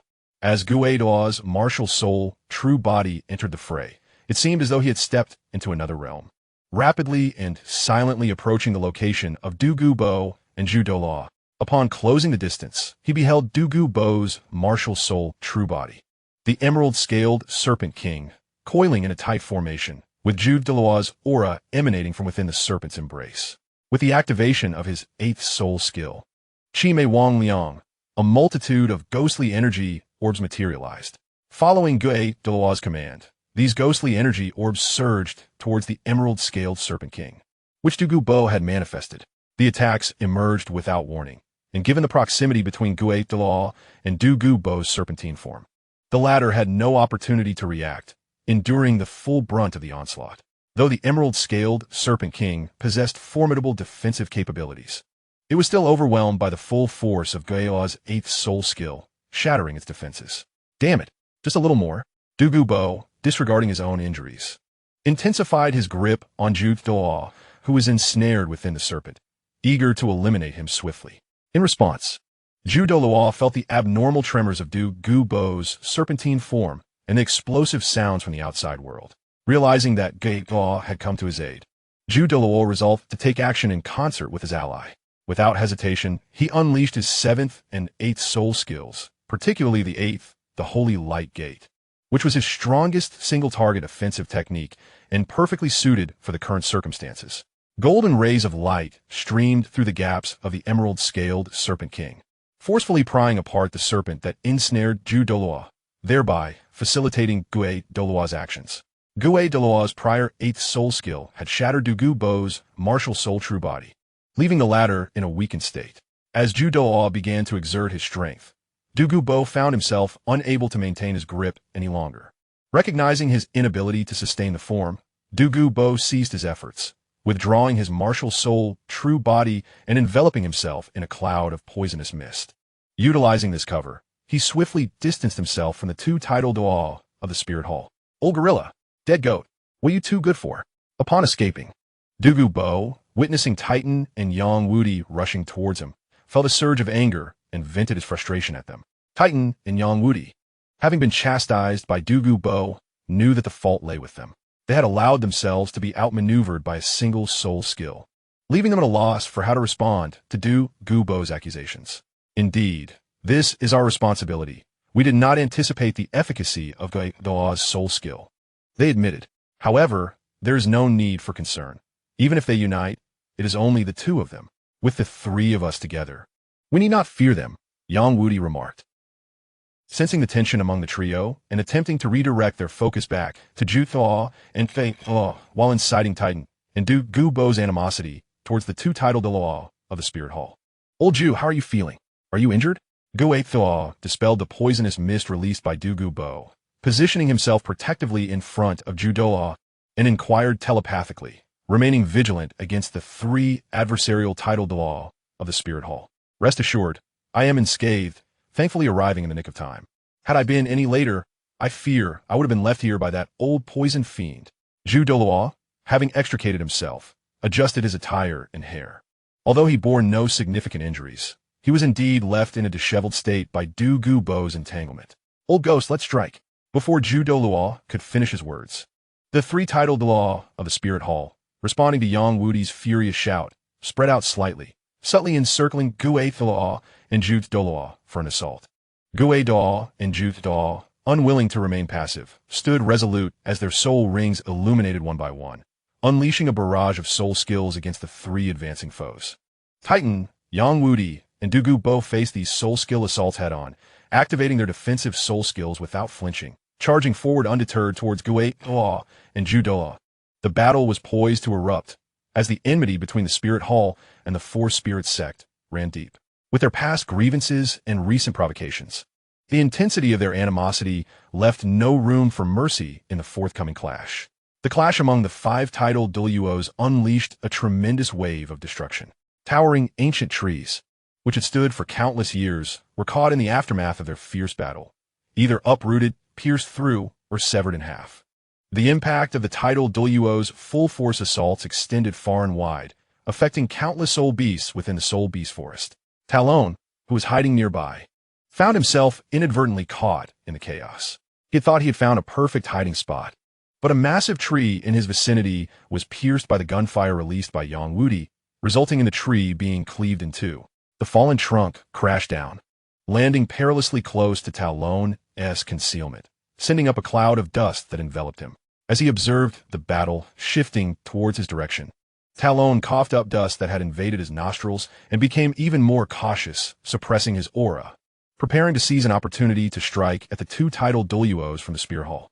At that moment, while Talon was plotting an ambush against Zhu Thaw and Gu Daw, the two were already struggling against the three titled Daluos from the Four Spirits sect. Zhu Dalu sensed something amiss in his body.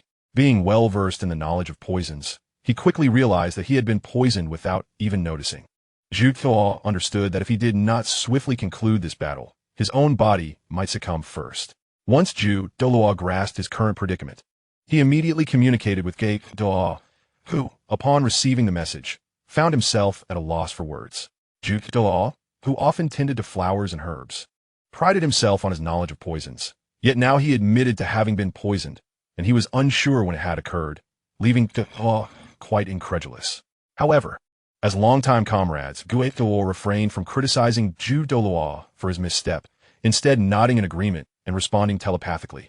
Then let us conclude this swiftly by employing our martial soul fusion technique. Old Yang, Old Tao, if other titled Daluos are on their way here, we must intensify our efforts. They are on the verge of collapse. Thus, Zhu Daw and Gu Daw seized the opportunity to join forces without hesitation, their years of synergy allowing them to forego extensive communication. They unleashed their martial soul fusion technique, the domain of polar stillness. This technique radiated outward from them at remarkable speed. The three titled Daluos from the Four Spirits sect were caught off guard and swiftly enveloped by the domain of polar stillness. The martial soul fusion technique, capable of solidifying the space it encompassed, bore some resemblance to Du Gu Bo's eighth soul skill, time freezing, though its effects were notably superior. With the domain of polar stillness activated, the battle among the five titled Daluos came to an abrupt halt, leaving all five frozen in place, unable to move. Zhu Dalu and Gu Daw exhaled in relief, having gained control over the situation. Gu Daw had sensed the approach of other titled Daluos, familiar with their aura, confirming they were allies from the Spirit Hall.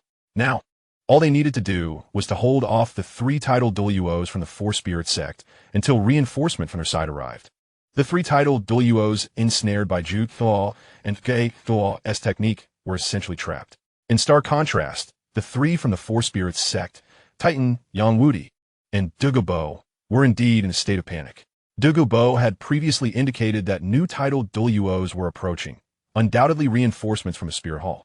Now, being controlled by Douluo and Dalu's martial soul fusion technique, if they remained incapacitated until the reinforcements arrived, they would be as helpless as pigs on a chopping block, ready for slaughter.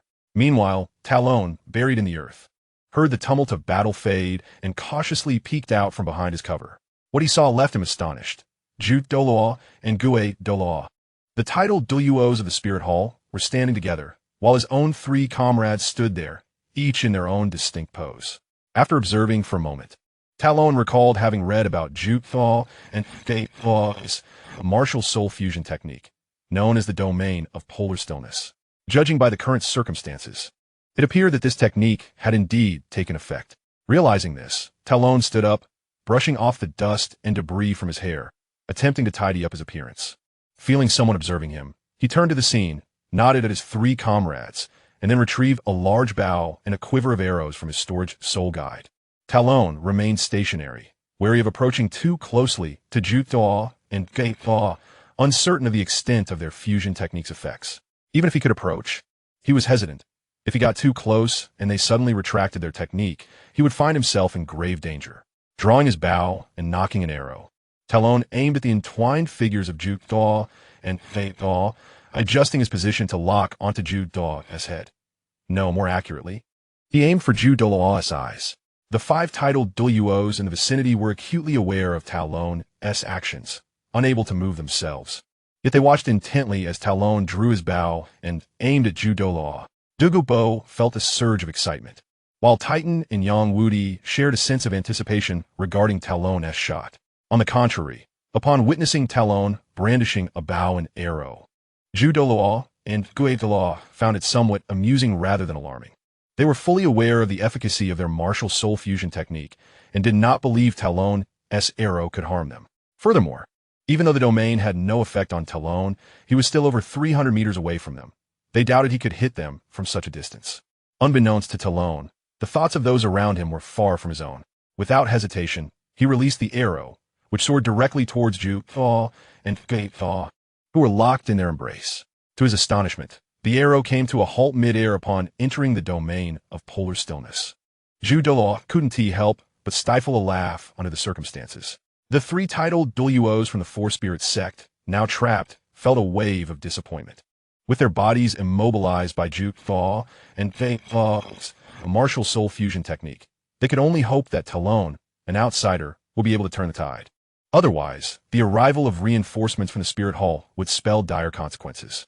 At this moment, the protagonist Talon was neither disappointed nor surprised, for he had anticipated this situation. Talon did not harbor any hope of striking Douluo with his arrow.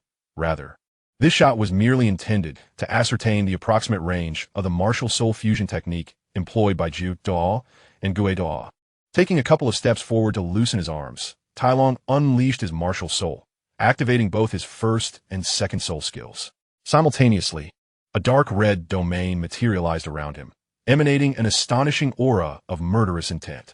Even Douluo and Dalu, who were hundreds of zhang away, felt the overwhelming pressure of this aura. Chapter 122, Breaking the Stalemate, the Domain of the God of Death. How could this be?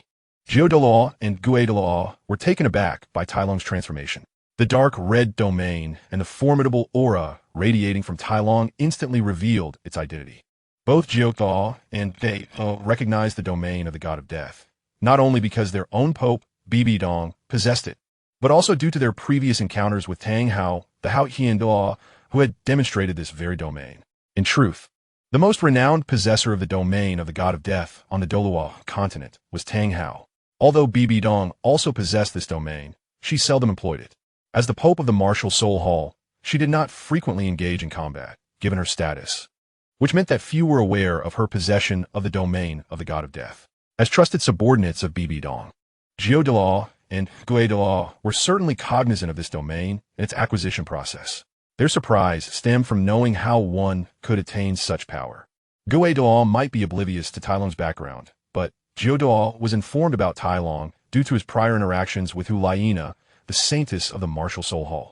Given Tai Long's young age, the fact that he had already acquired the domain of the god of death was astounding, particularly since Douluo and Douluo understood that this domain could affect their martial soul fusion technique, the domain of polar stillness. Their awareness of this domain was derived from their previous encounters with Tang Hao, with Tai Long now possessing the domain of the god of death. Douluo and Douluo found themselves lost in thought. Meanwhile, Tai Long had no intention of halting his offensive. After releasing his martial soul and the domain of the god of death, he cut his own arm, letting blood flow freely, enveloping the blood with his soul power. Tai Long formed it into a sphere that floated beside him. Once he had gathered enough blood, he controlled his muscles to close the wound and applied some healing ointment, hastening his recovery with his soul power. He retrieved a new feathered arrow, soaking its tip in his blood until it was thoroughly saturated. Then Tai Long drew his bow, aiming the blood-stained arrow directly at Douluo once again. With the bowstring fully drawn, Tai Long enveloped the feathered arrow with both the domain of the god of death and the domain of war. The arrow, infused with Tai Long's blood, exhibited a remarkable affinity for the domains, allowing it to carry their essence even after being shot. The blood-red arrow soared forth, directly toward Douluo, and this time, it did not become immobilized within the domain of polar stillness as the previous arrow had. Having lost the effect of Tai Long's domain, the arrow sped past the earlier immobilized arrow, reaching Douluo and Douluo before they could react. Initially, Douluo and Douluo did not regard this arrow with much concern. They did not believe that an arrow shot from over 300 zhang away could breach their defenses. However, the force and sharpness of the arrow exceeded Douluo's expectations, piercing through his soul power barrier and embedding itself in his right arm. The arrow's power was gradually mitigated by Douluo's flesh and bone, ultimately preventing it from penetrating completely. The arrow lodged itself in Douluo's arm, appearing as though it had penetrated but had not fully done so. "Oh, I missed." Tai Long felt a twinge of embarrassment. Making such a mistake in front of his grandfather and two elders was truly uncharacteristic. Given Tai Long's proficiency with the bow, such an error should have been impossible. However, this outcome stemmed from several factors, the most significant being that Tai Long had recently devoted his focus to mastering his spear techniques, diverting his attention from archery. Moreover, having just sliced his arm to let blood and using it to soak the arrow had also influenced his aim. No worries. That was merely a challenge. The next arrow will claim your life, Tai Long confidently declared to himself, adjusting his mindset as he prepared to repeat the previous action. This time, he did not need to draw more blood. The blood he had released earlier was still ample. "Old Guay, what should we do now?" Douluo admitted he felt a twinge of panic facing Tai Long. Observing Tai Long preparing to soak another arrow in blood, he hastily communicated with Douluo. "We must interrupt our martial soul fusion technique. Having delayed for this long, our reinforcements from the martial soul hall should be arriving soon." Douluo remained composed, though he too was concerned about his old comrade potentially falling to this young adversary. Reluctantly, he abandoned the idea of forcibly detaining the three titled Douluo from the Four Spirits sect and opted for self-preservation instead. Tai Long drew his bow once more, aiming at Douluo. Since he had already made enemies of Douluo and Douluo, he resolved to go all out, hoping to eliminate one of them. Turning to his three fellow titled Douluo, he exchanged glances with them and nodded, then refocused on Douluo's throat. Suppressing his earlier excitement and returning to the calm demeanor he had exhibited during his execution. Releasing the bowstring, the blood-red arrow soared forth, carrying the hope of safety for his companions from the Four Spirits sect. After releasing the arrow, Tai Long did not wait for the outcome, but instead sheathed his bow and headed toward his fellow titled Douluo. "Let's go." Following the flight of the arrow, Douluo and Douluo no longer lingered. Once they saw Tai Long approaching the three titled Douluo from the Four Spirits sect, they swiftly interrupted their martial soul fusion technique and turned to flee toward the direction from which they had come. "Ha ha ha. Now you wish to escape? It is too late." The three titled Douluo from the Four Spirits sect also sprang into action as Douluo and interrupted their fusion technique, albeit slightly slower. Chapter 123, Retreat. "Grandfather Yang, Grandfather Dugong, I've coated that arrow with sleeping powder and soul-restricting powder. Do not let that Douluo escape." Tyrone, having taken flight, pursued Douluo and Douluo, calling out loudly to the two titled Douluo of the Wuhuan Temple, Douluo, and Yang Wudi, believing that they, as the inventors of Onmian San and Jinhun San, would grasp his intent. Ha ha ha. Well done, Xiaolong. Titan laughed heartily. Although he was unaware of the effects of the potions his grandson Tyrone mentioned, he still praised him in the moment. Rest assured, he won escape. Douluo's voice echoed, clearly elated. He was uncertain of his ability to truly eliminate Douluo, but with the assistance of young Tyrone, it would be difficult for Douluo to survive. Coughing, Douluo and Douluo had just ceased their martial soul fusion technique and attempted to retreat. But Douluo soon sensed something amiss within his body. Hearing Tyrone shout and glancing at the wound on his right arm, he realized he had been poisoned. At that moment, a sharp pain gripped his heart, causing him to spit out blood, while a dizzying sensation enveloped him, his spirit feeling heavy. Following this, Douluo felt his body stiffening and the flow of his soul power diminishing. The effects of Douluo's mixed toxin had taken hold. Old Gui, you go on ahead. I will hold him off. Douluo, understanding his dire condition, resolutely prepared to sacrifice himself to block the three tidal Douluo of the Four Spirits sect, allowing Gui Douluo a chance to escape. Silence. I will hold them back. You leave first. Our reinforcements from the Wuhuan Temple will arrive shortly. We'll be safe soon. Gui Douluo's voice, unusually emotional, interrupted Douluo, asserting his decision with determination. Then, Gui Douluo summoned his soul power, forcefully pushing Douluo forward with a powerful thrust, propelling him swiftly ahead. Once Douluo was sent flying, Gui Douluo ceased fleeing, turning to face the enemy. A formidable wave of soul power emanated from him, and his ninth soul ring glowed, indicating he was ready to fight with all his might. Nansul technique infinite ghost shadow devouring. Gui Douluo unleashed his ninth soul skill, conjuring a black hole above him that radiated a terrifying aura and immense energy fluctuations, awaiting the approach of the three tidal Douluo from the Four Spirits sect. However, Titan, Yang Wudi, and Douluo were not naive. Upon witnessing this scene, they would not recklessly charge toward Douluo. The three tidal Douluo of the Four Spirits sect had a clear objective: to eliminate the already weakened Douluo first, while avoiding the relatively unharmed Gui Douluo. They spread out, intending to circumvent Gui Douluo, who would not allow them to succeed.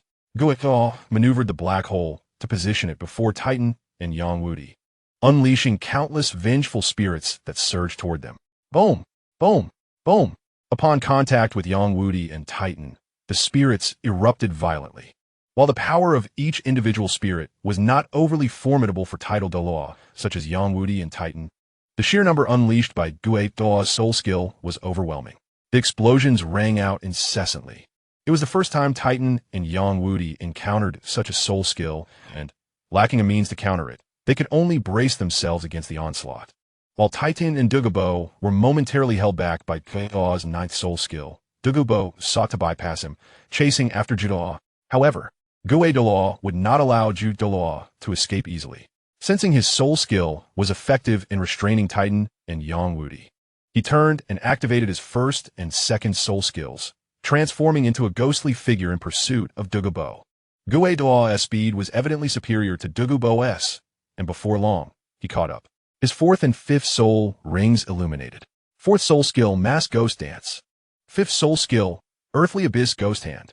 Gui Douluo's fifth soul skill, Earthly Abyss Ghost Hand, manifested numerous black hands that emerged from beneath Douluo's feet, reaching out to grasp him.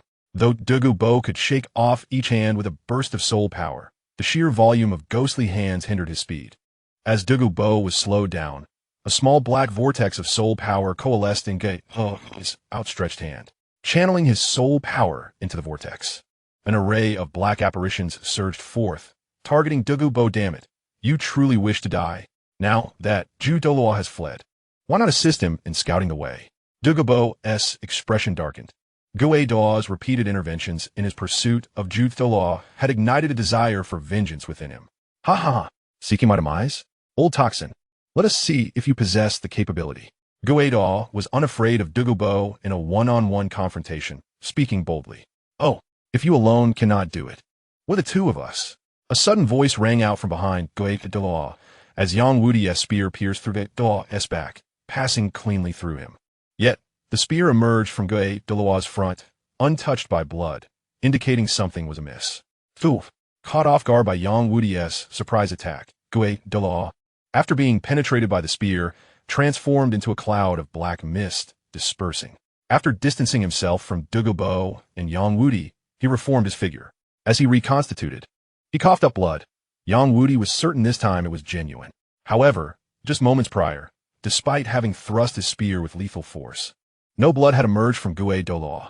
Observing Dalu's ghostly martial soul was indeed both strange and wondrous, yet it remained within the realm of attackable targets. Upon entering the state of ghostly embodiment, Dalu became immune to most physical damage. Thus, Yang Wudi's spear, which would ordinarily be fatal to a typical title Dalu, had merely inflicted minor internal injuries. After creating distance and spitting out blood, Dalu showed no signs of surrendering. Yet he had no intention of continuing the fight with Yang Wudi and Douluo. His sixth soul ring glowed anew, and he activated his sixth soul skill, conjuring 5 identical ghostly figures, each darting in different directions to escape. Old Yang, disregard that ghostly fiend. Let us pursue in the direction Douluo fled.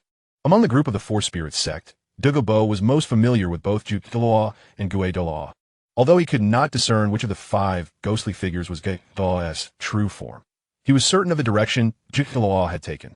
Given the relationship between Dalu and Dalu, Douluo was confident that in their pursuit of the defenseless Dalu would inevitably come to their aid. Let it be, the reinforcements from the opposing side are nearly here. In this battle, we have certainly gained an advantage. It is wise to know when to withdraw. Yang Wudi did not wish to pursue any further, as his mental probing revealed that 2 titled Douluos from the Wuhuan Temple were hastening towards their location. But should they allow them to escape? Just as Douluo and Yang Wudi found themselves at an impasse, Tailong arrived at that moment.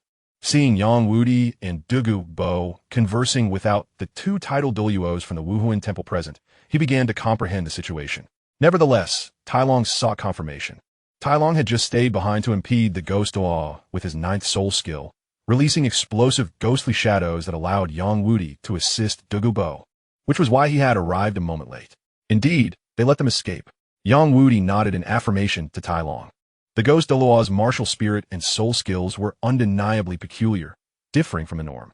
However, having gained this experience, he was determined not to let them flee next time. Yang Wudi was still somewhat troubled that although he had pierced the ghost Dalu with his spear, the latter had not sustained any significant injury. Douluo, we merely allowed them to escape. We have not suffered any great loss. Why the long face? Do you wish to kill the chrysanthemum Douluo before you are satisfied? Tailong teased, noticing Douluo's silence and the displeasure etched on his face.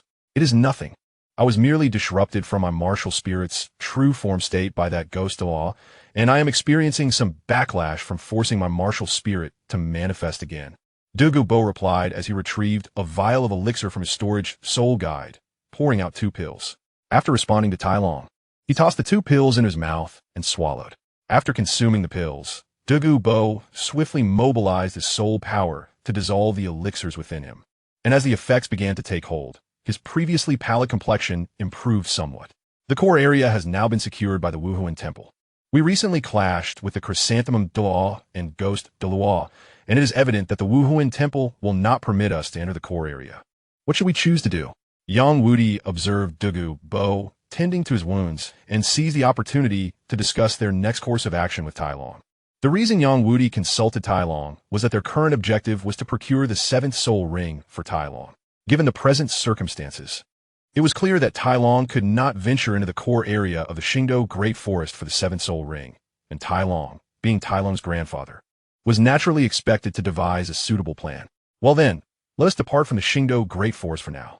The Wuhuan Temple has undoubtedly suffered setback, and they will certainly not let this matter rest. Moreover, since the Wuhuan Temple has managed to encircle the entire core area, they must have brought numerous formidable individuals. It is prudent to avoid confrontation for the time being. As for Little Long's 7th soul ring, if it is not feasible here, I shall take him to the Arctic ice field to explore. Little Long's Zhu Yin martial spirit shares attributes with our great strength gorilla martial spirit. Thus the soul rings of the Arctic ice bear would be quite suitable for him. At that time, I shall trouble you, old Yang, to accompany us to the Arctic ice field. Tailong thoughtfully considered and meticulously analyzed the current situation before formulating the most appropriate course of action that would not hinder Tailong's training progress. After Tai Long and Yang Wudi agreed upon their upcoming itinerary, they awaited Douluo to finish his recovery and conveyed their plan to him. Douluo had no objections to Tai Long's decision, so the trio altered their course towards Tai Long's location, preparing to depart the Qingdao Great Forest with him. Grandfather, Doulu Grandpa. Old Yang, how did it go?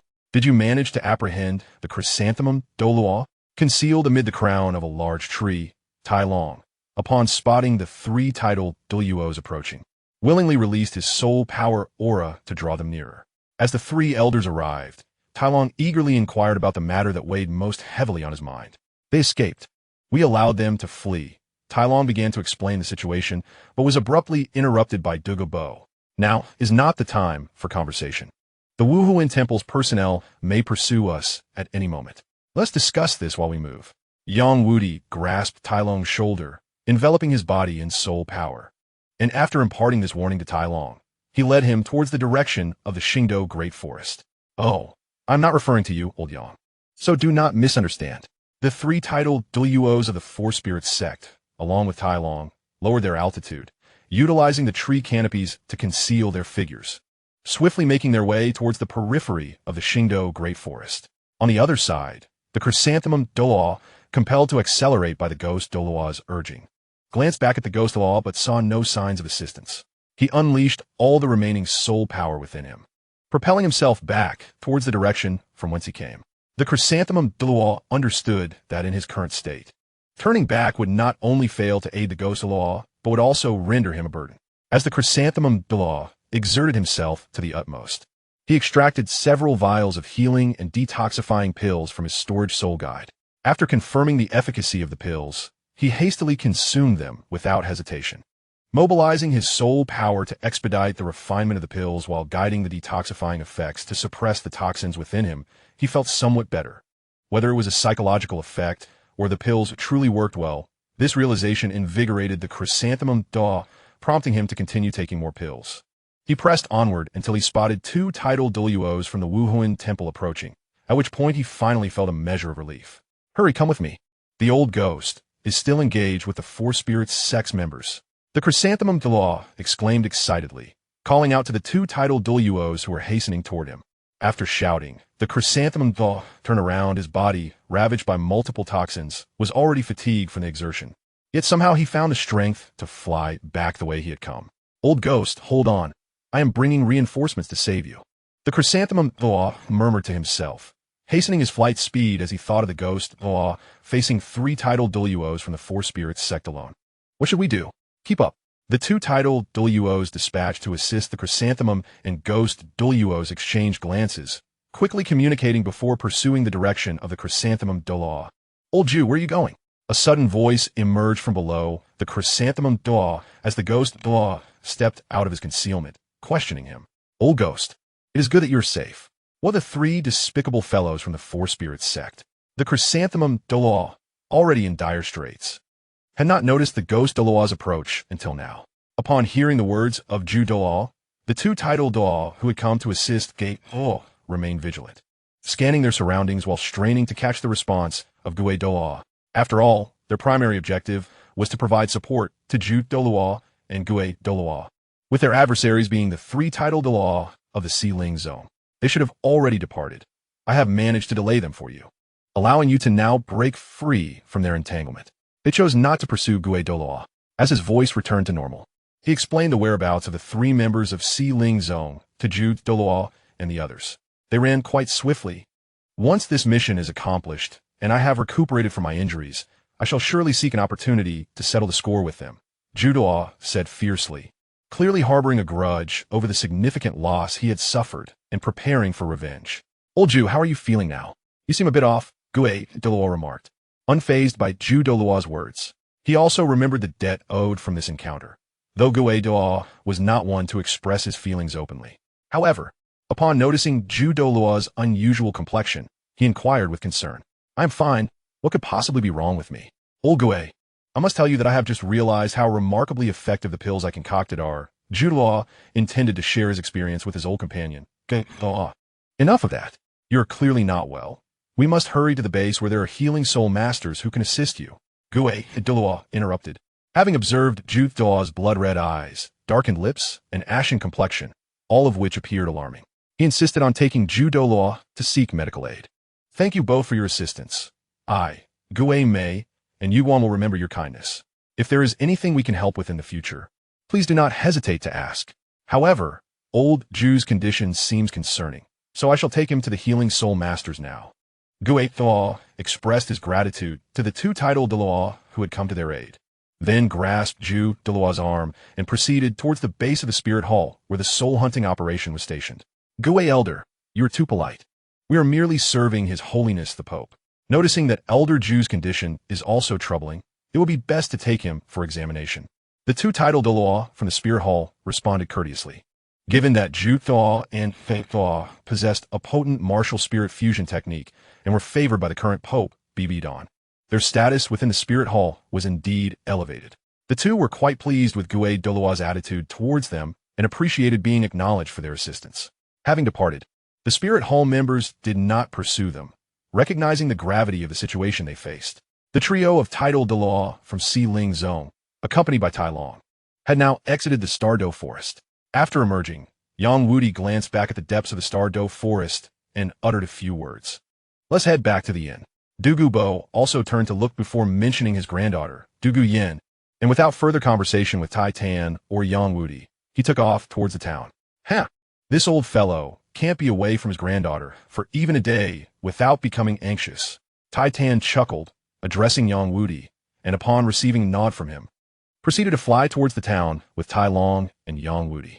Finally, they are gone. Indeed, those four titled Douluo were terrifying. After the departure of the four from Xiling Zone, the once silent and cautious crowd at the entrance of the Stardow Forest resumed their conversations.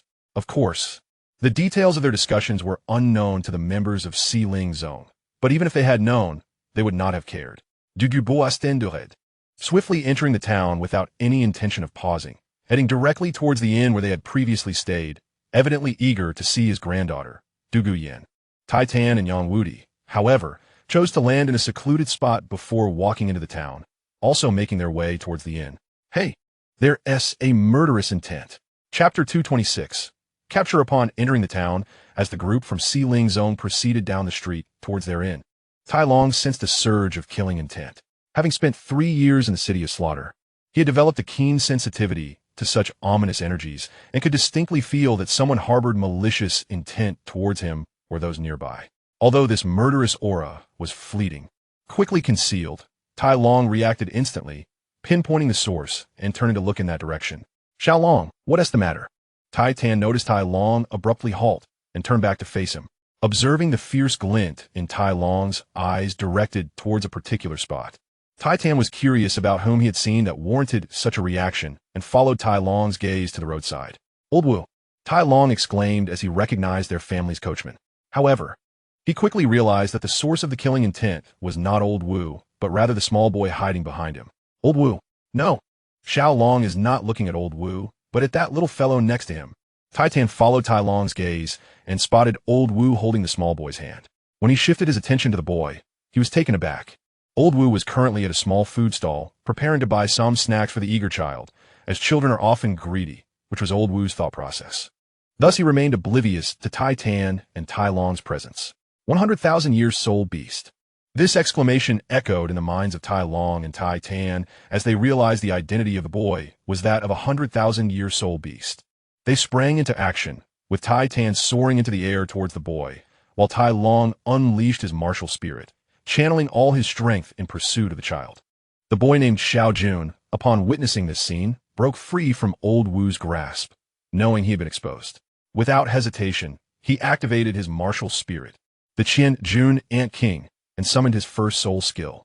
Having released his first soul skill, Xiao Jun had no intention of lingering. He turned to flee towards the crowd, hoping to blend in and find an opportunity to escape. Sharp spikes erupted from the cobblestone road, clearly the effect of Xiao Jun's first soul skill. However, these obstacles posed no hindrance to either Tai Tan or Tai Long, who had both unleashed their full power. Little brat, what do you think you're running? Tai Tan, undeterred, reached Xiao Jun in just a couple of steps after the boy turned to dash away. He seized the boy by the scruff of his neck, offering no chance for resistance, and swiftly delivered a decisive slap to the back of Xiao Jun's head, knocking him out cold. After Titan subdued Xiao Jun, He began to examine the small boy he held with great care and attention. The more he looked, the more satisfied and delighted he became. To others, this boy might seem like an ordinary child, but in the eyes of a spirit master at the title Douluo level, he represented a living, breathing 100,000-year soul beast. Furthermore, once this 100,000-year soul beast was defeated, it would yield a 100,000-year soul ring and a 100,000-year soul bone. Yet this transformed 100,000-year soul beast lacked the formidable power expected of such creatures. At this moment, Talon joined Titan's side. His spiritual power had also reached the title Douluo level, enabling him to perceive the true nature of the boy, which filled him with excitement. Grandfather, this is him, right? I'm not mistaken. Talon glanced at the boy his grandfather was holding, and though he could clearly identify him as a 100,000-year Qianjun and Emperor Soul Beast, he sought confirmation from Titan. Master Patriarch, young Master Talon, Old Wu, who had been slow to comprehend the rapid developments, finally reacted upon seeing Xiao Jun being held by the clan leader, while young Master Talon gleefully laughed. Old Wu, having spent many years within the family and being familiar with Titan and Talon, approached to pay his respects. He also intended to explain that Xiao Jun was a good child, rescued by young Lady Catherine and Miss Duguyen. Old Wu, do you know this little fellow? Titan asked as he noticed Old Wu approaching and recalled seeing him holding the boy's hand while shopping. The child's name is Xiao Jun, and he's a good boy. Old Wu conveyed to Talon and Titan, revealing all he knew about Xiao Jun, emphasizing his commendable nature. A good boy? Talon chuckled at Old Wu's description of Xiao Jun as obedient and endearing. If Old Wu were to learn that this so-called good boy was not human and had lived for countless years, how would he react? Talon's amusement at this absurdity reflected his immense joy in the moment. Old Tal, this is a 100,000-year soul beast. Yang Wudi had also approached Titan, marveling at the boy that Titan held and communicating with him telepathically. Ha ha, Brother Yang, you should head back to the hotel. Oh, and please take Old Wu with you. Also, let Dugan know that I am taking Xiao Long to absorb a soul ring. If all goes well, we will return tomorrow. Titan, like Talon, was overjoyed, although he tried to maintain an air of composure while discussing his plans with Yang Wudi. Wait, there is no need to rush. This is a 100,000-year soul beast, and I fear that Xiao Long may not be able to withstand such a burden. Yang Wudi expressed his concerns, suggesting they allow Xiao Long to mature for a few years before attempting to absorb the soul ring during his 8th soul ring acquisition. Chapter 227. Yang Wudi shared his thoughts, but held no ulterior motives regarding the 100,000-year soul beast in its juvenile form. Having already attained the title Duo rank, and with his 9 soul ring slots filled, he lacked any remarkable talents among the next generation of his clan. Therefore, even if Yang Wudi was the first to discover this 100,000-year soul beast, the soul ring would likely still be absorbed by Talon. Yang Wudi's advice stemmed from concern that Talon's current physical strength might not be sufficient to endure the immense pressure associated with absorbing a 100,000-year soul ring, which could lead to injury. Talon, what do you think? Titan, having calmed down after hearing Yang Wudi's opinion, realized he had been overly excited and perhaps hasty in his initial decision. Although Talon's physical strength was comparable to that of an average title Douluo, even true title Douluos were not universally capable of withstanding the immense pressure from absorbing a 100,000-year soul ring, which was exceedingly rare. The records of such rings within the Li family's long history were scant. Faced with uncertainty, Titan decided to leave the critical decision in Talon's hands, allowing him to determine the course of action. Grandfather, do not worry. I am confident in my ability to endure the pressure from absorbing this 100,000-year soul ring. Talon assured his grandfather, clearly resolute in his desire to claim this 100,000-year soul beast. Excellent. Time waits for no one. Let us proceed. I will find a suitable location, and today we shall slay this 100,000-year soul beast. Titan rejoiced at his grandson's ambition. However, grandfather, I believe I would have a better chance of success absorbing it at the Eye of Ice and Fire. Talon, with a hint of exasperation, noted his grandfather's eagerness, as Titan had already begun to move forward without fully hearing Talon's thoughts. Why the Eye of Ice and Fire?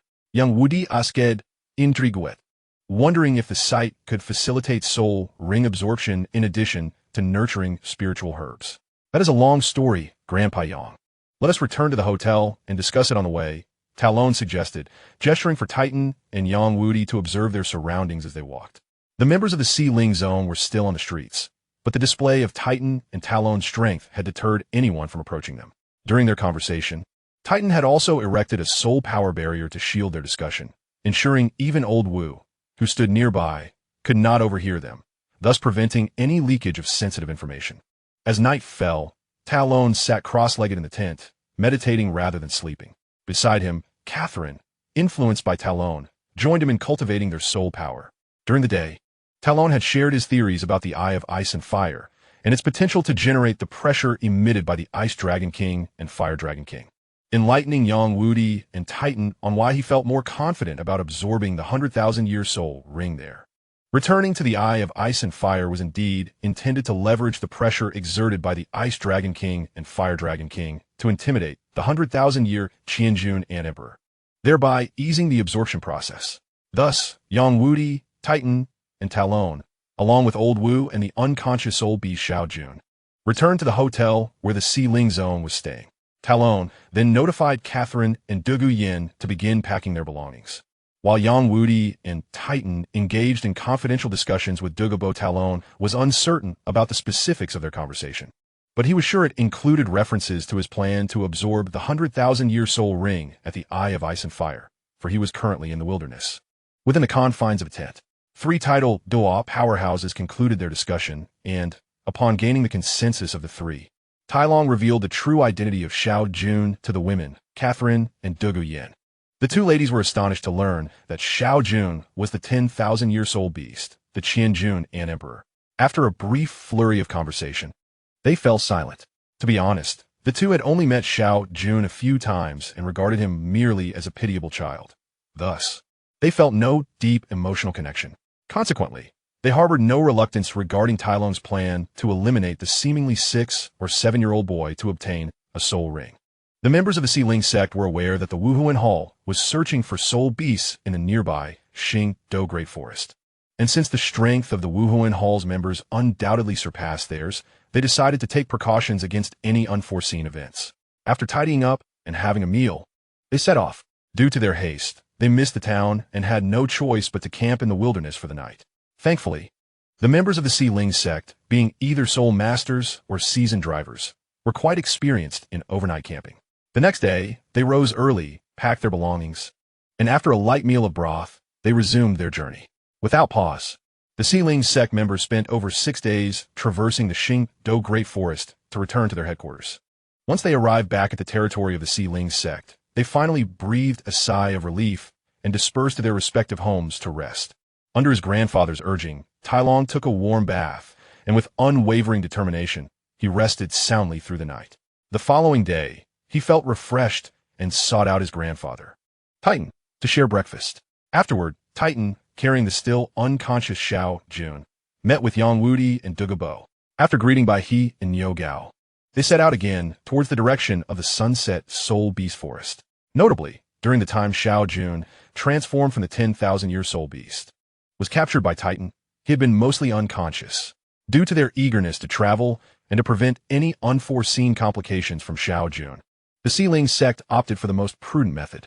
Dugu Bo administered a pill to Xiao Jun, rendering him devoid of sensation. Even now, Xiao Jun remained in a state of unconsciousness, and the members of the Xiling sect had no intention of conversing with him. For despite being a soul beast destined for extermination, he appeared outwardly as a mere human child. Titan, Dugu Bo, and Yang Wudi, the three titled Douluos, accompanied Tai Long as he carried Xiao Jun into the ice-fire duality Eye of the Sunset Soul Beast Forest. A robust young man crouched beside the unconscious boy, dagger in hand, while three elderly men formed a circle around them, their eyes reflecting not pity or reluctance, but excitement, eagerness, and urgency. This was the soul hunting squad of the Xiling sect, with Tai Long being the burly youth poised with the dagger. Under the watchful gaze of the three elders, he swiftly slashed the throat of the unconscious 10,000-year soul beast, Xiao Jun. The four of them, with 8 eyes fixed intently on Xiao Jun's lifeless form, awaited the reactions from his body. Xiao Jun did not disappoint them. Although his human-like appearance remained unchanged, crimson vapors began to emanate from his deceased form, gathering above him. As these red auras coalesced, a terrifyingly potent red soul ring slowly materialized, emanating a powerful aura that created a wave of energy in its wake. Is this the 10,000-year soul ring? Indeed, it is formidable. Witnessing this transformation, Tai Long took a step back. His eyes glazed with fascination as he gazed upon the terrifyingly radiant red soul ring, murmuring in awe. No one paid heed to Tai Long's words. As the three titled Douluos, equally entranced, fixated upon the red soul ring, exhibiting a level of obsession that surpassed even Tai Long's. Unlike Tai Long, who was still young and had at least 2 vacant slots for soul rings, Yang Wudi, Titan, and Douluo understood that they would never have the chance to absorb a 10,000-year soul ring in their lifetimes. Realizing this, Tai Long was the first to recover from the allure of the captivating red light. He turned his gaze back to Xiao Jun, who still appeared as a human child. However, amidst the brilliance of the soul ring, a faint earthy glow caught Tai Long's keen attention.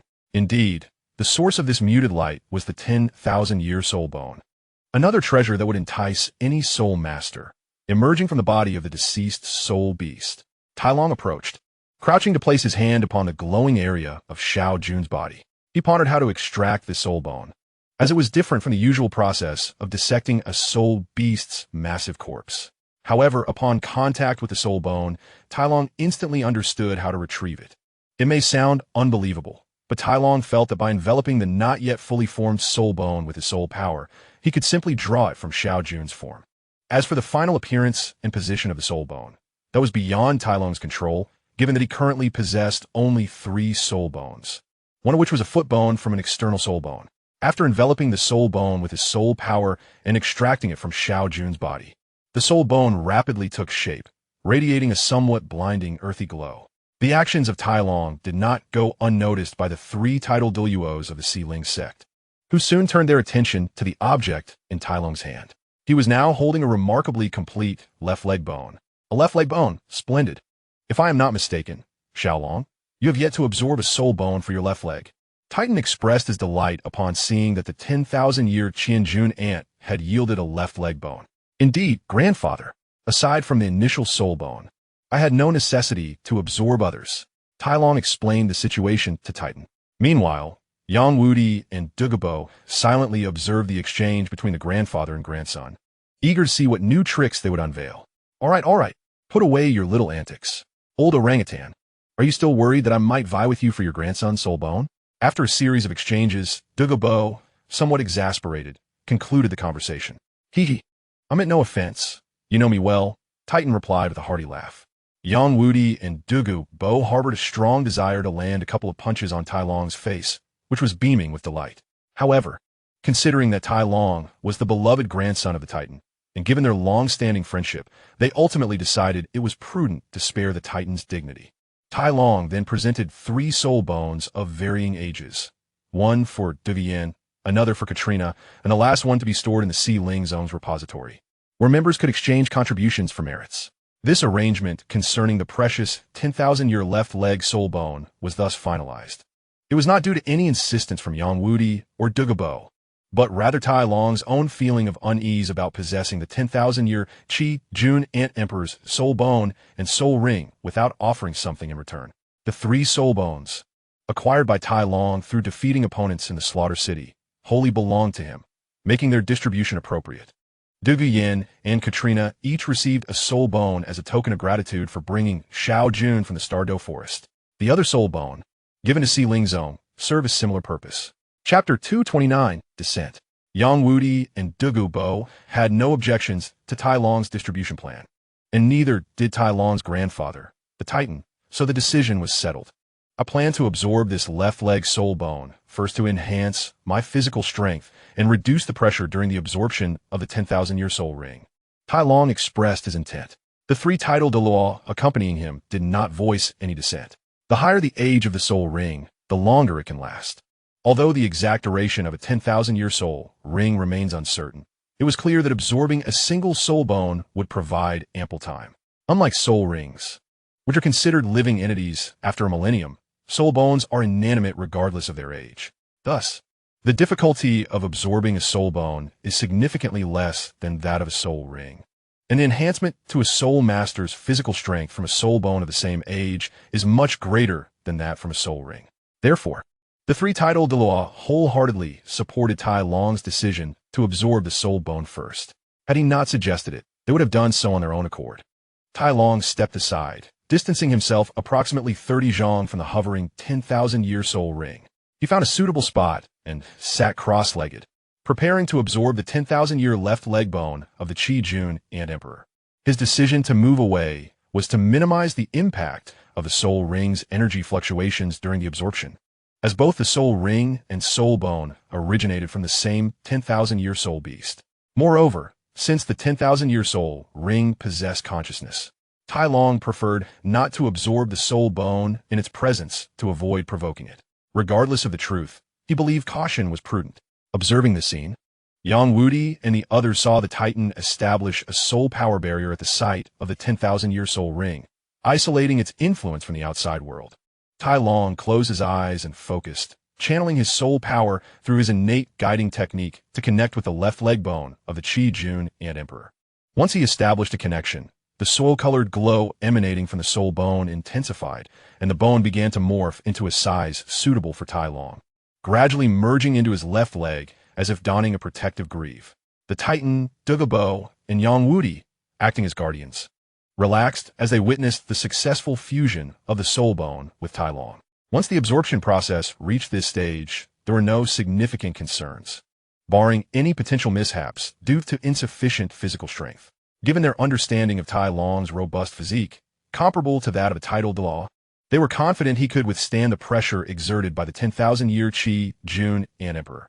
As time passed, beads of sweat began to form on Tai Long's forehead. The ethereal soul bone armor that had enveloped his left leg gradually faded, revealing a soil-colored light emanating from within, hinting at the shape of a leg bone. Eventually, this glow receded, and Tai Long's previously turbulent soul power settled down. Though he had yet to absorb the 7th soul ring, he still displayed a soul power rank of 70. This was merely superficial, as the enhancement from the 10,000-year soul bone would soon manifest following the absorption of the 7th soul ring. Once the fluctuations within his body calmed, Tai Long opened his eyes and stood up, stretching his somewhat stiff body. As he did so, he felt an overwhelming surge of strength, as if he could defeat a soul sage with a single punch, akin to the Dai family's white tiger soul sage he had previously battled. However, this was merely a fleeting thought, and soon Tai Long directed his gaze towards the red soul ring suspended beside the ice and fire duality. He approached the ice and fire duality and greeted his 3 elder guardians. This 10,000-year Qi Jun Ant Emperor soul bone should possess 2 soul skills, right? Xiao Long, could you kindly elaborate on the nature of these skills? Yang Wudi, who had been observing Tai Long, inquired after he finished absorbing the soul bone and returned to greet them. Grandfather, young grandpa, Dugu grandpa, Indet. The 10,000-year soul bone grants me 2 soul skills, Earth Walk and Gravity Domain. The Earth Walk skill allows me to move underground like the Qi Jun Ant Emperor, although my speed is not particularly fast, making it somewhat less useful. As for the Gravity Domain, it alters the gravitational force within a specified area. My grandfather possesses this skill as well. Tai Long explained the effects of his soul skills and expressed his opinions on them. Those are commendable soul skills. If utilized properly, the Earthwalk skill can be quite effective. Dugu Bo acknowledged Tai Long's explanation with a nod of approval. Although he disagreed with Tai Long's lack of faith in the Earthwalk skill, believing it could indeed be beneficial when applied adeptly.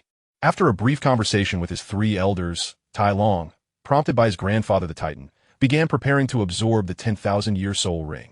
He signaled for his grandfather and the others to step back slightly, then swiftly disrobed and removed his storage soul guide before leaping into the ice and fire duality. Within the ice and fire duality, Tai Long utilized his soul skill to draw the 10,000-year red soul ring from the air and ventured deeper into the ice and fire duality. This time, Tai Long did not descend as he usually did. Instead, he invoked his recently acquired soul bone skill, Gravity Domain, enveloping himself in its effects and swiftly altering his body's weight to plunge downward. Chapter 230, Exploding. Tai Long manipulated his weight using the soul skill, drawing the red 100,000-year soul ring deeper into the depths of the Binghuo Liang Yin. The situation at the Binghuo Liang Yin was peculiar. Tai Long was able to freely enter and exit due to consuming the rare celestial herbs, Lai Huoxing Jiao Shu and Bak Jiao Xinbing Chao, which thrived within the Binghuo Liang Yin. Moreover, each time Tai Long entered the Binghuo Liang Yin for cultivation, he would strip completely bare, leaving even his storage soul guide behind. The reason for this was that physical items could not withstand the extreme temperatures of the Bing Huoliang Yin. However, this time, Tai Long brought a soul ring with him, which, being an energy body, was exempt from such constraints. Tai Long controlled his weight and descended to over 800 zhang beneath the surface of the Bing Huoliang Yin, reaching the limit of his previous explorations. Yet, upon arriving, Tai Long felt remarkably at ease, with ample reserves of energy remaining. Nevertheless, he refrained from delving deeper, as his purpose for entering the Bing Huoliang Yin this time was not exploration, but rather to harness the essence of the Ice Dragon King and Fire Dragon King emanating from below, thereby facilitating the absorption of the 100,000-year soul ring from the Qian-Jun Ant Emperor. Tai Long found the stone cave he had carved out, turned around, and sat cross-legged. The 100,000-year Qian-Jun Ant Emperor soul ring now floated directly before him. Observing the crimson soul ring, Tai Long could not help but feel increasingly fond of it. He adjusted his physical state and unleashed his Zhu Yin martial spirit. The manifestation of the martial spirit was instantaneous, causing Tai Long's physique to visibly enlarge, particularly his arms. A powerful surge of soul power radiated from him as the first and second soul rings shimmered, activating the enhancement and amplification effects of his soul skills. This marked the first time Tai Long had utilized soul skills to augment his body during the absorption of a soul ring. After completing this series of preparations, he was ready to officially begin absorbing the 100,000-year soul ring. The seventh soul ring absorption of a 100,000-year soul ring was a feat only Tai Long knew about on the entire Douluo continent. The red soul ring was drawn upwards by Tai Long's soul power, hovering above his head. The oppressive aura contained within the 100,000-year soul ring was once again felt by Tai Long. However, he sensed, perhaps due to a trick of the mind, that the soul power fluctuations and oppressive aura of the 100,000-year Qian-Jun Ant Emperor were not as intense as those outside. As Tai Long deepened his connection with the red soul ring, it began to merge with him. After a prolonged absorption process, Tai Long's complexion turned crimson, and his body glowed a deep red, with veins prominently bulging, indicating the immense pressure he was enduring in absorbing the 100,000-year soul ring. As for why Tai Long was not sweating, he indeed was sweating profusely. However, being submerged in the Bing Huoliang Yin, surrounded by water, rendered the absence of visible sweat quite normal. Efforts yield rewards. After enduring the pressure of absorbing the 100,000-year soul ring for such a length of time, the red soul ring had finally attached itself to Tai Long's body. Yet, the absorption process had only just begun, with the true trials of assimilating the 100,000-year soul ring still ahead. Upon completing the first stage of absorption, a powerful, chaotic, and destructive dark red mist began to swell within Tai Long's mental realm, culminating as he finished the initial phase of the soul ring absorption task. Once the mist had gathered sufficiently, it surged violently, condensing into a massive entity that emerged from a mist. Tai Long envisioned and materialized Zhu Yin. The previously emotionless gaze of the spirit now sparkled with vitality, signaling Tai Long's entry into his mental world to seize control of the manifested Zhu Yin body. Observing the colossal figure form from mist, Tai Long felt a surge of unease. He recognized that this manifestation was none other than the Qian-Jun Ant Emperor. Despite having never encountered the true form of Xiao Jun, Tai Long was certain that the actual body of Xiao Jun was not nearly as large. Of course, this was due to their current presence within Tai Long's mental world, and the mist-formed Qian-Jun Ant Emperor was merely a remnant, a lingering spirit with little more than residual awareness. With a fierce roar, the mist-formed Qian-Jun Ant Emperor exuded a bloodthirsty madness, howling at the two Zhu Yin within Tai Long's mental realm, creating a tempest of spiritual energy in his mind. Faced with this outburst from the remnant spirit of the Qian-Jun Ant Emperor, Tai Long's ferocious beast, Zhu Yin, had yet to react. However, the smaller Zhu Yin, unable to contain itself, charged at the remnant spirit, roaring and furiously pounding its chest. What creature has it come into its own? Is it claiming territory? Tai Long was taken aback by the autonomous response of his martial spirit, but he dismissed it, realizing that this was not the time for contemplation. The Zhu Yin that had just roared in anger charged towards the remnant spirit of the Qian-Jun Ant Emperor. It was clear that this monkey was no match for the spirit. Naturally, Tai Long could not allow his beloved companion to be bullied. With a resounding roar, Tai Long leaped and delivered a powerful blow to the open jaw of the howling Qian-Jun Ant Emperor spirit, effectively silencing its cries. The Zhu Yin martial spirit. Witnessing this act of support from Tai Long, cheered him on. "You better shut it, or I'll take you down too," Tai Long declared as he landed a heavy punch, shattering one of the spirit's eyes. P.S. Grateful thanks to 20220329234230734 for casting a monthly vote. Chapter 231. Ha! The previously triumphant Zhu Yin martial spirit, upon hearing Tai Long's words, was so incensed by the sight of Tai Long's punch exploding the spirits eye that it abruptly halted its roar, emitting a sound inappropriate for a monkey. "What are you waiting for? Let's finish it together." Tai Long's punch had indeed created a shocking moment, but the actual damage was minimal. It is important to note that this Qianjun Ant Emperor existed only in a remnant state, and the red mist it was composed of was something Tai Long had never encountered before, rendering its previous weaknesses ineffective. However, after the Qianjuni Huang's I was shattered by Tai Long's punch, it indeed entered a state of unbridled rage, disregarding its own injuries and recklessly attacking Tai Long, even at the cost of inflicting harm upon itself. Simultaneously, the injuries sustained by the residual consciousness of Qianjun Yi Huang were rapidly healing, and the surrounding red mist, which enveloped its spirit, diminished swiftly as its wounds mended. The manifestation of Tai Long as Zhu Yin was hurled away by a powerful kick from Qianjun Yi Huang. Despite the imposing name, at its core, the Qianjun Yi Huang remained an ant, and it is well known that ants possess numerous legs. With this overwhelming assault, Tai Long found it increasingly difficult to withstand the onslaught. Thus, the spirit form of Zhu Yin, representing Tai Long, was caught off guard and swept away by one of Qianjun Yi Huang's formidable legs. Rising swiftly after being knocked down, Tai Long chastised Zhu Yin, who stood bewildered, still grappling with the current situation. Subsequently, both the spirit form of Zhu Yin and the martial spirit Zhu Yin launched a coordinated attack against the now frenzied residual consciousness of Qianjun Yi Huang, gradually shifting the dynamics of the battle in favor of Tai Long. Tai Long discovered a method to subdue Qianjun Yi Huang, a strategy gleaned from the martial spirit Zhu Yin. Once more, Tai Long snapped off one of Qianjun Yi Huang's legs and retreated to maintain distance. The martial spirit Zhu Yin skillfully intercepted Qianjun Yi Huang, providing Tai Long the opportunity to eliminate the thread of its legs. Grasping a leg of Qianjun Yi Huang, which was over a meter long, Tai Long enveloped it with his mental energy and began compressing it. The leg shattered into a cloud of red mist, which Tai Long then consumed, encased within his mental energy.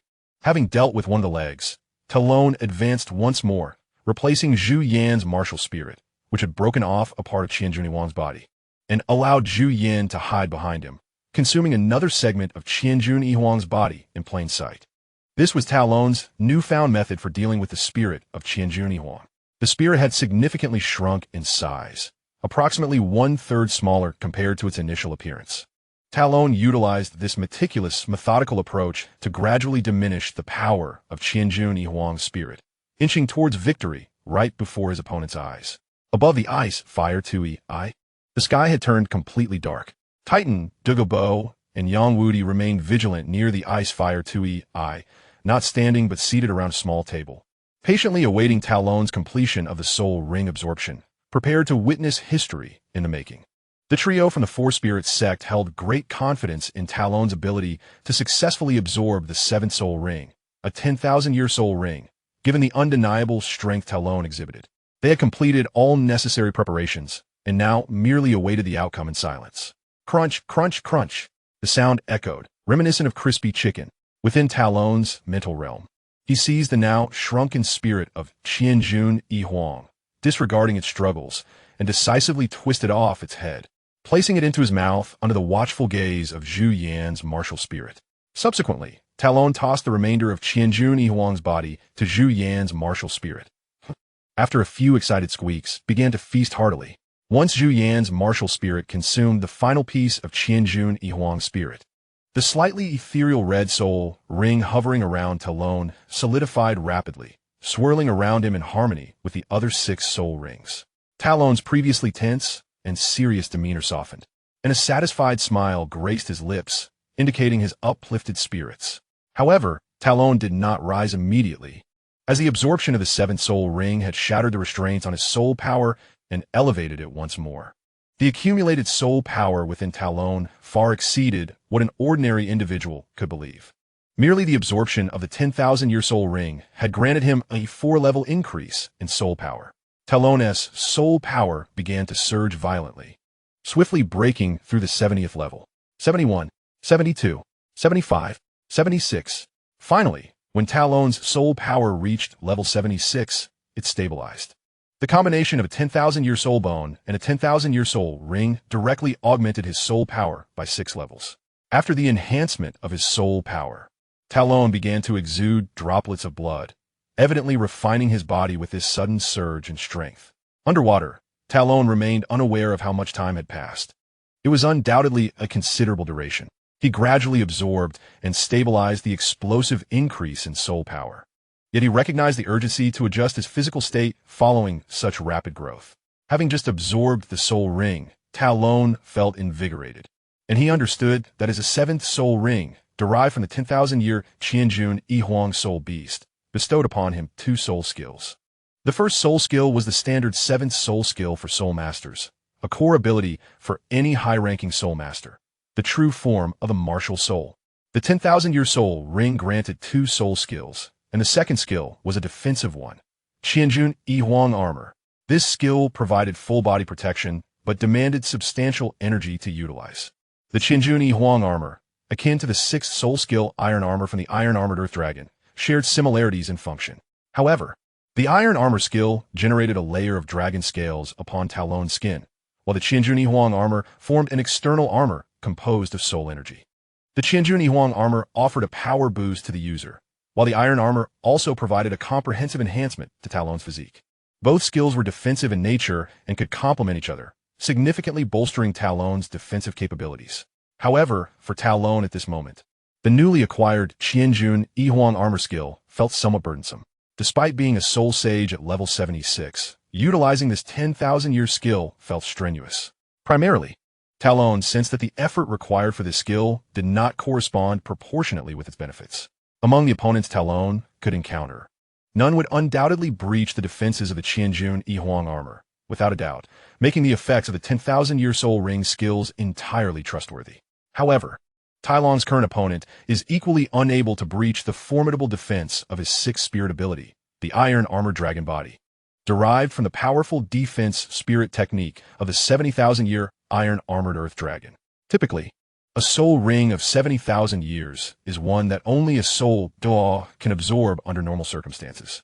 In the past, before Talon achieved the rank of soul sage, he found that utilizing it consumed considerable soul power. However, now this spirit ability is perfectly suited for him, as his soul power at level 76 can easily sustain the consumption of this ability, coupled with the effect of his first spirit ability from the 7th soul ring. The true body of his martial spirit is likely to yield a synergistic effect that exceeds expectations. In comparison, the 2nd spirit ability of the 7th soul ring, the Ant Emperor armor, seems rather lackluster. The soul power consumed for a single use of the Ant Emperor armor is roughly equivalent to that required for 2 uses of the Iron Armored Dragon Body. Looking ahead, the 2nd spirit ability, derived from the 100,000-year Ant Emperor, is likely to be relegated to the back of Talon's mind. He had originally yearned for a powerful offensive spirit ability, one that could serve as a trump card, and with the right application, he believed he could potentially deal a devastating blow to a title Douluo with his soul sage cultivation. However, given that the Ant Emperor itself is a spirit beast with a focus on defense rather than attack, the emergence of a defensive spirit ability was to be expected. Although Talon felt somewhat disappointed, he quickly adjusted his mindset. If he could not be an assassin, then being a berserker would suffice. What? A tank or a meat shield? Absolutely not. He could never accept being a mere meat shield. One look at the Fong Tian Hua Ji in his hands makes that clear. He is destined to deal damage. Having just absorbed his 7th soul ring and a 100,000-year soul bone, Talon found his soul power abundant and his body significantly strengthened through another round of tempering. Thus, he resumed his exploration into the depths of the ice and fire yin-yang eye, contemplating how a 100,000-year soul bone paired with a soul ring could facilitate a continuous elevation of 6 levels for him, now at the rank of soul sage. What treasures lie buried beneath the legacies of the Ice Dragon King and the Fire Dragon King? Once Tai Long obtains them, will he not soar to new heights? According to the information Tai Long possesses, these two divine dragon kings likely correspond to the first rank of divinity, igniting a fervor within him. Currently submerged nearly 900 fathoms beneath the surface of the ice and fire yin-yang eye, Tai Long focused his gaze downward, where he discerned a clear point of light. Once again, he commenced his descent, this time utilizing his martial spirit. If it became overwhelming, he would unleash his martial spirit true form. His desire to discover the resting places of the Ice Dragon King and the Fire Dragon King was overwhelming. 900 fathoms, 910 fathoms, 950 fathoms. The sixth soul ability, Iron Armor Dragon Body. As Tai Long descended to over 950 fathoms beneath the ice and fire yin-yang eye, he felt immense pressure surrounding him. Thus, he activated his sixth soul ability, Iron Armor Dragon Body. Layers of metallic gleam emanated from his skin as black dragon scales rapidly enveloped every inch of his body. Even a layer of gray membrane forming over his eyes. Comprehensive defense indeed. Every position was protected. Once the effects of the spirit ability took hold, Tai Long felt surges of warmth deep within his skin, enhancing his physical strength. Empowered, Tai Long felt the pressure ease, accelerating his descent toward the luminous point deep within the ice and fire yin-yang eye. 950 fathoms, 960 fathoms, 980 fathoms, 999 fathoms. With the augmentation of his sixth soul ability, Tai Long reached a depth of 999 fathoms, where droplets of blood emerged from the crevices of his dragon scales. At this point, he had reached the limits of his chosen state. Exhaling deeply, he released a stream of bubbles underwater. As for how Tai Long could breathe in the depths of the ice and fire yin-yang eye, he himself was uncertain.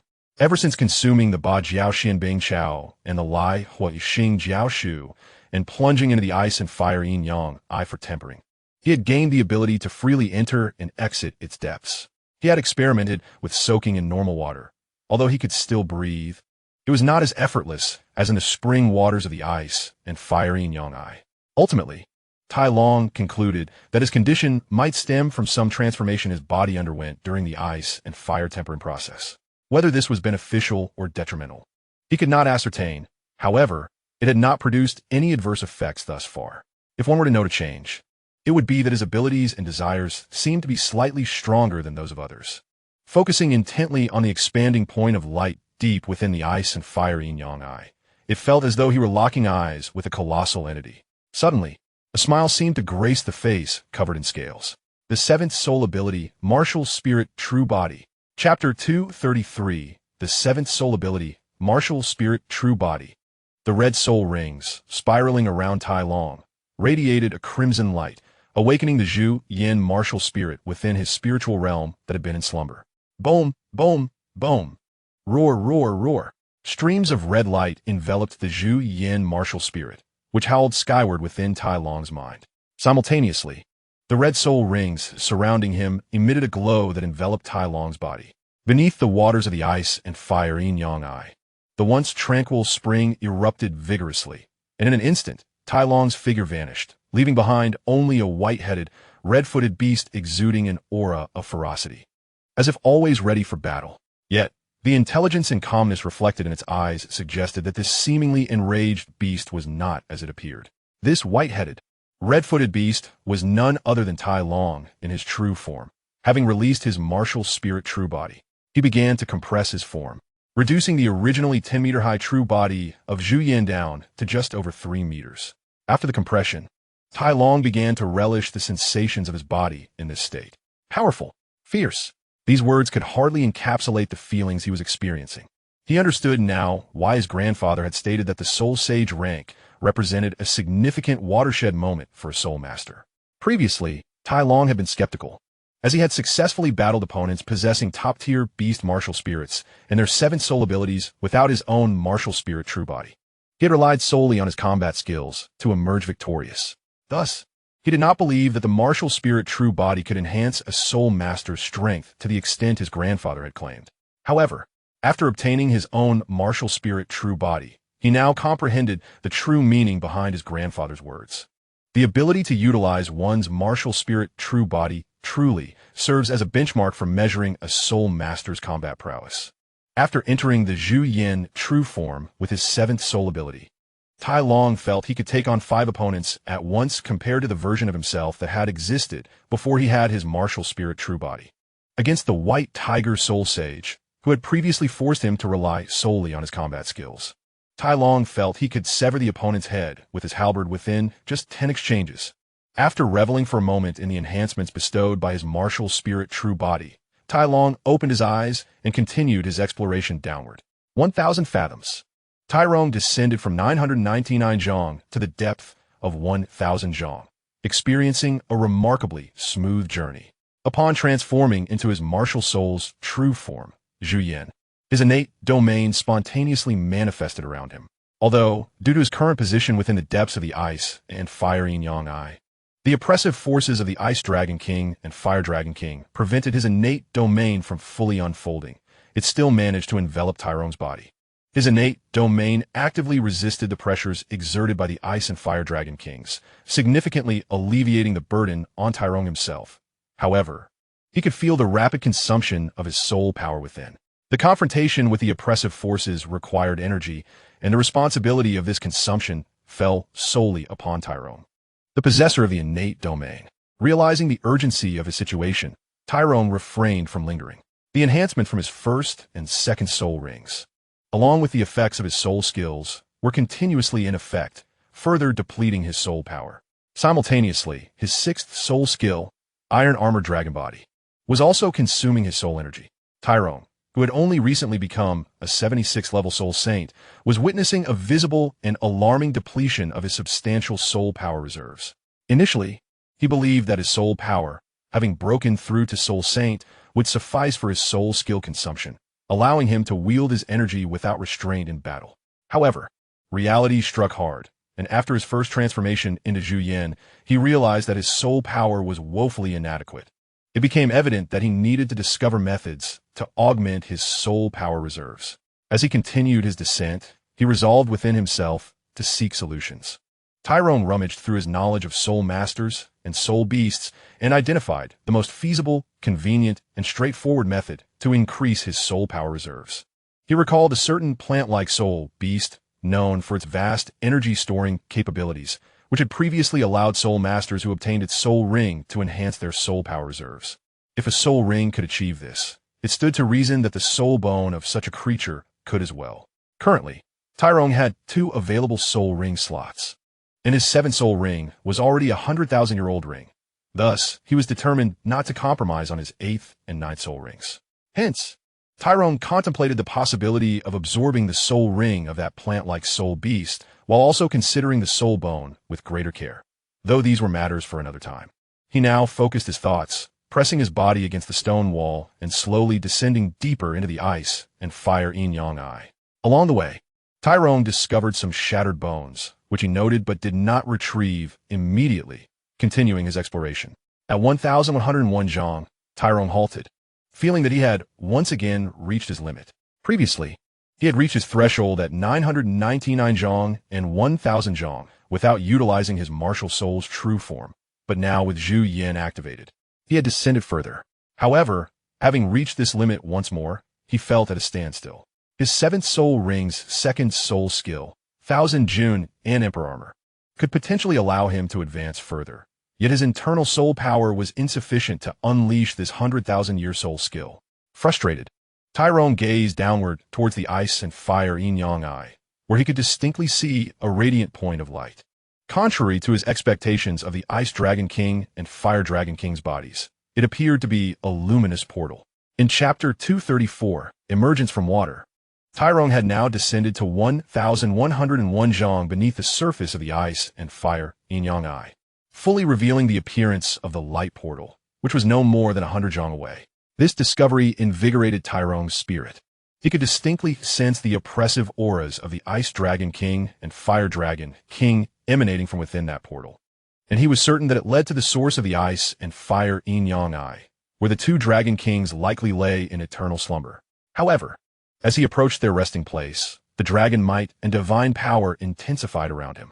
Tyrone felt his soul power swiftly depleting, while the turbulent energy contained in the spring water surrounding him was abundant and fierce.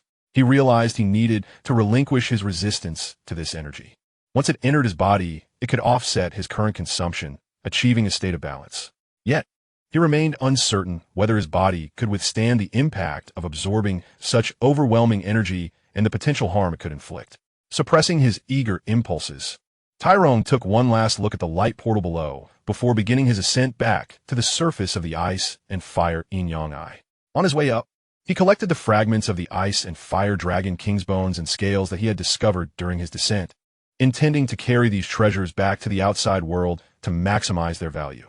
When Tyrone resurfaced at 999 zhong, he immediately felt a reduction in the pressure surrounding him, prompting him to release his seventh soul skills, Zhu Yin True Form. Upon reaching 900 zhong, he also ended the effects of his other soul rings. Now, at 900 zhong beneath the surface of the ice and fire yin-yang eye, he was able to move freely without any amplification states. The deeper he went into the ice and fire yin-yang eye, the greater the pressure he encountered, particularly in the segment between 1,100 zhong and the luminous portal located less than 100 zhong away. The oppressive forces of the Ice Dragon King and Fire Dragon King, combined with the immense water pressure, created an environment that was far more daunting than the pressure he had experienced earlier from the surface down to 1,100 zhong. Clutching several fragments of the two Dragon Kings, Tyrone began his ascent toward the surface of the ice and fire yin-yang eye. Meanwhile, Titan, Douluo, and Yang Wudi remained seated around a table, casually sipping tea and engaging in light conversation, accompanied by a floating soul power luminescent orb that dispelled the darkness. As they enjoyed their tea, the three simultaneously turned their heads to gaze at the surface of the ice and fire yin-yang eye, where a head emerged from the previously tranquil waters. Without a doubt, it belonged to Tyrone. Upon surfacing, Tyrone took in his surroundings, noting the ripples on the water's surface illuminated by the shoreline's light source. He squinted slightly to shield his eyes from the bright glare. Having spent considerable time submerged in the ice and fire yin-yang eye, at depths of several hundred to 1,000 zhong, he had been enveloped in darkness, with only a distant light source that was not harsh on the eyes.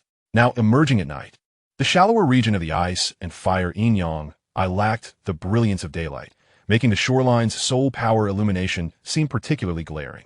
Xiaolong has emerged, and Lao Tai, you can now rest easy, Yang Wudi jested, addressing the visibly excited yet composed Titan beside him. Indeed, we have been here for 3 days, just sitting together. At this moment, Douluo, who was standing nearby, seized the opportunity to tease Titan as soon as Yang Wudi finished speaking. Nonsense. I merely found the environment here quite agreeable, and after crafting weapons for Xiaolong last time, I returned with some insights on forging. Although Titan's pride was pricked by his old friend's banter, he would never admit it. Thus, he promptly provided his own explanation. Douluo and Yang Wudi, faced with Titan's obstinacy, chose to remain silent. After all, Titan had invoked his expertise in metallurgy, making any further discussion rather pointless, as neither Douluo nor Yang Wudi understood the intricacies of forging. Grandfather, young Grandfather, Dougal Grandfather. While the four were engaged in their light-hearted banter, Tai Long had already acclimatized to the sudden brightness and swam to the shore of the Binghuo Liang Ian, placing the dragon bones and scales he had brought along on the bank. His timely arrival interrupted the playful exchange among the three elders. Grandfather, I discovered some dragon bones and scales beneath the Binghuo Liang Ian and brought them along, Tai Long declared, pointing to the items he had just placed on the shore, capturing the attention of Titan, Douluo, and Yang Wudi. Is this truly the legendary true dragon bone? Aside from its weight, it appears rather ordinary. Is this really the material for crafting Tai Long's weapon? Yang Wudi pondered as he picked up a palm-sized piece and weighed it, looking curiously at Titan. Hey, what do you, a potion maker, know about forging materials? Titan seized the opportunity to retort, having been the target of Yang Wudi's earlier jest. Yang Wudi, taken aback by Titan's comeback, found his interest in the dragon bones and scales Tai Long had retrieved significantly diminished, and he no longer felt inclined to argue with Titan. Xiaolong, how was the 100,000-year soul ring? What soul skills did you acquire? Douluo, seeing Yang Wudi silenced by Titan, shifted his focus to the recently emerged Tai Long, inquiring about his experience absorbing the soul ring. Upon hearing Douluo's question, Yang Wudi also turned to Tai Long, and even Titan, who had been engrossed in examining the dragon bones and scales, cast his gaze toward the young lad. P.S. Thanks to Douluo 9527 for the monthly vote. Today, Amu had Shuanghui ham sausage and found some pig skin inside. Henceforth, I shall have no ties with Shuanghui. Chapter 235. Not bad.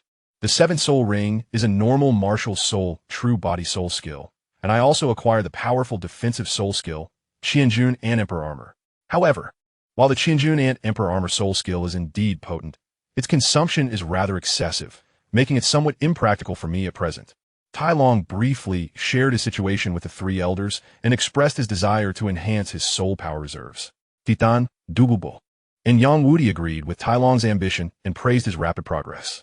Tai Long remained unfazed by their compliments, while Titan listened with great interest. After a night of tranquility, the next day, Yang Wudi and the 2 titled Duo departed from the Binghuo Yang Iyan, returning to the Four Spirits sect stronghold. Meanwhile, in the Stardo Forest, Bibi Dong, after leading her team to hunt a spider-type soul beast over 90,000 years old, decided to leave the soul beast forest with her companions. Bibi Dong had no other choice. A few days earlier, Douluo had engaged in a skirmish with the Four Spirit Sect's group and was poisoned and injured. Although Douluo managed to treat himself and returned to the Wuhuan Hall in time to explain the situation to the healing system soul masters, his condition was not ideal. Douluo, despite his resilience and knowledge of medicine, faced a challenging situation with the mixed toxins he had encountered. These potent toxins, once they enter the body, become difficult for regular healing soul masters to treat effectively. This is evident from the original story, where the Snow Knight Emperor sought the expertise of Douluo, who specialized in poisons after suffering life-threatening effects from mixed toxins. Douluo had brought along antidotes, but due to prolonged combat and subsequent drug use, he had become quite disoriented. Thus, when Douluo returned Douluo to the camp, Douluo was already unconscious, his vitality waning. After receiving treatment from the healing system soul masters, Douluo's condition stabilized, but he remained unresponsive. Among the members of the Wuhuan Hall, only Douluo possessed extensive knowledge of poisons, which left the others powerless to assist him. Ultimately, Douluo reported Douluo's condition to the Pope Bibi Dong. As Douluo and Douluo were Bibi Dong's trusted subordinates, and both had powerful martial soul fusion techniques, Bibi Dong refrained from reprimanding them for Douluo's disobedience in pursuing the Four Spirits sect. However, with Douluo now unconscious and Douluo also injured, Bibi Dong felt it inappropriate to blame them, deciding that any discussions of consequences would wait until after Douluo's treatment. Thus, Bibi Dong instructed Douluo to take Douluo back to the Wuhuan Hall for treatment while she dealt with the slain spider-type soul beast. As for the 200,000-year Tianqing, Niumang, and Titan giant ape residing in the core of the Stardo Forest life lake, they were to be abandoned for now. After all, according to the original plan, Douluo and Douluo, as Bibi Dong's trusted aides and possessing the powerful martial soul fusion technique, could control the 200,000-year soul beasts, making them crucial to the hunting strategy. Without them, the Wuhuan Hall's plans had to be postponed. As for the potent toxins within Douluo's body, once Douluo returned to the Wuhuan Hall, he could receive treatment from another titled Douluo who was knowledgeable about poisons, Yang Wudi's younger brother, Yang Wushuang. Yang Wushuang had broken through to the rank of titled Douluo a few years prior, and upon joining the Wuhuan Hall, he had negotiated several conditions. After all, the Pa family was situated right beneath the Wuhuan Hall's watchful eyes. It was not merely a matter of suppression, but rather, they had not exterminated them outright. Douluo, without stopping, managed to return from the Stardo Forest to Wuhuan City in just 2 days, though the journey had left him somewhat disheveled. Upon returning to Wuhuan City, Douluo did not take a moment's respite. Instead, he tirelessly carried the unconscious Douluo and sought out Yang Wushuang, who was engrossed in seclusion within the depths of the Wuhuan Temple. Douluo implored Yang Wushuang to assist in treating Douluo, and Yang Wushuang, having been a member of the Wuhuan Temple for several years and enjoying a relatively favorable status, did not decline the request. However, due to the circumstances of Yang Wushuang's capture and subsequent induction into the temple, his relations with other titled Douluo within the Wuhuan Temple were somewhat strained. Pope Bibi Dong, recognizing Yang Wushuang's potential, extended an olive branch, devoid of any prior grievances between them. Yang Wushuang, notre bouffing Bibi Dong es offertures, found himself aligned with her faction within the temple. Yet, the level of trust Bibi Dong placed in Yang Wushuang was not particularly profound. While not entirely absent, it was certainly limited. The other formidable individuals under Bibi Dong's command held little fondness for the somewhat reclusive Yang Wushuang, which is why he was not included in the recent soul hunting expedition. Now, with Douluo bringing the evidently unconscious Douluo to Yang Wushuang. The latter seized the opportunity to forge a closer relationship with both Douluo and Douluo, aiming to integrate himself into the exclusive circle of titled Douluo within the Wuhuan Temple. Yang Wushuang led Douluo to his secluded meditation chamber, where he began to meticulously assess Douluo's condition. Douluo bore no visible wounds. The injuries he had sustained had already been treated by a healing soul master. However, upon observing the puncture wounds and traces of blood on Douluo's arm, Yang Wushuang deduced the nature of the injury. This was an arrow wound, potentially laced with poison. Upon closer inspection of the marks on Douluo's attire, and employing his unique techniques to probe into Douluo's current physical state, Yang Wushuang analyzed the cause of his unconsciousness. Once the reason for Douluo's state was discerned, the subsequent course of action became clear. Yang Wushuang was confident in his ancestral skills and was fully capable of administering an appropriate remedy. During his analysis of the toxicity within Douluo's body, Yang Wushuang recognized a familiar essence among the toxins. He discovered a method of poison application that resonated with his own experiences, which took him by surprise. Yang Wushuang, well-versed in the art of combining poisons, quickly grasped the situation within Douluo's body, realizing that these mixed toxins held no secrets for him. They were as familiar as his own family's teachings. The knowledge he possessed regarding medicinal poisons was deeply rooted in his family's heritage. Regardless of how he had creatively adapted this knowledge over the years, his foundational understanding remained unwaveringly intact. Yang Wushuang was certain that the toxins afflicting Douluo were derived from the very methods of poison concoction practiced by his family. Although these mixed toxins were not identical to any specific concoction he was familiar with, he understood that if he could innovate, others could do so as well.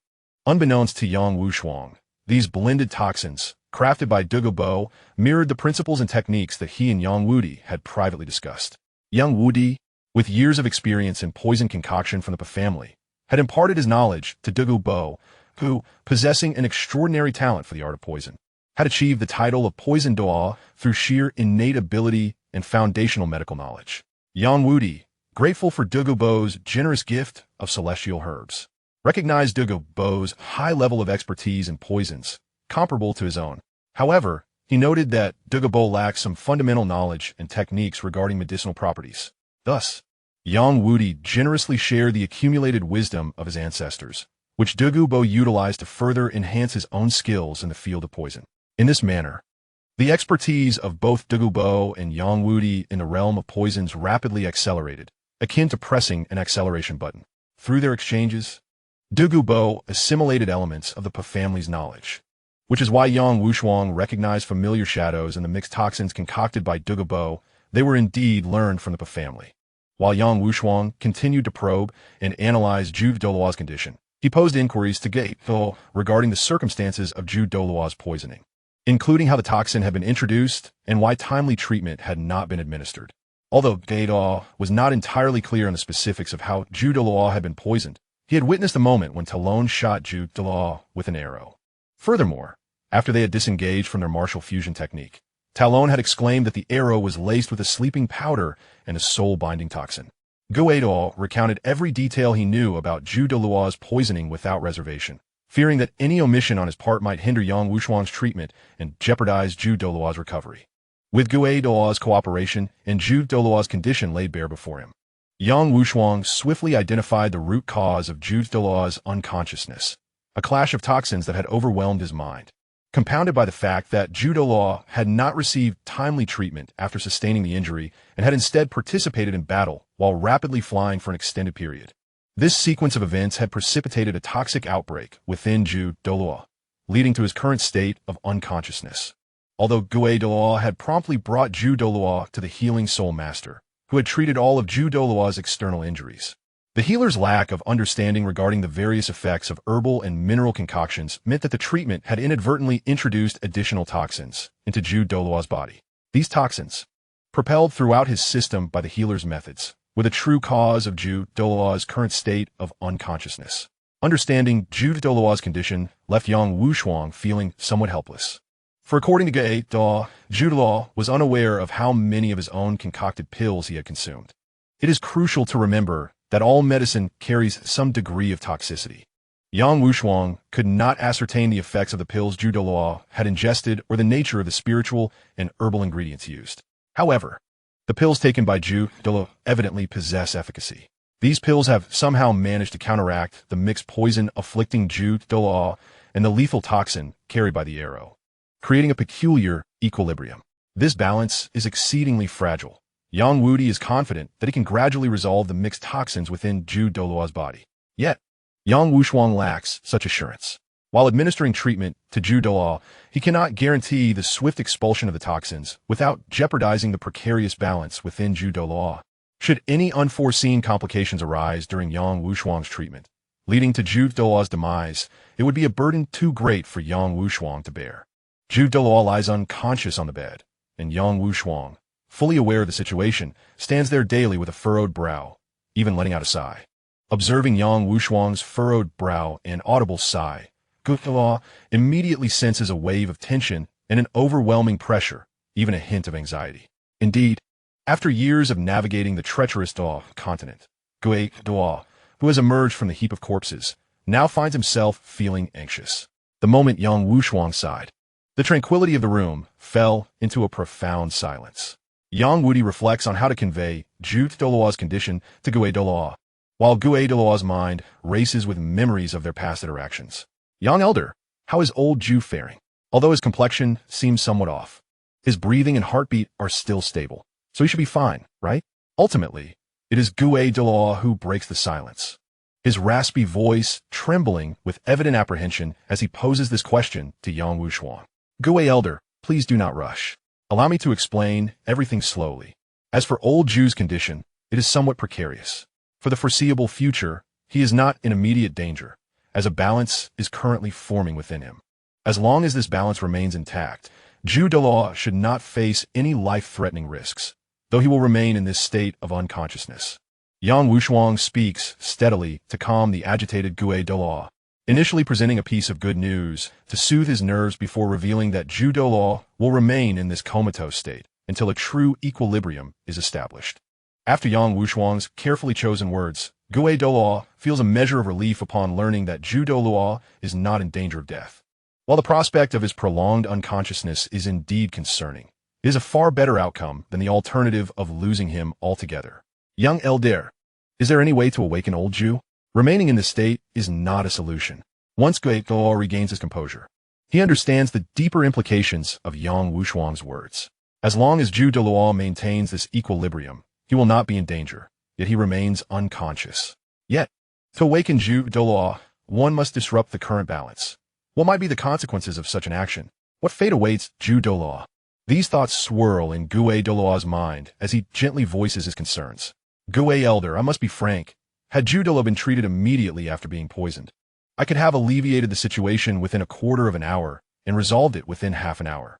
However, several days have passed since his poisoning. I regret to say that I do not possess the confidence to cure Zhu Douluo now. Upon realizing that Zhu Douluo comprehends his meaning, Yang Wushuang candidly reveals that he is unable to treat Zhu Douluo in his current state. After Yang Wushuang's disclosure, he observes Zhu Douluo's reaction with anticipation. Young elder, we have no one else in the Wuhuan Hall who possesses knowledge in this area, besides you and old Zhu. Please, I implore you to assist.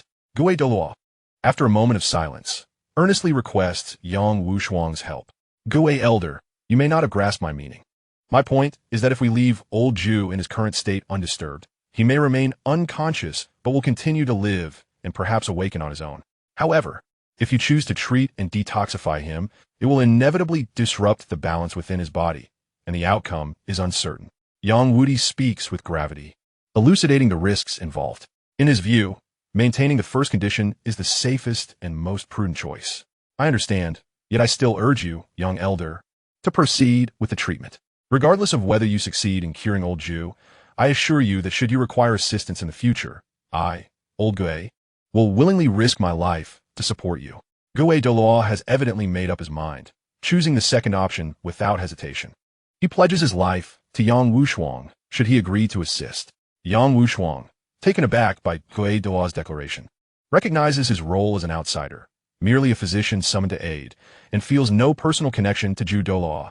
Thus, he is inclined to select the safest course of action.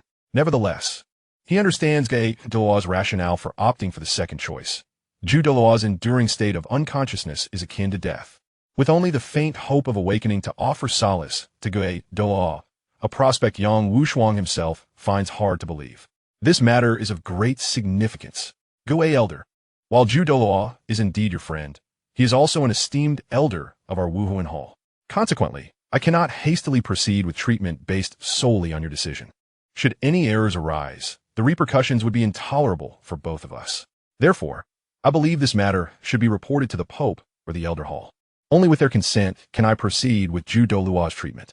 After careful consideration, Yang Wushuang conveys this sentiment to Daluo, mindful of the gravity of a titled Daluo's life, as he wishes to avoid accountability for any potential fallout stemming from his assistance. Very well. I shall personally report this matter to the esteemed Pope. However, I kindly ask you, young elder, to monitor Daluo's condition in the meantime. I'm immensely grateful. Despite his reclusive nature, Daluo is not devoid of humanity. Now that he seeks Yang Wushuang's help in administering detoxification for Daluo, he certainly does not wish to add to his burdens or risk his displeasure.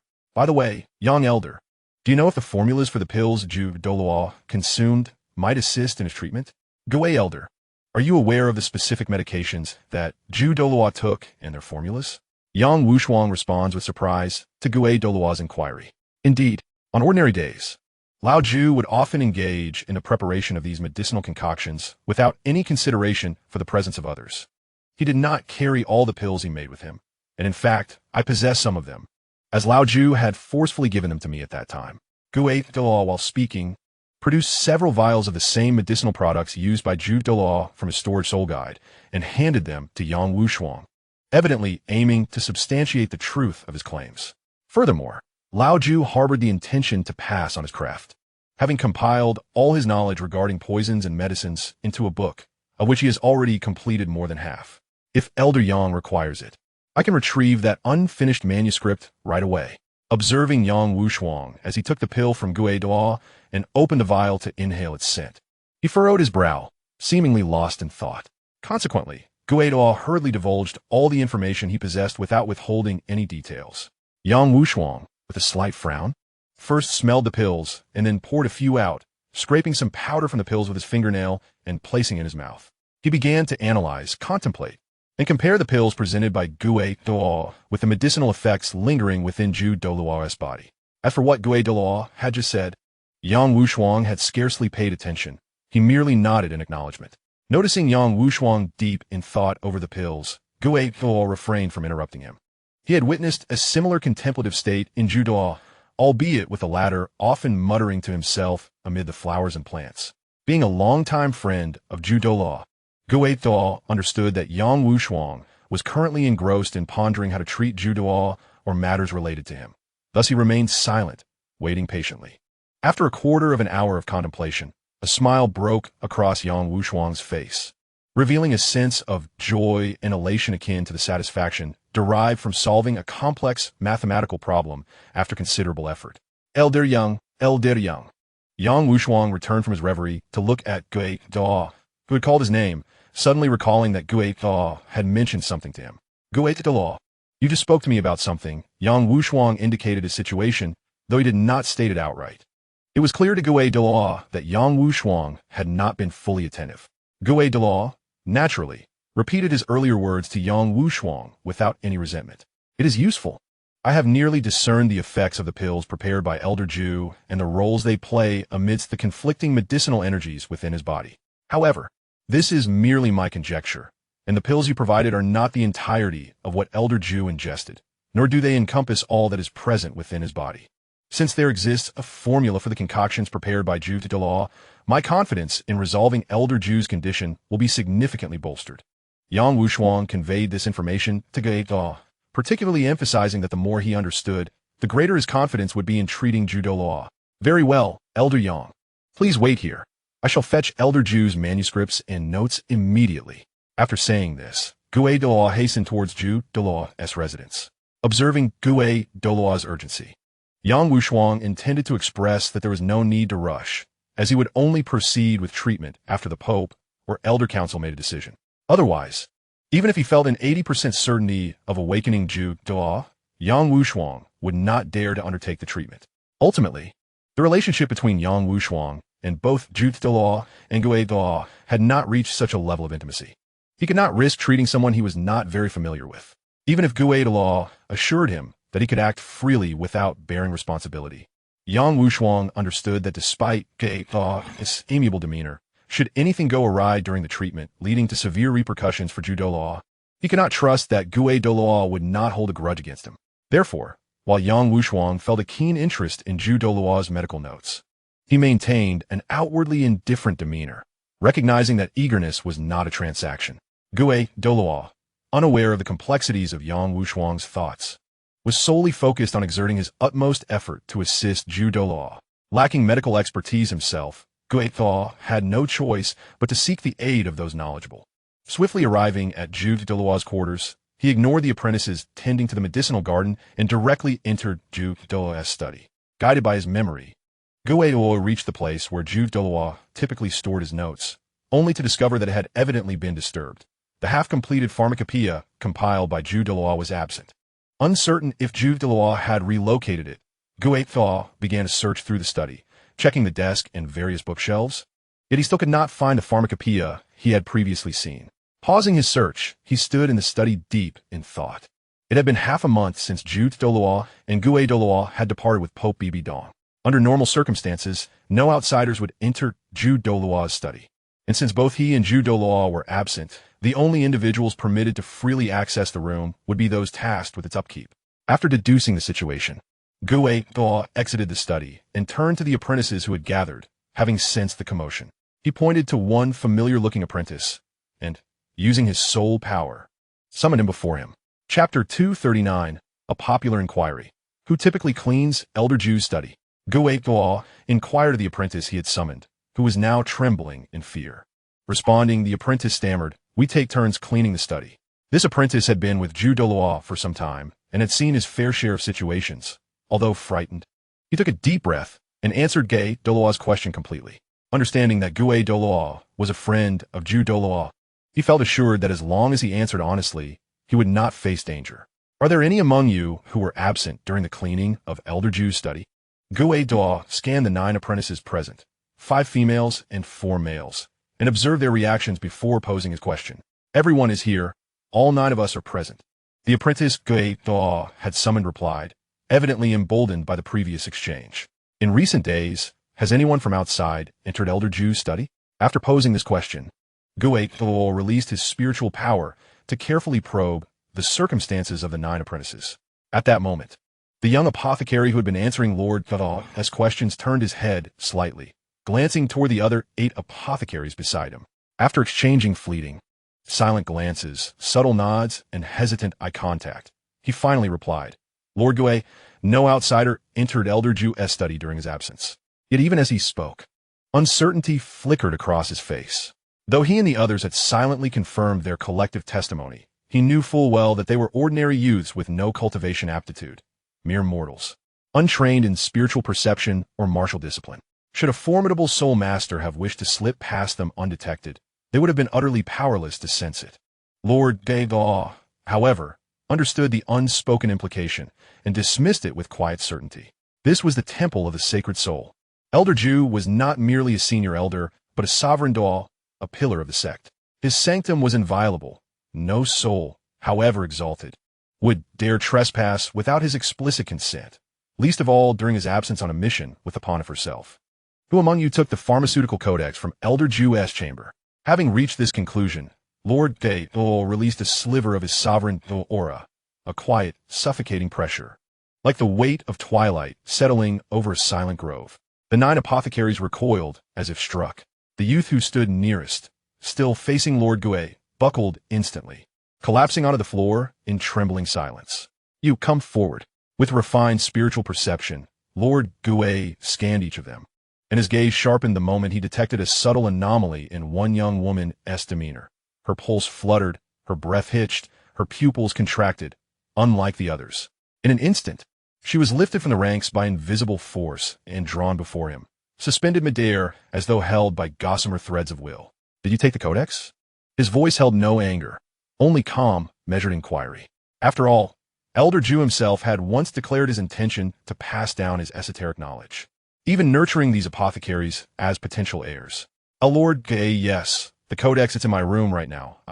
Her voice splintered into stammered fragments, far less composed than the earlier youth's measured reply. Thud, forgive me, Lord. I swear, I only opened it out of curiosity, just one glance. And with that, she collapsed to her knees, confessing everything in breathless, tear-streaked haste. Enough, Lord Gue said, his tone softening just slightly. I shall inform Elder Ju of this matter. Bring me the codex now. As for your transgression, Elder Ju shall decide your fate. You are his disciples. It is not mine to judge. He withdrew his aura with a subtle gesture, then gently raised her with a ripple of soul force, neither harsh nor condescending, guiding her to retrieve the tome without further delay. After all, Elder Yang awaited the codex without delay. Its contents held the key to Elder Ju's recovery. Lord Gue had neither time nor inclination to chastise a wayward apprentice. Justice, like mercy, belonged to Elder Ju himself. Lord, I beg you, she cried, misreading his restraint as hesitation, and fell once more to her knees, pleading anew. That single, guttural exhalation, low, resonant, edged with fraying patience, was enough. Whether he had unconsciously amplified his aura, or whether her fragile psyche simply shattered beneath its weight.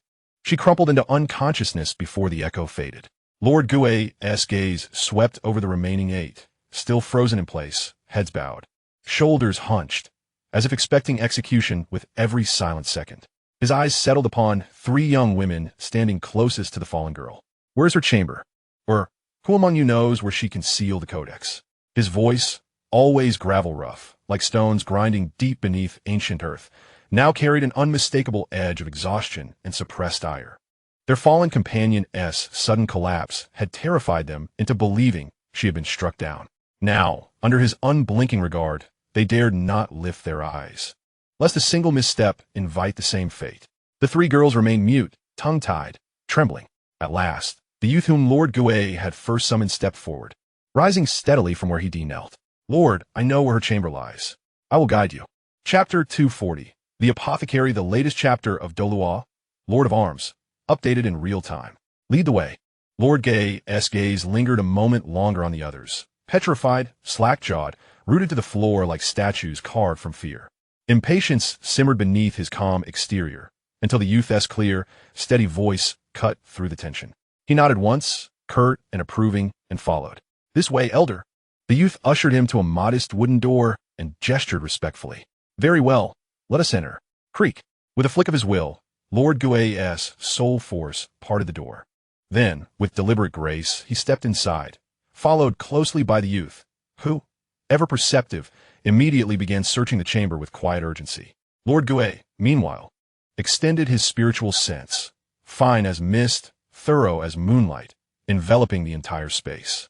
The room was small, sparsely furnished. Its few books rested plainly on a narrow shelf. Within moments, his perception traced every volume, until, tucked beneath a floorboard beside a weathered cabinet in the far corner, he sensed it, the faint, resonant hum of ancient ink and soul-infused parchment. With a thought, he summoned the tome, lifting it as though cradling a fallen sparrow. Crack! The floorboard shattered. The cabinet toppled. Dust rose like a sigh. And there, suspended in the air before him, floated the pharmaceutical codex, its leather-bound cover worn with reverence, its spine embossed with the sigil of Elder Ju.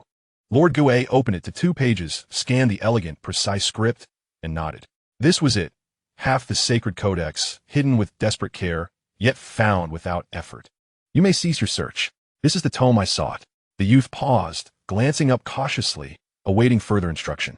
Now that the codex was secured, Lord Gay's restless urgency eased, replaced by a quiet, appraising stillness. He looked upon the youth, not with authority, but with something akin to approval. In your name? I humbly report, my lord, my name is Nike Jiaxia. Upon hearing the words of Gue Douluo, the initial trepidation in the heart of the young boy dissipated in an instant, replaced by an overwhelming sense of exhilaration, prompting him to hurriedly announce his name. Nike Jiaxia is an orphan, raised by the Wuhuandian alongside other orphans, residing in a place reminiscent of an orphanage. After reaching the age of 6, he, along with his peers, underwent the awakening of their martial souls and the assessment of their innate soul power. In this regard, Nike Jiaxia could be considered both fortunate and unfortunate. He awakened a plant-type martial soul, the chrysanthemum, yet his innate soul power was merely half a level. Under such circumstances, Nike Jiaxia held little value for cultivation within the Wuhuandian. Many others, similarly situated, had undergone the same awakening during this batch, indicating that the Wuhuandian, which adopted numerous homeless orphans, often encountered many with little aptitude for martial soul cultivation. After all, on the Douluo continent, martial souls are largely inherited, though mutations do occur, albeit the emergence of beneficial mutations is exceedingly rare. The Wuhuandian's commitment to nurturing so many abandoned children can be seen as a means of securing future soul masters, while also gambling on the chance of discovering a prodigious talent. Certainly, among the orphans raised by the Wuhuandian, there are individuals of exceptional talent akin to the current golden generation, yet the majority remain like Nike Jiaxia, ordinary children with minimal cultivation talent.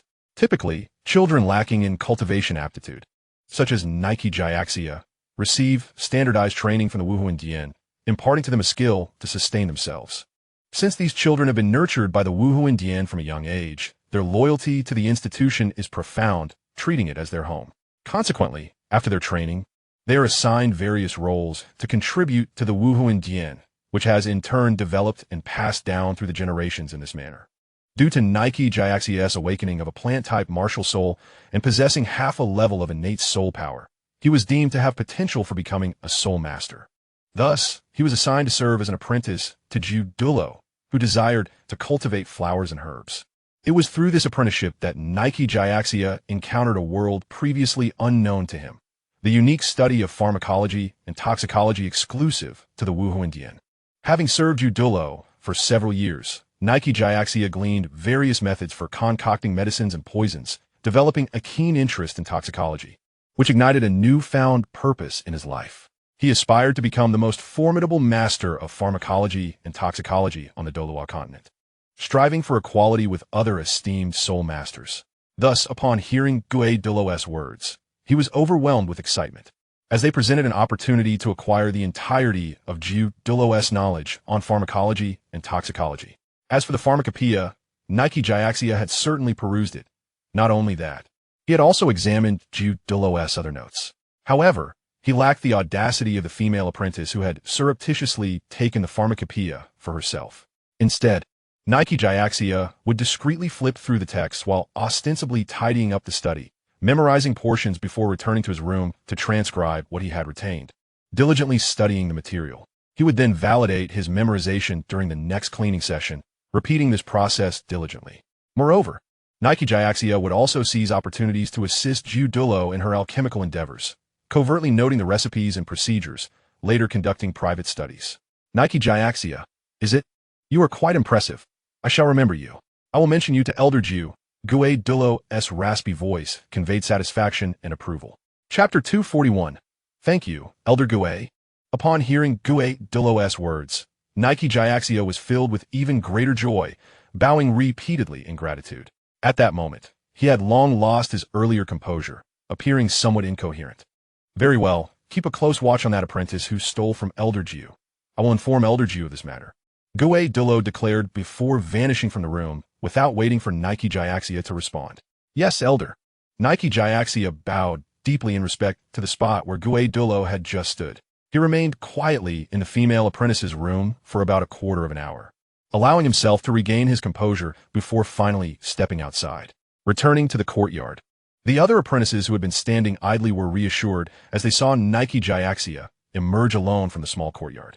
Big brother Nike, where is Elder Gue? Has she already left? One apprentice, who had a decent relationship with Nike Jiaxia, mustered the courage to ask. Elder Gue has departed. You need not remain here any longer. Nike Jiaxia replied, his spirits lifted by Douluo's words, despite having just worked to regain his calm. Big brother Nike, what about Fuing? What will happen to her? Another apprentice, who was close to the girl who had stolen and hidden the pharmacopoeia, inquired, clearly concerned about how Douluo would address her friend, who was still unconscious on the ground. Do not worry. Elder Gue did not mention how to handle Fuing. She merely stated she would inform Elder Jiu of the situation. Nike Jiaxia reassured, feeling a weight in his heart upon seeing Fuing in such a state. as he generally shared good relations with these apprentices who had grown up together. Big Brother Nike, has Fuing been dealt with by Elder Gue? At that moment, another female apprentice, just recovering from her shock, hesitantly asked. Upon hearing her companion's query, the others turned their attention to Nike Jiaxia, some among them seemingly believing that Gue Douluo had already harmed Fuing in a fit of rage. Who told you that Elder Gue harmed Fuing? She merely fainted from fear, Nike Jiaxia retorted, exasperatedly glancing at his companions. The Wuhuan Dian strictly forbids soul masters from harming civilians. Although Fuing now possessed a few levels of soul power, her talent was indeed lacking, making her comparable to an ordinary civilian. In terms of pure combat ability, she might not even surpass a robust commoner. Gue Douluo had just mentioned she would speak favorably of him to Elder Ju, and Nike Jiaxia felt profound gratitude towards Gue Douluo. Consequently, upon hearing his companion suggest that Gue Douluo had harmed Fuing, he felt compelled to defend her. Truly, Sister Fuing is not dead. Big Brother Nike is correct. Sister Fuing merely fainted. At that moment, a girl closest to the unconscious Fuing bravely approached and checked on her condition. Discovering that Fuing had only fainted, and she exclaimed in delight. Enough, enough. Shu Yuan, cease your clamor. The ground is cold. Please assist your sister Fuing to your room so she can rest. Once she awakens, we shall discuss this matter further. For now, let us each attend to our respective duties. We have several days of work yet to complete, and with this incident occurring, Elder Ju will undoubtedly be displeased. We cannot afford any further mistakes. Nika Garcia commenced his daily supervisory tasks, with the apprentices following his directives. Two young maidens carefully assisted the unconscious Fuing into Shiyuan's room, thereafter aiding in tidying up Fuing's quarters. The other apprentices, under Nika Garcia's guidance, busied themselves with various tasks such as fetching water and watering plants. Nika Garcia himself was not idle. He took up a pair of large shears and began pruning a flowering tree. It seemed that the atmosphere in the Ju Douluo's vicinity had returned to a semblance of normalcy, as if the presence of the Gue Douluo had never disturbed it. The apprentices resumed their tasks, albeit without the usual chatter and laughter that characterized their interactions. Gue Douluo arrived at Yang Wushuang's location, bringing along the recovered pharmacopoeia, which he handed over without uttering much. Yang Wushuang, upon receiving the pharmacopoeia, did not peruse it immediately.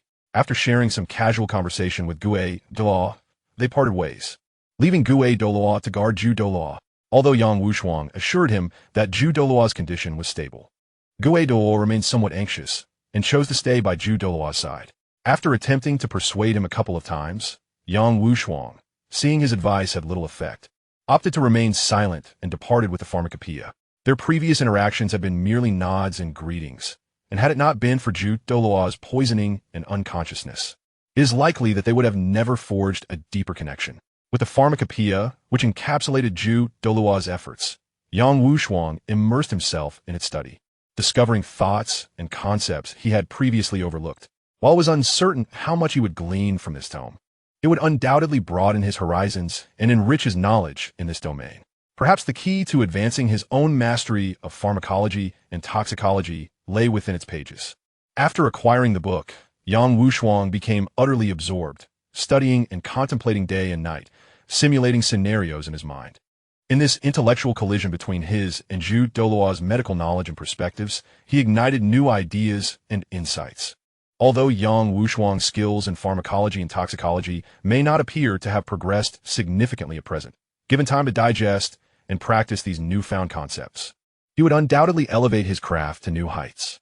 Chapter 242, Bibi Dong Daily. Yang Wushuang devoted himself to his herbal pharmacy, engaging in research and attending to essential physiological needs such as meals and hydration. When he had the energy, he would occasionally check on Ju Douluo's condition, but beyond that, he immersed himself wholly in his studies. Gue Douluo had returned to a normal state, no longer spending his days by the unconscious Ju Douluo's side, anxiously guarding against any sudden changes in her condition.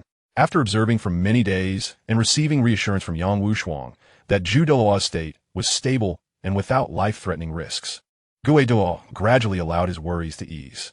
Nevertheless, he continued to visit Ju Douluo daily, spending time alone with her in her room. While Yang Wushuang paid no heed to this, Gue Douluo was simply awaiting the return of Pope Bibi Dong from her soul-hunting expedition, hoping that Yang Wushuang would gain her permission to treat Ju Douluo. As for Bibi Dong, her soul-hunting venture had already been thwarted when Ju Douluo was poisoned and injured by the formidable title Douluos of the Sealing sect. After hastily bringing Douluo back to Wuhuan for treatment, Bibi Dong's plans had been prematurely derailed. Accompanied by trusted soul masters, she secretly ventured into the Douluo forest to hunt souls, targeting 200,000-year soul beasts residing in the core area, the Titan giant ape and the sky blue bull python. Bibi Dong had undergone the trials of the Rakshasa god and had reached the 6th trial level, her soul power quietly ascending to level 96, marking her as a super Douluo.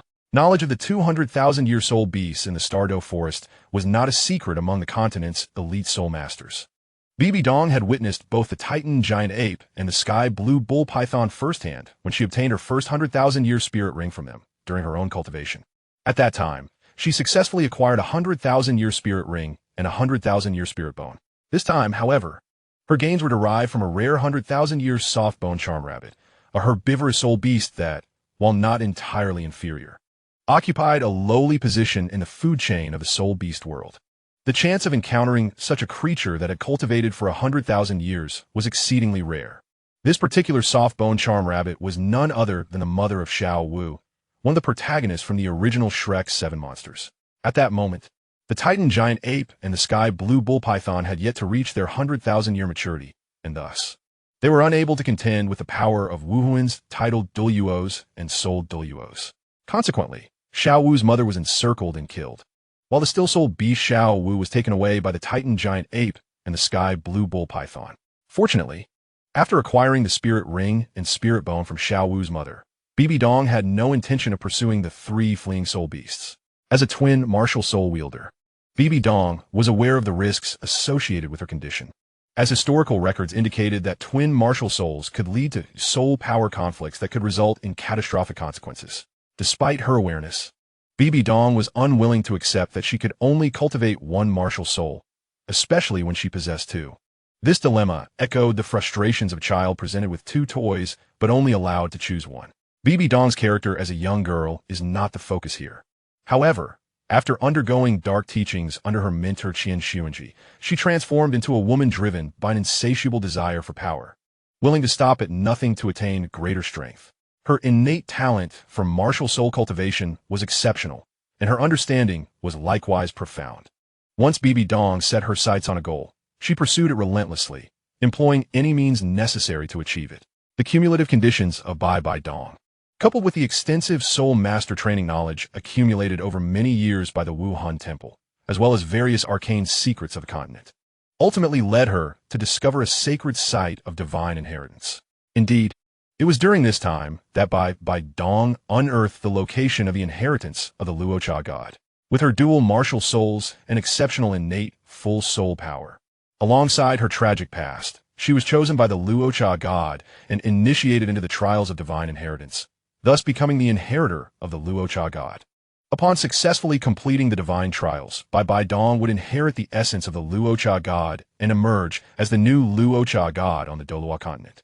After becoming the inheritor of the Luocha god and commencing the Luocha 9 trials, Bai Dong harnessed the divine power of the Luocha god to resolve the conflicts arising from her dual martial soul cultivation within her body.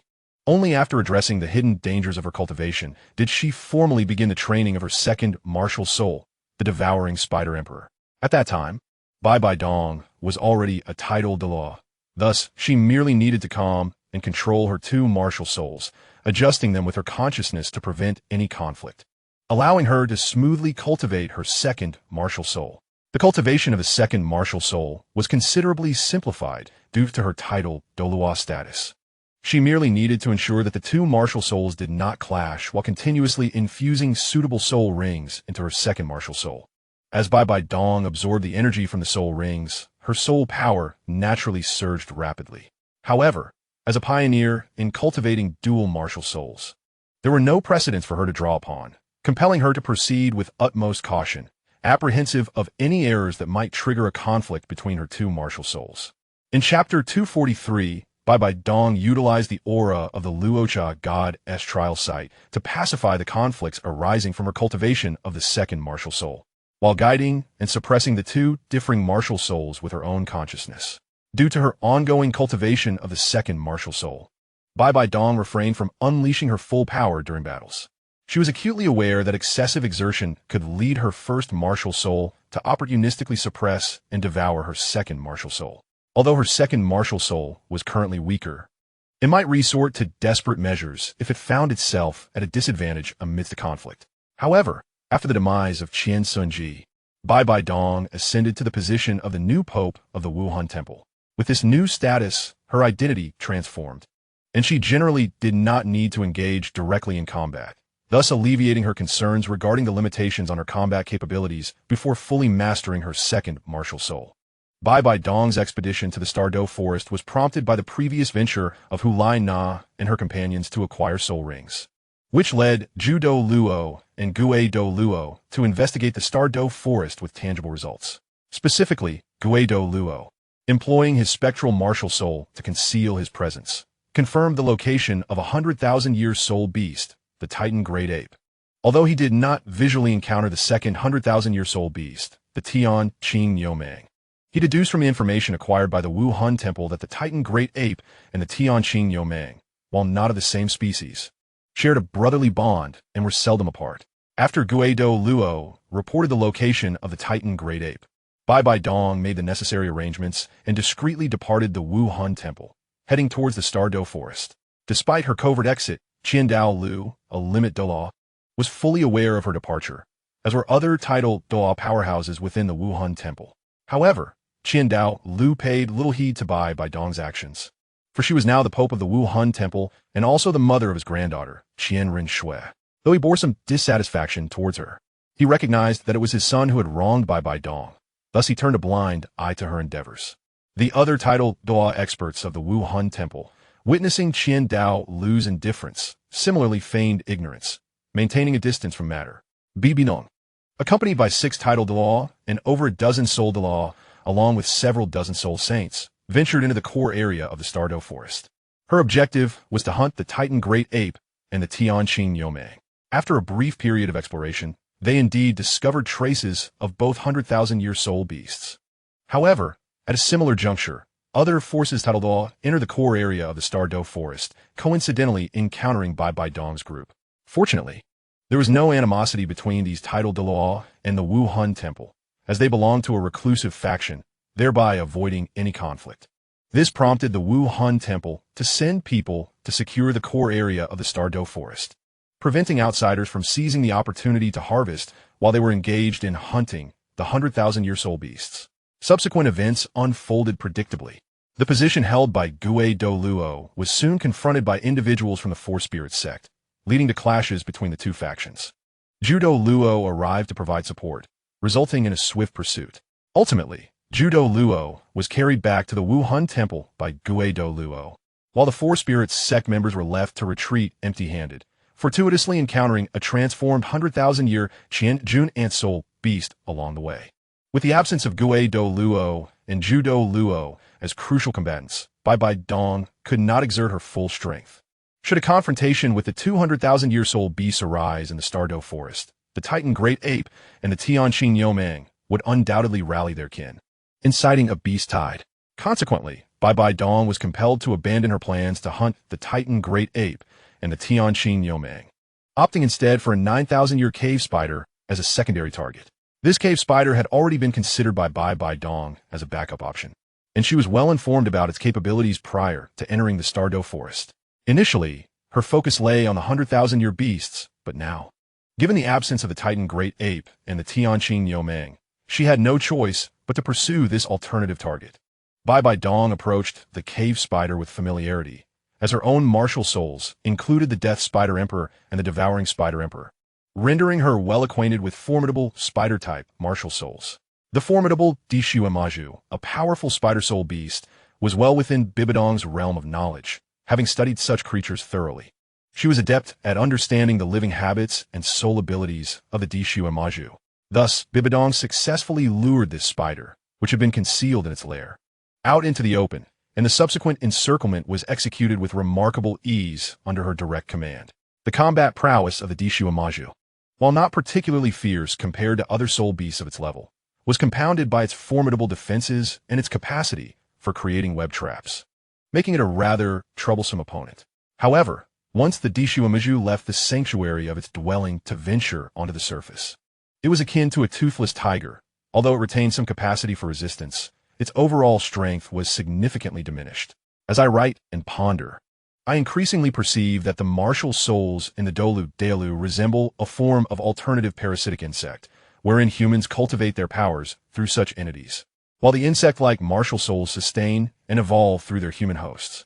Perhaps I've been reading too many novels about parasitic cultivation recently. In Chapter 244, with ulterior motives, the Dalu was deceitfully lured from its lair by the scheming of the Pope Bibidong of the Wuhuan Temple. Currently, aside from Bibidong, there were 4 other titled Douluo strongmen within the Stardo Forest. After successfully luring the Dalu to the surface, 2 titled Douluo dashed forth from their hiding spots, blocking the creature's escape route at the entrance of its burrow. The other 2 titled Douluo swiftly positioned themselves on either side of the Dalu. Having attained an age of 90,000 years, the Dalu had long since developed a level of intelligence comparable to that of an average adult human. However, due to its prolonged existence in the Stardo Forest, a realm dominated by soul beasts, its instincts remained more primal than rational. Thus, it was easily deceived by Bibidong's simple strategy, leading it to abandon its lair and venture above ground. A regrettable act of self-sabotage. Once on the surface, the Dalu sensed the powerful fluctuations of soul energy emanating from the tidal Dalu, prompting an instinctive urge to flee. With tidal Dalu blocking its sides and rear, the only viable escape route lay ahead, where no tidal Dalu had yet emerged to obstruct its path. Following its instinctual response, the Dalu fled forward. The 4 tidal Dalu of the Wuhuan Temple, positioned strategically to the sides and rear of the Dalu, pursued it leisurely, akin to shepherds herding their sheep. This was a clear tactic employed by the Wuhuan Temple's elite to drive the Dalu away from its sanctuary, as the creature's skills in hiding, defense, and survival were exceptionally strong. Thus, the Wuhuan Temple aimed to prevent its escape. Consequently, the Dalu, in a state of panic, unwittingly distanced itself from its meticulously crafted lair, driven into a trap set by the Wuhuan Temple's tidal Dalu. Upon entering the ambush area prepared by the Wuhuan Temple, the Dalu found its escape route ahead blocked. Suddenly, a figure appeared in the air before it, a woman clad in a luxurious black robe adorned with golden patterns, crowned with a Juku Zijin crown, and wielding a scepter embedded with countless gemstones. This woman materialized seemingly out of thin air. She was none other than Bibidong, the mastermind behind this soul-hunting expedition. With Bibidong's arrival came the overwhelming presence of a super tidal Dalu, enveloping the fleeing Dalu as she positioned herself, effectively sealing its fate. After her appearance, Bibidong wasted no time on superfluous words.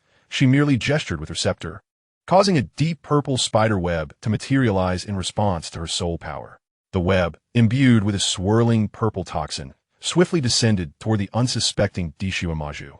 Notably, this initial web, which spanned merely a yard in diameter, expanded dramatically as it approached the Dalu, growing to over 10 times its original size, casting an imposing shadow. The Dalu, feeling insulted by this attack from a woman, emitted a warning hiss, embodying its status as a sovereign among spider soul beasts. In retaliation, the Dalu unleashed its own web in defiance, the 2 webs colliding and neutralizing each other. Seeing its attack yield results, the Dalu, momentarily forgetting its precarious position within the encirclement, let out another triumphant hiss. In response, Bibidong's lips curled into a knowing smile, intrigued by this display.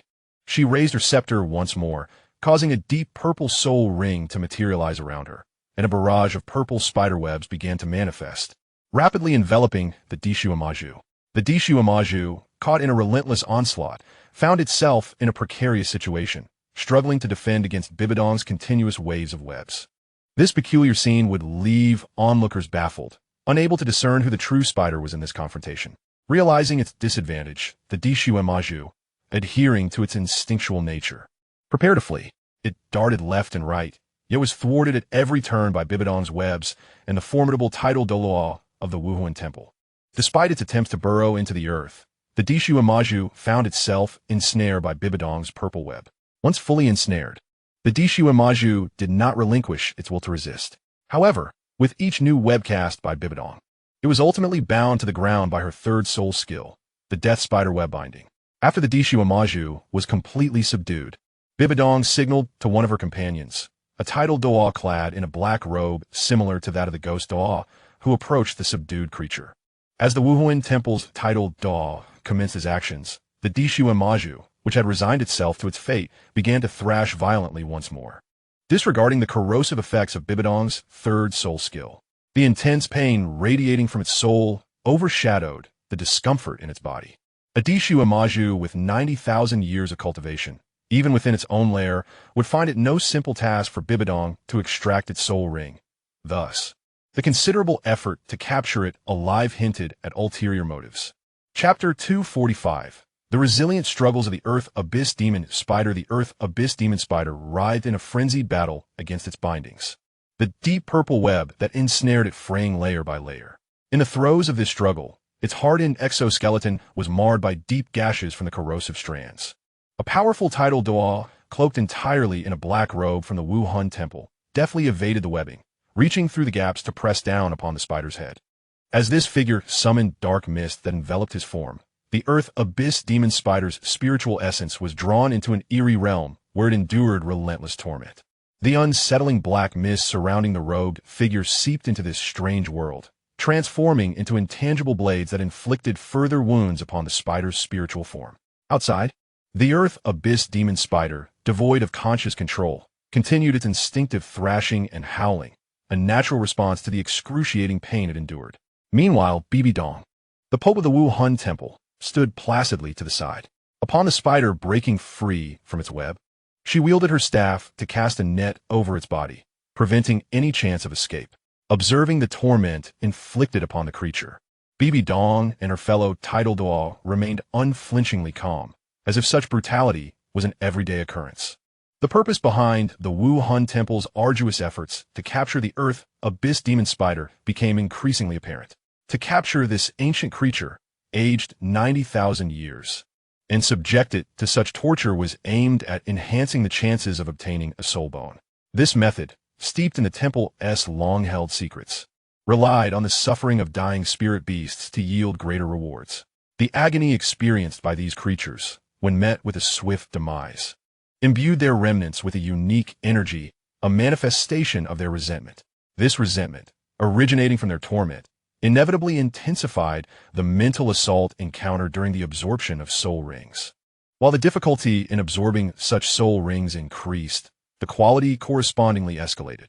When resentment reached a certain threshold, it could even elevate the grade of the soul ring. For instance, if a 9,000-year spirit beast perished while harboring immense wrath, the soul ring acquired could transform from a deep purple hue to a pitch-black one, signifying its 10,000-year status.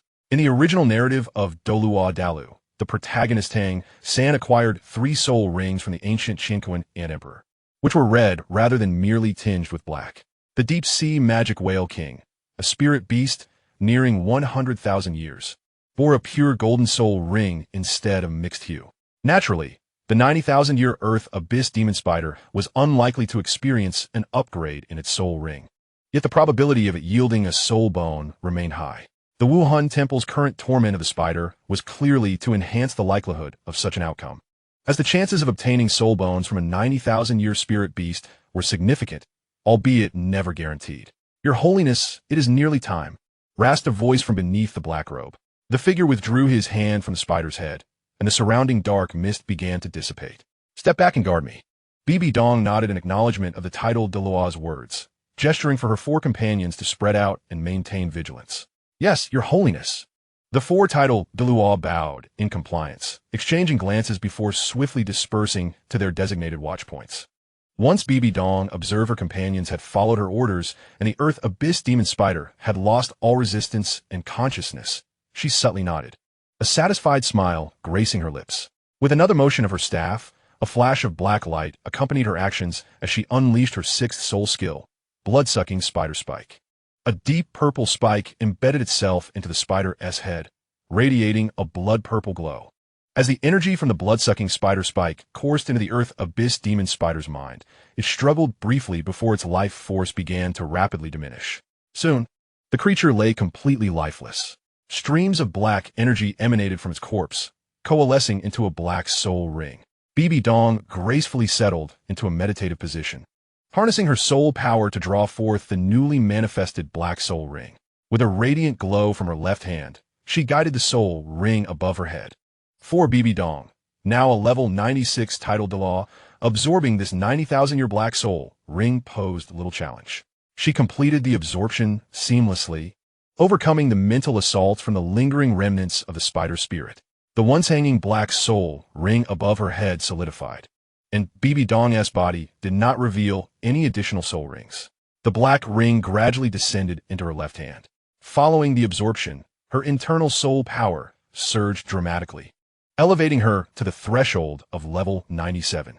Once she regained composure, Bibi Dong opened her eyes and stood, stretching her body in a languorous manner, her alluring silhouette barely concealed by her flowing black robe.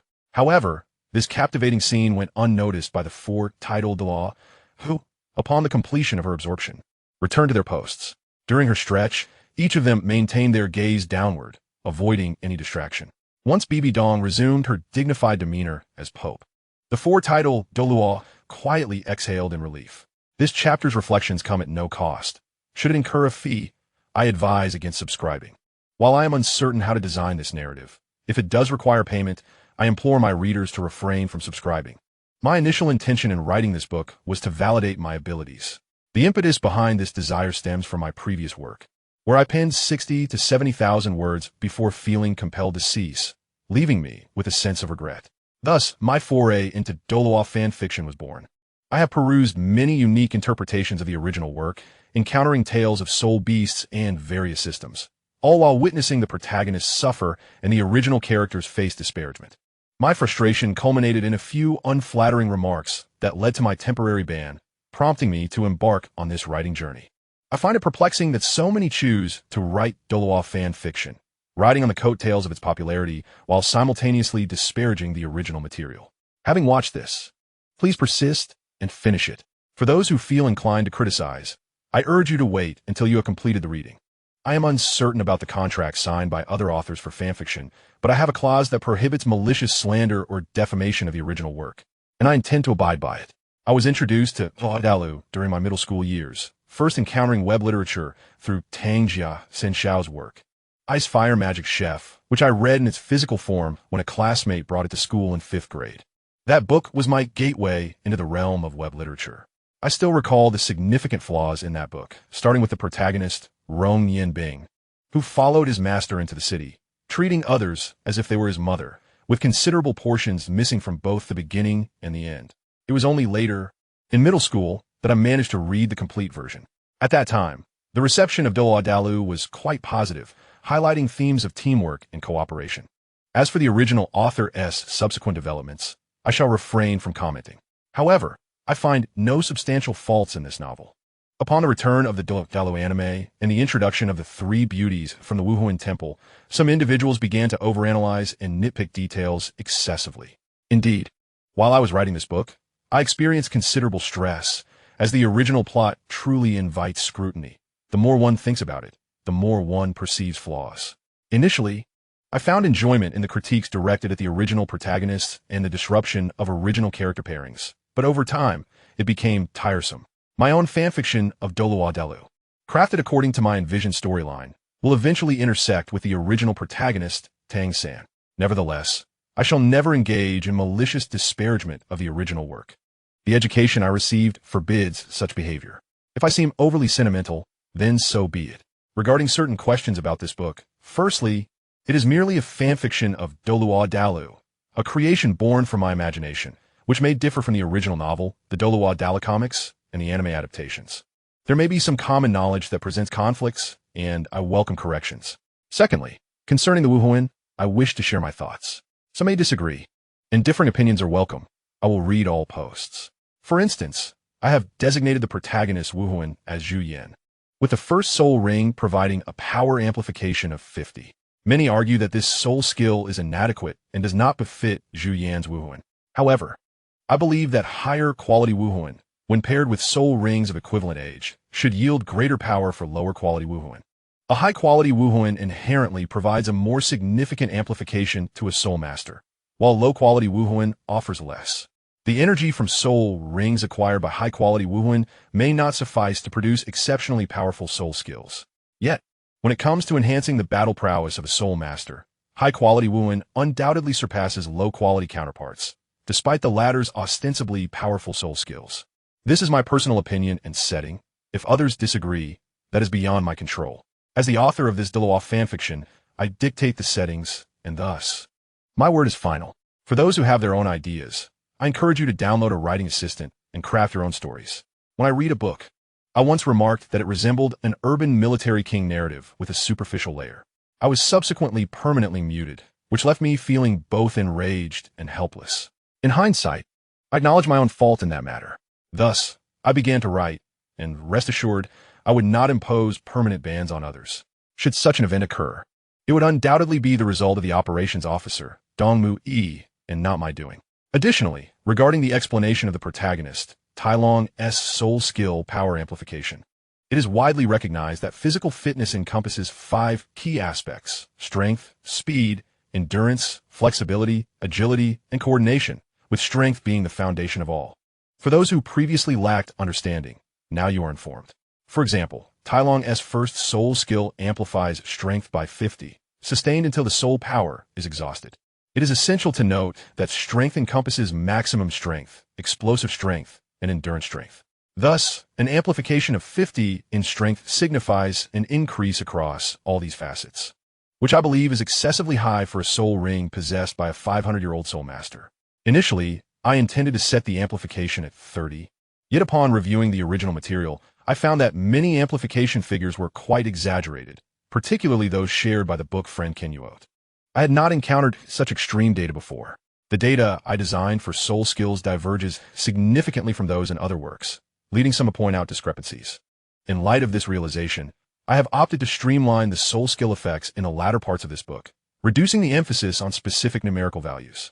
The reason Dalu is referred to as a fantastic realm is that the original author, in the subsequent Douluo series, employed specific data for expression, which led to extensive analysis by others, ultimately concluding that individuals in Dalu are akin to hydrogen beings. Therefore, I feel somewhat unqualified to manage such specific data, and I hope readers will not scrutinize the exact figures I have used, considering my own academic inadequacies. I express my gratitude to all who have cast votes of recommendation and monthly votes. A special thanks to those who have posted in support and encouragement of my efforts, as well as those who have pointed out typographical errors within the text. Your support has enabled me to reach nearly 500,000 words, serving as my motivation to complete this book. Henceforth, I kindly ask readers to leave reviews. I have been typing daily on my phone, and my wrist is beginning to ache. In Chapter 247, after returning to the hotel, Bibi Dong instructed the kitchen to prepare a banquet, evidently for the members of the Wuhuan Temple accompanying her on this journey. This reflects her ability to maintain her position as the Pope of the Wuhuan Temple while wielding significant influence over its internal and external affairs, a testament to her remarkable skills in garnering loyalty and support. Even if her methods were not exceptionally sophisticated, her current status as Pope, combined with her title as a Douluo-level powerhouse, rendered them exceedingly effective.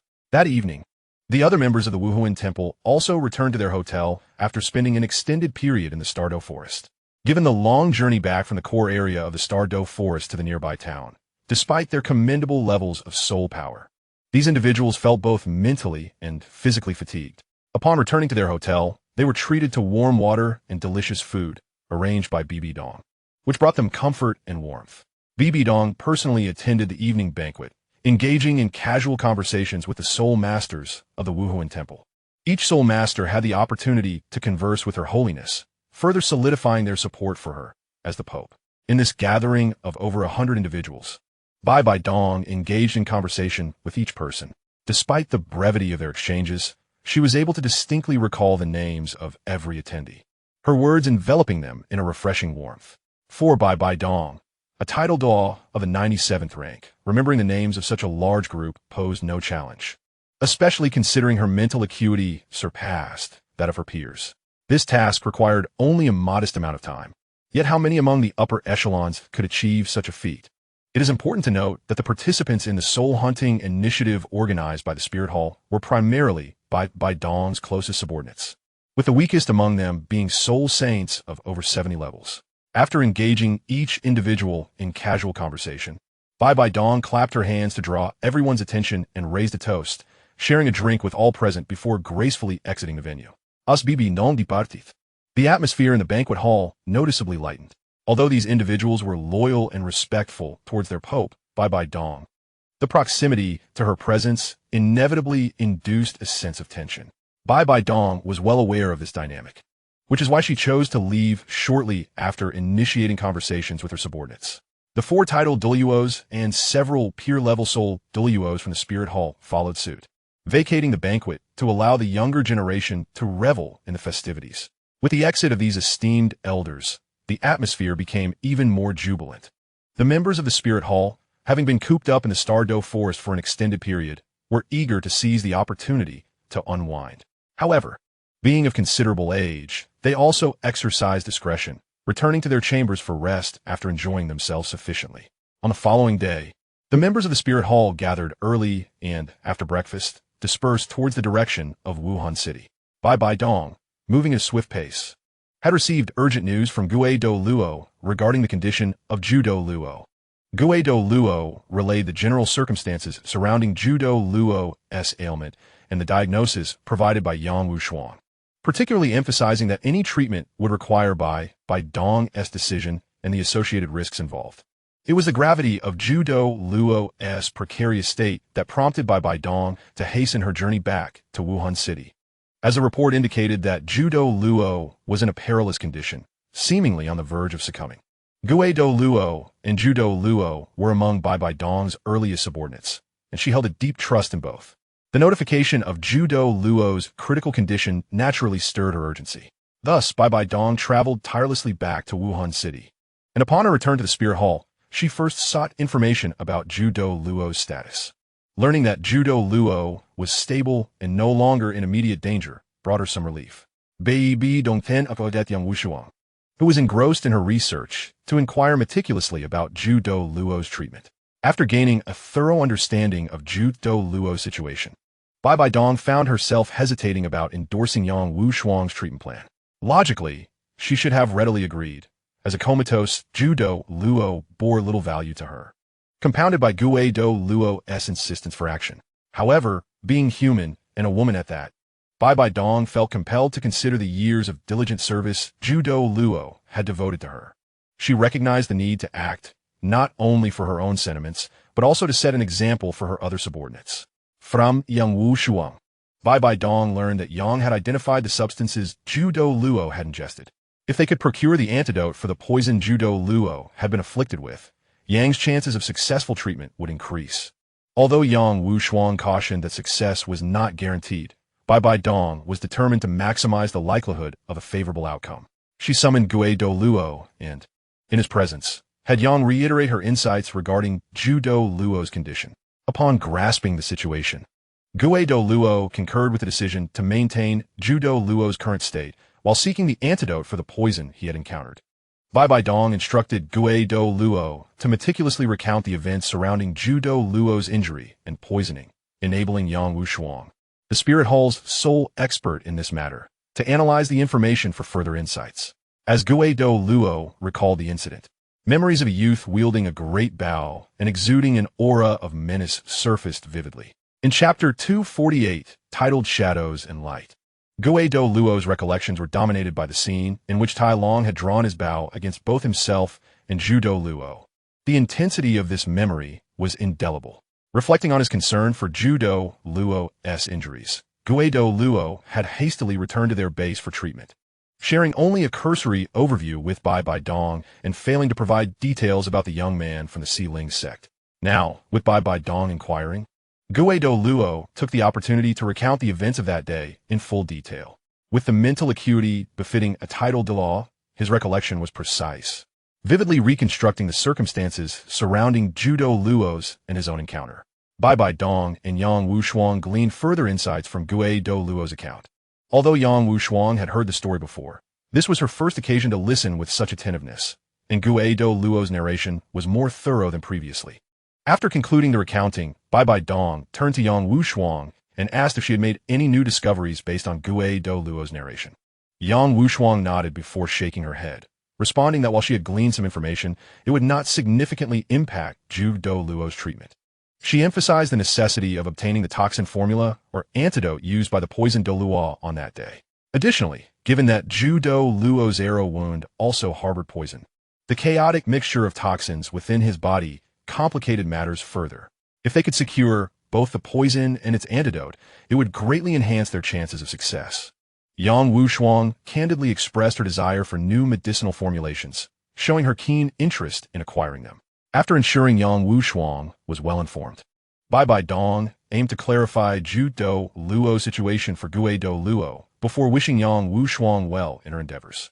She then departed with Douluo, returning to her usual workspace to articulate her thoughts to him. To instill confidence in Douluo, she assigned him the responsibility of managing this matter in the Tiando Empire. As for how to obtain the antidote for the poison that Douluo has succumbed to, is not particularly difficult. Given the current relationship between Wuhuan Temple and the Four Spirits sect, there are essentially two methods, the overt and the covert. The overt approach involves the Wuhuan Temple exerting pressure, compelling Dugubo to produce the antidote. The covert method entails finding ways to acquire it indirectly, through kidnapping, clandestine investigations, and infiltration. Although the Wuhuan Temple has maintained a facade of righteousness over the years, it is well versed in such underhanded tactics. Douluo, carrying the orders from Bibi Dong, naturally chose the overt route towards the Tiando Empire, where the Wuhuan Temple has established branches in various large cities, tailored to the size of each locale. In Tiando City, the capital of the Tiando Empire, there exists a Wuhuan Temple branch, overseen by the esteemed Platinum Bishop Salas, who has held a prominent position there for many years and possesses significant influence. Upon arriving in the Tiando Empire, Douluo did not divert to other places but proceeded directly to the Wuhuan Temple, seeking out the chief authority, Platinum Bishop Salas. Upon learning of the arrival of a titled Douluo elder from the Wuhuan Temple headquarters in Wuhuan City, Salas warmly welcomed the weary Douluo. While there are many powerful soul Douluos within the Wuhuan Temple, few can rival Salas's esteemed status. As the head of the Wuhuan Temple in the Tiando Empire, Salas commands a level of authority far exceeding that of the elders stationed within the temple. The only other soul Douluo who might stand on equal footing with Salas is the Platinum Bishop responsible for the Xingluo Empire. Douluo conveyed the purpose of his visit to Salas as much as he could, producing the imperial decree from Bibi Dong, the Pope of the Wuhuan Temple, to facilitate his actions. He then returned to the room prepared for him by Salas. Aware of Douluo's stable condition and the need for the Wuhuan Temple to appear composed in negotiations with the Four Spirits sect, Douluo knew that the temple was also well prepared for this exchange. With that thought in mind, he waved his hand and retrieved a piece of soul bone from his storage soul guide, specifically the deformed leg shield soul bone that Bibi Dong had acquired from the subterranean magic spider in the Star Do Great Forest. This item was entrusted to Douluo by Bibi Dong, who believed that if the Four Spirits sect refused to willingly hand over the antidote, he could leverage the Wuhuan Temple's might while offering this soul bone as a means of preserving the Four Spirits sect's dignity in the trade. This 9,000-year-old soul bone, though deformed, undeniably holds value due to its ancient origin. Despite its irregularities making it unsuitable for absorption by ordinary soul masters, it remains a treasure nonetheless. The Wuhuan Temple, under Bibi Dong's leadership, does not regard this deformed soul bone highly, not because of a lack of resources, but rather due to their mastery in increasing the probability of soul bone extraction from tortured soul beasts over the years. After Salas received Douluo's directives, he promptly arranged for the elder from above and began to make contact with the Four Spirits sect to express the Wuhuan Temple's intentions.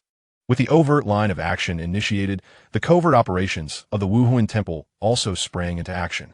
The Four Spirits sect, having rapidly risen to prominence as a major force among soul masters in a mere few years, had recruited many soul masters due to its insufficient foundation. Among these recruits, numerous spies from other factions infiltrated their ranks. The Four Spirits sect is naturally aware that some of their new members may harbor ulterior motives, but due to practical considerations and the necessity for growth, they can only turn a blind eye. The Wuhuan Temple's spies, operating through clandestine channels, received orders from their own backing forces. The development of these spies includes not only those trained directly by the Wuhuan Temple, but also many who emerge from part-time roles. Such part-time spies, a unique profession born from the covert warfare among major Soul Master factions, operate in a gray area. They may engage with multiple leaders, fully aware of the factions they serve, and are motivated solely by profit. Provided they receive a satisfactory reward, these individuals will relay information to their superiors. Although these operatives are disorganized, their ability to gather intelligence is undeniable. It is conceivable that even concubines within the imperial harem of the Tiando Empire might serve as part-time spies. If one concubine wishes to reprimand or eliminate another, they could simply disclose trivial information for assistance. Such situations can lead to a cycle where the initial act encourages further espionage, gradually transforming them into information brokers. Hence the term part-time spies. With the Wuhuan Temple's covert operations fully engaged, they swiftly acquired the two types of poison that Talon had used to coat the arrows that injured Douluo, aside from the forbidden soul-restraining powder.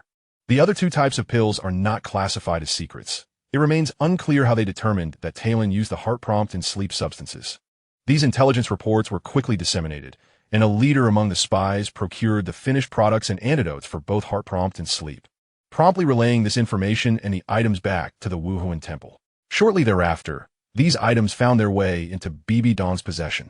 Bibi Dong, upon inspecting the items, felt a sense of intrigue, but did not contemplate utilizing them. Truth be told, she is quite adept with poisons. Her two top-tier spider-type soul masters render her reliant on toxins in battle. However, the poison she employs are purely derived from her own soul powers, and she holds little regard for the method of concocting toxins from various herbs, deeming it cumbersome and inefficient. Douluo's current state of poisoning and unconsciousness sparked a modicum of curiosity in Bibi Dong regarding the use of diverse medicinal concoctions for toxin preparation, but it remained merely a passing interest. She remains confident that had Douluo been afflicted by the poison of either of her soul masters, he would not merely be unconscious, he would have long since met his end. After entrusting the poisons and antidotes to Yang Wushuang, the individual genuinely responsible for Douluo's treatment, Bibi Dong shifted her focus back to the myriad of pressing matters at hand. The position of Pope of the Wuhuan Temple is no easy task, laden with daily concerns and responsibilities. The focus returns to the Tiando Empire, where negotiations between the Wuhuan Temple and the Xiling sect have reached their final stages, with a conclusive agreement imminent. Ever since the Xiling sect received news from the Platinum Bishop, Salus, of the Wuhuan Temple, the five-titled Dalu of the Xiling sect convened to discuss the matter. Naturally, a consensus was reached among the Xiling sect, agreeing to provide the antidote to the Wuhuan Temple, but under no circumstances would it be given away for free. This decision by the Xiling sect was precisely within the expectations of Pope Bibi Dong of the Wuhuan Temple, not due to any prophetic ability on her part, but rather from a thorough analysis of the circumstances surrounding both parties. Although the Xiling sect has experienced rapid growth in recent years, even acquiring a portion of military power, its relatively short establishment time pales in comparison to the long-standing and formidable Wuhuan Temple, revealing its superficial depth. Furthermore, the Douluo continent remains in a state of tranquility. Although there are minor frictions and clandestine conflicts among major forces, no overt confrontations have occurred, and a certain tacit understanding prevails among the factions. The elder of the Wuhuan Temple, the titled Dalu, has fallen victim to the treachery of the Xiling sect's titled Dalu, and thus the Wuhuan Temple's demand for the antidote is entirely justified. It is understandable that the Xiling sect, wary of the Wuhuan Temple's immense power, would choose to barter some items for the antidote. The upper echelons of both the Wuhuan Temple and the Xiling sect maintain a degree of tacit understanding. After prolonged negotiations, the Wuhuan Temple seeks to exchange 2 millennium-old soul bones for the antidote, a proposition met with reluctance by the Xiling sect, which deems the value of 2 millennium-level soul bones insufficient to match that of a titled Dalu. Thus, both parties agreed to the transaction. Yet the terms of the exchange became a sticking point. Salus, the representative from the Wuhuan Temple, maintained a firm stance, fully aware of Douluo's precarious situation, as Gue Douluo by Mu Yu awaited the antidote to save him. This knowledge allowed Salus to appear composed throughout the negotiations, steadfastly refusing to concede on the terms, and meticulously scrutinizing every detail.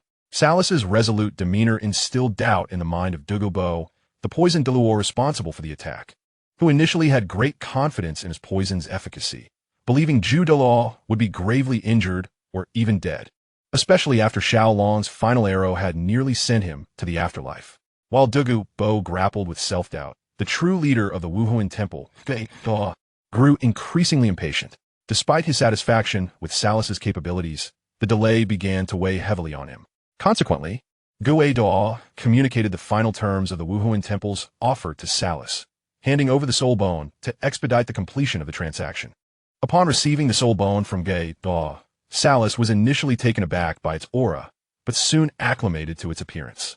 As the Platinum Bishop of the Wuhuan Temple, having devoted a significant portion of his life to the organization, he was well-versed in its inner workings and had heard tales from friends about such malformed and defective soul bones. The grotesque soul bone, a 90,000-year-old variant from the abyssal demon spider, was the first of its kind that Salas had encountered. Curiosity piqued, he examined it closely. This soul bone had been procured from the Pope's private collection, as she anticipated that the Siling sect would not easily part with the antidote, making this soul bone a bargaining chip for the negotiations. The value of such a malformed soul bone varies from person to person. For a soul master lacking a left foot but possessing a left leg, it would be a priceless treasure, potentially surpassing a normal soul bone of the same rank and type. However, for someone like Salas, with all limbs intact, it held little worth and would be deemed largely ineffective. Noticing Salas's fascination with the soul bone, Dalu, recalling Salas's diligent efforts in recent times, engaged him further, clarifying that the soul bone's value was minimal and of little use to him unless he was willing to amputate his left foot. Salas, a seasoned individual, understood the implications of Dalu's words, recognizing an opportunity. He sensed a shift in Dalu's attitude towards him. Salas had long been aware of Dalu's character, having gleaned insights from various channels within the Wuhuan Temple headquarters. The fact that Dalu was willing to converse at length with him signaled that his recent endeavors had not gone unnoticed. Salas understood that despite his current prominence, many eyes in the Wuhuan Temple headquarters were set on his position as the leader of the Wuhuan Temple in the Tiando Empire. If not for the leader of the Wuhuan Temple being based in Tiando City, the Empire's stance towards the temple would be far less favorable. The presence of titled Dalu from the Wuhuan Temple within the Tiando Empire, especially in the Imperial City, raised concerns among the Tiando Empire's rulers. It was evident that even in the short time since Dalu's arrival in Tiando City, the Empire had begun to apply pressure on the Wuhuan Temple. Despite Dalu's compliance in remaining within the temple, numerous spies from the Tiando side were already positioned around the Wuhuan Temple, blatantly monitoring the actions of Dalu, a hostile titled Douluo who had suddenly appeared. Had the Wuhuan Temple not responded and clarified Dalu's intentions, the Tiando Empire might have prepared to mobilize forces to eliminate this unstable element. Thus, the Wuhuan Temple's leaders were not simply lacking in titled Dalu to justify the position of a Platinum Bishop of Soul Dalu cultivation in the Tiando and Xingluo empires. There exists a fundamental distinction in destructive capability and other aspects between a soul Dalu and a titled Dalu. The mere ability of a titled Dalu to fly is sufficient to cause unease among the emperors of both the Tiando and Xingluo empires. It is noteworthy that even the Siling sect and the Seven Treasure Glazed Tile sect, which maintain close cooperation with the Tiando Empire, typically house their titled Dalu outside of Tiando City, the reasons for which need no further elaboration. Of course, the issue of titled Dalu is not directly related to Salas, but he certainly places great importance on cultivating his relationship with Dalu, a favored figure close to the Pope. The titled Dalu from the Wuhuan Hall cannot possibly be stationed in the Tiando Empire, yet there exists a considerable number of soul Dalu within the Wuhuan Hall. Some of these soul Dalu possess qualifications that are nearly on par with Salas, and some are even older than him. Among these soul Dalu, there are those who, having aged and reached the limits of their cultivation, recognize that their abilities have plateaued. With no further aspirations for personal advancement, they naturally redirect their attention towards their family descendants or to the pursuits of power and wealth. At the soul Dalu level, acquiring power and wealth becomes relatively straightforward. However, at the Wuhuan Hall headquarters, the presence of titled Dalu, the Pope, and the elders makes the status of soul Dalu somewhat diminished. Consequently, some individuals set their sights beyond the headquarters, focusing instead on localities. In this context, the leaders of the Wuhuan Hall in the Tiando Empire, Salas, and Chris from the Xingluo Empire, naturally become the subjects of scrutiny. Nevertheless, both have navigated the intricacies of the Wuhuan Hall for many years, cultivating networks and relationships. alongside their own strength and qualifications. Their long-standing positions as leaders, combined with their unblemished records, have allowed them to firmly secure their roles as platinum bishops. However, the arrival of the ghost Douluo has presented Salas with a new opportunity to strengthen his ties with both the chrysanthemum Douluo and the ghost Douluo, who are known to act in unison, almost as one entity. Upon receiving the ghost Douluo's instructions, Salas wasted no time. He took the 90,000-year-old soul bone from the abyssal spider, gathered a few close acquaintances, and departed from the Wuhuan Hall towards the residence of the Four Spirits sect outside the city. Being friends of a platinum bishop, his companions are not insignificant figures. They are prominent individuals within the Tiando Empire, including the fathers-in-law of Talon. The reason Salas chose to engage these nobles, particularly Talon's two fathers-in-law, before venturing out of the city to the Four Spirits sect, was due to his apprehension. The residence of the Four Spirits sect lies beyond the walls of Tiando City, and previous communications had always taken place within the city. This time, however, the ghost Daw was impatient and had presented his most valuable bargaining chips, compelling Salas to expedite the transaction. In prior visits to the Four Spirits sect, Salas had felt little fear, yet this occasion felt markedly different. Carrying a 90,000-year-old soul bone, albeit deformed, posed risks. Should the Four Spirits sect react impulsively upon seeing such a treasure, he could find himself in dire straits. It is worth noting that the recent emergence of an assassin organization known as the Dark Alliance has made for a precarious environment. Soul Douluo have been known to resort to violence if adequately compensated, having resided in the Tiando Empire for many years. Salas is aware of the connections between the Dark Alliance and the Four Spirits sect, particularly through two families known for their involvement in poison and metallurgy, which have often supplied the Dark Alliance with weapons and toxins. Thus, Salas decided to bring along the eldest son of the Yin family and the head of the Gu family, both of whom are the fathers-in-law of Talon. Surely, the members of the Four Spirits sect would hesitate to act against him in the presence of such esteemed individuals. Upon arrival at the residence of the Four Spirits sect, Salas and his companions were escorted to the reception hall, where they encountered the sect's leader, the poison Douluo, and the head of the diplomatic division, TitanIs. Both parties, possessing significant status, engaged in cordial conversation, aware of each other's intentions, yet maintaining a pleasant atmosphere, especially with the presence of Talon's relatives. As the atmosphere seemed conducive, Salas articulated his purpose for the visit, reiterating his original offer of 2,000-year-old soul bones. Naturally, Douluo opposed this proposal, leading to a protracted negotiation. As time pressed on, Salas presented the 90,000-year-old abyssal spider soul bone. He was aware that revealing such a soul bone in front of so many people was rather inappropriate. Yet he feared that if he were to extract it in a private chamber, he might unwittingly fall victim to poison, given the notorious reputation of the poison Douluo. Upon seeing the soul bone that Salas produced, Douluo immediately recognized its exceptional quality, comparable to his own 90,000-year-old head soul bone, which stirred his interest. However, Salas, sensing the surge of soul power emanating from Douluo, panicked and hastily pointed out the irregularities of the soul bone, urging Douluo to recognize that it was indeed a deformed specimen. Douluo, upon hearing Salas's alarmed exclamations, followed his gesture and confirmed the abnormalities of the soul bone. Gradually regaining his composure, he set aside his previous excitement, pretending as if nothing had transpired. Acknowledging his momentary lapse, Douluo reassured himself that his reaction was merely a natural response to encountering high-quality soul bones, devoid of any ulterior motives. Observing Douluo's return to his seat, Salas felt a wave of relief wash over him, calming the anxiety that had nearly overtaken him. He took a sip of tea, contemplating before placing it down, determined not to acknowledge the slight tremor that had betrayed him earlier. Grateful for his foresight in bringing along his esteemed friends, he felt fortunate that they accompanied him. With his bargaining chips laid bare, Salas's demeanor, along with his offer, puzzled Douluo, who found it perplexing that Salas, who had previously been adamant about exchanging only 2,000-year-old soul bones, had now come forth with such an extraordinary soul bone. Nonetheless, recognizing Salas's urgency, Douluo adopted a more leisurely pace, showing little concern for either the 2,000-year-old soul bones or the deformed one. Had the 90,000-year-old soul bone been intact, Douluo would have undoubtedly been captivated. Salas, eager to finalize his objectives, attempted to subtly steer the conversation while Douluo remained evasive. diverting the dialogue away from meaningful negotiation. Douluo was primarily interested in ascertaining the condition of the chrysanthemum Dalu, who had been afflicted by the poisons he had concocted. Unfortunately, Salas found himself equally uninformed about the chrysanthemum Dalu's situation, rendering him unable to provide a satisfactory answer. Thus, the negotiations between both parties fell into a stalemate. Had it not been for the lively presence of TitanIs and Ninggu, the discussions would have come to an abrupt end. I heard that the in-laws are here. Splendid. Today, dear in-laws, do not depart.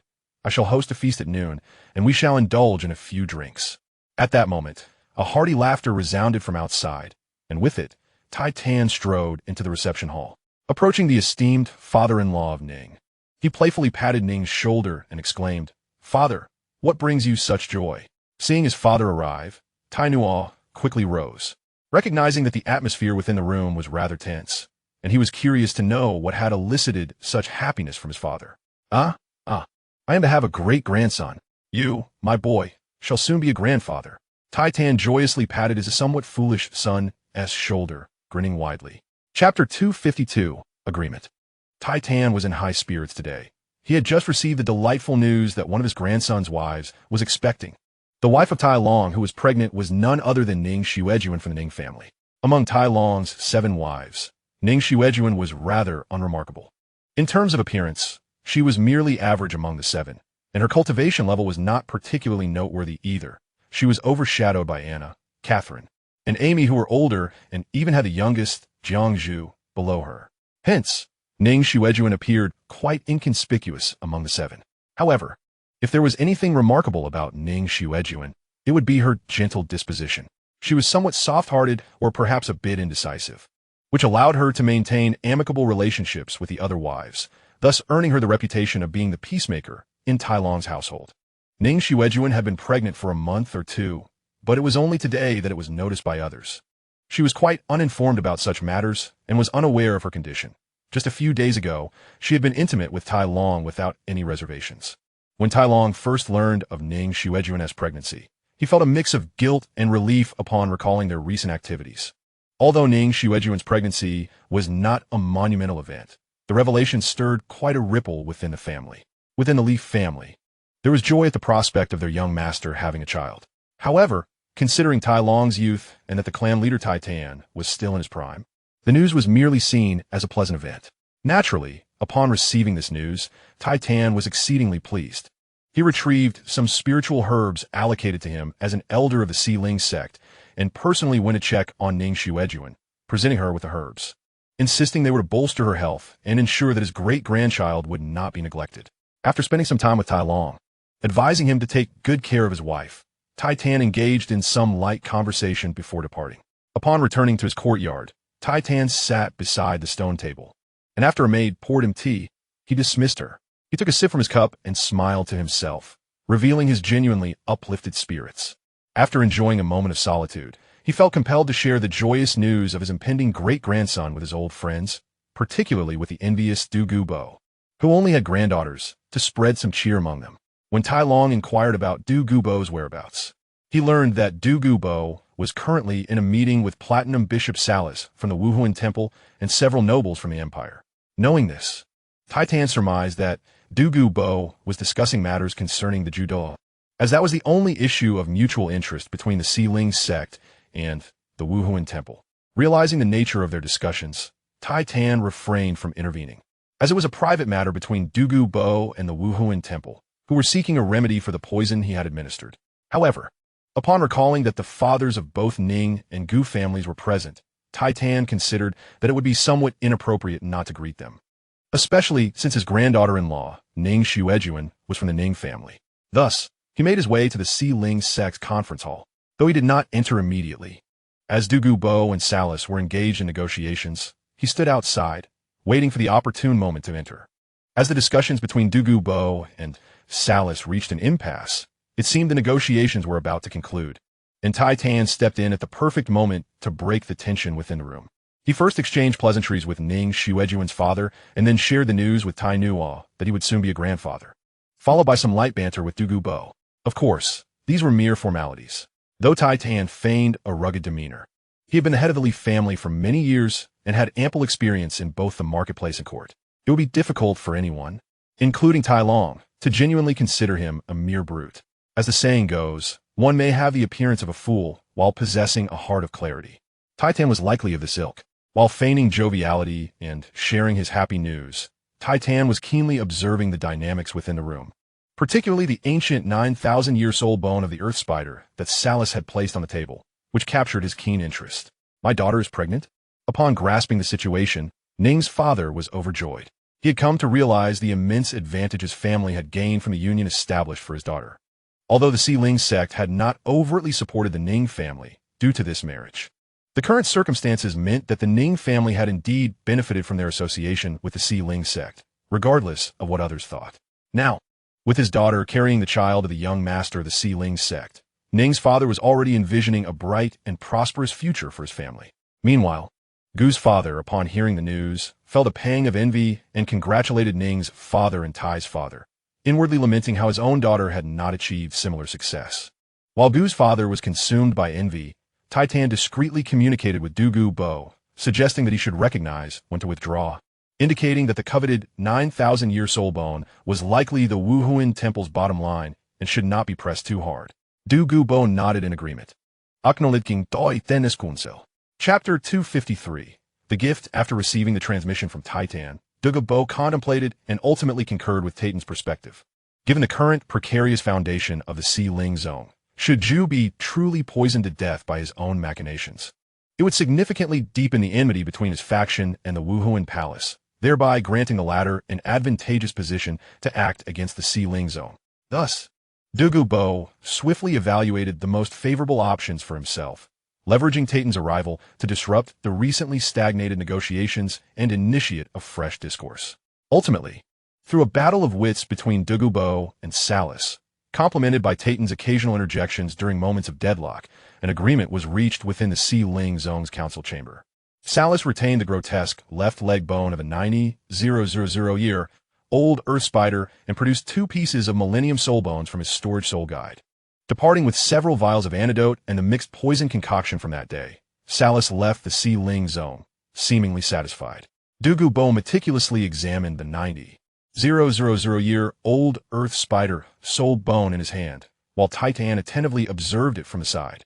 The 2 Millennium Soul Bones on the table garnered only a fleeting glance from both Douluo Bo and Titan when Salus presented them, as both were already accustomed to the quality and age of such treasures.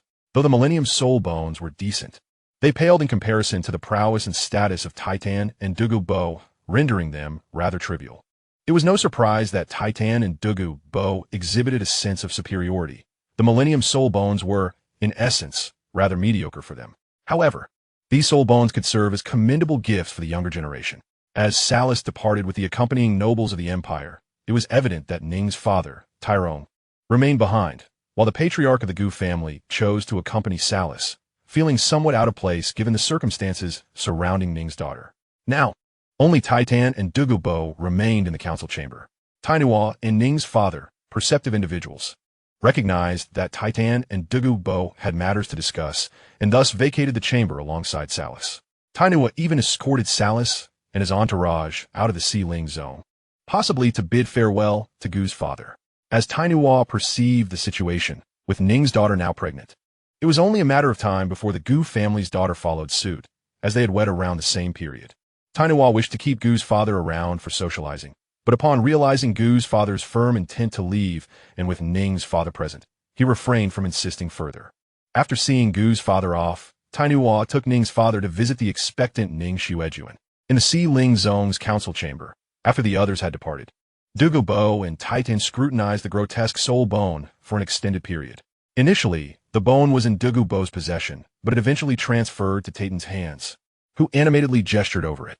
Old Tai, do you truly have the confidence to excise the excess portion of this soul bone?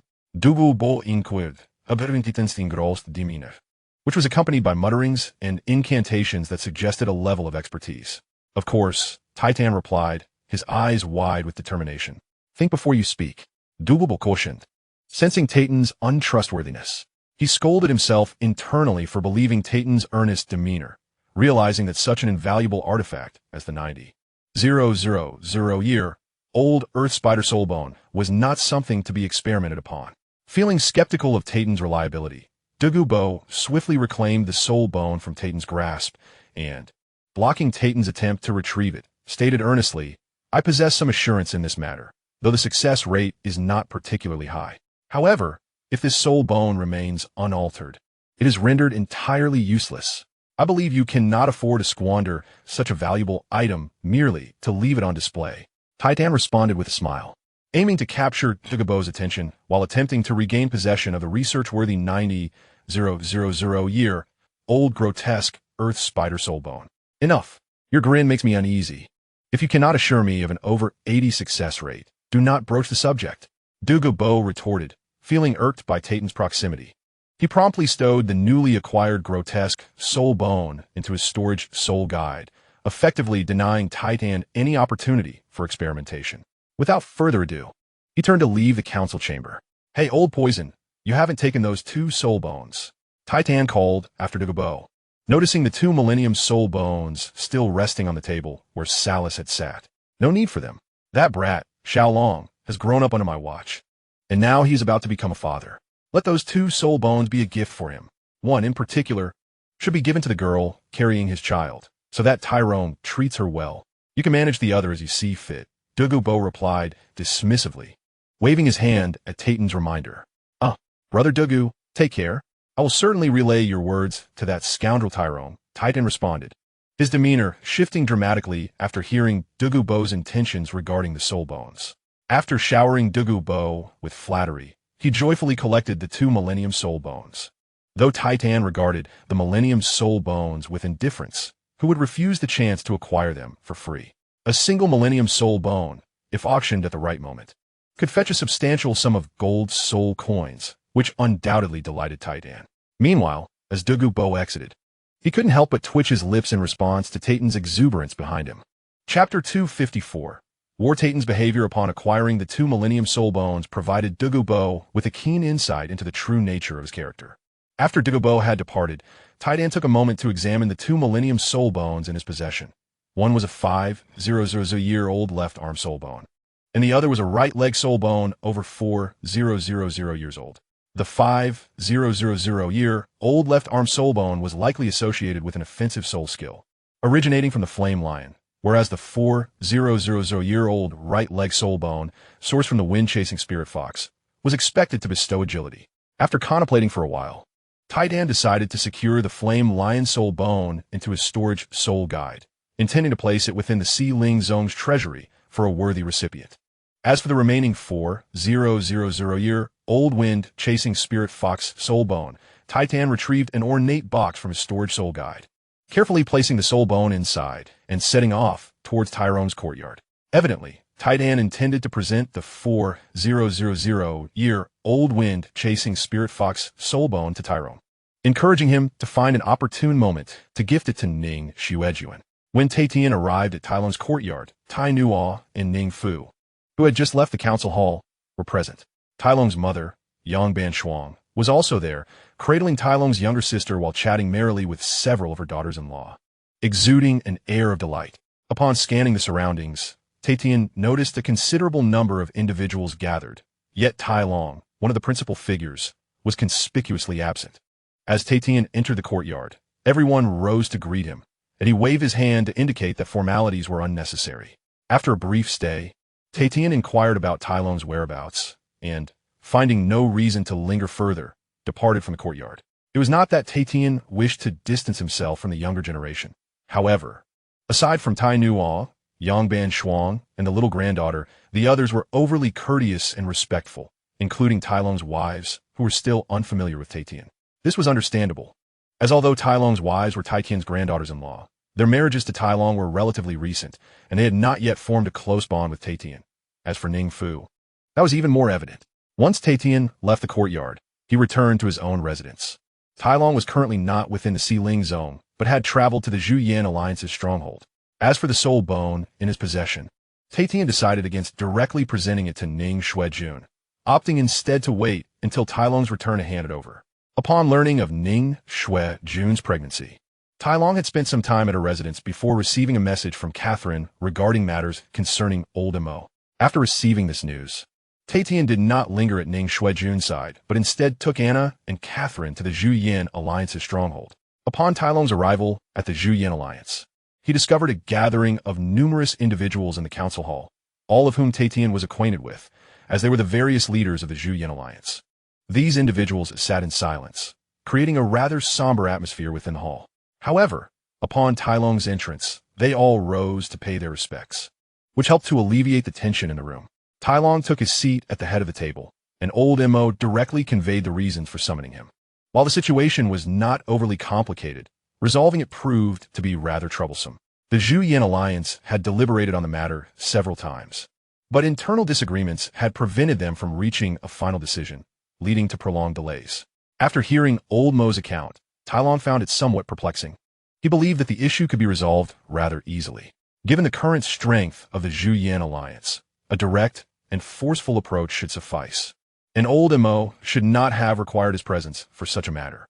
The crux of the issue was straightforward. The Zhuyin army had not been formally established as a military unit of the Tiandou Empire due to the interference of the fourth prince of Tiandou, Shuibeng, and had instead become a mercenary group. As a mercenary contingent, the Zhuyin army was obliged to accept contracts for development. Due to the relationship between the Zhuyin Alliance and the Xiling Zone, the Tiandou Empire had chosen to turn a blind eye to the Zhuyin army status as a mercenary group, as long as they did not overstep their bounds. In return for the leniency granted by the Tiandou Empire, the Zhuyin army departed from the areas directly governed by the empire, seeking opportunities in other provinces and kingdoms. After all, as a mercenary group, the Zhuyin army thrived on the chaos of war, and remaining within the confines of the Tiandou Empire would inevitably lead to conflict, which the currently weaker Zhuyin Alliance sought to avoid for better development. The decision to venture into various kingdoms and provinces was influenced by the fact that, although these areas were ostensibly under the Tiandou Empire's jurisdiction, some had effectively escaped its control, despite the empire's efforts to strengthen its military presence in recent years. The sheer number of provinces and their long-standing autonomy rendered it challenging to reclaim authority. Although the Tiandou Empire had regained control over a few provinces, several others remained in staunch rebellion, supported by external forces with considerable resistance. Among these was the province of Silves, where conflict continued to rage. The Zhuyin mercenary army seized the opportunity to establish a foothold in Silves, quickly solidifying their presence. Once established, the Zhuyin mercenary army commenced operations in Silves, accepting contracts from cities aligned with the Tiandou Empire while engaging in combat against rival cities. The spoils of war, along with commission fees, resulted in a substantial influx of gold soul coins and various treasures, which were promptly transported back to their stronghold. The Zhuyin Alliance consistently provided support to the Zhuyin mercenary army, adhering to the principle of prudent expenditure, using the gold soul coins acquired to procure an array of weaponry from the Xiling Zone. Consequently, the Zhuyin Alliance received gold soul coins from the Zhuyin army in Silves and utilized them to purchase various war weapons, which were sent back to the front lines. Upon receiving an array of arms and armor, the Zhuyin army transformed into a secondary arms dealer, seizing a city and initiating a military supply business. While the Zhuyin Alliance was aware of their actions, they only sold defensive weapons to cities aligned with the Tiandou Empire, reserving siege and large-scale battlefield weaponry for their own use. Though the Zhuyin Alliance's approach was deemed somewhat unethical and criticized by many, the critics often overlooked the fact that the Zhuyin army was clearly operating under the guise of mercenaries. Initially, the Zhuyin mercenary army acted independently in this regard, and Tai Long was initially unaware of their activities in Silves, believing them to be engaged in battle. However, upon discovering the truth, Tai Long showed no inclination to intervene. This arrangement was beneficial for the Zhuyin Alliance, the Xiling Zone, and even the Tiandou Empire.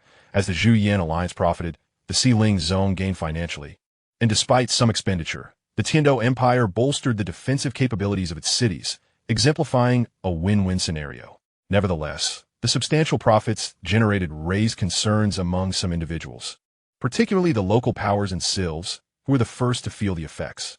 Furthermore, due to the Zhuyin mercenary army's domineering methods and their principle of selective trade, tensions escalated with the local forces.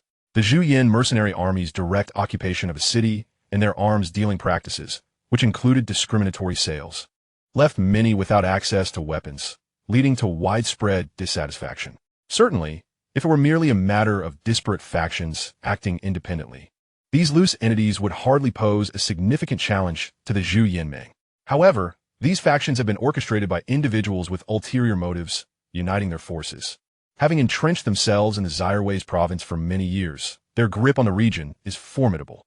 The coalition they formed wields considerable power that cannot be underestimated. Moreover, certain members of these factions maintain connections with the city rulers who lean towards the Tiando Empire, whether through familial ties or long-standing friendships. Consequently, they have successfully established channels with these lords, facilitating the transfer of weapons acquired from the Zhuyan mercenary corps to their own ranks. Furthermore, they leaked the transportation routes of supplies and weapons meant for the Zhu Yanmeng, resulting in 2 significant thefts. In response, the Zhu Yanmeng fortified their defenses, resorting to brutal measures by displaying the severed heads of the bandits on a cart as a grim warning to those who might contemplate seizing their goods.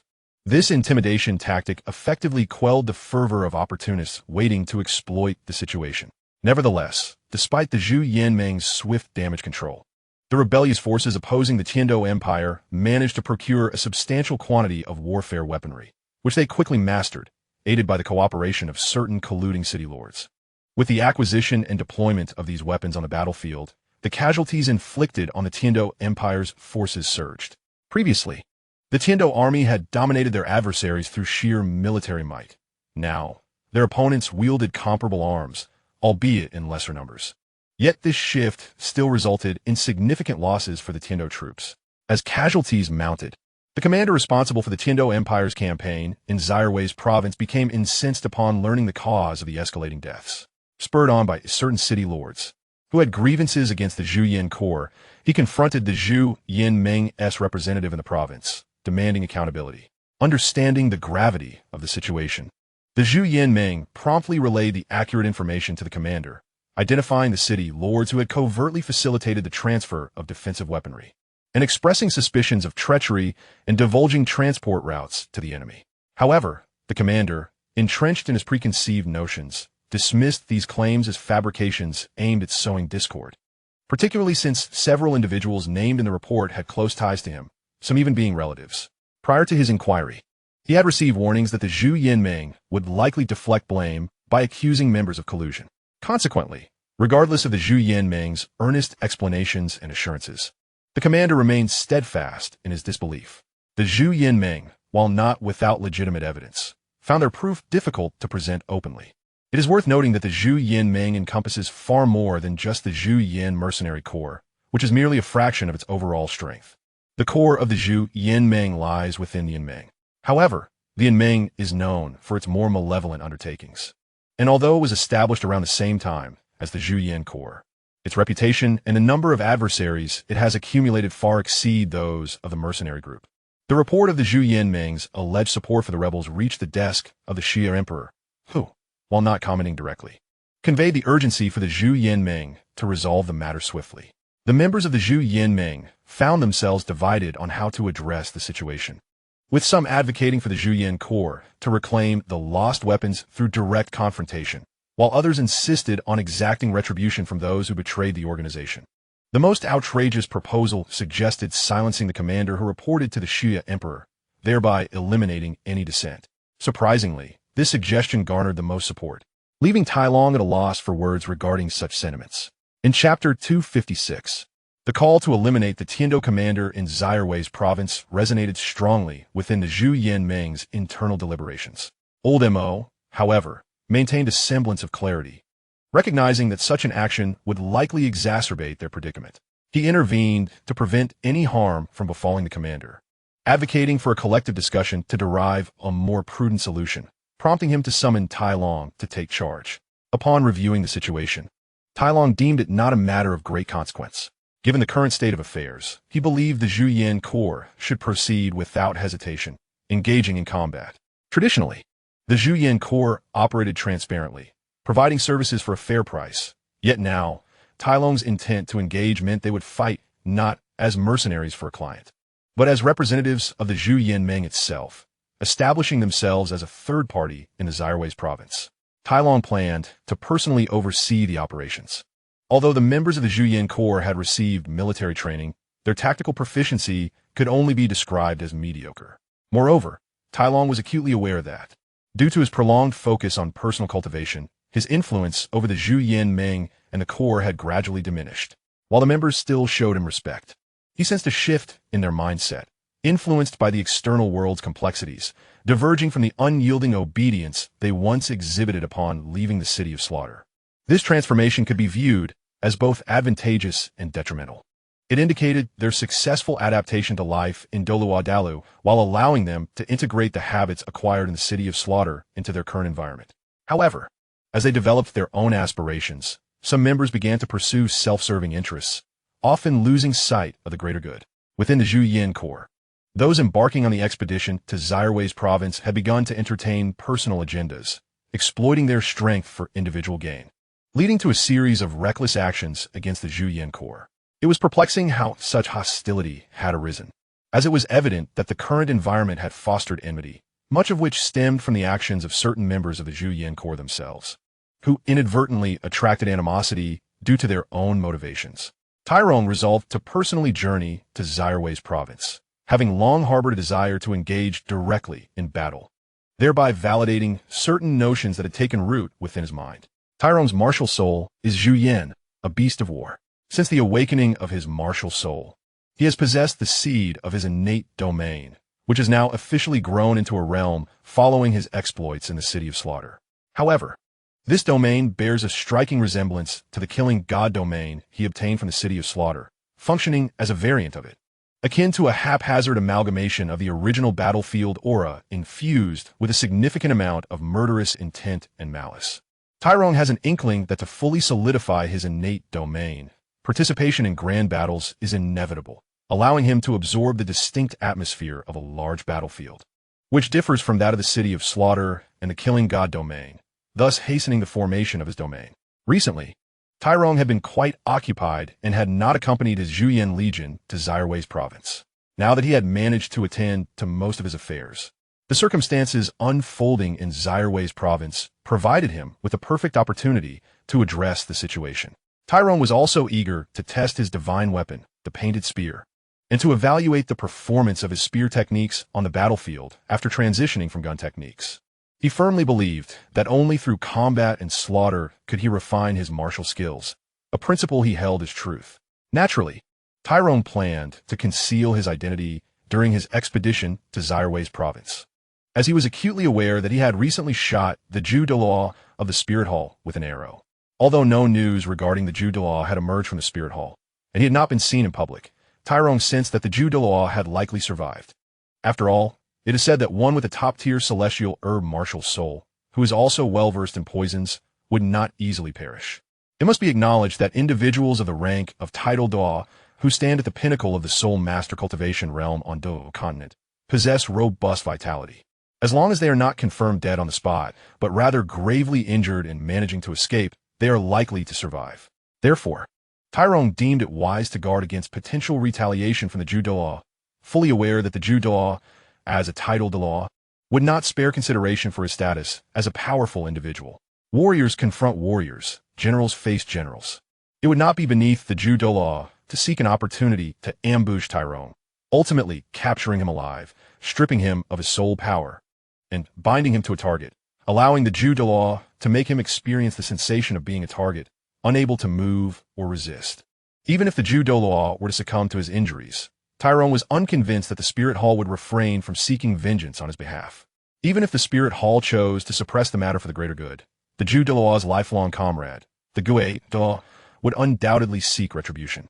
The perpetrators behind the suffering inflicted upon the Zhu Douluo were both Douluo and Tyrone.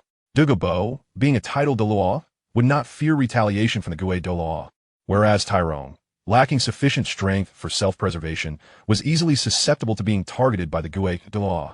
Consequently, Tyrone believed that until he possessed adequate means of self-defense, it would be prudent to remain within the confines of the residence of the Four Spirits sect, keeping a low profile. Tyrone's decision to conceal his identity while traveling to Zairewei's province was largely motivated by this reasoning. Since he had become a target, he had no choice but to adopt a different persona. This thought had been brewing in Tyrone's mind for some time, and with the timing now ripe, he decided to act upon it. Of course, Tyrone did not publicly announce this intention. He He merely stated that he had devised a strategy and subsequently dismissed the others, leaving only old Mo to share a few brief words. Following this, Tairong informed old Mo of the pregnancy of Ning Xuejuan, to which old Mo reacted with even greater excitement than Tairong, the expectant father. However, after the initial exhilaration, old Mo expressed a tinge of regret, lamenting that it was not his adopted daughter, Catherine, who was with child. Even if it had been Anna or Amy, the two women from the Zhuyan alliance, he would have been content. Old Mo's excitement was understandable, for Tairong, as the founder, leader, and spiritual guide of the Zhuyan alliance, held immense significance within the organization. While Tairong could afford to be indifferent at times, as long as he remained with the Zhuyan alliance, its continued operation was inextricably linked to him. The core members of the Zhuyan alliance were those Tairong had brought from the city of slaughter, all of whom cultivated the Zhuyan visualization method based on Tairong's martial soul. It is evident how much Tairong weighed in their hearts. This is precisely why old Mo, understanding Tairong's restless nature, feared that Tairong might inadvertently lead himself to ruin. Let us not speak of Tairong's cautiousness and tendency to deliberate. Old Mo knew that this was the same person who, at the tender age of 12, had stealthily escaped from his sect to train for 3 years in a place like the city of slaughter. What kind of individual would be content in such a manner? Thus, old Mo had long harbored concerns for Tairong's safety and the future of the Zhuyan alliance. Now, with Tairong expecting a child, there was hope that even if Tairong were to meet an untimely end, the legacy of the Zhuyan alliance could endure. What old Mo was pondering remained unknown to Tairong, and had Tairong been privy to old Mo's thoughts, he would undoubtedly have scoffed at him. After finishing his business at the Zhuyan alliance residence, Tairong returned to the Four Spirits sect, whereupon he visited Ning Xuejuan's small courtyard. From there, he learned that his grandfather, Titan, was seeking him. Without even taking a sip of tea, Tairong departed Ning Xuejuan's small courtyard and made his way to Titan's abode. Here, take this and find an opportunity to deliver it to Ning, Titan said after a brief conversation with Tairong, producing a brocade box from his storage soul guide and handing it to him. Grandfather, what is this? Tairong inquired as he accepted the brocade box, opening it to discover its contents. Soul bone? Grandfather, what is the purpose of this? Tairong exclaimed, recognizing it as a leg soul bone, estimating its age to be between 4,000 to 5,000 years based on its soul energy fluctuations. Tairong was familiar with soul bones, yet he could not fathom why his grandfather would arbitrarily bestow such a gift upon him, instructing him to find an opportunity to deliver it to Ning. Ah, I see, Tairong thought, suddenly realizing that this was a reward from his grandfather for his wife conceiving a child. Tairong believed he had grasped the situation. But as long as Titan refrained from revealing the truth, and Dugu Bo did not mention it, Tairong would remain unaware that this soul bone was indeed a congratulatory gift from his grandfather, Dugu. This is a gift from your grandfather, Dugu, sent over today by the head of the Spirit Hall, Salus. There were 2 soul bones in total. The other is a 5,000-year-old flame lion soul bone, which is unsuitable for Ning, Titan stated, not deigning to mislead his grandson and transparently explain the origin of the soul bone. After hearing Titan's explanation, Tairong gazed at him, anticipating further gifts, but this time disappointment awaited him.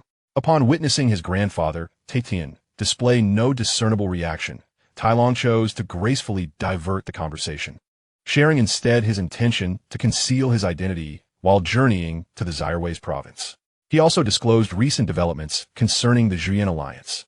After absorbing Tailong's aspirations, Titan furrowed his brow, expressing his disapproval of Tailong's imminent venture into the Douluo continent.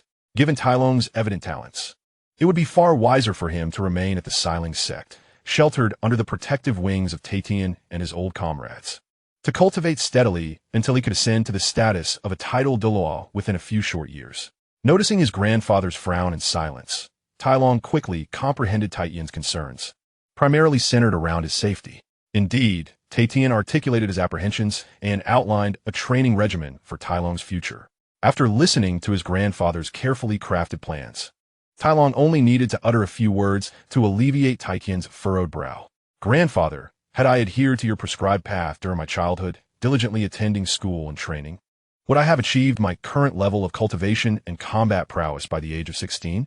Tailong's inquiry left Titan momentarily speechless, as he recognized that had Tailong followed the initial plan, Graduating from the Junior Soul Master Academy and subsequently attending the Intermediate Academy, he would likely not possess the formidable Soul Sage capabilities he currently held, let alone the combat strength of a Soul Douluo. Grandfather, even the finest iron requires forging to become a tool. This truth is something you imparted to me during my early studies in metallurgy. Tai Long observed Tai Tian's silence and decided to stoke the flames of his argument further. All right, Xiao Long, you need not elaborate further. I have but one question. How do you intend to conceal your identity? Tai Tian interjected, posing the pivotal question regarding Tai Long's opportunity. With a smile, Tai Long realized his grandfather's tacit approval and began to unfold his plans for fabricating an identity and discreetly seizing control of the Zyrways province.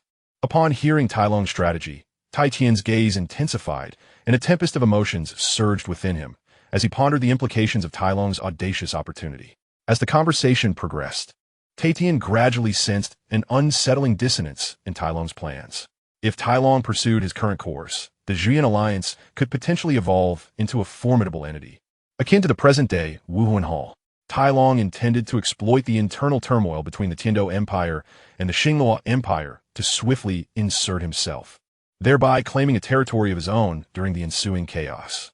With the Zhuyan Legion embroiled in issues in the Zyrways province, Tai Long planned to disguise himself as a noble of the Baloch Kingdom, feigning a family tragedy to recruit the Zhuyan mercenaries, all under the pretense of seeking vengeance or protection while leading them into the Baloch Kingdom. However, prior to this, the Zhuyan Legion needed to resolve their existing predicaments swiftly and decisively, without delay. Tai Long remained unaware of the current state of the Zhuyan Legion in the Zyrways province and the challenges they faced. Such matters would require his first-hand investigation upon his arrival. Although the Zhuyan alliance had gathered certain intelligence, the time taken for information to traverse from the Zyrways province to the Tiando side had been considerable. Undoubtedly, this delay was unavoidable, as the Douluo continent, while steeped in a culture of cultivation, lacked widespread rapid communication methods. While some soul-guiding devices might possess such capabilities, their rarity was evident. Tai Long had yet to encounter one with practical efficacy. Returning to the main theme, Tai Long's overarching strategy involved using the Zyrways province as a springboard to accumulate power, subsequently infiltrating the Baloch Kingdom to employ tactics of persuasion and division, thereby garnering local support. Once he had secured a modicum of backing, Tai Long intended to mobilize all forces of the Zhuyan alliance to wage war against the royal family of the Baloch Kingdom, capitalizing on the strength of high-ranking soul masters to eliminate the monarchy, employing methods such as assassination as necessary. In summary, Tai Long understood that the fall of the Baloch royal family would inevitably lead to internal strife, providing the Zhuyan mercenaries with a legitimate reason to partake in the division of the kingdom. In the ensuing chaos, the Zhuyan alliance's organizational structure would undoubtedly flourish. Tai Long could also use this opportunity to propagate the Zhu Yin meditation method, based on his martial soul, to attract a wave of followers. Those who practiced the Zhu Yin meditation would unwittingly develop feelings of reverence and admiration for Tai Long, the bearer of the Zhu Yin martial soul. As the Baloch Kingdom descended into turmoil, ordinary citizens unable to cultivate their martial souls would soon experience the profound helplessness of being defenseless amidst chaos. In this environment, the blood slaughter body refinement method would find a market perfectly suited for the conditions of war, allowing the Zhu Yin alliance to gain immense public support. Practitioners of the blood slaughter body refinement method would also become Tai Long's followers, as the method was intrinsically linked to the Zhu Yin meditation. While practicing the Zhu Yin meditation alone posed no adverse effects, merely leading to allegiance to Tai Long. Practicing the blood slaughter body refinement method without the meditation would subject the practitioner to the insidious influences of murderous intent, inevitably altering their psyche under prolonged exposure. Furthermore, once the Zhu Yin meditation and the blood slaughter body refinement method spread and found their first adherents, a continuous stream of practitioners would follow. Whether soul masters capable of cultivating their martial souls or ordinary individuals, both would experience enhanced physical strength and mental fortitude, inevitably bolstering their combat capabilities.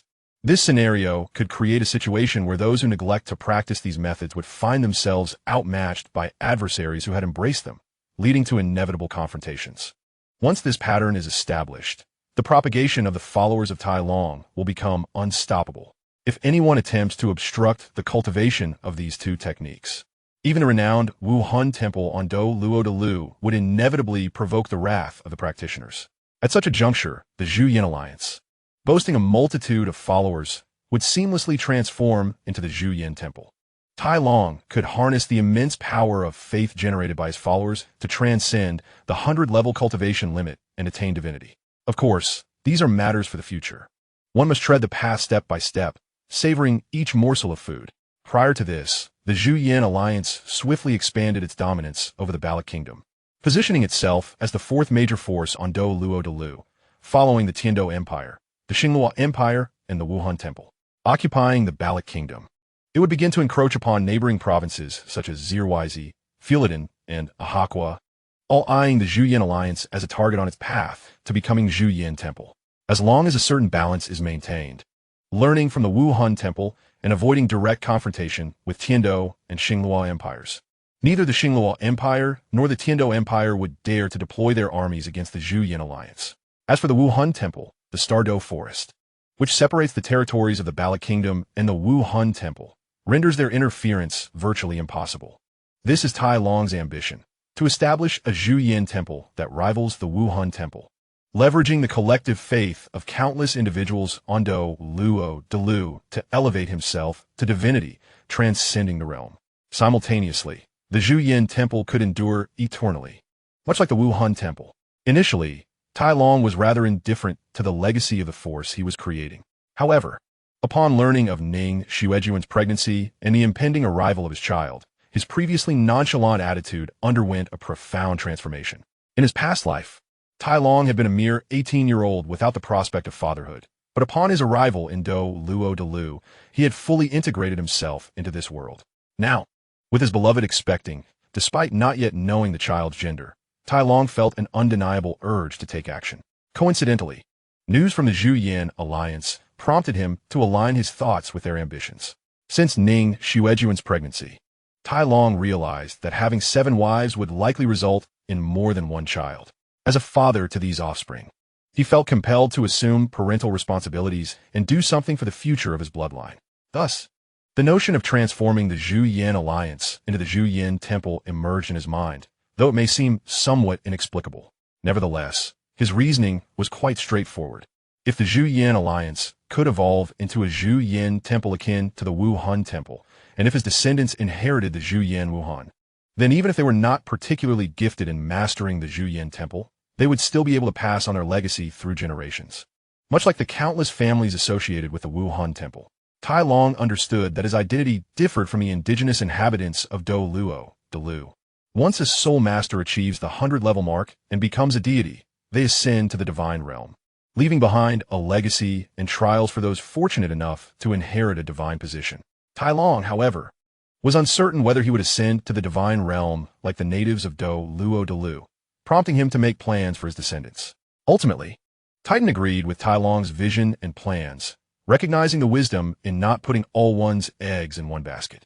Since Tai Long desired to establish his own path and had demonstrated the capability to do so, Titan would not hinder his journey or confine him within the confines of the Si-Ling sect as a future heir.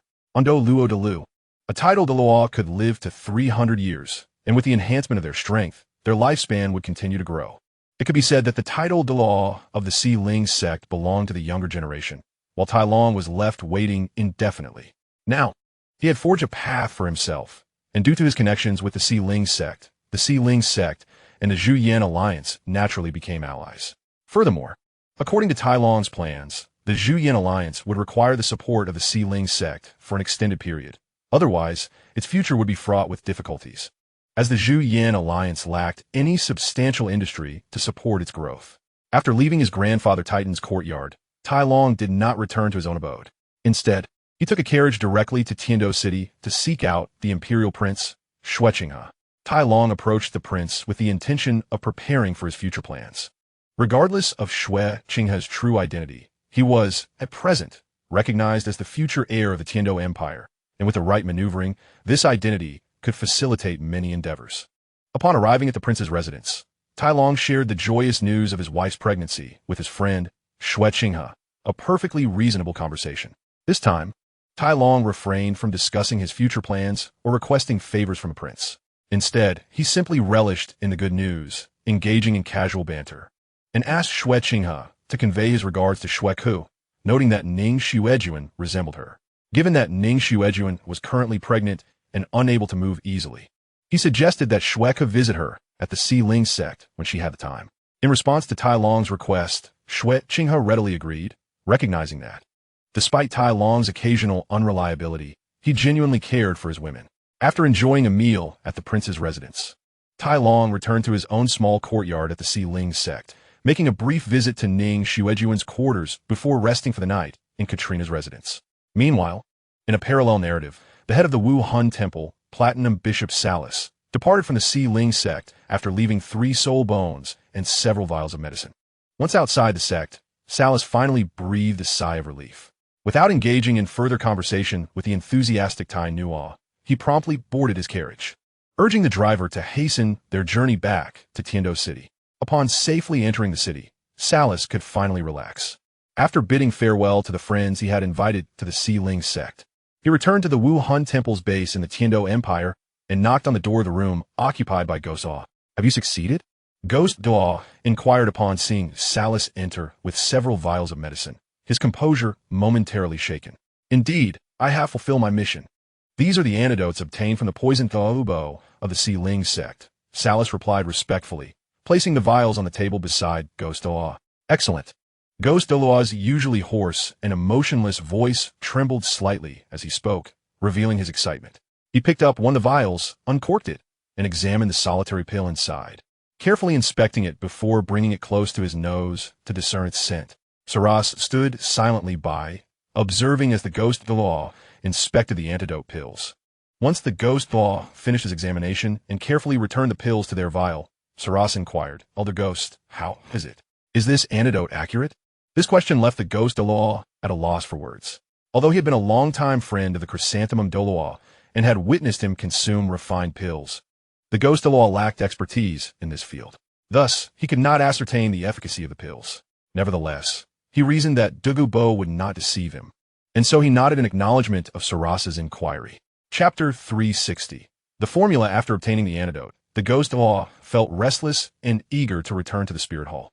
Just before his departure, he suddenly recalled something and turned back to Saras, asking, "Are you aware of someone named Tai Long in the Four Spirits sect?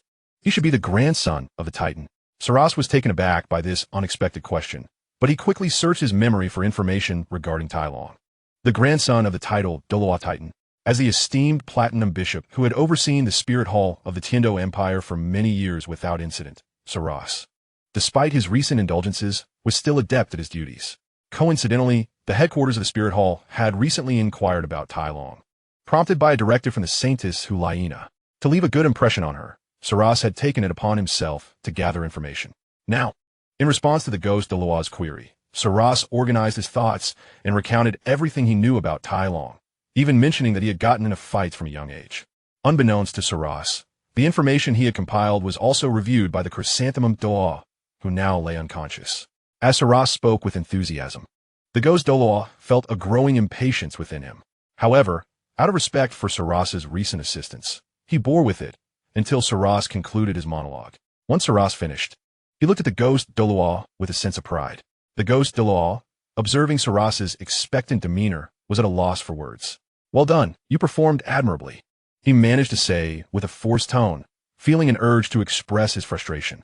The two exchanged glances, each waiting for the other to speak. "From now on, pay closer attention to this Tai Long and report his circumstances regularly to the headquarters. This is the instruction from His Holiness the Pope." Unable to endure the tension any longer, the Ghost Daluo abruptly declared this before disappearing in a flash, leaving no time for Saras to respond. Saras was momentarily stunned, and when he regained his composure, he swallowed the compliments he had prepared. Once he confirmed that the Ghost Daluo had indeed left, he straightened his posture and strode back into the Spirit Hall of Tiando City with newfound confidence. As for the Ghost Daluo's instructions, Saras made a mental note to arrange for his subordinates to handle the matter. However, if they could not uncover information about Tai Long within the Four Spirits sect, it would be beyond his control. Saras was not willing to exhaust himself on such a prolonged task, especially when it could lead to offending the Four Spirits sect, potentially inciting Titan to confront him directly. After all, although the Spirit Hall was powerful, far surpassing the Four Spirits sect, Its formidable members were primarily stationed at the Spirit City headquarters. If Titan truly intended to take action against this aging figure, the Spirit Hall strongmen would be unable to intervene. Thus, Saras approached the task of gathering intelligence on Tai Long, a direct descendant of the Four Spirits sect, with a sense of nonchalance, believing that merely expressing his intent would suffice. The ghost Dalu, having departed the Spirit Hall of Tiando City, remained unaware of Saras's attitude toward this matter. This task had been entrusted to him by Pope Bibi Dong, who had elevated her concern for Tai Long upon learning that he possessed the domain of the god of slaughter. Having undergone the trials of the city of slaughter herself, Bibi Dong understood the challenges and implications involved, especially considering Tai Long's youth. The ghost Dalu hurriedly made his way back to the Spirit City headquarters, feeling a mix of excitement and apprehension as he returned with the antidote capable of awakening the chrysanthemum Dalu. He was uncertain whether Yang Wushuang could utilize his advanced medical skills, combined with the antidote obtained from Douluo, to detoxify and revive the unconscious chrysanthemum Dalu. Fortunately, the ghost Dalu was not swayed by his emotions. Upon his return, he promptly took the antidote to the Pope's chamber to report to Bibi Dong. Indeed, his journey to acquire the antidote from Douluo was part of a mission as mandated by the Pope. When Bibi Dong saw him, she set aside her documents and inquired, "Was your journey successful?" The ghost Dalu succinctly recounted his experiences, omitting no details. After listening, Bibi Dong nodded in satisfaction and led him to Yang Wushuang. As the chrysanthemum Dalu was currently resting in Yang Wushuang's quiet chamber for ease of care, Bibi Dong had harbored concerns while the ghost Dalu was in the Four Spirits sect. Knowing the deep bond he shared with the chrysanthemum Dalu, with the latter in such a precarious state due to the actions of the Four Spirits sect, she feared that the ghost Dalu might succumb to his anger and retaliate against them. Fortunately, he maintained his composure and returned with the antidote without seeking vengeance. Although the Spirit Hall transaction had resulted in the addition of 2 Millennium Soul Bones to their original terms, this increase was still acceptable. Bibi Dong looked at Yang Wushuang, who was unusually not immersed in his alchemical work, but instead practicing his marksmanship. Upon seeing Bibi Dong and the ghost Dalu arrive, he halted his training to greet them. "Elder Yang, there is no need for formalities. Elder Ghost has brought back the antidote for Elder Chrysanthemum. Please, let us discuss how to treat him." Bibi Dong gestured for Yang Wushuang to forego any further politeness and handed him several vials of the antidote that the ghost Dalu had returned with. Yang Wushuang accepted the vials and meticulously examined the contents of each one, even tasting a small amount of the medicine from one vial to assess its properties. His scrutiny was markedly more profound than that of the ghost Dalu, as Yang Wushuang could deduce the formula from the pills presented before him. Chapter 261, Infiltration Yang Wushuang. Drawing upon his years of experience in pharmacology, soon deduced that the antidote consisted of a 70% formula and understood its effects. Based on the current condition within Zhu Douluo's body, Yang Wushuang can essentially ascertain the authenticity of the antidote.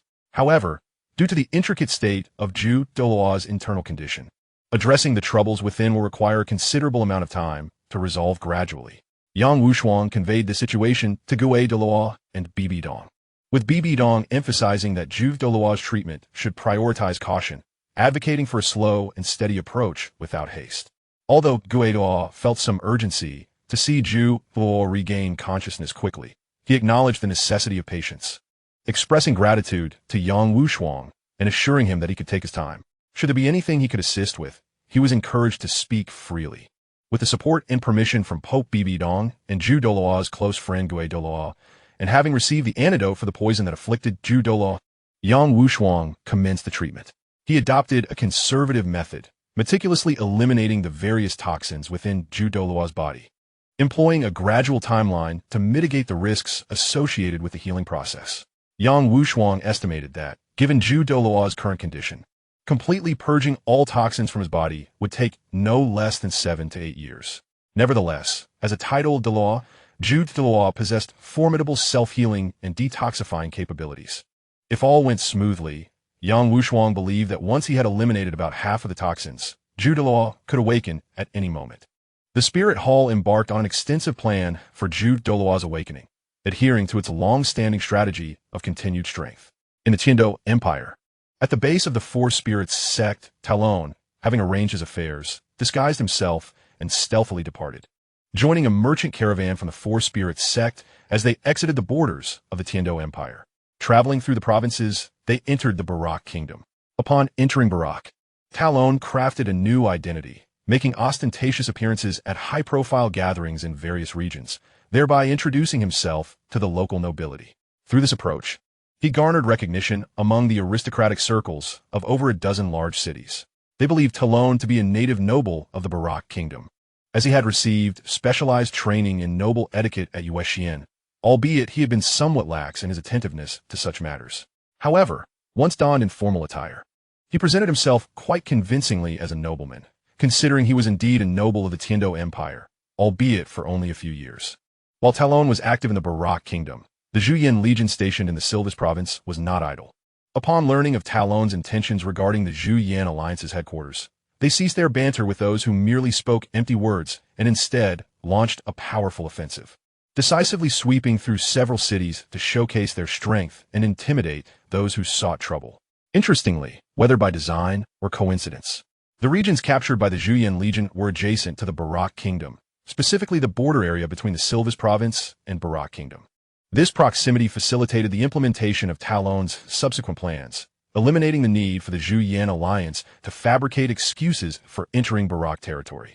The Zhuyan Legion simply needed to cultivate new recruits and accumulate strength, exhibiting their readiness for battle while engaging in minor skirmishes with local factions, providing practical experience for those who had learned the art of command. The Zhuyan Legion's strategy resembled fishing for compliance, sustaining their growth through conflict. This was essential as the new recruits required rigorous training in both the Zhuyan visualization technique and the blood fiend body refinement method. While the visualization technique could be practiced without external resources, the body refinement method necessitated the absorption of killing intent and malevolent energy.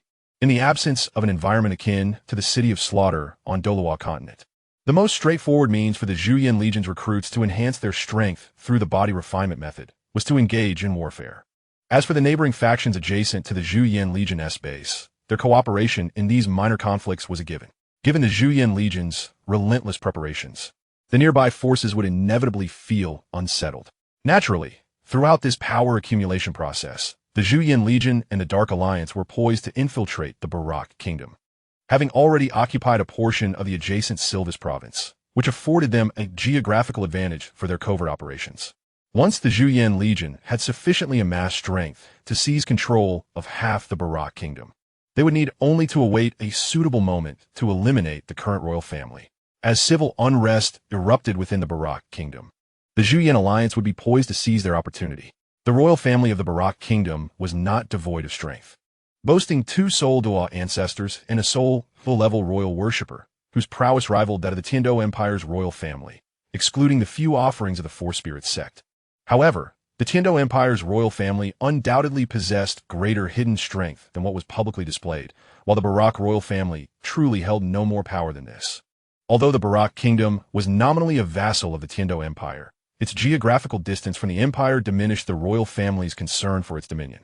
In essence, the Barak Kingdom was discontented with the Tiando Empire, and the Barak royal family maintained a favorable relationship with the Spirit Hall within the Barak Kingdom. Talon's choice of the Barak Kingdom as the target for his plans was undoubtedly influenced by these factors, with Prince Shui acting as assistance. Talon could effectively control the Barak Kingdom without eliciting significant reaction from the Tiando Empire. P.S. Gratitude is extended to Nuo He for the 4 monthly votes. And to book friend 202-203-2609-200-3504 for the 2 monthly votes. Chapter 262. Talon enters the Barak Kingdom. While the Zhuyan Legion occupies a region of the Silvis province to develop, the Zhuyan Alliance also began relocating its base, officially severing ties with the Four Spirits sect. Following the sudden uprising of the Zhuyan Legion, they displayed their formidable presence, prompting the Dark Alliance members to take action, nailing a bloody dagger to the bedside of the Tiando Empire's representative in the Silvis province. This official was reportedly terrified, unable to sleep for several days, ultimately seeking a member of the Zhuyan Legion through connections and offering substantial gifts to secure assurances, only then managing to sleep, albeit with company. After this incident, the Tiando representative in the Silvis province understood the gravity of the situation and ceased hostilities. beginning to manage the repercussions regarding the Zhuyan legion's alleged collusion with enemies of the Tiando Empire. They initiated a series of measures to gradually mitigate the fallout from this matter, while the Zhuyan alliance covertly coordinated to disseminate multiple messages, claiming that today another city lord had rebelled and tomorrow yet another family had defected. When the news first emerged, it naturally stirred a significant uproar. Some city lords and families found themselves unwittingly shifting allegiances in the eyes of the public, having already changed their positions several times. A few of the city lords who initially spread rumors of betrayal were taken away for investigation multiple times. The investigations yielded no results. But this series of events effectively diminished the influence surrounding the matter of the Zhuyuan army. At this juncture, the retaliatory actions of the Zhuyuan alliance commenced promptly. Those city lords who secretly provided routes for Zhuyuan alliance goods, and those who clandestinely sold their city defense weapons to other factions, faced varying degrees of punitive measures from the Zhuyuan alliance. On the side of the Tiando Empire, the sudden emergence of Talon, Zhuyuan also stirred considerable waves. Within the imperial court of the Tiando Empire, a subtle struggle began to unfold between the crown prince Xue Qinghe and the prince Xue Xing. However, due to the steady presence of the Knight Emperor, who acted as an arbiter, the dynamics between Crown Prince Xue Qinghe and the fourth Prince Xue Beng were somewhat contained. The situation remained largely under the Knight Emperor's control. Indeed, the fourth Prince Xue Beng had now entered the fray, a divergence from the original timeline. With Talon's arrival, Crown Prince Xue Qinghe no longer viewed his younger brother Xue Beng as a mere fool. After Talon's suggestion, Xue Qinghe began to probe Xue Beng, observing his reactions. Initially, Xue Beng handled the tests quite adeptly and even took the opportunity to feign incompetence, further solidifying his image as a cowardly and submissive character. However, after numerous trials, Xue Qinghe began to notice discrepancies in Xue Beng's behavior, suspecting that he was merely playing a role. This realization stemmed from the consistency of Xue Beng's reactions to each test, leading Xue Qinghe to conclude that there was indeed something amiss. It was a challenging predicament for Xue Beng, having to contend with the shrewdness of his elder brother. As Xue Qinghe harbored doubts about Xue Beng due to Talon's remarks, even minor issues in Xue Beng's responses became magnified in Xue Qinghe's eyes, leading to the conclusion that Xue Beng indeed had problems. Yet, it was also true that Xue Beng faced genuine challenges. Otherwise, how would he survive against someone as unreasonable as Xue Qinghe? Recognizing Xue Beng's issues, Xue Qinghe decided against his previous indifference and commenced targeted actions against Xue Beng. Although Xue Beng had previously garnered a less than favorable reputation, it was primarily due to minor infractions and not egregious offenses. However, with Xue Qinghe's scrutiny, the situation changed dramatically. Xue Beng, realizing he could no longer maintain his facade, opted for a dramatic transformation, portraying himself as a reformed character ready to embrace life and challenges. No longer pretending, he allied with his uncle, Prince Xue Xing, to oppose Crown Prince Xue Qinghe. Publicly, Xue Beng and Xue Qinghe maintained a facade of fraternal harmony, illustrating that familial bonds within royal circles often bear little authenticity. Amidst these trivial daily machinations, time passed, and Xue Qinghe remained composed, fully aware of his true identity. It was astonishing that he engaged in a legitimate power struggle with the fourth Prince Xue Beng. Perhaps, after spending an extended period impersonating Xue Qinghe, Qian Rinxue had begun to fully embody the role of the crown prince. This possibility is indeed plausible considering Qian Rinxue's youth when she replaced Xue Qinghe. The environment's influence on an individual is profound, making her transformation comprehensible. While the imperial strife brewed within Tiando City, the Four Spirits sect, positioned outside the city, showed no inclination to involve itself. However, the Seven Treasures Glazed Tile School, also of high standing, appeared to have taken sides. The school's master, Ning Fengji, had been a mentor to Crown Prince Xue Qinghe for many years and was quite pleased with his disciple, who bore a striking resemblance to him. Thus, the Seven Treasures Glazed Tile School leaned toward supporting Crown Prince Xue Qinghe during this imperial conflict. Nevertheless, with the Knight Emperor still in good health, the school refrained from making any public declarations of support. At this time, the Four Spirits sect maintained a low profile, focusing solely on strengthening its own power. It had secretly cultivated a sixth titled Ba, a formidable soul master of level 89 from the Leaf family, who, with the aid of the divine herb, had naturally ascended to the rank of titled Dalu. The news of the emergence of the sixth, titled Douluo, within the Four Spirits sect remained undisclosed. Their breakthrough through the cultivation bottleneck and the acquisition of the ninth spirit ring to officially become a titled Douluo was executed quietly and discreetly, unbeknownst even to the titled Douluo's own descendants. On a moonlit night, in Xingluo City at the Zhu family marquee mansion, a tall girl clad in a form-fitting black outfit with an alluring figure maintained a calm demeanor while packing her belongings. She cast a final glance at the courtyard where she had lived for a decade. Zhu Zhuqing, without hesitation, agilely leaped onto the courtyard wall and departed the Zhu family marquee mansion. After Zhu Zhuqing's departure, Zhu Zhiyun emerged from her hiding place, silently watching her sister slip away from the family, her eyes brimming with blessings, reluctance, and longing. If the servants of the Zhu family were to witness this scene, they would likely find it hard to believe. The animosity between the elder sister Zhu Zhiyun and the younger sister Zhu Zhuqing was widely known, having reached a point of irreconcilable discord. Yet, Zhu Zhiyun's current expression cast doubt on the veracity of this rumor. If their relationship were truly hostile, how could Zhu Zhiyun secretly bid farewell to Zhu Zhuqing? May that person keep their promise. I can only wish you luck, sister, Zhu Zhiyun murmured, her gaze fixed on the direction Zhu Zhuqing had departed. After a moment of reflection, she composed herself and turned towards her father's study, where the light still glowed, indicating that someone awaited. Without knocking, Zhu Zhiyun pushed open the door to the brightly lit study and closed it behind her. You've arrived. Ah, yes, I've arrived. Has she left? She has. After this seemingly nonsensical exchange between father and daughter, silence enveloped the study once more, leaving both unsure of what to say next. In this manner, the two individuals, one standing and the other seated, remained in silence for an extended duration. This scene, set between a father and his eldest daughter, appeared exceedingly unsettling, as they resembled strangers rather than kin.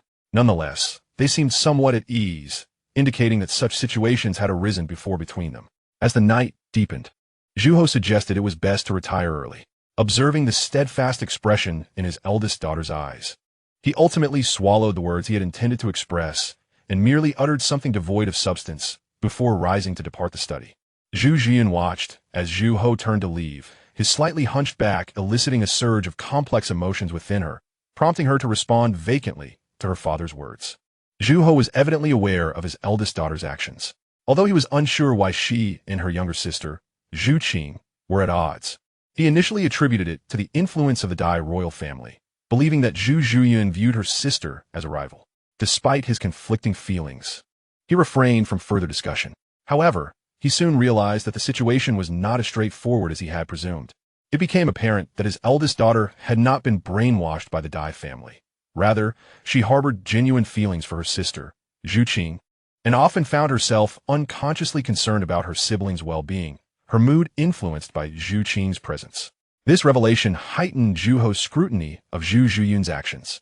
Recently, he had discovered that his younger daughter, Zhu Qing, had inexplicably developed the desire to leave the family and venture to the Balak kingdom in search of her fiancé, Dai Mubai. This insight about Zhu Qing immediately drew a connection to Zhu Zhiyun, prompting Zhu Ho to closely monitor the movements of both daughters. He noted with surprise that Zhu Qing, who typically would not seek him out throughout the year, had approached him that very evening and even shared a meal with him. This unusual behavior of Zhu Qing did not escape Zhu Ho's observant eye. He quickly deduced that his youngest daughter was likely planning to elope. Thus, Zhu Ho had deliberately awaited this moment in his study. As anticipated, he witnessed Zhu Zhiyun escorting her sister away. By now, Zhu Ho had a fair inkling as to why his eldest daughter was acting in this manner, leaving him at a loss for words. The Zhu family had long been bound by a predetermined fate, with each generation's legitimate daughter destined to marry a prince of the Dai royal family. The fusion of the martial soul, the spectral white tiger, had bestowed upon the Zhu family a millennium of prosperity, yet it also necessitated the sacrifice of their daughters. It was a classic case of both fortune and misfortune stemming from the same source. Over the years, the Zhu family had contemplated rebellion and explored various avenues. Yet the tradition persisted. Now witnessing his daughter challenge this established fate, Zhu Ho felt a whirlwind of emotions, ultimately manifesting as a heavy sigh as he echoed, "It is late. You should rest early."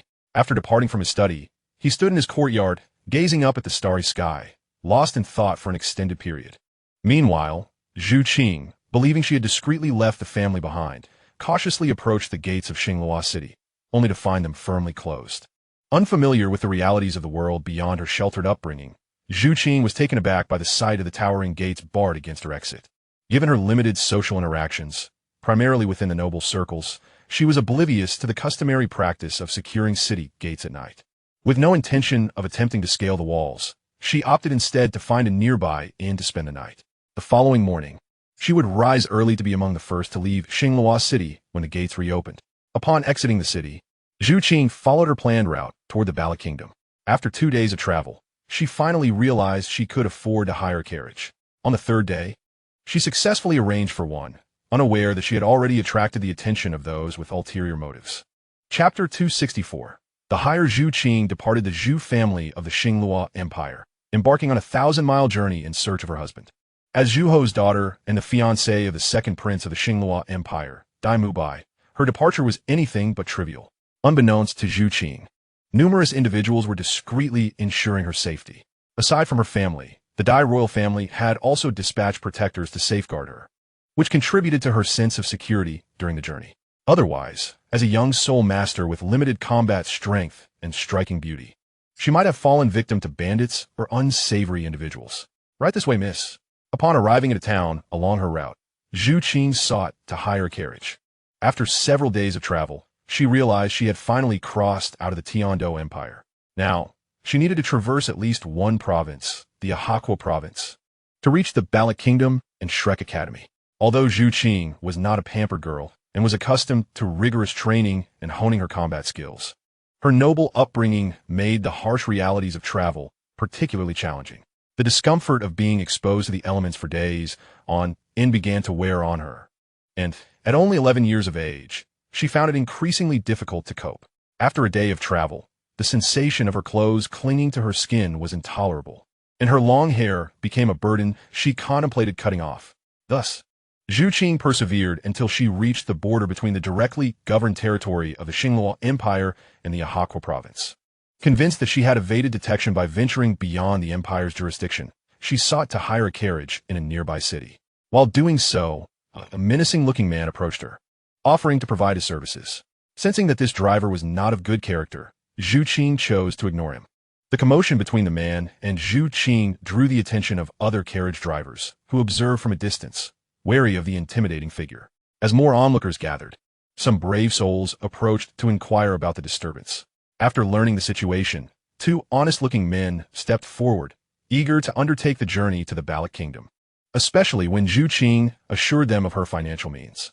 The fierce man glared at the newcomers, but the 2 men were not easily intimidated, returning his gaze defiantly. Their willingness to engage in such a venture amidst the chaos suggested that they were not ordinary individuals, making them formidable allies in this precarious situation. Ultimately, Zhu Qing naturally chose the 2 seemingly trustworthy and honest individuals, rejecting the menacing man who had suggested a negotiable price for a discount. After following the 2, the onlookers, realizing the excitement had dissipated, let out a collective sigh and dispersed swiftly before the burly man could become enraged. Captain, since this young lady from the Zhu family did not choose us, what shall we do next? Shall we continue to follow her discreetly? At that moment, a man who had been loitering nearby approached the burly coachman and inquired softly, "Follow them? Where did those 2 troublemakers come from? I explicitly instructed you to stop others and ensure that a young lady chose my carriage. Once we safely delivered her to Lake Academy, our mission would have been accomplished. What is the meaning of these 2? The burly man, clearly in a foul mood, dealt a heavy slap to the head of the man who had dared to ask. "Hey, Captain, you can't pin this on me. I had my eyes on my side, and no one else was causing a ruckus. Those 2 emerged from the area that Mountain Cat is responsible for." The man, having received a slap, did not dare retaliate, but he vehemently protested his innocence, attempting to absolve himself of any blame. "Where is Mountain Cat? Get over here." Following the man's words, the burly captain scanned the surroundings for Mountain Cat. Upon spotting a plump figure, he tore off a piece of the stone lion's fong beside him and hurled it in that direction, shouting angrily, "Hey, boss, did you call for me?" The rotund man known as Mountain Cat caught the flying fong, exhibiting an agility that belied his size as he swiftly approached the burly captain. However, sensing his captain's displeasure, Mountain Cat halted 2 steps away, presenting the stone lion's fong he had just caught. Shadow Leopard mentioned that those 2 troublemakers came from your area. What do you have to say about that? "Boss, don't listen to this guy's nonsense." Mountain Cat fervently defended himself, simultaneously hurling the stone lion's fang at his teammate Shadow Leopard, who had inadvertently implicated him. "Captain, those two are suspicious. We must follow them at once." At that moment, a newcomer interrupted the trio's banter, revealing his latest discovery. While Mountain Cat and the others were bickering, this new member had been discreetly gathering intelligence and discovered that several of the coachmen did not recognize the two men who had taken Zhu Zhuqing away. That alone doesn't mean much. It simply indicates that they are not regular coachmen here. However, an old coachman inadvertently let slip a warning that raised this team member's vigilance. He told a younger colleague, "That young lady is in danger. Those two are not from our line of work. Be cautious if you encounter them in the future." Upon hearing the old coachman's words, the team member leaned in closer to listen, but when the old man noticed an outsider, he clammed up. The team member, frustrated, pressed for information, but the old man remained tight-lipped, either ignoring him or evading the topic. Finally, after producing 5 gold soul coins, the old man reluctantly revealed 2 words: "Thieves, bandits." After uttering those words, the old man snatched the coins and tucked them into his waistband, returning to his previous reticent demeanor. Seeing this, the team member ceased his inquiries. Noting how the old man regarded him with a suspicious eye, clearly unwilling to return the coins he had just received, he turned to report his findings to the team leader, He Xiong. Upon receiving the report from Feng Yao, He Xiong kicked both Mountain Cat and Shadow Leopard in frustration and barked, "Enough of this bickering. Let us get moving. We'll follow them, regardless of whether they are thieves or bandits. We'll simply shadow their carriage until we safely deliver that troublesome young lady. After that, we can wash our hands of this matter." He Xiong led his team in the direction Zhu Zhuqing had departed, knowing that carriages for long distances typically congregated in nearby areas for passengers. Upon arrival, they discovered the 2 men assisting Zhu Zhuqing into their carriage, who cast a smug glance at He Xiong and his team. Fools, unaware of their impending doom, He Xiong muttered under his breath, before leading his team to their own carriage. With Mountain Cat at the reins, they followed closely behind Zhu Zhuqing's carriage. As they left the city, initially believing that the roads would be congested, the 2 men were unaware of their pursuers. However, as they distanced themselves from the town and the traffic thinned, they soon realized they were being followed. Zhu Zhuqing, too, became aware of this development. Under the coaxing of the 2 coachmen, she initiated a series of evasive maneuvers to shake off their pursuers. However, no matter how many detours they took or attempts they made to lose them in towns, the 2 men's relentless pursuit proved futile. It was a rather helpless situation. Initially, He Xiong's group had been somewhat discreet, claiming they were also headed to the kingdom of Balak when Zhu Zhuqing questioned their motives. However, as time passed, they ceased to feign innocence and made it clear they were following her. In light of the evident lack of reason from the other side, Zhu Zhuqing decided to confront them directly, preparing to teach He Xiong's group a lesson. However, upon revealing her 4 soul rings, she lost her resolve to act against them. Zhu Zhuqing recognized that while their following was bothersome, they posed no immediate threat. Realizing she could not overpower them, she opted to endure their presence. Yet, given her intelligence, it was impossible for her not to grasp that He Xiong and his team were there to protect her on her journey to the kingdom of Balak. Since He Xiong and his team chose not to disclose their intentions, Zhu Zhuqing, having run away from home, pretended to be unaware of their motives, rationalizing that it was not entirely a bad situation, as her safety had undoubtedly increased. Thus, from that point onward, Zhu Zhuqing instructed the 2 coachmen to abandon any further attempts to evade their pursuers and simply continue on their regular route, treating He Xiong's group as if they were inconsequential. Initially puzzled by her sudden change in demeanor after seeking out the 2 men, the coachmen soon understood the situation upon catching sight of Shadow Leopard's 4 soul rings gleaming in the light. A man, typically responsible for driving the carriage, is a formidable soul master of the Si Huan soul sect. One wonders about the strength of the imposing figure who casually directs this soul master from within the carriage. However, upon noticing that the 2 individuals trailing behind him are also soul masters, they quickly suppress their ulterior motives, realizing they have encountered a formidable opponent. Displaying considerable audacity, these 2 do not flee in fear, but instead embrace their roles as true coachmen, guiding Zhu Zhuqing towards their destination, the city of Suata'aw in the kingdom of Balak. Having navigated the trials of Dalu for many years, these 2 seasoned individuals may not possess extraordinary strength. yet their survival instincts and keen perception are commendable, allowing them to endure until now. They escort Zhu Zhuqing without any unusual behavior, and despite Black Bear and his companions suspecting their intentions, they refrain from taking action due to the apparent honesty of the pair. In the original timeline of Douluo Dalu, Zhu Zhuqing, one of the Shrek's 7 monsters, has set forth on her journey. On the same day, the other 3 members of the protagonist group who enrolled alongside her are also en route to Shrek Academy. On the road from Nodding City to Sutawa City, a young man and woman contemplate their impending arrival. The young man possesses an ordinary appearance, save for his exceptionally bright eyes, which lend an air of vitality to his otherwise unremarkable face. In stark contrast, the young woman is strikingly beautiful, tall, and particularly eye-catching with her legs that seem to diverge at the navel. Nevertheless, she embodies the typical innocence of youth, and it is understood that not every girl possesses the impressive stature of the Zhu sisters. As they travel, the young woman chatters incessantly, while the young man responds with affectionate agreement, his gaze toward her infused with deep fondness. These two are none other than Tang San and Xiao Wu, the protagonists of Douluo Dalu's original narrative. Chapter 266. A letter. Tang San has graduated from the Nodding City Primary Soul Master Academy and continues to be a disciple of the esteemed Yu Xiaojiang. In recent years, Douluo Dalu has undergone various transformations due to the arrival of the otherworldly visitor, Tai Long, whose actions have influenced those around him, leading to the emergence of entities such as the Zhu Yan Alliance, the Four Spirits Sect, and the War Weapons. However, the small city of Nodding, situated in the Fasnu province, has remained largely unaffected by the upheaval caused by Tai Long's presence, allowing Tang San and Xiao Wu, who have been living in Nodding City and Shanghan Village, to maintain a relatively unchanged existence. Tang San adheres to the original path, having caught the attention of Master Yu Xiaojiang on his first day of enrollment. Through his vast knowledge and profound understanding of martial souls, Yu Xiaojiang quickly recognized Tang San's dual martial soul ability, thus formally accepting him as a disciple. As in the original tale, Tang Hao secretly protects Tang San, and after 6 years, both Tang San and Xiao Wu successfully graduate from the Nodding City Primary Soul Master Academy.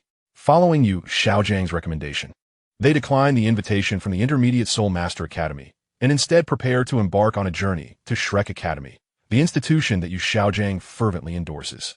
Influenced by the teachings of his previous life, Tang San dutifully follows his master's guidance. Xiao Wu, aware of her identity, perceives the danger associated with attending a Soul Master Academy in a major city like Tiando City, where a mere meal could lead to encounters with powerful soul Douluos or tidal Douluos, potentially exposing her true nature as a 10,000-year-old soft-bone rabbit. Having grown up alongside Tang San, their bond has deepened over the years, leading to the development of romantic feelings. Thus, when Tang San chooses to journey to the less renowned academy in Sutawa City, Xiao Wu decides to accompany him. Despite receiving financial support from the Martial Soul Hall, Xiao Wu tends to spend liberally, often depleting their funds shortly after they arrive. To ensure they save some gold soul coins, she entrusts her money to Tang San. Although Xiao Wu may not accurately know how much she has saved, she is content as long as Tang San covers her expenses when needed. Consequently, they possess some savings for their journey from Nodding City in the Fasnu province to Sutawa City in the Kingdom of Balak. Initially, they intended to hire a carriage for direct transport. However, due to the current instability on the continent, their hired carriage only agrees to take them to the border between the two provinces, which is why they are now walking towards their destination. Along the journey, Xiao Wu's lively chatter ensures that their travels are far from dull. As Zhu Zhuqing has already embarked on her journey, it is inevitable that the final member of the Shrek's 7 monsters, Ning Rongrong, the heiress of the 7 Treasure Glazed Tile School, also sets forth on her own path. For reasons unknown, she has learned of Shrek Academy's reputation for admitting only geniuses and exceptional students, prompting her desire to experience it firsthand. After a quarrel with her father, Ning Fengji, she stealthily escapes from the 7 Treasure Glazed Tile School's premises, heading towards the Kingdom of Balak. Ning Rongrong is aware of the ongoing war in the Silvis province and wisely chooses a safer route through the Fasna province, which steadfastly supports the Tiando Empire's royal family. As a result, the people of Fasnu continue to live in peace, opting for this secure path, and with the protection of her sect. Even the carriage she hires belongs to the 7 Treasure Glazed Tile School, allowing her to arrive safely in the Kingdom of Balak. However, unlike her original timeline self, Ning Rongrong is not merely a 26th level Great Soul Master upon joining Shrek Academy. She has recently reached the level of a 29th level Great Soul Master. This recent breakthrough has filled her with joy, prompting her father to mention other peers at a similar level, which led to their earlier dispute. Ning Rongrong's journey to Shrek Academy, known for accepting only monsters and geniuses, is undoubtedly motivated by her desire to prove herself as a talent. In a luxurious estate near the royal city of the Kingdom of Balak, a robust figure, akin to a fierce tiger, wields a 3-meter-long halberd with agility, executing a fluid series of halberd techniques. The sound of the blade slicing through the air, accompanied by the occasional clash with stone slabs resulting in shattering debris, signifies that this halberd is far from a mere ornamental weapon. The weapon known as the Fengdi Yanji, which is depicted in paintings, is currently wielded solely by Tai Long on the continent of Douluo. Having spent over half a year in the Balak Kingdom, Tai Long's plans have come to fruition, allowing him to seamlessly integrate into the aristocratic circles of the kingdom. This grand estate, which Tai Long acquired, spans a vast area and is connected to the nearby mountains, where many members of the Zhuyan Alliance have already been discreetly relocated. Once Tai Long completes his training in spear techniques, Katrina hands him a towel and pours him a cup of perfectly warm tea. At that moment, Amy approaches, holding a letter, and presents it to Tai Long, saying, "Xiao Long, this is a message from Ning Zhongzhu of the Seven Treasures Glazed Tile School." "What does it say?" "You can just tell me directly," Tai Long, accustomed to receiving letters from Amy, inquires with a hint of curiosity. As he wipes the sweat from his brow with the towel Katrina had given him, he downs the tea she poured, feeling slightly unsatisfied, and gestures for her to refill his cup. "You might as well read it yourself," Amy replies, her expression somewhat peculiar, as she insists that Tai Long examine the contents of the letter personally. After sipping another cup of tea, Tai Long, intrigued by Amy's insistence, takes the letter from her and begins to read swiftly. This old fellow," Tai Long exclaims, having quickly grasped the contents of the letter and understanding the reason behind Amy's unusual expression. It can only be said that Ning Fengji, this old man, has some decent ideas, albeit somewhat unreliable. The letter contains a plethora of words, most of which Tai Long considers superfluous. To summarize, the essence of Ning Fengji's message is simple. His daughter, Ning Rongrong, has arrived in the Balak Kingdom, and he requests Tai Long to look after her. This favor, he notes, would be remembered, assuring that the Seven Treasures Glazed Tile School would advocate for the Zhuyan Alliance in the Tiando Empire. The rest of the letter details how Ning Rongrong and Tai Long have known each other since childhood, and the two families share a strong bond. If it were not for Tai Long's prior engagement, Ning Fengji would have intended for Ning Rongrong to marry Tai Long. To Tai Long, such statements seem trivial and fabrications to those in the know. However, to someone like Amy, who is unaware of the context, these words take on an entirely different significance, which explains her complex expression upon viewing Tai Long's reaction. Noticing Amy's unwavering gaze, clearly seeking an explanation, Tai Long is momentarily tempted to cleave Ning Fengji in two with his spear. What nonsense is this? Indeed, he and Ning Rongrong are acquainted, but their interactions have been minimal, consisting of merely a few meetings with scarce dialogue. If Tai Long remembers correctly, when he first encountered Ning Rongrong, she was still a little girl, while he was already in his youth. The claim of being childhood friends is absurd. Furthermore, the notion that if Tai Long were not already betrothed, Ning Rongrong would be offered to him in marriage is equally ludicrous. Given that Ning Rongrong is the most talented disciple among the new generation of the Seven Treasures Glazed Tile School, it is evident that she could not possibly marry outside her sect. Tai Long comprehends that this is all nonsense. Yet he explains the situation to Amy and expresses his frustration towards Ning Fengji. Nonetheless, he begins to grasp Ning Fengji's intentions. The old man likely wishes for Tai Long to foster a connection with Ning Rongrong, the next heir of the Seven Treasures Glazed Tile School, in hopes of strengthening their relationship. Ning Fengji certainly does not intend for Ning Rongrong to marry Tai Long, and whether there are ulterior motives regarding lineage remains a mystery. However, Tai Long is now certain that, barring unforeseen circumstances, Ning Rongrong will indeed become the next heir of the Seven Treasures Glazed Tile School. Regardless of the current strategic cooperation between the Seven Treasures Glazed Tile School and the Four Spirit Sect, or the collaboration between the Seven Treasures Glazed Tile School, the Zhuyan Alliance, and Prince Xue Qinghe, nurturing a good relationship with Tai Long is undoubtedly advantageous for the Seven Treasures Glazed Tile School. Although Tai Long has now departed from the Four Spirit Sect to establish the Zhuyan Alliance, he remains the deputy sect master of the Four Spirit sect. Who can predict that he will not eventually ascend to the position of sect master?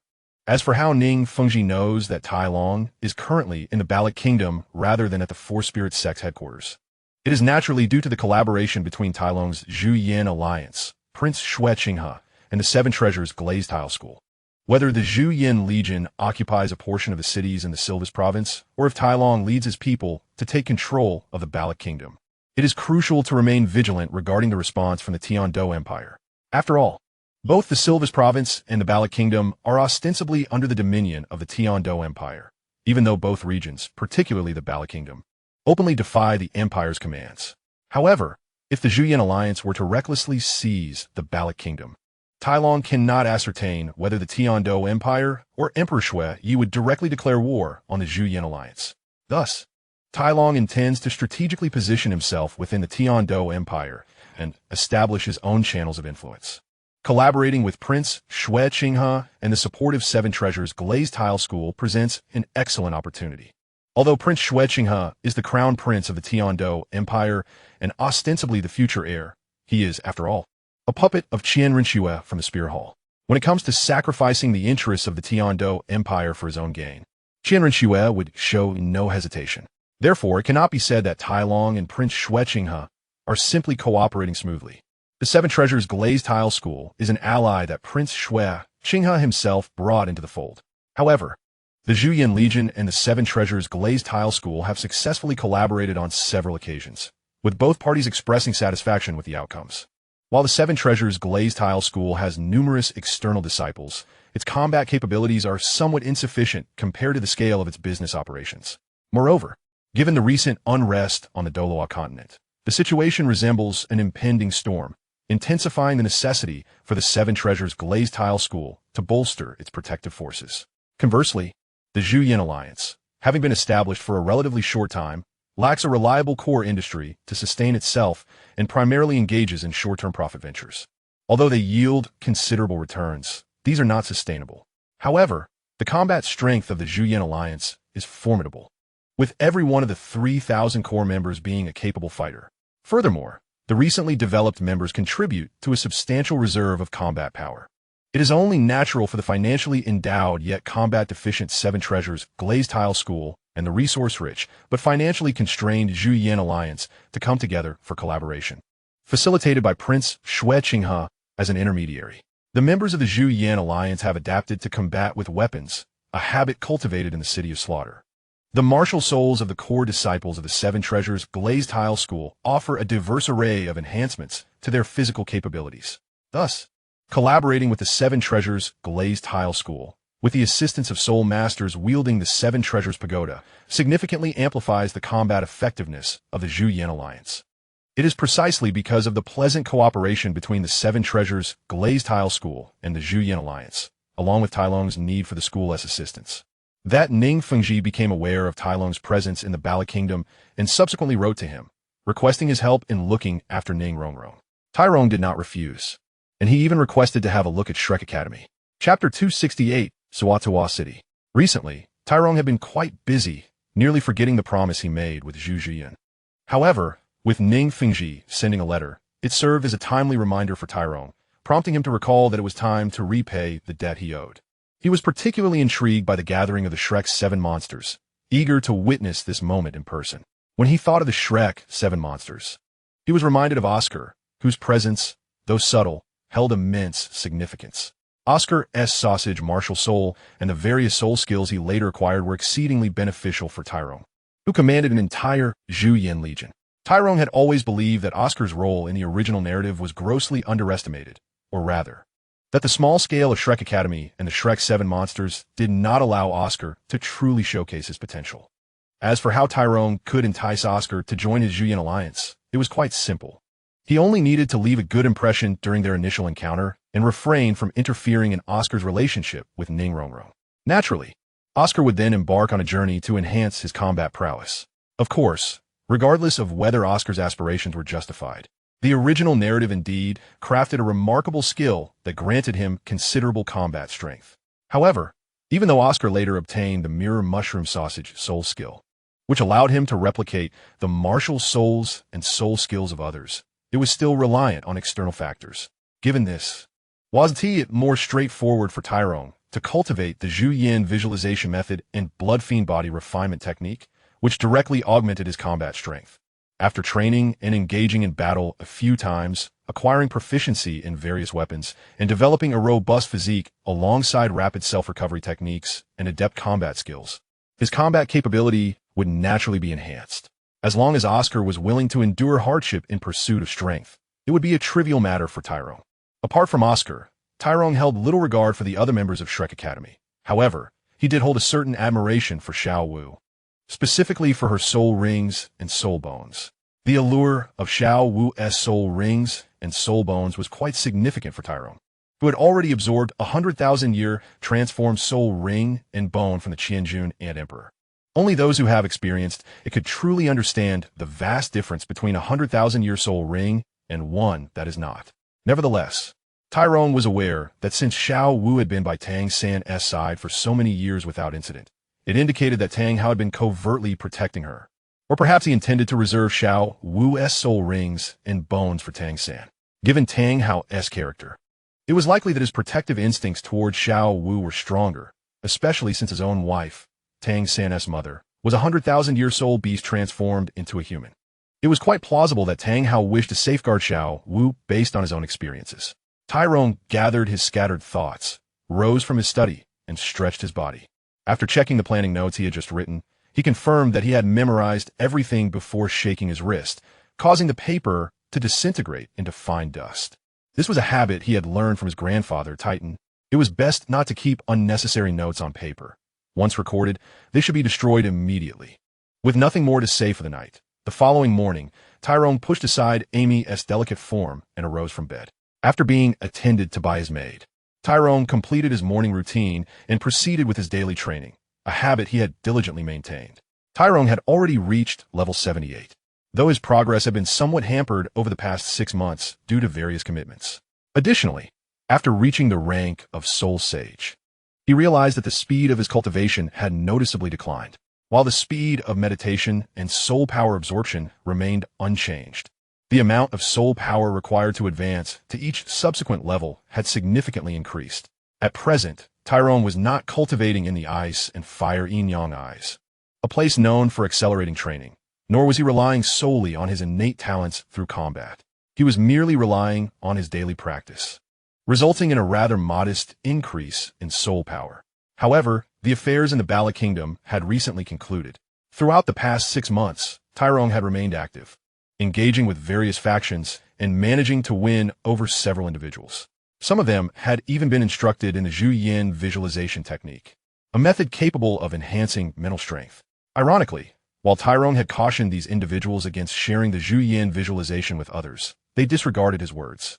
After achieving their own success in cultivation, they proceeded to pass the technique onto their descendants and others, effectively spreading the method rapidly. Now, a multitude of people in the Bala Kingdom had unknowingly become Tyrone's followers, poised to join the Zhu Yin alliance. With his affairs in Bala Kingdom now settled, Tyrone was ready to move on to the next phase of development, which required some preparation time. As Ning Rongrong had already departed from the 7 Treasure Glazed Tile School to join the team in Suatawa City, it was time for Tyrone to set off as well. After sharing breakfast with Katrina and Amy, he packed his belongings and boarded the carriage that had been waiting at the door, heading towards Suatawa City. The distance from the royal city of Bala Kingdom to Suatawa City was not far, and Tyrone's carriage, drawn by 2-century-old Soul Master Snow horses, made excellent time, allowing him to arrive in Suatawa City in just over a day. Tyrone's carriage was quite conspicuous within the upper echelons of Bala Kingdom. His mode of transportation was well known. Upon receiving news of his arrival, the city lord of Suatawa City dispatched a representative to welcome him. However, Tyrone had no intention of visiting the city. To put it plainly, the city lord of such a small place held no appeal for Tyrone. He merely instructed the representative to return and convey his regards, stating that he had come to Suatawa City for leisure and requested not to be disturbed. The envoy, having been dismissed in such a manner, wore a forced smile as he complied.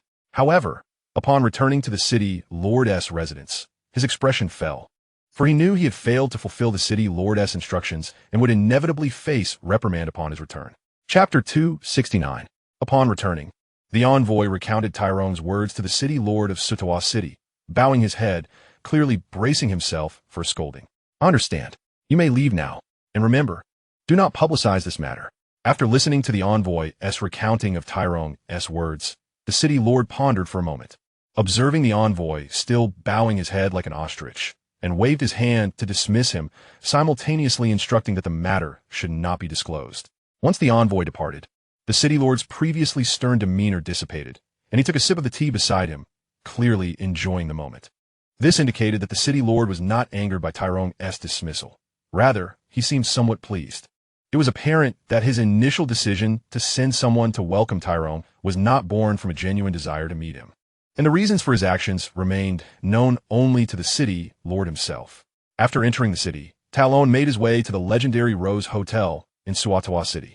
Greeted with warm, attentive courtesy by the hotel's staff, he alighted from the carriage with Catherine and Amy in tow. He instructed the attendants to escort the coachman and settle the horses, then proceeded, accompanied by the two young women, toward the establishment that had long piqued his curiosity. Pausing briefly outside, Talon appraised the hotel, a three-story edifice of modest scale yet striking elegance, its facade rendered entirely in rose-red hues. Its architectural form evoked a colossal, blooming rose, graceful, poetic, and instantly captivating. Inside, the grand lobby unfolded in a harmonious triad of colors: ivory, silver, and rose red.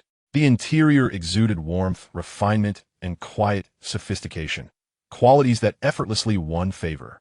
Though Talon, having witnessed countless opulent venues, found the decor unexceptional in isolation, the subtle ambience, soft light, hushed intimacy, couples lingering in tender proximity, transformed the space into something altogether enchanting.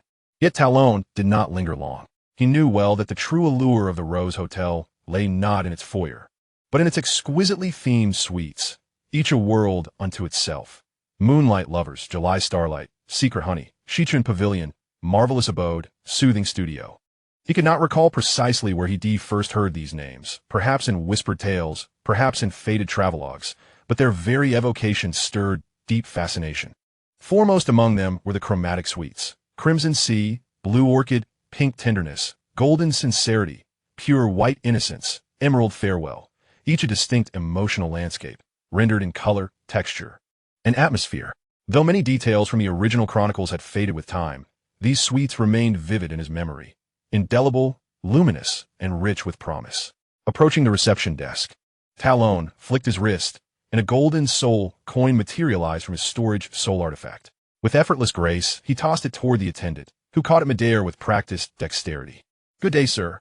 It is our utmost pleasure to serve you. How may we assist?" The attendant bowed deeply, voice smooth and sincere. Indeed, the service here was exemplary, polished, intuitive, and utterly unforced. "I'd like to reserve several rooms, every themed suite you offer." Talon spoke without hesitation, his tone decisive, his intent clear. He had come prepared, eager to immerse himself in the full spectrum of the hotel's artistry. The attendant's smile faltered, just slightly, as if the very air had thickened. His expression tightened, the effortless charm momentarily strained. Had Talon's companions not exuded nobility and his gesture not borne such confident generosity, the attendant might have suspected mischief, or worse. "Is something amiss?" Talon asked, brow furrowing, not in suspicion, but in genuine, unclouded inquiry. His intentions were pure. He sought only experience, novelty, the quiet thrill of discovery. Nothing more, nothing less. "Sir, your request is certainly within our capacity," the attendant replied, regaining composure with admirable grace. "Yet with only 3 guests, reserving so many suites may prove inefficient. Moreover, it could inconvenience other patrons awaiting accommodation."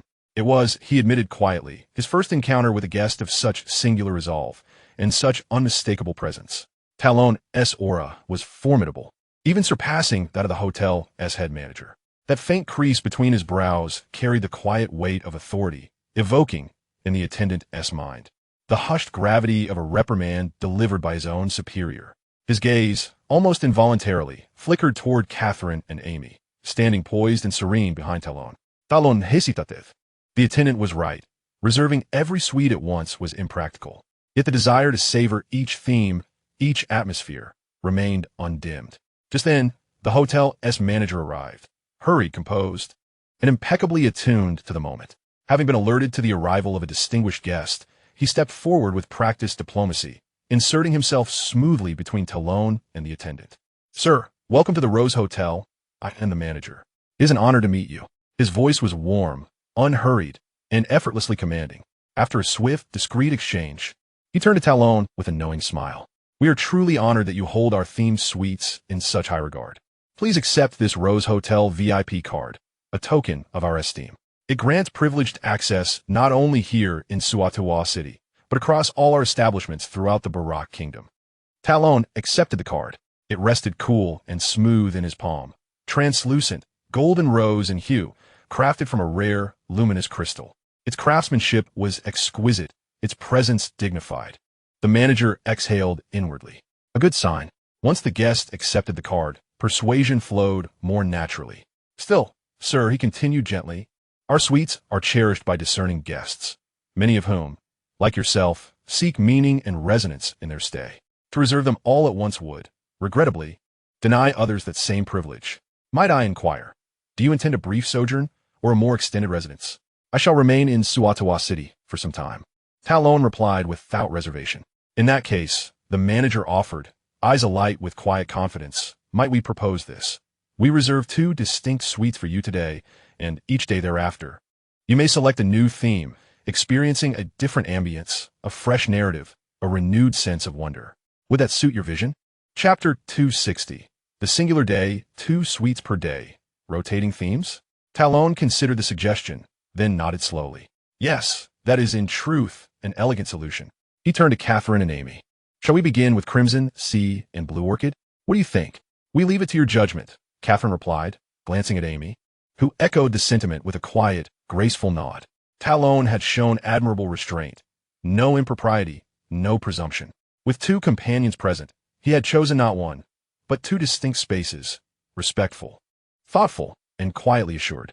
With their consent secured, Talon suggested viewing the rooms at once. Without hesitation, the manager led the way, personally guiding Talon, Catherine, and Amy upward through the hotel as hushed, gilded corridors. As they ascended, Talon glanced toward the second floor. Sensing his interest, the manager began to describe each suite's inspiration, its narrative essence, its chromatic language, the philosophy woven into its design. Though Talon had no formal training in architecture or aesthetics, his eye was seasoned, honed by years of traversing palaces, temples, and grand residences. He spoke sparingly, yet with discernment. The manager, perceptive and cultured, responded with equal intelligence. Their conversation flowed, light, insightful, and unexpectedly rich. Upon reaching the top floor, Talon gazed down the quiet corridor. Only a handful of doors lined the hall, each marked with a nameplate: Blue Orchid, Pink Tenderness, Golden Sincerity, Pure White Innocence, Emerald Farewell, Crimson Sea. He walked slowly, reading each name like a stanza in a poem, each evoking mood, memory, and subtle emotion. At the far end stood Pure White Innocence. Blue Orchid and Crimson Sea occupied the innermost positions, quiet, secluded, and waiting. The manager of the Rose Hotel escorted Talon and the 2 women, Catherine and Amy, to their accommodations. After inquiring whether Talon required anything further, and receiving a polite assurance that, for the moment, he did not, the manager respectfully withdrew, leaving the trio in private. Adjacent to one another stood 2 elegantly themed suites, Blue Devil and Red Ocean. The group now stood before the entrance to Red Ocean.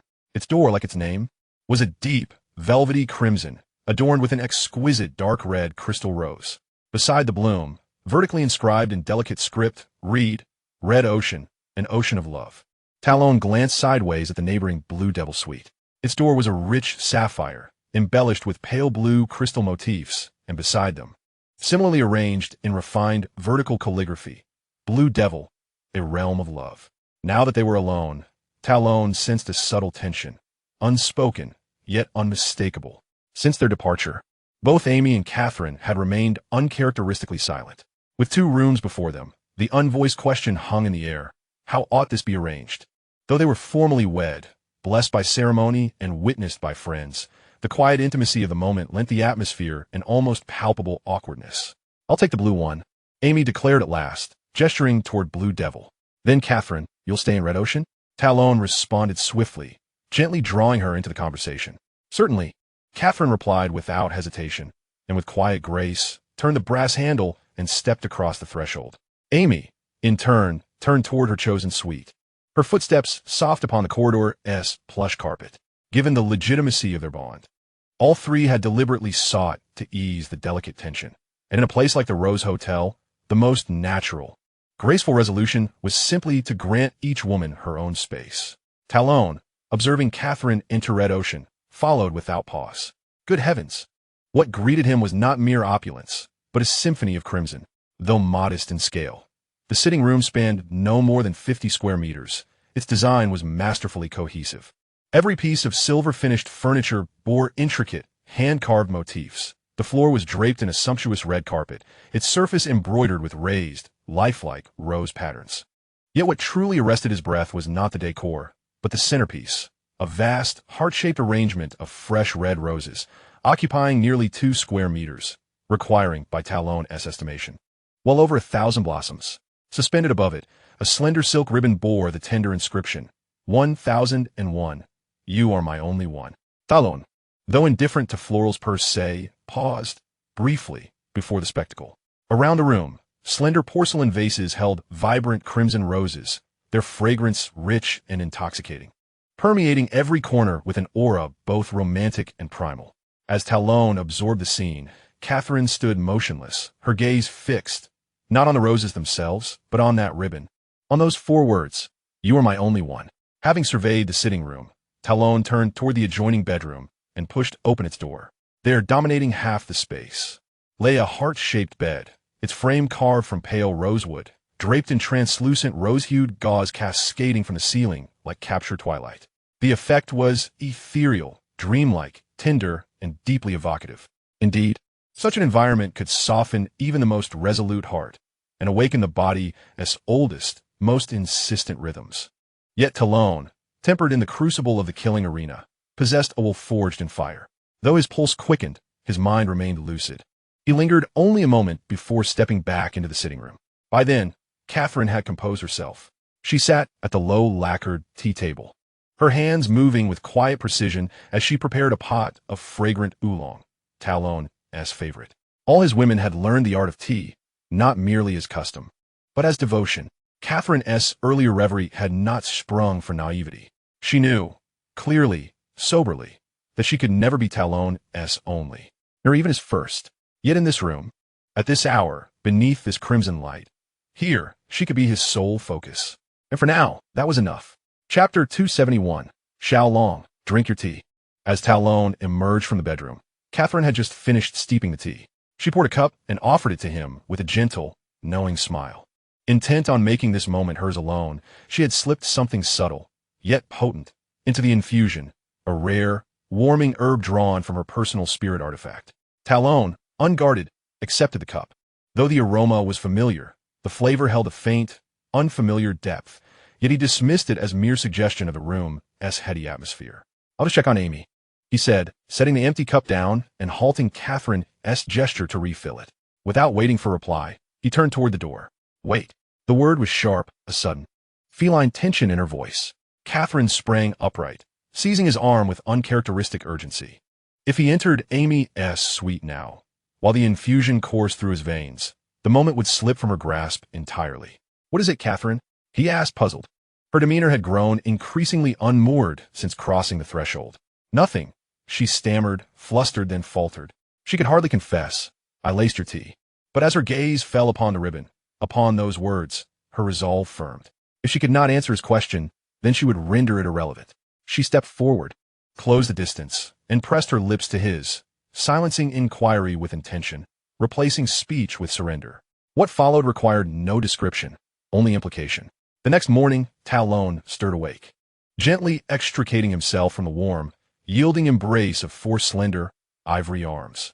He carefully shifted aside 2 pale, sleeping thighs, then rose, stretching with quiet relief.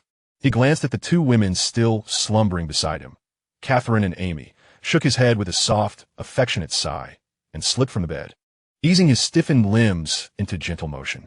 Afterward, Tai Long covered Ai Mi and Kai Se Lin Na with thin blankets to prevent any accidental exposure. Once he completed this task, he swiftly donned his clothing and exited the disheveled bedroom. Tai Long originally intended to tidy up, but the room was in such a state of chaos that he decided against it, especially since Kai Se Lin Na and AI Mi had only recently fallen asleep after singing for half a night. To avoid disturbing their rest, he left the room as it was. Upon leaving the bedroom, Tai Long made his way to the tea table in the living room, where he casually poured himself a cup of cool tea. Just as he raised the cup to his lips, he paused and redirected it. He recalled that it was this very tea he had consumed yesterday, which had led to his somewhat uncontrollable state. When AI Mi came to summon him and Kai Se Lin Na for dinner, it was an unsuspecting Kai Se Lin Na who had pulled him into the fray, resulting in AI Mi now sleeping in the Red Ocean room. Ironically, Tai Long had trained under the poison Douluo, Douluo, and had acquired some knowledge about potions. Yet he had been outdone by Kai Se Lin Na, who was entirely unversed in such matters. Just then, Tai Long's stomach growled, signaling his need for nourishment. Consequently, he ceased his reflections and ventured out in search of food. He reserved a private room and ordered an extensive array of dishes, additionally requesting that the hotel kitchen prepare some high-aged soul beast meat he had stored in his soul guide. Tai Long feasted for over half an hour before finally feeling satiated. Having skipped dinner the previous night, and after engaging in a prolonged battle, Tai Long was indeed quite famished. After his meal, he let out a satisfied sigh and rinsed his mouth with the tea beside him, leaving the private room under the astonished gaze of the beautiful waitress. Certainly, Tai Long's appetite was astonishing. However, given his formidable physique, without the energy replenished by these meals, he would have to deplete his internal reserves, which would hinder both his soul power cultivation and physical training. Thus, Tai Long preferred to invest considerable time in dining rather than exhaust his energy stores. Returning to the Red Ocean, he found AI Mi and Kai Se Lin Na still asleep. With the food now available, Tai Long roused them, urging them to eat before returning to slumber. Upon awakening, both women sat up with vacant expressions, clearly still in a daze. Kai Se Lin Na, upon seeing Tai Long, muttered nonsensical phrases, imploring him to stop. Eventually, as they regained their senses, Tai Long had already departed. In the heart-shaped bed of the room, Kai Se Lin Na and AI Mi faced each other, feeling a twinge of embarrassment as they recalled the outrageous events of the previous evening. Unsurprisingly, Kai Se Lin Na felt the brunt of the awkwardness, having overstepped boundaries during their escapades. When AI Mi had come to call them for dinner, Kai Se Lin Na had been in a particularly compromising position, pleading for mercy. Now, in front of AI Mi, she felt utterly humiliated. While AI Mi herself was not much better off, her previously composed demeanor replaced by a flushed countenance.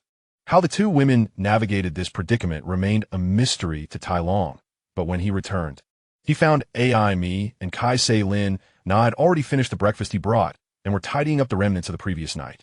Feeling somewhat bashful about merely observing, he joined in to help. Chapter 272. Zhu Zhuqing. After assisting in the cleanup of the Red Ocean room, Tai Long called for hotel staff to arrange a room change. Having fallen victim to Kai Se Lin Na's little scheme the previous day, he had yet to experience the Blue Ocean room.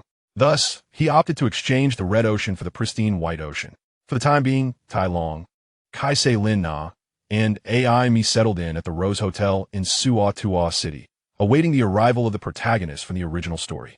Naturally, while waiting, Tai Long did not neglect to keep abreast of developments on the continent. Each day, members of the Zhu Yan Alliance's Dark Alliance delivered the latest intelligence to him at the hotel. Tai Long also instructed them to keep an eye on Tang San, Xiao Wu, Zhu Zhuqing, and Ning Rongrong, ensuring they reported back immediately upon the arrival of these individuals in Suo City. This task posed no difficulty for the rapidly evolving Dark Alliance, especially given the substantial financial backing it received. The appearances of Tang San and company were well known to the members of the Alliance. Let's go. Take me to see them. While relaying this information to Tai Long, the Dark Alliance's local leader mentioned an intriguing detail. Among those he had been tracking, someone had already arrived in Suo City. To Tai Long's surprise, it was neither Tang San nor Xiao Wu, nor was it Ning Rongrong, but rather Zhu Zhuqing, the one furthest from the Bala Kingdom. If it were simply Zhu Zhuqing arriving in Suo City, Tai Long would not have been overly intrigued. However, what piqued his interest was Zhu Zhuqing's actions following her arrival in Tiando City. She had likely encountered her fiancé, Dai Mubai, yet instead of revealing herself, She chose to observe him from the shadows. Since Zhu Zhuqing had arrived in Suo Tua City and had scrutinized Dai Mubai's recent behavior, it was time for Tai Long to fulfill the promise he had made to Zhu Zhuqing's brother. Whether Zhu Zhuqing would accompany him remained to be seen. "Sir, that is her."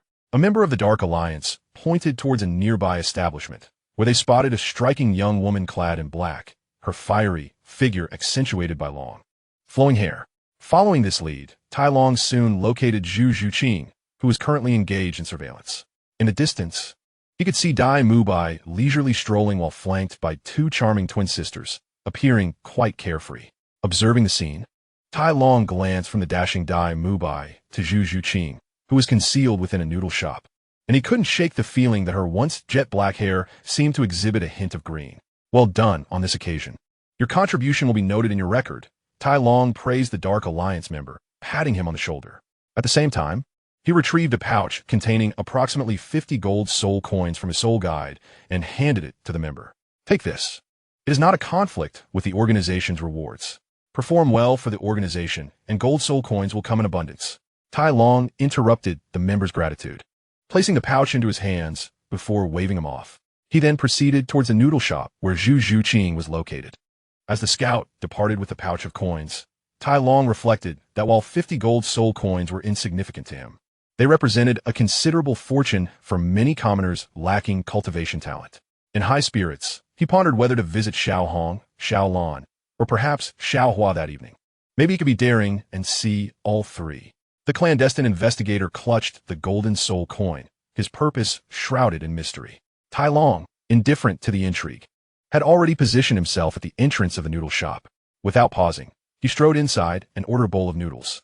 As he approached the table where Zhu Zhuqing sat, he bypassed any formal greeting and took a seat beside her. The nearby patrons, witnessing such a bold move, silently criticized him. Yet, upon observing the opulence of his attire, they recognized his extraordinary status and confined their reproaches to the recesses of their minds. No sooner had Tai Long settled in than he heard the unmistakable clatter of chopsticks against a bowl. Following the sound, he noticed Zhu Zhuqing's hand, gripping the chopsticks, trembled violently, producing a cacophony as they struck the rim of the bowl. Was she truly this agitated? Tai Long discerned that her turmoil stemmed from intense emotions, causing her body to momentarily betray her. Curiously, he pondered whether his mere presence beside Zhu Zhuqing elicited such a profound reaction. Could it be that Zhu Zhuqing had been informed by Zhu Zhuqing about the events of that fateful night? However, upon scrutinizing her expression, he realized that her sudden emotional upheaval was not directed at him, but rather at her fiancé, Dai Mubai, who was situated at a distance. Tai Long's gaze shifted to Dai Mubai, who, in broad daylight and under the scrutinizing eyes of the crowd, was brazenly exchanging kisses with a pair of twins. To his astonishment, it appeared that the twins were the ones initiating the advances. Observing Dai Mubai emerge from a jewelry shop alongside the twins, Tai Long felt a twinge of envy. "Ah, how fortunate it is to possess wealth, a model for our generation." Although Tai Long himself was not lacking in riches, he couldn't help but feel a sense of longing for the seemingly idyllic life of Dai Mubai. Engrossed in her own tumultuous thoughts, Zhu Zhuqing was startled by Tai Long's unexpected remark. She had been so focused on Dai Mubai that she hadn't even noticed when Tai Long had taken a seat beside her. The sudden intrusion of his voice jolted her back to reality, inciting a wave of anger within her. This ire was not only directed at Tai Long for his presumptuousness in sitting beside her without a word, but also at his heartfelt exclamation, compounded by her fury at Dai Mubai's apparent betrayal. With a resounding clap, Zhu Zhuqing slammed her chopsticks onto the table, casting a disdainful glance at Tai Long before preparing to rise and depart. She evidently perceived Tai Long as nothing more than a rogue. The commotion she caused drew the attention of the other diners, who turned their gaze toward the unfolding drama between Tai Long and Zhu Zhuqing. "Sit down," Tai Long commanded softly as he observed Zhu Zhuqing's intent to leave. In tandem with his words, a surge of soul power emanated from him, manifesting as an invisible hand that firmly pressed down on Zhu Zhuqing's shoulder, compelling her to remain seated.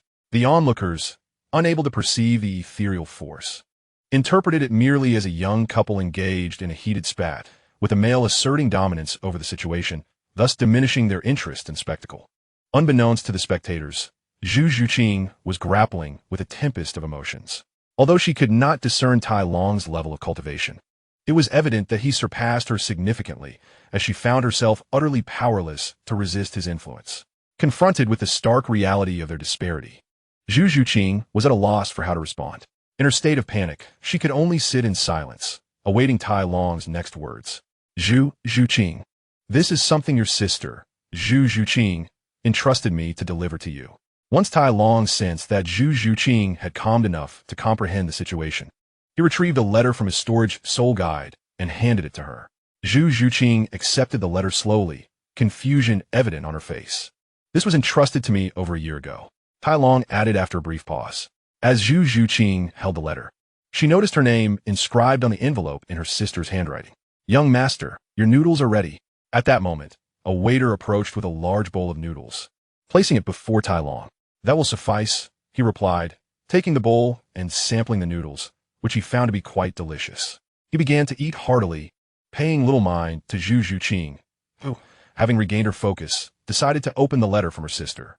Tai Long consumed his noodles with remarkable speed, while Zhu Zhuqing read the letter at a brisk pace. Before long, Tai Long had polished off his bowl and poured himself a cup of ale, savoring it with satisfaction.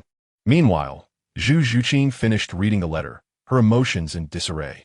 It was bewildering to consider that her sister, whom she had always disliked, had been so thoughtful on her behalf. The realization that her departure from the family to seek out her fiancé, Dai Mubai, had been anticipated by her sister over a year ago left her in a state of confusion. Was she merely following the path that Zhu Zhuqing had meticulously crafted for her, escaping the fate of being a consort and the rivalries among the Zhu sisters? Have you finished reading? Tai Long's voice pulled Zhu Zhuqing back from her spiraling thoughts. This is a method I have developed over time to utilize my psychic energy. I have finished reading, she responded, still in a haze. What are your thoughts or plans? I don't know, she stammered. The essence of your sister's message is clear. What do you intend to do now? Tai Long pressed. I don't know, she repeated, her uncertainty palpable. Let me rephrase. Do you plan to continue your studies at Shrek Academy and attempt to forge a relationship with your fiancé, Dai Mubai, or will you leave with me? Tai Long's impatience began to surface, regretting his earlier agreement to assist Zhu Zhuqing with such a convoluted matter. If given a second chance, he would demand a higher price for such an endeavor. I don't know, Zhu Zhuqing replied once more, her cognitive faculties seemingly paralyzed by confusion. By the way, do you know Imuching? Is she coming with you this time? Tai Long suddenly recalled that during his previous dealings with Zhu Zhuqing, there was also a spirit-type soul master named Imuching. Now that Zhu Zhuqing had arrived, the absence of Imuching seemed suspicious. Sister Muching? Why would she come here? Zhu Zhuqing questioned, puzzled by Tai Long's inquiry, uncertain of how he even knew Imuching. Tyrong's mood has deteriorated further. Zhu Zhuyin has failed to fulfill her promise, which has made Tyrone even less inclined to involve himself in Zhu Zhuqing's affairs. Continue to ponder. I have some matters to attend to, so I shall take my leave. This meal is on me. Tyrone, having lost all desire to continue the conversation with Zhu Zhuqing, rose from his seat and, after giving her a brief instruction, strode out. This is my table. The noodles are quite delightful. No need to search further. As Tyrone approached the counter of the noodle shop, a golden soul coin was flicked onto the counter before he continued on his way, without pausing. As Tyrone settled the bill and prepared to leave, appearing indifferent to his own future, Zhu Zhuqing hastily stood and pursued him. Alas, after Zhu Zhuqing followed Tyrone out, the other diners in the noodle shop, who had been observing the two, finally voiced their opinions, some sighing while others spat, with none offering a word of praise. Bah, if you don't want to eat, then get lost. Don't prattle on in my noodle shop. At that moment, the shopkeeper, who had just received a golden soul coin from Tyrone, emerged to chastise the increasingly unruly patrons. The owner has made a fortune and looks down on us old customers. The customers fell silent for a moment at the shopkeeper's rebuke, only to redirect their complaints towards him. Bah, a bunch of worthless people, confined to eating noodles in my establishment. With such pitiful manners, you shall never taste 4 dishes in your lifetime. The shopkeeper was not one to back down, retorting without reservation. Chapter 274. Imagination. Tyrone felt disenchanted with Zhu Zhuyin for not adhering to their original agreement to bring Yiker's granddaughter, Yimyuking, along with Zhu Zhuqing. It must be said that Tyrone had been in the Douluo world for over a decade, and, as time progressed, He became increasingly indifferent to the original narrative he had once cherished. He understood that his presence had altered the trajectory of Dalu, not to mention the celestial herbs within the ice and fire duality eye, which were crucial for the Shrek 7 monsters to attain godhood, were now gone. Whether the Shrek 7 monsters could still achieve victory in the upcoming Continental Advanced Soul Master Academy competition remained uncertain, let alone confront the Spirit Hall to ascend to divinity. Thus, Tyrone's interest in Zhu Zhuqing had waned, akin to a child's fleeting fascination with a cartoon hero upon reaching adulthood. Tyrone did not linger after departing from the noodle shop, but proceeded directly towards the Rose Hotel, clearly intending to return to his accommodations.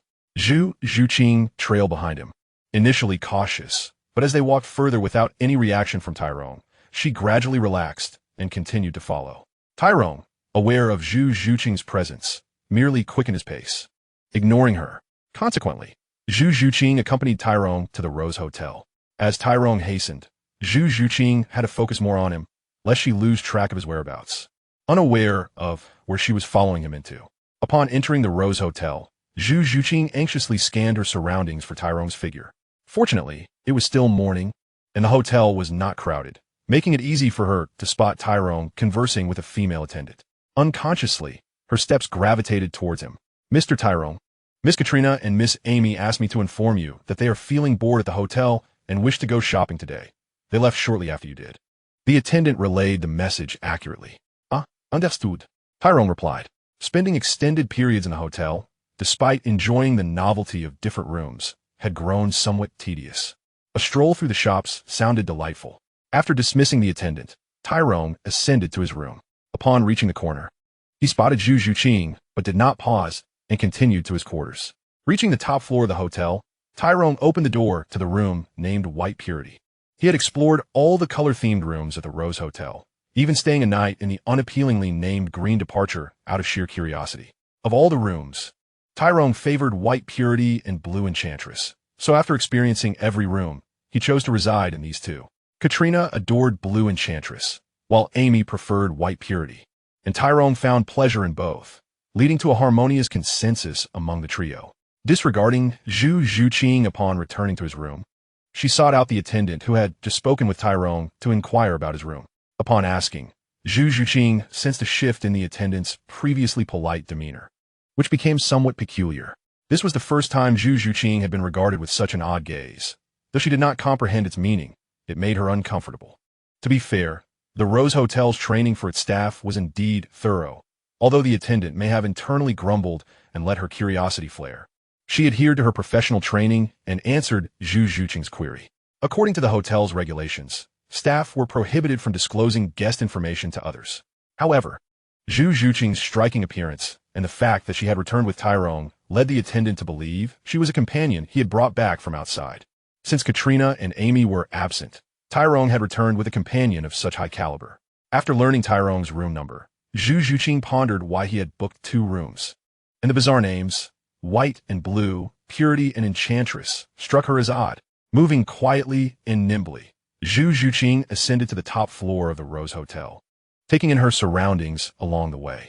Gradually, her previously cool demeanor began to warm, as she came to understand the nature of the hotel. During her ascent, she observed couples emerging from rooms, intimately embracing as they headed downstairs for a meal. With their affectionate displays, Zhu Zhuqing began to grasp the hotel's true character. Upon reaching the top floor and standing before the door marked White Purity, Zhu Zhuqing raised her hand to knock. Yet, as her hand hovered, hesitation crept in. Although her mind was still somewhat foggy, this very state lent itself to contemplation of the situation. Zhu Zhuqing started to realize why the attendant's gaze had fell off. As a young woman seeking a man in such a hotel would undoubtedly raise eyebrows. No, given this fellow's strength, he must have noticed that I was following him. What, then, does he intend by bringing me here? Zhu Zhuqing, lowering her head, did not notice her toes. However, this did not deter her from pondering the issues at hand, particularly analyzing Tai Long's intentions for bringing her to this place. The more she thought, the redder her face became. Suddenly, as she was lost in deep contemplation, the elegantly adorned white door before her swung open, startling her from her reverie. Upon seeing that it was Tai Long who had opened the door, Zhu Zhuqing instinctively crossed her arms in front of her. "Why you?" she stammered, caught off guard by Tai Long's sudden appearance. Chapter 275. Check-in Tai Long, well aware that Zhu Zhuqing was following him, entered the room and seated himself in the lounge area facing the entrance. Do not question why he preferred this position. It was simply Tai Long's inclination. He proceeded to brew tea with movements that flowed effortlessly, a skill he had learned from Tang Yuehua, complemented by his personal fondness for tea. Although his actions seemed somewhat casual, he pondered why he should be overly serious about his own enjoyment. As Zhu Zhuqing stood before Tai Long's door, he had already sensed her presence, recognizing the fluctuations of her soul power he had recently encountered. Yet, when she remained motionless at the threshold for an extended period without knocking, Tai Long, having sipped 3 cups of tea, found himself perplexed, growing slightly impatient. He approached the door and opened it, discovering Zhu Zhuqing standing there, startled and still. "Have you come to a conclusion?" Tai Long inquired, as their gazes locked for a good 10 seconds. Noticing Zhu Zhuqing's bewilderment, he decided to break the silence. "What brings you here?" Zhu Zhuqing struggled to articulate her thoughts in response to Tai Long's question. Well, all right then," Tai Long interjected, observing her flustered demeanor, which shattered his previous impression of her as the aloof cat girl. However, since she had followed him here, it would be inconsiderate to let her leave alone. After a brief pause, he suggested, "You may find a room nearby to rest. Any room on this level or the 2 below will suffice. Once you've gathered your thoughts from today, contemplate your plans for the future." Having delivered his words, Tai Long returned to his seat, pouring himself another cup of hot tea to savor. After taking a couple of sips, he glanced at Zhu Zhuqing, who remained motionless at the door. He raised his cup and asked, "What's the matter? Would you care to join me for some tea?" "No, thank you." Zhu Zhuqing promptly declined, turning to search for her own room down the hallway. The White Room of Purity was located at the far end, so she proceeded in that direction. Although Zhu Zhuqing had not traversed the Douluo continent extensively, she hailed from nobility, being the fiancée of a royal prince. The royal family and the Zhu clan had imparted some cautionary knowledge to her, including the dangers of substances slipped into tea or food. Thus, confronting someone like Tai Long, who exuded an air of dubiousness, in a couple's hotel, Zhu Zhuqing hesitated to enter his room for tea. She chose a room situated far from Tai Long's, aptly named Purple Temptation, with a deep violet door signifying its allure. Upon arriving at the door, she realized she had not checked in and lacked the key. Nevertheless, she attempted to twist the handle, and to her astonishment, the door creaked open with a click. Entering the Purple Temptation room, Zhu Zhuqing was met with an abundance of purple roses and various decorations that created an atmosphere she found somewhat overwhelming. Yet, she firmly closed the door behind her.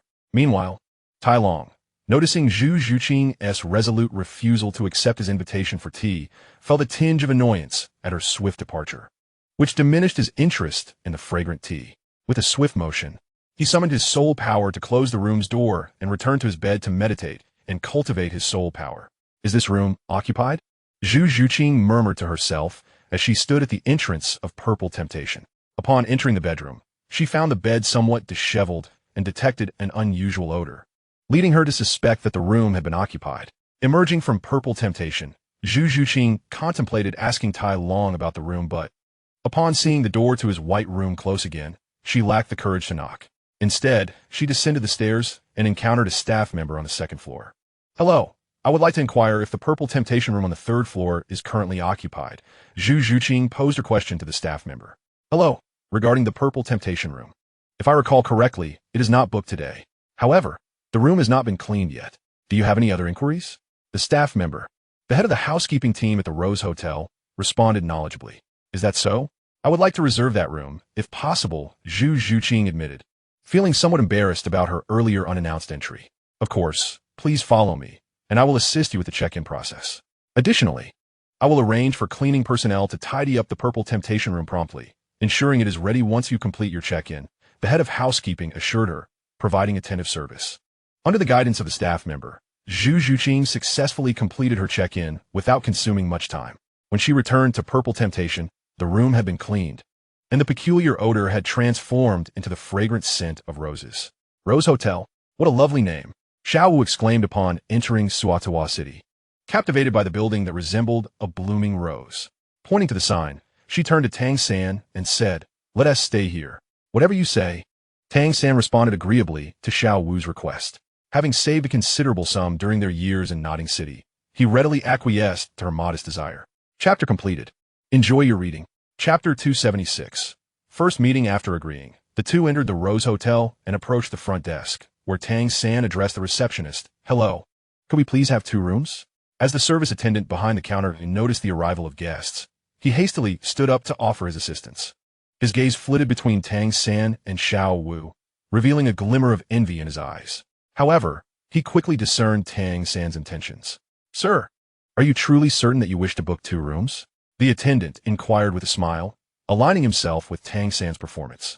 Tang San nodded, glancing at Xiao Wu, who was captivated by the hotel's decor and curiously surveying her surroundings. With a serious demeanor, he emphasized, indeed, 2 rooms. Is there something amiss? At that moment, Xiao Wu, hearing Tang San raise his voice, momentarily paused her exploration of the grand hall, turning her head towards him and the attendant with a puzzled expression. Noticing Xiao Wu's gaze, the attendant's smile became more genuine, and he replied with a hint of regret, I apologize, sir, but we currently have only 1 room left. Only 1 room left? Tang San furrowed his brow.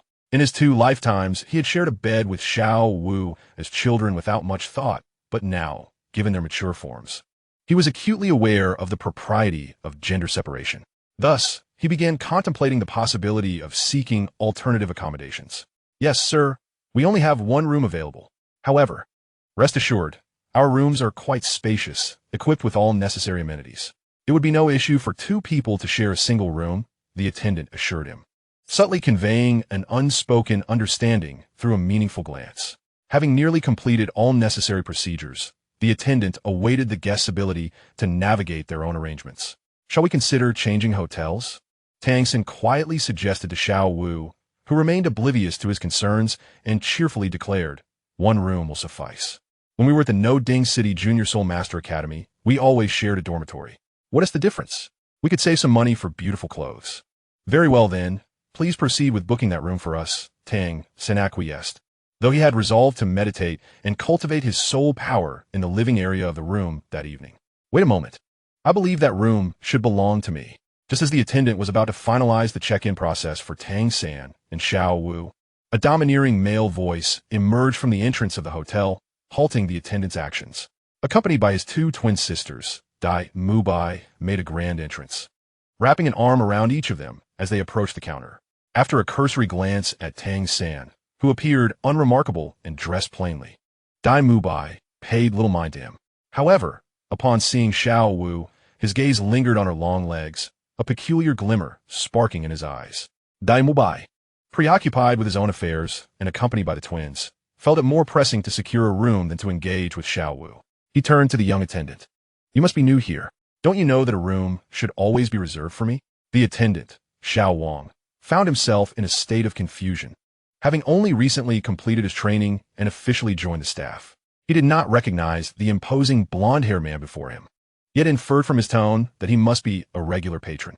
However, he was puzzled by how such an individual could disregard the basic protocols of a hotel like the Rose Hotel. Caught off guard, Xiao Wang hesitantly asked, Excuse me, may I ask who you are? Fetch your manager. Dai Mubai snapped, his frustration boiling over, further aggravated by the soft sensations from his arms, which were entwined with the twins. Xiao Wang, bewildered by the situation, felt a surge of confidence knowing the manager was his uncle. Without hesitation, he dashed off to summon him. Tang San had been silently observing the proceedings, contemplating how the hotel staff would resolve this issue. However, upon witnessing the attendant being shouted away by the golden-haired man, Tang San felt a surge of irritation. After all, this man had entered the scene without even acknowledging him, yet now sought to claim his room. Tang San, too, had his limits. Excuse me, sir, it appears we arrived first, Tang San stated politely, though with restraint. What of it? Just get lost. Dai Mubai retorted. Unfazed, Xiao Wu stepped forward, ready to confront him. Don't underestimate us just because we're younger. Very well. It has been a while since anyone dared to speak to me thus. You both emit waves of soul power. You must be soul masters. Why not face me together? If you can defeat me, I shall leave at once. Otherwise, I expect a demonstration on how to get lost, Dai Mubai declared, embodying the role of an antagonist. After making this statement, he flexed his arms, prompting the twins to release their hold and step aside, eager to witness the unfolding drama. Wait a moment, everyone. Let us discuss this calmly. There is no need for violence. At this juncture, Xiao Wang had already relayed the situation to his uncle, Manager Wang. Although unsure of Dai Mubai's sudden outburst, Manager Wang, who was well-versed in the business of hospitality, stepped in to mediate. After all, Dai Mubai was a valued customer, contributing significantly to the hotel's revenue each year. Moreover, any altercation within the Rose Hotel could lead to liabilities. Who would bear responsibility for any injuries or damages? Manager Wang, familiar with Dai Mubai, attempted to smooth things over, remarking, Dai Xiao, you seem to have a keen sense for business. Indeed, Manager Wang, you flatter me. Dai Mubai replied, casting a sidelong glance at him. Please do not say such things. I sincerely apologize for this oversight. This young man is new and unaware of our protocols. I will arrange a room for you immediately, Manager Wang said, wiping non-existent sweat from his brow and smiling nervously. Having appeased Dai Mubai, Manager Wang turned to Tang San and Xiao Wu, expressing, I sincerely apologize, esteemed guests. That room has been reserved for Dai Xiao. I kindly ask that you consider another establishment for your stay. Manager Wang, having temporarily placated Dai Mubai, aimed to usher Tang San and Xiao Wu away from potential conflict. As they were, after all, guests of the hotel. Not a chance. You think we will simply leave? Don't underestimate us. Xiao Wu exclaimed defiantly. Huh. Even if you wish to leave now, it won't be that simple. You insulted me. If you want to depart, you'll have to do so on my terms. Dai Mubai declared, cutting off Manager Wang mid-sentence, directly addressing his primary concern. Upon hearing that all losses were to be attributed to Dai Mubai, Manager Wang indeed fell silent. Although it pained him to witness Tang San and Xiao Wu, so young, endure such punishment, he felt he had done his utmost and deemed it unnecessary to jeopardize his finances for the sake of two strangers. Allow me, Tang San exclaimed, grasping Xiao Wu, who was eager to charge forward. Xiao Wu, somewhat disgruntled, interjected, Why not let me? I want to fight. My mother doesn't even know him. Tang San replied, Please, enlighten me. As Tang San and Xiao Wu conferred, Dai Mubai took the initiative, launching a swift strike aimed directly at Tang San. Undeterred, Tang San stepped forward with determination, utilizing the rebound force of his foot, striking the ground to unleash the Tang sect's ultimate skill, Xin Yu Shou, transforming his hand into a lustrous shade of white jade, ready to meet Dai Mubai's punch. With a resounding thud, their fists collided. Dai Mubai's advance was abruptly halted, while Tang San was forced back several steps before regaining his balance. Well done. You have proven yourself worthy of being my opponent, Dai Mubai declared, his voice laced with intensity as he lunged again, employing a powerful tiger pounce. Having awakened his martial spirit as a white tiger, Dai Mubai had dedicated considerable study to enhance his combat abilities. And though he did not utilize his martial spirit in this instance, his attack bore a ferocious semblance to that of tiger. Noticing Dai Mubai's renewed assault, Tang San's expression grew solemn. He slightly bent his knees, inwardly curling his toes, and firmly planted his stance, while simultaneously positioning his arms in an unusual manner. As Tang San executed his movements, an intangible potential materialized, enveloping Dai Mubai, who was mid-attack. This force, though lacking in immediate impact, possessed formidable traction, perfectly aligning with Tang San's strategy as Dai Mubai found himself suspended in midair, unable to leverage any support. As Dai Mubai soared, he sensed an unexpected force diverting him from his intended path. This maneuver was a Tang sect technique known as Kong He Qin Long. Realizing he was losing control, Dai Mubai exerted his core strength, performing an impressive mid-air rotation before landing firmly on his feet. Seizing the opportunity, as Dai Mubai regained his footing, Tang San swiftly capitalized on the moment, employing the ghostly shadow step to rapidly approach Dai Mubai, unleashing a dual dragon strike. His palms radiating a pearlescent glow as they forcefully impacted Dai Mubai. Dai Mubai, refusing to yield, retaliated with both fists directed at Tang San, and thus they exchanged blows. Techniques such as Kong He Qin Long, Gue, Ingmi Zong, and Xian Yu Shou were indeed impressive. Meanwhile, Tai Long, who had been observing from the staircase corner, murmured thoughtfully, contemplating Tang San's series of martial art skills. Although neither had yet summoned their martial spirits, it was clear that they had both engaged their soul power from the outset. Tai Long, bored and training in his room, sensed the fluctuation of soul power and ventured out to witness the unfolding spectacle. When he identified the combatants as Tang San and Dai Mubai, he chose to remain silent, content to observe and add some flavor to his mundane existence. As the battle raged on, it intensified further. Upon identifying a flaw in Dai Mubai's defense, Tang San executed a shoulder charge, crashing heavily into Dai Mubai's chest. Dai Xiao. The twin girls watching gasped as Dai Mubai was propelled backward, only to recover mid-air and perform a backflip, landing gracefully 5 meters away. Coughing and clutching his chest, Dai Mubai's complexion turned crimson as he struggled to regain composure. Despite the discomfort, his gaze remained fixed on Tang San, wary of a follow-up attack. Yet, Tang San chose not to pursue, merely observing Dai Mubai on the ground, aware that he had not gained a significant advantage from their encounter. In that moment of impact, he had distinctly felt Dai Mubai's chest turn as hard as iron, although he had managed to send Dai Mubai flying. Tang San also experienced a searing pain in his shoulder. Dai Mubai's expression grew grim. He had to admit that he had underestimated his opponent. The boy before him, seemingly younger, possessed strength far beyond his expectations, and he could not afford to lose face in front of the twin sisters. This matter could not simply be brushed aside. "Shall we continue?" Tang San inquired, his voice steady and resonant, revealing that he was still full of energy after the recent bout. Absolutely. Without hesitation, Dai Mubai affirmed his willingness to continue. He had shed his earlier disdain, recognizing Tang San's formidable prowess. The battle between them had only just begun. Under normal circumstances, I should concede this fight, as I acknowledge I am inferior in hand-to-hand combat. However, as soul masters, true strength is only revealed through the use of our martial spirits. I will not take advantage of your youth, regardless of the outcome. Consider this room yours for the duration of your stay, and all your expenses here will be covered by me, Dai Mubai. What say you? Dai Mubai spoke with a composed yet excited demeanor, his eyes gleaming with fervor, his arms instinctively raised as he trembled slightly with anticipation. Tang San's eyes brightened in response, for he perceived a transformation in Dai Mubai, where once there had been arrogance and disdain. Now, there was a palpable sense of combativeness, as Dai Mubai regarded him as a true rival. Bring it on. Excellent. Such spirit. I shall consider you a friend. Martial spirit. White tiger, manifest. A burst of intense, pale light erupted from Dai Mubai, his arms extending outward as his chest swelled. The sound of cracking bones resonating as his muscles expanded, straining against his clothing. Upon invoking his martial spirit, Dai Mubai's already robust physique swelled dramatically, enveloped by swirling torrents of fierce energy, augmenting his already formidable presence. His golden hair transformed into a striking mix of black and white, with the latter predominating, while 4 faint lines appeared on his forehead, forming a character resembling Wang. The most significant transformation is undoubtedly found in Dai Mubai's hands. His palms have swelled to twice their previous size, adorned with white fur that transforms them into claws reminiscent of a tiger. As his fingers move, short, dagger-like claws emerge and retract from his palms, each glistening with a chilling light akin to a blade.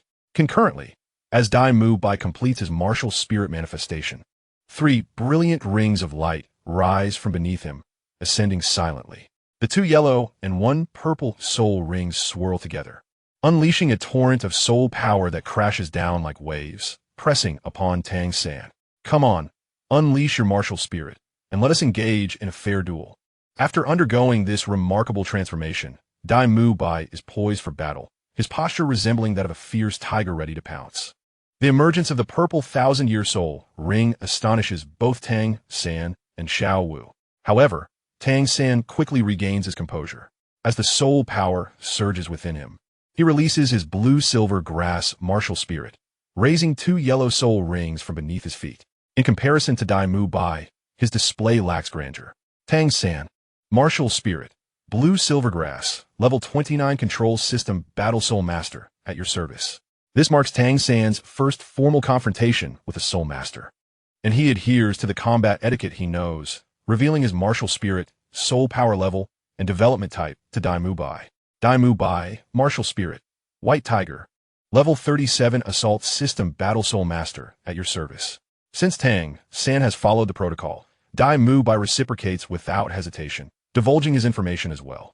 Among the onlookers, most have grown accustomed to such scenes, with some merely excited to witness a soul master battle up close. However, Tai Long, positioned at the stairway, scoffs in disdain, unable to suppress a scoff. Despite having spent many years in Douluo continent, he remains unaccustomed to such combat etiquette, as those around him do not engage in the practice of revealing information before a fight. What are you staring at? That gray and white feline is your fiancé, Dai Mubai. You should be looking over there. Noticing Zhu Zhuqing's gaze upon him, Tai Long gestures towards Dai Mu Bai, who is engaged in battle below. Zhu Zhuqing, upon hearing Tai Long's words, refrains from arguing and redirects her attention to the battlefield where Dai Mu Bai and Tang San are clashing. Yet, her gaze inadvertently drifts towards the pair of twins accompanying Dai Mu Bai. It is evident that Zhu Zhuqing holds a significant concern for these twins, particularly as she contemplates Dai Mu by bringing them to a place like the Rose Hotel. The myriad of individuals she encountered within the hotel stirs a complex mix of emotions within her. Feelings of grievance and worthlessness arise. Go ahead and cry if you wish. Why hold back? Although Tai Long, while observing the skirmish between Dai Mu Bai and Tang San, is also keenly aware of the girl's distress beside him. A seasoned veteran in matters of the heart, he quickly deduces the source of Zhu Zhuqing's turmoil. Thus, he subtly interjects with a cutting remark. Upon hearing Tai Long's insensitive words, Zhu Zhuqing's eyes glisten with unshed tears as she reflects on the grievances she has endured over the years.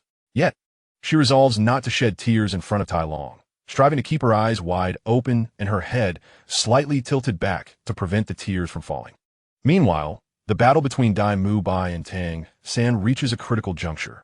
Tang San's blue-silver grass ensnares Dai Mu Bai's robust physique as his second soul ring. A yellow one illuminates. Second soul skill, Parasite, activate. Delicate vines sprout from Dai Mu Bai's body, entwining him tightly and leaving crimson trails on his skin as the sharp thorns pierce through his clothing, allowing toxins to seep into his body. As the toxins invade, Dai Mu Bai experiences pain accompanied by a numbing sensation. This grass is poisonous. He quickly realizes that Tang San's blue-silver grass harbors toxins. You have lost. Chapter 279. Shrek Academy. You have lost. My blue-silver grass is highly toxic.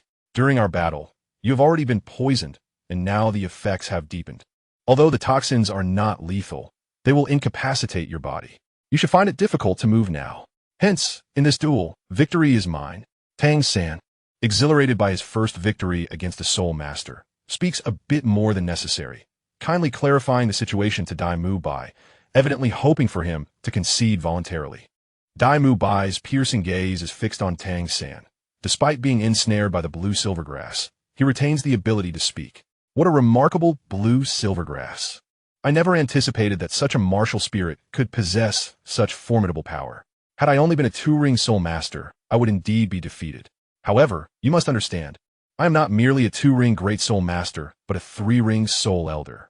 While I concede this duel, I find myself unwilling to relent completely.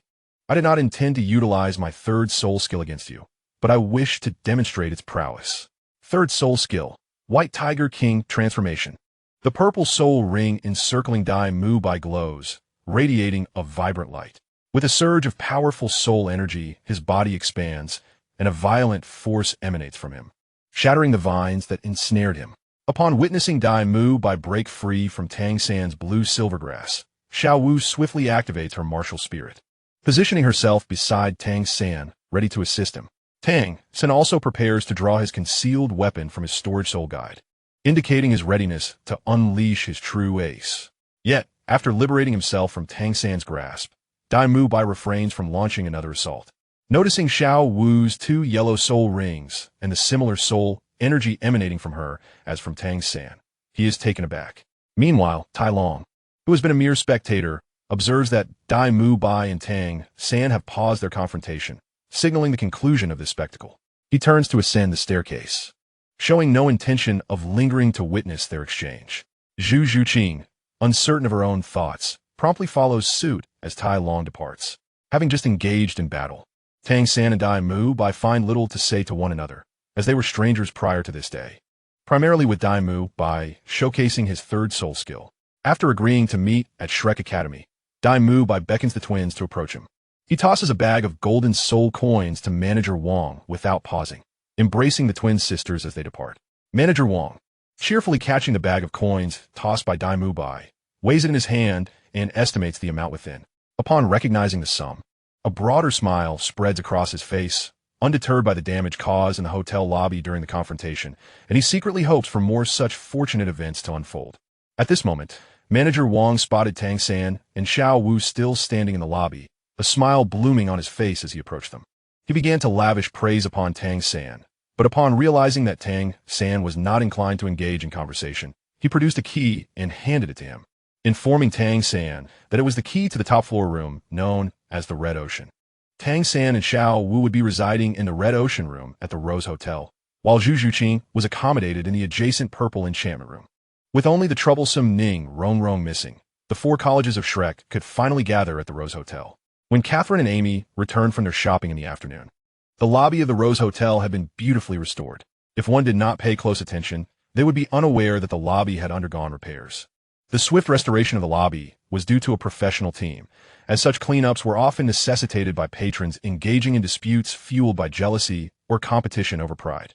After all, in the presence of beauty, the intelligence of most men tends to diminish significantly, while their concern for reputation escalates, leading to potential conflicts. Once a confrontation occurs, damage becomes inevitable, which explains the rapid repair speed at the Rose Hotel. 3 days passed in the blink of an eye. Talon did not make an effort to seek out Ning Rongrong, although Ning Fengji had instructed Talon to look out for her. Talon had no intention of acting as her caretaker. He was aware of Ning Rongrong's location, but was rather disinterested in visiting her. Talon planned to wait until the enrollment period at Shrek Academy began before checking in on her, fulfilling Ning Fengji's request to some extent. Thus, on the day enrollment commenced at Shrek Academy, Talon, who had not left the Rose Hotel for 3 days, finally emerged.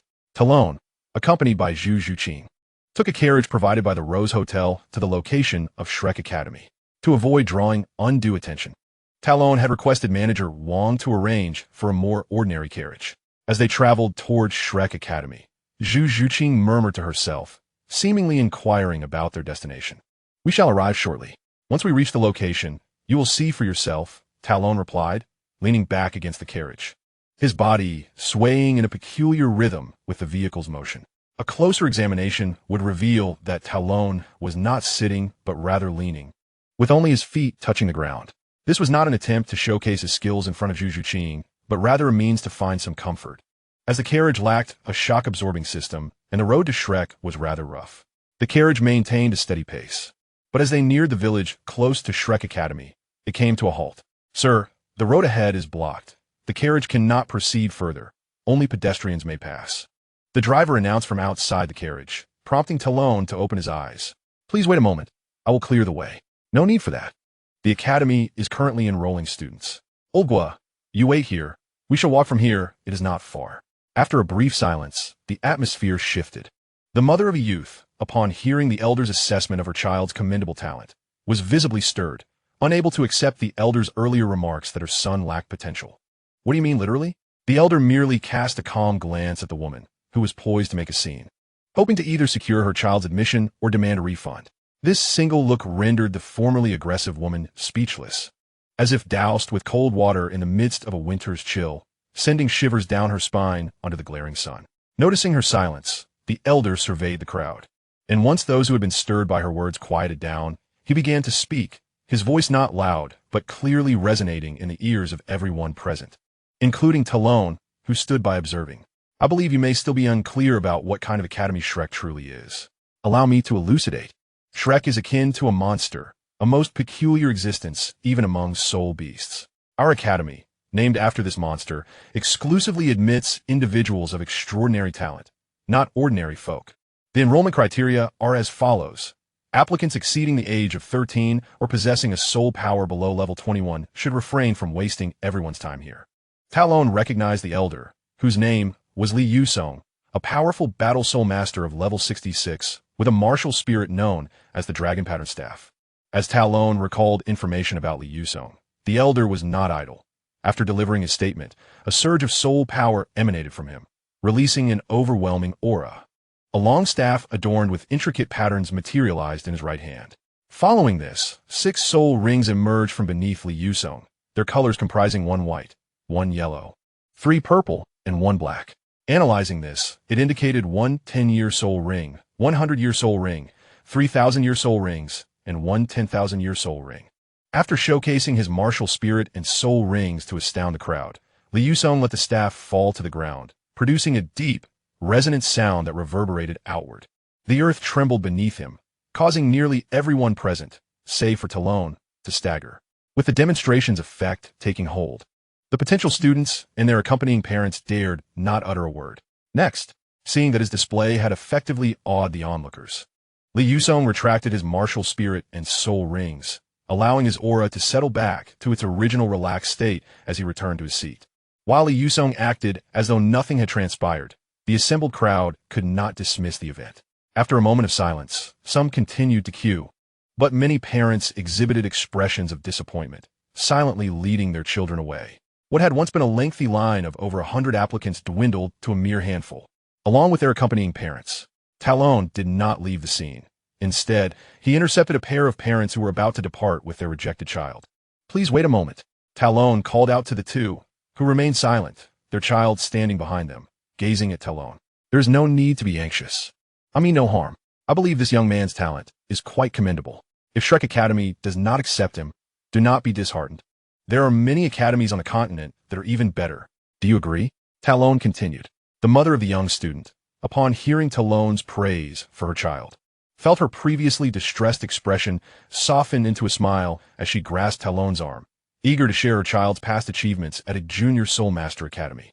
The young lad, who had initially believed he was rejected by Shrek Academy and was feeling dejected, lifted his head and perked up upon hearing Tai Long's words. However, a glimmer of skepticism lingered in his eyes, indicating that Tai Long's assurances lacked the persuasive power of teacher Li Yusong's words. Noticing the boy's doubt, Tai Long smiled and inquired, "What, do you not believe in yourself?" The boy's parents, observing Tai Long's distinguished attire and remarkable demeanor, remained silent, awaiting his guidance for their child, while the boy also looked up at Tai Long. With a gentle smile, Tai Long continued, "I wonder if you have noticed that, although teacher Li Yusong is a soul emperor with 6 soul rings, did you pay attention to the colors of those rings?" The boy nodded and replied, "I remember. 1 white, 1 yellow, 3 purple, and 1 black, 6 soul rings in total."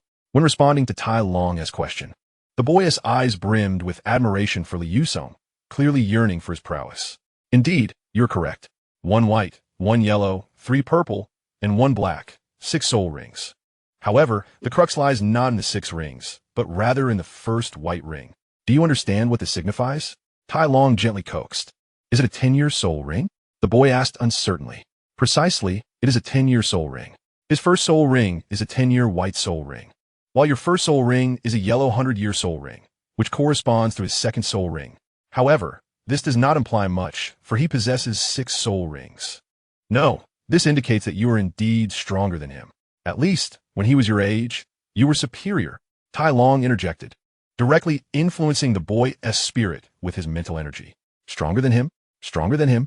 Upon hearing Tai Long's words, the boy felt as if a veil had been lifted from his mind, and his earlier gloom dissipated, replaced by a bold ambition, a youthful spirit eager to compete with his soul emperor. The boy's parents, witnessing their child's renewed confidence due to Tai Long's words, looked at him with gratitude, and the boy's mother could not help but moisten her eyes. Thank you, truly thank you," she exclaimed, her eyes glistening as she expressed her appreciation for Tai Long's daring discourse with Li Yusong. "You need not thank me. I merely elucidated the matters you may not have comprehended, not to comfort you," Tai Long replied, extending his hand to assist the couple, who were bowing in gratitude. As the boy's parents bowed, they felt a powerful hand lift them, and they quickly realized that the young man before them, who appeared only slightly older than their child, was indeed a formidable soul master. "Thank you, esteemed sir. Without your guidance, our Shao Hai with the boy's father began, still unsettled. Although he had maintained composure after the rejection, it was only because he understood the vast chasm between himself and a soul emperor, knowing what it represented. Yet, he did not blame his son for his earlier despondency, as his heart was filled with guilt and self-reproach. There is no need for such sentiments. Your child possesses commendable talent. As long as he is willing to exert effort, he can become a respected soul master, provided no unforeseen circumstances arise. I merely intervened because I did not wish to see a gifted individual succumb to despair," Tai Long explained. "However, if you have not yet entered Shrek Academy, you likely have not found a suitable intermediate Soul Master Academy, correct?" Tai Long inquired with intent. "Yes, I have received an invitation from the Nodding Intermediate Soul Master Academy," the boy exclaimed, eager to share his achievements. However, before he could finish, his father interrupted him, forcing him to silence with a swift gesture. "No, Xiao Hai is yet to find a suitable intermediate soul master academy for study. He is still young and at a prime learning age.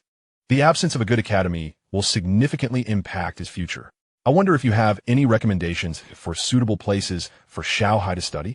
The youth, named Xiao Hai, though not fully grasping Tai Long's implications, found his parents, seasoned by experience, understood the underlying message. Tai Long would not simply offer guidance without reason. In this world, everyone seeks their own benefit. This truth had been ingrained in the boy's father through years of business experience. If that is the case, I happen to know an excellent intermediate Soul Master Academy, which is a junior college affiliated with a prestigious Soul Master Academy. If one performs well during their studies, they can directly enter the senior academy for further training, Tai Long asserted. Unbeknownst to him, Tai Long's manner of weaving this tale was rather compelling, and his demeanor exuded confidence. Had he looked in the mirror, he might have seen a reflection reminiscent of the successful motivational speakers of his previous life. Might I inquire as to the name of this esteemed academy? The boy's father questioned, somewhat perplexed. The Four Spirits Academy. Supported by the Tiando Empire and in deep collaboration with the Four Spirits sect, tuition and accommodation fees are waived for students, and scholarships and grants are also established. Tai Long continued to promote the Four Spirits Academy, hoping to attract gifted students. Whether it was gratitude towards Tai Long for enlightening Xiao Hai or some other reason, the outcome was settled.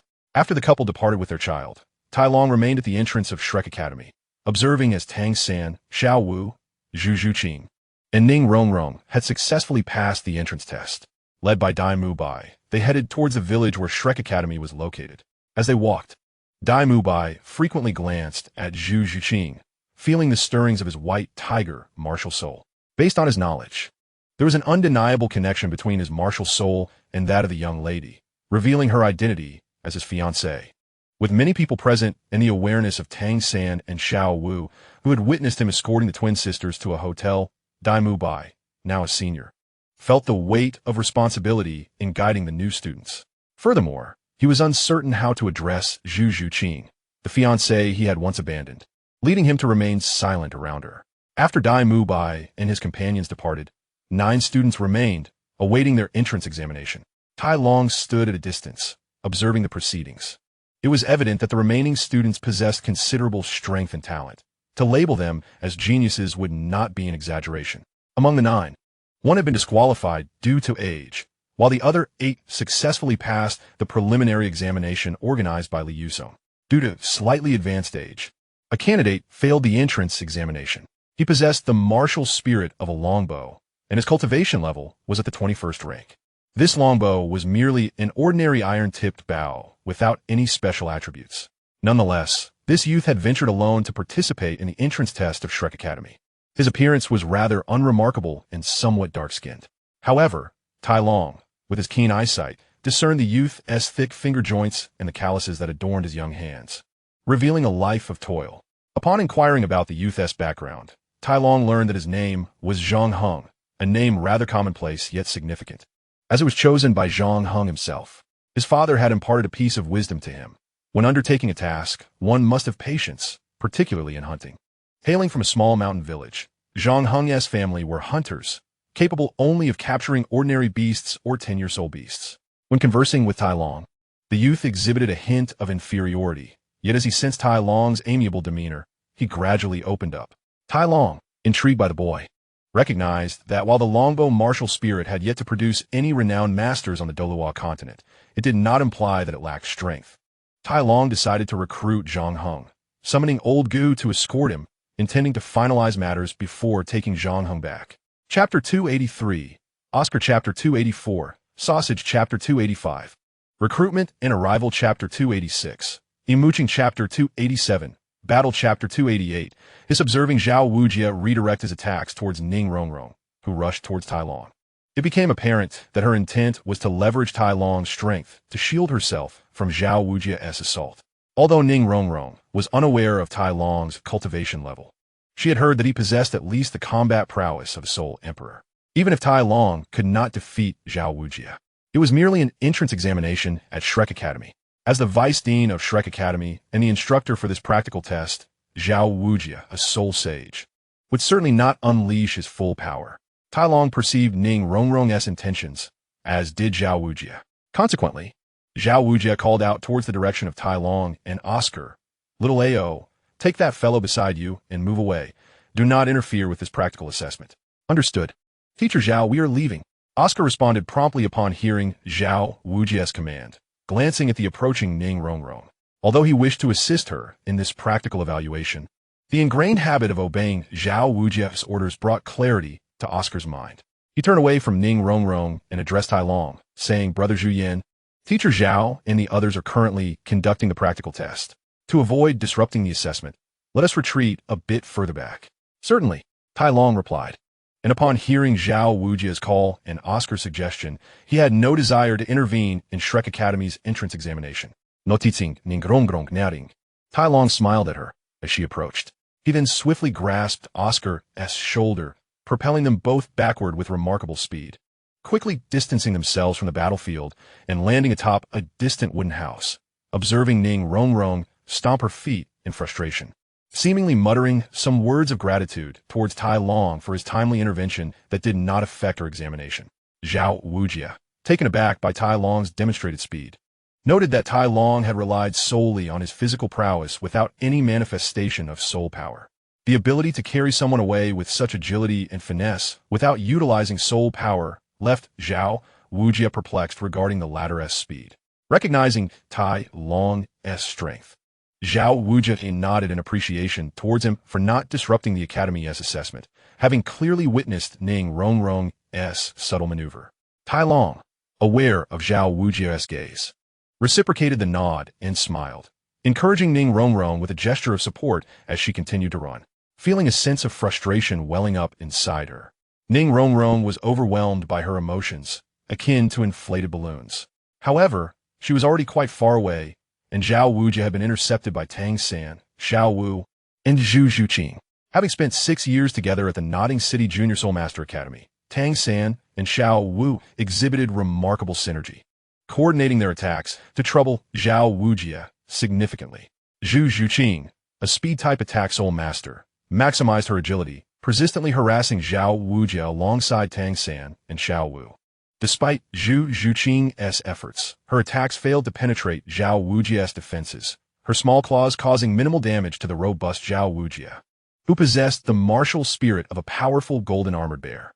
Nevertheless, her relentless pursuit resembled a persistent nuisance. Initially, Zhao Wujie intended to merely toy with these new students, delivering a lesson to these prodigies. However, upon witnessing Ning Rongrong's 7-treasure glazed tile martial spirit, he adopted a more serious approach, aiming to neutralize her first. Given her status as a support-type soul master, now, finding himself entangled by these young challengers, Zhao Wujie felt a slight embarrassment, as he had not utilized his true strength. He, Zhao Wujie, a dignified soul sage at the 78th rank and vice dean of Shrek Academy, could not allow himself to be humiliated during the entrance assessments. Thus, he resolved to act decisively, swiftly concluding this prolonged skirmish. Zhao Wujie determined that after dealing with these 3 bothersome individuals, he would return to his recliner for a well-deserved rest, leaving the already distant Ning Rongrong on the field. He aimed to ensure that these students comprehended his power while successfully passing the practical test. Perfect. Having swiftly devised this battle plan, Zhao Wujie concluded that since Tang San, Ning Rongrong, and the other 3 had arrived at Shrek Academy and stood before him, there was no reason to allow them to depart without experiencing the Academy's challenges. Thus, Zhao Wujie focused on 2 key objectives: to swiftly and judiciously subdue Tang San, Xiao Wu, and Zhu Zhuqing, and to leave a profound impression on these students, ideally while appearing impressive and formidable. The combat strategy having been finalized, Zhao Wujie relaxed his restraint slightly. When Zhu Zhuqing once again lunged forward to scratch him, Zhao Wujie seized the moment, letting out a thunderous roar that momentarily stunned her, then striking her shoulder with a powerful palm. Yet at the very instant of contact, he altered the motion. Instead of striking, he pushed, propelling her backward with controlled, precise force. This deliberate shift from impact to propulsion left Zhu Zhuqing utterly unbalanced, her body hurtling through the air, limbs flailing, consciousness reeling from the abrupt loss of control. She soared far, so far that Tai Long, standing beside Oscar, instinctively gasped, drawing in a sharp, shuddering breath. Chapter 289, again. Zhao Wujie's maneuver was a masterclass in martial mastery. Elegant, economical and devastating in its restraint. To the untrained eye, it might have seemed little more than a swift dismissal. To Oscar, watching wide-eyed beside Tai Long, it was nothing short of astonishing. Zhao Wuji had held back, no true harm intended. Yet the shock of impact jolted Zhu Xing's senses awake just as her body, fully airborne and without purchase, spiraled toward inevitable impact. With no surface to brace against and no time to recalibrate, she braced instinctively, curling inward, preparing for the brutal collision with the earth that would leave her dazed, disoriented, and disqualified from the trial. But fate, it seemed, had not yet sealed her fate. Just as resignation settled over her, eyes half closed, will surrendering, the silhouette of Dai Mu Bai erupted from the periphery, dashing forward to intercept her descent. Zhu Zixing caught the blur of movement from the corner of her eye, and in that fleeting instant, her gaze flared with sudden, fierce light. At the very threshold of contact, her body mere inches from his outstretched arms, she twisted midair, hips pivoting, limbs coiling and uncoiling with feline grace. Using Dai Mu Bai's torso as a fulcrum, she arrested her momentum, realigned her center of gravity, and, without breaking stride, arched sideways, slipping past his embrace like smoke slipping through fingers. Then, with the poise of a predator honed by relentless discipline, she landed lightly on the ball of her right foot, pivoted sharply, dropped low, planted both palms to the earth, and, pushing off with every sinew, launched herself forward like a coiled spring released, a blur of lethal intent. Streaking straight toward Zhao Wuji, in that seamless cascade of motion, she did not spare Dai Mu by a glance, not a flicker of acknowledgement. Her entire being was distilled into this single, unwavering focus, the battle. Yet indifference, though absolute in her, was not mirrored in him.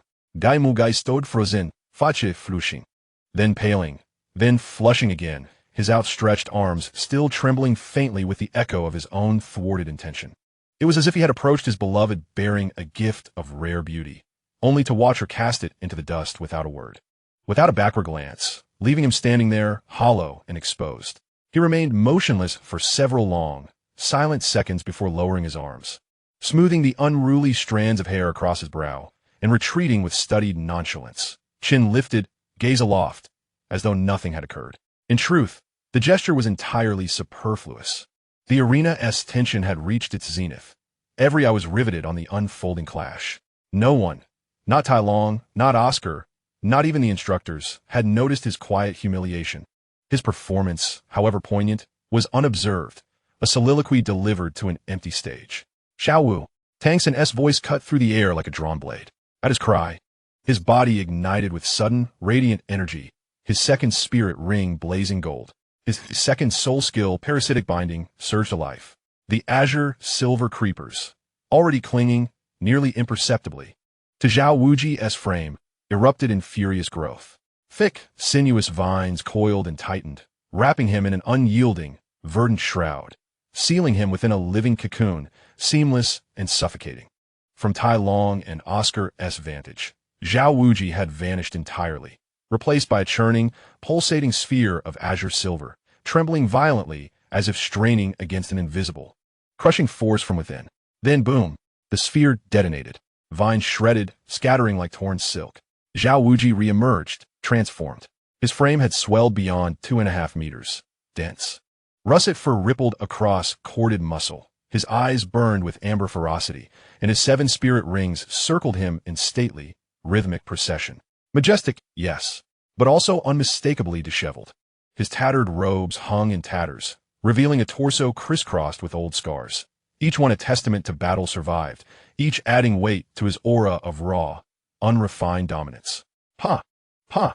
Pa! He spat dust from his mouth, brushed soil from his brow, then glared, irritated, amused, and faintly incredulous. Even an 80-year-old matriarch has never been bested by her own grandchild. It seems I must take you brats seriously after all. His gaze snapped to Dai Mu Bai. Dai Mu Bai, what exactly are you smirking about? Who gave you leave to interfere in this official initiation trial? You got a case of chronic itchiness, haven't you?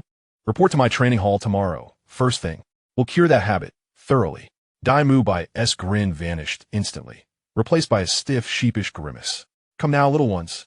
Zhao Wuji boomed, slapping his massive bare paws together with a sound like thunderclaps, drawing Tang San, Xiao Wu, and Zhu Zhuqing back to full attention. Let's continue. This battle is far from over. No sooner had his words settled than Tang San's azure silver creepers lashed out, snaking around Xiao Wu's waist, lifting and hurling her forward like a living catapult. Zhu Zhuqing moved as one, gliding like a shadow to Zhao Wuji's flank, positioning herself for coordinated assault. Their earlier skirmish had forged a nascent synergy, instincts now attuned, timing synchronized. As Xiao Wu's foot slammed into Zhao Wuji's chest, Zhu Zhuqing struck from behind, her Yoming Baijiao unleashing a whirlwind of razor-sharp, spiraling strikes, each one a gleaming arc of cutting force, carving through the air like the teeth of a spinning gear. Yet Zhao Wuji, now fully spirit-awakened, stood unbroken. The terror of Zhu Zhuqing's assault was undeniable, but her blows, however fierce, could not pierce his reinforced hide, and Zhao Wuji had grown weary of restraint. War, a guttural, seismic bellow tore from his throat. His eyes blazed, cold, golden, merciless. His first yellow spirit ring ignited with blinding intensity. A shockwave of golden light erupted from his core, radiating outward with concussive force. Zhu Zhuqing and Xiao Wu were hurled backward like leaves caught in a gale, sent sprawling, breathless, stunned. Chapter 290. Futility. Chapter 291. Unconsciousness. Tai Long administered the healing elixir to Zhu Zhuqing, guiding its essence through her meridians to accelerate absorption and effect, then turned, his gaze cool and assessing, toward Dai Mu Bai, the one who had just struck him. Merely a single, emotionless glance from Tai Long was enough to jolt Dai Mu Bai back to lucidity, shocking him into sudden sobriety. Moments earlier, consumed by blind fury, Dai Mu Bai had launched 2 reckless attacks against Tai Long and was already gathering momentum for yet another.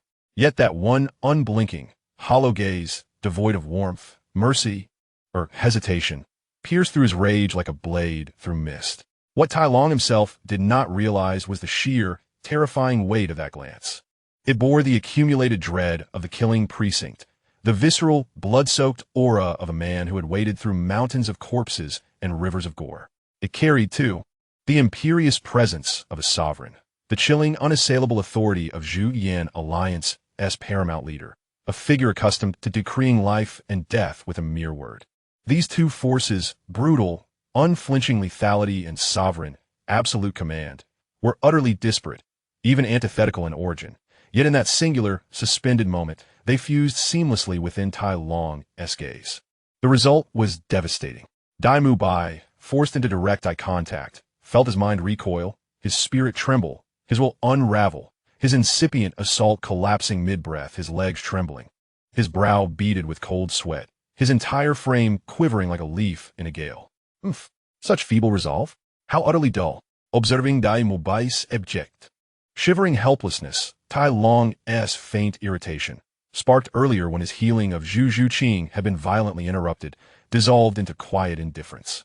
He felt no further inclination to engage with such a hollow adversary. Turning his attention back to Zhu Zhuqing, who lay unconscious upon the ground, Tai Long resumed her treatment. First, he addressed the dislocated shoulder she had sustained in her clash with Zhao Wuji. Years of rigorous spear training under Yang Wu Di, complemented by the stern tutelage of Dugu Bo, had rendered such orthopedic interventions second nature to him. Crack, crack, snap. Crack, crack, snap. With deft precision, he realigned her left arm, then her right, each joint reseated with quiet finality, each fracture mended without strain or hesitation. Next, his hands settled gently upon her chest.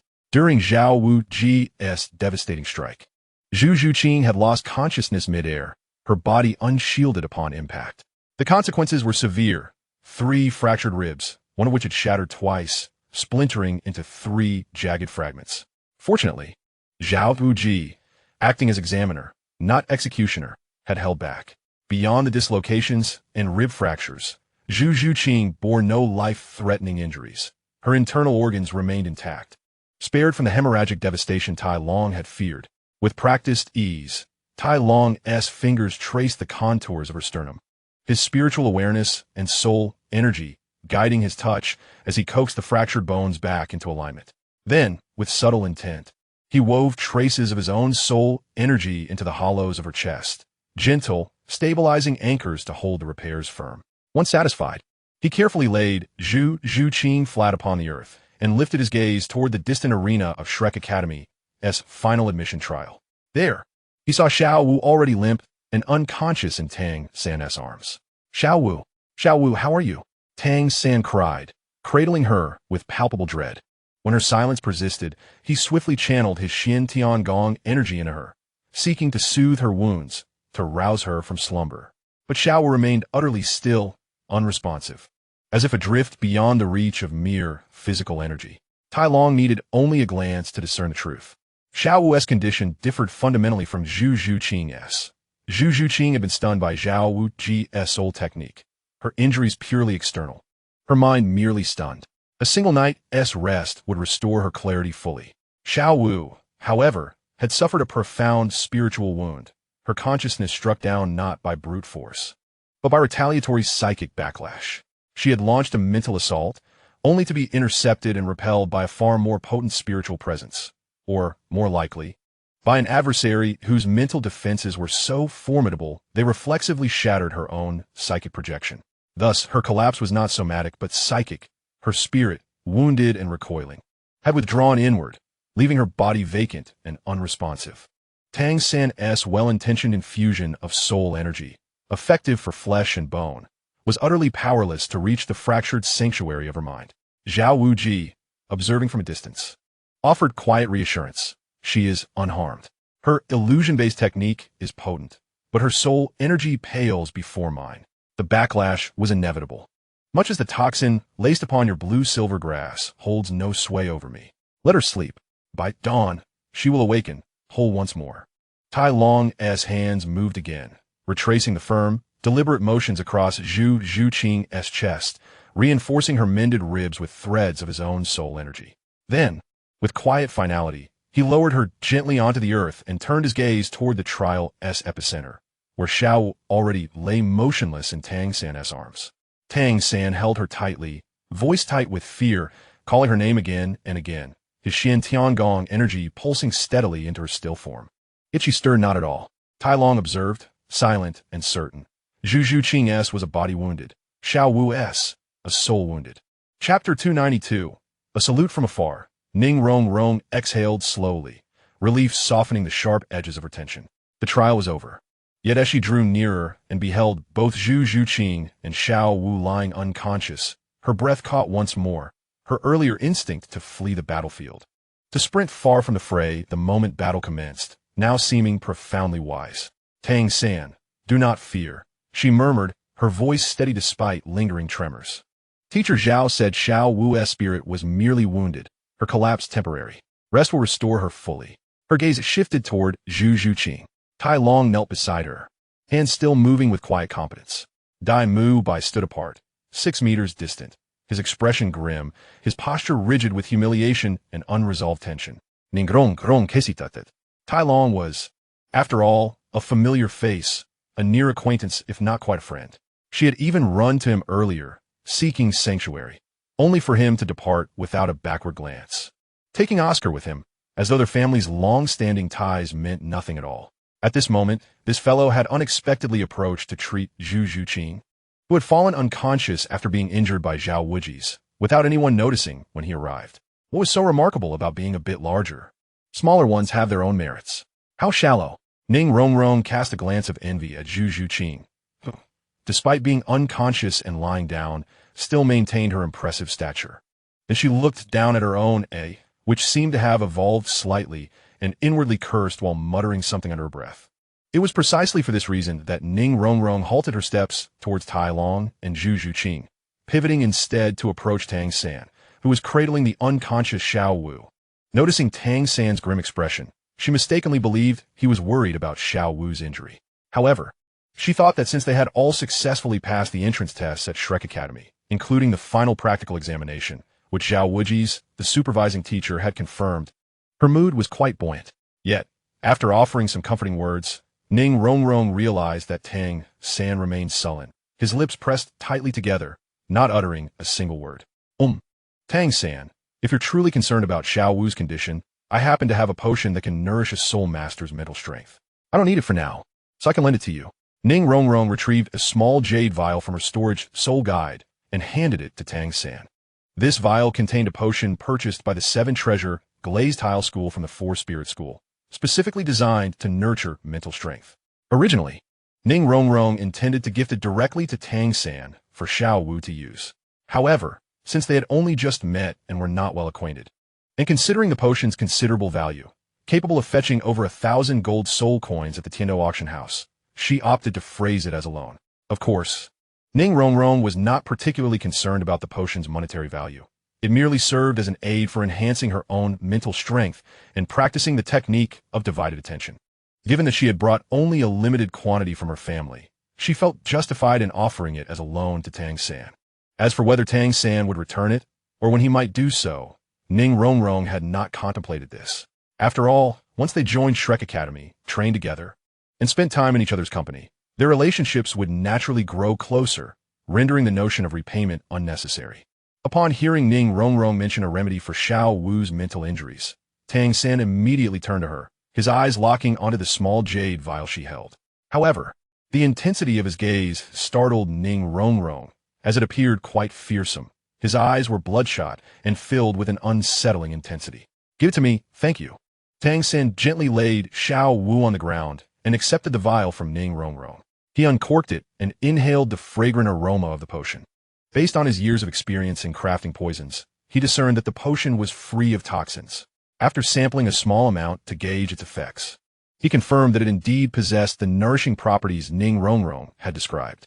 With newfound determination, he carefully lifted Xiao Wu, gently pried her lips apart, and brought the vial to her mouth, pouring the potion inside. Since Xiao Wu was currently unconscious, Tang San needed to help her ingest the liquid, utilizing his cultivated soul power to assist her in absorbing the potion's beneficial properties. After completing this task, he finally exhaled a sigh of relief and looked back at Ning Rongrong, his eyes filled with gratitude. However, Tang San soon sensed an unusual atmosphere. Ning Rongrong's gaze had turned decidedly unfriendly, and others remained silent, watching him intently. It was rather audacious of him to conduct a drug test in front of them, leaving Ning Rongrong, who had kindly provided assistance, in an awkward position. Nevertheless, Tang San did not dwell on this. He was anxious to clarify the misunderstanding regarding his relationship with Xiao Wu. Please don't misunderstand. Xiao Wu is my sister. I was just overly concerned about her. That's all right. The potion Xiao Wu has taken should allow her to rest and recover. Ning Rongrong instinctively responded. I understand. However, could I trouble you to look after Xiao Wu for a while? Tang San asked, cradling her as he addressed Ning Rongrong. Of course. You can rest assured. I'll find a dormitory for her to recuperate, Ning Rongrong replied, believing that Tang San was merely seeking assistance due to the circumstances with Xiao Wu and Zhu Zhuqing. Thank you. Tang San realized that his conversation with Ning Rongrong was somewhat misaligned, but he did not elaborate further and instead walked directly toward Zhao Wuji's. Are you still eager to continue? Given your current condition, I doubt you can withstand even a single attack from me. Moreover, my second soul ring ability, the Great Strength Diamond Palm, is not easily thwarted, Zhao Wuji's remarked, glancing at the remaining incense stick that had yet to burn out. Though Tang San approached in silence, Zhao Wuji's, experienced in countless battles, sensed something was amiss. This young man clearly harbored a refusal to accept defeat and seemed prepared to challenge him again. Zhao Wuji's, however, would not allow the unfinished incense stick to dictate the fate of these four children, having been greatly impressed by their displayed abilities during the practical test. Therefore, he had already declared their success after defeating Zhu Zhuqing and Xiao Wu. No, I do not wish to continue the current examination. Tang San shook his head in response. Then what is your intention? I wish to engage in a serious duel with you. Let everything start anew. Please ignite another incense stick. If I can endure for the duration of a stick, I request that you permit the four of us to enter Shrek Academy simultaneously, Tang San declared earnestly. Zhao Wuji's paused, puzzled by Tang San's reasoning. Had he not already stated that they had passed the examination? What could this young man possibly mean? Meanwhile, Ning Rongrong, who was holding Xiao Wu, nearly lost her grip upon hearing Tang San's words, unable to comprehend why the formidable soul master, even one at level 29, would challenge the fearsome Zhao Wuji's to a one-on-one duel. Moreover, I, Ning Rongrong, have clearly passed the examination of the Shrek Academy. Yet you audaciously claim to represent us in another test? You, able to stand for all of them? Zhao Wuji suppressed the fondness he had just felt for this young man before him. Tang San's current behavior, in Zhao Wuji's eyes, was nothing short of foolishness.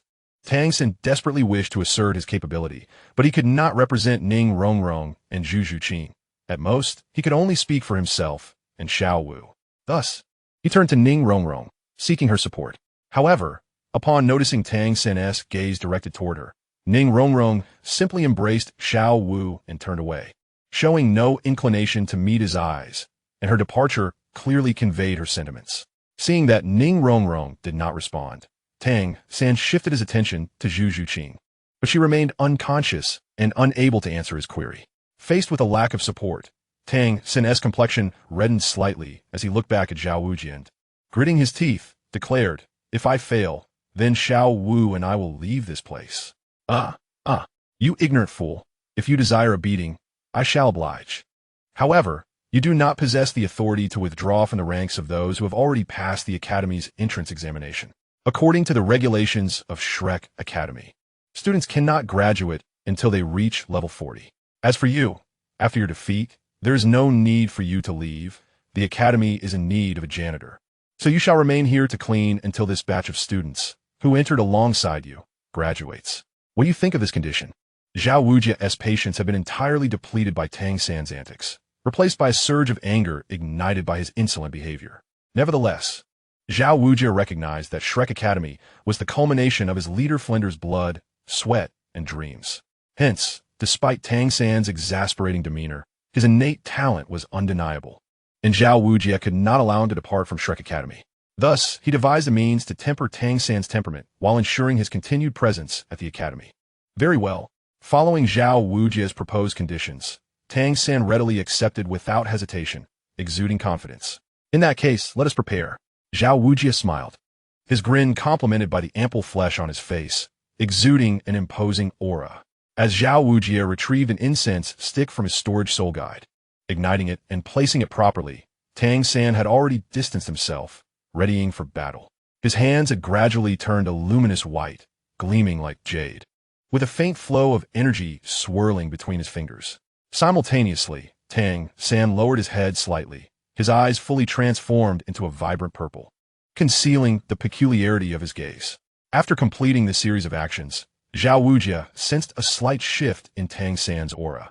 Although his soul power had not visibly increased, there was an inexplicable sense of danger emanating from him, even as someone of Zhao Wujia's strength as a soul sage. First soul skill, Immovable King Body. Although Zhao Wujia felt it was somewhat absurd to perceive danger from a mere 29-level Great Soul Master. Years of combat experience, navigating the fine line between life and death, instinctively triggered his response. A yellow soul ring illuminated, activating his first soul skill to envelop him in a protective shield. Teacher Zhao, be careful. Tang Xin suddenly lifted his head, his violet gaze intensifying. Startled by the sight of Tang Xin's purple eyes, Zhao Wujia instinctively slowed his pace. Mental attack. Seeing Tang Xin's violet eyes, Zhao Wujia's immediate reaction was to prepare to defend against what he presumed was a mental assault. Chapter 294. Something is amiss. Tang Xin employed the unique hidden weapon techniques he had learned from the Tang sect in his previous life, producing an array of various hidden weapons from his garments and storage soul guide. The speed at which Tang Xin launched these hidden weapons was astonishing, releasing a barrage that seemed to darken the skies. The Four Spirit Sect? No. The Blacksmith Association? It didn't seem right. Zhao Wujia was taken aback by Tang Xin's display. However, unlike in the original timeline, he was no longer unfamiliar with such attacks. Due to Talon's arrival, the Four Spirit Sect had emerged, and the Blacksmith Association had transformed from an inconspicuous force into a formidable entity capable of collaborating with the Star Luo Empire, reflecting the current state of the Douluo continent. The emergence of the Four Spirit Sect and the rise of the Blacksmith Association were directly attributable to the introduction and proliferation of war weaponry. Although neither the Four Spirit Sect nor the Blacksmith Association openly sold weaponry of mass destruction, these formidable weapons, which did not require soul power to operate yet could empower ordinary individuals to slay powerful soul masters, have been employed frequently across the Douluo continent. Naturally, Zhao Wujia had encountered these weapons before, particularly during a battle with the Tiando Empire's army against the rebel forces of the Sils province, where an overwhelming rain of arrows was unleashed by both sides. Zhao Wujia and Flinder had been deeply impressed by the spectacle, which far surpassed the current display by Tang Xin. It was precisely the shock from witnessing the two armies exchange fire that had prompted Zhao Wujia to consider acquiring protective gear against such weaponry. While he held great confidence in his defense capabilities, augmented by his martial soul and soul skills, he also recognized that each time he blocked an attack using his martial soul and soul skills, it consumed his soul power, given the relentless barrage of arrows. Zhao Wujia sought the assistance of a blacksmith to craft two massive shields for himself. However, after the shields were completed, he had scarcely ventured out into the world, spending most of his time within Shrek Academy, and thus had yet to employ these shields in combat. Consequently, when Zhao Wujia beheld the multitude of hidden weapons unleashed by Tang San, he was somewhat puzzled by Tang San's identity and the nature of these projectiles. Yet he harbored no further thoughts on the matter. Zhao Wujia swiftly retrieved his custom-made massive shields, his biceps bulging as he positioned them before him, creating a barrier between himself and Tang San. The sound of clinking and clattering filled the air as the assorted hidden weapons collided with Zhao Wujia's shields, producing a cacophony of impacts. Noticing the resilience of his shields, a smile involuntarily crept across Zhao Wujia's face. However, for Tang San, the situation was dire. Upon witnessing Zhao Wujia brandishing these colossal shields, a sense of dread washed over him, and he inwardly lamented, "This is not good. Haha, young one. Did you think you had some sort of advantage? I never imagined it would come down to these inconsequential tactics." Zhao Wuji listened to the melodious clash of metal, his formidable arms maneuvering the dual shields that stood before him, while he continuously adjusted them to deflect Tang San's hidden weapon attacks. Upon hearing Zhao Wuji's derision regarding the safety of the Tang sect, insinuating that their concealed weapons were trivial, Tang San's anger flared. Though the primary function of hidden weapons is indeed to launch covert assaults, the Tang sect's weapons are distinct. They embody a principle of confronting the enemy head-on, openly striking in plain sight. Thus, provoked by Zhao Wuji's belittling remark, Tang San resolved to unveil his true prowess. He deftly employed the techniques of Yulong Shifeng and Tandi Laoyu to throw his hidden weapons.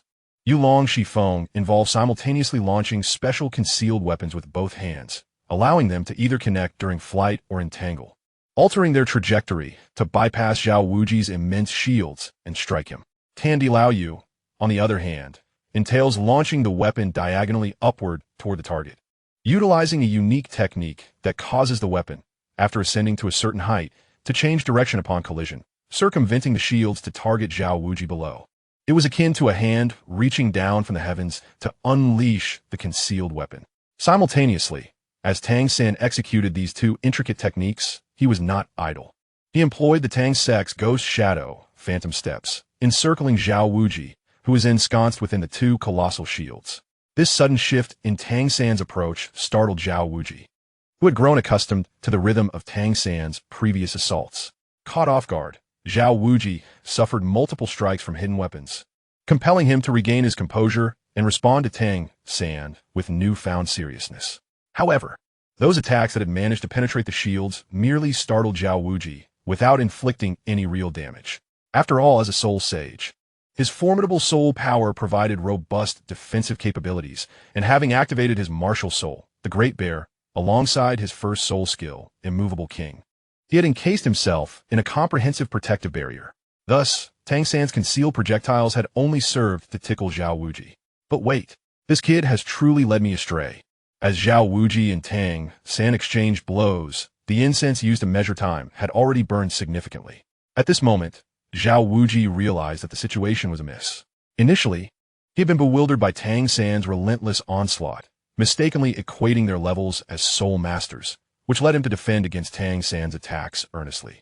It wasn't until the incense had nearly burned halfway that Zhao Wuji recognized the discrepancy. Chapter 296. The girls' dormitory. After Zhao Wuji signaled that Tang San had passed the assessment, Tang San lost consciousness, completely drained of energy. He was subsequently escorted back to the student dormitory by Daimu Bai. Following the treatment of Zhu Zhuqing, Tai Long calmly observed the unfolding events.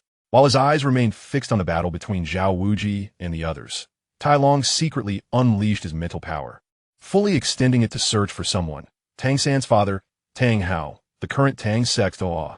According to the information Tai Long possessed, Tang Hao was undoubtedly concealed somewhere within the Shrek Academy, quietly protecting both Tang San and Xiao Wu.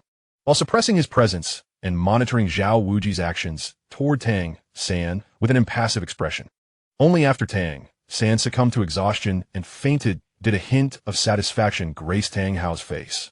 It was evident that he took pride in Tang San's audacity to challenge a formidable opponent, fighting with all his strength until the very end. Such behavior was the foundation of becoming a true warrior. However, given Zhao Wuji's treatment of his son, it seemed reasonable for Tang Hao, having witnessed Tang San's plight, to intervene and impart a lesson to Zhao Wuji. Of course, Tang Hao was also aware that his son would be studying at Shrek Academy for the next few years, where Zhao Wuji served as an official instructor. Given Zhao Wuji's substantial strength, cultivation, and combat experience, he would be well positioned to protect Tang San until he matured. Therefore, as Tang Hao contemplated confronting Zhao Wuji that evening, he also intended to share some insights regarding the application of power. Aside from his own title as a Douluo and the few soul bones he possessed, his combat techniques were all he had to offer.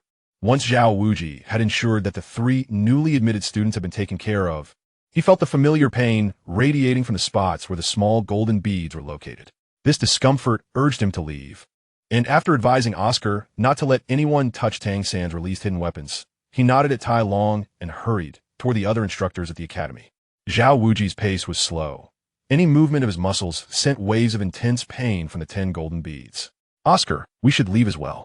Take me to the girls' dormitory, Tai Long said, patting Oscar's shoulder as he watched Zhao Wuji limp away. He enveloped the unconscious Zhu Zhuqing in his soul power, making her float beside him, then addressed Oscar. Isn't that inappropriate? It's still daytime, and although this junior sister has a great figure, she's still quite young. Isn't it a bit improper for her to be unconscious here in the academy? Oscar remarked, glancing at the suspended Zhu Zhuqing, his gaze lingering for a moment on her notably mature features before he swallowed hard and stammered. What are you talking about? What nonsense is this? I'm merely taking her back to your academy's dormitory for proper rest.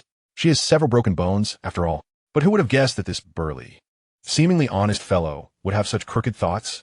Tai Long replied, his expression darkening as he slapped Oscar on the shoulder, sternly admonishing him for his inappropriate thoughts.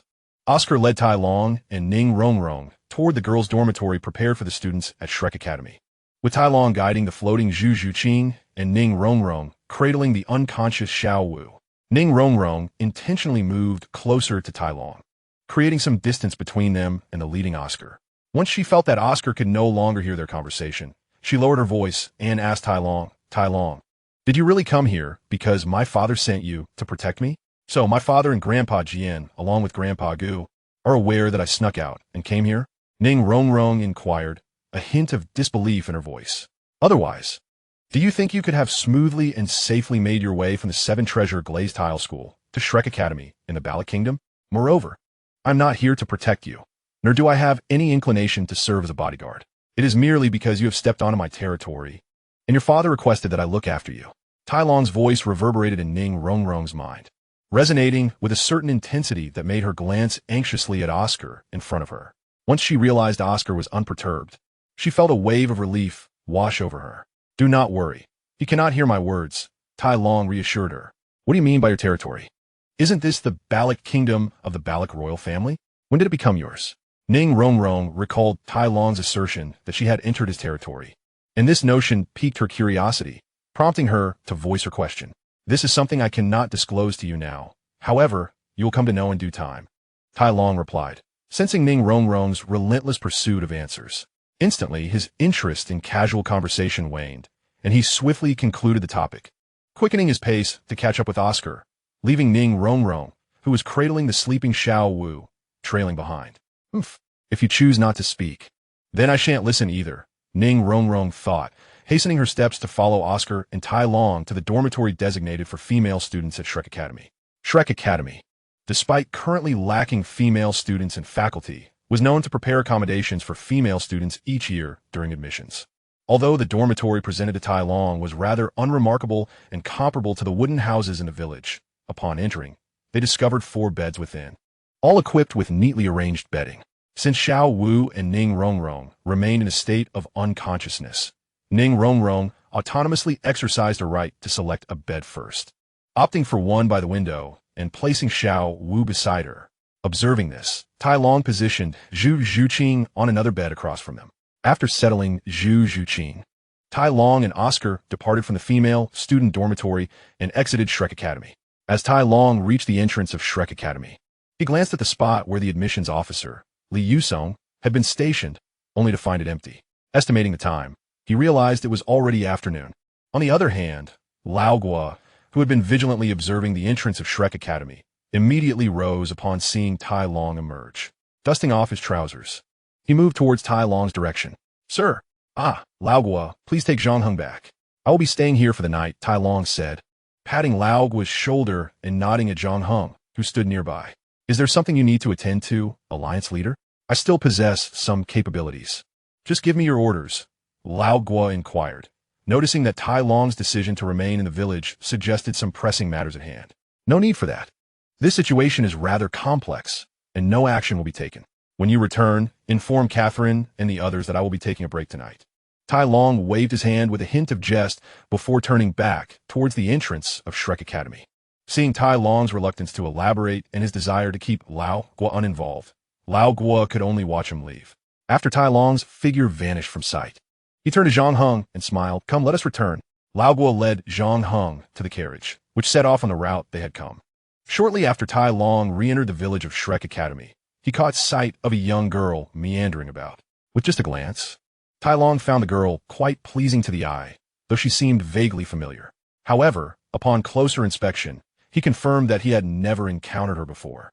Having already endured profound trials and broadened his experiences, Tai Long's resistance to the allure of unfamiliar beauty had significantly strengthened.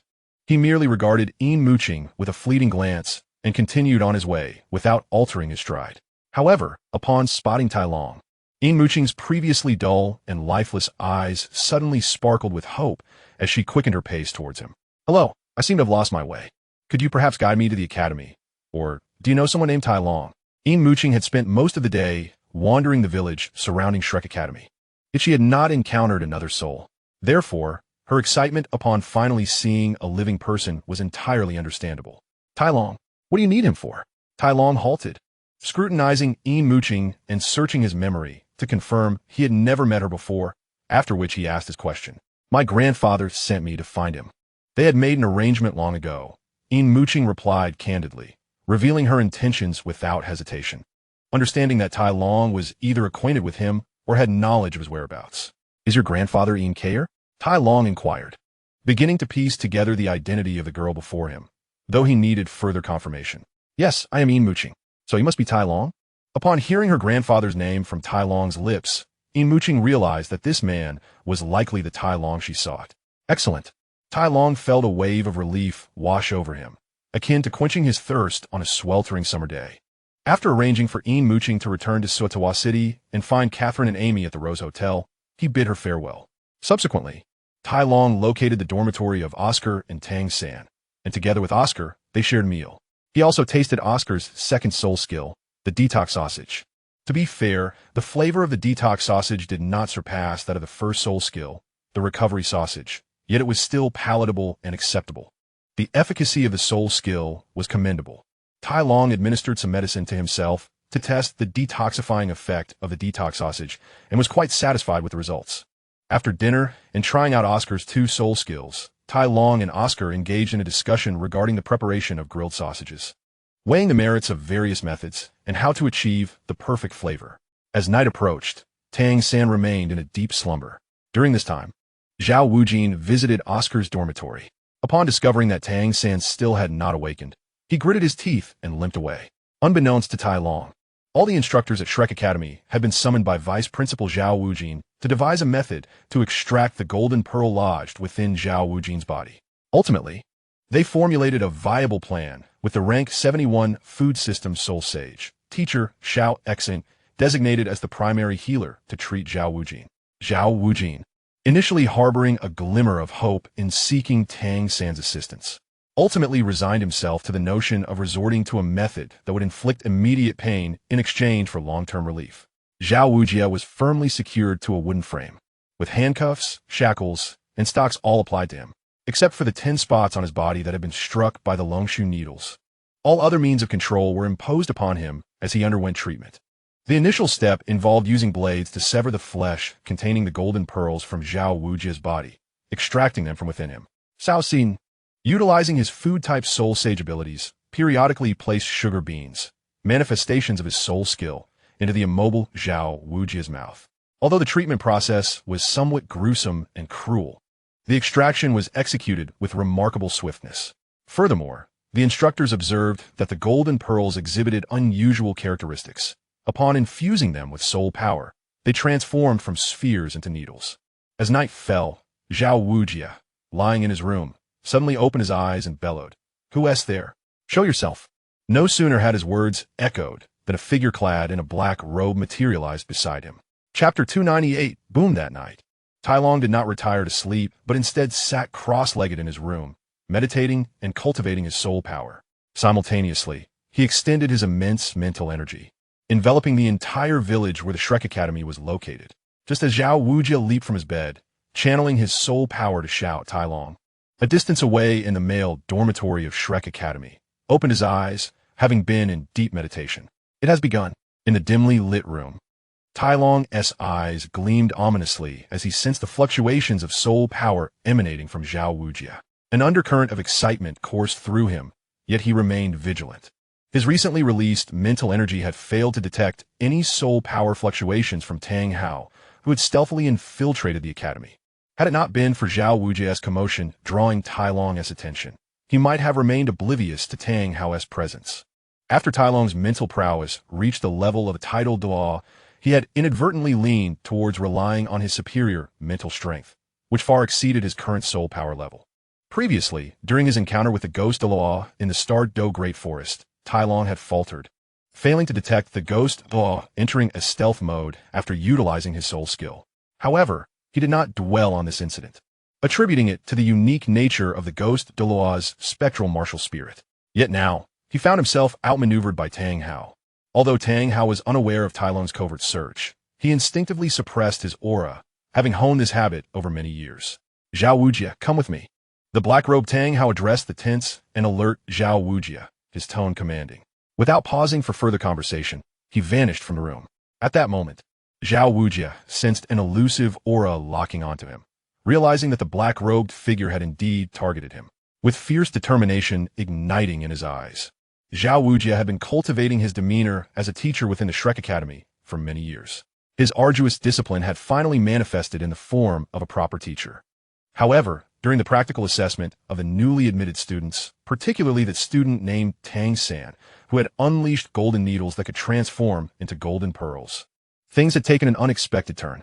Unlike in the original timeline, after Zhao Wujia and Tang San concluded their practical test, Tang San, lacking Ning Rongrong's soul skill augmentation, barely managed to endure until the battle's conclusion, subsequently losing consciousness and failing to assist Zhao Wujia in extracting the Longshu needles from his body. As a result, the Longshu needles embedded within him caused Zhao Wujia excruciating pain with every movement, making their extraction a torturous endeavor. Later that night, after enduring the pain throughout the day, Zhao Wujia finally felt the heaviness of sleep approaching, only to be abruptly interrupted by the sudden appearance of the black-robed figure. With a fierce glint in his eyes and a menacing grin that contrasted sharply with his earlier demeanor during the assessment of Zhu Zhiqing and the others, Zhao Wujia now embodied the fearsome and formidable spirit of the immovable king of the Soul Master Realm. Thus, without hesitation following Tang Hao's disappearance, Zhao Wujia gathered his strength and swiftly pursued the source of the aura that had ensnared him. Although he was a power-type soul master, his speed in a straight run was impressive, and in no time he had exited the confines of Shrek Academy, arriving in a nearby forest where the elusive aura finally dissipated. "Come out! I know you are here." Once outside the academy, Zhao Wujia ceased to hold back and bellowed. Drawing upon years of combat experience, he activated his martial spirit, the Dali King Kong Bear, as 7 soul rings began to rhythmically pulse around him, radiating a dazzling glow. Particularly the 3 black 10,000-year soul rings that appeared astonishingly profound. The turbulent soul power surged around Zhao Wujia, creating a gust of wind as an air current swept outward from beneath him. Zhao Wujia's ears perked up suddenly, and he turned to face a direction for which a dark figure emerged slowly from behind a large tree. This individual was shrouded in black clothing, even wearing a black hood that obscured his features, revealing only that he was a tall man. Who dares to stealthily approach Shrek Academy in the dead of night? Zhao Wujie demanded coldly, fully embodying his martial spirit. An aura of wild energy emanated from him, as flames of anger and ferocity danced in his eyes, augmenting his already formidable presence. In this small place, encountering the immovable king is a rare occasion. It has been quite some time since I last had the opportunity to stretch my muscles. Tonight, I simply wish to engage you in a friendly spar. Rather than directly addressing Zhao Wujie's inquiry, Tang Hao spoke in a calm and straightforward tone, revealing his intentions for the night. As he spoke, Tang Hao raised his right hand, and a dark light coalesced in his palm, transforming into a colossal object. Concurrently, 9 soul rings, 2 yellow, 2 purple for black, and 1 red, silently appeared around him. Unlike Zhao Wujie's dynamic rings, Tang Hao's soul rings remained motionless, enveloping him entirely. Though his release of martial spirit did not create much commotion, the resplendent display of soul rings signified his formidable strength as a title Douluo. Boom! Chapter 299. The beating title Douluo. This represents the title that embodies the aspirations of all soul masters across the entirety of Douluo Dalu. And it is also the achievement that Zhao Wujie yearns to attain. Now, a formidable title Douluo stands vividly before him.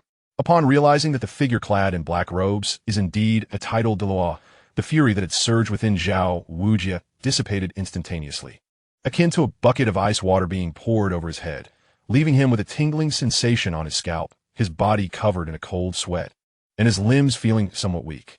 May I inquire as to which esteemed personage stand before me? Please do not jest with someone of my limited capabilities. Should you have any commands, I, Zhao Wujie, shall certainly comply. Zhao Wujie, after catching sight of Tang Hao's 9 soul rings, was momentarily taken aback, but he quickly recovered. Bowing deeply and lowering his head in a show of utmost respect, his tone imbued with humility, completely devoid of the earlier arrogance he held as the unmoved king. As he spoke, Zhao Wujie's eyes darted about, revealing that beneath his rugged exterior lay a keen intellect, stealing glances at the black-robed figure, especially the imposing hammer he wielded. A storm of thoughts began to brew in his mind. What was there to consider in terms of worthiness? During the day, he had bullied those children quite effectively, and now, witnessing the delight in his own misdeeds, he contemplated the notion of turning the tables and exerting his power upon this individual instead. Of course, you may interpret this as me taking advantage of the weak. Tang Hao's voice remained calm, devoid of any hint of anger for his son's mistreatment. He exuded no overwhelming aura of dominance, merely advancing step by step towards Zhao Wujie, brandishing the fearsome Haotian hammer.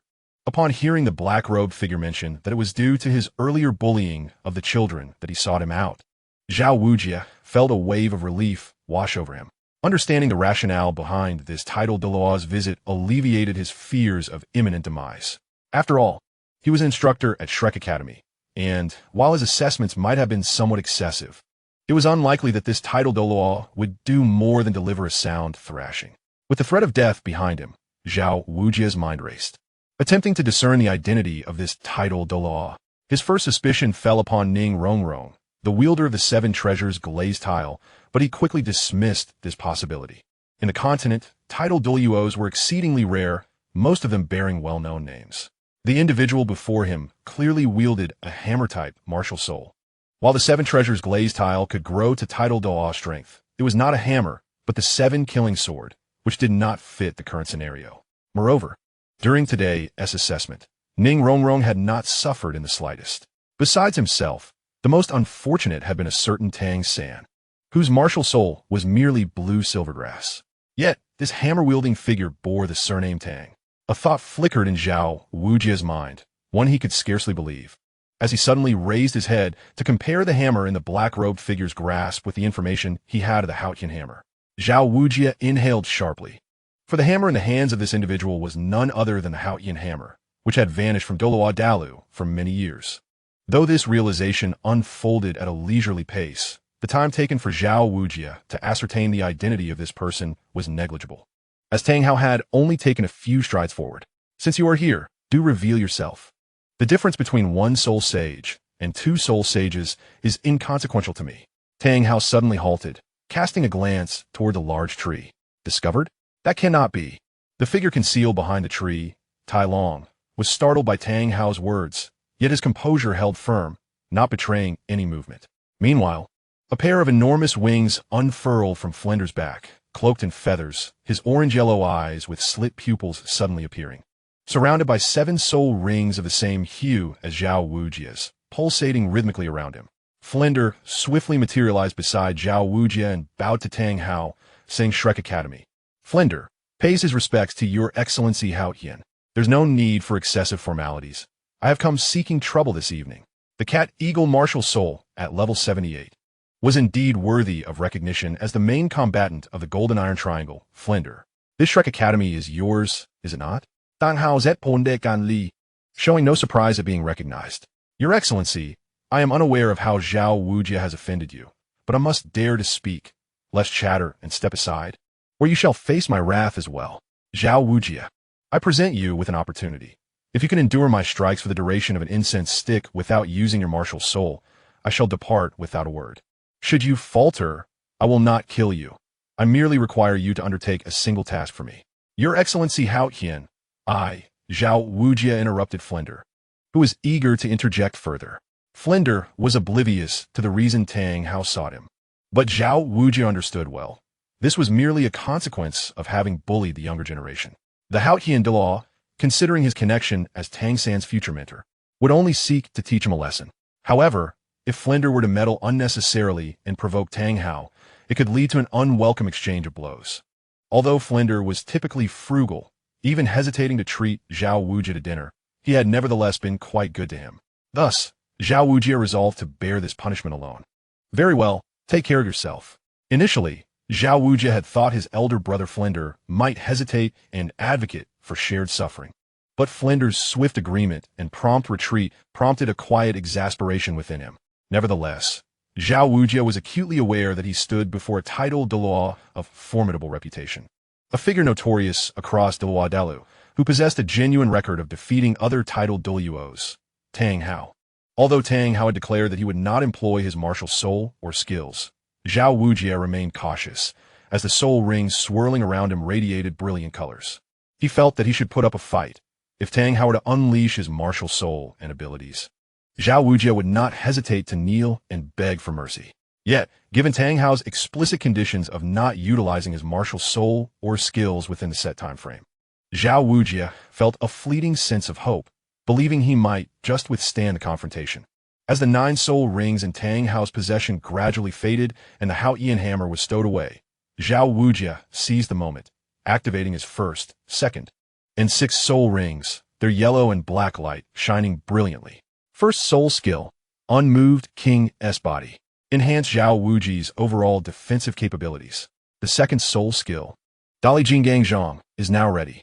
A brilliant yellow light radiates from Zhao Wuji's hands, which have grown significantly larger, resembling the powerful paws of a bear.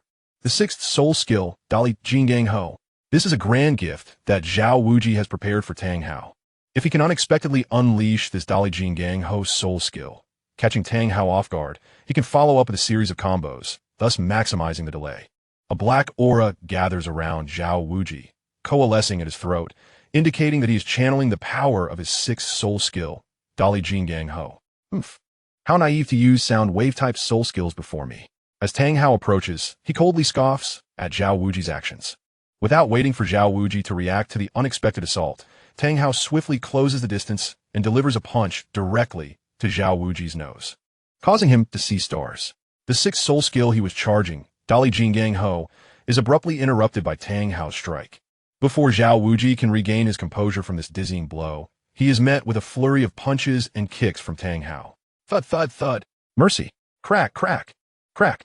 From a distance, Tai Long, who is observing the battle, hears the sounds of fists and feet colliding with flesh, the explosive sounds of energy, and the muffled grunts, cries, and pleas for mercy from Zhao Wuji, echoing through the forest. Tai Long peeks out to assess the situation, realizing that what is unfolding cannot be termed a battle. Rather, it is a one-sided thrashing of Zhao Wuji by Tang Hao. Fascinated by this display of pure power, Tai Long, who also follows the path of a strength-type soul master, cannot help but feel a tinge of regret. While Tang Hao's unarmed combat is impressive, it fails to fully showcase his true strength. Tai Long yearns to witness the scene where Tang Hao unleashes his full power using the Haotian hammer, especially the legendary explosive ring combined with the chaotic cloak hammer technique. While Tai Long is engrossed, another bystander shakes his head in disbelief, finding it exhausting to watch Zhao Wuji, who appears as if his spine has been extracted, lying on the ground like a puddle of mud. This one-sided beating comes to an end quickly due to the overwhelming disparity in strength. After half a stick of incense, Tang Hao ceases his assault on Zhao Wuji. Fortunately, Tang Hao has exercised restraint, although Zhao Wuji is battered and bruised, with a swollen face resembling that of a panda. He has not sustained any severe injuries or hidden wounds.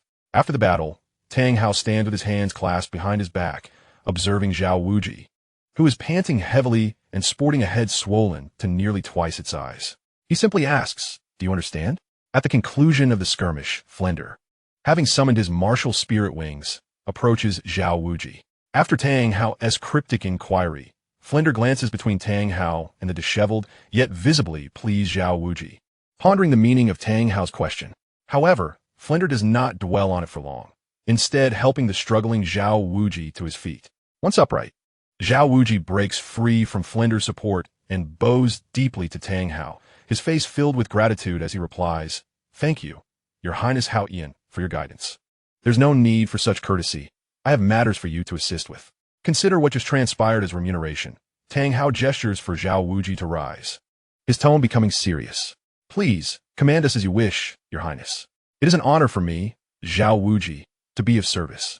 I would follow you even to blow up the Pope statue at the Spirit Hall without a moment's hesitation," Zhao Wuji declares, thumping his chest in assurance upon hearing that Tang Hao requires his help. "I trust you now understand why I sought you out," Tang Hao states as he envelopes both himself and Zhao Wuji in a domain crafted from soul and spiritual energy, shielding their conversation from external eavesdropping. Zhao Wuji and Flender exchange knowing glances. Zhao Wuji nods at Flender, signaling his understanding, and Flender reciprocates the gesture, albeit still somewhat perplexed. However, Zhao Wuji has deduced the true nature of Tang Hao's words. Unlike Flender, who has not been directly involved in Shrek Academy's admissions lately, Zhao Wuji has interacted with every student this year, particularly with a young man named Tang San. "Indeed, your suspicions are correct. Tang San is my son. I wish to entrust you with his care during this period of weakness in his development." Chapter 301 reveals Tang Hao, having shielded them from Tai Long's probing, lays bare his true intentions for seeking out Zhao Wuji and Flender. Both Zhao Wuji and Flender nod in unison, their expressions turning serious, clearly valuing Tang Hao's request as a powerful soul Douluo. They take the task of looking after Tang San to heart. Meanwhile, Tai Long, who has been monitoring the situation with his spiritual detection, suddenly senses a different kind of spiritual energy that forcefully disrupts his probing, claiming a territory of its own. Discovered. Realizing his presence has been detected by Tang Hao, Tai Long accepts this outcome with some resignation. After all, while his spiritual prowess may rival that of a titled Douluo, his current soul power is merely that of a soul sage. Furthermore, he inadvertently made some noise during the observation, which Tang Hao, a legitimate titled Douluo, wouldn't naturally notice, given Tai Long's lack of experience in stealth and reconnaissance. Now that Tai Long understands he has been found out, he decides not to hide any longer, especially as he genuinely has matters to discuss with Tang Hao that pertain to his future development. "I leave Zhao San in your capable hands. I appreciate your assistance moving forward." Tang Hao's voice, while calm, now carries a hint of warmth as he speaks, revealing a glimmer of affection in his deep-set eyes behind the black mask.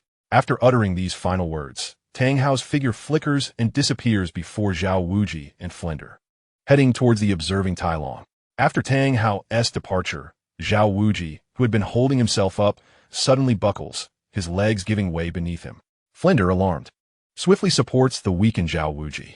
"How could you, Flender? After all these years of me calling you boss, today I discover your true lack of loyalty. When you were told to stand aside, you actually did. If not for His Highness Haotian's benevolence, I might not have left this encounter in one piece, reduced to nothing but a smear on the ground by the Haotian hammer."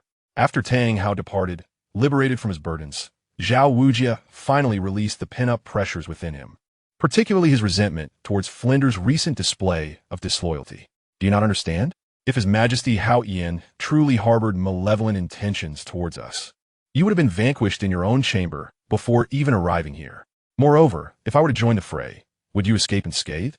Are you not aware of the formidable reputation of the Haotian Douluo? He dares to confront even the Pope. What could he possibly fear? Yet, I never anticipated that this year, our Shrek Academy would actually enroll the son of His Majesty Haotian. Quite astonishing. Flinder initially rebuffed Zhao Wujia's assertions and then sought to justify his prior conduct, concluding with a tone imbued with nostalgia. After exchanging a few words, Flinder carried the weakened Zhao Wujia skyward, heading towards the tranquil Shrek Academy beneath the night sky. Unbeknownst to them, Tang Hao did not depart as they presumed. Instead, he positioned himself before Tai Long, Jr. from the Four Spirits sect. Tai Long, I have the honor of meeting His Majesty Haotian. Upon Tang Hao's appearance, Tai Long exhibited no surprise, greeting the unexpected presence of Tang Hao with a bow and promptly revealing his identity. Four Spirits sect, the family of strength? Who is Titan to you? Upon hearing Tai Long's self-introduction, Tang Hao momentarily suppressed his initial impulse to act against him. Despite having spent the past few years in the small county of Notting, he remained acutely aware of the shifting dynamics across the Douluo continent. He was particularly attentive to the emergence of the Four Spirits sect, formed by the four single-attribute families previously under the Haotian sect, who had since established their own identity. After all, Tang Hao maintained amicable relations with these four families, and he understood that his previous confrontation with the former pope, Qian Xuanji, had precipitated their departure from the Haotian sect, resulting in significant losses as they sought refuge to recuperate their family's vitality. Thus, upon learning of Tai Long's affiliation with the Four Spirits sect, Tang Hao's demeanor visibly softened. Your grandfather is Titan. Tai Long, unreserved, stated the truth, for he anticipated that a meeting between Tang Hao and the other titled Douluos of the Four Spirits sect was inevitable. As Tai Long's cultivation neared the threshold of level 80, he began to strategize for his 8th spirit ring. Equipped with the foundation of a 100,000-year 7th spirit ring, Tai Long naturally sought to acquire another 100,000-year spirit ring for his 8th. How is your grandfather faring? Tang Hao inquired after a period of silence, his voice raspy. They're doing quite well. With the development of the Four Spirits sect, life has been increasingly favorable for our four families, Tai Long replied. Following this exchange, a silence enveloped them, as Tai Long sought a suitable topic to introduce while Tang Hao reminisced. Your Majesty, that girl named Xiao Wu must be a spirit beast that has transformed after 100,000 years. After a moment's contemplation, Tai Long decided to address the matter directly. Tang Hao's previously gentle gaze sharpened into a piercing glare, infused with anger and a palpable killing intent upon hearing Tai Long unveil Xiao Wu's true identity. On the other hand, Tai Long met Tang Hao's gaze unflinchingly, a murderous aura emanating from him, reminiscent of the blood-soaked environment of the Killing City. Your Majesty, am I mistaken? While the number of 100,000-year spirit beasts reaching maturity is exceedingly rare and they're adept at concealment, to soul masters with a certain level of spiritual power, they are akin to living 100,000-year spirit rings and spirit bones. Tai Long continued, releasing his spiritual power as a titled Douluo to emphasize his point. Tang Hao was astonished by the strength of Tai Long's spiritual presence, for he knew that Tai Long was only 5 years older than his son, Tang San, merely 17 years of age. Yet, Tai Long had already attained the spiritual prowess of a titled Douluo, despite the lineage of the family of strength, which traditionally did not enhance spiritual power significantly. What is the meaning of your words? Tang Hao asked after a moment of contemplation, seeking clarity in Tai Long's intent. Your Majesty, rest assured, I have no interest in that girl named Xiao Wu. Let's call her that. Nor do I possess any considerable fascination for her 100,000-year spirit ring and spirit bone. Tai Long declared as he revealed his martial spirit, Zhu Yin of Time, alongside his 7 soul rings of yellow, purple, black, and red. A powerful wave of soul energy, rivaling that of a soul Da, radiated from Tai Long, with the vibrant soul rings casting a dazzling glow. However, this display was fleeting.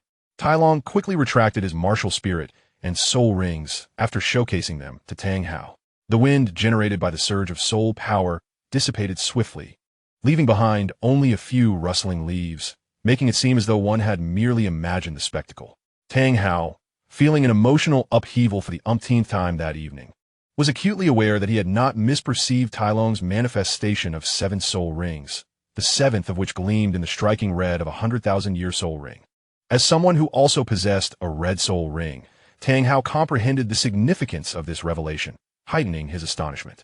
His own ninth soul ring had been a sacrificial gift from his wife, the previous blue-silver emperor, Yin, who was a 100,000-year spirit beast. This had led to the Wuhuan palace pursuing their family with great fervor, ultimately costing them 3 titled Douluos and resulting in Tang Hao acquiring his ninth soul ring at the expense of losing one of his own. Thus, the rarity of a 100,000-year soul ring was evident. Yet now, Tang Hao found himself confronted by Tai Long's seventh soul ring, a vivid representation of 100,000 years. What is your purpose in seeking me? Tang Hao's tone remained composed, though internally tumultuous. As a man who had encountered vast experiences and had once confronted the Pope of the Wuhuan Palace, he was adept at concealing his emotions. I am currently at level 79 and will soon break through to level 80. Tyrone conveyed his cultivation status to Tang Hao. Congratulations. You are on the verge of becoming the youngest soul Douluo in the Douluo continent. You will undoubtedly shatter the records beneath my bed and emerge as the youngest titled Douluo on this land. At this moment, Tang Hao was still grappling with the implications of Tyrone's announcement that he was about to break through to level 80, merely expressing his good wishes to this remarkably gifted junior. Your Excellency, I believe you may have misunderstood my intention. What I meant to convey is that I am on the cusp of achieving level 80, which signifies my need for a new soul ring. Given that my 7th soul ring is already a 100,000-year-old one, how many years do you think my 8th soul ring will be? What do you mean? Did you not just say that you were uninterested in Xiao Wu's 100,000-year soul ring and soul bone? Furthermore, Xiao Wu is no longer a soul beast. She is a soul master, a living entity with her own consciousness. Tang Hao's gaze turned dangerous once more, shifting towards Tyrone as though a poorly articulated response from him would incite the wrath of a titled Douluo. Your Excellency, I harbor no desire for Xiao Wu's soul ring or soul bone. Based on Xiao Wu's current martial soul, she appears to be the soft-boned charm rabbit type, which is not particularly suited for soul masters like us who pursue strength. I merely wish to request your assistance when I acquire my 8th soul ring. My target for the 8th soul ring has already been chosen. It is the Titan Great Ape that resides within the core area of the Stardow Forest. Possessing a cultivation level of 100,000 years, Tyrone elucidated his meaning, simultaneously hinting to Tang Hao that if he wished to allay his concerns regarding Xiao Wu, he should assist in finding another 100,000-year soul beast. However, even after Tyrone's explanation, Tang Hao's gaze remained unyielding, for he perceived that once Tyrone acquired his 8th soul ring, he would still require a 9th, thereby leaving Xiao Wu with a significant chance of becoming Tyrone's soul-hunting target, reminiscent of his own past with Yin. Tyrone naturally detected Tang Hao's unease, but quickly deduced the source of his thoughts. After organizing his words, Tyrone continued, Your Excellency, you are aware that deities exist in this world, correct? Tang Hao did not comprehend the significance of Tyrone's statement, but nodded to indicate his awareness of the existence of deities.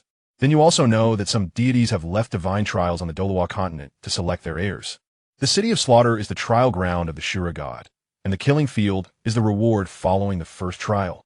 Tang Hao nodded again, for he was aware from the sect's secret records that the City of Slaughter was related to the Shura god. However, after passing the tests of the City of Slaughter, he had not been granted the qualifications for the Shura god's divine trial, nor received any information regarding it. Thus, upon Tyrone's mention of deities, Tang Hao fell into deep contemplation. He was well versed in the teachings regarding ascension to godhood and harbored aspirations of becoming a deity, not for any other reason but to resurrect his beloved Yin and restore her to her former state as blue silvergrass. Your Excellency, you must be puzzled about the divine trials. Let me clarify. The trial ground of the Shura god is indeed located in the City of Slaughter, and the reason you did not qualify for the Shura goddess divine trial is that the Shura god has already chosen a satisfactory heir for the trial. Tang Hao remained in thought, and Tyrone, unaware of his internal musings, assumed that Tang Hao was reflecting on his own experience of obtaining the title of the God of Slaughter through the City of Slaughter, but lacking access to information about the divine trial. Tyrone, being the only soul master to have met and conversed with the Shura god, had a unique perspective on this matter, especially since he had read the original texts and understood that the current king of Slaughter was the candidate for the Shura god's trial. Tang Hao noted absentee, maintaining his aloof demeanor without speaking. Therefore, I have received a divine trial left by a deity, though it is not appropriate for me to disclose which deity it is. I hope you can understand. Tyrone prepared to present himself as a candidate for divine inheritance to gain Tang Hao's trust. Rest assured, Your Excellency, my 9th soul ring, and even my future 10th soul ring, will be bestowed upon me as a divine gift, eliminating the need for me to hunt soul beasts to obtain them. The Titan Great Ape? I cannot guarantee its capture alive. Just as Tyrone was preparing to employ his persuasive skills, Tang Hao, who had remained silent until now, suddenly spoke. Thank you, Your Excellency. Please rest assured, my grandfather and the others will also take action. My 4-spirit sect will dispatch 3 titled Douluo. With the cooperation of 3 titled Douluo, I believe it will not be difficult to leave the Titan Great Ape in a critically injured yet alive state. Tyrone was overjoyed. Successfully enlisting Tang Hao in his soul hunting plan was his ideal scenario. However, prior to Tang Hao's agreement, Tyrone had considered the likelihood of success to be no more than 30%. Very well. If the titled Douluo combine their strengths, achieving the outcome you describe should not pose a challenge. However, after you complete the divine trial and ascend to godhood, I hope you can assist me with a certain matter. Tang Hao readily agreed to Tyrone's plan, but with a shift in tone. He presented a request for Tyrone to help him after achieving divinity. Indeed, Tang Hao wished for Tyrone's assistance in resurrecting his wife Ayin, fully aware that, given his current circumstances, the likelihood of him attaining godhood was slim. He placed his hopes of resurrecting Ayin on Tyrone, who had the potential to ascend. Certainly, Tyrone surmised what Tang Hao's request entailed. It was simply to aid him in saving his wife. This task posed little difficulty for Tyrone. By planting the blue-silver grass that Ayin transformed into within the duality of ice and fire, he could likely fulfill Tang Hao's request.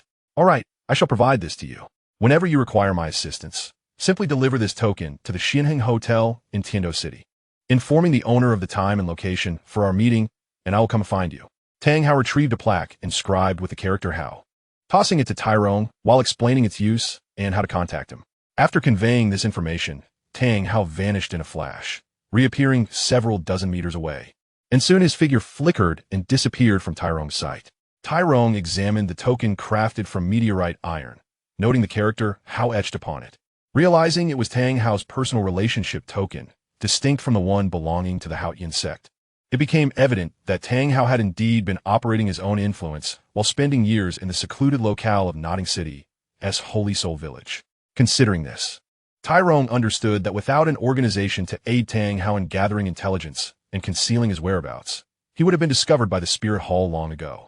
Tyrone placed the token into his storage soul guide and stealthily made his way back to the male dormitory of Shrek Academy, in a night devoid of conversation. The following morning, Tai Long had already completed his morning exercise before Ao Ka had awoken. After exchanging greetings with Ao Ka and briefly discussing matters with Ning Rongrong and Zhu Zhuqing, Tai Long departed from the Shilai-Ku Academy.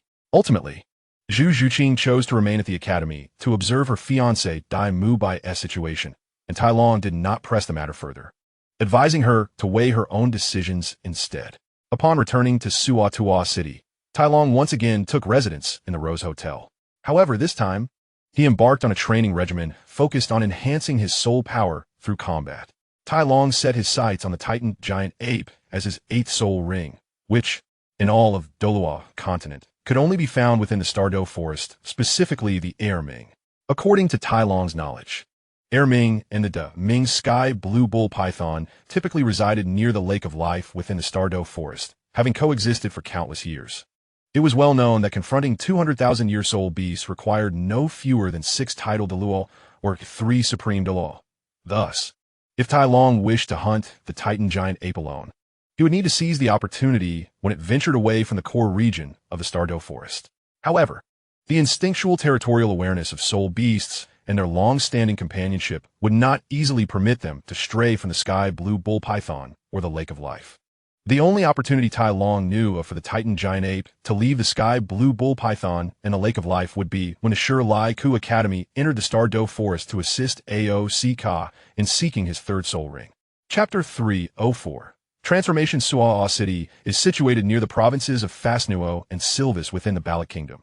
Hence, Tai Long, staying in Suatua City, was not far from the Silvis province, which was under the control of the Zhuyan army. With his current speed, Tai Long could swiftly traverse between the two locations, Consequently, he spent the following period frequently shuttling between the Balak Kingdom and Silvis Province, as Tai Long engaged in battles for the Zhuyan alliance. A legend regarding the Blood Demon emerged on the battlefield in Silvis Province.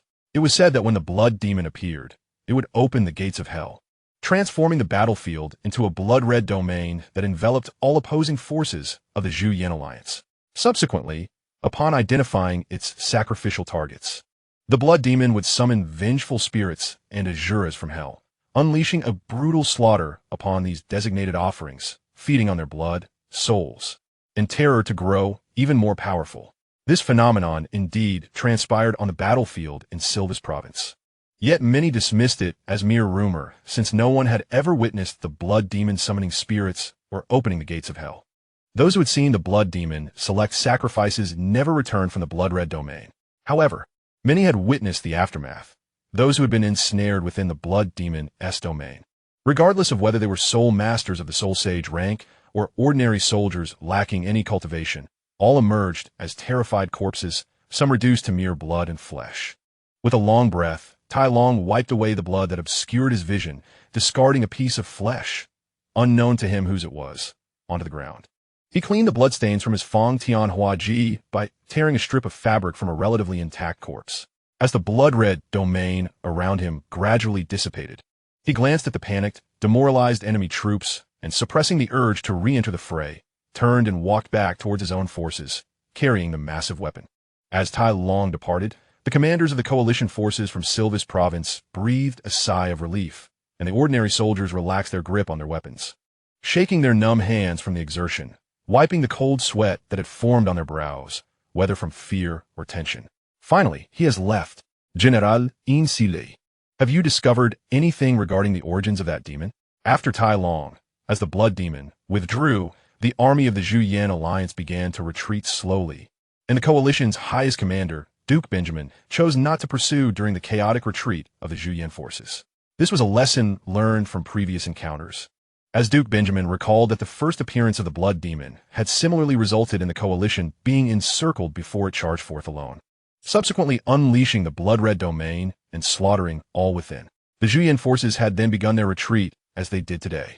At that time, the overall commander had not been Duke Benjamin, but Duke Gunnar, who held the largest territory among the coalition and had the most illustrious military record, thus surpassing Duke Benjamin to become the commander of the coalition forces in Silvis Province. Although Duke Gunnar had been shocked by the Blood Demon's feats on the battlefield, he had chosen to command an all-out assault during the chaos of the Zhuyan forces' retreat. It was after that battle that Duke Benjamin ascended to the role of commander, not due to any failure on Duke Gunnar's part, but because the latter had remained on the battlefield and never returned. Notably, Duke Gunnar was the first seven-ring soul sage to perish on the battlefield during the war between the Silvis Province Coalition and the Zhuyan Alliance, swiftly slain by the retreating Blood Demon with overwhelming force before the eyes of both armies. Duke Benjamin had not been present during that battle. Had he been, he might never have had the opportunity to become the current commander of the Silvis Province Coalition. For most of the nobles accompanying Duke Gunnar to battle had not survived to return. Duke Benjamin commanded the coalition forces to retreat back to their camp, and that night, he once again summoned Insi Lei, the individual responsible for gathering information on the Blood Demon, for inquiries. Yet, as always, Insi Lei's responses left Duke Benjamin feeling disappointed, as he had yet to uncover detailed information regarding the Blood Demon. Meanwhile, Tai Long returned to the quarters prepared for him by the Zhuyan Alliance, where, with Anna's assistance, he removed the blood-stained armor, which had been tainted by the blood of countless individuals. After changing into his usual attire and donning a mask reminiscent of a monkey's face, it could not merely be termed a monkey mask.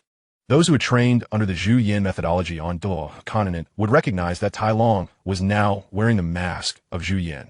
After donning his attire, Tai Long cleansed his body and resolutely dismissed any disturbances from others, isolating himself within a secluded chamber. Within this confined space, Tai Long sat in a meditative posture, releasing the soul power that he had previously restrained. As he relinquished control over the soul energy within him, the reserves of his soul power began to swell. The augmentation of his soul reserves mirrored a process of quantitative change, and as this accumulation reached a certain threshold, a qualitative transformation was inevitable. The recent battles had allowed Tai Long to amass a significant amount of soul energy, and today's further increase propelled his internal soul power to a critical point. Consequently, Tai Long's soul cultivation ascended, marking the emergence of a transformation. In Chapter 305, Convergence, Tai Long, through his diligent efforts and accumulated strength, successfully transcended the threshold from level 79 to level 80 in his soul power cultivation. His arduous training, which commenced in the afternoon of the first day and extended into the noon of the following day, saw him abstaining from food and water for an entire day and night. However, upon completing his breakthrough, Tai Long felt neither exhaustion nor weakness. Instead, he was imbued with a newfound sense of strength. Due to his advancement, Tai Long was absent from the front lines of the Zhuyin Alliance and the Silvis Province Coalition. This absence heightened the tension of Duke Benjamin, who remained vigilant against the potential emergence of the so-called Crimson Demon, Tai Long, fearing that he might suddenly appear, wielding his fearsome weapon, the Demon Scythe, to extinguish lives in the area. Consequently, the coalition's attacks appeared hesitant and restrained, all attributable to the looming threat posed by Tai Long, the elusive Crimson Demon. Unbeknownst to Duke Benjamin, Tai Long had already departed from the Zhuyin Alliance's forces, returning to Sotowa City. This day, Tai Long received news from the Shrek Academy regarding Oscar, the food system soul master he had been closely monitoring, who had achieved a breakthrough to level 30. The instructors at Shrek Academy had begun preparations to lead students into the Douluo forest to procure Oscar's third soul ring. Due to the Academy's financial constraints, this expedition would require the students to travel on foot. Thus, Tai Long had ample time to catch up with the Shrek Academy's movement and had dispatched a messenger to the Ling sect. His grandfather, Titan, had already set forth towards the Douluo forest with Yang Wushuang and another titled Dalu, Tai Hong, from the Li family. Tai Long also sent a messenger bearing the identity token bestowed upon him by the Haotian Tang Hao, to inform the Haotian Hotel's manager to notify Tang how to rendezvous in the Douluo forest for the soul hunting mission against the Titan giant ape. After the Shrek Academy's departure, Tai Long leisurely commenced his journey in a carriage. By the time he arrived at the town bordering the Douluo forest, the Shrek Academy team had yet to arrive. Tai Long awaited at a predetermined location in the Soul Master Town, where he had arranged to meet his grandfather Titan and the Haotian Dalu, Tang Hao. Titan, Yang Wudi, and Tai Hong proved to be swift, arriving the day after Tai Long reached the town, successfully reuniting with him.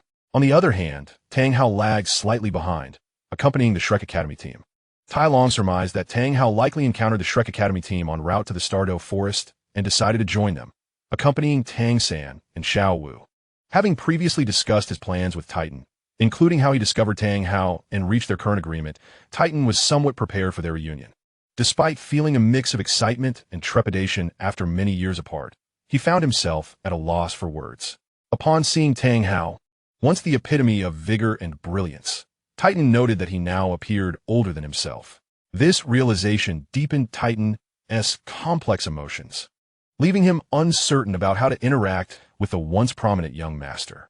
In contrast, Yang Wudi was more direct in his demeanor, displaying no warmth towards Tang Hao, nor towards anyone from the Haotian sect.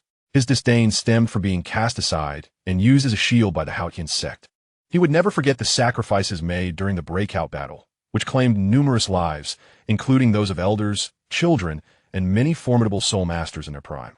Yang Wudi's younger brother, Yang Wushuang, perished during that very battle, sacrificing himself to delay the pursuit of the Spirit Hall. Therefore, Yang Wudi harbored a deep-seated hatred for the Spirit Hall for the lives lost and equally despised the Haotian sect for their betrayal. Now, as Yang Wudi faced representatives from the Haotian sect in his capacity as a venerable elder of the Ling sect, he had long discarded any notion of being a subordinate family member, treating Tang Hao with a sense of equality and indifference. Had it not been for the necessity of enlisting Tang Hao's strength to assist Tai Long in acquiring a 100,000-year soul ring, Yang Wudi's attitude would have been even more contemptuous. The final titled Daw of the Ling sect, Tai Hong, who hailed from the Li family, mirrored Yang Wudi's sentiments towards Tang Hao. Although the Li family had sustained fewer casualties due to their earlier preparations, they still suffered losses, including Tai Hong's youngest son, who fell in that breakout battle.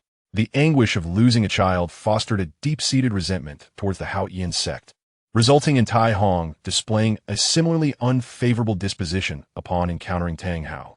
In summary, the meeting between Tang Hao and the titled Douluos of the Ling sect was far from amicable, characterized by a tense atmosphere. Tang Hao refrained from speaking, fully aware of the reasons behind Yang Wudi and Tai Hong's attitudes. He recognized that the Hao Ian sect's decision to abandon the 4 single-attribute families had stemmed from circumstances he had instigated.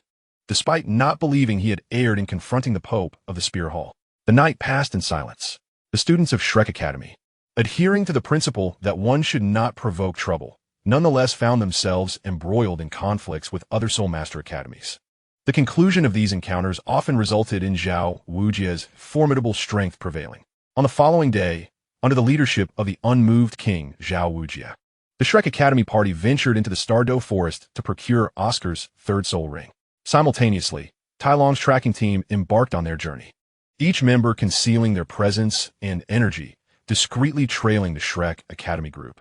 Upon entering the Xingdou Great Forest, Tang Hao discovered that he and his companions were tracking the students of Shilai Ku Academy.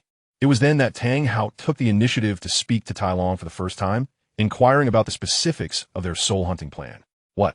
You intend to use my son and the others as bait?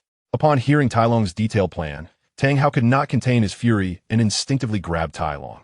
However, considering the current circumstances, he suppressed his impending roar into a low growl. Tang Hao, what do you think you're doing? Yang Wudi had been closely observing Tang Hao's actions, and upon witnessing Tang Hao's aggressive grip on Tai Long, he swiftly intervened. Pulling Tang Hao's hand away and shielding Tai Long behind him, his gaze directed at Tang Hao with suspicion. Relax, Grandfather Yang, there's no need for alarm. I was merely discussing our soul hunting strategy with His Excellency. Tai Long reassured Yang Wudi, patting his sturdy back to calm his overly reactive emotions. Your Excellency, please do not be agitated. I do not intend to use Tang San as bait. I merely believe that with Xiao Wu's presence, her aura will inevitably attract the 200,000-year soul beasts deep within the Xingdou Great Forest, given that she entered alongside the students of Shilai Ku Academy. According to the intelligence I have gathered, the 200,000-year soul beasts, the Tianqing Youhao, and the Titan Giant Ape, share a profound connection with Xiao Wu. It is my estimation that once Xiao Wu enters the forest, at least one of these soul beasts will come to meet her. The Tianqing Youhao, having a serpent-like tail, is not particularly agile in the forest environment, which increases the likelihood that the Titan Giant Ape, known as the King of the Forest, will come to greet her. At that moment, the Titan Giant Ape will be separated from its core territory in the forest, presenting us with an opportunity for our soul hunt. Tai Long elaborated further on his plan to reassure Tang Hao.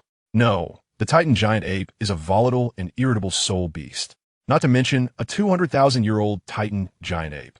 Even a 50,000-year-old one would be beyond the capabilities of Zhao Wujia, the instructor leading Shilai Ku Academy this time. I cannot allow Tang San to fall into danger. Additionally, what you described is merely a possibility. What if the Tianqing Youhao and the Titan Giant Ape were to act together? Tai Long's initially confident plan was summarily dismissed by Tang Hao, who presented his own views. Instead, let us prevent the Titan Giant Ape or the Tianqing Youhao from encountering the students of Shilai Ku Academy, from encountering Tang San and Xiao Wu. We can position ourselves strategically in the core area of the Xingdou Great Forest, right between them and the students of Shilai Ku Academy, blocking their path toward Xiao Wu and confronting them midway. Your Excellency, what do you think of this plan? Tai Long confidently proposed a strategy he had anticipated. Excellent. Let's proceed with this. Tang Hao agreed, eager to mitigate any risks Tang San might face at the outset, which had been his ongoing concern. At this moment, Tang Hao's gaze towards Tai Long softened, not merely due to Tai Long's willingness to adapt his plan, but because he realized that, without Tai Long's invitation to assist in hunting for soul rings, the students of Shilai Ku Academy would inevitably venture into the Xingdou Great Forest, where Xiao Wu, as a 200,000-year soul beast, would attract the attention of other formidable soul beasts. Consequently, all the students of Shilai Ku Academy would confront these overwhelming foes, including his own son, Tang San. Tang Hao shook his head, dispelling the tumultuous thoughts swirling within him. He glanced at Tai Long and, reflecting on Tai Long's remarkable qualities, could not help but compare him to his son, feeling a tinge of helplessness.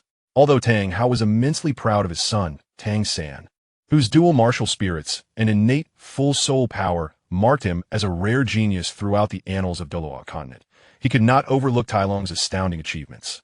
At 16, Tai Long had reached the rank of Soul Saint and was on the verge of becoming a Soul Dalu. Moreover, he had already undergone the trials of the City of Slaughter, earning the title of God of Slaughter, and was even chosen by the divine, hinting at the possibility of ascension to godhood. In the history of Douluo continent, a figure like Tai Long was unprecedented, as far as Tang Hao was aware. The hunting team from the Four Spirits sect, having just witnessed the altercation between Tang Hao and Yang Wudi, found the atmosphere within the group somewhat awkward, resulting in a profound silence as they followed the Titan forward. The Titan, employing his mental prowess, remained vigilant, monitoring the situation of Shirlai Ku Academy, while Tang Hao kept a watchful eye on Tang San and Xiao Wu. Shift slightly to the left. No, a bit to the right. The Titan instructed the team, simultaneously adjusting their course. Although the Four Spirits sect was covertly tracking the students of Shirlai Ku Academy, the position was unusually ahead of their target, a deviation from the typical tracking methods. This unusual positioning prompted the Titan to continuously recalibrate their direction, ensuring they remained slightly ahead of the Shirlai Ku Academy group. This advantageous positioning minimized their impact on the Shirlai Ku Academy's search for suitable soul rings, preventing them from missing the Millennium Level 3rd soul ring suitable for Oscar. Chapter 307. Capture Little AO. To avoid prolonging the night, let us act now, Zhao Wujia declared, producing a short dagger from his waist and handing it to Oscar. Stab it directly beneath its comb, and you shall pierce its brain, killing it. This Millennium Phoenix-tailed coxcomb serpent's soul ring will then be yours. Thank you, teacher. Oscar expressed his gratitude as he accepted the dagger, eyeing the subdued phoenix-tailed coxcomb serpent with eager anticipation. Stop! An elderly yet anxious voice interjected, as Shi Pe and her granddaughter Mangaran made their entrance. Zhao Wujia, mindful of his students and aware of the formidable reputation of Long Gong and Shi Pe, was cautious. Shi Pe, considering Zhao Wujia's notorious reputation, decided to negotiate, ultimately agreeing that Tang San and Mangaran would engage in a soul battle to determine the fate of the phoenix-tailed coxcomb serpent. Naturally, the battle was won by Tang San, who, having unlocked his potential, successfully advanced to level 30. The group from Shirlai Ku Academy resolved to remain in the Xingdou Great Forest for a while longer, intending to help Tang San secure an appropriate 3rd soul ring before departing. That night, Titan, Yang Wudi, Tai Hong, Tang Hao, and Tai Long stayed awake, strategizing in the core area of the Xingdou Great Forest, coordinating their position relative to the Shirlai Ku Academy group. They're coming. In the early hours of the night, the Stardow Forest remained relatively tranquil, interrupted only by the occasional sounds of nocturnal creatures hunting and the rustling of plants disturbed by the movement of flora-based soul beasts and ordinary trees. However, this serenity was abruptly shattered in the latter part of the night by a Titan giant ape, known as Erming, who emerged from the core of the Stardow Forest. Erming had been living a peaceful life near the Life Lake in the heart of the forest, catching rabbits and tending to some grass, often reminiscing about his sister, Xiao Wu.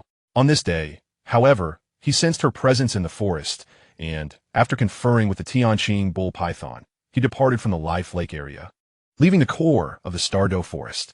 The Titan giant ape's immense size, especially one like Erming, who had attained a cultivation age of 100,000 years, meant that despite the numerous paths within the Stardow Forest, there were virtually none that could accommodate a creature of his stature. Consequently, Erming had to forge his own path toward the direction of Xiao Wu's aura. Fortunately, the Stardow Forest was sparsely populated, and the rapid growth of vegetation meant that the flora damaged by his passage would soon recover. At this moment, the Titan, Yang Wudi, Tang Hao, and Tai Hong opened their eyes, shaking off their previous lethargy. The Titan glanced at Tai Long, who, upon receiving his grandfather's gaze, instinctively retreated a short distance to conceal himself or assume a defensive stance. With the burden of Tai Long, the Titan giant ape hunting team member, forced to step back from the group, the remaining members quickly took their positions according to their initial plan. A vast net woven from the combined strength of 4 tidal Dalu was unfurled, awaiting the unsuspecting Titan giant ape, who was blissfully unaware of the impending danger as he sought out his sister, Xiao Wu. With a resounding snap, the command was given to act.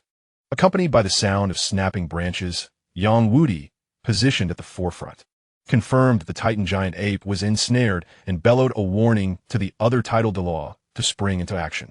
The martial spirit Great Strength Gorilla, both Titan and Tai Hong, tidal Dalu hailing from powerful families, simultaneously unleashed their martial spirits. The Great Strength Gorilla, their soul rings and martial spirits strikingly similar, yellow, purple, and black, constituting an optimal arrangement under normal circumstances.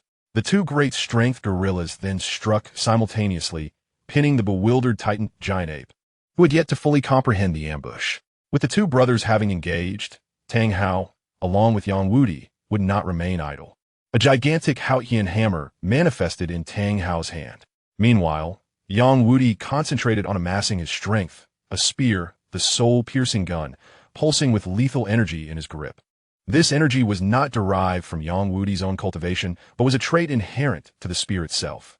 Tang Hao activated his first, fourth, and sixth soul skills, golden, purple, and black lights illuminating his form. The already imposing Haotian hammer glowed with crimson light, exuding an aura of terror from Tang Hao's seemingly unremarkable figure.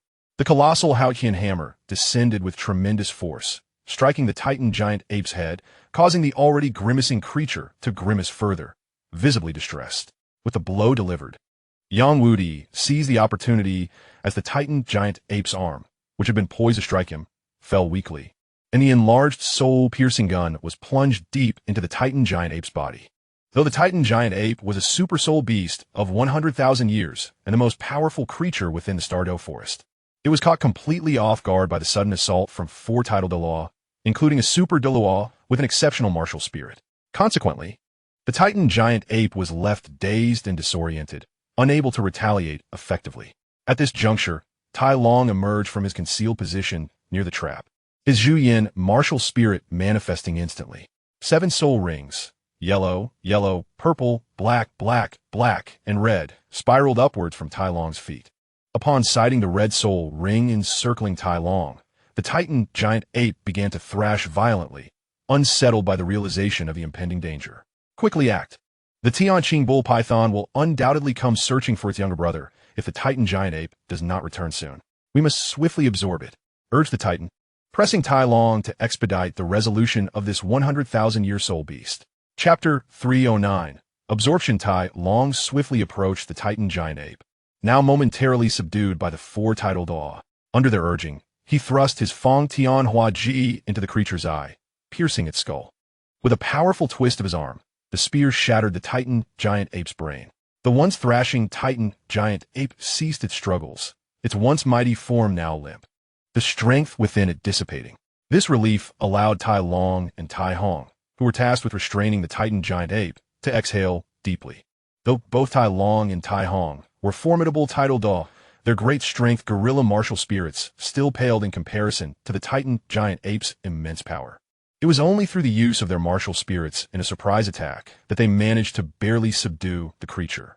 As Tai Long withdrew his Fong Tianhua Ji from the Titan giant ape's head, the spear was splattered with a viscous, crimson substance, likely the creature's brain matter. With a vigorous flick, Tai Long attempted to rid the spear of the remnants, the weapon emitting a sharp whoosh as it sliced through the air. He then returned the now-cleaned Fong Tianhua Ji to his storage soul tool. Above the Titan giant ape's massive body, a red soul ring coalesced, radiating an overwhelming aura of soul power. The vibrant red glow appeared exceptionally brilliant against the dark backdrop of the Douluo forest, captivating all present.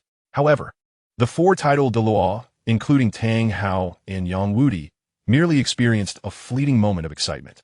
Subsequently, Yang Wudi, Titan, and Tai Hong exchanged glances, discreetly encircling Tai Long, intentionally obstructing the path between him and Tang Hao, subtly excluding Tang Hao from the proceedings.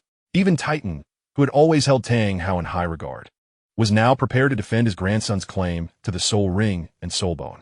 Should Tang Hao dare to voice any objections regarding the ownership of the Titan giant ape's soul ring and soul bone, Titan would be ready to test the prowess of the current generation of Haotian Douluo.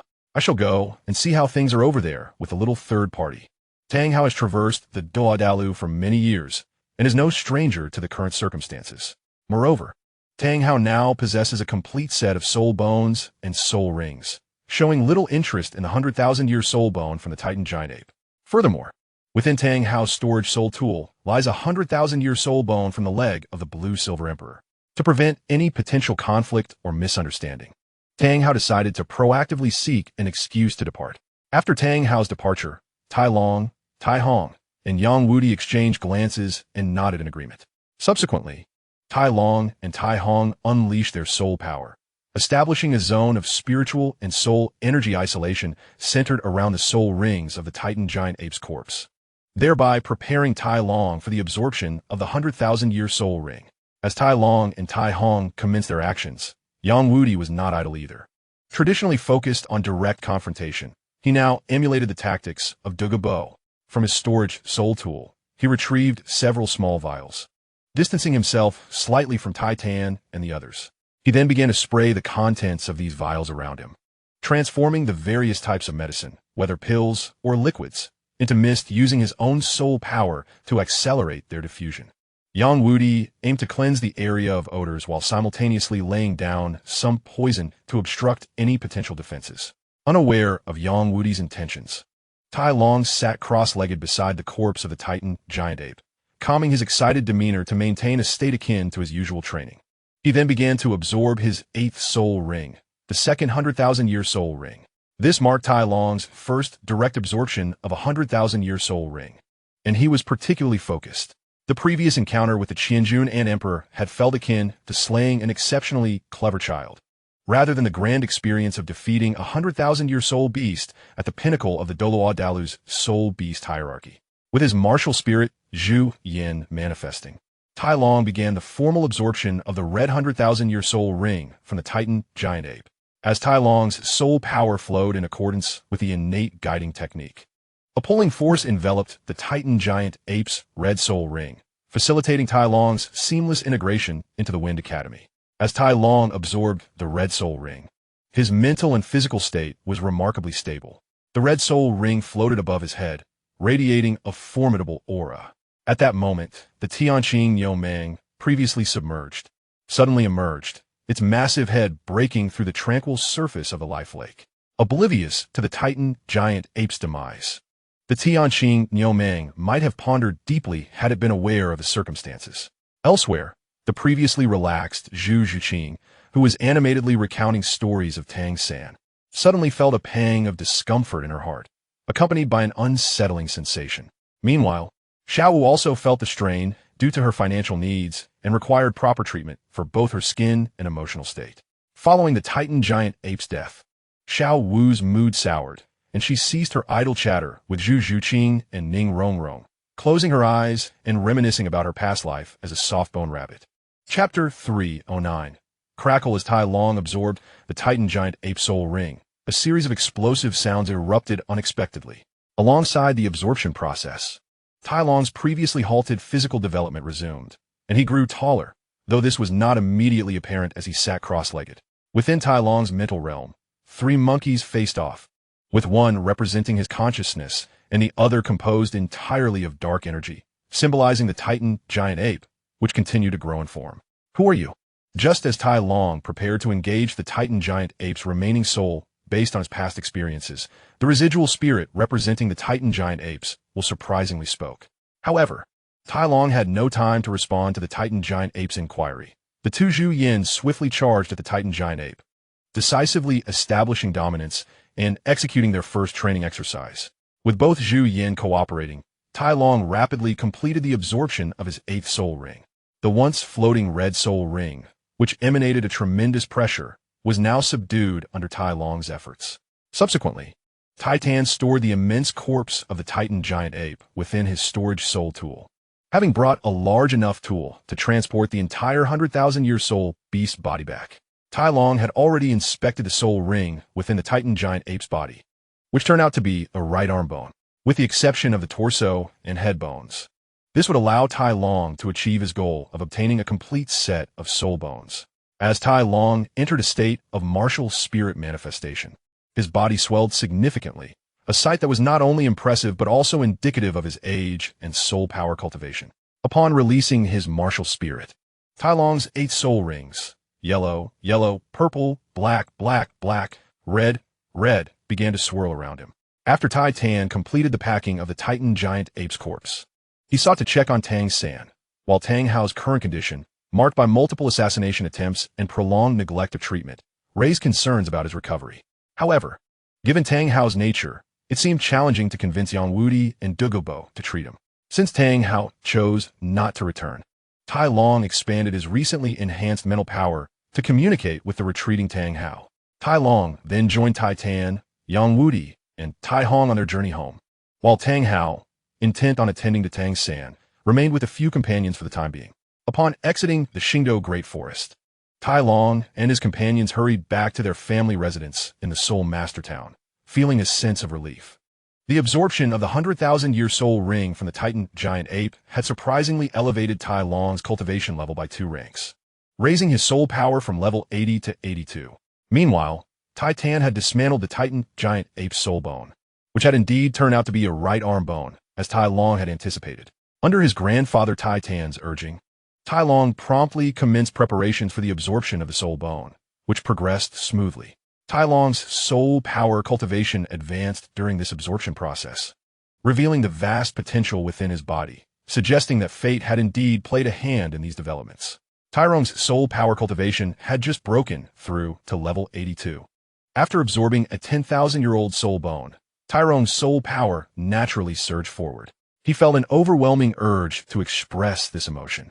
Upon completing the absorption of the soul bone, Tyrone reported to the higher-ups of the Sea-Ling Zone, seeking permission to cultivate in a place akin to the ice and fire duality. Considering that he had just achieved a breakthrough in his cultivation and was in the prime of his youth, it was prudent for him to find a tranquil environment to reflect on his current situation and prepare for an extraordinary battle that awaited him. The following day, under the guidance of Douluo, they set off swiftly.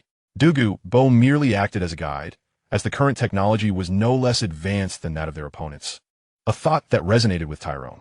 Once Tyrone was escorted into the ice and fire duality, Douluo inquired if Tyrone required anything else. Tyrone assured Douluo that he was well aware of the challenges he would face, having already prepared all necessary provisions, and thus everything he needed was conveniently stored in his soul tool. After Douluo departed, Tyrone arrived at the familiar location of the ice and fire duality spring. He swiftly removed his clothing and dove elegantly into the water, commencing his exploration and preparation in the realm of ice and fire.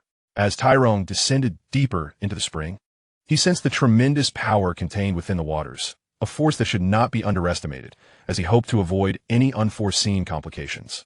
Meanwhile, at the Shrek Academy, the absence of the Titan Great Apes Night raid allowed Tang San to select a nearly 2,000-year-old faceless demon spider for absorption, thereby acquiring a soul bone akin to those found in the original text.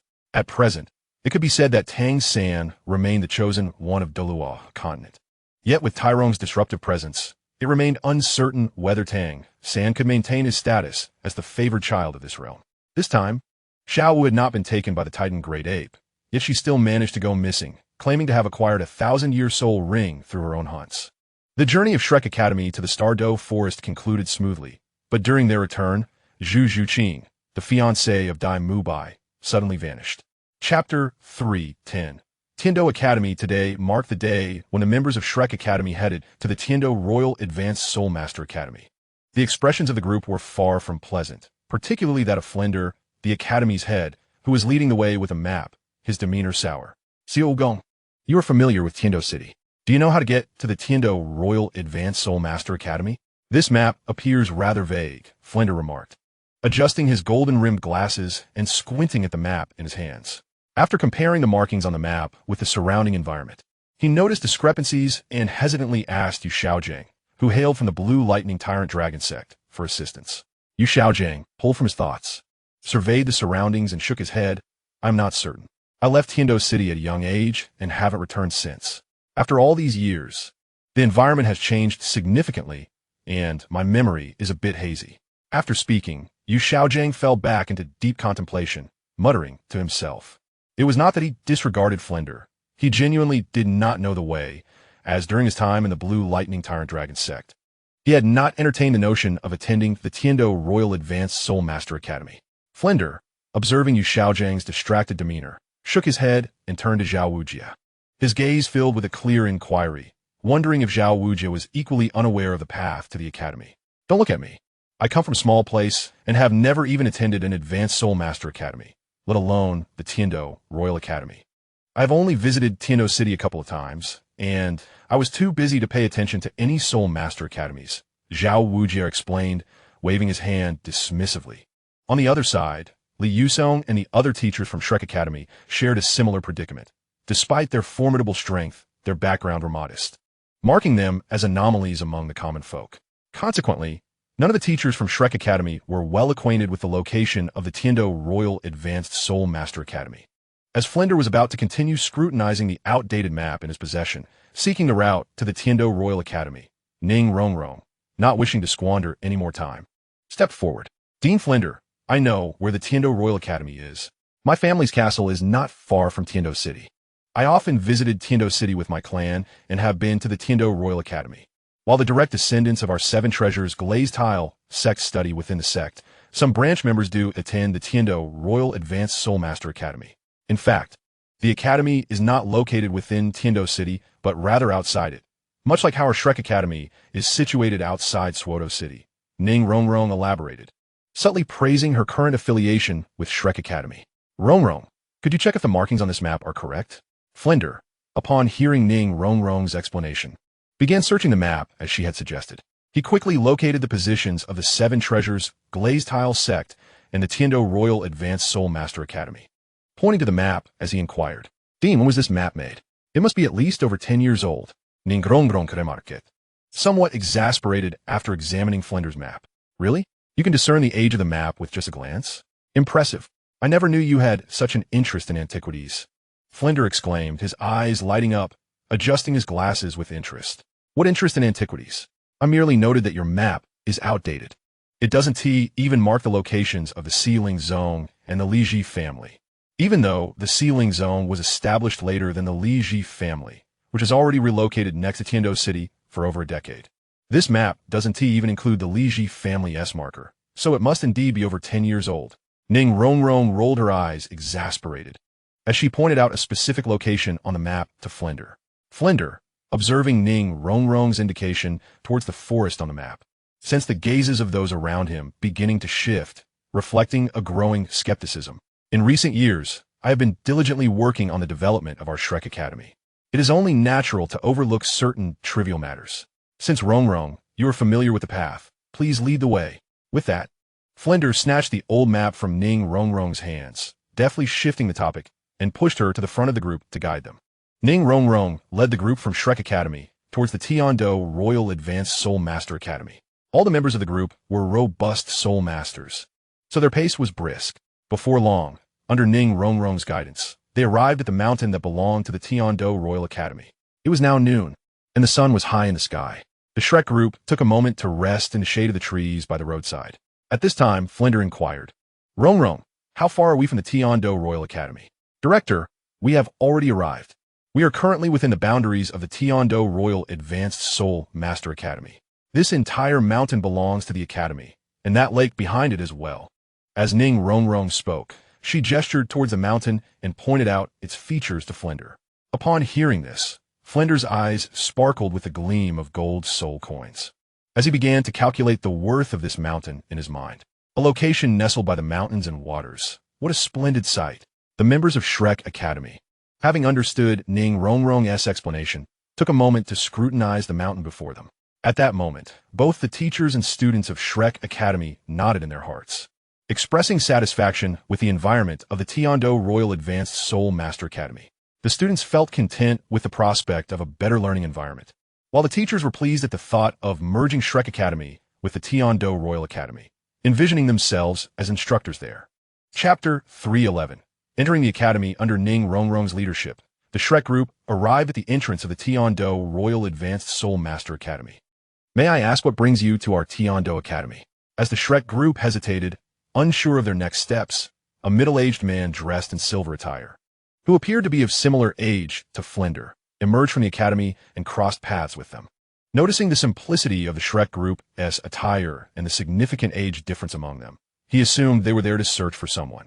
Displaying a warm-hearted demeanor, he approached as he saw Flinder and the others looking perplexed. We have come to seek someone at the Tiando Academy. May I inquire about your identity? Flinder, as the head of Shrek Academy, naturally stepped forward to address the man. I am Sun Bu, a Tiando-level teacher at the Tiando Empire, having taught at the academy for many years.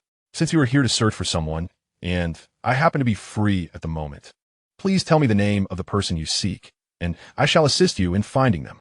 Sun Bu replied with a smile. his face reflecting a sense of pride upon mentioning his position as a Tiando-level teacher. "Oh, you're a teacher's son. I have long heard of you."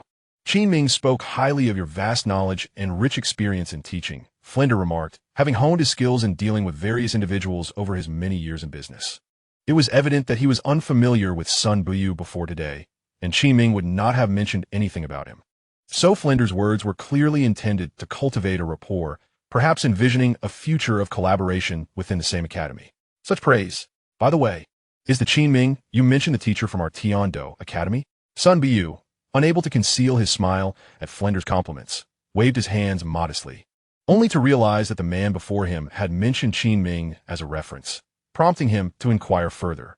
Yes, Qin Ming has indeed joined the Tiando Academy as a teacher. Recently, he took the Academy's team on various challenges, Flender responded.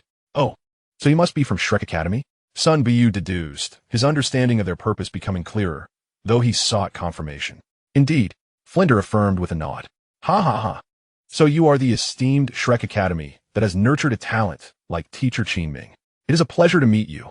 After Teacher Qin Ming returned to report, the three deans placed great importance on your academy's visit for exchange and learning, convening early to discuss it. However, we were unaware of your arrival time, and thus could not prepare a proper welcome. The academy had arranged for personnel at the city gates to receive you, but unexpectedly, you came directly to the academy. So we did not have anyone here to greet you. Please forgive us. Having confirmed the identity of the Shrek group, Sun Bu beamed with joy, praising Shrek Academy profusely, while also explaining the absence of a welcoming party. Afterward, he bowed in apology to the members of Shrek Academy. The exchange brought smiles to the faces of the Shrek group, clearly satisfied with Sun Buyu's attitude as a Tiando-level teacher, thus enhancing their impression of the yet-to-be-explored Tiando Royal Advanced Soul Master Academy. Not at all, Flender quickly waved his hand, acknowledging that the arrangements by Tiando Academy were entirely reasonable. Other academies typically entered Tiando City first, where the academy's personnel could identify them by their uniforms, allowing for appropriate preparations for their welcome. However, Shrek Academy had deviated from this norm. Flender could hardly admit to saving on accommodation expenses by bypassing the city and directly bringing his group to the academy for complimentary food and lodging. "My apologies. I seem to be getting forgetful with age, engaging in conversation with Director Flender when I should not have," Sun Buyu remarked, patting his head, and then led the Shrek group into the Tiando Royal Advanced Soul Master Academy. Upon entering the academy, the scenery along the roads transformed dramatically, leaving the Shrek teachers and students, who had been accustomed to the village life, utterly astonished.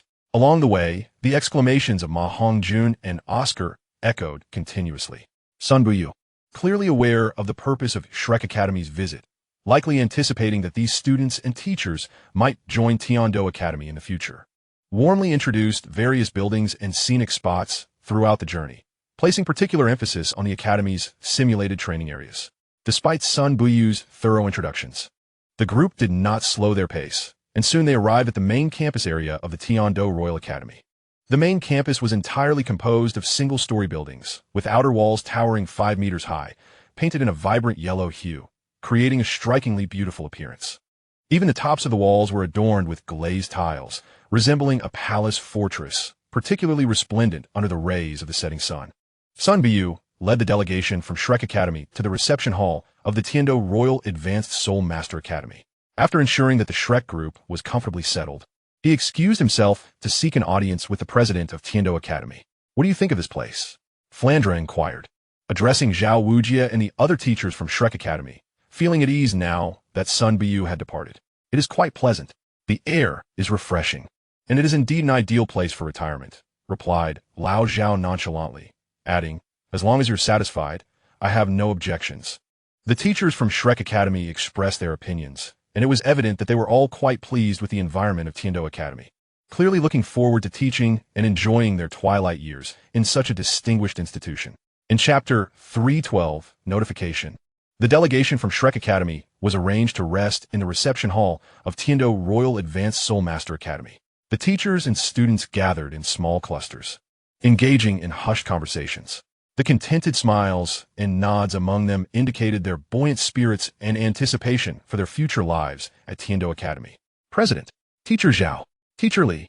Just as the Shrek group was immersed in their discussions, Qin Ming, a graduate of Shrek Academy and now a Tiendo-level teacher at Tiendo Academy, entered the hall. Having just finished training the Tiendo Academy battle team, he was unable to contain his excitement upon learning of the Shrek delegation's arrival. Yet he needed to focus on assisting the students with their training, suppressing his eagerness to greet his former teachers. Now a teacher himself, Qi Ming felt the weight of responsibility that came with the role. After ensuring that the battle team had completed their training for the day, he called over the team captain, Yu Qianheng, to relay a few instructions before hastily making his way to the reception hall. Upon greeting the teachers from Shrek Academy, Flandra, Zhao Wujia, and the others were delighted with their accomplished disciple. After exchanging pleasantries, the three prominent figures from Tiendo Academy, dressed in golden embroidered robes, arrived. Clearly, they held the Shrek delegation in high regard, having donned their ceremonial attire to personally welcome them. As Flandra approached the trio, he felt a surge of respect directed towards him. Aware of the purpose of their visit, he quickened his pace, stepped forward, and with arms crossed over his shoulders, bowed in greeting. "I am Flandra from Shrek Academy, a soul master of the Cat Eagle martial spirit at the 78th level of the agility-type Soul Emperor. It is an honor to meet you, esteemed elders." "Ha ha ha. No need for such formality, Flandra. I have long heard of your remarkable prowess and unique insights in teaching. Meeting you today confirms your esteemed reputation." The elder who had helped Flandra to his feet was none other than Meng Xinji, the chief of the Academic Affairs Council at Tiendo Royal Advanced Soul Master Academy.